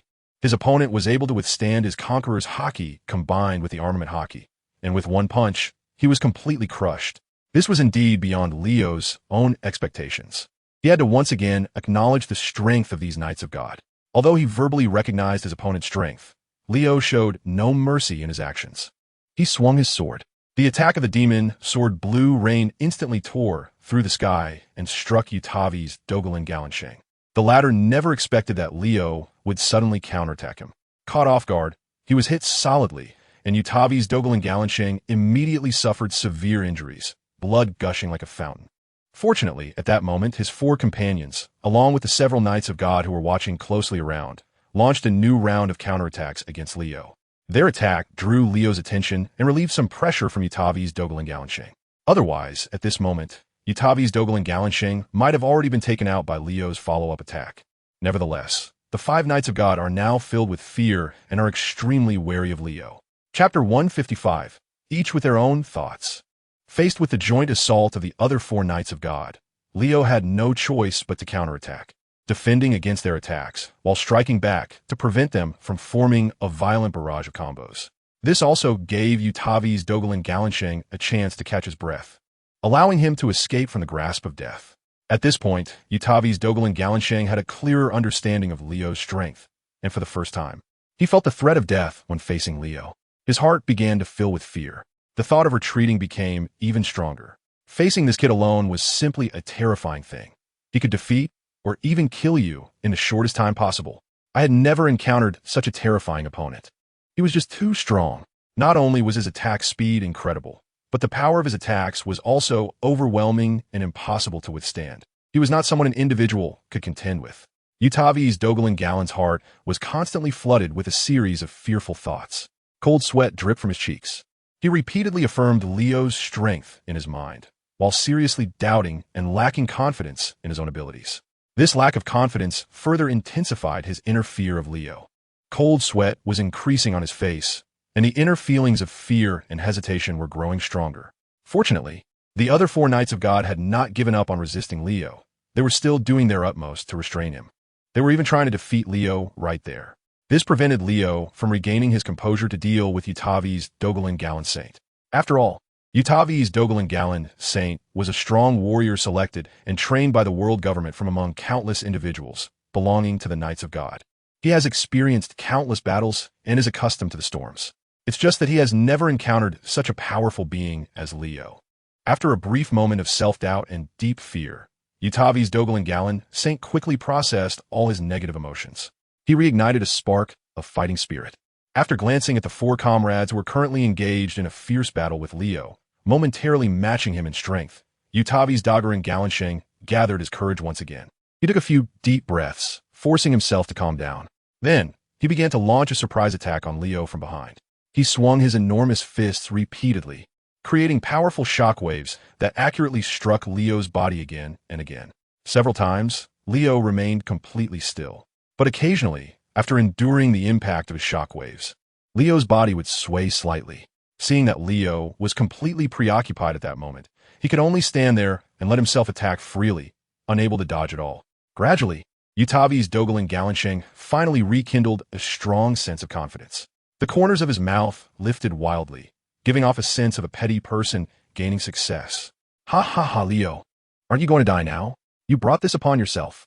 We originally didn't plan to push you this hard, but it seems you're digging your own grave. The last thing you should have done was to turn around and confront us. Now go die. Reflect on your short life here. This is your burial ground. While speaking, Utavi's Dogelin Garen continued to attack Leo relentlessly. His attacks gradually became more and more intense. At first, he forgot to use armament Haki to wrap around his attacks. Now, not only has he utilized the effects of top-tier armament Haki for internal destruction, but he has also incorporated the basic version of Conqueror's Haki wrapping. The shockwave from his punches alone is already immensely powerful.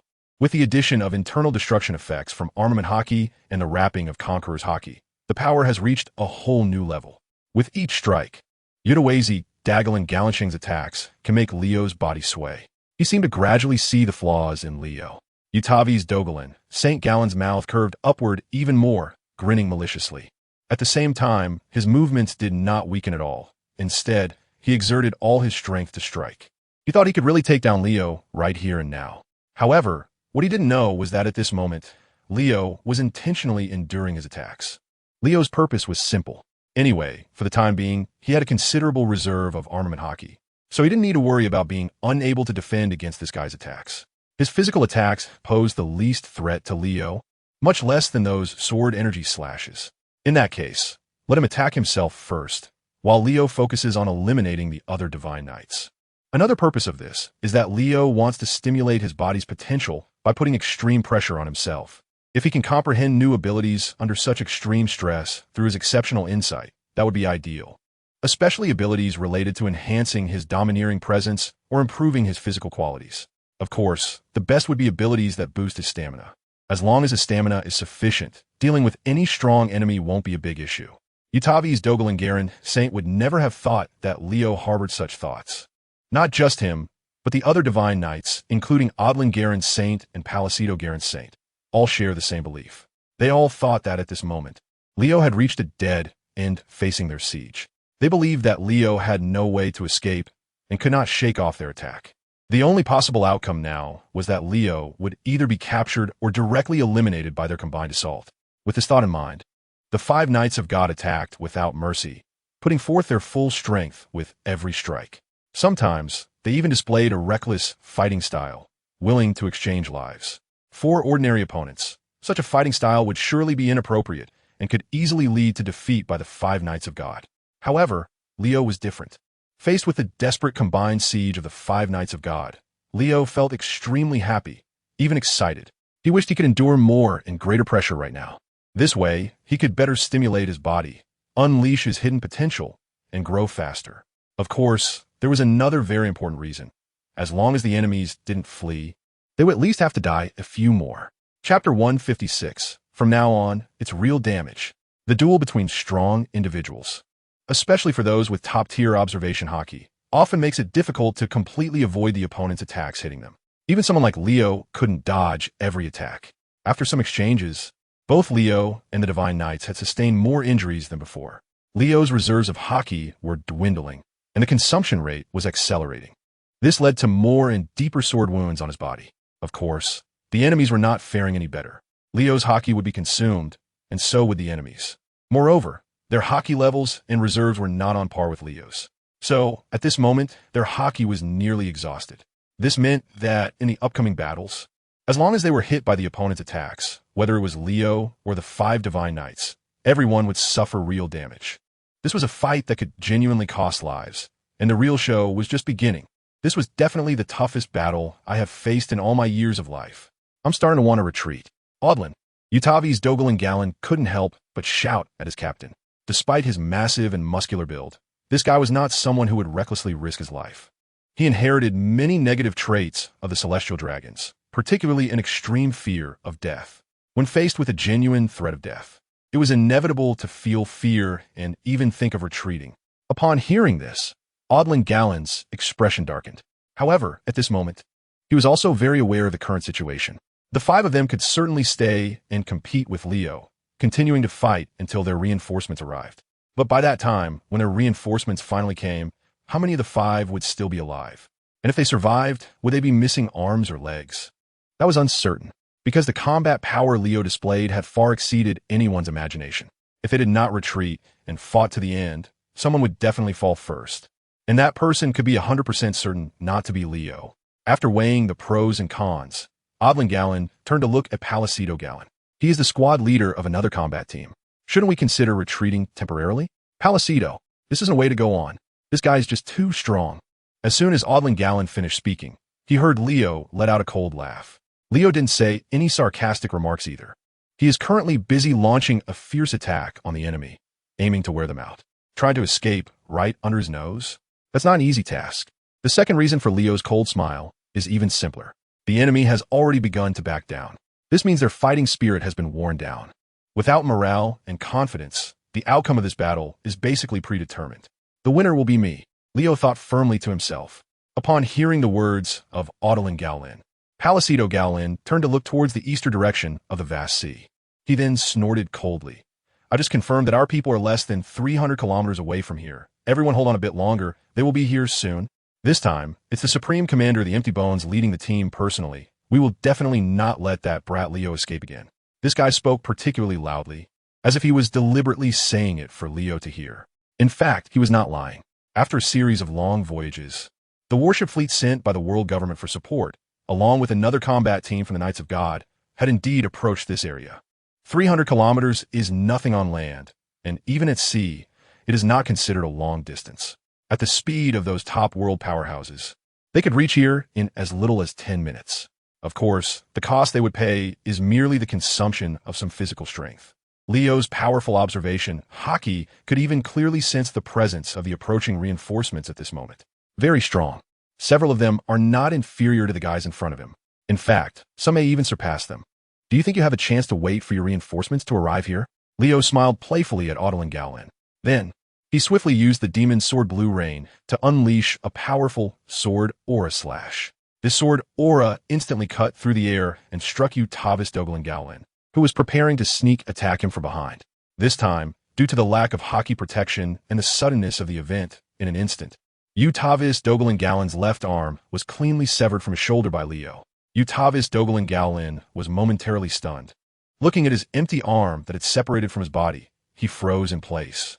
After 2 seconds, Utavis Dogalin Gallon finally realized that he no longer had a left hand. He suddenly started shouting in a strange voice. "Oh, my arm! My arm! You damn bastard! Leo, you son of a bitch! I'm going to kill you!" Utavis Dogalin Gallon Saint looked at the arm he had lost, falling into the sea, and after coming back to his senses, he was filled with rage. His terrified and incredibly angry roar echoed across the entire sea. At the same time, Utavis Dogalin Gallon Saint, with his remaining arm, began to attack Leo frantically. All his ultimate moves were unleashed with reckless abandon. This guy is ultimately one of the top warriors in the world. Although not as famous as those renowned fighters, his strength is indeed not to be underestimated. This reckless, consequence-ignoring attack immediately put considerable pressure on Leo. Meanwhile, the other Divine Knights also regained their senses. Remembering that Leo had already killed one of their companions and had now severed Utavis Dogalin Gallon Saint's arm, anger overcame reason. They too began to launch frenzied attacks on Leo, fighting without regard for their own lives. Chapter 157. Everyone is fighting for their lives. At this moment, these Divine Knights displayed a life-or-death fighting style, constantly exerting all their strength in an attempt to inflict damage on Leo. It must be said that such a fighting method did indeed provide a slight increase in the threat level of their attacks, but not by much.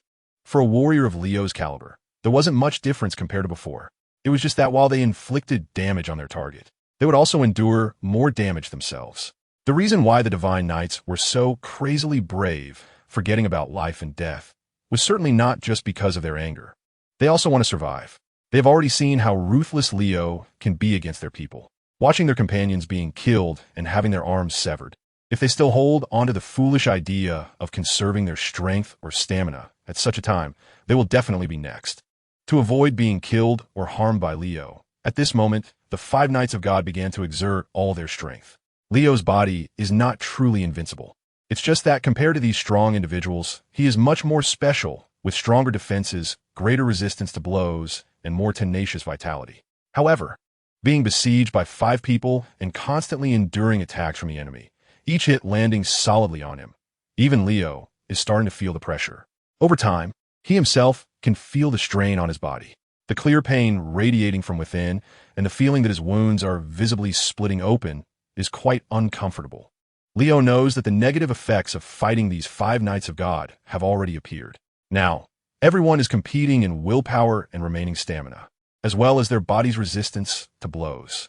Leo understands that if he persists, he can definitely kill these Knights of God, but he is likely to be severely injured or even fall here. Such a trade-off is certainly not worth it. How precious is his life? How could he exchange it here with these Knights of God? When this thought crossed his mind, Leo had already decided to retreat.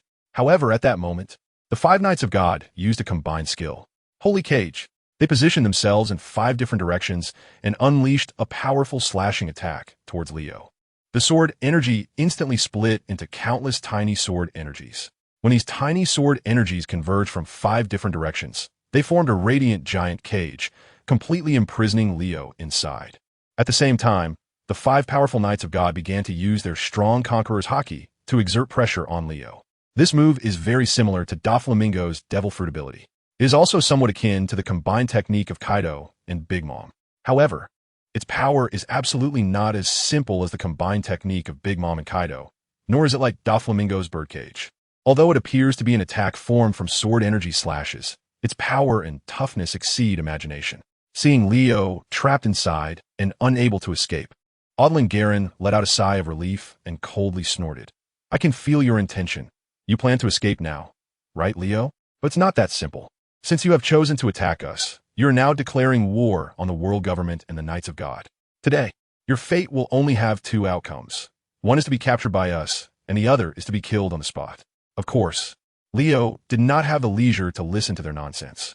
At this moment, he was gathering all his strength and wielding the Demon Blade Blue Rain to attack the sword energy cage surrounding him. He tried to break this cage with the most violent means and escape. However, it must be admitted that the combined ultimate move used by these 5 guys after joining forces is truly impressive. Since each of them possesses at least the combat power of a Navy Admiral, their combined ultimate move naturally amplifies its power exponentially. Leo used all his strength but was unable to break this incredibly powerful sword energy cage. Instead, he ended up exhausting a significant amount of his stamina. At this moment, he truly realized the level of these 5 Knights of God. They were indeed formidable. His previous judgment was not wrong. Confronting all 5 of them head-on was indeed not a wise choice. Of course, Leo is not the type to easily give up. He is still constantly trying, attempting to attack and destroy this sword energy cage. He even directly used the top-tier Conqueror's Haki. But this cage seems to have fused the full power of the 5 Divine Knights, forming a super strong defensive barrier. No matter how hard Leo tries, he cannot break through it. When Leo fights alone against any one of them, he wouldn't dare to say he could defeat them with 1 move. But he could definitely win in a short period of time. However, his strength has not exceeded theirs by much more than 5 times. Therefore, at this moment, facing 5 opponents, it is very difficult to achieve victory. What's worse is that the reinforcements of these Divine Knights are getting closer and closer. Leo can now sense their presence, located 100 kilometers away. Given the speed of these top-tier powerhouses, as long as they are willing to expend a little stamina, they can reach here in the shortest time possible. At that time, being trapped in this damn sword energy cage, he will be captured again, and may even be killed on the spot. Leo feels anxious, and his eyes suddenly turn red.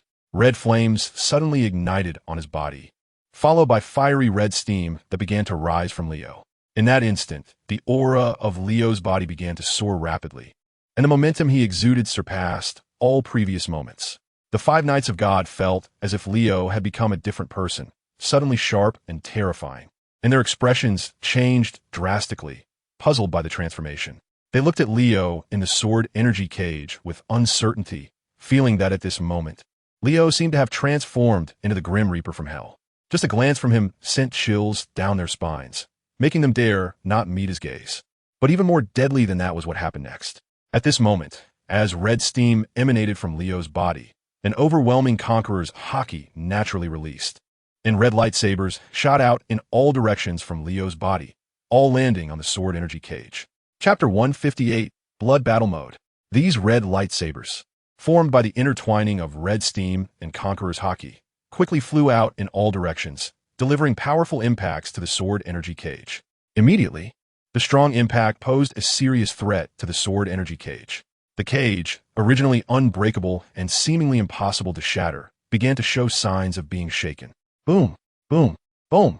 The sound of violent explosions echoed in the air. At the same time, the powerful shockwaves generated by the explosions struck the surrounding sword energy cage, further damaging it.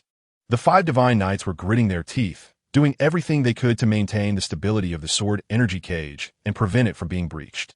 However, this was also a huge challenge for them, and not easy to accomplish. Leo was like a demon descending from the heavens, emanating even more red steam while becoming increasingly fierce and domineering. His aura surged once again.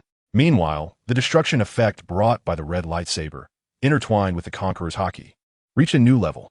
In less than a moment, obvious cracks began to appear in the sword energy cage. On the outside, the 5 divine knights, who were forcibly connected to the sword energy cage through their own stamina, had 2 of them already spitting blood. It was evident that, as the sword energy cage was attacked, they had to endure corresponding pressure. This pressure caused them to sustain injuries when they exceeded their limits. At this moment, the injured were Utavi's Dogalin Gallon Saint and Okaflade Gallon Saint. The former had already had one of his arms severed by Leo and was severely injured. The latter was relatively weaker among the 5 divine knights present due to his younger age. Of course, although the other 3 divine knights did not spit blood, it did not mean they were feeling at ease at this moment. The 3 of them are enduring the strongest pressure they have ever faced so far. Each of them, whether physically or mentally, is nearing their limit. But they have to grit their teeth and hold on.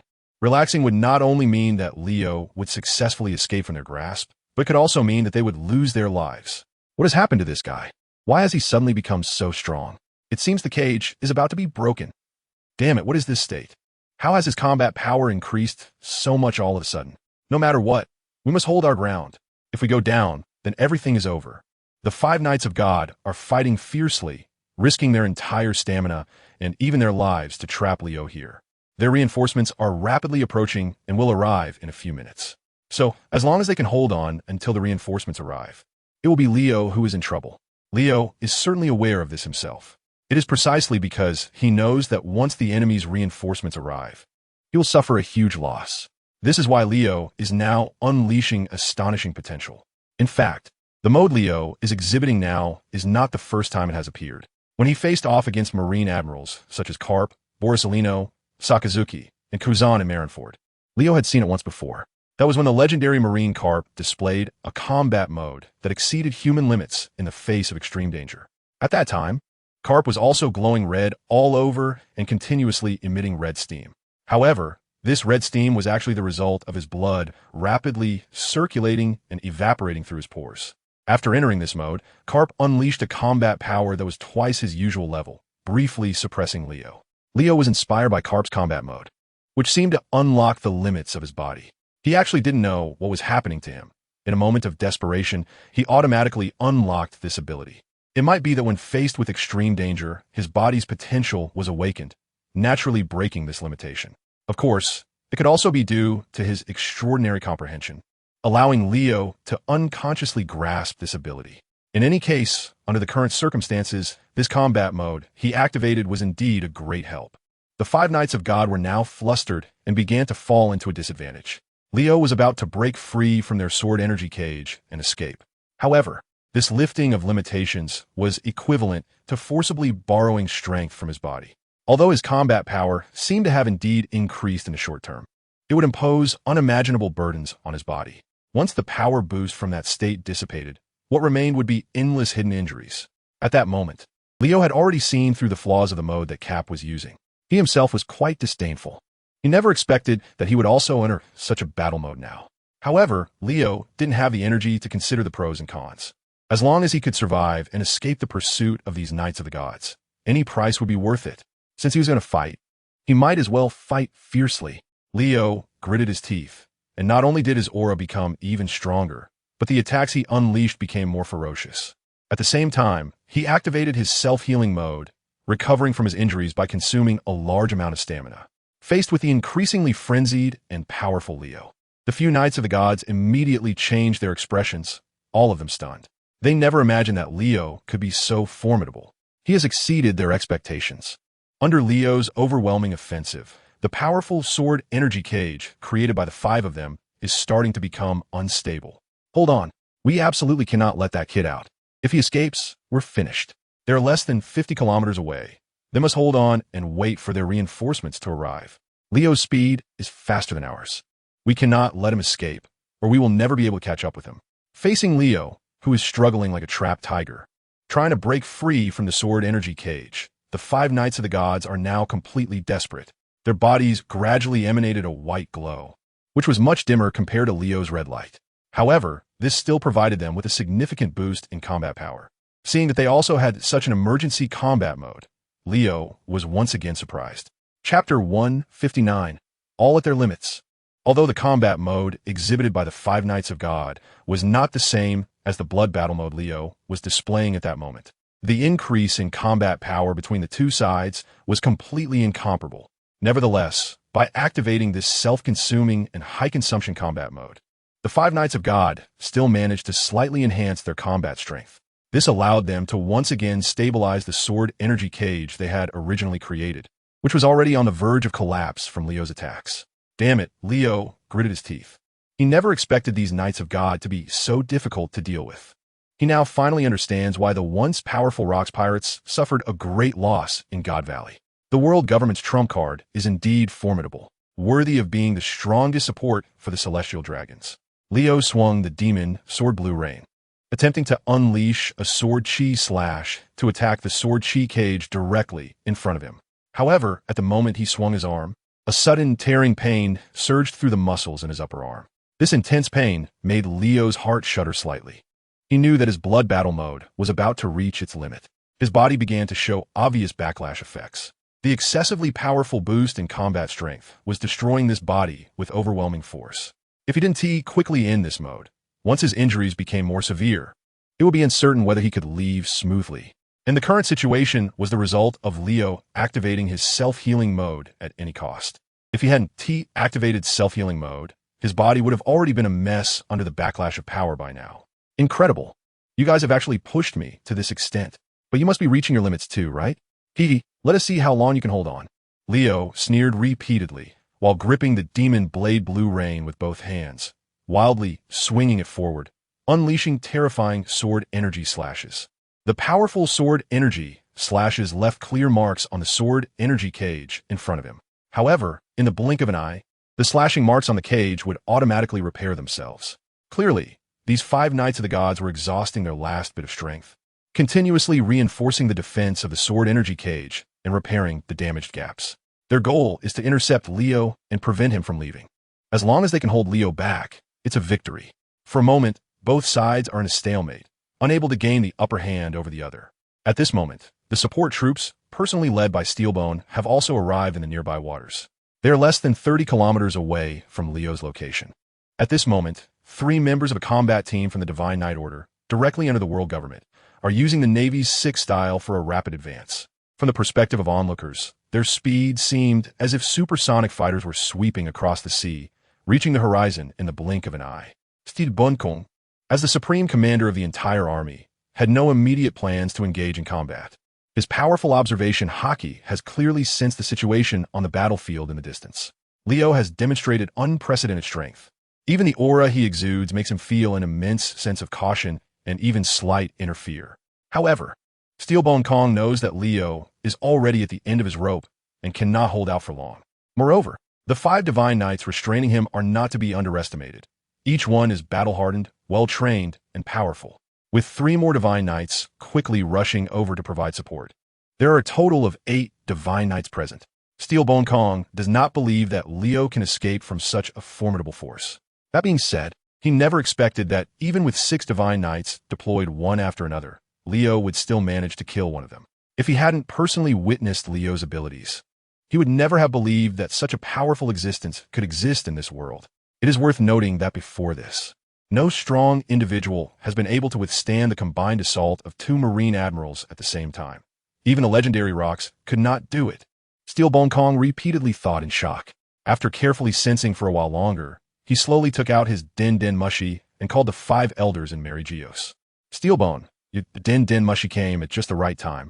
We also have something to discuss with you. Why don't you go ahead and report what you have? At this moment, the person speaking on the other end of the Din Din Mushi is the world government's scientific defense warrior, Jagarsha Sat-In. He is responsible for managing the technological research and development work of the world government. The renowned world #1 scientist, Dr. Vegapunk, is one of his subordinates. Meanwhile, the other 5 elders are sitting on the sofa, their gazes fixed on the phone bug on the table in front of them. Steelbone Kong immediately reports. It's like this, elders. We have arrived at the battlefield where Leo is besieged. The Knights of God are currently attacking him, but this kid's strength far exceeds our expectations. We have underestimated his power until now. It has been confirmed that one Knight of God has been killed by Leo, named Frandeli Gallant Saint, and another knight's arm has been severed, named Utavi's Dogalin Gallant Saint.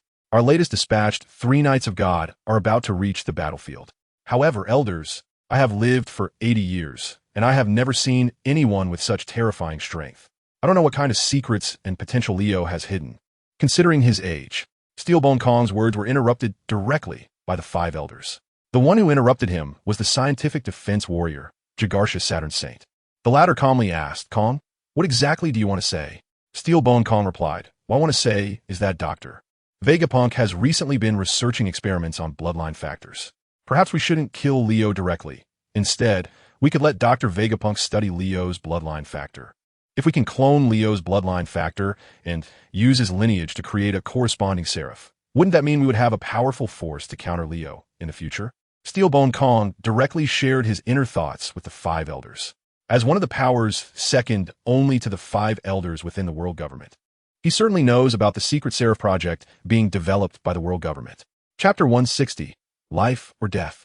Upon hearing Steelbone Kong's suggestion to use Leo's bloodline to develop Dr. Vegapunk's latest experimental results, aiming to create a Leo version of the seraph, the 5 elders far away in Mariehua were immediately excited.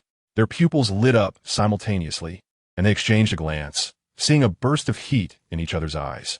It was a question they had never considered before. Now, unexpectedly raised by Steelbone Kong, the 5 elders were certainly very interested in the plan to create the seraphim. At this moment, the financial martial god, Zambalin V. Nasu Shuru, after a brief contemplation, said to the other 4 elders, Kong's words make sense. The combat power that the kid Leo has displayed now far exceeds our expectations. Even Roger or Rox back in the day did not possess such strength. Unfortunately, when Rox and Roger died, Dr. Vegapunk had not yet proposed the bloodline factor theory or conducted related experiments. I believe we can indeed give this a try. Zambalin V. Nasu Shuru shared his thoughts with the other 4 elders. Judging from the available intelligence, Leo was definitely not a devil fruit user. A non-devil fruit user exhibiting power far beyond any past strong individuals is enough to spark curiosity and doubt. And now, Steelbone Kong's suggestion served as a wake-up call for the 5 elders. If it were indeed possible to utilize Leo's bloodline to create corresponding seraphim with some cultivation, the Leo version of the seraphim could become the strongest combat force for the world government. This would be an excellent aid for maintaining the world government's rule and for dealing with Leo himself in the future, just in case. Upon hearing Zambalin V. Nasu Shuru's words, another elder immediately nodded in agreement. I have no objections. As long as we can capture the kid Leo, how we deal with him is entirely up to us. The one speaking was the legal martial god, Topman V. Watchily. His words were also supported by the other elders. After a brief discussion, they unanimously decided to spare Leo's life and not kill him. They would hand Leo over to the scientific department of the world government for handling, with Dr. Vegapunk personally conducting experimental research on him. You heard that, Kong? The 5 of us have no objections to your suggestion just now. As long as we can capture the kid Leo, how we deal with him is entirely feasible. The science and defense martial god, Jagarsha Sat-In, was engaged in technological research work, providing powerful defense capabilities for the world government through science. Therefore, he understood better than anyone the potential of developing the Leo version of the seraphim. At this moment, he responded to Steelbone Kong, who immediately relayed the relevant information. Well then, elders, I will hang up the phone now, because I must go stop their actions immediately. After Steelbone Kong finished speaking, he hung up the phone. Then, He swiftly removed his large cloak and handed everything over to his subordinate in the Navy. Suddenly, Steelbone Kong exerted all his strength and leaped into the air. He shot up like a giant cannonball, soaring into the sky. Immediately, the soldiers on the warship heard a loud boom. In an instant, Steelbone Kong seemed like Superman, crossing thousands of meters in the sky and reaching the horizon. Boom! Boom! After several sonic booms echoed in the sky, Steelbone Kong's figure disappeared from sight. The 6 powers of Steelbone Kong had reached an unbelievable level of mastery. Indeed, he can now advance quickly in the air. The naked eye can hardly keep up with his speed. It's just like flying on air. How enviable. When can we reach such a level? The Navy soldiers on the deck looked up, discussing the disappearing figure of Steelbone Kong. Leo poured all his strength into attacking the sword energy cage that imprisoned him. After much effort, he finally succeeded in causing severe damage to the sword energy cage. A massive gap appeared in the cage, large enough for Leo to pass through easily without being threatened by the sword energy slashes. But just at that moment, 3 other Knights of God from the World Government's direct command arrived at the battlefield. Moreover, Leo's observation Haki picked up on the conversation between Steelbone Kong and the highest authorities of the world government, the 5 elders. Steelbone Kong suggested that instead of killing him if captured, he should be handed over to the world government as chief scientist Vegapunk for bloodline research, extracting his bloodline to create Seraphim. Leo could clearly hear these conversations through his powerful observation Haki. They actually planned to make him a test subject, a lab rat, and talked about using his bloodline to create Seraphim. Leo certainly could not accept such a fate. Therefore, at this moment, he unleashed the strongest power he could muster, raising the cursed blade Blue Rain and forcefully splitting the sword energy cage in front of him in 2. Furthermore, the terrifying Conqueror's Haki from Leo erupted like a solid force, spreading out in all directions. The incredibly potent Conqueror's Haki slammed into the 5 Knights of God surrounding him. The 5 Knights of God were actually at the end of their strength. They had no energy left to counter Leo's retaliation.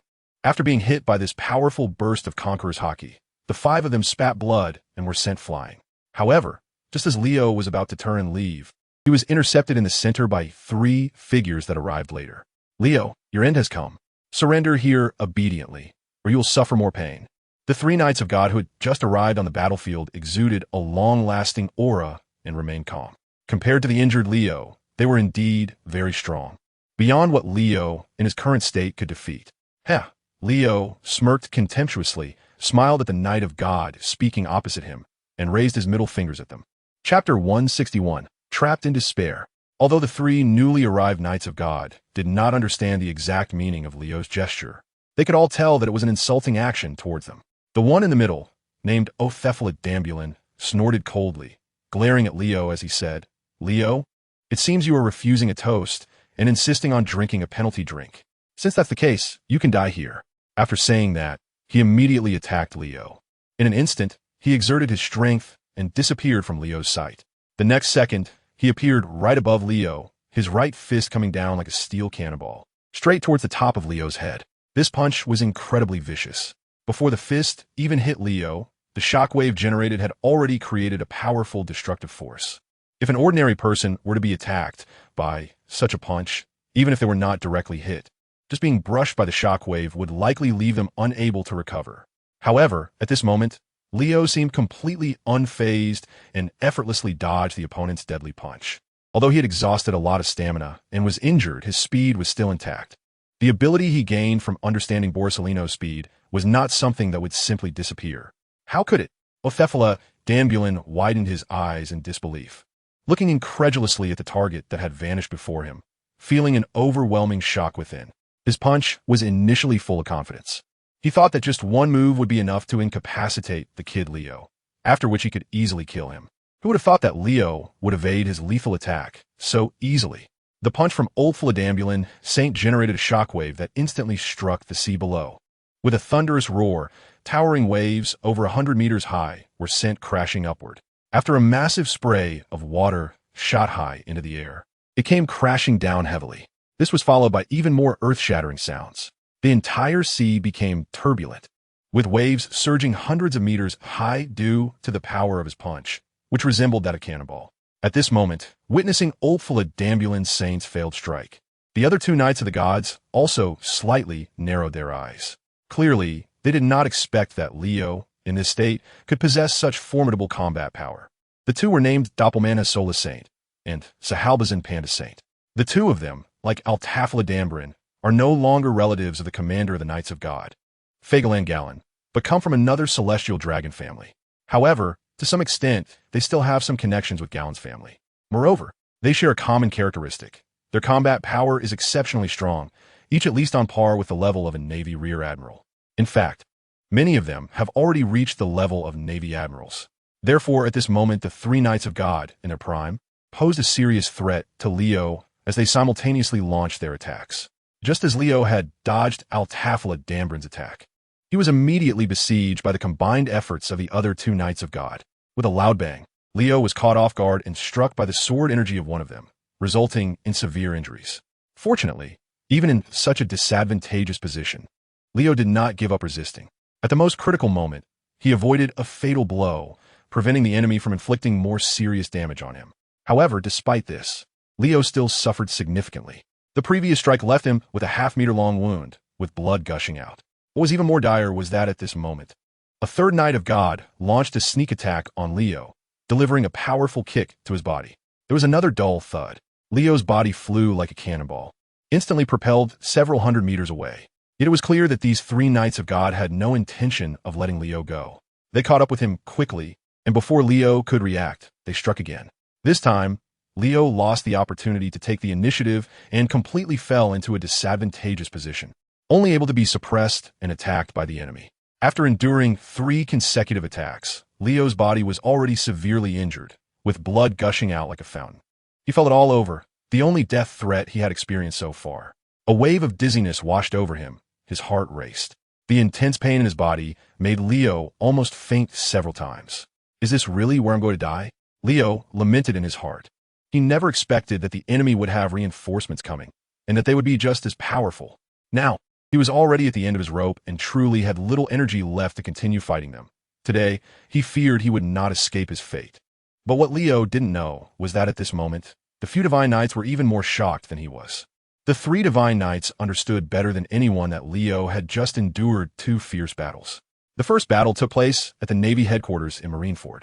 At that time, Leo fought against 5 opponents, facing the Fleet Admiral Sengoku, the Hero Garp, and the 3 strongest forces of the Navy headquarters. After a prolonged battle where both sides reached their limits, Leo once again defeated those 5 top Navy powerhouses.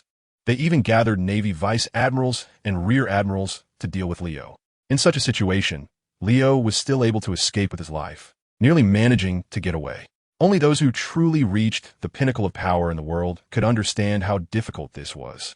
Following that, Leo faced the combined assault of 6 Divine Knights pursuing him.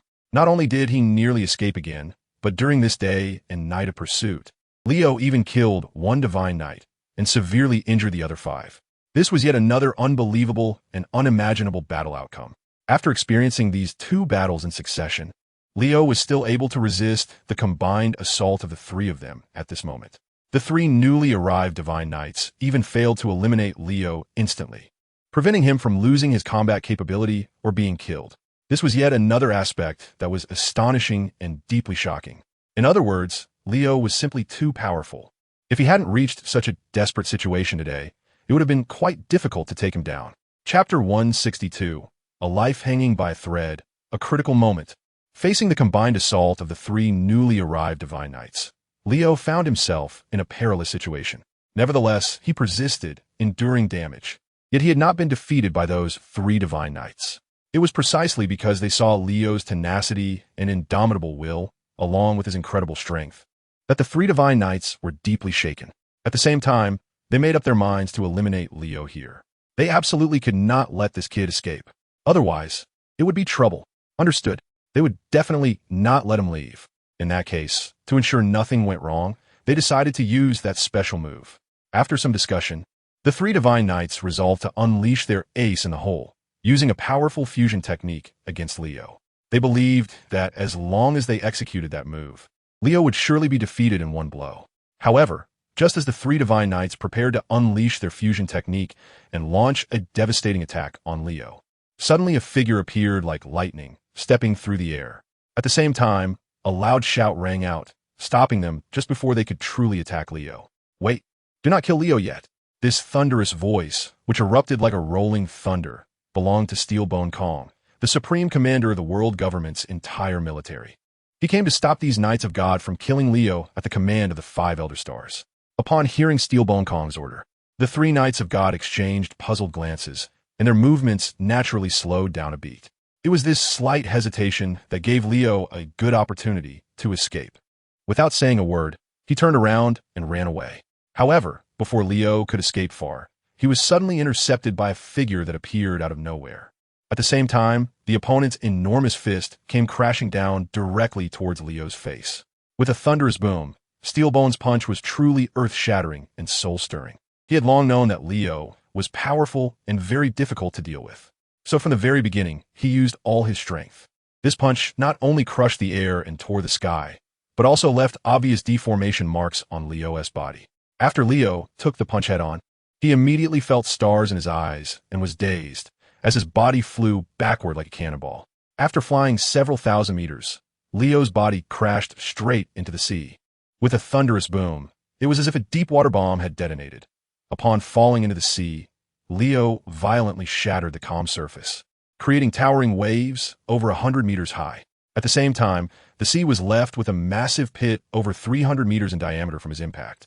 After crashing through all the seawater, Leo plummeted straight down onto the seabed, which was hundreds of meters deep. The thousands of tons of seawater could not withstand the kinetic energy generated by Leo's backward flight. It was evident just how powerful Steelbone Kong's punch was. Dazed and confused from the blow, Leo faintly heard Steelbone Kong's booming voice. "Take him down. Don't kill him yet." In that moment, 3 Knights of God appeared before him. The Holy Knight Othefla Dunblin, the Holy Knight Doppelmanasola, and the Holy Knight Sahalbazan Panda. Besides these 3 Knights of God, who were at their peak strength, the 5 Knights of God who had initially been overwhelmed by Leo's Conqueror's Haki were also, just now, catching their breath. They all returned to this side.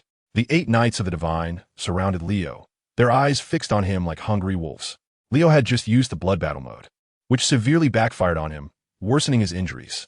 Coupled with the combined assault of the 3 Knights of the Divine, Othfarla Damblin, Doppelmanasolara, and Sahalbazan Panda, the situation had become even more dire for him. Just moments ago, he had been struck by Steelbone Kong's punch, sending him flying and becoming the last straw that broke the camel's back for Leo. At this moment, Leo had completely lost the strength to resist. The 8 Knights of the Divine before him would not give him any further chances. In a flash, Steelbone Kong appeared in front of everyone. He looked down from a height at Leo, who was lying at the bottom of the sea. Among the 8 Knights of God, the one currently leading, Othefla Dunblin Saint, looked up at Steelbone Kong with a puzzled expression and asked, "Commander Steelbone, why let this kid go?" "The orders we received were to eliminate him at all costs. You must have seen it just now. This kid's potential and strength are very terrifying. If we keep him alive, it might lead to endless troubles." Steelbone Kong certainly understood Othefla Dunblin Saint's words. He himself couldn't help but wish to eliminate Leo directly. After all, the situation at Marineford had already reached his ears. For someone who had served in the Navy headquarters his entire life, growing from a Navy recruit to a rear admiral, then a vice admiral, and finally becoming the fleet admiral, Steelbone Kong had a deep affection for the Navy. Yet that very Navy headquarters at Marineford, which had witnessed his growth, was destroyed by that kid Leo. And he did it all by himself, completely unopposed. Regardless of the immense power Leo displayed or the serious crimes he committed, Steelbone Kong felt this kid deserved a death sentence 100 times, even 1,000 times. However, Steelbone Kong casually waved his hand and responded, "This is the will of the 5 elders. We cannot kill this kid for now." Why he possesses such powerful strength at his age is a very interesting question. The 5 elders and I both believe that Dr. Vegapunk would also be particularly interested. The world government has decided to hand this kid over to Dr. Vegapunk for research. You just need to safely escort him back to Mariehua. No need to ask or say more about other matters.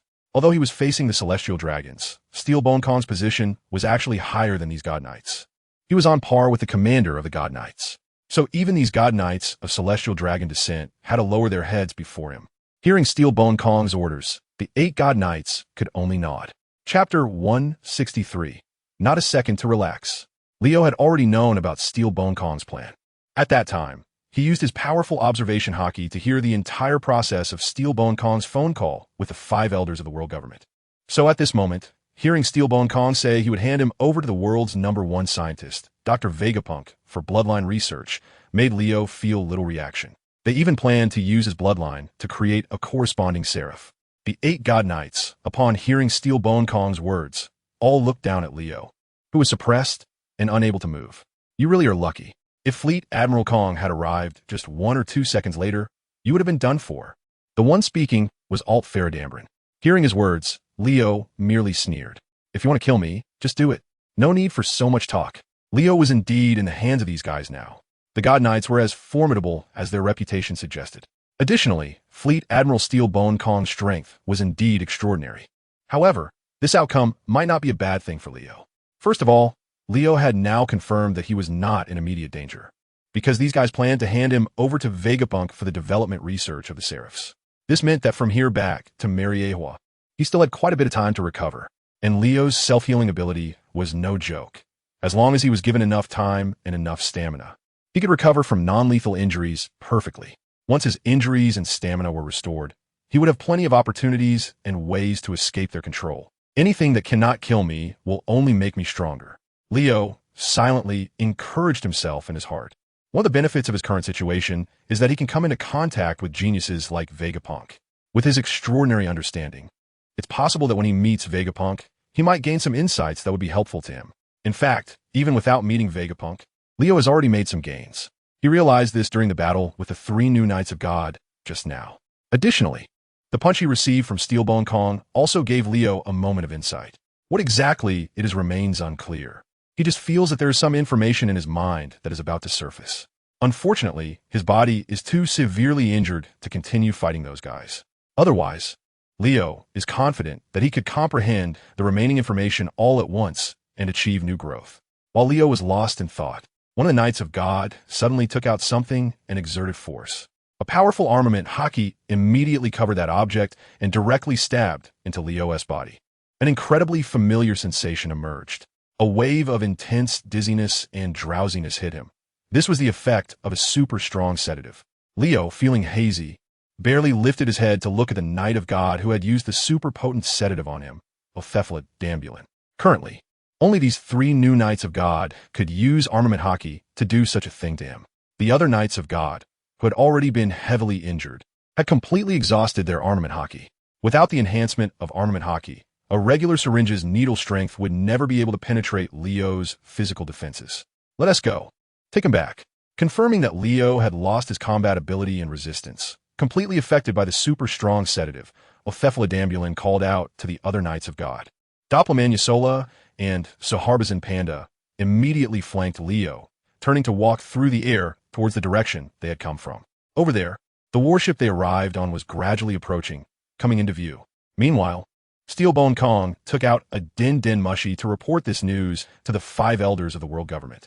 Well done, Steelbone. You've worked hard. Bring Leo back immediately.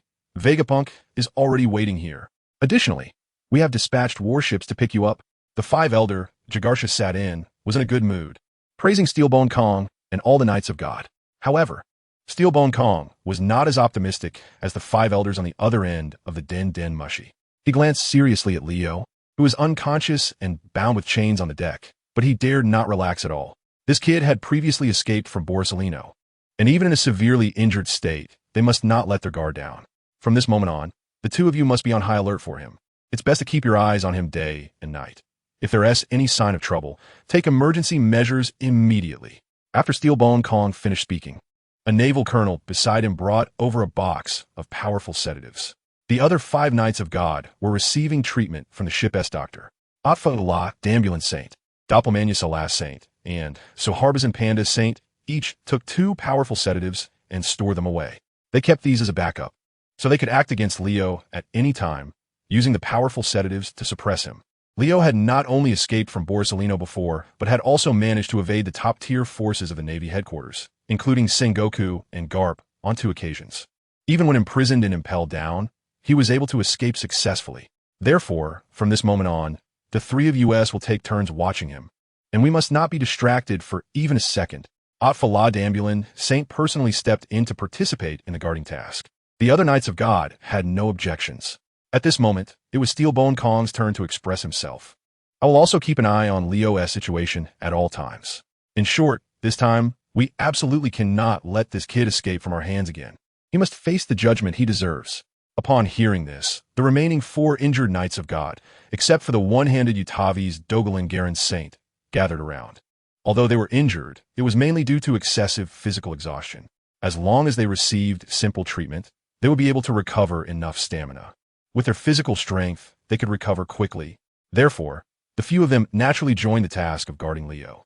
Chapter 164. I will take action myself.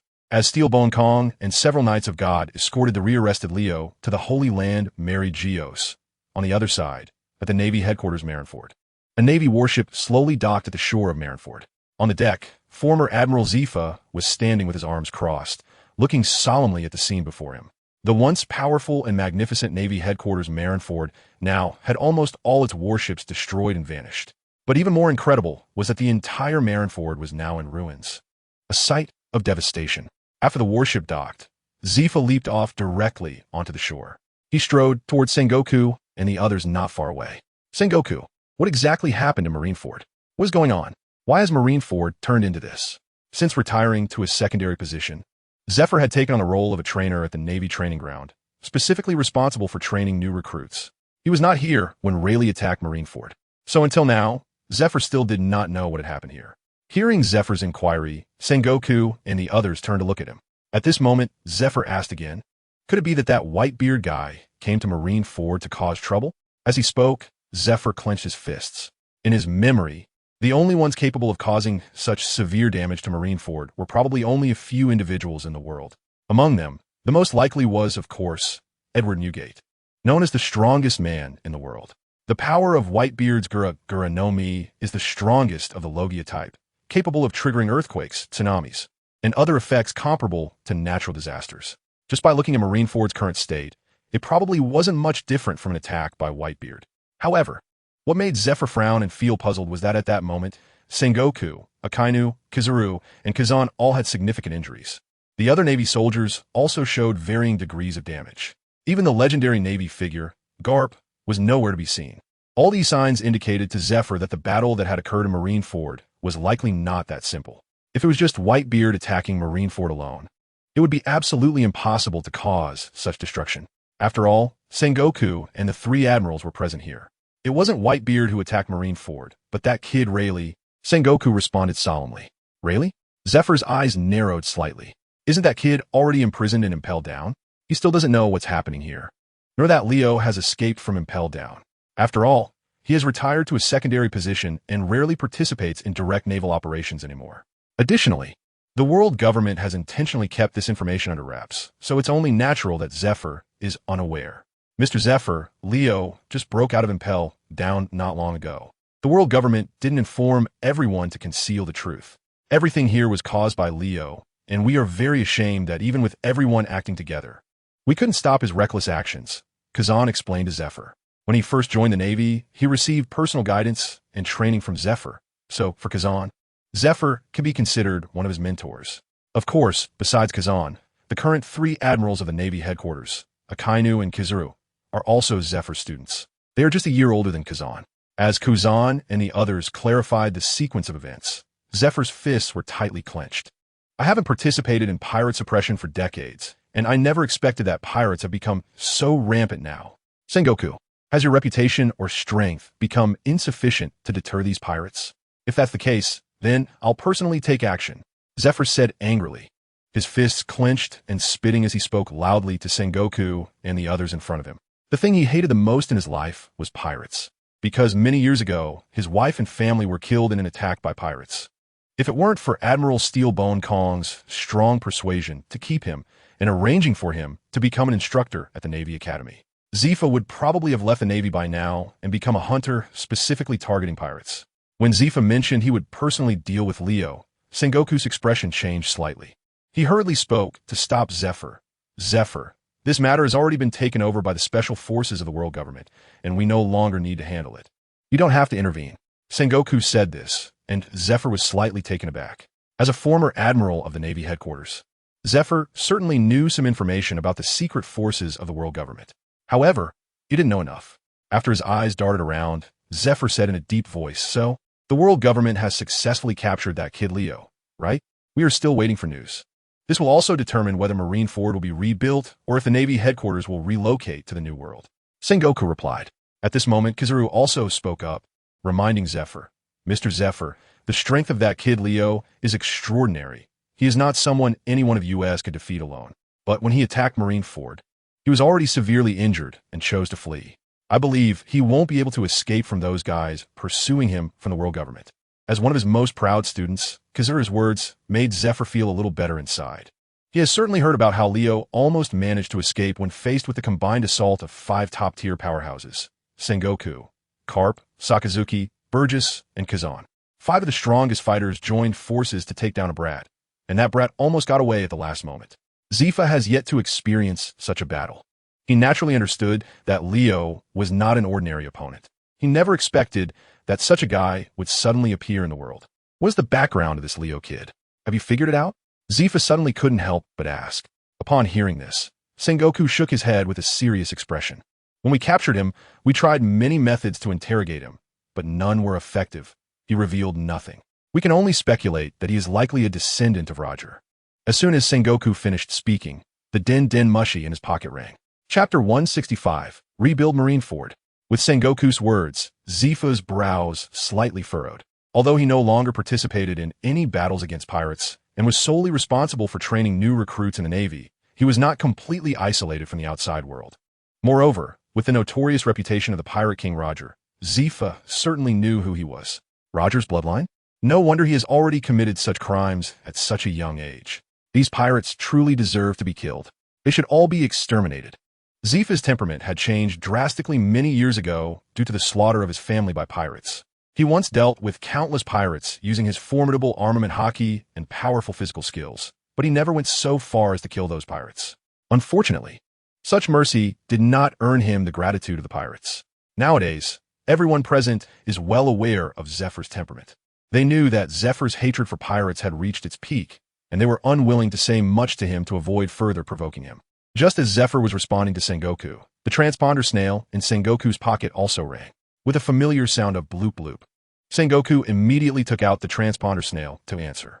On the other end of the line came the voice of Admiral Steelbone. Sengoku, it's me. Steelbone. Sengoku responded.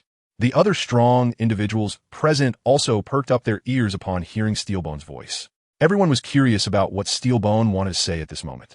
They still do not know that Steelbone Kong has been personally ordered to lead the team to support the remaining Knights of God. Even less do they realize that at this very moment, Steelbone Kong and his team have successfully captured Leo. You can now order Marineford to be rebuilt, and the necessary materials will be dispatched immediately. At the same time, funding will be allocated directly to your Navy headquarters after obtaining the approval of Financial Marshal Godzamblin. Steelbone Kong straightforwardly informed Marineford of this good news. Originally, their agreed plan was that if Leo managed to escape this time, he would most likely choose to advance into the New World. At that time, the Navy headquarters would have to relocate to the New World to deter those restless pirates. They will have to be forced to give up guarding the Grand Line. If Leo is successfully captured this time, there will be no such worries. The Navy can continue to defend the entrance to the New World, and Marineford will be rebuilt. Now, the instructions given by Steelbone Kong are for the latter. This is equivalent to telling Sengoku and others that Leo has already been taken down by them.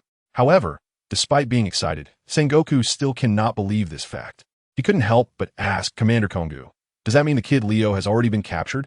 The others, Sakazuki, Borislino, Kazan, and Vice Admiral Tsuru, as well as Zephyr, also showed expressions of listening. Everyone focused, waiting for the response from the transponder snail. That's right. The kid Leo has been captured alive by us. We are currently escorting him to Mariehua. Commander Kongu answered briskly. Upon hearing that they had captured Leo alive, rather than executing him on the spot, Sengoku was momentarily taken aback. Soon after, his brows furrowed. Commander Kongu, I have a question. You want to ask why we didn't directly kill the kid Leo, right? That's correct. Sengoku nodded solemnly. In fact, this was also the internal doubt of the other admirals, as well as Vice Admiral Tsuru and Zephyr. A dangerous existence like Leo, who had provoked the Navy multiple times and caused serious harm. Even top-tier combatants couldn't suppress him. The ImpelDown prison couldn't contain him either. For someone like him, who had committed numerous crimes, execution would be the best outcome. Why leave him alive allowing that kid to continue being a massive potential risk? This was indeed a perplexing question. However, in the face of Sengoku and others' inquiries, Commander Kongu remained tight-lipped and did not rush to share the suggestion he had received from the Gorosei with Sengoku and the others. Sengoku, this is the will of the Gorosei of the world government. In short, the Gorosei has other plans for the kid Leo, so you don't need to worry about it. Now that this kid has been captured, I believe he will not pose any threat to this world, to the Navy, or to us anymore. Let's leave it at that. Focus on arranging the work in Marineford. I'll contact you if anything comes up. After saying this, Commander Kongu took the initiative to hang up the transponder snail. Although Sengoku felt a bit confused and worried, he did not say anything further. He turned his head and exchanged glances with several other admirals, then looked at Zephyr, who was still listening and waiting by the side. The kid Leo was finally caught. But why did the 5 elders want to leave him alive? Akainu was the first to voice his doubts, his tone clearly revealing his dissatisfaction. After all, in his view, a dangerous person like Leo deserved to be executed on the spot, even if sentenced to death 1,000 times. Kizaru's gaze showed contemplation, but he remained silent. Kazan was the same.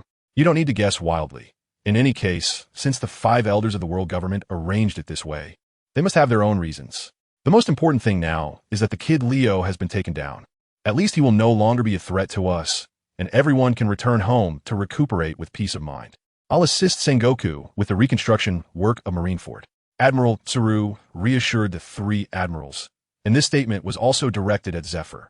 Now, Zephyr is no longer a regular member of the Navy's combat forces, but just a training instructor for new recruits. His main task is to train new recruits for the Navy, and there is no need to involve him in this matter. Doing so would only distract Zephyr and prevent him from fulfilling his duties. As a fellow trainee who joined the Navy at the same time and has been a comrade for decades, Zephyr understands what Admiral Crane is saying very well. He remained silent and glanced at the devastated Marineford. It is indeed time for the Navy headquarters to quickly resume reconstruction work. I have already trained a new batch of Navy petty officers for you. This time, I brought them back from their training to hand them over to you. Who would have thought? As Zephyr said this, his gaze became sharp again. Thank you for your hard work, Zephyr. We will arrange these matters properly. In any case, the threat from Leo has been eliminated, and we no longer need to worry about that kid causing trouble. Everyone should go rest now. We are all tired. Although Sengoku said this, he still couldn't completely put his mind at ease. He always felt that there was a voice in his head repeatedly questioning him. Leo, are you really done for? Chapter 166 originally meant to deal with Kaido. Now it is Leo who is being used. Leo woke up earlier than expected compared to those Divine Knights and Steelbone Kong. However, to prevent Leo from escaping, the 3 Divine Knights, Altafala Dambulin, Doppelmanha Sola, and Sahalbazan Panda, took turns watching over Leo. Each of them was fully focused, and as soon as they noticed any unusual movement in Leo's body, they would act immediately. At this moment, Leo's eyelids barely moved, his consciousness just beginning to awaken, but he had not yet had the chance to open his eyes. He hadn't even been able to perceive the specific situation outside. Suddenly, one of the 3, Oturfala Damblin Saint, Duoplana Sola Saint, or Sahalbazan Panda Saint, lightning fast pulled out a powerful sedative. In a flash, he injected this super potent sedative directly into Leo. Just as Leo was about to awaken, he fell back into a deep sleep, his breathing long and without any threat. A few Knights of God and other strong figures like Steelbone Kong finally breathed a sigh of relief. This kid's physique seemed extraordinary.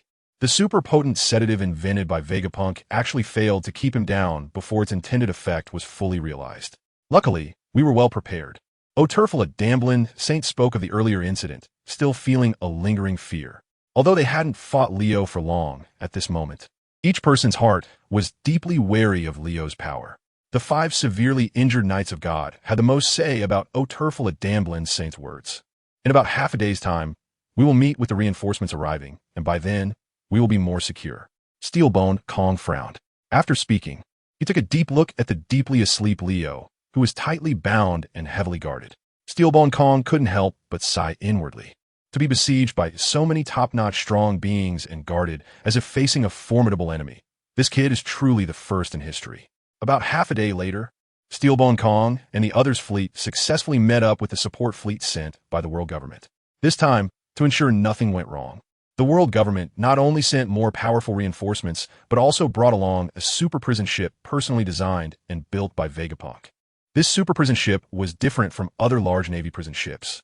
It was not only sturdier, but also much larger, capable of holding over 5,000 criminals and accommodating more than 3,000 Navy personnel on board. It was evident how massive it was. Vegapunk is truly a genius, able to create so many bizarre, yet immensely helpful things in such a short time. O'Turfla Saint couldn't help but say while looking at the enormous super prison ship before him. At this moment, Steelbone Kong, standing beside him, couldn't help but ask the leader of the incoming unit, Dora Fran Saint. This super prison ship wasn't specifically built to imprison Leo, was it? Upon hearing this, Doric Fran Saint immediately shook his head in denial. This super prison ship was ordered to be built long before that kid Leo was locked up in ImpelDown. So it can be said with certainty that this was definitely not tailor-made for Leo. Oh, if that's the case, then it's quite mysterious. Even we didn't know about the existence of this super prison ship. Who was it actually built for? It can't be just to imprison these petty criminals, right? After saying this, Dua Plymenha Sola, Saint looked disdainfully at the criminals held in the independent prison compartments of the prison ship. Although they don't seem like good people, none of them are particularly important figures. The vast majority haven't even heard their names. Moreover, the perception of observation Haki is also telling every strong person here that these criminals are not that formidable. You all know Kaido, right? Dolik Fran Shung asked with a serious expression. Upon hearing this, everyone immediately stiffened. The beast Kaido? That's right, that guy, known as the strongest creature in the sea, land, an heir due to his incredibly tough physical constitution. Despite being captured multiple times by the Navy and sentenced to death, he has escaped our sanctions unscathed. In fact, during several of his past escape attempts, that guy Kaido destroyed several of our prison ships, causing significant casualties. To prevent such outcomes from happening again, the Gorosei ordered Dr.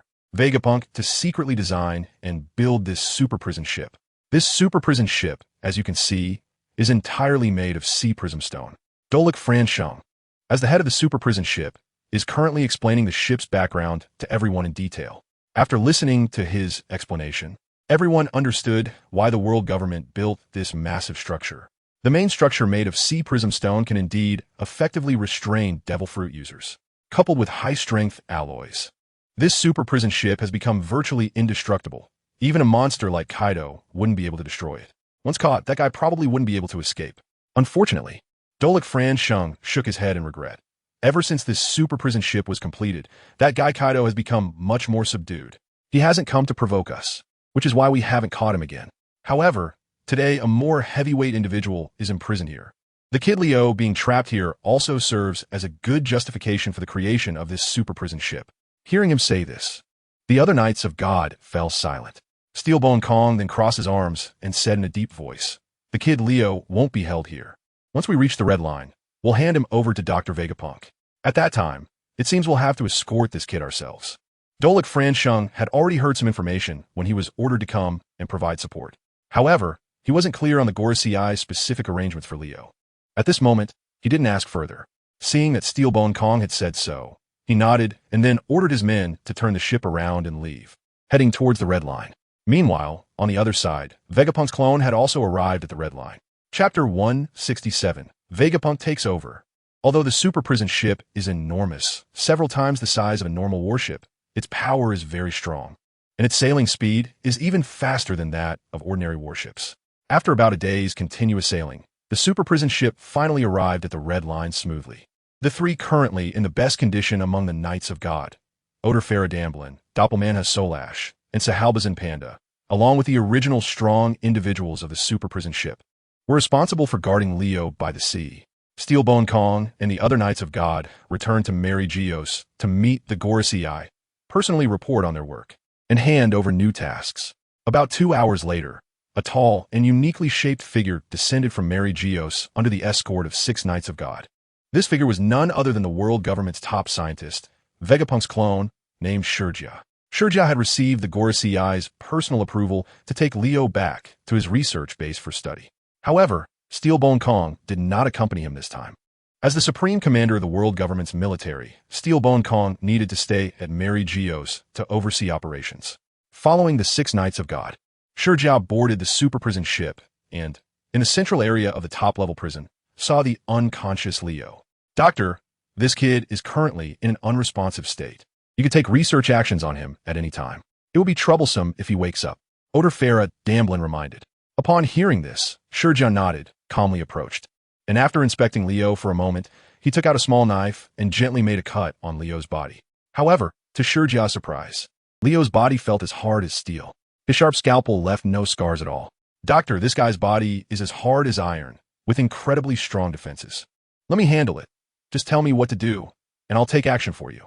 Otifala Dambulin Shung reminded Shurja. Hearing this, Shurja turned his head to glance at him, said nothing more, and directly handed the sharp scalpel to him. Otifala Dambulin Shung also gave Shurja a deep look, said nothing else, and after taking the scalpel, walked towards Leo. He wrapped the armament Haki around the scalpel and then made a cut on Leo's right arm. In an instant, the skin on Leo's arm was sliced open, leaving a slight scar. Blood immediately began to flow out.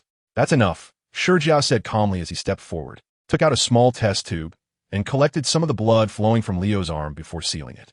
Seeing his actions, Oturfala Dambulin couldn't help but ask, "Do you need to do anything else?" "Not for now." "All right. If you need anything, please let me know at any time." Oturfala Dambulin didn't say anything more and stood by waiting. However, at that moment, Shurja's gaze was fixed intently on Leo's arm. He curiously followed Shurja's gaze and suddenly saw that at this moment, the wound on Leo's arm, which he had just cut with a scalpel, was actually healing at a visible speed. How could his body have such a powerful, self-healing ability? Shurja muttered to himself in disbelief. Meanwhile, Otafra Dumblin nodded in response. This is not the first time he has witnessed Leo's abilities. However, the last time Leo was in a state of extreme injury, and his recovery speed was not as fast as it is now. At this moment, the visible speed of recovery is indeed astonishing. Even the holy knight Otfera Dambrin was taken aback. This kid Leo is truly exceptional. To capture him, we have paid an enormous price. Otfera Dambrin said no more, but just thinking about their companion who was killed by Leo and another divine knight who lost an arm was enough. Those strong individuals who have experienced fierce battles with Leo felt a deep sense of apprehension once again. The expressions of lingering fear were all written on their faces. However, Shurja did not react much. That kid Leo's special physique is very helpful for my experiment. If I can successfully extract his bloodline factor and use his blood to create that. Shurja's eyes sparkled with a bright, unusual light, and he felt quite excited inside. He remained expressionless, silently putting the blood samples he had just extracted into his pocket for safekeeping. He then turned and left the prison. Please continue to keep a close watch on him here. Many upcoming experiments will still require the bloodline of that kid, Leo. Every organ in his body, even every cell, has invaluable research value. After saying this, Shaka had completely left the prison area. After several days of continuous sailing, the super prison ship finally arrived at an inconspicuous island in the New World. This was one of Vegapunk's experimental bases. The island was filled with various types of high technology that seemed out of place in this era. After the super prison ship docked, several Knights of God personally escorted Leo, following Shaka deeper into the island. "You all can stop here. Just hand him over to me from here on," Shaka said to the Knights of God as they were approaching the hidden architectural area on the island. "Doctor, the Gorasii sent us here to help guard against Leo's escape and to prevent any other possible unforeseen circumstances," the leading knight, Altufala Damblin, said seriously to Shaka. Shaka was well aware that these guys were actually sent by the Gorasii to monitor him. Although he was currently working for the world government, they had never truly trusted him. They often found reasons to send people to monitor his every move. Vegapunk had no way to counter this. Even though he appeared to be free and able to conduct his experiments, he was actually in a state of surveillance and house arrest by the world government. "Vegapunk, you might be underestimating that kid, Leo, but we must remind you that to capture this kid, we have already sacrificed the life of one comrade and the arm of another. Moreover, we have several comrades who have been injured to varying degrees. You also need to know that before fighting us, Leo had already been battling the Navy's Sengoku, Garp, and the three admirals for a long time." Chapter 168. Leo is no longer a threat. Although Vegapunk had been researching various advanced technologies on the island, solving various problems for the world government and the Navy headquarters, he was not truly isolated from the outside world. He certainly knows who Leo is and is well aware of Leo's abilities. This is also a key reason why Dr. Vegapunk immediately agreed when he heard the request from the five elders to use Leo's bloodline to create the Seraphim. So at this moment, hearing the Knights of God emphasize and explain to themselves just how special Leo is, Dr. Vegapunk can't help but feel a bit amused inside. However, Shaka represents his upright side, and at this moment, Shaka shows no expression at all. He just silently nodded. Since that's the case, you might as well stay here. But without my permission, it's best not to touch anything here. If something unexpected happens, I'm afraid I won't be able to explain it to the five elders.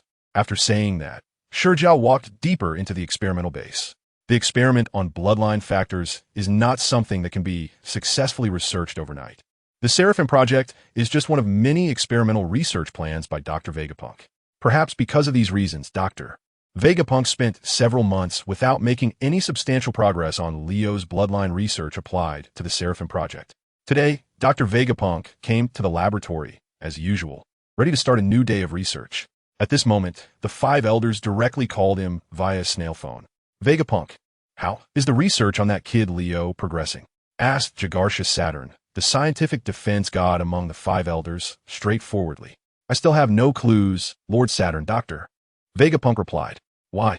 Because the bloodline of that kid Leo is completely different from ordinary people. I have never seen a person's bloodline with such a complex composition. Even those geniuses, analyzing the structure of their bloodline factors is quite easy, but with Leo, I have no idea at all. Hearing Dr. Vegapunk's response, Jagarshus Saturn of the five elders was not angry. On the contrary, he calmly responded, that's quite normal. After all, that kid Leo managed to put the entire Navy headquarters in a difficult position all by himself. If such a person had an ordinary bloodline, it would be absolutely impossible for him to achieve such feats. Focus on your research, Vegapunk. If there are any new developments, remember to inform me, and I won't disturb your work. After saying that, Jagarshus Saturn directly hung up the snail phone.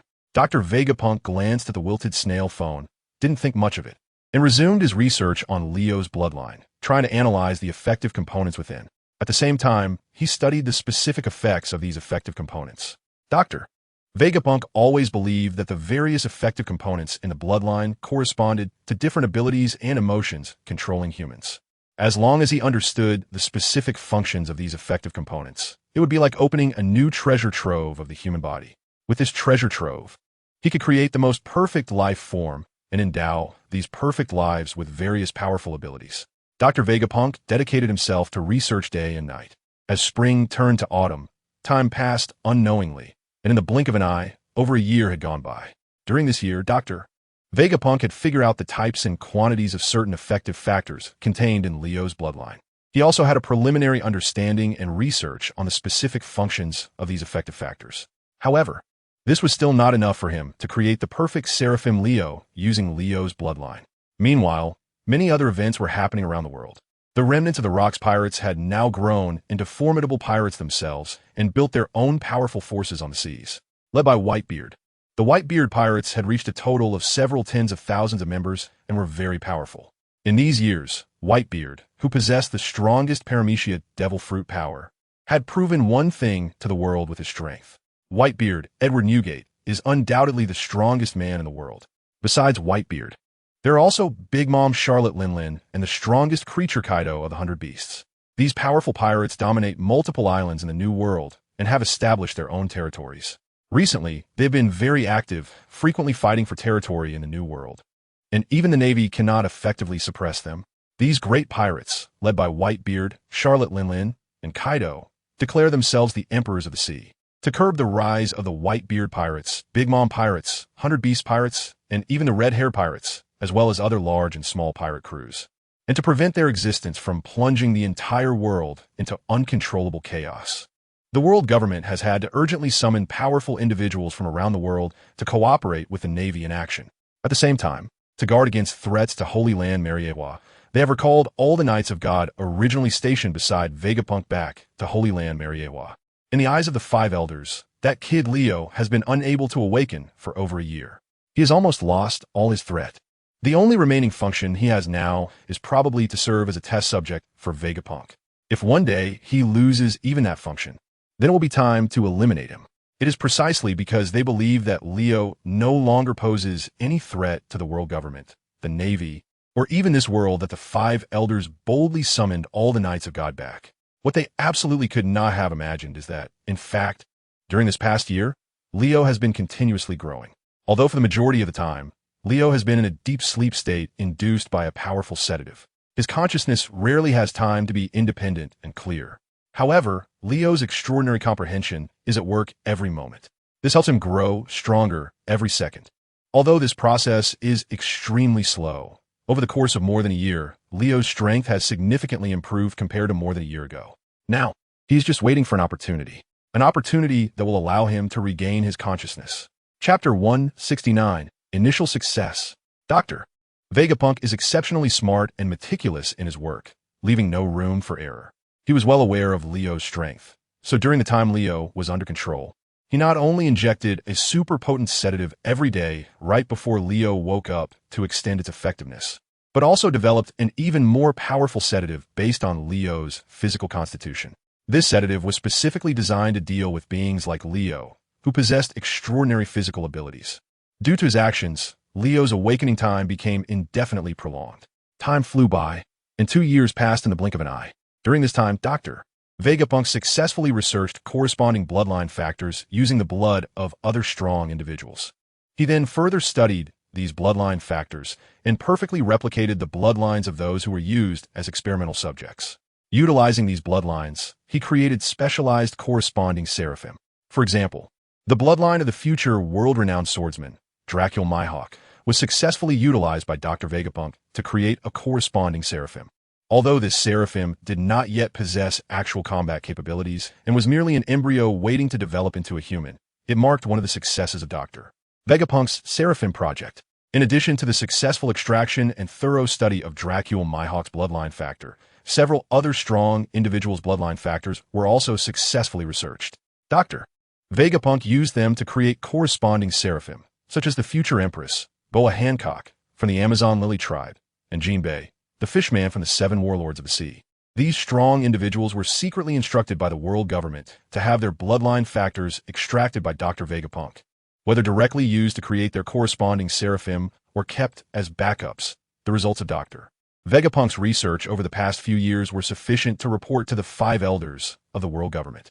However, the research on Leo's bloodline factor had not yet been fully completed by Dr. Vegapunk. One day, the world government sent someone to inquire about the situation as usual. This time, the one who personally came was Admiral Borsellino from the Navy headquarters. Dr. Vegapunk, I have come here on behalf of the world government to inquire about the research progress regarding Leo. It has been over 3 years since Leo was captured, and the 5 elders are quite concerned about the progress of the research on Leo's bloodline factor. Borsellino sat in the reception room, leisurely drinking hot tea as he slowly stated his purpose. The one responsible for receiving him was Vegapunk's first clone, Shaka. Upon hearing Borsellino's words, Shaka calmly replied, "Please inform the esteemed 5 elders that we have completed nearly half of the research and analysis work on Leo's bloodline factor. The remaining work may take a little more time, but please rest assured, esteemed 5 elders, that we currently have backup data on Leo's physical bloodline structure and are continuously recording any changes in his condition. As long as this data is not lost, we will eventually succeed in creating his seraphim." Borsellino was actually just there to go through the motions. He wasn't particularly concerned about the so-called Seraphim project, but after all, it was the highest authorities of the world government, the 5 elders, who ordered him to come, so he had no choice but to make the trip. At this moment, hearing Shurja say this, he felt he had something to report back. Borsellino slowly took out a classified document folder from his pocket. "Dr. Vegapunk, there's also an order from the 5 elders themselves inside this. It's for you." He handed the document bag to Shurja while speaking. Shurja stepped forward, reached out to take it, and opened it to read right in front of Borsellino. After finishing, he said to Borsellino, "The 5 elders hope that I will create a scientific unit directly under the Navy, and you will become the direct commander of this unit, Mr. Borsellino." "Oh, a scientific unit? The 5 elders really think highly of this old workhorse of mine," Borsellino replied half-jokingly. "I should ask Admiral Sengoku later if I can get a raise. After all, I'll be taking on the duties of both an admiral and the commander of the scientific unit." After saying this, Borsellino took another sip of hot tea. While Shurja had no intention of joking with him, he said seriously, "Regarding the establishment of a scientific army, I will personally arrange it, and the relevant plans can be submitted soon. At that time, I will need to trouble Mr. Borsellino to deliver it to the 5 elder stars." After he finished speaking, Borsellino put down his teacup, stood up from his chair, and walked outside. As he walked, he self-deprecatingly remarked, "The only reason I was dispatched is probably because of my speed. However, there are other important matters to attend to. Once you have formulated the research plan, give me a call." Dr. Vegapunk. With that said, Borisolino reached the door and transformed into a burst of golden light, disappearing without a trace. Watching Borisolino vanish completely, Shurjiao couldn't help but mutter to himself. It's such a pity that the bloodline factors of the three admirals cannot be successfully used to create Seraphim. Otherwise, it would be possible to forge even stronger combat power. However, if the bloodline factor of that kid Leo can be successfully created, then all problems will be solved, and there will be no need for the three admirals and other strong Seraphim to continue to exist. Just as he finished speaking, a piercing alarm suddenly rang out around him. The alarm sound brought Shurjiao back to his senses. This was a warning he had specifically set. The sound indicated that the effects of the potent tranquilizer on Leo were about to wear off. Therefore, he must rush to the laboratory where Leo was held and re-inject him with the potent tranquilizer. Shurjiao calmly opened the communication snail on his arm and reminded the other clones, Leo is about to wake up. He must be immediately given a booster of the potent tranquilizer. You handle this issue, Atlas. Chapter 170. This kid is really something else. Leo's consciousness seemed to see a beam of light in a chaotic world. He was like a small infant just learning to walk, confused and stumbling towards that beam of light. The light source was getting closer, and Leo could even hear sounds coming from the pitch-black world outside. It seemed to be footsteps, breathing, and the sound of heartbeat. As Leo approached the external light source, the light became brighter, and the sounds he heard grew clearer and more numerous. Gradually, Leo's mind began to awaken, like a slumbering mechanical beast being activated, starting to operate rapidly. After countless photoelectrochemical reactions, he realized that he was waking up. The effects of the powerful sedative in his body began to rapidly diminish under the influence of his super metabolic capabilities. At the same time, Leo also became aware of the various chaotic pieces of information that had existed in his mind for many days. He knew this was his chance to fully regain consciousness and escape this hellish place. So at this moment, Leo exerted all his strength, trying to wake himself up completely. However, at that moment, the prison door was violently kicked open and an enormous figure walked in. This figure was like a small mountain. In his hazy state, Leo felt as if he was encountering Kaido of the 100 Beasts from many years ago in the depths of the deep-sea prison. His perception immediately activated, trying to probe the aura of this giant figure to determine who they were. In an instant, Leo sensed that this was a stranger. He also vaguely saw the figure's physique, and, judging by their appearance, it should be a woman, or more accurately, a girl.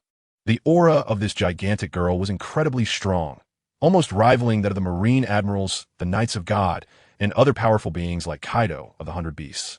However, Leo was 100% certain that he had never sensed this person's aura before. He did not recognize this person. Just as Leo's consciousness was rapidly recovering and he was preparing to further investigate the unexpected visitor who had intruded into his prison, the other party suddenly attacked him. A sharp, stinging sensation coursed through him as Leo felt a large dose of a powerful sedative injected into his body. The hard-won recovery of his physical state and consciousness began to fade away like a receding tide. His strength felt as if it had been completely drained, rendering him utterly powerless. Before losing consciousness, Leo heard the voice of the giant girl. Is this the one that has been giving the Navy and the Knights of God such headaches? She doesn't seem so formidable after all. If it weren't for the fact that I can't let you wake up, I would really like to have a good spar with you. Leo couldn't hear the rest of her words clearly, as his consciousness dissipated once more. The entire world went dark. Although Leo had lost his consciousness, his body was still very much alive. At this moment, due to the accumulation of his extraordinary understanding, Leo's brain had stored a vast amount of information that he had comprehended. Although he couldn't immediately digest this information or gain insight from it, his body began to undergo new changes automatically.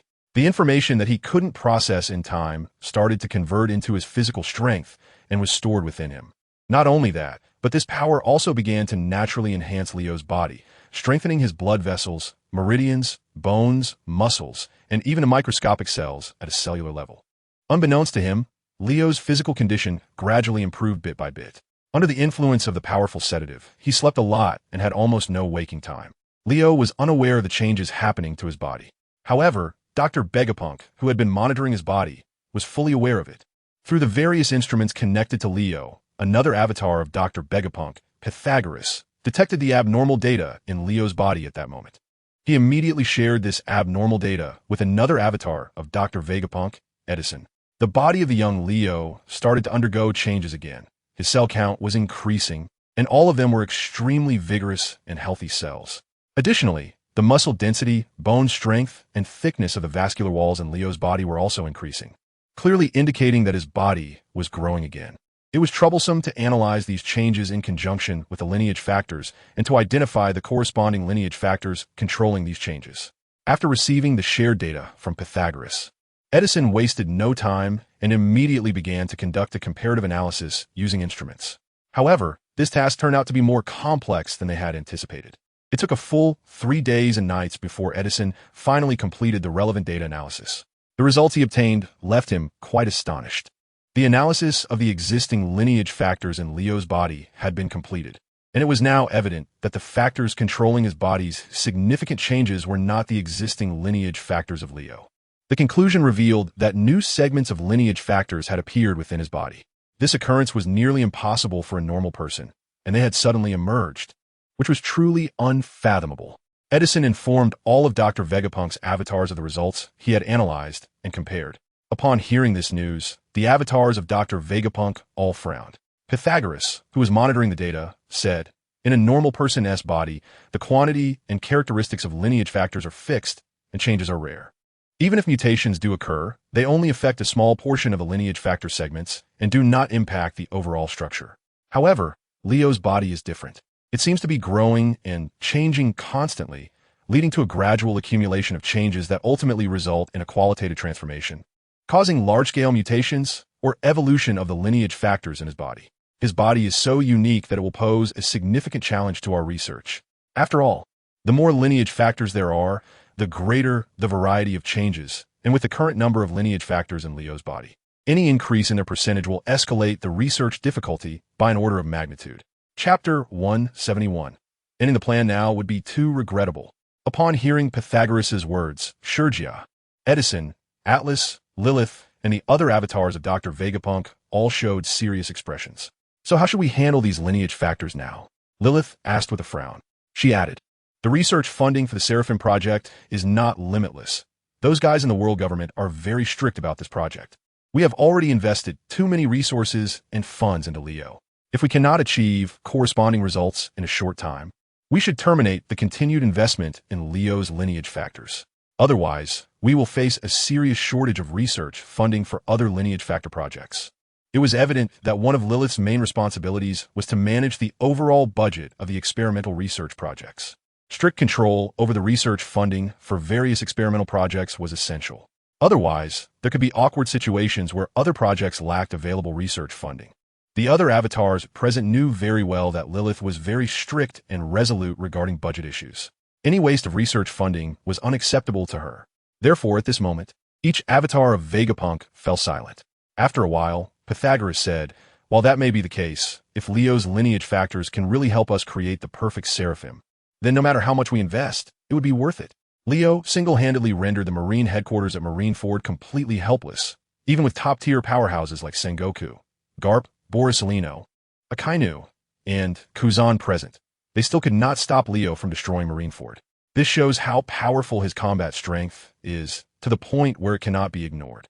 If successful, he alone would be comparable to the Seraphim created from the lineage factors of at least 10 top powerhouses. Pythagoras' analysis was naturally accepted by the other avatars of Vegapunk, because what he said was indeed the truth. "Give us 3 more years. And I believe that after 3 years, we will be able to thoroughly research and analyze the effects of Leo's lineage factors, allowing us to use them to create our own Seraphim." Edison spoke up at this moment. However, in response to his request, Lilith showed clear impatience and displeasure. 3 years is too long. That would cause us to spend at least 50% more of our research funding. She insisted, "No, we must shorten the research time." Lilith's stance was very firm. Seeing that she was unwilling to back down, Pythagoras could only helplessly choose to compromise. At this time, Shurjiao also spoke up. "We have many experimental projects, and under the limited research funding, it is indeed inappropriate to invest all resources into Leo. Other research projects are also very beneficial to us and the world government." "All right then, if that's the case, we will need at least 2 years. If after 2 years we still cannot successfully research Leo's lineage factors and cannot utilize this data to create a dedicated Seraphim, we will terminate this plan. At that time, we will directly use the simplest and most brute force method to turn Leo into a reliable combat force, Pythagoras said to Lilith. 2 years is still too long. We must reduce the time further. Isn't 2 years not long? After all, the number of lineage factors in Leo's body has increased. Lilith argued. 1.5 years. If you don't agree, then when the time comes, I will cut off all research funding. Lilith spoke very firmly, ignoring Pythagoras and Edison's requests. Seeing her strong attitude, the two avatars could not say much and could only nod in agreement. 1.5 years it is. If by that time we still cannot utilize Leo's lineage factors, we will also call off the related experimental projects ourselves. Now, I have many experiments to handle, so I won't say more. After Pythagoras finished speaking, he directly ended the communication. The other clones also left one after another. 3 months later, Vegapunk discovered a very serious problem. Leo's body seemed to be getting stronger and tougher. Recently, he gradually realized that attempting to inject the super-potent tranquilizer into Leo's body had almost become impossible. The defensive power brought by his robust physical condition made his body seem as if it were cast from copper and iron. With a body of copper and iron, even with the help of armament Haki, the syringe's needle would still break upon contact with Leo's body. This forced Dr. Vegapunk to change his injection strategy. He directly opened a cut on Leo's body, connecting a special pipeline, and injected a powerful agent that effectively prevented the wound from healing. Through the connected pipeline, he administered a strong sedative directly to Leo. This approach not only ensured that the drug effects on Leo would not wear off at any time and place, but also avoided the risk of negligence due to various reasons that could allow Leo to wake up. Just after completing this, Vegapunk received a call from the world government. Vegapunk, what is the progress of the research on Leo's bloodline factor? It has been nearly 4 years, and if you have achieved nothing, then this experimental project should be terminated. We cannot waste more resources and funds on Leo. The speaker was one of the highest authorities of the world government, the scientific defense warrior, Saint Jirgarsha Satan. Hearing Jirgarsha Satan say this, Vegapunk had to honestly report the recent research results. Lord Gorosei, we have currently determined the types and quantities of bloodline factors that control various abilities of Leo through analysis and research on his bloodline factor. The research has made preliminary achievements, and it would be a pity to stop the experiment at this time. Not only would it waste all the time, energy, resources, and funds we have invested, but it would also make us lose a super seraph that we are about to have. Vegapunk's words proved effective. After some discussion, the Gorosei in Mariehua ultimately had to agree to let Vegapunk continue researching Leo's bloodline factors. However, Vegapunk, you only have 1 year and 3 months. If no real results are achieved by then, the Seraph experiment on Leo will be indefinitely suspended. We will handle Leo differently. Chapter 172, Seeing Hope. Upon hearing this from the Gorosei, Dr. Vegapunk immediately realized that it must have been his clone, Evil Lilith, who brought up the issue of research funding to the Gorosei. Otherwise, the Gorosei would not have specifically contacted him about this matter. However, since the conversation had reached this point, there was no need to argue further. Dr. Vegapunk agreed and then hung up the call, continuing to devote himself entirely to the research work. Time passed unknowingly for several more months. Although significant progress had indeed been made in the research on Leo's bloodline factors compared to before, the research was relatively smooth. The analysis of all known bloodline factors of Leo had reached about 70% of the total quantity. However, Vegapunk still could not fully comprehend Leo's bloodline and could not clarify all the abilities controlled by the bloodline factors or the functional effects of Leo's bodily operations. Nevertheless, in order to create a version of the Seraph based on Leo within the agreed time, Dr. Vegapunk still ordered the commencement of the creation work for the Leo version of the Seraph. He changed his approach and planned to conduct a more detailed analysis and comparison with the original by directly creating a Leo version of the Seraph. As long as they could determine the types and quantities of the bloodline factors in the created Leo version of the Seraph, and compare them with the types and quantities of the bloodline factors in the original Leo, they could obtain more accurate information. However, when Shaka conveyed the intention of the original Dr. Vegapunk, ordering Pythagoras and Edison to carry out the research work, he was met with a stern refusal from Lilith. The reason was quite simple. If they started creating the Leo version of the Seraph now, it would significantly increase the expenses. This would be a fatal blow to the already tight research funding.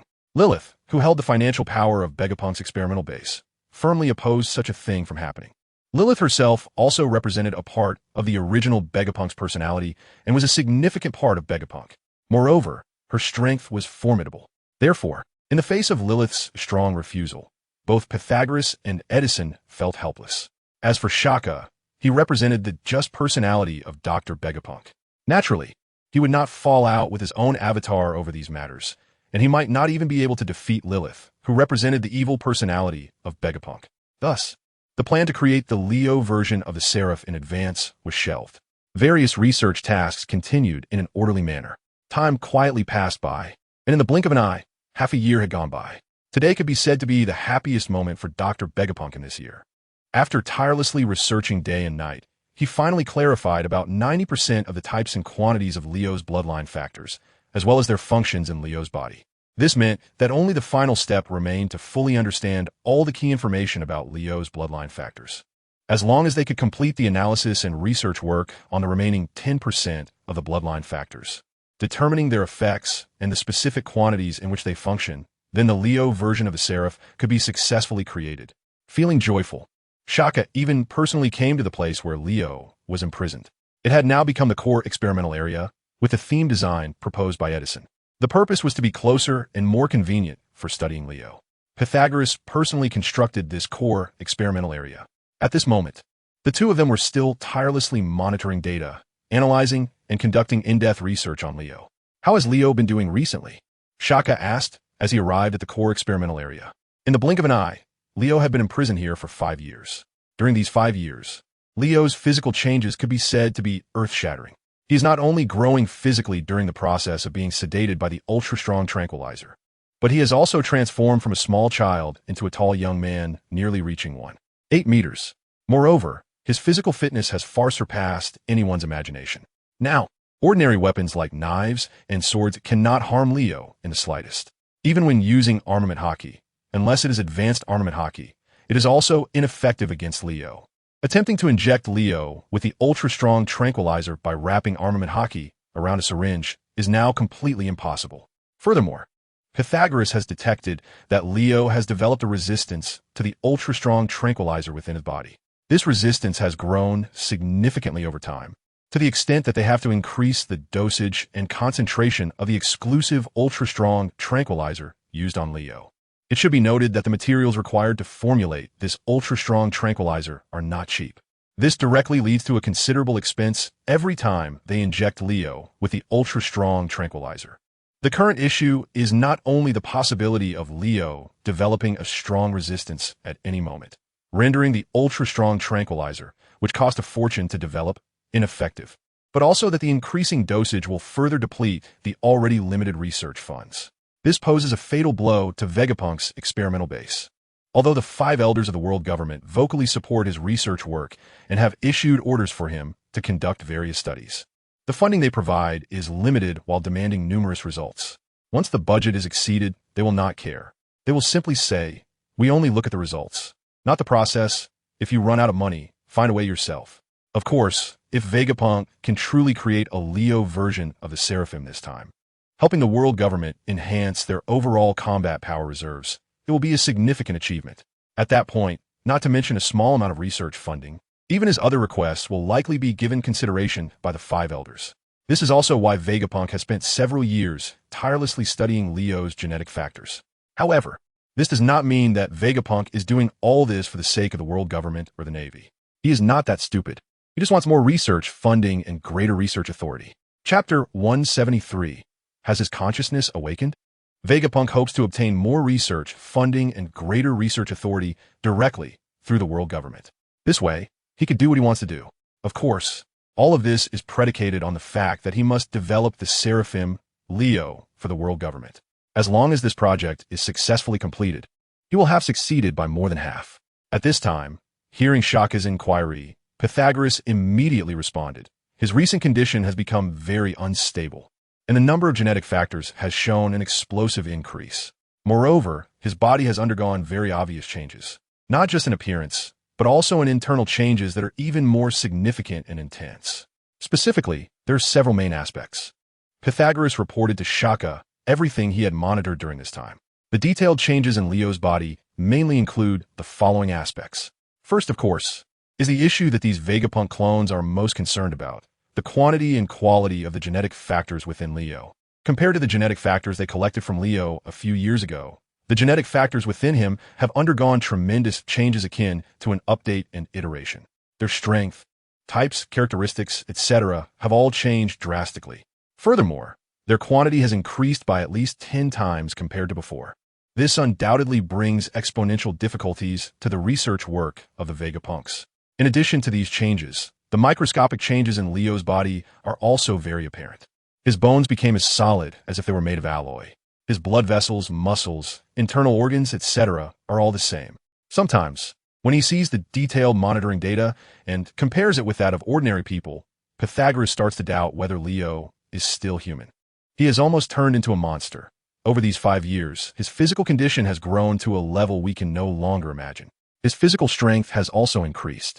Compared to 5 years ago, when we first captured him, his strength has at least doubled. There's also a more serious problem, which Pythagoras pointed out. It is the one that gives him the most headache. Leo's body has begun to exhibit very obvious and strong drug resistance. In the past week, the effect duration of the ultra-strong sedative we inject into Leo does not exceed 3 hours. Initially, this dose of ultra-strong sedative was enough to take Leo's life. Even significantly reducing the dosage could keep Leo asleep for over a week. The speed at which Leo wakes up is getting faster. Moreover, I have monitored a set of data that is very strange, as if this kid has actually awakened recently. Pythagoras' words made Shurja furrow his brows slightly. He was calm and did not seem overly surprised. Shakyamuni calmly asked Pythagoras, "What do you mean by awakening?" "My meaning is very simple. It means that although Leo is indeed in a deep sleep state due to the effects of a super strong sedative, his personal consciousness remains awake. You should be able to understand what I'm saying, right? It's like the body is asleep, but the soul is awake and can clearly perceive everything happening in the outside world. However, he cannot intervene in the external events and cannot control what is happening to his body." Pythagoras' words were not difficult to understand. After hearing this, Shakyamuni felt goosebumps rise on his own skin. He furrowed his brows, realizing that this issue was indeed very serious.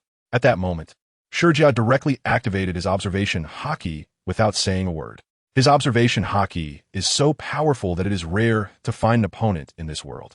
However, the Sakya, representing the just side of Vegapunk, seldom makes a move in front of anyone and will not easily reveal his strength. He also does not readily use force against anyone, even if the other party might be his enemy.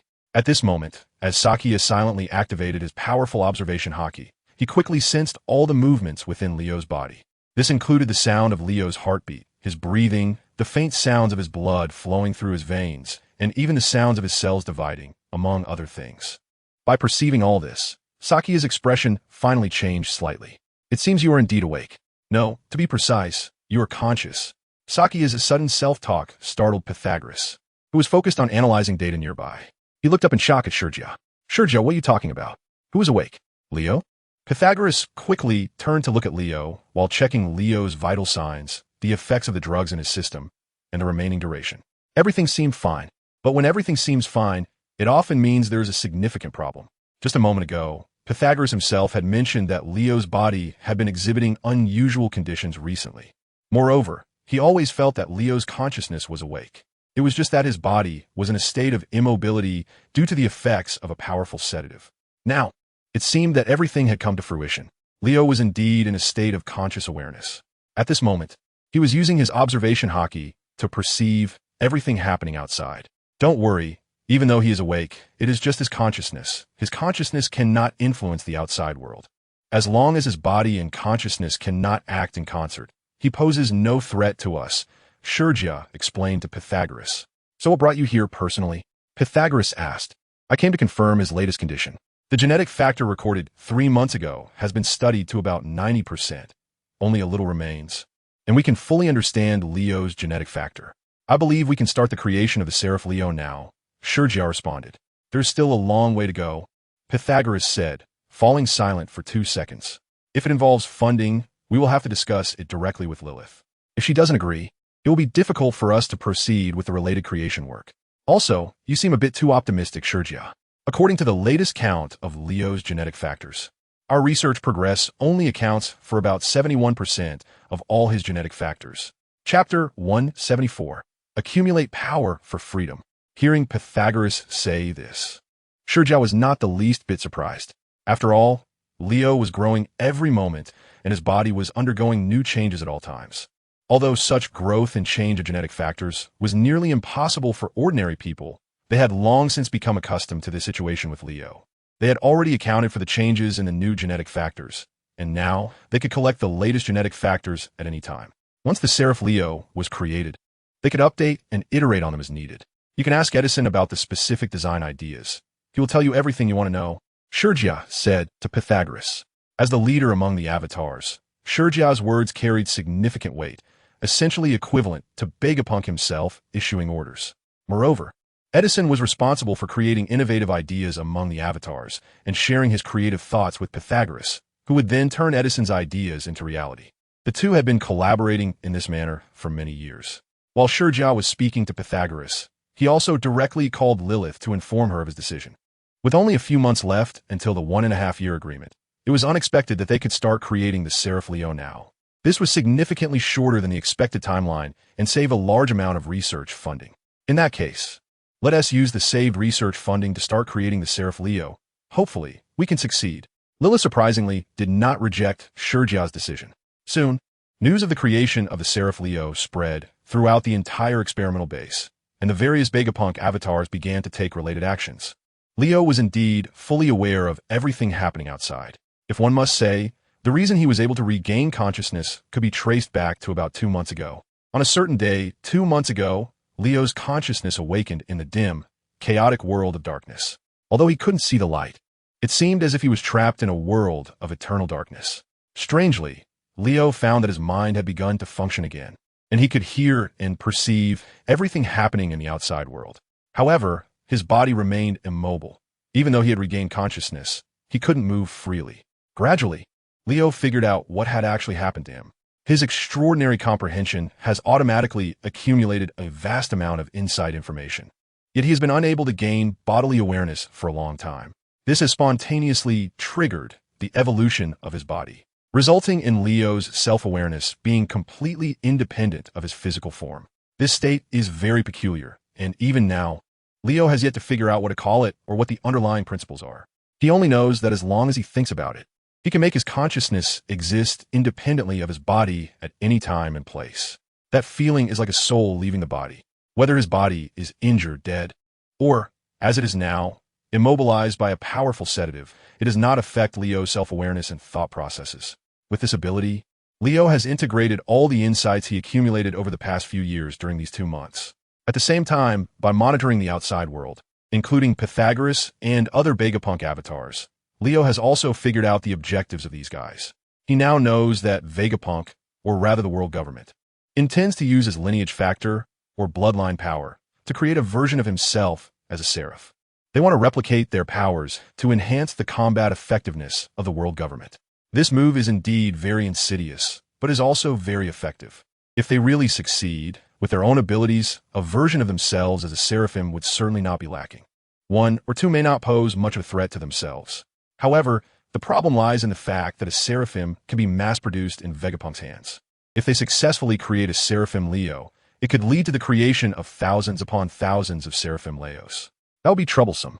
Even if the real Leo were to personally intervene, he might not be able to fight against so many versions of himself at once. However, Leo is well aware of this risk. Unfortunately, his body is currently unable to move. Having only the ability to think and being aware of everything in the outside world is of no use. Just like Shaka said to Pythagoras earlier, in his current state, as long as Leo's body cannot move freely, no matter how powerful his consciousness is, it cannot directly influence the surrounding world. However, there's one thing that Shaka does not know. Leo would certainly not just sit back and do nothing in the face of this predicament.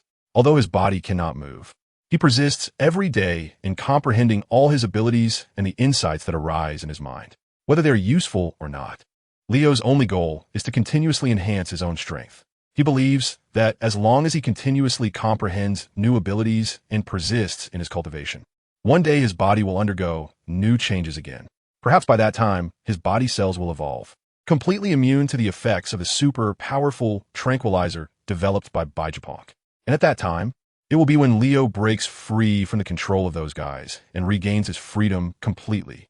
From some time ago up until yesterday, Leo has been honing his physical skills.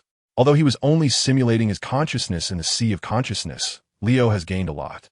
With the assistance of his body's energy, this information continuously strengthens his physical body, integrating into his muscles to form profound muscle memory. As long as Leo's body regains the ability to move, he'll be able to perfectly utilize these powers.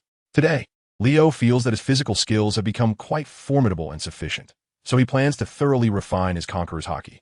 Leo has always had a strong intuition in his heart. That is, as long as he perseveres and continuously hones his Conqueror's Haki, even if his body cannot move, he can still activate his Conqueror's Haki through his consciousness to cause damage to everything around him. Whether it's true or not, time will reveal it. At this moment, Leo is fully focused and no longer pays attention to what Pythagoras and the others are saying. He is repeatedly comprehending and honing his Conqueror's Haki in the sea of consciousness. Through such understanding, his Conqueror's Haki is gradually becoming more powerful. Chapter 175 is Leo's body evolving. Regardless of the type of power, be it Haki, martial arts, swordsmanship, or the powers of devil fruits, normal people need to use their physical bodies as a medium to release them. Leo, aside from observation Haki, faces the same situation with other powers. Currently, it is as if his body has been sealed, leaving only his consciousness free to move. Therefore, he must continuously train to comprehend a method that allows him to release his Conqueror's Haki, even without directly using his physical body as a medium. Moreover, he must ensure that the power of the Conqueror's Haki released directly through consciousness does not diminish. Otherwise, it would be impossible to intimidate or even harm those powerful opponents. Pythagoras, who is monitoring Leo's physical condition, quickly notices something unusual. The data on various instruments indicates that Leo's body is undergoing new changes at this moment. Although this situation is not particularly rapid, it can still be clearly observed through the monitoring devices that the number of bloodline factors within Leo's body is increasing. Furthermore, they are not self-replicating or self-dividing, but rather newly born bloodline factors. It's truly miraculous. They seem to be created out of thin air. What on earth is happening in this kid's body? Pythagoras looks at the instrument in disbelief. This is the first time he's seen such a new change in Leo's body. Prior to this, although the bloodline factors in Leo's body had been continuously increasing, the number of those previously added far exceeded the current moment. However, the bloodline factors that had increased before were actually the original bloodline factors of Leo, which had undergone some mutations and resulted in self-replication or self-division. Pythagoras has recorded all the new bloodline factors produced through either division or replication using technical means. Over the past 5 years, he has also assigned detail numbers to each bloodline factor in Leo's body. Although this project is extremely complex and large-scale, it is done to thoroughly study all the secrets within Leo's body. However, at this moment, all the bloodline factors appearing in Leo's body are entirely new. They carry almost none of the characteristics of the original bloodline factors within Leo.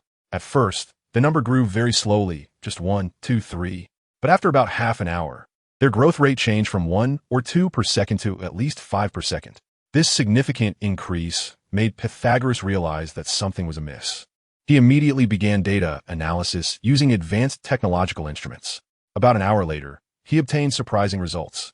The analysis conducted by Pythagoras revealed that the lineage factors currently increasing within Leo's body, if they continued to grow at the current rate, could increase by about 10% in just 3 days. For ordinary people or those unaware of the true situation, this 10% might seem trivial. However, for a professional researcher like Pythagoras, this was a life-threatening number. With the current quantity of lineage factors in Leo's body, which was as numerous as the stars in the sky, even a mere 1% increase would represent unimaginable figures for an ordinary person. 10%, which is 1/10, was already a number that could drive them all to baldness. Initially, to uncover the secrets hidden within Leo's body and analyze all his lineage factors, they spent a total of 5 years. During this time, they had only completed the analysis of less than 75% of all his lineage factors. The analysis of the remaining 25% would require at least another 2 to 3 years. If now, the quantity of lineage factors in Leo's body were to suddenly increase by 10% on the existing basis, it would mean that their workload would increase by at least 3 times. Pythagoras quickly calculated this in his mind. After arriving at such a conclusion, he hurriedly informed Shakyamuni and the other Baijapank avatars of the current situation. Upon learning of this, Shakyamuni did not dare to delay and quickly called an emergency meeting with all the researchers on the island. When they mentioned Leo's current physical changes, everyone displayed extremely serious expressions. Why do you think Leo's body has suddenly undergone such changes, Pythagoras? Shakyamuni asked, although he had been getting stronger over the past few years. With the number of lineage factors in his body continuously increasing, he had never experienced such a situation. Now, not only had he awakened at a conscious level, but he had also developed entirely new independent lineage factors. This was something that should be nearly impossible. I know very well, and you all know it too. Shakyamuni frowned, expressing his confusion. At this moment, Edison had a sudden inspiration and said, could it be that he is adapting to his environment? His body is rapidly adjusting, or to be more precise, evolving. Evolving? The other Bijapank avatars all turned to look at Edison. Edison nodded seriously. That's right, it is evolution. We all know that normal organisms undergo evolution to adapt to complex or even harsh living environments. But this process takes a very long time and requires countless generations to sacrifice. Leo is not an ordinary person. He is probably the strongest one in the recorded history of this world. His body is filled with incomprehensible secrets. Now he is being controlled by our extremely potent sedative. Unable to move, but you mentioned that his consciousness has awakened, which might mean that his body is starting to rapidly adapt to its current situation. If he completes this adaptation, his body could completely break free from our control of the potent sedative, and then it would be troublesome. Edison was undoubtedly the one with the strongest cognitive ability among the 6 Bijapank avatars. His judgment rarely errs. Hearing him say this, everyone else's expressions changed drastically. Chapter 176. Return the hot potato to the world government. Several of Dr. Vegapunk's clones gathered to study and discuss the changes happening to Leo's body and the potential impacts and consequences for their research experiments. Upon hearing Edison say that Leo's body was likely undergoing evolution to perfectly adapt to the current living environment, ultimately aiming to break free from the powerful sedatives they had used on Leo, the others showed unprecedented seriousness. Meanwhile, after a brief contemplation, Shaka spoke up. In that case, we should terminate the experiments on Leo and return him to the world government. As long as we collect and back up all the genetic factors in his body one more time, I believe our existing genetic factors are sufficient to create the Seraphim Leo. Moreover, they can be used for mass production of Seraphim Leo when necessary. Since that is the case, there is no need to keep him here. He will only be strongly stimulated, awakening the potential hidden within his body. Shaka's words were immediately met with a raised hand of agreement from Lilith. As the financial administrator in charge of funding, Lilith had always hoped to end the research on Leo, which would save them a significant amount of funding. The other Vegapunk clones also showed no hesitation at this moment, all nodding in agreement with Shaka's proposal. Indeed, we no longer need to continue researching Leo's genetic factors, as the genetic factors in his body have been increasing, seemingly catalyzed by the stronger external pressures. If we completely refrain from intervening, perhaps his body would not undergo such changes. So I agree to send him back to the world government. That's right, I also agree. This way we can hand over this troublesome fellow to the world government. And whatever happens later won't affect our own experimental base. Dr. Vegapunk himself is one of the smartest people in the world. After a simple weighing of pros and cons, he already knew what he should do. The 6 clones unanimously agreed to end the ongoing research on Leo's genetic factors, retaining only the genetic factors up to this very second. Then they would throw the hot potato that is Leo back to the world government. Once they reached a consensus, they quickly took action. Shaka personally called the Gorosei of the world government to explain their decision and the current situation in detail. So, you can no longer control the kid Leo, right? One of the notified Gorosei, the scientific defense warrior Jacalcius Satan, frowned and asked solemnly. That's the gist of it. The current situation no longer allows us to keep Leo here. Otherwise, if his body breaks free from our restraints due to strong external stimuli, not only will we be killed by him, but all the precious experimental data here would also be destroyed or taken away. As for the Seraphim Leo that the Gorosei are looking forward to, it also cannot be created anymore. Shaka easily grasped Jacalcius Satan's psychological state. He was also very clear about how strong the expectations of the other 5 elders were for the Seraph Leo. So as long as the stakes were laid out, these 5 old guys would definitely not disagree with his idea. Sure enough, on the other end of the phone, after about 30 seconds of silence, Elder Jagarsha, Satan, finally nodded in concession. We will send someone to pick up Leo right now, Vegapunk. You can prepare for the handover. After that, You will receive a sum of money to select another location to build a new experimental island. Jagarsha Satan's words surprised Shurjia quite a bit. He didn't expect things to go so smoothly. Moreover, he had received a large sum of money promised by the world government. Was it because he was worried that this place had already been exposed and might face retaliation from that kid Leo in the future?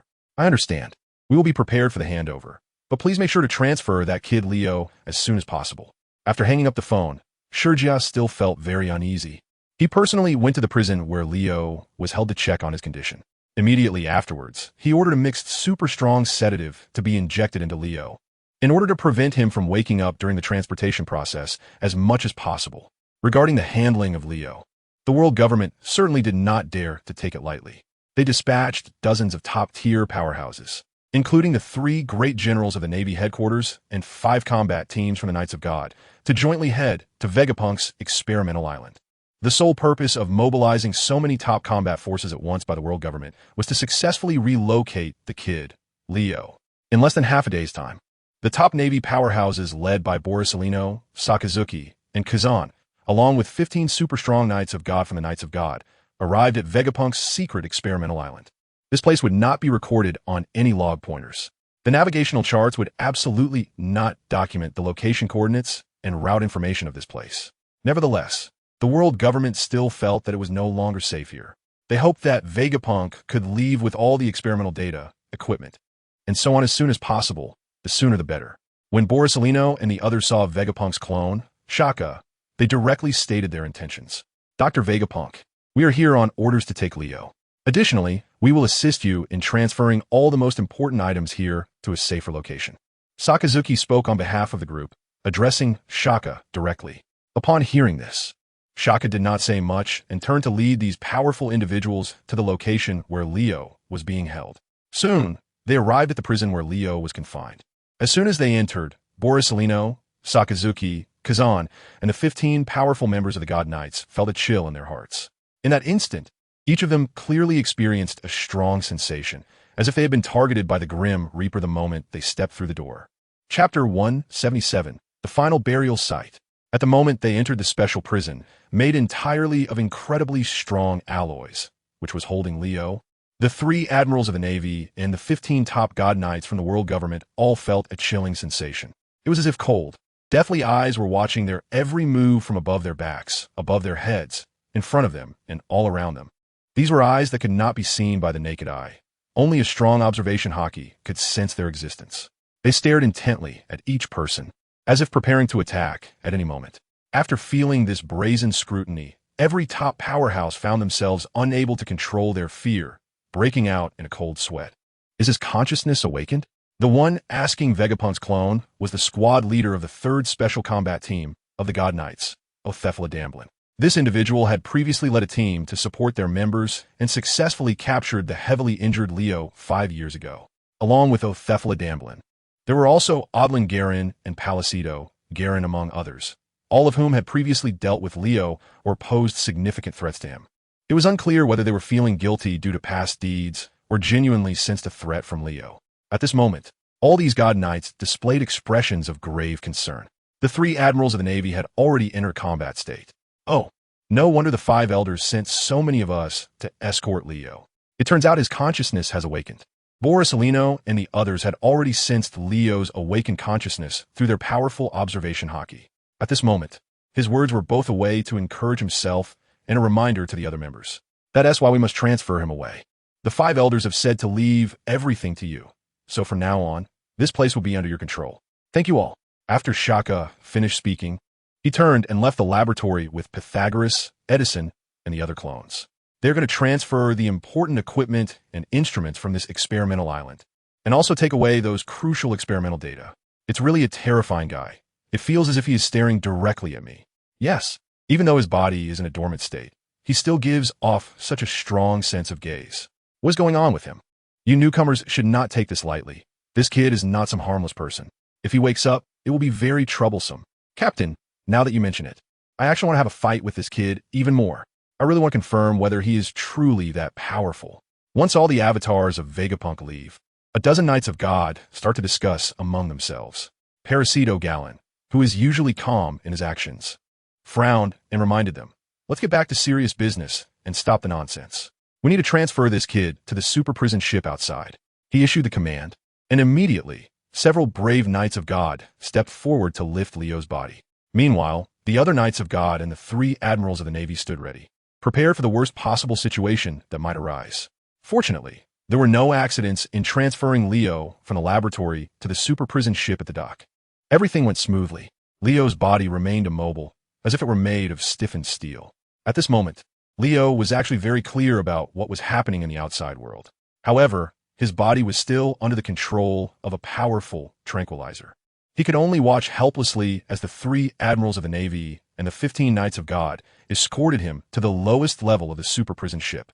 After heavy sealing, they administered him another injection of a large dose of a powerful sedative. Once these strong individuals had restrained Leo and imprisoned him in a special cell, they began to discuss how to deal with him. What instructions did the 5 elders have regarding Leo's disposal? Sakazuki asked Palisato Gallant Saint. The boy Leo is a deeply sinful person, and his existence is no longer known to the outside world.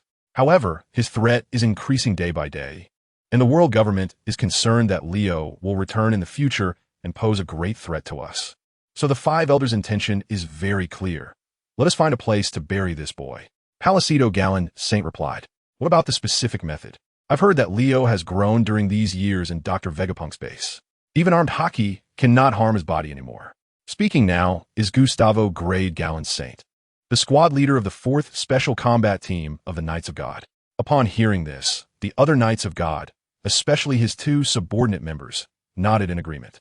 Once we find a suitable place, we will contact the 5 elders, and they will give us precise instructions. Palisato Gallant Saint replied. At this point, the others fell silent. After about a day's journey, they finally arrived at an unnamed winter island. This winter island is vast and covered with ice and snow all year round, with thick ice layers everywhere, making it nearly impossible for humans to survive here. Additionally, it is far from the main shipping lanes, and very few ships reach this place. Therefore, it was chosen as the final burial site. This is it. Let us contact the 5 elders now and ask how to deal with Leo. Should we continuously bombard him until he is exhausted to death, or what? After discussing among themselves, the strong individuals decided that Palisato Gallant Saint would represent them and directly call the 5 elders. The snail phone was soon connected. This is Zambalin V, Najuru's Saint. Upon seeing the call from the exclusive Knights of God, the 5 elders immediately understood that things were about to be finalized and directly stated their identity. On the other end, Palisato Gallant Saint responded, Lord Najuru's Saint, we have found a suitable burial site for Leo. How should we deal with this boy now? Should we launch a continuous attack on him, or use another method to kill him? Chapter 178. Taking multiple approaches to ensure his departure. Far away in Marigios, the Holy Land, the 5 elders in Pangu City initially planned to take action personally. However, considering that Leo is just a young boy, it really did not seem appropriate for them, given their high status, to deal with such a junior. Therefore, they only dispatched the Knights of God and the 3 admirals of the Navy. Upon hearing the Knights' report, the 5 elders immediately had instructions. How is the boy Leo's current physical condition? What is his status? As the financial martial god and one of the strongest among the 5 elders, Zambalin V, Najuru's Saint asked at this moment. The squad leader of the Knights of God, Palisato Gallant Saint, reported the situation truthfully. Currently, Leo's condition seems quite good. Despite being in a dormant state for 5 years, he has continued to grow. Now, ordinary armed Haki can no longer threaten his physical body. Moreover, Leo's consciousness is in a state of wakefulness. Upon receiving this news, Zambalin V, Najuru's Saint immediately began to discuss with the other 5 elders. At the same time, they naturally reported this information to the true ruler of the world government, the one on the empty throne. Ultimately, the 5 elders received instructions from him. Since the boy's physique is so strong, a single method may not be sufficient to kill him. Let the Knights of God take multiple approaches, poison Leo, and use exhaustion tactics to make his body lose its defensive capability. Finally, bury him deep on the winter island. Im's instructions were immediately conveyed to the Knights of God. The Knights of God, having received specific orders, decisively began their actions. After they announced the orders from the 5 elders, Palisato Garin took out a bottle of green. Strange potion. This is the most toxic poison in the world. As long as Leo drinks it, he will surely die. But the 5 elders are not satisfied with this. We need to use multiple means to ensure that Leo is definitely killed. So, while speaking, Palicedo Garin approached Leo and poured the entire bottle of poison down his throat. He then explained, "From now on, all 18 of us will attack Leo with full force from different directions and angles. We must ensure that his vitality is reduced to the lowest during this process. At that time, we will bury him 300 meters underground. This way, he will never be able to come back to life."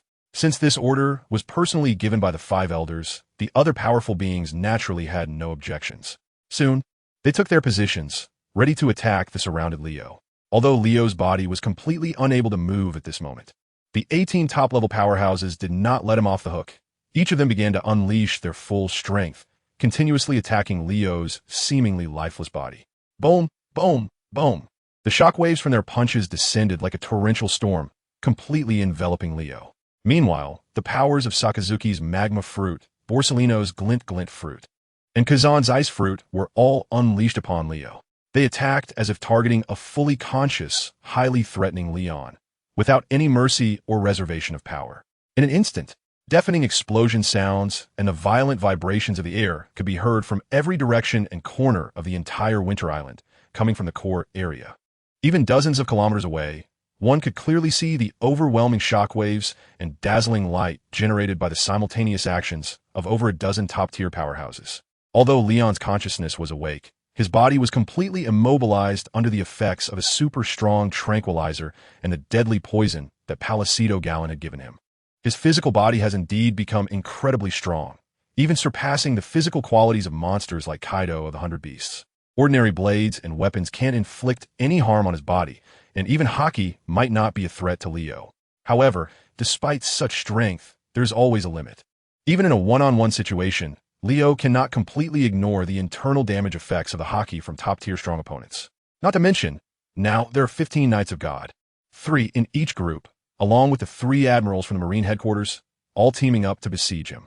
Within just 5 minutes, Leo can clearly feel some pain in his body, which should have been numb and unfeeling. Under the effect of a strong sedative, Leo, who should have lost bodily sensation, is now feeling pain. This means, without a doubt, that Leo's body has started to sustain injuries. Moreover, the normal pain he is feeling is definitely not what he should be experiencing now. The current sensations are the result of the drug's potency being weakened many times over. If he had to endure normal pain at this moment, he wouldn't be able to remain unaffected. Despite Leo's body starting to sustain injuries and his physical defenses beginning to decline, those strong opponents still show no intention of letting him go. As the continuous attacks proceed, Leo starts to feel damage and pain in his internal organs. At the same time, blood begins to ooze from his eyes, ears, mouth, and nose. His injuries have worsened. Nevertheless, the 18 top-tier strong opponents still have no intention of holding back. They continue to attack Leo with all their might. Even Palicedo Garin Saint encourages his companions, saying, "The kid Leo is about to give in. His body has started to sustain injuries, and his physical defenses are rapidly declining. Our war of attrition is proving effective. The good news is that he is completely unable to use his own Haki. In that case, let's finish him off while we can." With Palicedo Garin Saint's reminder and encouragement to the other members, even more powerful and devastating attacks begin to rain down on Leo. Under the stimulus of such a deadly threat, Leo's self-awareness becomes clearer, but his body remains immobile. He can only watch helplessly as his body continues to sustain injuries, being ruthlessly battered like a punching bag by his opponents. Chapter 179. This is it. I can't take it anymore. No matter how strong the physical defense is, as long as it is not truly invincible, there will always be a limit to the damage it can withstand. It's just like armor reduction in a game. Once the armor is reduced to its damage reduction limit, the target will suffer increasingly more damage. Moreover, in his current state, Leo cannot use Haki to enhance his defenses, which further exacerbates his situation. After enduring the attacks from 18 strong opponents, standing at the pinnacle of the world for about half an hour, Leo's consciousness begins to wane. His body is already riddled with wounds and injuries. Using powerful observation Haki, the 18 top-tier strong opponents perceive that Leo's life force and breath are rapidly declining, prompting them to finally slow their attack speed. This kid looks like he's about to give in, right? Let's be cautious. Leo is not an ordinary opponent. We must not let our guard down. He might be pretending to be weak. Let's keep attacking for a while longer. We'll stop once he truly goes down. That's the plan. After a brief low-voiced discussion, the 18 strong opponents do not stop and continue their assault on Leo. Unknowingly, another 20 minutes pass. After enduring so much damage for such a long time, Leo finally can no longer hold on. His consciousness was completely scattered, and he could only vaguely perceive that things were still happening in the outside world. His body had long lost any semblance of defense. From a microscopic level, every muscle, every bone, every cell in his body had become shattered under the relentless attack he had just endured. Physically speaking, Leo was already dead, or rather, completely destroyed. His vitality had dropped to its lowest point. TheThird checked and confirmed that Leo had been knocked down, then ordered the cessation of hostilities. He then turned to Sakaski. "I'm afraid we'll need your abilities for what comes next, Sakaski. Dig a pit deeper than 300 meters here. We'll bury the kid Leo beneath it. This is also the will of the 5 elders." To accomplish this, there was no doubt that Sakaski's magma fruit, which could easily melt the earth, was the best choice. Upon hearing TheThird's suggestion, Sakaski did not waste any more words. He rolled up his sleeves and directly punched the ground in front of him. With a loud bang, the earth began to tremble violently. It felt like an earthquake, or perhaps a volcano was about to erupt. The raging, extremely hot molten lava started to pour into the ground through Sakazuki's fist, quickly melting and corroding the earth, rapidly creating a pit over 10 meters in diameter and dozens of meters deep. At this moment, under the watchful eyes of everyone, the pit continued to expand in both diameter and depth. Within just about a minute, a massive pit over 300 meters deep, pitch black, and approximately 50 meters in diameter appeared before everyone's eyes. At the bottom of the pit was the incredibly hot magma, flowing continuously like a liquid. Everything that was touched was ruthlessly corroded and melted. Seeing this, TheThird's eyes flashed with a hint of caution, and he coldly sneered. "As long as we throw that kid Leo in, he will be turned to ashes. Then we can go back and report." After saying that, he looked up at the opposite side. At this moment, Leo, who had completely lost his ability to resist and seemed to have his consciousness entirely offline, was being controlled by 2 other Knights of God. The 2 knights, receiving a signal from TheThird's, immediately pushed Leo toward the abyss before them without a word. At over 300 meters deep, Leo's free fall lasted only a short moment before he reached the bottom. The 18 top powerhouses watched as Leo's body was engulfed by the flowing magma, which was hot and radiated tremendous heat. After a series of bubbling sounds, Leo completely disappeared. At this point, the 18 of them finally breathed a sigh of relief. With this, the huge threat was eliminated, and they could return to report. "Let's go," TheThird's said to his companions. After that, he turned around. The Knights of God also turned and walked toward the sea. Meanwhile, the 3 admirals headed toward their own warships. Just at the moment when these top powerhouses turned around, as if they shared a perfect tacit understanding, they simultaneously unleashed their overwhelming Conqueror's Haki. Under the pressure of the Conqueror's Haki, the entrance of the massive pit behind them quickly collapsed. Following that, a large amount of soil, sand, and rocks completely buried the entrance of the pit. In this way, Leo, who once had a notorious reputation over the seas, causing immense headaches for the world government and the Navy headquarters, was thoroughly buried 300 meters underground in the core area of Winter Island. Time passed. Though it was unknown how long, Leo's consciousness slowly began to awaken. What he saw was an expanse of pitch blackness, as if he were at the deepest point of an endless dark universe. This feeling was all too familiar. When he was under the control of a powerful sedative, it felt exactly like this. However, there was a difference. In the past, whenever he woke up just before the effects of the sedative wore off, he would always see bright lights shining in from the front or back, left or right in the endless dark world. That was a phenomenon caused by his eyes regaining sight. As long as his consciousness ran towards those 2 beams of light, Leo could quickly awaken completely. However, now, Leo did not see those 2 beams of light. Moreover, he could not hear any sounds. So am I dead? Leo questioned himself internally. He tried to activate his observation Haki to sense the external situation. However, he found nothing. There was no response at all. It wasn't that he couldn't perceive anything, but rather that there was completely no feedback from the activation of his observation Haki. It was as if he didn't possess any observation Haki at that moment, as if he wasn't using it to sense the external situation at all. This strange occurrence left Leo feeling an immense sense of confusion. Where exactly was he? What was happening? Chapter 180. So that's how it is. Leo tried every possible method to awaken his body or to make his consciousness clearer.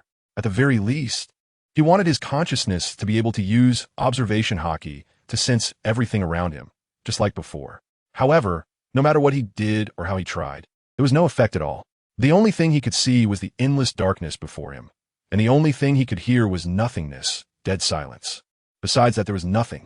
No light, no sound of his own breath or heartbeat, no noise or movement from the outside world. So it must be true that he was really dead? Is this what true death feels like? Leo's consciousness quietly pondered. He no longer recklessly tried things, wasting his own energy.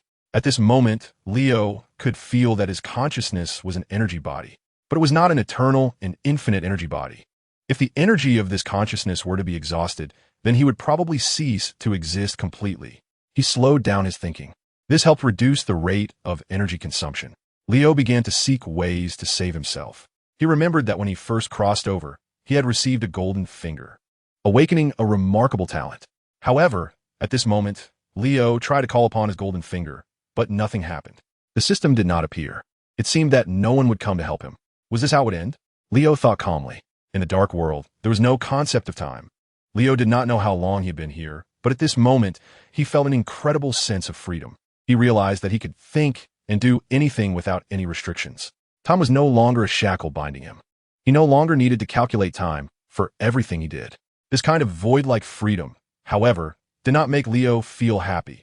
On the contrary, he felt very unwilling. Although he knew that everyone eventually faced death, his enemies were still living carefree, perhaps mocking his failure. It was truly frustrating not to have made them pay the price before dying. Thus, Leo's thoughts wandered chaotically, jumping from one idea to another every second. He did not know how much time had passed. Gradually, he suddenly felt that he seemed to be able to perceive the movements of the outside world. At first, it was just a strange, faint sound. Those movements were so weak that Leo often thought he was hallucinating. As time passed, he did not know how long it had been again. Leo finally began to perceive information from the outside world with a clear state of mind. He heard footsteps, breathing, and even faint sounds of conversation. Leo was so familiar with these noises that he couldn't be more familiar with them. However, he still couldn't make out what those who were speaking were saying.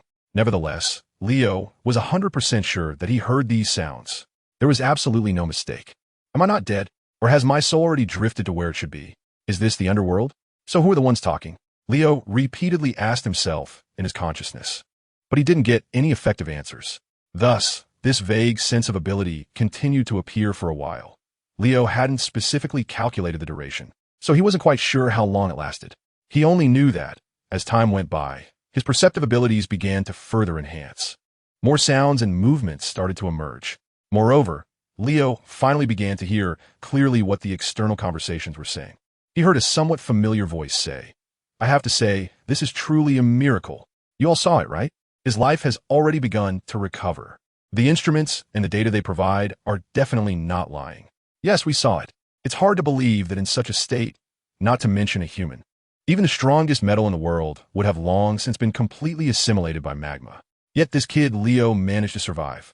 Everyone, I think we have discovered something remarkable. We may have uncovered the secret to immortality." You mean Leo's cells, right? This is indeed an unbelievable miracle. The voices of the conversation became clearer and clearer, and every voice was very familiar to Leo. Gradually, he began to remember who the owners of these voices were. The first guy who spoke was one of Dr. Vegapunk's avatars, Pythagoras, responsible for analyzing statistical data and conducting experiments. Following Pythagoras, the next speaker was Edison, and then came Shakyamuni and Lilith. All 6 avatars of Dr. Vegapunk were here. What they're discussing, of course, is about Leo. Through the discussions of these Vegapunk avatars, Leo gradually figured out some of the ins and outs. After analyzing by himself, he basically understood everything. At that time, 15 powerful members from the Knights of God under the world government, along with the 3 admirals of the Marine headquarters, executed the orders given by the 5 elders to completely erase him. The 18 top powerhouses brought themselves to an unnamed winter island and launched relentless annihilation attacks against themselves using a war of attrition strategy. In the end, Leo was pushed into the molten lava beneath the ground while severely poisoned and injured, and he was sealed in an underground world over 300 meters deep. Normally, anyone treated this way would undoubtedly be doomed, with no chance of survival, not even a slim hope. However, Leo was ultimately not an ordinary person. He had been imprisoned by Dr. Bijapang for 5 years, during which his body had evolved to possess a vitality far beyond ordinary human imagination. Every cell of his is an absolutely invincible existence in any field. His super tenacious vitality allows Leo, despite his broken body falling into the magma and being buried deep underground, to have his flesh corroded and melted by the magma at a very slow pace. The speed at which all his cells turn to dust is also very, very slow. Later, Dr. Vegapunk somehow found the location where Leo was buried. He dug Leo out from 300 meters underground.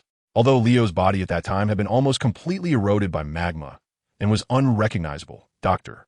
Vegapunk still brought Leo's remains back to this secret research base. It was thanks to Dr. Vegapunk using the life support system to help Leo's remaining cells replenish energy that Leo's consciousness was able to awaken now. Chapter 181. Concerns about combat power triggered by distrust. The consciousness that Leo had stored in every healthy cell in his body began to awaken after receiving sufficient energy replenishment. Due to Dr. Vegapunk's treatment, among the damaged cells that remained in his remains, aside from a portion that could not survive, all others had perished, while the remaining cells, after receiving ample energy and nutrients, had already regained their health. Moreover, after recovering, they began to replicate and divide themselves, attempting to reshape Leo's body. This ability was something Leo had realized many years ago during his first battle against Borsalino, the ability of self-healing. After so many years of honing, this ability had now evolved into a powerful capability with preliminary regenerative effects. Upon learning the truth about his resurrection, Leo did not feel particularly grateful towards Dr. Vegapunk. He does things in a straightforward manner. Although Dr. Bijapunk doesn't know the purpose behind it, he has saved himself, who should have naturally perished 300 meters underground. However, Leo will not forget the things that Bijapunk has done to him because of this incident. At this moment, he was merely a remnant of consciousness, and the intensity of that consciousness was far weaker than before he was injured. His original body had long since ceased to exist, leaving only a skeletal frame that had been corroded and nearly rendered useless by the magma. In such a state, Leo couldn't even think of revenge. Escaping from this experimental base, whose exact location was unknown, was impossible. Therefore, even though Leo understood the situation, he did not take any action. He even deliberately weakened his consciousness, suppressing its energy, so that the various avatars of Vegapunk could not ascertain the extent of his recovery. I must say this, and if you don't like it, just pretend I never said it, but I really need to express this now. Lao, despite being besieged by the 3 Marine Admirals and 15 Knights of God, while being poisoned and buried over 300 meters underground, has managed to survive until now. Moreover, after our treatment, his cells have begun to recover and regenerate, and his damaged body is starting to be repaired. You all understand what this means, right? If we revive him now, is this a good thing or a bad thing? I can't say for sure, but I lean towards it being a disaster for us. Lilith said seriously to the few avatars in front of her, crossing her arms. After speaking, she glanced at Leo's damaged body in the cultivation pod, her eyes flashing with deep apprehension. The other avatars felt uneasy and worried upon hearing her words. However, they had their own thoughts as well. After a brief contemplation, Shurjia responded, Leo's physical quality is far beyond our previous understanding of him. He cannot be killed, even in that state. And if we can collect such bloodline traits and transfer them to the created Seraphim Leo, then the Seraphim Leo we create will be nearly invincible. You should know what this implies, right? However, the world government has already halted this experimental project, Edison reminded. Leo had been listening to their conversation through his observation Haki. At this moment, he felt a slight stir in his heart. The world government has halted the experiment on Seraphim Leo? Leo was filled with surprise and confusion. He clearly remembers that the information he initially learned was that the 5 elders personally instructed Vegapunk to use his bloodline to research and create the Seraphim Leo. Later, up until his execution, he judged from the conversations of several Vegapunk clones that the experiment was nearing completion. They even explicitly stated that they could start creating the Seraphim Leo at any time. But now what he hears is not the same. So what exactly happened in between? Leo couldn't help but feel a deep sense of confusion. How long has my death lasted? Why did the 5 elders of the world government suddenly order the termination of the research and creation of the Seraphim Leo? With strong doubts, Leo continued to listen to the conversations of the Vegapunk clones. At this moment, Pythagoras also spoke up. He was responding to Edison's earlier reminder. The 5 elders did indeed issue an order prohibiting us from continuing our research and development on the Seraphim Leo version. But all of you are well aware of why they want to ban us from doing this. Because the power of the Seraphim Leo has already exceeded their control, and they are very concerned about the potential risks. At this point, Pythagoras did not continue speaking, as all of their clones were already aware of this. The world government does not trust them and has even shown vigilance at every turn. This is something the Vegapunk clones understand better than anyone else. The Seraphim Leo was developed and researched under their leadership, and once its combat power exceeds the control of the world government, they will feel threatened. This threat, based on distrust, will naturally lead the world government to have serious concerns that are in stark contrast to their initial intentions regarding the Seraphim Leo. Therefore, their order to terminate all research is completely understandable. Those guys are worried that we might betray them. For this reason, they won't even let us study the Seraphim Marine Admiral or the Seraphim Knight of God. What a bunch of foolish and cowardly guys. Lilith couldn't help but curl her lips and complain. Isn't this a good thing? For you, Lilith, Atlas couldn't help but interject at this moment. She then added, if we no longer need to research the Seraphim, especially those powerful versions, then cost control will be excellent, allowing us to save a significant amount of funds. But if we insist on continuing our research, it's clear that the world government will not continue to allocate funds for us. So all research funding will have to be resolved by ourselves. Lilith, this is the issue you are most concerned about. With just a few simple sentences, Atlas turned Lilith's previous dissatisfaction with the five elders into a complete 180-degree shift in attitude. She immediately curled her lips again and said, you're right, Atlas. I overlooked this most critical point. Chapter 182, Disagreements Among Geniuses. After responding to Atlas, Lilith turned seriously to the other Vegapunk clones. She spread her hands and directly said to the other clones, in short, my stance is clear. Although the research on the Seraphim Leo has come to a standstill, and it seems we have suffered a huge loss, I actually think this is a good thing that can save us a lot of research funds.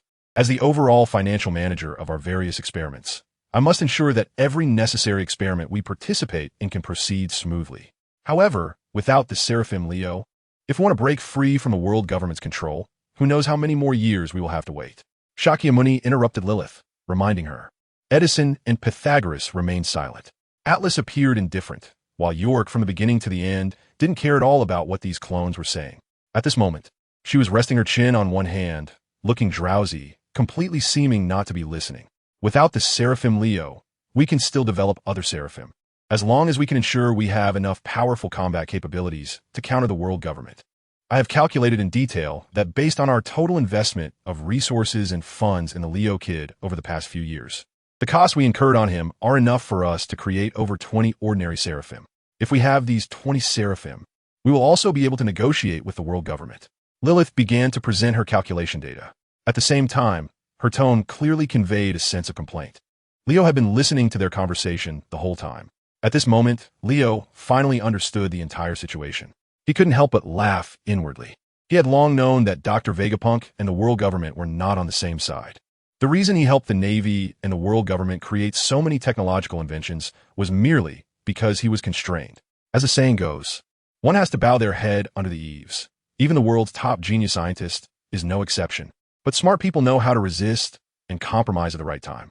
For years, Vegapunk had been secretly plotting to one day break free from the world government's control, to live freely and create inventions as he pleased. An important aspect of achieving these goals was the issue of combat power. His 6 avatars certainly possess a certain level of combat power, and even characters like Lilith, Atlas, and Shakyamuni are not inferior in strength to the Navy admirals. However, to prevent the world government from becoming suspicious, they rarely show their true strength in public. Moreover, even if it were just those few of them, it would still be far from enough. Dr. Vegapunk has been working for the world government for so many years, and he has long understood the comprehensive strength of the world government and the Navy. At the very least, he knows better than Leo. So far, Leo has already witnessed the strength and heritage of the Knights of God. The ability to casually mobilize dozens of Knights of God whose strength is comparable to that of Navy admirals makes it no wonder that even the top-tier combat power of the Navy admirals must obediently follow the orders of the world government. Otherwise, individuals like Sengoku, Garp, Borisolino, Sakazuki, and Kazan, any one of whom released would be a top-tier powerhouse in this world. What kind of life do they want to live? Why must they endure the arrogance of the celestial dragons? Based on the current display of power from the world government, it is clear that for Vegapunk to completely free himself from their control, He indeed needs support from a strong combat force at the level of Leo. However, as it sounds now, even the clones created by Vegapunk himself represent different aspects of his personality, each with their own independent thoughts. The 6 clones are not united in their opinions. They have differing views on whether to continue the development of the Seraph Leo. At this moment, the clones are having a heated discussion about how to handle Leo's remains and whether to continue the research on Seraph Leo. Lilith, as the clone in charge of finances, firmly opposes continuing the research and creation of Seraph Leo. The reason is very simple. It costs too much money. The other clones, however, do not care much about this issue. What they're concerned about is when they can truly rid themselves of the world government's control. If we cannot break free from the world government's grasp, we may never be able to achieve that plan. Compared to our freedom, the issue of funding is quite trivial. Lilith, we can find other ways to gather funds. Shaka explained to Lilith. It's easy for you to say that. I, for one, have to work hard every day to ensure the smooth progress of the experimental project and complete it on time. If money were that easy to earn, we probably wouldn't have to look at the world government's face to do things, right? Lilith remained unmoved by Shaka's words. At this moment, Shaka offered her a new idea. Pirates on the sea have high bounties, but some of them are not that powerful. If we can capture them and turn them over to the world government, we can earn a decent bounty. Furthermore, the wealth that pirates possess is mostly ill-gotten gains. For our great ideals, it is certainly reasonable to take some of it from them. Shaka directly framed the act of robbing pirates as taking because he represents Vegapunk's just personality. But Lilith is different. Lilith is the embodiment of evil among Vegapunk's personalities. Upon hearing Shaka say this, she immediately showed an excited expression. You don't need to teach me how to do things, Shaka. I've always done it this way. Otherwise, do you think our experiments over the years are funded solely from the grants provided by the world government? Those grants are far from enough to maintain such huge expenses. After saying this, Lilith put her hands on her hips and shook her head helplessly. So, despite having additional sources of income, we are still in a serious state of financial shortfall. Let's put an end to the Seraph Leo project. I can't be bothered to waste more breath on it. I still have to go out this afternoon. For this laboratory, I have worked hard and worried, unlike you who speak so lightly. After finishing her words, Lilith swaggered out. Chapter 183. Purpose and New Instructions. Lilith was being polite when talking to these clones. If it were someone else, she definitely wouldn't be like this. Shaka, who was very familiar with her personality, and the other clones could only watch her leave, completely helpless. Without resolving the funding issue, it seems that the plan to restart Seraph Leo will have to be indefinitely shelved. Pythagoras sighed regretfully. After speaking, he glanced at the cultivation chamber where Leo was. Since Lilith disagrees, let's wait until we have more leeway before rearranging things. Shaka also made a concession and adjusted the current experimental plan. Upon hearing this, Edison asked, what should we do with Leo's remains? Keeping him in the treatment nutrient chamber incurs a huge daily expense. If it takes too long, it will be a serious burden for us. The main concern is I worry. Edison's eyes became a bit strange as he didn't continue. In fact, everyone knows the situation. Currently, the world government and the Navy are unaware that Leo has been rescued. However, their CP organization has very strong intelligence capabilities. Plus, there are so many Knights of God stationed. It wouldn't be surprising if one day they learned about the situation here. At that time, if the Gorsi were to blame, they would be in big trouble. Moreover, as Edison said, Leo has been consuming a large amount of resources and money here, which is not a sustainable solution. He is currently just a pure consumable, consuming without producing. Shaka, with his hands in his pockets, stared at Leo in the medical nutrient chamber for a while before calmly saying, let us observe for another month. His cells are recovering, and his body is undergoing a rebirth process. He needs the energy and nutrient support here. Without these, he cannot survive. Upon hearing this, Leo in the treatment chamber felt a bit surprised. He doesn't quite understand why Vegapunk must save him. Similarly, there are a few other avatars who also don't understand. Just like Leo, at this moment, Atlas curled his lips and said, by the way, why must we save him? He has no value to us anymore, right? Keeping him and spending so many resources to treat him will only consume our already limited resources. Sure, you aren't planning to win over that kid Leo, are you? Atlas's words made the other avatars think. Leo himself was also surprised by this. Although his body was left with only a little remnant, his cells had already recovered health and begun to rapidly self-divide and self-replicate. New flesh has begun to grow on his remaining body. The new body is expected to regenerate in no time. Supported by ample energy, Leo's consciousness is very clear. If Vegapunk truly wants to win me over, it is highly likely that he intends for me to help them deal with the world government, Leo thought to himself. At this moment, Shurjia also began to respond to Atlas's question. If we cannot execute the Seraphim Leo project and cannot create enough Seraphim Leo, then there's only one way to help us better break free from the control of the world government. Just as you're thinking right now, I indeed plan to discuss cooperation with young Leo. If we can get him to help us deal with the world government together, then we can regain our freedom. Each of you has witnessed his strength. Of course, the premise of all this is that young Leo must be able to fully regenerate. We need his powerful combat ability. If he cannot be reborn, then all of this will be out of the question, and I will naturally deal with his remains. Shurjia's words remained very calm. Even when discussing disposing of Leo's body, it was as if he were talking about something trivial. Hearing him say this, several clones exchanged knowing glances. Leo was again moved in his heart. Unfortunately, he could not express his thoughts right now. Otherwise, he would have intended to have a good talk with Vegapunk in person. Just as several Vegapunk clones were still studying how to discuss cooperation with Leo after his official rebirth, suddenly, the alarm in the entire laboratory went off. At the same time, a screen appeared, showing footage captured by snail phone. In the footage, Admiral Kazu Borisolino was seen approaching the island with the young Sabo. Upon seeing this, Shurjia immediately said to the other clones, "Hide young Leo well. I'll go out and see what Kazara wants." After saying that, he turned and left the place. Pythagoras pressed a button, and the treatment pod, where Leo was located, immediately sank into the ground. Soon, the entire treatment pod and other monitoring instruments disappeared beneath the ground. The surface was restored to normal, showing no signs of any abnormalities. Outside, Borisolino quickly met with Shurjia, bringing Sabo along. "Dr. Vegapunk, I am here on the orders of the 5 elders to deliver this document to you," Borisolino stated directly. Sabo then handed the document to Shurjia. Shurjia gave a meaningful glance at the young Sabo, then opened the document in front of both of them. The 5 elders had issued new instructions to them. Because it was classified information to prevent the snail phone from being eavesdropped on, they specifically chose to send Admiral Borisolino to deliver the message. After reading the contents of the letter, Shurjia raised his hand directly towards Borisolino. "The 5 elders require me to continue developing the Seraphim, but this time the Seraphim to be developed cannot be biological entities, but mechanical ones. However, there is a very important issue that needs to be addressed." Shurjia had long suspected this outcome and was not surprised at this moment.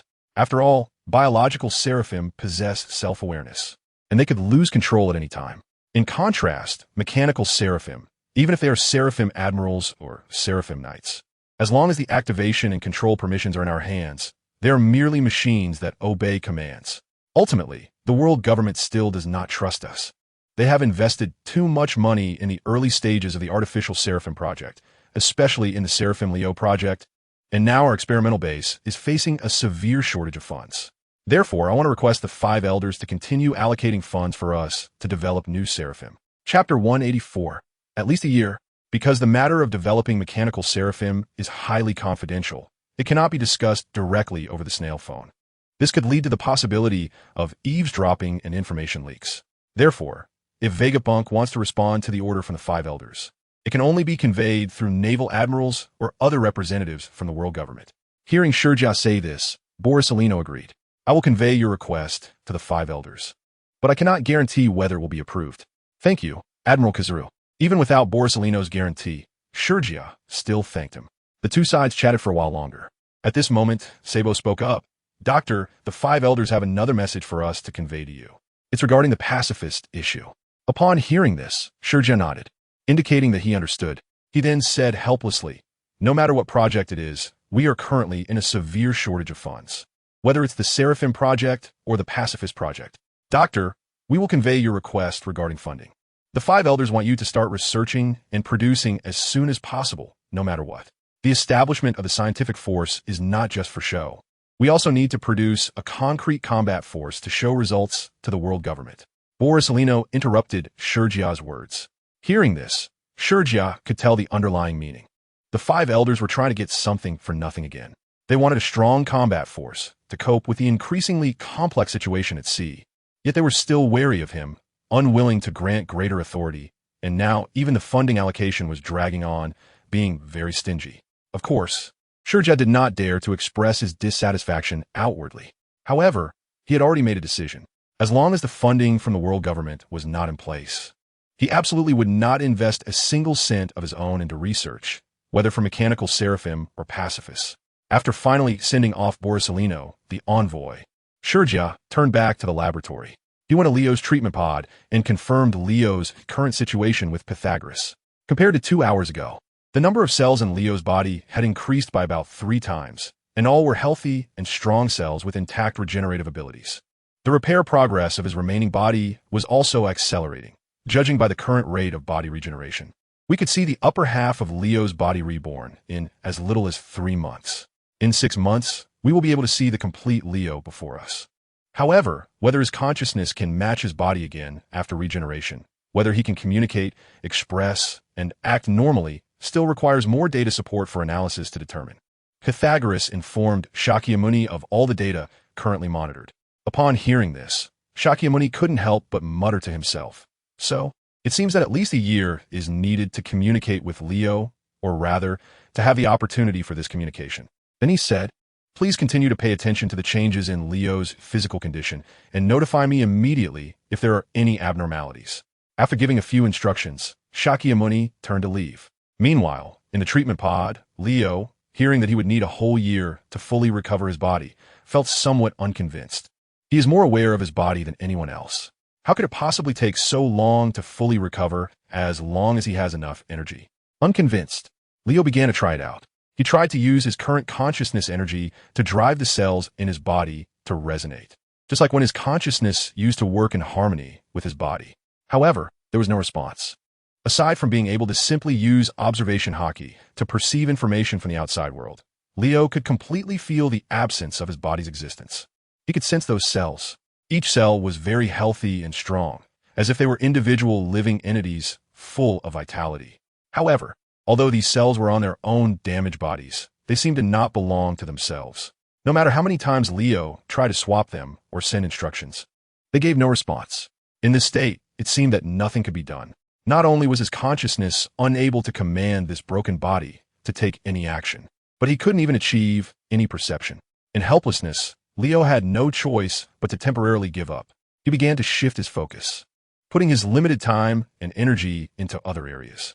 Although he had regained consciousness and could use his mental energy to activate observation Haki to perceive information from the outside world, Leo felt that his current consciousness was very weak, which was a sign of severe lack of mental energy. He needs to replenish his mental energy in order to restore his state to its former peak. However, the current issue is that the nutrient solution cultivated in the treatment pod only maintains the function of his physical cells. It does not provide any energy replenishment or enhancement for his consciousness. So how can he restore his mental energy? A doubt arose in Leo's heart. Mental consciousness is something that sounds very ethereal and elusive, leaving one in a fog. It is different from the substantial existence of the physical body. Some call it the soul, some say it is consciousness, and others refer to it as thought. Leo believes that regardless of how it is named, they are essentially the same thing. Consciousness, soul, thought, though invisible and intangible, they exist in reality. Without special means, one might not even realize they exist. Clearly, this existence cannot have its energy replenished through conventional means. After some contemplation, Leo suddenly felt a bit drowsy. He didn't think much of it, as if he were dozing off, his consciousness gradually sinking into sleep. All the sounds and movements from the outside world were automatically muted, becoming more and more distant. And it was at this moment that Leo felt something wonderful happening. His consciousness entered a deeper, more mysterious space.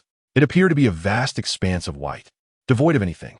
However, the moment his consciousness arrived here, Leo felt a surge of abundant energy rushing towards him, making him feel refreshed and exhilarated. Chapter 185, Dynamic Changes. Leo did not understand what was happening. He was also unclear about where this place was. The only thing he knew was that it was his first time in this mysterious space. The boundless white world seemed to be filled with rich spiritual energy. As soon as his consciousness arrived here, he immediately felt an incredible sense of ease and boundless comfort. Leo's thoughts stirred slightly. Naturally, a comfortable sofa appeared before him. The person manifested by his consciousness casually sat down on this suddenly materialized, white transparent sofa. Sitting on the sofa, his body rested, and Leo immediately felt his energy starting to gradually recover. This made him realize something in an instant. It seemed that this was a space specifically designed to serve consciousness, a resting world exclusive to his own consciousness. While Leo silently contemplated this, the energy of his consciousness was continuously replenished, gradually beginning to recover bit by bit. Although he was still far from his peak condition, it was a good sign for Leo. He believes that as long as his mental energy can return to its peak state, regaining control of his body will not be a difficult task. With the help of this exclusive, resting world, Leo wholeheartedly immersed himself here. His consciousness was extremely relaxed, and he gradually felt that the speed of energy recovery was increasing. Time passed unknowingly. In the blink of an eye, 3 days had already gone by. During these 3 days, the number of cells in Leo's damaged body had increased by more than twice compared to before. At the same time, new bone buds began to grow on his once ruined and nearly useless skeletal structure, showing a trend of regrowing into a true skeletal framework. Moreover, and more importantly, Leo's mental energy had been well replenished. Compared to 3 days ago, he could clearly feel that his consciousness had become somewhat stronger. Although this was still not on the same level as the strength of his consciousness before experiencing the devastating blow, this progress had already made Leo feel quite satisfied. As long as his mental energy continued to recover, he believed that once the strength of his consciousness reached a certain level, he would be able to regain everything he had possessed before. For example, his extraordinary insight would be restored with sufficient energy support. His comprehension ability, perception ability, and cultivation speed would all be enhanced without limits. By then, fully recovering to his peak state, or even surpassing his peak self, would not be a big problem. Pythagoras, who had been monitoring Leo's body, of course, noticed this situation immediately. He was continuously recording the new changes occurring in Leo's body while feeling extremely shocked inside. It seemed that his previous calculations were incorrect, as he had not considered that Leo's physical quality was completely different from that of ordinary people. His body was always in a dynamic process of change, and these changes would bring about new compounding effects that were significantly different from normal, allowing Leo's recovery speed to reach an unimaginable level. While Pythagoras was silently thinking this, he input the monitoring data into the machine for new calculations. Soon, he obtained new calculation results. According to this brand new analysis, Pythagoras discovered that Leo could fully recover in as little as 9 months. By that time, Leo's damaged body would achieve perfect regeneration, and his consciousness would be completely and thoroughly restored. His strength may even be stronger than before. This discovery excited Pythagoras, who hurriedly shared the news with Shakyamuni and the other avatars. At this moment, Shakyamuni was discussing matters with Lilith, specifically about the world government's 5 elders' request for them to fully develop pacifists and the seraphim mechanical bodies. After receiving Pythagoras' notification, Shakyamuni clearly became a bit unsettled. So, that kid Leo can fully recover in 9 months? If he really can return to his peak state, we can certainly use his hands to help us fight against the world government. Of course, before that, we need to pretend to stabilize the 5 elders and the other guys. However, Shakyamuni, have you considered why we can make that kid Leo obediently cooperate with us to fight against the world government? Moreover, we are currently making this judgment and decision based on the assumption that Leo can fully recover and return to his peak strength in 9 months. But whether Leo can truly recover is still an unknown. After Lilith finished speaking, she disdainfully curled her lips. She clearly did not believe that Leo could fully recover and return to his peak state. After all, he had been declared dead in a physical sense. According to her understanding, any normal organism develops into a complete individual from an embryo. There has never been any precedent or research to prove that a complete living individual can develop directly from Leo's current state. In other words, your belief that Leo can fully recover seems to be, in my view, almost blind confidence. Lilith added. Shakyamuni did not show much concern about her words. He calmly responded, as long as that kid Leo can really recover, then I naturally have a way to cooperate with him. Of course, we can't just do nothing. We must prepare for the worst. In case that kid Leo can't recover, we must have a backup plan. Just as you said, we need to put on a show for the world government first to stabilize them. Meanwhile, we can secretly use the existing funds at our disposal to secretly build our own seraphim army. Shurjia laid out his plan, initially prepared for Lilith to refuse or to bargain. However, he was surprised when Lilith agreed immediately after hearing his words. I also really like this plan. I have been planning to do this all along. Our funds are very limited. Those guys in the Five Elders don't allocate any money to us, but want to consume our funds through orders, preventing us from doing anything else. How could I possibly comply with their wishes? Chapter 186. A complete rebirth is just one step away. Although Leo's body couldn't move and his consciousness wasn't as strong as before, the range of his observation Haki had shrunk significantly. However, thanks to the recovery during this time, he could still occasionally hear the conversation between Shurja and Lilith through his observation Haki. Learning that these old guys planned to secretly develop a biological version of the Seraphim without the world government's knowledge made Leo chuckle to himself. It seemed the world government was running out of luck, but that was because they encountered me. If relying solely on Vegapunk, it wouldn't be so easy to take down the world government. They were underestimating the means and abilities of those celestial dragons. Leo silently pondered this while gradually developing a slight interest in cooperating with Vegapunk. The true strength and foundation of the Knights of God were still unknown. Currently, besides the Knights of God, the world government had other hidden combat powers that had not been revealed, which was also uncertain. Leo had already witnessed the strength of those Knights of God. They can each take on one opponent, but no one can survive 10 rounds under their hands. However, these guys are probably well aware of the limitations of their own abilities, which is why they have developed extremely powerful combination techniques. These combination techniques have caused Leo quite a bit of trouble in the past. If he encounters them teaming up again, Leo is unsure if he can successfully evade their combined attacks. In any case, just to be safe, collaborating with Vegapunk seems like a good choice. One more thing is that Leo hopes Vegapunk can create some disturbances and obstacles for the world government. After all, the advanced technology in Vegapunk's hands is not a force to be easily overlooked. As long as the world government is distracted by Vegapunk, it will be much easier for him to carry out his plans against Mary Geos. Of course, everything will have to wait until he fully recovers. By then, Leo will definitely propose some advantageous cooperation terms to Vegapunk. Shaka and Lilith, along with the other clones, have already discussed and made their decision. They secretly continued to utilize their limited funds to develop their own controlled Seraphim. At the same time, they were also just going through the motions, starting to create pacifist and mechanical Seraphim as per the 5 Elders' requirements. On Leo's side, he didn't need to worry about anything at all. Everything was being handled and resolved by Dr. Vegapunk's clone, Pythagoras. He was also happy to feel at ease, leisurely absorbing energy in the treatment pod and restoring his strength. Time passed day by day. In the blink of an eye, 3 months had gone by. Now in the treatment pod, Leo's body, from his brain to the upper torso, had basically fully recovered to its original state. His eyes, ears, mouth, nose, neck, torso, and even his hand were almost completely intact, except for a few remaining wounds that were waiting to be repaired. The lower half of his body was also beginning to regrow its contours, thanks to the frantic regeneration of numerous healthy cells. The details of muscle tissue, blood vessels, nerve networks, and bones were all clearly visible. By now, Pythagoras was completely shocked by Leo's regeneration ability. The other Vegapunk clones, especially Lilith, no longer doubted whether Leo could recover. She now fully believed the previous judgments of Shaka and others. Each Vegapunk clone was now looking forward to Leo's quick recovery so that they could begin their cooperation. This kid, if he fully recovers, will he exceed 3 meters in height?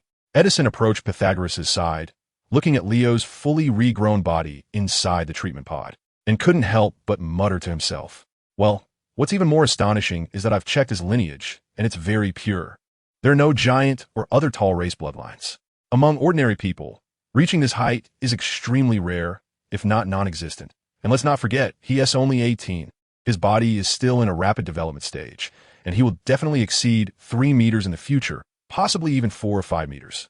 Pythagoras responded to Edison while retrieving all the body data information they had collected and identified about Leo over the years to prevent any inaccuracies in his statements. After confirmation, Pythagoras felt very satisfied with what he had said, as the accurate data results previously analyzed supported this. So, it can be said that Leo's body indeed exhibits natural mutations. And it's a positive mutation. Perhaps this is evolution. Edison stroked his chin, staring at Leo's still slowly recovering lower half of his body, and speculated further. Afterward, he shook his head in confusion and muttered to himself, "What I can't understand is why it takes Leo so long to recover.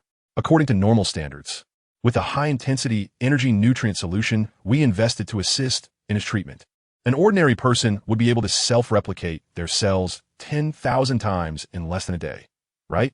Pythagoras gathered all of Leo's body data for Edison to review. At the same time, he explained, "Let me tell you the answer. We all know that Leo's physique is extraordinary, even surpassing those world-class powerhouses. This is also why he is impervious to blades and bullets. Even armed Haki has no effect on him. The reason Leo possesses such a strong physical quality is, of course, due to the extremely resilient cells within him. It's my first time witnessing cells that are this powerful in a person. You can see for yourself. It's all right here."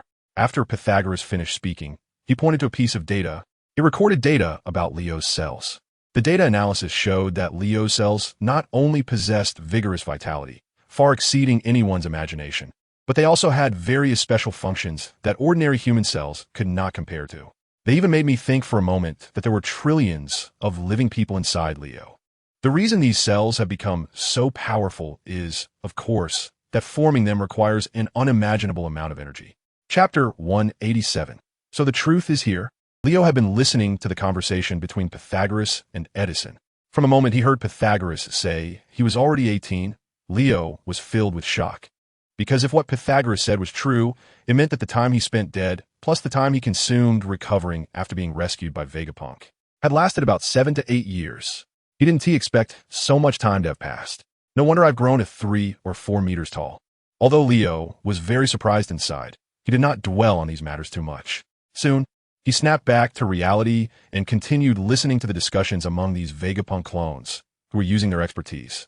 Pythagoras had just mentioned that the cells in Leo's body were very special, with powerful vitality, incredible defensive capabilities, and various unimaginable characteristics. This was one of the important reasons they could help Leo regenerate. And to form such powerful cells, it required an equally astonishing amount of energy. When Leo was attacked by a dozen divine knights and the 3 marine admirals buried 300 meters underground, he still did not completely die even in that state. This was precisely because his super strong cells were at work. Trillions of cells together formed an invincible Leo, and his invincible-like cells made the true rate of life passing slow even in that state. Each cell would only completely die when energy was exhausted and repair was hopeless. So Leo maintained his bodily functions by slowly releasing energy from his cells, allowing him to survive for such a long time, 300 meters underground. Now, to completely restore his cells, it first required an unimaginable amount of energy. Similarly, the processes of these supercells, self-splitting and self-replicating, also required enormous energy. In fact, by the time Pythagoras reached this point, Edison had already had a sudden realization. The nutrient liquid treatment chamber provided to Leo's supplies a constant amount of energy. Although nutrients are continuously delivered to the chamber through nutrient pipes to replenish Leo's energy at any time, this process is still too slow for Leo, whose energy demands are astonishingly high. This limitation has resulted in a slower recovery rate for Leo. Pythagoras, do you mean to say that it's not that Leo's body is recovering slowly, but rather that the speed at which we supply energy is too slow? Is that right? Suddenly, Edison had a spark of inspiration and thought of a solution to this problem. At that moment, Pythagoras also nodded seriously. What I mean to say is exactly that. Edison, if you can design a plan to help us change the energy supply method and improve efficiency, then the time for young Leo to fully recover will be further shortened. Hearing this, Edison immediately slapped his forehead. I really do have a solution. I'll give you the design ideas and blueprints right now. Just wait a moment. With that, Edison turned around and hurriedly left. At that moment, Leo felt overjoyed inside. He clearly heard the conversation between Edison and Pythagoras. From her dialogue, Leo realized that he might soon be able to make a full recovery. He was too lazy to care about what Edison wanted to design to help himself revive faster. Anyway, it was just a matter of time. At this moment, Leo was more concerned about how to make himself stronger and gradually regain control of his body towards the peak of his former self. 3 months had passed, but so far, Leo's consciousness still received no response from his body. However, Leo never gave up trying. The brain is the central system that controls normal humans and other organisms. If my consciousness can return to the brain, I don't need to fully control the other cells in my body. I only need to control the brain cells to achieve my goal. Theoretically, this is correct. But where is the problem? While pondering as usual, Leo continued to try to let his consciousness return to his brain cells. This way, he could emit electrochemical signals through the brain cells and then use the reassembled neural network in his body for rapid transmission to control his body. Right? It's the neural network. Electrochemical signals need a neural network to be transmitted so that the brain can command the body to perform various activities. My previous body had deteriorated to the worst state. Aside from a few surviving cells, the entire body was in a true state of death. Perhaps this was the reason I could never regain control of my body. Suddenly, Leo figured out the problem. The lack of an effective neural signal transmission network in his body meant that without these neural networks, neither his ethereal soul nor the electrochemical signals from his brain could be accurately and smoothly transmitted. And now, although the upper half of his body seemed to have fully recovered, there were still some flaws that were invisible from the outside. The neural network system in Leo's body had not been fully rebuilt, which was equivalent to a broken circuit. Until the circuit was repaired, the current could not pass through these circuit systems. Understanding the problem, Leo no longer wasted his mental energy trying. He waited silently. After all, the upper half of his body appeared to be completely repaired, and the internal repairs were progressing in an orderly manner. The same situation applied to the lower half of his body. As long as Baijipank did not cut off his supply of nutrients and energy, Leo was absolutely confident that he could fully recover and regain control of his body within the next 3 months. Of course, this time could potentially be shortened to 2 months or even 1 month, depending on how supportive Baijipank was. The more intense and abundant the energy he provides, the faster Leo's recovery speed becomes. However, just as Leo was feeling pleased and lost in thought, a hurried figure suddenly walked in from outside, interrupting his train of thought. The figure was Lilith. At this moment, Lilith appeared to be quite furious. Upon entering the treatment pod, she immediately questioned Pythagoras. Why is the consumption rate of the energy nutrient solution so fast recently? Do you know how hard it is for me to make money outside? You spend money without a care, right? Chapter 188, Full Recovery. Lilith stormed in from outside, and when she saw Leo inside the treatment pod, a look of surprise clearly appeared on her face. However, this expression quickly disappeared, and Lilith turned to look at Pythagoras. You saw it all. Pythagoras shrugged and said to Lilith, Saw what? I asked you a question just now, and you haven't answered me yet, Pythagoras. Lilith placed her hands on her hips, looking at Pythagoras as if she were ready to reprimand him. In response to her questioning, Pythagoras remained calm and answered, We have increased the input amount and concentration of a nutrient solution. While this has indeed increased our costs in the short term, as you can see, Leo's body has already recovered more than half, and he is moving towards a complete revival state. It will take at most 3 months. I guarantee that Leo will fully recover. By then, we can cooperate with him to fight against the world government. Isn't this also what you've been looking forward to, Lilith?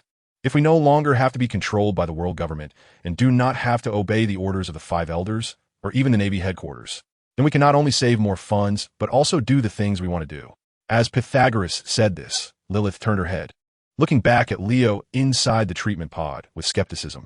At this moment, Leo indeed seemed to be progressing towards a complete recovery. His upper body had completely regenerated. Just a few months ago, Lilith clearly remembered that Leo was nothing more than a broken skeleton and a head that still had some recognizable contours. At that time, she truly could not believe that Leo's body could regenerate. To her surprise, just a few months later, everything had changed. It was as if a miracle had really occurred. What she once thought impossible was now right before her eyes. At that moment, Lilith felt a slight wavering. However, it cost too much. She quickly regained her composure, furrowed her brows, and turned to Pythagoras.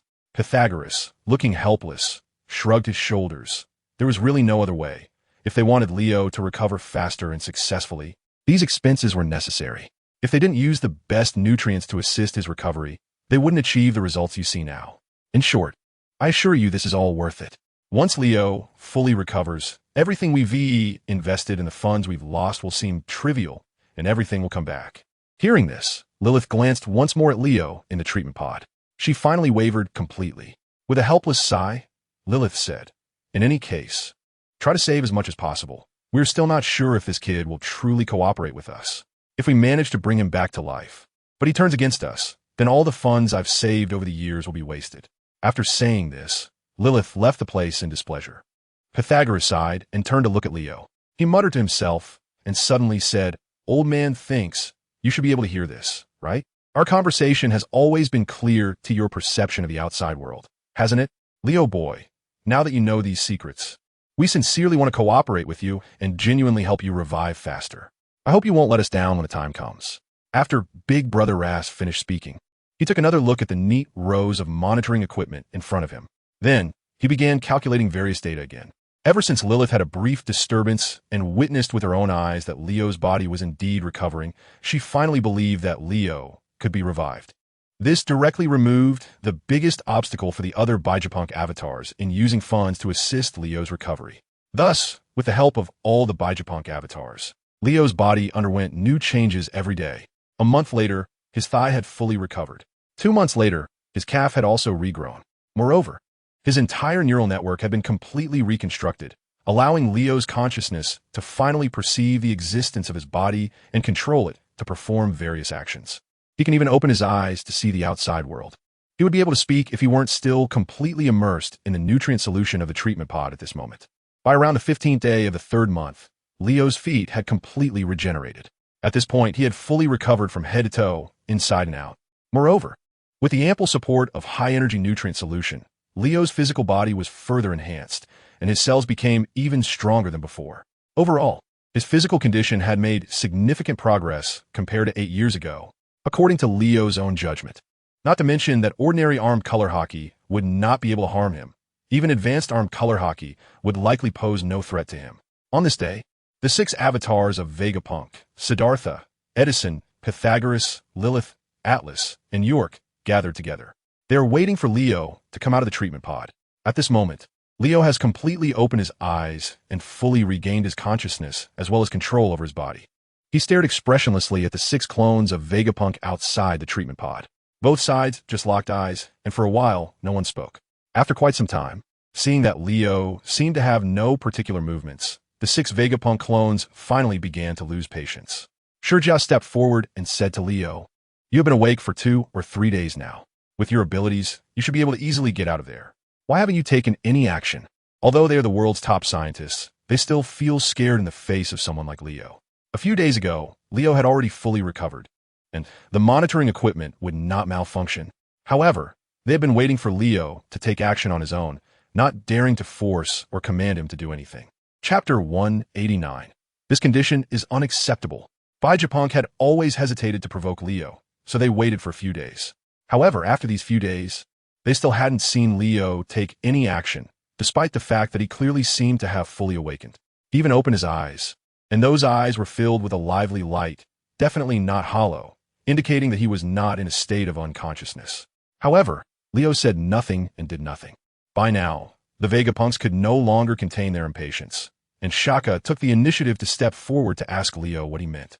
Upon hearing Vegapunk speak, Leo, in the treatment pod, slowly raised the corners of his mouth, revealing a thought-provoking expression. Seeing the change in Leo's expression clearly, the 6 Vegapunk clones simultaneously felt a chill in their hearts. They frowned, staring intently at Leo, fearing that he might suddenly become violent in the next moment. However, Leo did not take any action and continued to leisurely enjoy the rich high-energy nutrient solution in the treatment pod. Seeing Leo like this, several Bijapunk clones frowned again. Shurjia couldn't help but ask, "It seems you can understand my words, Leo. So, what exactly do you intend to do?" Just as Shurjia finished speaking, the high-energy nutrient solution in the treatment pod suddenly began to disappear at a visible speed. In just a moment, it was completely absorbed by Leo. Even the nutrient solution stored in the infusion tubes was not spared. Witnessing this scene, all the Bijapunk clones finally understood Leo's intention. As expected, after absorbing all the high-energy nutrient solution and converting it into his own power, Leo stretched contentedly. Immediately afterward, an unimaginable terrifying aura erupted from him. The visible Conqueror's Haki shattered the extremely sturdy treatment pod in an instant. Leo then calmly walked out from inside. Seeing Leo had directly destroyed the treatment pod, Lilith immediately became displeased. She glared at Leo and questioned, "Why did you destroy this treatment pod? Leo, you are really rude. Do you know how much it cost to build this treatment pod?" Hearing this, Leo nonchalantly turned his head to look at the pile of ruins that had been the treatment pod. He shrugged nonchalantly and turned to look at Lilith, Shurjia, Edison, and the others. "Did you not say that as long as we reach an agreement, everything lost would come back? If that's the case, why care about this little trinket? So, does that mean you are planning to agree to our cooperation request?" Pythagoras asked, a bit excited, gazing into Leo's eyes. They had long known that Leo's consciousness was very likely to awaken. They were also aware that Leo had been observing their every move through his consciousness. Therefore, they were not the least bit surprised by what Leo said at that moment. The other several Vegapunk avatars were also looking at Leo with eager anticipation. And Leo did not waste any words with them, simply nodding his head. He certainly knows Vegapunk's personal stance, which is why he is considering collaborating with them. You want me to help you deal with the world government? Of course, no problem, but what's in it for me? I won't just help others for no reason. Leo stretched again. After so many years without activity, this rebirth has completely reshaped his body. He also planned to find an opportunity to fully adapt to his body and do something to warm up.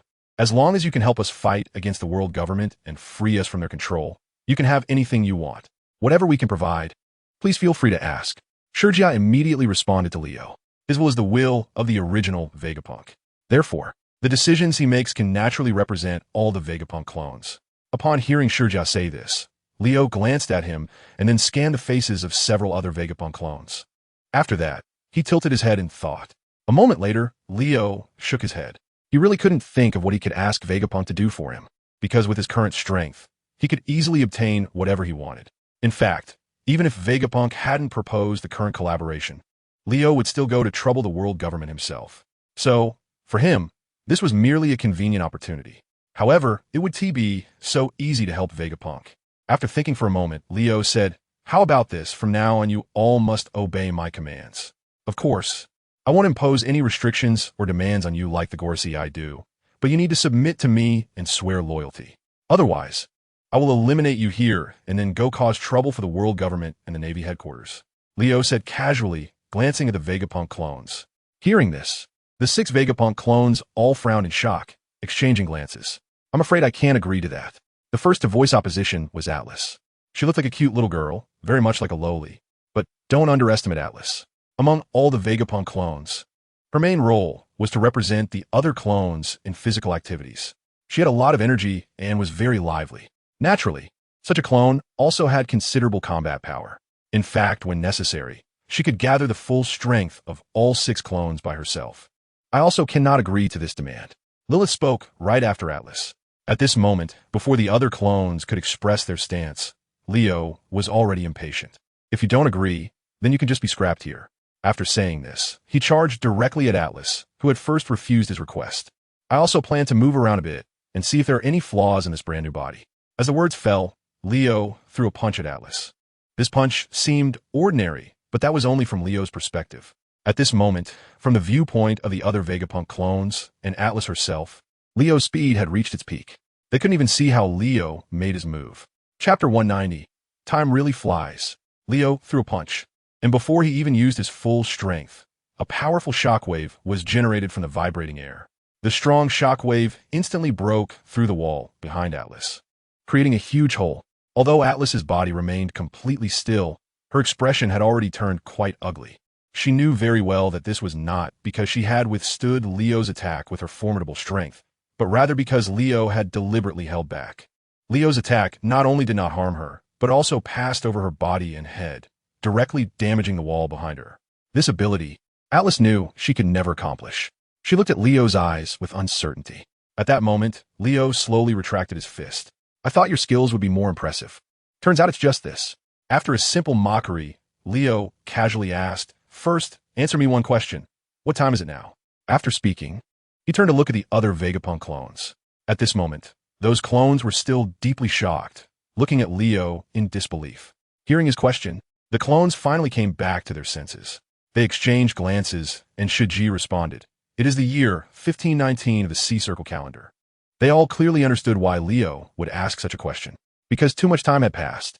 When Leo was first captured by them and used for research on a living version of the Seraph, he was just a 10-year-old boy. Now, without realizing it, he had already turned 19. Those vanished years must have been a blank for Leo, as he was supposed to have died completely.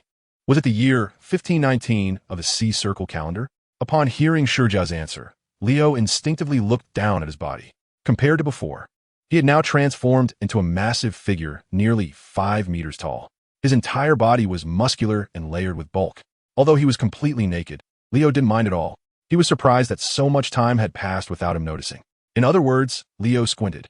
In the year 1520 of the Sea Circle calendar, Luffy would set sail. This meant that during his time of supposed death, the entire world had quietly undergone changes. transitioning from the era of Pirate King Roger's execution to nearly 20 years into the great age of exploration. In other words, the time until the Marine-Ford War was not far off. This was good news for Leo. However, there were still some specific details that needed to be confirmed. Just as Leo was about to further inquire with a few of the Vegapunk clones to see what the date was, perhaps sensing Leo's thoughts or simply wanting to find a topic to chat with him and further enhance their relationship, Pythagoras spoke up to remind him. Specifically, today is October 21st, 1519, of the Sea Circle calendar. It has been 14 years and 5 months since you first came to our laboratory, and it has been about the same amount of time since you were captured by the Navy for the second time. After all, Pythagoras dealt with data, so he was very sensitive to numbers. At this moment, he couldn't help but mention these figures without any special meaning. Upon hearing this, Leo suddenly realized. October 21st, Luffy would set sail around May of the year 1520, and about 2 months later, the Marine-Ford War would break out. In other words, Leo quickly calculated in his mind and already knew the countdown to the major events about to occur. There were roughly 9 months left. Perhaps now, Sachi had already been killed by Blackbeard. The Whitebeard pirates were pursuing Blackbeard, and Ace had already traveled from the New World to the first half of the Grand Line. How interesting. Leo couldn't help but let out a soft hum. Hearing his inexplicable muttering, the Vegapunk clones exchanged confused glances, all showing puzzled expressions. Of course, Leo didn't explain anything to them. He looked back at Shakyamuni and the others, chuckling lightly. You all have one last chance to choose. So will you die here, or will you obediently become my subordinates? Swear your loyalty to me? My patience is limited, and you have 10 seconds to make your choice. After Leo finished speaking, he started the countdown. The several Vegapunk clones exchanged gloomy glances at each other. When Leo counted down to 9, Shakyamuni raised his hand. All right, why do you insist on having us as your subordinates? Does this question need an explanation? I thought you could figure it out. Leo shrugged. You truly won't impose restrictions on us, like the 5 elders? Edison couldn't help but ask, feeling a bit hesitant. To be honest, your value to me is limited to your professional research capabilities, which I may not necessarily need. Keeping you around is simply because I think you're talented. If it were someone else, Leo smirked, revealing a somewhat cruel smile. It was this smile that made several Vegapunk clones feel a chill down their spines. I have no objections to your demands, as long as I can continue my scientific work without any issues, Pythagoras said. After speaking, he exchanged glances with the other clones. They have just witnessed Leo's abilities. With just one move, if he hadn't held back, Atlas would have been in serious trouble, if not completely wrecked. Therefore, resisting Leo is tantamount to seeking death, which is very unwise. With the intelligence of Vegapunk, he certainly wouldn't do something so foolish. After Pythagoras spoke up to compromise, the other clones also began to speak.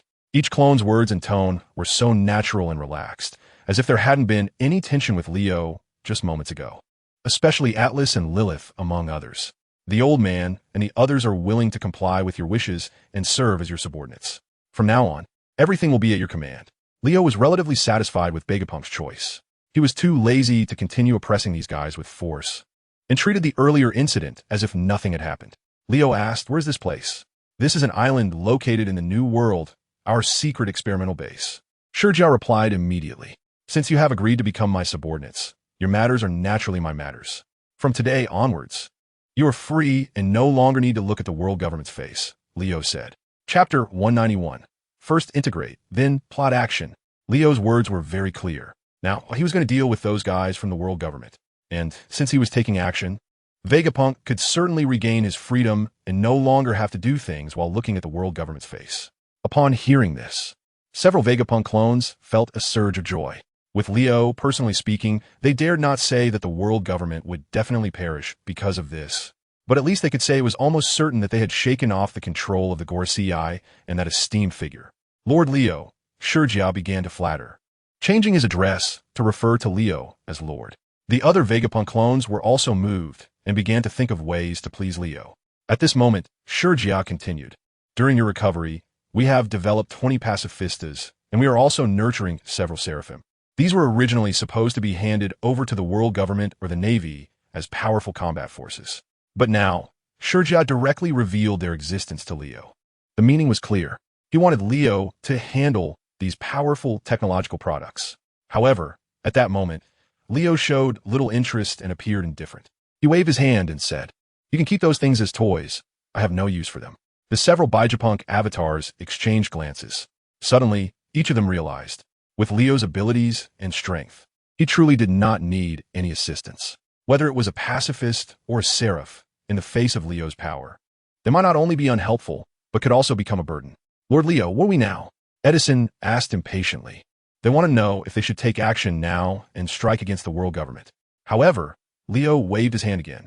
You can focus on your experiments and research. You don't need to worry about anything else. By the way, is there any food? Leo looked down and touched his 8-pack abs. Although he had regenerated and obtained a brand new and perfect body through high-energy nutrient solution, he still felt extremely hungry and had a strong urge to eat. Leo's inquiry made Shurgia, Edison, Pythagoras, and several other avatars simultaneously look over at York. At that moment, York appeared to be a tall and beautiful woman, dressed in a hot and vibrant outfit with an incredibly attractive figure. However, Leo knew very well that if she were to indulge in food, she could easily become a super fat person after just one meal. This avatar was responsible for eating, go to the bathroom, and other activities on behalf of the other Vegapunk avatars. Her main duty was to eat, drink, and sleep. Seeing everyone looking at her, York smiled slightly and turned to Leo, waving her hand. Come with me. I guarantee you'll have enough to eat. She assured him that all the food was the freshest and had been strictly selected to ensure health and safety. Leo didn't believe her words, but right now, he just wanted a feast with all kinds of meat and good wine, and he would put everything else aside for the time being. Following York to the restaurant, she had already instructed the staff to prepare a large amount of delicacies. Several large tables were filled to the brim, and Leo, not holding back, sat down and started eating.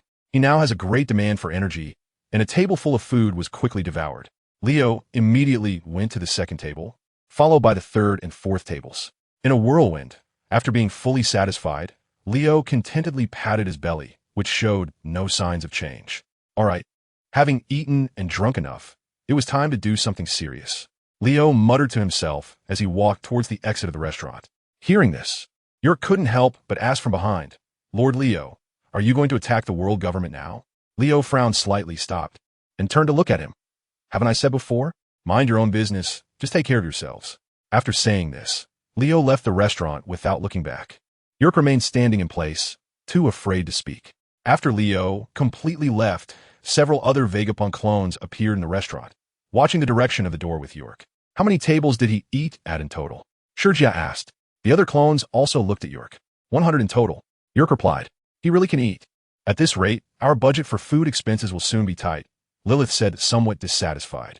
However, Pythagoras said, if Lord Leo destroys the world government, we will be completely free from now on. A mere cost, I think, is insignificant. Upon hearing this, the other clones also had nothing more to say. Leo arrived at the edge of a cliff by the sea, sitting on a large stone with his legs crossed, gazing out at the ocean. He wasn't in a hurry to deal with the world government or the Navy. It was already an interesting era, and if he wanted to fight, there were plenty of opportunities and time. What Leo needed to do now was to familiarize himself with this brand new body. In addition, he had to comprehend all the insights he had accumulated over the years due to his extraordinary understanding. Furthermore, he needed to integrate all the abilities he had comprehended as correctly as possible. This way, his strength would surely be elevated to a whole new level. By then, seeking trouble with the world government would be more prudent, even if all the Knights of God joined forces. Along with the Navy headquarters and other powers of the world government, they would not be able to do anything to him. Leo's consciousness gradually sank down. Soon, all the sealed memories in his mind began to decode, and the valuable information he once comprehended started to surge out like a spring. Leo naturally began to comprehend according to all this information, simulating these insights in his mind over and over again for practice. However, gradually, Leo discovered a problem. He felt that some parts of the information stored in his brain were incomplete. The memories were stored in his cells. And when he was severely injured by those guys and injected with poison, many of his cells, buried 300 meters underground, died in large numbers, causing him to lose some of the stored information. Leo silently pondered, basically figuring out the reason for the information loss. These lost insights were very important. Without them, his comprehension would be incomplete, and the abilities he obtained would be equivalent to being castrated. Therefore, it was indeed necessary to go through all the memories from beginning to end. Chapter 192. A casual strike is the lifelong effort of others. Leo discovered that the memories stored in his brain regarding the insights he had once comprehended had all been summarized. In the end, He confirmed that every piece of information he had comprehended had varying degrees of loss.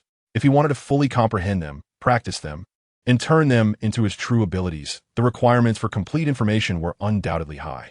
Without complete comprehension information, Leo could still learn them, but the abilities he would end up with might turn out to be a mishmash. So what should he do now? Leo propped his chin with one hand. Lost in thought, several options lay before him. The most reliable and safest choice was, of course, to categorize this information and then recomprehend each one separately. Although many memories were lost due to the deterioration of his cells, they were insights he had gained through extraordinary understanding. So Leo had that experience. Recomprehending them to obtain a complete sequence of information wouldn't be too difficult. The only challenge was that there was simply too much information in his head, so much that just seeing it made Leo feel overwhelmed. To recomprehend each piece one by one would be time-consuming and labor-intensive. Of course, Leo also had other options, such as disregarding the completeness of the information and directly learning all the key insights. While the abilities he gained this way might not be as powerful or effective as the complete versions, at least they could still be used normally. However, this option was not Leo's first choice. At this moment, Leo planned to make a third attempt. The third attempt was neither to recomprehend nor to learn them separately, but rather to stew all the comprehension information together, whether it was related to physical techniques, Haki, or swordsmanship. In other words, Leo intended to comprehend them all at once. During the comprehension process, new insights might arise. By then, perhaps he could integrate all his existing and intended abilities to gain even more powerful capabilities. With his current skills, he had already reached the point where having no techniques was better than having techniques. His physical quality, Haki, and swordsmanship allowed any attack he unleashed to achieve destructive effects unimaginable to ordinary people. Just as Leo was lost in thought, he suddenly leisurely flicked his fingers at the vast ocean before him. After a brief touch between his index finger and thumb, he gently flicked outward. In that moment, an invisible and indistinct powerful shockwave formed a blade-like attack, directly slicing through the entire ocean. The vast and endless sea seemed to be blocked by an invisible giant wall. Split into two, trillions of tons of seawater were bizarrely divided at both ends, neither flowing back nor pouring into the emerging abyss below. This scene was clearly visible to the Vegapunks on the island. Shiji was directly moved. He actually used just one finger to unleash such a sword energy slash attack. Beside him, Edison couldn't help but exclaim, "What a monster!" This kind of attack is comparable to the world's greatest swordsman, releasing a full-force strike with a supreme greatsword. However, Lord Leo's attack appeared to be even more exaggerated in power compared to the world's greatest swordsman slash, at least. My hawk might not be able to slice through the ocean with one sword. Pythagoras added. Immediately after, Lilith also couldn't help but chime in. Moreover, he created an invisible barrier with just this shockwave, maintaining the separation of trillions of tons of seawater for such a long time. This is something that ordinary people cannot achieve. Nearby, Atlas felt a little comforted. It seems we've made the right choice in cooperating with Lord Leo. He will surely be able to deal with our greatest threat. Of course, Leo heard the conversation between the Vegapunk clones clearly. However, he did not pay attention to it. After simply assessing his current strength, it was basically consistent with his judgment. Such physical qualities are so powerful that the destructive effects of casual strike are what other so-called top powerhouses dream of achieving, something that decades of hard training might not accomplish.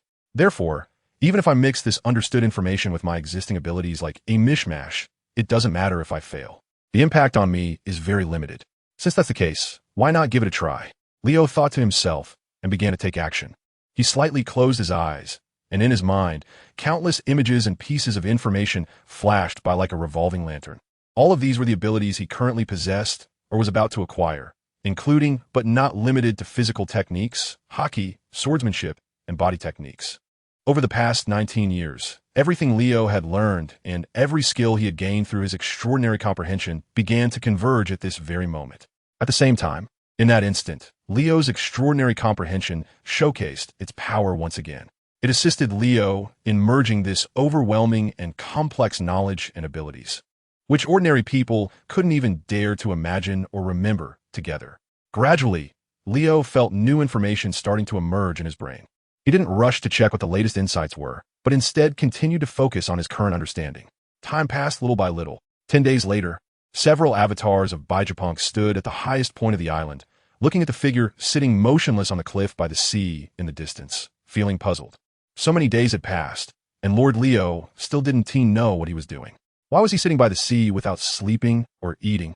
York, while happily munching on a juicy roasted chicken leg, muttered to himself in confusion. The other avatars nearby were equally perplexed. Perhaps he is undergoing some special training. However, this is the first time I've seen such a method, Lilith said. In any case, we don't need to concern ourselves with what Lord Leo is doing. We could trust that he will have his own arrangements. What we need to do is follow Lord Leo's instructions and focus on our own experiments. Since Lord Leo said he wouldn't impose any restrictions or pressure on us, we could believe he won't go back on his word. Let's go back to our own tasks. Shurja said, turning around to lead the way. Chapter 193, Infinite Charging. After a full 10 days, Leo had gained a lot. With the assistance of his extraordinary understanding, he had integrated a substantial portion of the countless pieces of information in his brain. This process was actually not as difficult as he had imagined, and the part he fully integrated was mainly about physical attributes and physical techniques. At this moment, a whole new piece of information appeared in Leo's mind concerning the enhancement of physical attributes. He is contemplating this brand new understanding, which has emerged after countless pieces of information have been synthesized together. In his mind, he repeatedly practices and simulates the scenes of his cultivation. In the simulated world, Leo stands before the sea, continuously practicing his physical techniques, throwing punches into the air again and again. At first, nothing happens. The air is calm, and the sea is still. As Leo increases the number of punches, a faint whooshing sound begins to emerge in the air. The force behind Leo's punches is visibly growing stronger. After around 100 punches, when Leo swings his fist, it generates noticeable vibrations and a buzzing sound in the air. The previously calm air in front of him begins to be disturbed by the airflow created by his punches, forming wave-like ripples. After a while, a rumbling sound starts to fill the air, and both the air in front of Leo and the ground beneath his feet begin to tremble slightly. As Leo throws punches, visible shockwave trajectories appear in the air, resembling transparent fists rushing forward at incredible speeds, reaching hundreds of meters away in an instant. Meanwhile, the once tranquil surface of the sea is also disturbed, creating surging waves along the paths of the shockwaves. Leo continues to throw punches, each shockwave amplifying the power of the previous ones. Gradually, the deafening roar becomes almost inaudible. Yet the ground beneath Leo's feet has started to crack, the air in front of him is fracturing, and the vast, boundless sea is beginning to break apart as well. It is unclear how much time has passed. The entire simulated world has transformed completely. Dark clouds shroud the entire sea, as if they're about to fall from the sky and flatten the world below. Centered around Leo's body, countless purple-black lightning bolts swirl, enveloping him in the same colored aura. This aura flows like a tangible energy, intertwining with every punch Leo throws. At the end of his punches, shockwave attack. They explode like the most powerful bombs. Each explosion tears the air apart, creating dark cracks that lead to unknown destinations. The once boundless and unfathomable sea has already become riddled with holes and chaos under Leo's relentless bombardment. Towering waves a kilometer high disturb in irregular shapes in all directions. But before they can leave Leo's line of sight, they are immediately shattered by the subsequent shockwaves. Trillions of tons of seawater are shattered, forming a rain of droplets falling from the sky. The entire world is moving towards the edge of destruction under this artificially created torrential rain. At this moment, a miraculous scene occurs. In this state of high-intensity destruction, with every punch Leo throws, the blood in his body circulates through his veins, completing a cycle. Meanwhile, his physical strength also enhances with each cycle. For an ordinary person, no matter how powerful or impressive they are, their physical stamina is limited. Even the 3 admirals, the highest combat powers of the Navy, such as Akainu and Kazan, can only engage in high-intensity battles for 10 days and nights before reaching their limits. The reason is simple. During the battle, their stamina is continuously consumed. When stamina is exhausted, it is like running out of fuel. However, at this moment, Leo's situation seems to be the opposite. As he threw punches, continuously enhancing his attack output capability, there were no signs of physical exhaustion. Instead, he seemed to gain more energy. It felt as if, for others, unleashing powerful attacks was a process of consumption. In contrast, for Leo, The process of delivering powerful attacks was one of charging up. Every time he threw a punch, it was like charging his body once. So his stamina increased with every fight, growing stronger and stronger. What made Leo even more incredulous was what happened next. As the stamina within him grew, he gradually felt his body being reinforced by this power. It was as if it was a spring breeze nourishing the earth, silently enhancing everything. When he was on the brink of overflowing, unable to grow any further, this energy began to nourish Leo's body in return, invading from all directions into every part of him. His limbs, bones, muscles, every meridian, every blood vessel, and even every cell. The immense energy seemed inexhaustible, continuously nurturing and strengthening Leo's body over and over again. This time it was not a simulation. Leo's body was genuinely growing. His physical strength is increasing, and under the nourishment and enhancement of such power, his constitution is also becoming stronger. Gradually, even Leo himself doesn't know how strong he has actually become. He only knows that his physical strength is still continuously increasing, and his constitution is still being strengthened. Leo is too lazy to care about these things, too lazy to calculate how much stronger he has become. He immersed himself wholeheartedly in a state of enlightenment, continuously practicing and growing. Time unknowingly passed, and another half-month went by. In total, Leo had spent over 25 days at the seaside, comprehending this extraordinary physical ability. During these 25 days, he neither ate nor drank, yet instead of feeling weak, he became increasingly energetic. This miraculous scene once again unsettled the clones of Vegapunk who were conducting research on the island. They all rushed out to check on Leo's condition. At the same time, every person's face was filled with the words "super shocked." Even Pythagoras took out a white instrument and waved it in the air, as if trying to capture something. Edison, on the other hand, pulled out paper to write and draw, not really knowing what he was doing. Chapter 194. All things in heaven and earth are at my disposal.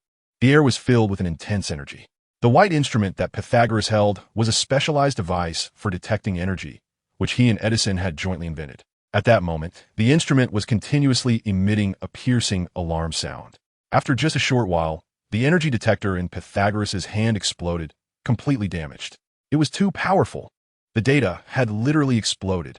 It was completely unable to detect Lord Leo's energy limit. What on earth had he done? Pythagoras was extremely excited, looking in disbelief at Leo in the distance. At this moment, Leo's body was already enveloped in top-tier armed color domineering, with black-red domineering spreading like energy mist in all directions. The air around his body was disturbed, creating rippling folds, and the occasional flashes of lightning caused frequent cracks in the air. Edison, who was recording something with paper and pen, suddenly paused his actions. His expression changed slightly, and he subconsciously looked at his own hands as they could no longer move. His body was completely immobile. What an overwhelming aura. Edison looked up at Leo in disbelief. The other avatars also wore expressions of shock. They themselves are not weak, yet they did not expect that at this moment. Leo's mere aura would completely intimidate all 6 of them, leaving them frozen in place. Whether it was Shurja, the leader, or the other clones, not a single Vegapunk clone could move. They even found it difficult to breathe. They were intimidated solely by the aura. This was the first time Vegapunk encountered such a situation. Lord Leo is probably warning us not to disturb his training here, Shurja said in shock. Upon hearing this, the other clones struggled to turn and exchange glances. Edison said, "In that case, let's go back." And just at that moment, the enormous, irresistible, and immovable force that had enveloped them finally disappeared completely, as if nothing had ever happened. Confiamini Leo es intention. The Vegapunk clones did not dare to delay and immediately turned back to the laboratory. Meanwhile, Leo on the cliff by the sea continued to comprehend his extraordinary physique. His physical strength continues to grow incessantly. Moreover, the speed of growth and the amount of increase per instance are becoming more and more exaggerated, as if there would never be an end.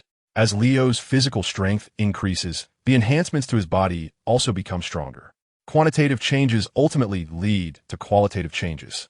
About 3 days later, Leo's body began to undergo noticeable changes, a transformation that occurred from the inside out and fundamentally altered him. His body seemed to have transformed into an endless source of energy. The strength of his flesh was beyond description. Moreover, a layer of silvery light enveloped the surface of Leo's body. This light covered his skin, and from a distance, it appeared as if Leo's figure had a silvery, shimmering outline. However, Strangely enough, at this moment, there was not a hint of powerful or terrifying aura emanating from Leo. He seemed to have no other unusual traits besides being enveloped in a special mysterious aura, as if he were just an ordinary good citizen. Has the body of the gods evolved completely? Leo stood on the cliff by the sea, looking down at his hands, unable to help but mutter to himself. He felt as if he had transformed into an all-encompassing, infinite black hole. He could be both introverted and extroverted. Everything was at his beck and call. This state of limitless physical strength and body durability he referred to as the divine body. There were still aspects of swordsmanship and movement techniques that he had not fully comprehended. He decided to give a try to see what he could gain. Leo slowly closed his eyes, once again immersing himself in the remaining information in his mind. Despite not eating, drinking, or sleeping for a month, he still felt energetic, completely unaware of hunger or fatigue. This was because his body had established a subtle connection with the world around him, even with the universe. Under this delicate and special connection, if Leo's body lacked energy, he could draw upon all forms of energy from the surrounding environment to replenish himself at any time. For example, the light energy from the sunlight shining down from the sky, the wind energy generated by the movement of air, and the powerful water energy formed by the raging waves of the sea. At this moment, all things in the universe belonged to Leo. This was also the most important reason why Leo could obtain endless physical strength, allowing him to evolve into the divine body. Next, Leo would engage in simulated practice of his remaining powers, such as swordsmanship and movement techniques. As before, he gathered all the infinite and complex information in his mind and concentrated on comprehending it. This way, he could achieve a thorough understanding, allowing them to perfectly combine and give birth to a brand new, unimaginably powerful ability that transcended limits. At this moment, Leo was comprehending swordsmanship. In the simulated world within his mind, Leo was still wielding his sword against the sea. His demon sword, Blue Rain, slashed through the air again and again. At first, it seemed soft and powerless, just a very basic and simple swinging motion that even a 3-year-old could accomplish. But as Leo practiced the movements repeatedly, soon everything around him began to be affected. The process of quantitative change leading to qualitative change caused the potential energy of his sword swings to continuously accumulate, resulting in an extremely powerful sword aura that could instantly cut through the sky and the sea, even severing space and creating pitch-black, unfathomable rifts. During this continuous practice of basic slashes, insights about higher-level techniques gradually emerged in Leo's mind. He actively applied these new insights into the basic swordsmanship he was practicing. Consequently, even more advanced insights appeared. The entire process felt like forging. Time and again, through relentless honing, Leo's swordsmanship progressed rapidly, and its power became unimaginable. Unknowingly, over 20 days passed. Leo had essentially comprehended all the remaining information about swordsmanship in his mind. He had also gained a brand new power. Chapter 195. The Great River Sword Intent? No, it is the infinite sword intent. Time flew by, and 2 months later, Leo slowly opened his eyes once again. The moment he opened his eyes, 2 astonishing beams of light suddenly shot out from his eyes. Those 2 terrifying beams instantly sliced through the world before him. The sky and the sea were split in 2, unable to recover until the end of the world. Leo did not make a move, nor did he use his demon sword, Blue Rain. At this point, he was no longer bound by any weapon or technique. He could do whatever he wanted. Suddenly, countless sword auras visibly shot out from his body in all directions. Thousands upon thousands, endlessly. What was even more shocking was that although the sky was filled with countless sword auras, they were not uniform. Each sword aura, whether in length, shape, appearance, or the momentum it exuded, was different. It was as if they were not shockwave sword auras generated from a void, but rather real, tangible, named swords and knives. Each one seemed to have come to life, bringing not only a powerful sense of pressure, but also a vibrant life force. The sword auras were actually alive. This was the brand new, super strong power Leo gained from a month of relentless insight and practice, surpassing any previous swordsmanship. Boom, boom, boom, boom. As the countless sword auras flew out in all directions, they instantly sliced through all obstacles they encountered, whether it was the sea, mountains, gigantic ships, or the sky and earth. Everything was torn apart. In an instant, the sea surged, waves towering high. The heavens cracked, the earth split, and the world collapsed. All of this was merely the result of a small thought from Leo. The perfect combination of intent and swordsmanship produced the ultimate power of sword intent. The Great River Sword Intent? No, it should be called the Infinite Sword Intent. Leo looked at his hands with satisfaction, a smile on his lips. This power, derived from a fusion of countless sword techniques, moves, names, and other insights, he named the Infinite Sword Intent. After 20 years of patience, with the aid of his extraordinary comprehension, I fear I have finally become a supreme being. Can this world still accommodate me? Leo wore a confident and disdainful smile. At this point, whether it was the world government, the Navy headquarters, or any top pirate forces, they were all nothing but ants before him. Leo is no longer on the same level as these guys or this world. However, he remains calm and unhurried to confront the world government.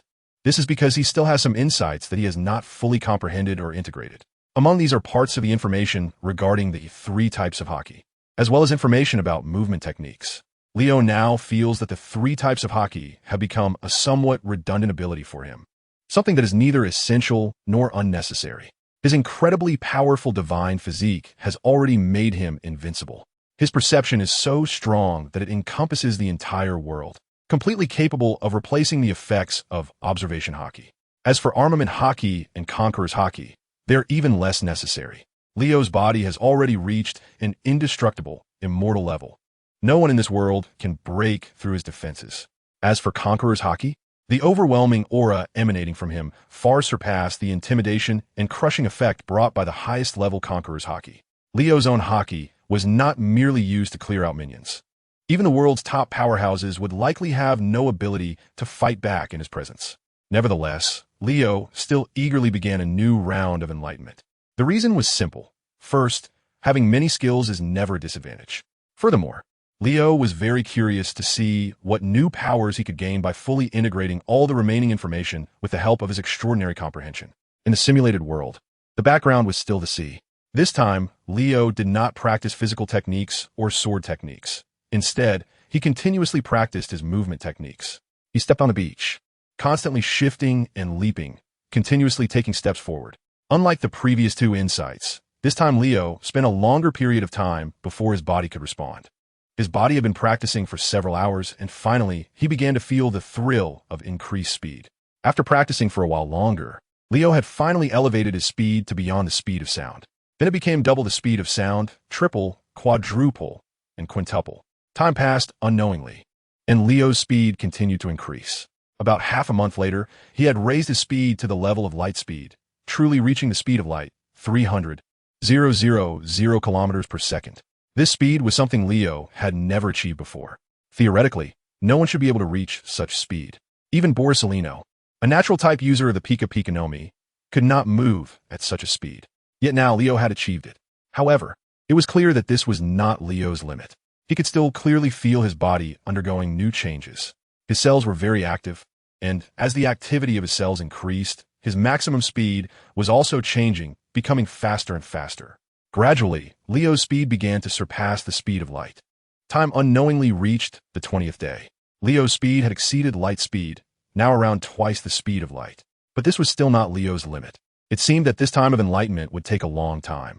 After all, breaking through the speed of light was an absolutely extraordinary feat, something that no one or nothing had accomplished before. The effort required was not ordinary either. Leo silently thought to himself as he continued his practice of enlightenment. His goal is not simply to achieve 2 or 3 times the speed of light, but to reach true instantaneous movement. For this reason, Leo continues to persevere. Time has unknowingly passed another 10 days. At this point, Leo's speed has reached around 5 times the speed of light, which is 1,500,000 kilometers per second. What does this mean? It means that with just a thought, he can circle the entire pirate world hundreds of times. However, Leo has no intention of stopping. His body is still undergoing continuous changes, which means that he has not yet reached his limit. Chapter 196. Tell him, I'm going to find him. Under Leo's continuous insights, another 2 months have passed unknowingly. It has now entered the year 1520 of the Sea Circle calendar. Leo's current speed has surpassed 100 times the speed of light. However, this is still not Leo's limit. New insights continue to appear in his mind, and the cells in Leo's body remain incredibly active. Now in his body, trillions of cells are moving at speeds exceeding 100 times the speed of light. The fact that so many powerful cells are moving at this speed means they can provide Leo with such movement speed at any time. The ultra-high speed of the cells signifies boundless energy. What surprises Leo is that the practice of movement has not only enhanced his speed, but also further improved his physical qualities. Time has passed unknowingly for another 2 months. Finally, Leo's skills have reached completion. He no longer has a concept of speed because his speed is simply too fast. With just a thought, Leo can move at 100 times, 1,000 times, or even 10,000 times the speed of light at any time and place. At this point, Leo has completed all the insights into his abilities. My current speed has transcended what mortals can imagine. As it is said, like a vast expanse, riding the wind and not knowing where it stops, drifting alone as if independent of the world, ascending to immortality, I am now likely in such a state of existence. Riding the wind and ascending to immortality. This movement technique shall be called wind riding and ascension. As Leo silently made this decision in his heart, he slowly opened his eyes. He roughly calculated the time. From when he first began his insights until now, nearly 5 months have passed. This means that there are now less than 4 months until the outbreak of the Marineford War. Leo turned and left the cliff by the sea. He has now evolved to a near-perfect level, with no rivals in this world. Leo plans to take action without waiting for the Marineford War to occur. He first went to see Vegapunk. When he saw the completely transformed and rejuvenated Leo appear before him, Vegapunk's clones were all stunned, while Vegapunk himself came personally to meet Leo. Lord Leo, may I be so bold as to ask, what exactly is your current state? Vegapunk looked at Leo, who seemed like a divine being descended to Earth, surrounded by a halo and exuding an unknown and mysterious aura. Any normal person could tell that Leo no longer belonged to the category of ordinary people or normal humans. Leo merely glanced at him and did not respond to his question, calmly saying, Vegapunk, what do you think of the Revolutionary Army? This sudden question caught Vegapunk slightly off guard. After a brief moment of astonishment, he hesitated and replied, Lord Leo, it seems you already know. Vegapunk has long been in contact with the leader of the Revolutionary Army, Monkey D. Dragon. The relationship between the two sides is even closer than outsiders might imagine. However, this is almost a top-secret matter. Outsiders hardly know about their relationship. This was also the reason for Vegapunk's earlier shocked and astonished expression. But considering who Leo is, he felt relieved. In front of Leo, there should be nothing to conceal. Lord Leo, to be honest, I have known the leader of the Revolutionary Army, Monkey D. Dragon, for decades. The Revolutionary Army has always intended to overthrow the rule of the world government and create a truly peaceful and just new world. While my aspiration is to rebuild a kingdom with advanced ancient technology. I ask for your view on the Revolutionary Army. Leo interrupted Vegapunk. The latter quickly stopped speaking, looked at Leo, and, feeling a bit apprehensive, answered again, Lord Leo, I believe that if we were to choose a ruling power in this world, the Revolutionary Army might be the first choice, with the world government following behind. Oh, why am I not the most suitable ruler? Leo asked with interest. This time, Vegapunk answered without a second thought. Lord Leo, please forgive my impertinence, but I'm just speaking the truth. Your power may be the strongest in the world, unmatched by anyone. However, managing a country and ruling the entire world is not an easy task. It involves countless aspects and considerations, with issues as numerous as the stars. If you were to handle these problems alone, you might find it difficult to manage, and it may not be possible for you to do well in every matter. Vegapunk thought his words would anger Leo. He was even prepared to be punished. However, unexpectedly, Leo was not angry, but instead nodded in agreement. Then Leo said, So, you recognize the Revolutionary Army as the rulers of this world, right? Yes. Vegapunk nodded seriously, and then added, My contact with the Revolutionary Army is not solely to use them against the world government. I believe that Dragon is very suitable to be the leader of the new era. Well, since this is your judgment, Vegapunk, I will trust your judgment.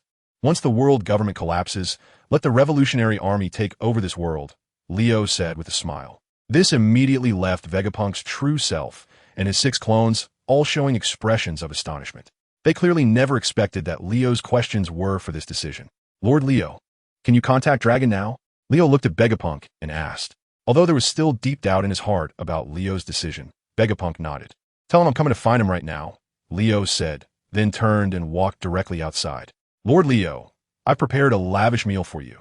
York opened his mouth, not intending to say this, but couldn't help but speak out. Even she didn't know why. Food is no longer a necessity for me. Leo glanced back at her and said before turning to walk outside again. Hearing this, several Vegapunk clones and his main body exchanged surprised glances, their eyes revealing astonishment. By the time they looked back at Leo, he had already disappeared. Chapter 197. How do you plan to take over this world? On an island in a new world. Within the Revolutionary Army's branch. At this moment, the leader of the Revolutionary Army, Monkey D. Dragon, was listening to reports from his subordinates. Boss Dragon, the world is not peaceful lately. According to the latest intelligence, we have confirmed that Blackbeard Marshal D.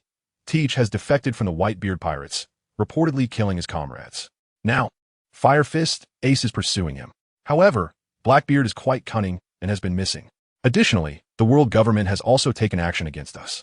Sabo reported the recent findings in detail to Dragon, but at this moment, Dragon seemed a bit distracted. After listening to Sabo's report, he showed no reaction. This unusual situation surprised Sabo, and he looked at Dragon with confusion, hesitatingly asking, Boss Dragon, what's wrong? It's strange. Dragon furrowed his brow, shaking his head as if talking to himself. I don't know why, but there's an inexplicable sense of unease in my heart. Unease? Is it because too many things have happened recently? No, it's not. Dragon looked up at Sabo and shook his head. He looked as if he wanted to say something, but hesitated. Finally, Long nodded and said, It's time to tell you about Observation Haki. But just as Long finished speaking, the phone bug on the table suddenly rang. Long, I have something to tell you. After the phone bug connected, Vegapunk's voice came through. Vegapunk? Long was quite surprised. He couldn't understand why Vegapunk would call at this moment. Lord Leo is coming to see you soon. He has important matters to discuss. Leo? Which Leo? Long's expression clearly showed confusion upon hearing this, but the next moment, his face slightly changed as disbelief widened his eyes. Could it be him? Who is Leo? Sabo asked in confusion. For someone his age, he only knew that when Leo was making waves in the world and causing severe damage to the Marine headquarters. He was just a little kid crying for toys. So, it was natural that he was unaware of news about Leo. Long showed a look of reminiscence. However, before he could explain to Sabo, he already sensed someone had appeared. He instinctively looked up and forward, and sure enough, in the office, less than a meter behind Sabo, there was a figure that he didn't know when it had appeared. This figure was very tall, at least 4 meters, although there was no unique aura emanating from him. The moment Long saw this person, he realized that the other's strength was unfathomable. The name also surfaced in his mind. Leo. Long's eyes twitched. Sabo, upon hearing his words, turned around in shock to look behind him. When he saw Leo, he was also stunned. Vegapunk said you are the one suited to rule this world. So I can take a look, Leo said casually. Long let out a long sigh of relief. As long as Leo wasn't here to cause trouble for the Revolutionary Army, everything would be fine. Otherwise, it would be a serious problem. After all, although the world government and the Navy had completely sealed off information about Leo's deeds from years ago, some rumors still leaked out. As the leader of the Revolutionary Army, intelligence capabilities were certainly very important. Therefore, Long had heard about Leo's actions back in the day. Although not much. Combining the rumors with the sight of Leo right in front of him, he clearly understood one thing. If he were to confront Leo here, he would have no chance of winning whatsoever. There are rumors that you have long been dead. I never expected to see your true self today. It really is surprising. Long forced himself to calm down and responded to Leo. Leo did not respond to these words, but instead said to himself, Now, answer my question. If the world government is overthrown, how do you plan to rule this world? As he asked the question, his gaze remained fixed on Long. That intense look revealed a strong scrutiny. It seemed as if he wanted to see through the leader of the Revolutionary Army standing before him. Sabo, who was nearby and overheard their conversation, could tell that although he didn't know Leo, the latter's identity was anything but ordinary, and his strength was even more unfathomable. Especially with Leo's words at that moment, Sabo realized that the situation was definitely not simple, so he dared not interrupt. Even Long himself felt a bit surprised. He pondered for a few seconds, then looked at Leo seriously and said, I don't quite understand what you mean. You don't need to ask too much. Just answer my question. If I could defeat the world government and become the ruler of this world, I would transform it in all aspects, economically, militarily, technologically, culturally, and so on. I would create a brand new peaceful world using more advanced ideas and more humane management methods. By then, everyone would be equal and could enjoy true fairness and justice, with no privileged class, and situations like the current one would not exist. Long said a lot and was very serious about it. However, Leo didn't actually want to hear about his ideals and governance concepts. He just wanted to see the dragon's true attitude and whether this guy was really ready to take over the world. Now it seems that he's indeed prepared for that. At this moment, seeing that Leo didn't speak, the dragon hesitated for a moment and asked, "Can I ask you a question? Do you want to ask me why I want to help you?" Leo replied with a playful smile. "So you're really serious about this?" The dragon furrowed his brow tightly. It was clear that he had many concerns and worries, and his thoughts were complex. Leo shrugged and retorted, "Do I look like I'm joking?"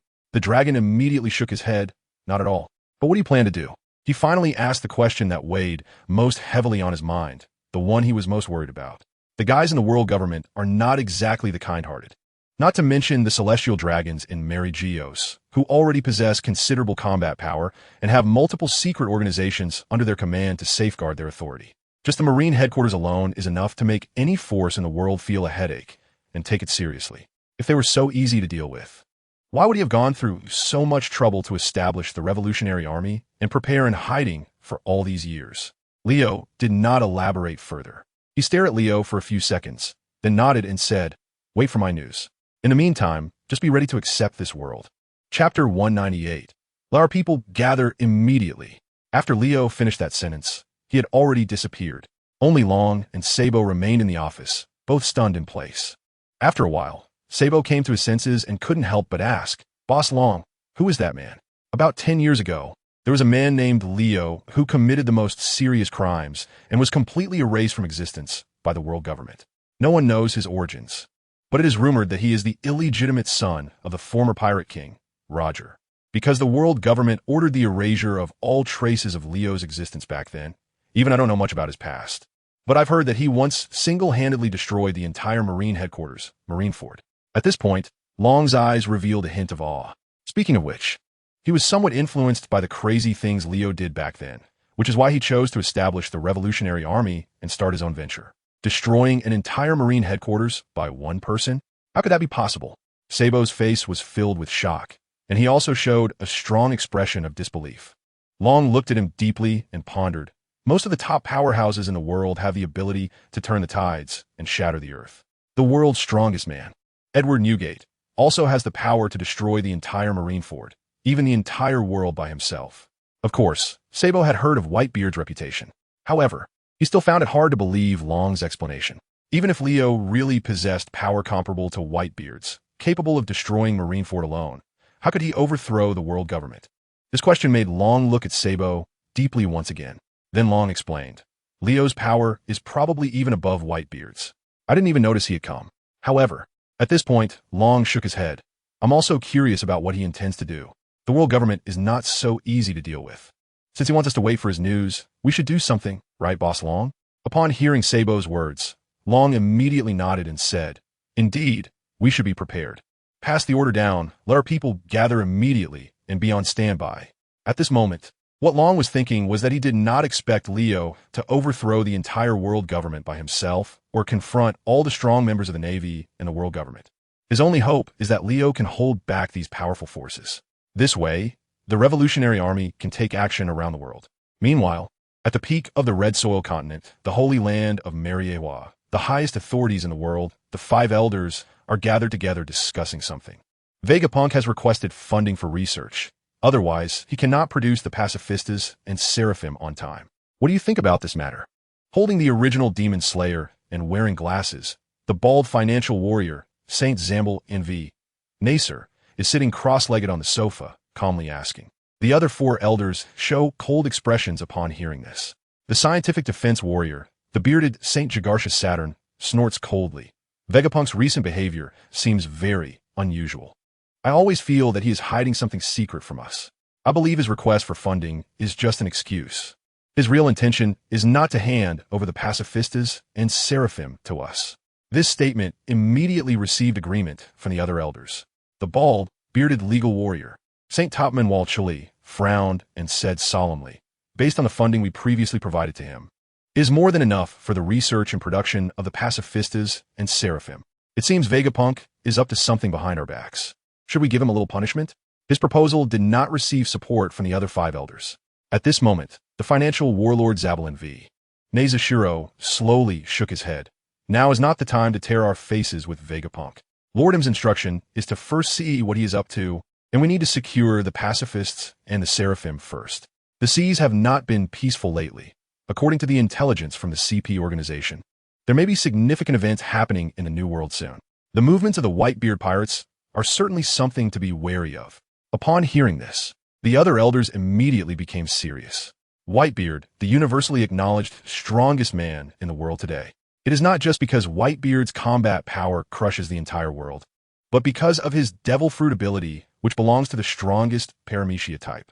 The Tremor fruit can trigger earthquakes, tsunamis, and airquakes, among other natural disasters. In the face of such power, any town would become precarious. What's wrong with Whitebeard? Asked the agricultural warlord Shepherd X, Peter. According to reliable intelligence, it seems that a guy on Whitebeard's ship named Blackbeard has defected after killing his comrades. Blackbeard? Marshal D. Teach, previously a member of the 2nd Division of the Whitebeard Pirates, is one of the fighters. A. D. clan member? These guys sure know how to stir things up. As the elders continued their discussion, they all fell silent. After about 6 or 7 seconds, the elder who had not spoken until now also began to speak. He is the environmental war god, Marcus Moss Saint, tall and thin, with a long beard. Years ago, to capture Leo, we dispatched the Knights of God, and several of them suffered hidden injuries as a result, falling one after another over the years.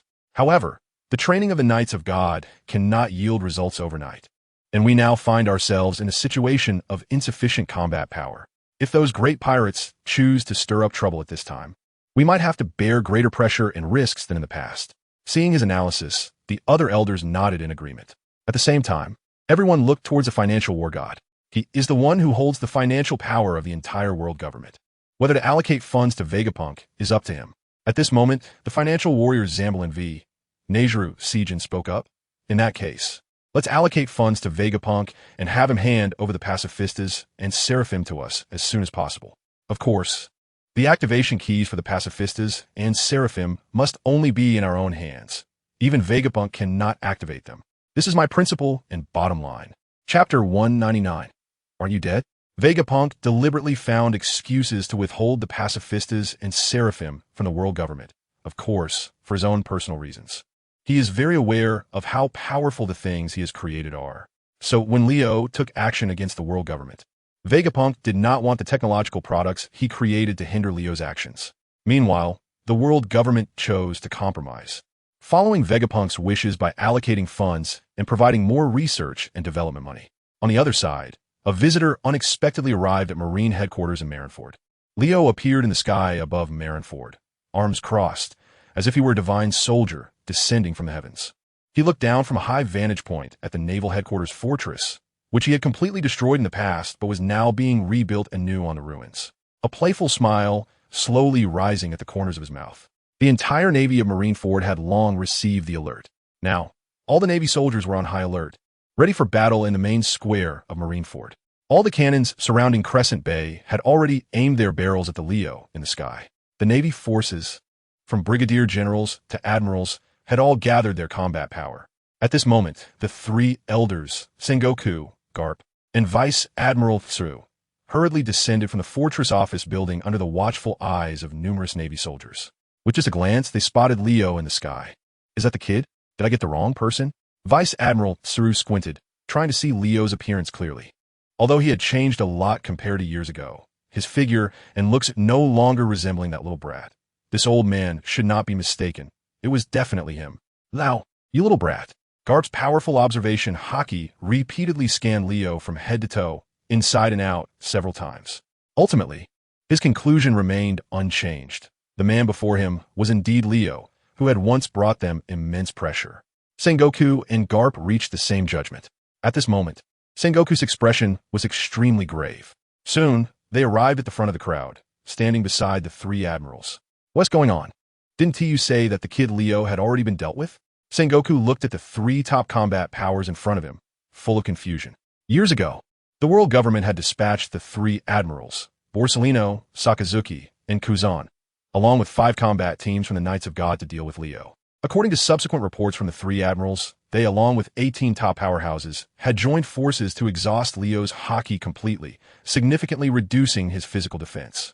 They had also used deadly poison against Leo and buried the severely injured and gasping Leo directly 300 meters underground, surrounded by countless boiling magma. Under such circumstances, no normal life form should have been able to survive. However, at this moment, the once dreaded Leo appeared before everyone, full of vitality. At this moment, not only Sengoku felt confused and shocked, but the three admirals were also equally incredulous. Sakazuki, Borsellino, and Kuzan all furrowed their brows tightly, staring intently at Leo in the sky. Although they did not understand what was happening, he had indeed returned. Kuzan said solemnly, "Oh, it seems my judgment is also correct. The result you obtained should be the same. He is indeed the kid Leo."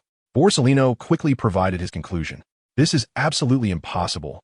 How could he still be alive after being sealed 300 meters deep in my magma, and in that state?"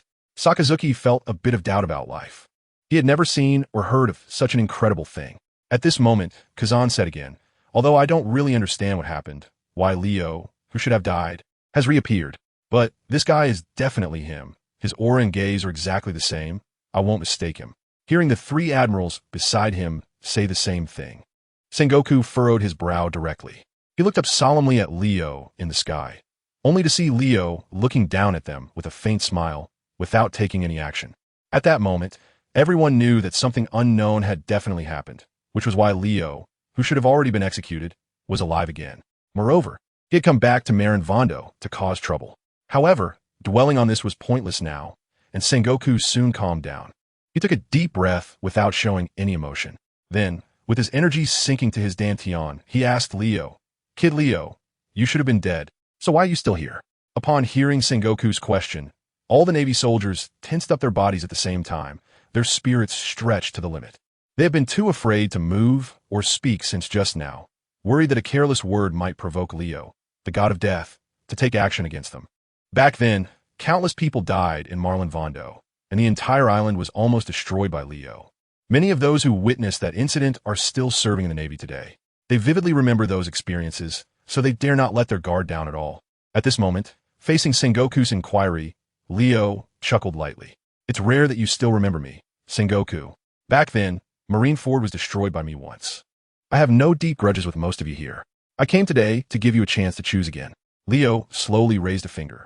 Upon hearing this, all the Navy soldiers exchanged glances, starting to whisper among themselves. Sengoku's expression changed slightly, his eyes showing some surprise. Beside him, Garp asked in confusion, "A chance to choose again?" Leo didn't waste words and directly made it clear. The world government is about to collapse. If you Navy don't want to be buried alongside those celestial dragons, you better not continue standing on their side. Otherwise, I won't show mercy. Furthermore, all of you, including Sengoku and Garp, can make a new choice, but 3 people cannot. Borsellino, Sakazuki, and Kuzan. After saying this, Leo's gaze, which seemed to carry a smile, landed on the faces of these 3 admirals. Upon hearing Leo's words, whether it was Borsellino, Kuzan, or Sakazuki, they all revealed serious expressions. At the same time, they unknowingly began to sweat coldly on their cheeks. Chapter 200. Come make a choice. Leo named everyone except for the 3 admirals of the Navy, stating that the rest could choose whether to continue serving the world government. The meaning of this statement was clear. He would absolutely not let the 3 admirals go. Therefore, after hearing Leo's words, the expressions of the 3 admirals were very grim, and they couldn't help but sweat coldly on their cheeks. At this moment, Sengoku furrowed his brows and looked at Leo, speaking in a deep voice. "So, you're saying that you're back for revenge against the world government?" Very smart. Leo did not deny it. He then coldly added, "You don't have much time to make your choice, so answer me now. No extensions." Such words caused the expressions of all the Navy soldiers present to change once again. Sakazuki directly rolled up his sleeves and stepped forward, saying in a deep voice, "You arrogant kid, don't get too carried away. This is not a place for you to run wild." However, as soon as Sakazuki finished his words, a terrifying shockwave suddenly struck his body. His enormous form was instantly sent flying. At the same time, Sakazuki spat out blood, landing several dozen meters away. The Navy on the vast square stared blankly at the Admiral Sakazuki, who had been sent flying in an instant. No one knew what had just happened. At this moment, Sakazuki looked dejected, clutching his chest and looking uncertainly at Leo in the distance. He originally thought that his years of hard training, combined with his perseverance, had already elevated his strength far beyond what it was back in the day after going through countless trials. Even if he encountered a strong enemy like Leo again, he wouldn't be as powerless as he was back then. That's why he intended to take the initiative and give Leo a show of strength. while also trying to regain the dignity that the Navy had once lost. However, little did he expect that Leo's strength was no longer what it used to be. Now, not only was he unable to contend with his opponent, but he was also defeated by Leo even faster than before. After witnessing the gap in strength between them, Sakazuki got up and wiped the blood from the corner of his mouth, but he remained silent and did not make another move. It wasn't that he didn't want to, or that he was afraid, but that he simply couldn't. He still feels as if his whole body is about to fall apart, with not only his muscles but also his bones aching unbearably. There's a pain that penetrates deep into his marrow, pervasive and impossible to withstand. This makes Sakazuki realize that his cells have also been injured by Leo's earlier attack. Just one punch, and all the cells in my body have been harmed. Has he really grown to this extent? Sakazuki is profoundly shocked. His gaze towards Leo has become much more serious.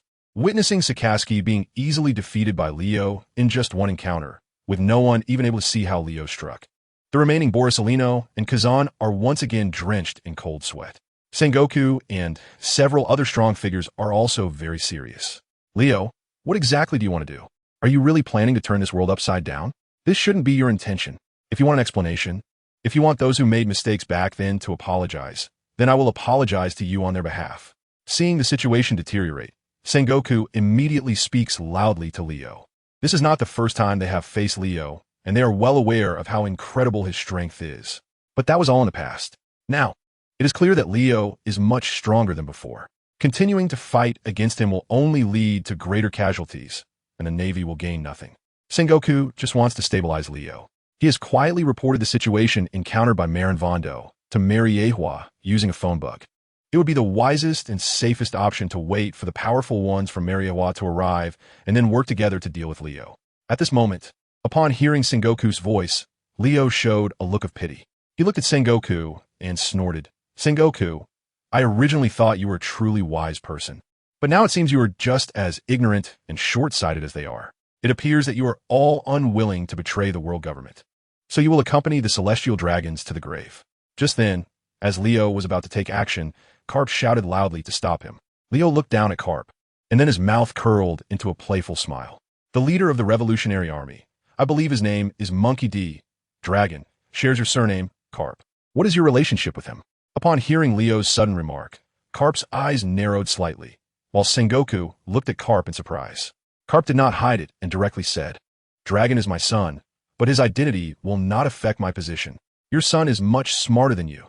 Carp, Leo interrupted Carp, smiling mischievously. This statement immediately caused the expressions of all the Navy officers to change slightly, and Carp was also filled with shock, unsure why Leo suddenly said this. Lao, do you have some kind of collusion with the Revolutionary Army? Sengoku asked suspiciously. After the destruction of the world government, this world will be ruled by the Revolutionary Army. What did you say? Sengoku's eyes widened in disbelief as he looked at Leo. At the same time, his face turned ashen. It was clear that Sengoku had understood Leo's intentions and determination, knowing that no one could stop his actions. If he was determined to deal with the world government, this world would fall into unimaginable disaster. Carp's gaze also flickered with uncertainty, not expecting that Leo would collaborate with his son and say such things. Vice Admiral Tsuru knew very well that they could only wait for the Night of God to arrive if they wanted to stop Leo from taking more crazy actions. So, she calmly asked, Leo, if you are determined to overthrow the current world government's rule over this world, why don't you become the ruler of the world yourself and hand it over to the Revolutionary Army? As long as there was something to talk about, they didn't have to worry about Leo directly attacking all the Navy in Marineford, nor did they have to worry about him leaving. Leo gave Vice Admiral Tsuru a meaningful glance and crossed his arms leisurely. That is a good question. So let me ask you back. Do you know what the Celestial Dragons have done to this world? If you do, what is your true attitude towards the Celestial Dragons' actions? Not just superficially. Leo's two questions were quite sharp. Upon hearing his words, Sengoku and the others immediately stiffened their expressions. Chapter 201. The fact is this. The questions Leo raised were very sharp, as they directly pointed to the contradictions between the world government and the whole world. In reality, how could the Navy headquarters not be aware of the actions of the Celestial Dragons around the world? Carp had even expressed his dissatisfaction with the Celestial Dragons countless times in front of Sengoku and others. It was evident that Sengoku, Akainu, Borisolino, Kazan, and others were also well aware of these situations, knowing what the Celestial Dragons had done that angered both gods and men. Since they were aware, Leo's second question became even more interesting. Knowing full well that the celestial dragons were extremely tyrannical and oppressed the entire world, why did the Navy still serve such a world government? For a moment, including Sengoku, none of the Navy officers could speak. They didn't know how to respond to Leo's sharp questions. Is it hard to answer? Or are you just afraid?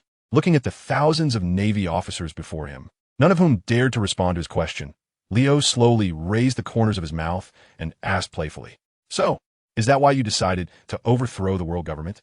Sengoku asked. "I am seeking revenge and fighting for the countless ordinary people who have been oppressed and wronged in this world, to get justice for them," Leo calmly replied. He then emphasized, "If you know that the world government is such a terrible government, yet still help them suppress the good people of this world, then you are aiding demons. I will not show mercy to you again. This is the last warning.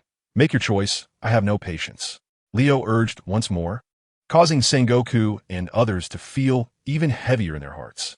Yet at the same time, they indeed began to feel some hesitation and conflict within themselves, starting to have the courage to truly examine their own hearts at this moment.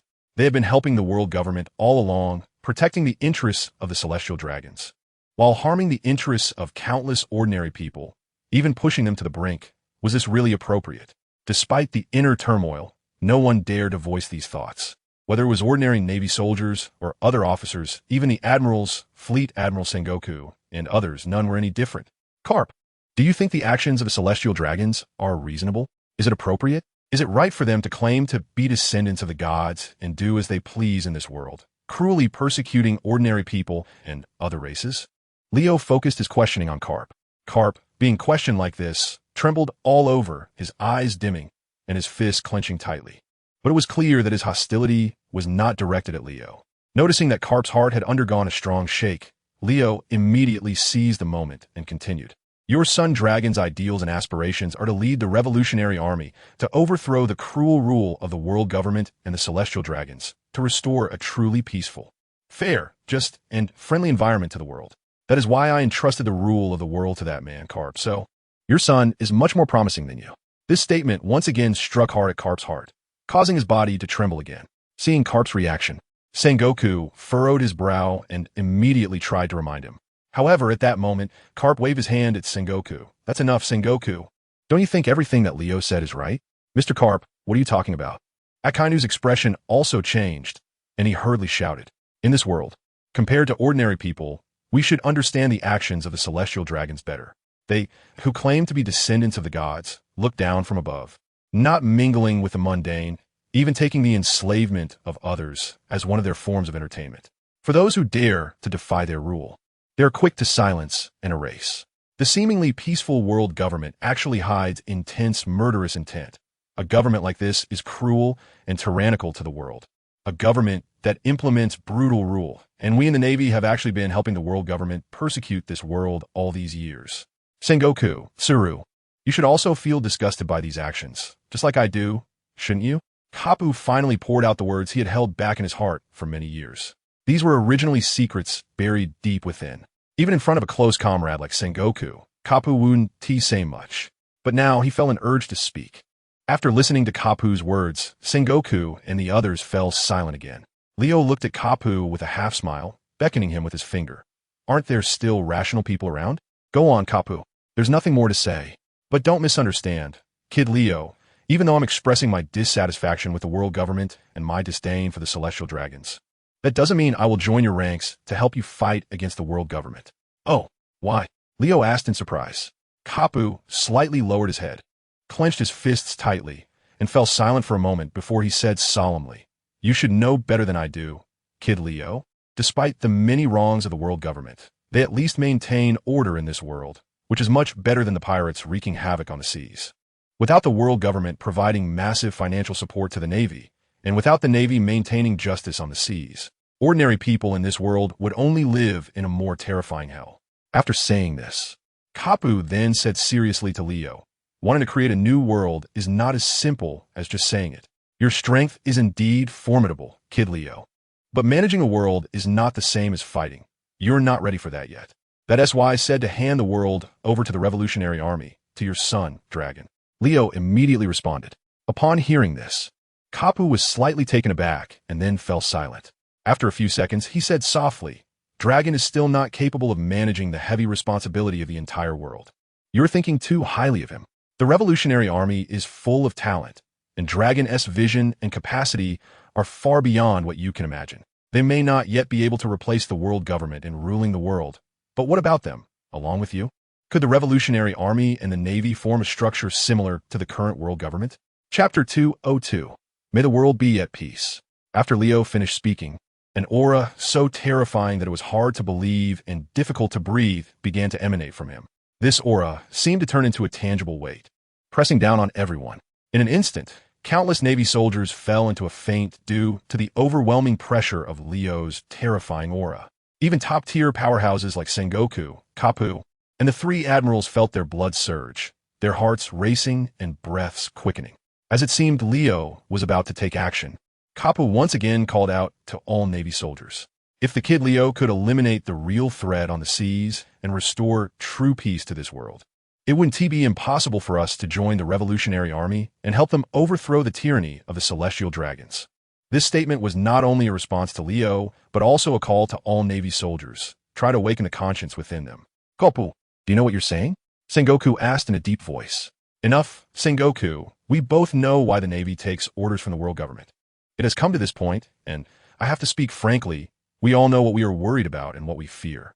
The hidden power of the world government is something even the Navy cannot resist, but the situation is different now. Isn't it?" After saying this, Kapu looked meaningfully at Leo.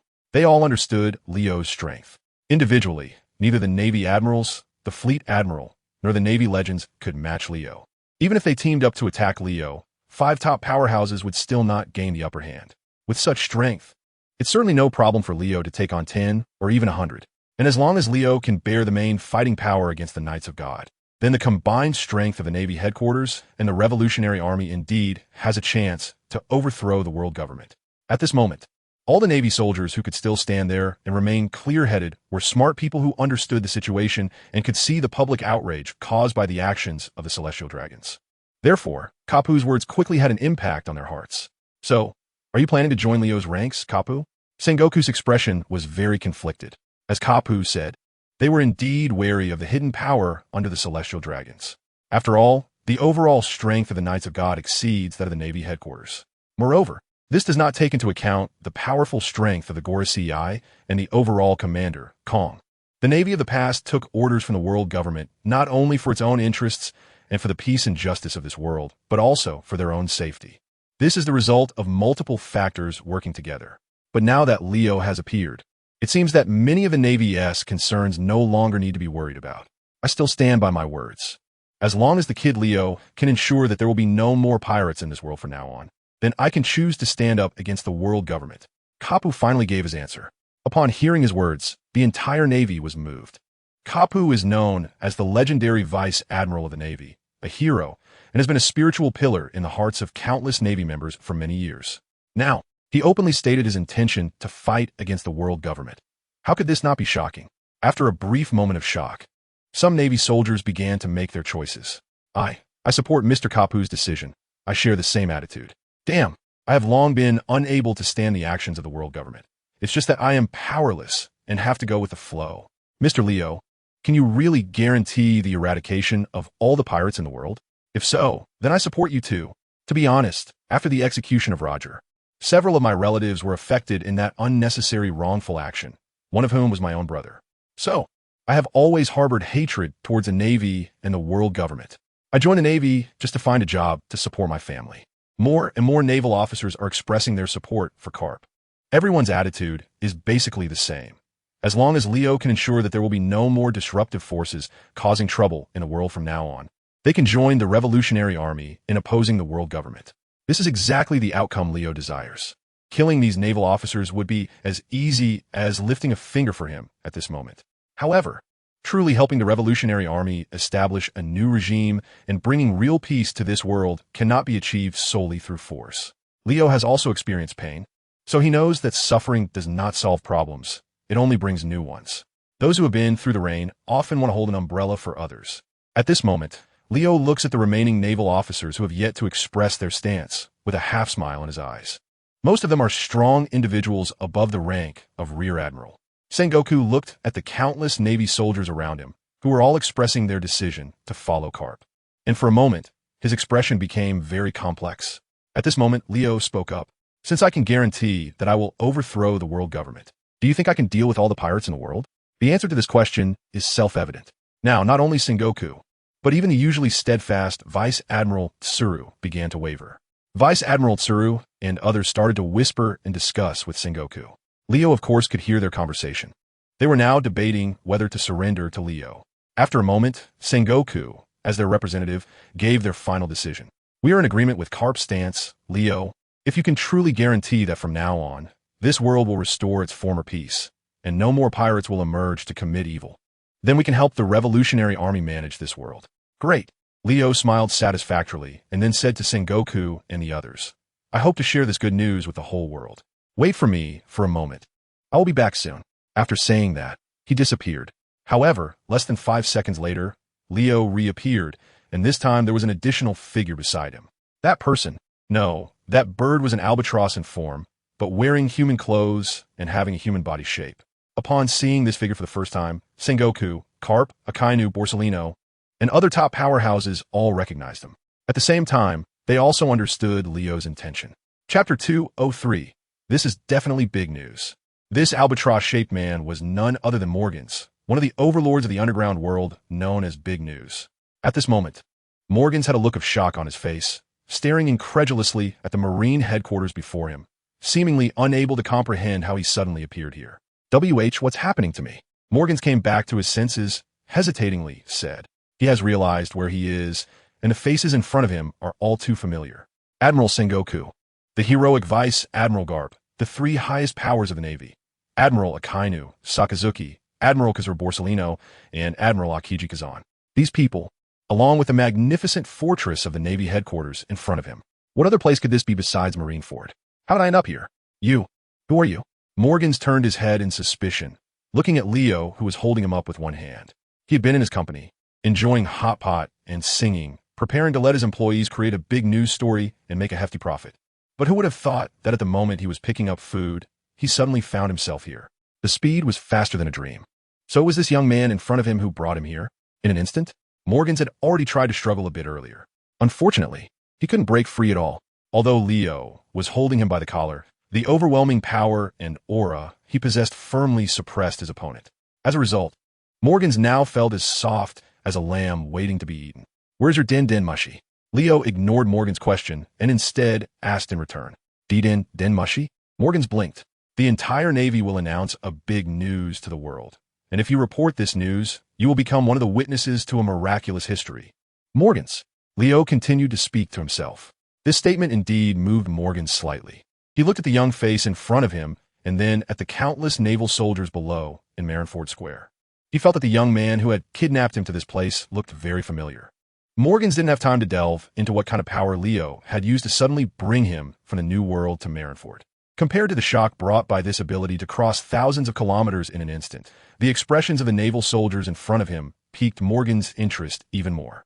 At this moment, he noticed that from the warlord of the sea to the hero Garp, as well as the 3 admirals and every vice admiral, rear admiral, and colonel in the Navy, these strong figures all appeared to be facing a great enemy, their expressions serious. And the target of their gaze was only one, the young man beside him. In that instant, the perceptive Morgans had grasped something. One of his lifelong interests is reporting major news, and he would go to great lengths, even risking his life, to gather materials for big stories. Morgan instantly developed an intense interest in the events about to unfold. As for the camera phone bug, of course, I would carry it with me at all times. After all, I need to be ready to record breaking news anywhere and anytime. However, I can't shake the feeling that you look very familiar. Just as Morgan finished speaking, Sengoku looked up and shouted at Leo. Leo, what exactly do you want to do by bringing Morgan here? Sengoku and the others had also been in a state of extreme shock just moments before. They never expected that, in the blink of an eye, Leo had actually captured Morgan's the news. Such speed had long surpassed anyone's imagination, even that of Borsellino. Once he came to his senses, Sengoku immediately inquired about Leo's true intentions to confirm their suspicions. At that moment, upon hearing Sengoku call out to Leo, Morgans was slightly taken aback. He glanced at the young Leo, then at Sengoku. Suddenly, Morgan's originally small eyes widened in shock as he looked at Leo. You're Leo? Oh, you know me? Of course I do. No, I've just heard of your great name. There were rumors back then that you were preparing to attack the holy land of Mariewa, and that you even attacked Marineford, leading to its destruction.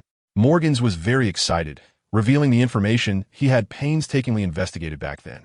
Unfortunately, at that time, Leo was too young and had little fame.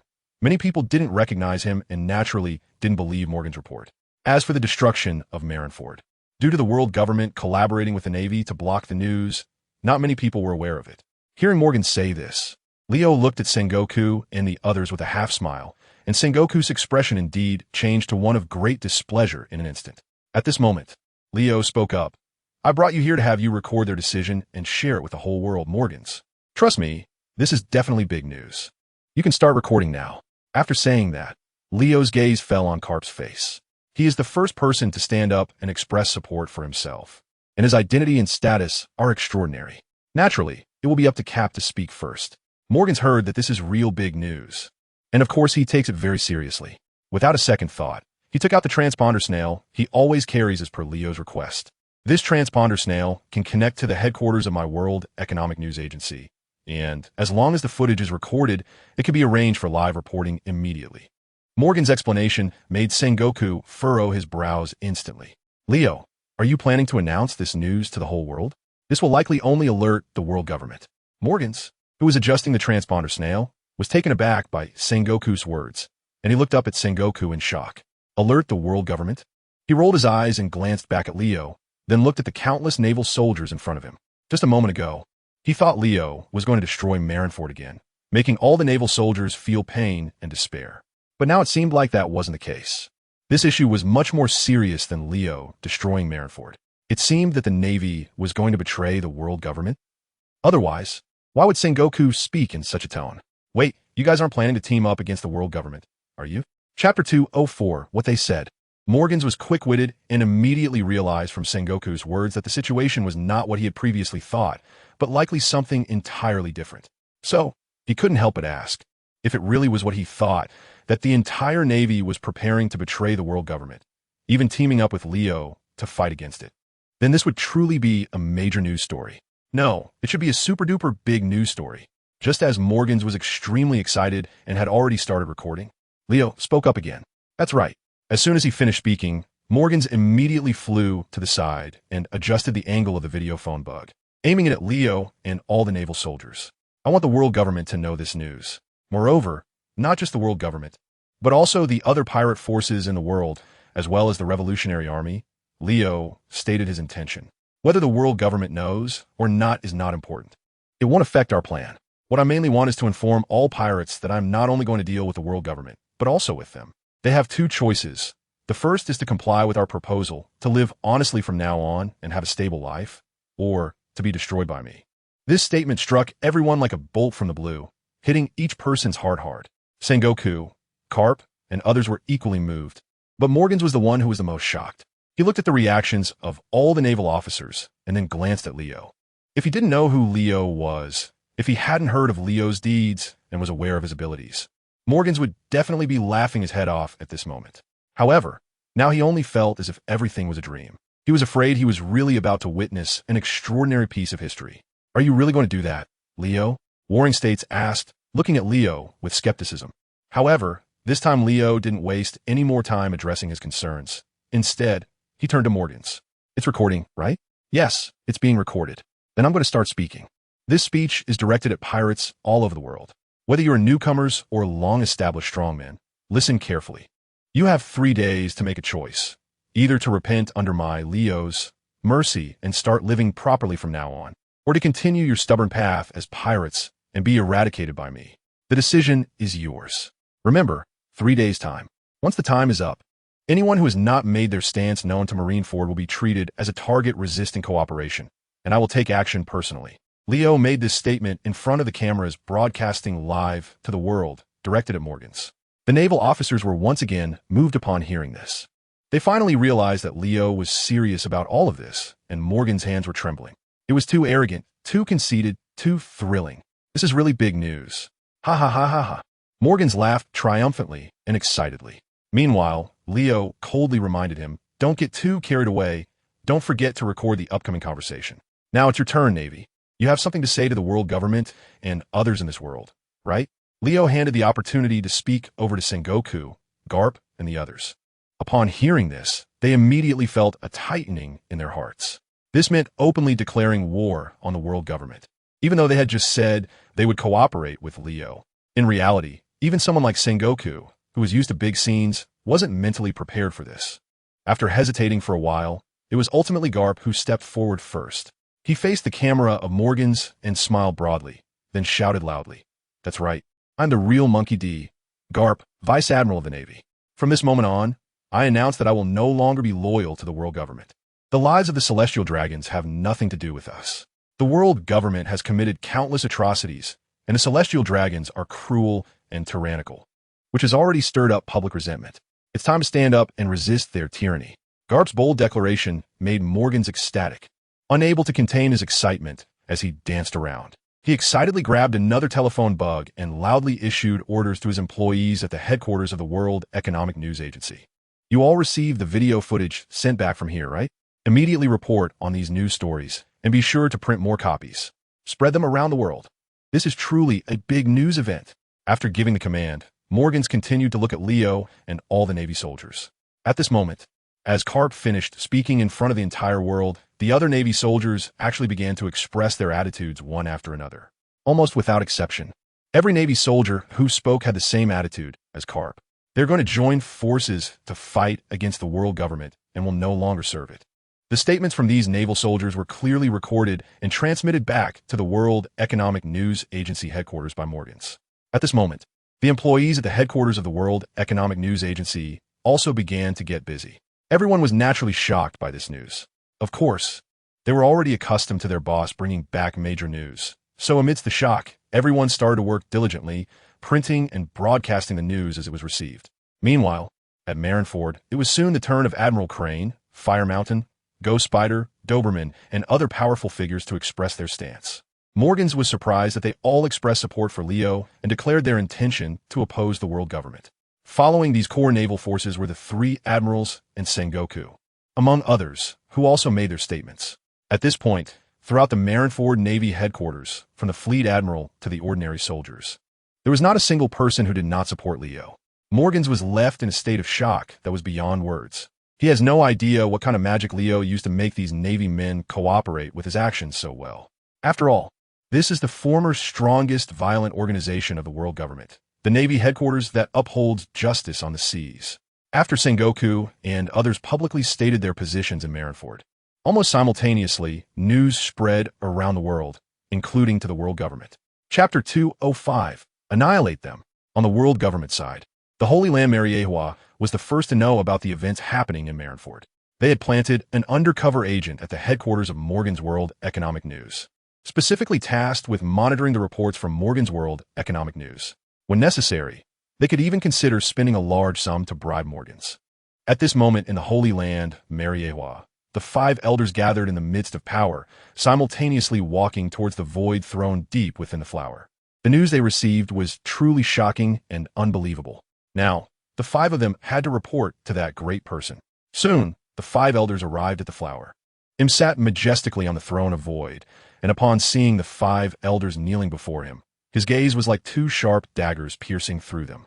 "Lotim, we have just received confirmed news.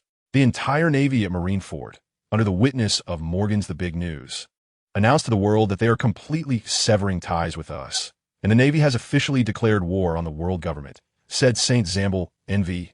Nasser. If it weren't for the repeated confirmations, Saint Zambal N.V.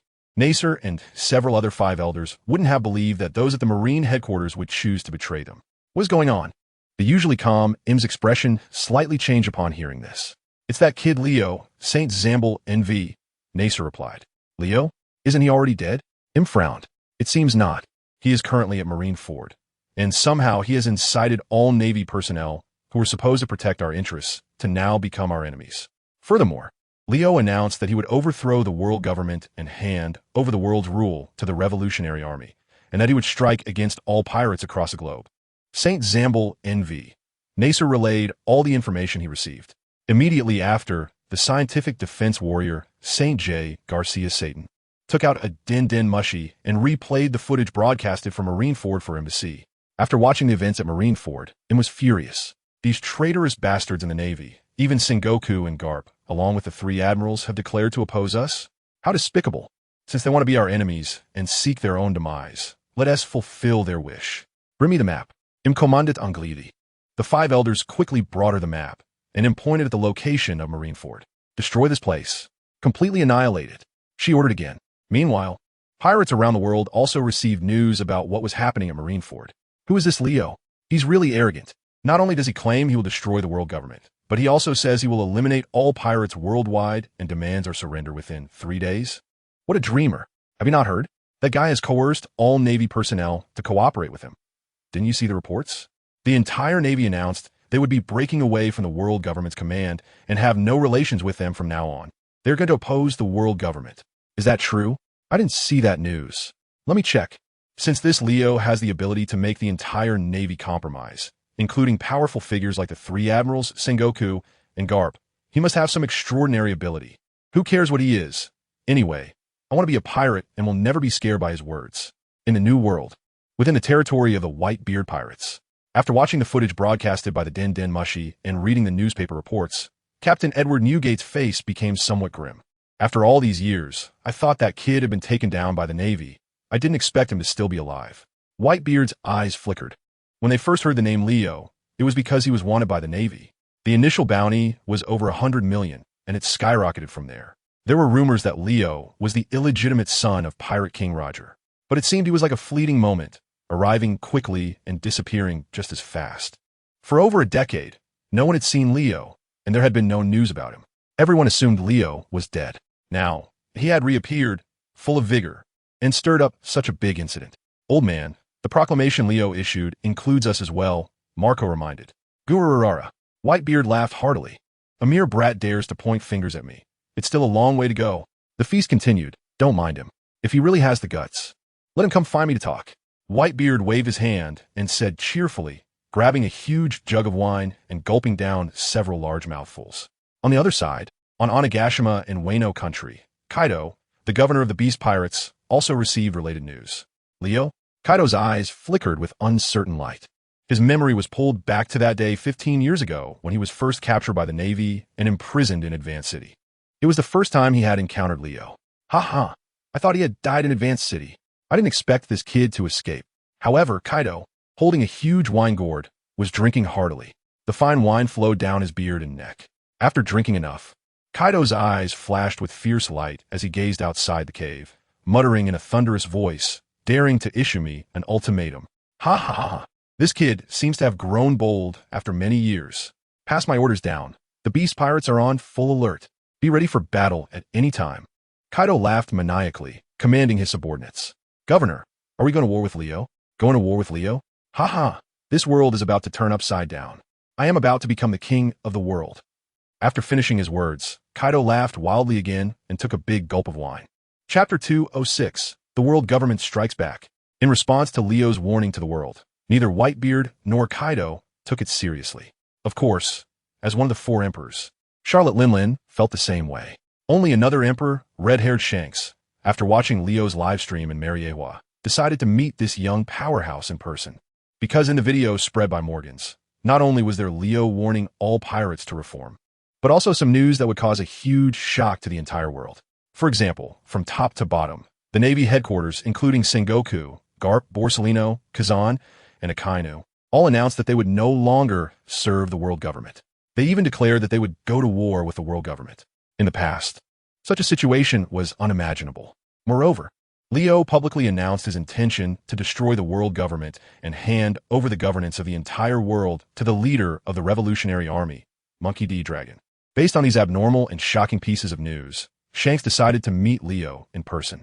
While the news shook the entire world in Mariewa, Sengoku and others had already announced in front of Morgan's video snail that they had broken away from the world government and declared war. However, while they were discussing and waiting for Leo to take action against the pirates worldwide and achieve actual results before launching an attack on Mariewa, suddenly, dark clouds began to gather in the sky. Seeing this unusual situation, All the strong figures in Mariewa became alert and vigilant. At that moment, the sky was suddenly torn apart. A massive thunderbolt descended from above, forming an intense thunderstorm. The speed of this thunderstorm was so fast that before the people of Mariewa could react, the thunderstorm had already fiercely struck Mariewa. Boom! With a deafening explosion, the entire Navy headquarters, Mariewa, was more than half destroyed. Not only was the fortress, symbolizing the Navy's authority, instantly collapsed, but even the residential area for Navy officers' families was affected. However, the terrifying thunderstorm did not cease. After the first wave of attack, the second and third waves of thunderstorm strikes continued to fall from the sky. In just a moment, under the mad thunderstorm attacks, the entire Mariewa was thoroughly destroyed. All buildings collapsed, the ground cracked, and seawater surged in. Countless Navy soldiers, unaware of what was happening, perished alongside the destroyed buildings in this terrifying thunderstorm. The remaining Navy strongmen looked up at the sky, filled with uncertainty. Could this be? Sengoku's expression changed dramatically as he realized something. Carp beside him frowned, and the three admirals stood ready for battle. Just then, Sengoku's pocket phone bug rang. Sengoku took out the phone bug and answered it.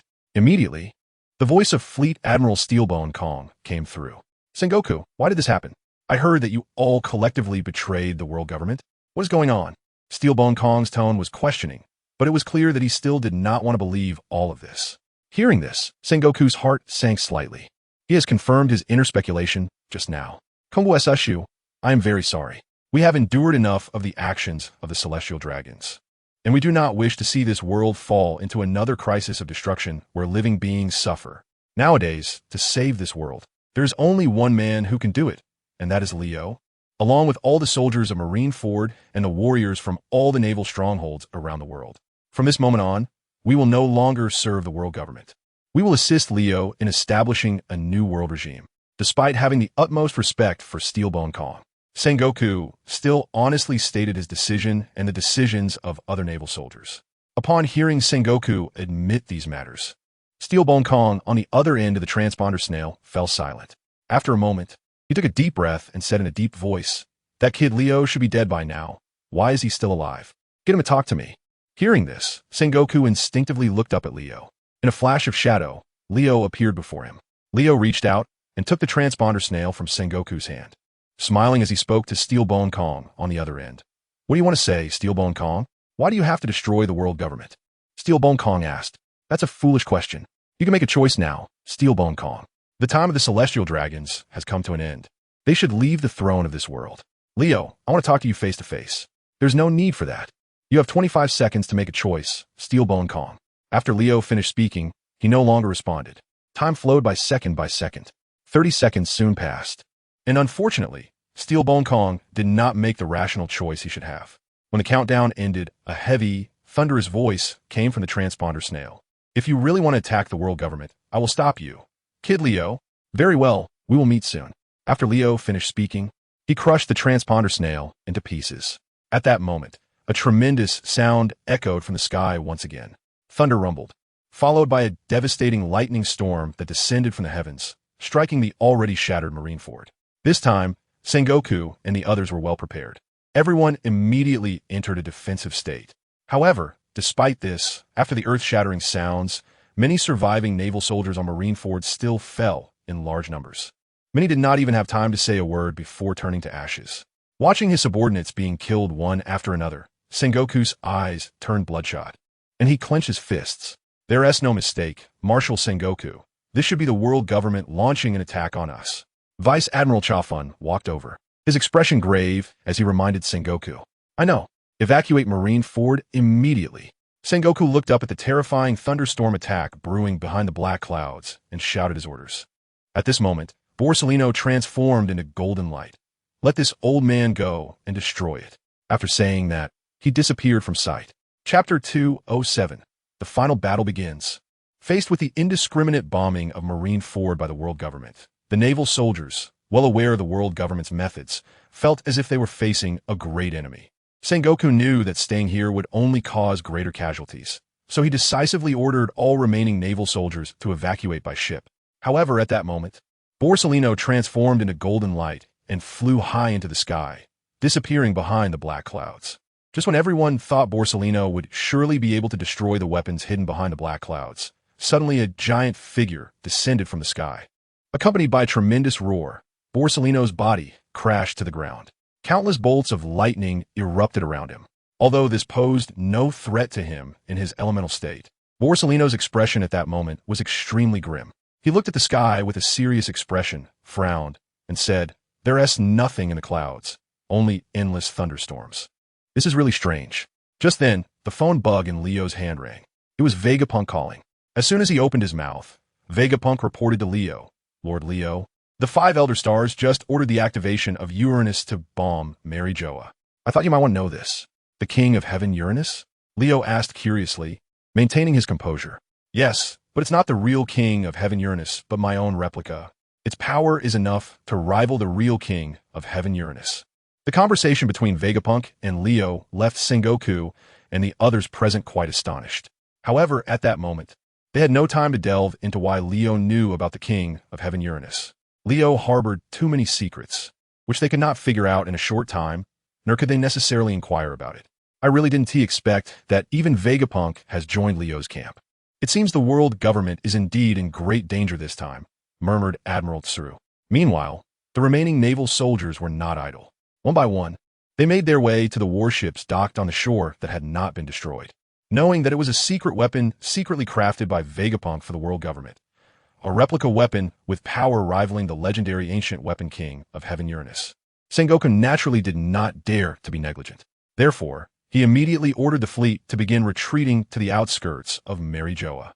At that moment, a massive thunderstorm indeed broke through the black clouds, striking down towards Mary Joa.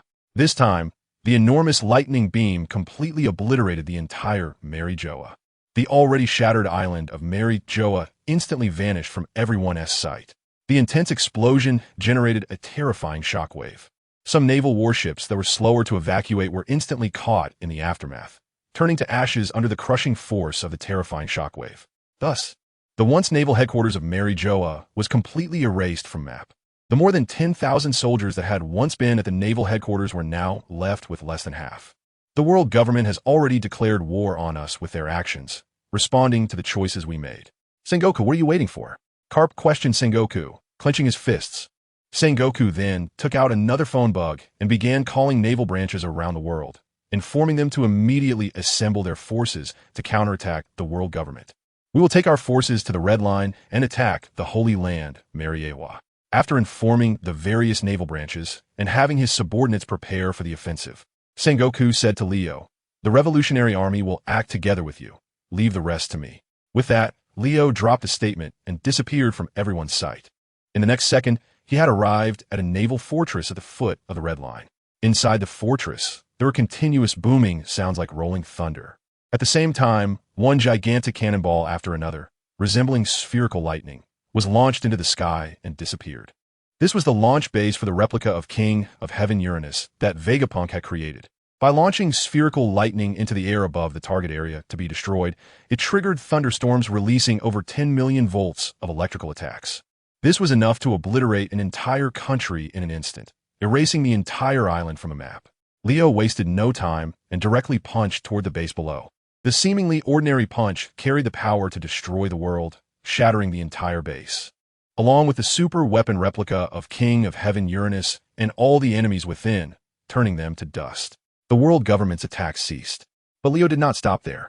He directly attacked Mary Geos. At this moment, Mary Geos had already entered a state of extreme martial law. All celestial dragons were prohibited from leaving Mary Geos, and all outsiders were banned from landing on the Red Line. The Knights of God had fully assembled, with a total of 22 members, including Commander Figureland Garling. They gathered in Panga City, waiting for the orders from the 5 elders.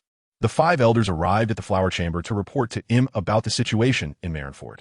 "Lord Im, Marineford has been completely destroyed by us, but Sengoku, Garp, as well as Borisino, Kazan, Sakazaki, Crane, Shirley, Tantata, and the others who were once the core combat forces of the Navy headquarters all escaped unharmed.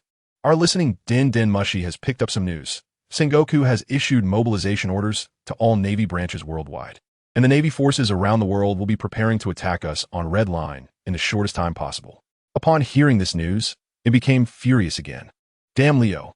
Humph. The Navy is blind to its own position, daring to follow that little brat to confront us. If that's the case, then let's send them to the afterlife and plan to issue orders to destroy the other Navy branches around the world to prevent those fleets from besieging the Holy Land. Mary Geos. However, at that moment, they received new information. Just now, the launch base of the imitation King Uranus, which triggered the thunderstorm attack with ball lightning, has completely lost contact and has been confirmed destroyed. Another piece of news that enraged him and the five elders even more was that the Leo they wanted to chase had already arrived at the peak of the red line and was wreaking havoc in the Holy Land. Mary Geos. Chapter 208. Invincible Hero. The report from the subordinates shocked the five elders and him greatly. At this moment, Im quickly inquired for more details. Who is Leo attacking the Holy Land with? He has no accomplices. He came alone, replied the subordinate on the Den Mushy. Learning that Leo dared to charge into the Holy Land of Mary Geos alone, became furious again. What audacity! How dare he enter our den of tigers alone? Let the Knights of God mobilize immediately. This time, we must ensure that Leo is completely destroyed, and those Navy guys who chose the wrong path will also pay the price. Have Steelbone Kong deal with them. Im's orders were quickly executed. Just then, a deafening sound like a mountain collapsing and the earth cracking came from outside Panga City. Following that, the ground and buildings shook violently. Even in the flower chamber, the core and deepest part of Panga City, they felt the impact of this terrifying destructive power. Im's expression changed slightly. At the same time, the five elders spoke up. Leo has already broken in. How is this possible? He alone cannot defeat 22 Knights of God, especially with Figerland personally stationed outside. Zambalin V. Nasujuru muttered in disbelief. At this moment, Im waved her hand. It seems this Leo is indeed extraordinary. We must take action ourselves. After saying that, Im stood up, walked down from the Void Throne, picked up her sword, and headed outside. Seeing Im's actions, the five elders immediately followed. They hurriedly walked towards the outskirts of Panga City. The Holy Land Mary Geos had long been engulfed in raging flames. All the so-called world nobles residing here, including the families of the celestial dragons and their lackeys, had all met a tragic end. Their deaths were extremely tragic. Many of them seemed to be cooked from the inside out. A strange scent of meat filled the air. After destroying the Holy Land Mary Geos, Leo came directly to the outside of Panga City. At this moment, he was launching an attack on the 22 Knights of God guarding outside Panga City, without a hint of hesitation. Among these 22 Knights of God, 15 had already met Leo before. They're the 5 combat teams that besieged Leo alongside the 3 great generals back in the day. In addition, the remaining 2 combat teams Knights of God, as well as Commander Fagelin Galanshang, are all individuals Leo has never seen before. However, this does not affect Leo's determination to defeat them. At this moment, Leo strikes without mercy. The 22 Knights of God face one Leo, yet they still find themselves at a disadvantage and are simply no match for him. Boom! Leo throws a punch, and the air is instantly shattered by the terrifying force. Dark spatial rifts appear, and, at the same time, the 22 Knights of God who had teamed up against him are instantly sent flying. Behind them, the Panga City they were guarding collapsed in the blink of an eye. However, it was at this moment that 5 radiant figures simultaneously emerged from the ruins. Accompanying them were sharp sword lights and astonishing shockwave attacks. Leo showed no fear in the face of the combined assault from the 5 elders. He did not dodge or evade, and suddenly unleashed a powerful Conqueror's Haki centered around himself. With a loud boom, not only were the attacks released by the 5 elders completely shattered, but their 5 imposing figures also spewed blood and were sent flying back. Leo, you are going too far. This is not a place for you to act recklessly. A sharp shout rang out, followed by countless sword lights descending from the sky, attacking Leo. Facing the thousands of sword energies, Leo remained calm and collected. With just a thought, a tangible barrier of Conqueror's Haki formed in front of him. Ding, ding, ding, ding, ding. A series of crisp sounds echoed in the air. The sound of metal clashing still lingered. The sword energy slashes released by him had already been completely destroyed by Leo, causing him not a single bit of harm. Seeing Leo's overwhelming strength, Im's expression changed dramatically. She fell from the void, not daring to attack recklessly anymore. At this moment, the injured 5 elders and the 22 Knights of God also rushed back to regroup. Everyone stood ready, looking at Leo, who seemed invincible like a god of war. With uncertainty and suspicion. 20 years ago, you took away my only family in this world. I will settle both new grievances and old grudges with you now. From today onwards, There will be no celestial dragons left in this world. After Leo finished speaking, he made his move again. His speed was too fast. In the blink of an eye, the 5 elders, the 22 knights of God, and all the top figures of the world government were once again sent flying by Leo. Moreover, each of them was seriously injured. At that moment, a voice of astonishment rang out from the sky. Incredible, so powerful. Lord Leo, I have perfectly recorded your heroic performance just now. This is another big news. The speaker was Morgans. This guy had followed the Navy as they evacuated from Marineford and directly came along to witness the historic moment of Leo's attack on the world government. He has just arrived, but the Den Mushi was already prepared. So the heroic moment when Leo struck and repelled him, the 5 elders, and the Knights of God was clearly recorded by him. Not only that, Morgans also connected the Den Mushi to the rear, and, at this moment, his staff was broadcasting everything happening in the Holy Land of Mariewa to the world. This means that countless people around the world already know that the world government was defeated by Leo. Morgans, have those pirates made any announcements? Leo turned to the camera and asked with great authority. Morgans, being very adept at handling situations, immediately replied, loudly, Lord Leo, at the moment, no pirate crew has announced their surrender to you. However, I believe that after seeing your brave fighting scene right now, they will definitely change their minds. As soon as Morgans finished speaking, Leo raised his hand and pointed. Countless sharp, sword energies flew out instantly from his fingertips.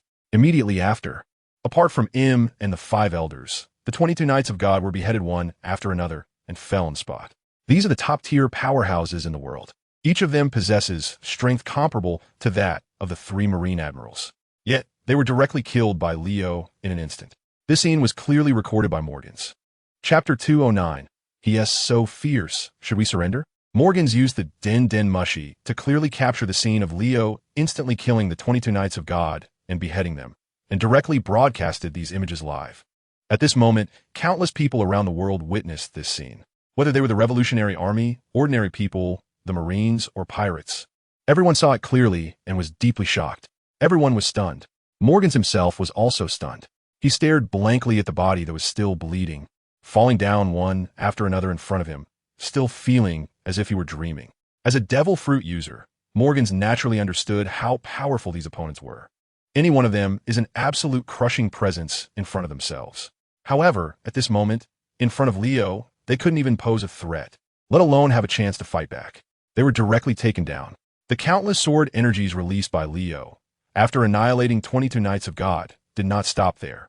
They subsequently destroyed the entire Panga city. Thus, this architectural complex, once a symbol of the highest power of the world government, located at the pinnacle of the Red Earth continent, was completely shattered. In front of the ruins, only the injured and the 5 elders remained. Faced with the extremely fierce and domineering Leo, the 6 of them were dumbfounded and did not dare to resist at this moment. Everyone saw it, right? This is the former highest authority of the world government, the 5 elders, and now they're like stray dogs, completely no match for Lord Leo's invincible might. The wicked celestial dragons have finally met their moment of destruction. They will have to pay the price. Right here, right now. Everyone, please pay attention to Lord Leo's actions. We are about to witness the birth of history.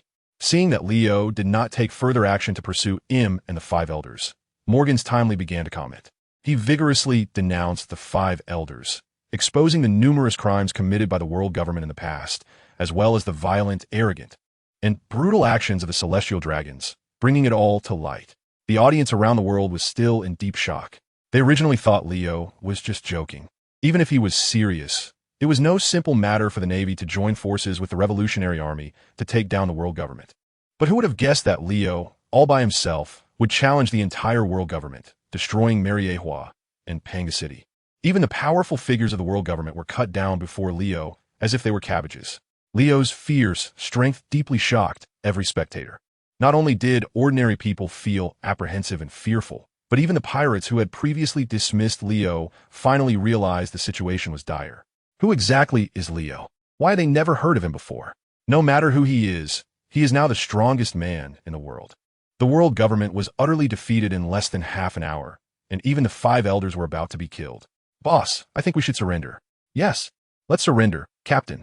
If we don't, we might be the next unfortunate ones. Damn it. How can it be such a powerful guy? What does he want to do?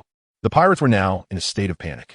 They still had enough self-awareness to realize that someone who could defeat even the top elites of the world government was not someone they could contend with. Therefore, many pirate crews began to plan to surrender to Leo. Meanwhile, the Revolutionary Army had already established contact with Sengoku and Garp. They are also keeping a close eye on the movements of the world government. Upon hearing that Leo single-handedly destroyed the Holy Land, annihilated the God Knights, Sengoku, Garp Borisolino, Sakazuki, Kazan, and others, including Dragon, they were all shocked beyond measure. At the same time, they were secretly relieved that their choice was the right one. If they had opposed Leo, it would have been them who died now. It seems that a new world is about to be born. Dragon looked meaningfully at Sengoku, Garp, and the others and said, I heard that Leo will make you the ruler of the world. Are you ready for that, Dragon? Sengoku asked in a deep voice.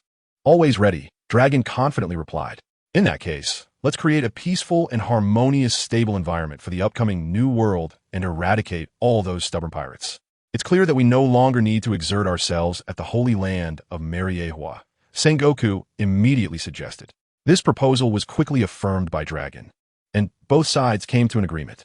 Thus, while Leo dealt with the world government at the peak of the Red Continent, the Navy across the world joined forces with the Revolutionary Army to launch operations globally, conducting a comprehensive crackdown on all uncompromising pirates. Meanwhile, the red-haired pirates, led by Shanks, silently arrived at the peak of the Red Continent. At this moment, Leo was preparing to execute him and the remaining 5 elders in front of Morgan's live broadcast. Wait! A loud shout came from behind, but Leo did not hold back.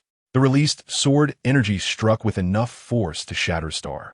The 5 elders were hit on the spot, reduced to ashes, and was so terrified that she was frozen in place, dripping with cold sweat, not daring to fight back. She was quietly waiting for her doomed fate to arrive. However, at that moment, Shanks suddenly appeared in front of Leo. I've heard your name for over a decade, but I never expected we'd meet like this. Hello, Leo. I'm Shanks. They all call me red-haired. Shanks introduced himself. I know who you are. So are you here to surrender to me? Leo replied indifferently. If you insist on that, I can disband my pirate crew immediately, and everyone can return to a normal life, no longer being pirates. However, could you do me a favor? Shanks said, scanning the surroundings. Looking at the completely destroyed Holy Land, Mariewa, with only I'm left alive, he couldn't hide his shock. This power was beyond what any top-tier powerhouse could contend with. Even he felt small and powerless in front of Leo. You probably don't have that much faith, Shanks. Today, all the bloodline of the evil celestial dragons must die. After saying this, Leo slowly raised his hand, pointing his fingertip at him, who was already paralyzed by Leo's power and unable to move. In that case, then go ahead and kill me. Chapter 210. Let the sea restore true peace and tranquility. Shanks' unfinished sentence, I am also a celestial dragon, was interrupted as Leo's attack whizzed past his ear and struck him behind him. With a soft thud, and was pierced through the heart by Leo's attack. Her eyes reflected intense disbelief and deep unwillingness, but the life force within her rapidly diminished. This strike from Leo not only shattered her heart, but also destroyed all the cells in her body. Even if she were immortal, she was undoubtedly doomed this time. Meanwhile, Shanks finally spoke his second sentence. I'm also a celestial dragon. Shanks was stunned as he slowly turned his head and saw him, life extinguished and beginning to grow cold. Watching him fall, he turned back to look at Leo. At this moment, Leo was also looking at him with an expressionless indifference. Then Leo slowly raised his finger, aiming at Shanks. Seeing his movement, all the crew members of the red-haired pirates instantly moved in front of Shanks to block Leo. If you want to kill our captain, then you must kill us first. Although we can't defeat you, we will not back down. It seems that everyone is really going to die here today, haha. The entire crew of the red-haired pirates had a look of determination, even discussing their possible fate, while Lakeu laughed while gnawing on a chicken leg. Shanks did not react excessively. He smiled faintly, pushed aside his companions in front of him, and faced Leo. I am also a celestial dragon. If you want to kill someone, then kill me, but my companions have no blood ties to the celestial dragons. I hope you can spare them. He said firmly, listen, from today onwards, the red-haired pirates will disband, and each of you should seek your own normal life. Shanks made a decision and commanded his companions and crew in front of Leo. Captain, we're not going anywhere. Yeah, Captain. I said when I boarded the ship that we share blessings and hardships together. We want to abandon you to leave on your own. I really wish we had a jug of fine wine right now, so we could drink to our heart's content. Ha ha, too bad there's nothing left here, ha? Hearing that his companions were unwilling to leave and were ready to face death with him, Shanks smiled with relief and said nothing more. He looked at Leo, waiting for him to take action. Meanwhile, Morgans in the sky captured the entire scene. However, at that moment, Leo chuckled softly and retracted his finger. You can leave now. Leo didn't say any more nonsense. After finishing, he turned around to face Morgan's live camera. Then, he dropped a line into the camera. You have 2 days to make a decision. This was, of course, directed at all the pirates in the world. Lao, with a thunderous presence, easily crushed the entire world government. He also slaughtered all the celestial dragons in Mariehua. This showcased his brutality and terror to the entire world. Faced with this absolute power, pirates around the world trembled in fear. In just half a day, hundreds of pirate crews, big and small, began to contact the Navy or the Revolutionary Army's fleets spread across the world, expressing their willingness to surrender. News of the Revolutionary Army started to take over the world, quickly spread across the globe under the promotion of the big news Morgans. The die was cast, and the tide had turned. Countries and ordinary people around the world quickly accepted this change, which was not earth-shattering, but enough to shock the heart. Countless countries took the initiative to contact the Revolutionary Army, proactively requesting to join their ranks. Clearly, in the face of life and death, everything was trivial. Everything could be negotiated, compromised, or tolerated. Once someone took the lead, others would follow suit. Whether normal countries or pirates, more and more people began to reach out to the Navy and the Revolutionary Army, expressing their willingness to be reformed and cooperate with the Revolutionary Army to restore order in the world. Even the Whitebeard pirates, after witnessing Leo's invincible power, obediently made concessions. At this moment, aboard the Moby Dick, Edward Newgate, known as Whitebeard, remained silent, his expression serious as he drank heavily. All his sons gathered on the ship's deck, waiting for their father's command. After finishing a jug of alcohol, he finally put it down. Marco. Whitebeard looked at the captain of the 1st Division. Old man. Marco's expression turned serious as he looked up at Whitebeard. Whether to fight or make peace, today rested on their father's words. If Whitebeard was unwilling to compromise with Leo, unwilling to disband the Whitebeard pirates, then all of them would fight to the death against Leo, the Revolutionary Army, and the Navy. Gurura, the days spent with you all have been so pleasant, my sons. However, starting today, the Whitebeard pirates will no longer exist. You all go back to your hometowns, build your own homes, and become useful people in the world. Gurura. Marco and the others were not surprised at Whitebeard's decision at all. They all witnessed Leo's strength. Whitebeard is not a reckless man. He must have known that he couldn't defeat Leo, and confronting him would be a dead end. To protect his sons, Whitebeard chose to compromise, letting go of his dignity and status. In an instant, Marco and the others were in tears. Dad, I'm not going anywhere. I was one of the first to follow you, and I will continue to follow you, Marco replied. His words immediately resonated with the other captains. Ace Vista and Jaws all voiced the same sentiment, stating that they would not leave the Moby Dick. Just then, a figure suddenly appeared on the deck. Upon seeing Leo, who appeared as if he were a ghost, Whitebeard's pupils slightly constricted. Without a second thought, he suddenly stood up, grabbing a nearby Naginata and swinging it towards Leo. The fierce Conqueror's Haki, combined with the power of the Tremor fruit, descended with a devastating force. However, Leo merely extended a finger and lightly tapped the blade of Whitebeard's weapon. With a snap, Whitebeard's momentum dissipated. The might created by the Conqueror's Haki, armament Haki, and the Tremor fruit's power vanished without a trace. His Naginata broke in half right at the blade. The last group to be destroyed was the Beast Pirates. So, will you also resist stubbornly? Leo acted as if he had done something trivial, then turned to look at the sea on his left. Chapter 211. A Unified World. Finale. Upon hearing Leo's words, the crowd instinctively looked towards the left side of the sea. At that moment, a massive figure suddenly descended from the sky. Marco and the others, with keen eyes, saw that it was a 100-foot-long blue dragon, already charred and on the verge of collapse. This was indeed Kaido's Zoan-type mythical beast devil fruit in its dragon form. Watching Kaido plummet into the sea and disappear, Marco and the others' expressions changed dramatically. At this moment, Leo spoke again. I want to restore true peace to the sea, so pirates must disappear, including you. But I know you're different from ordinary pirates. So, Whitebeard, disband the Whitebeard pirates, and you all can continue to live together. However, you must accept the supervision of the New World Government. Upon hearing Leo's words, Marco and the others felt a surge of joy and looked toward Whitebeard. Whitebeard, however, burst into hearty laughter. Gururara, kid, I didn't expect your power to surpass mine. As he spoke, Whitebeard sat back down on his throne. But first, answer me one question. Who exactly are you? He grabbed the huge wine jug next to him, which was filled with fine wine.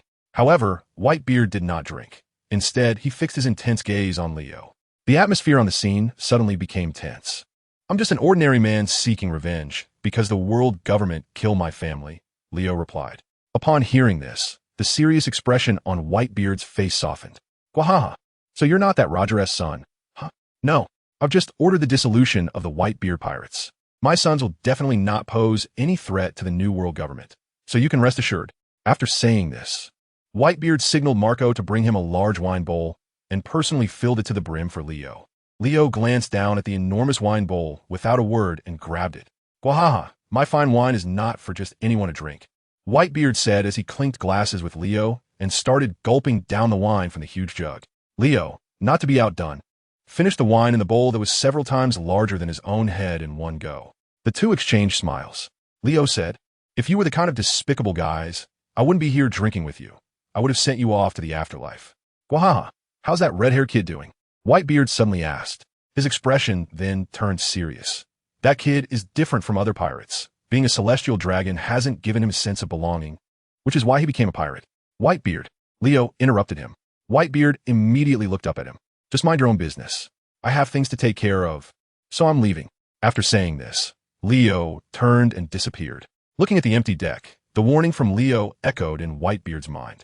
After a long while, he picked up the huge wine jug again, took a hearty sip, and laughed. Gwahaha, my era has finally passed. Leo began to clear out the New World. For pirate crews that did not comply with his demands, he adopted a policy of extermination.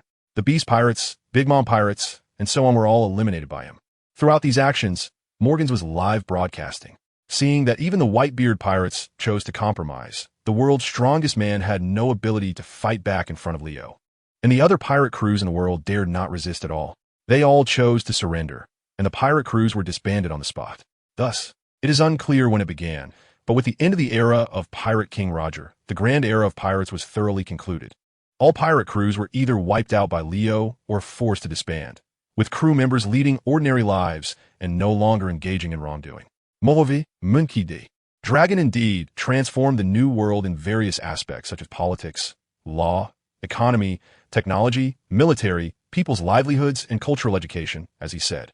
Under his governance, the world did not fall into chaos due to the collapse of the Old World government.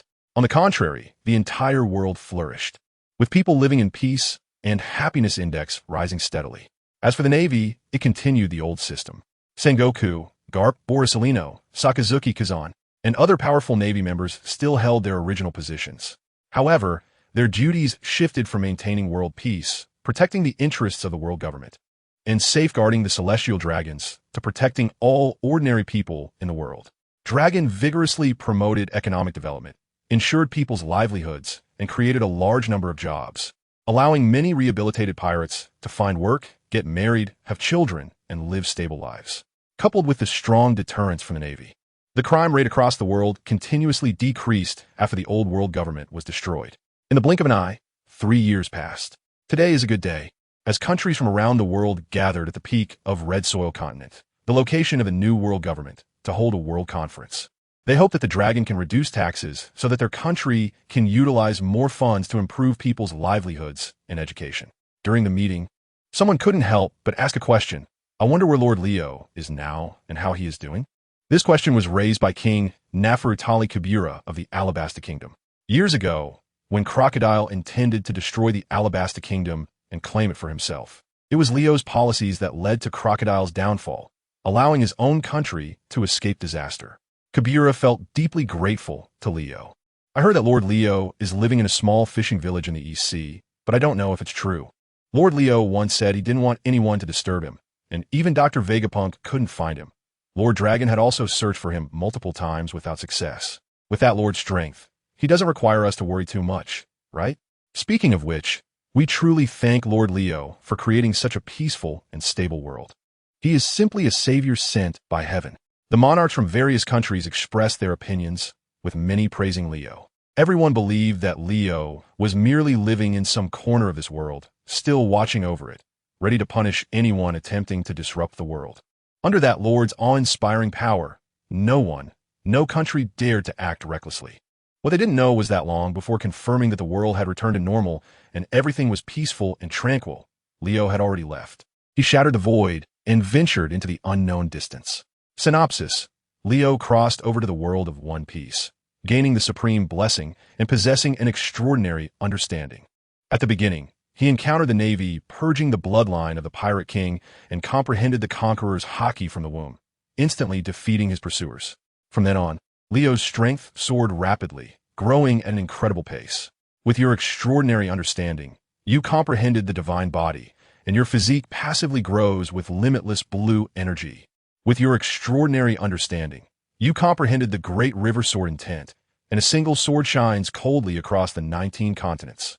With your extraordinary understanding, you comprehended the wind control technique, riding the wind for 90,000 miles in an instant.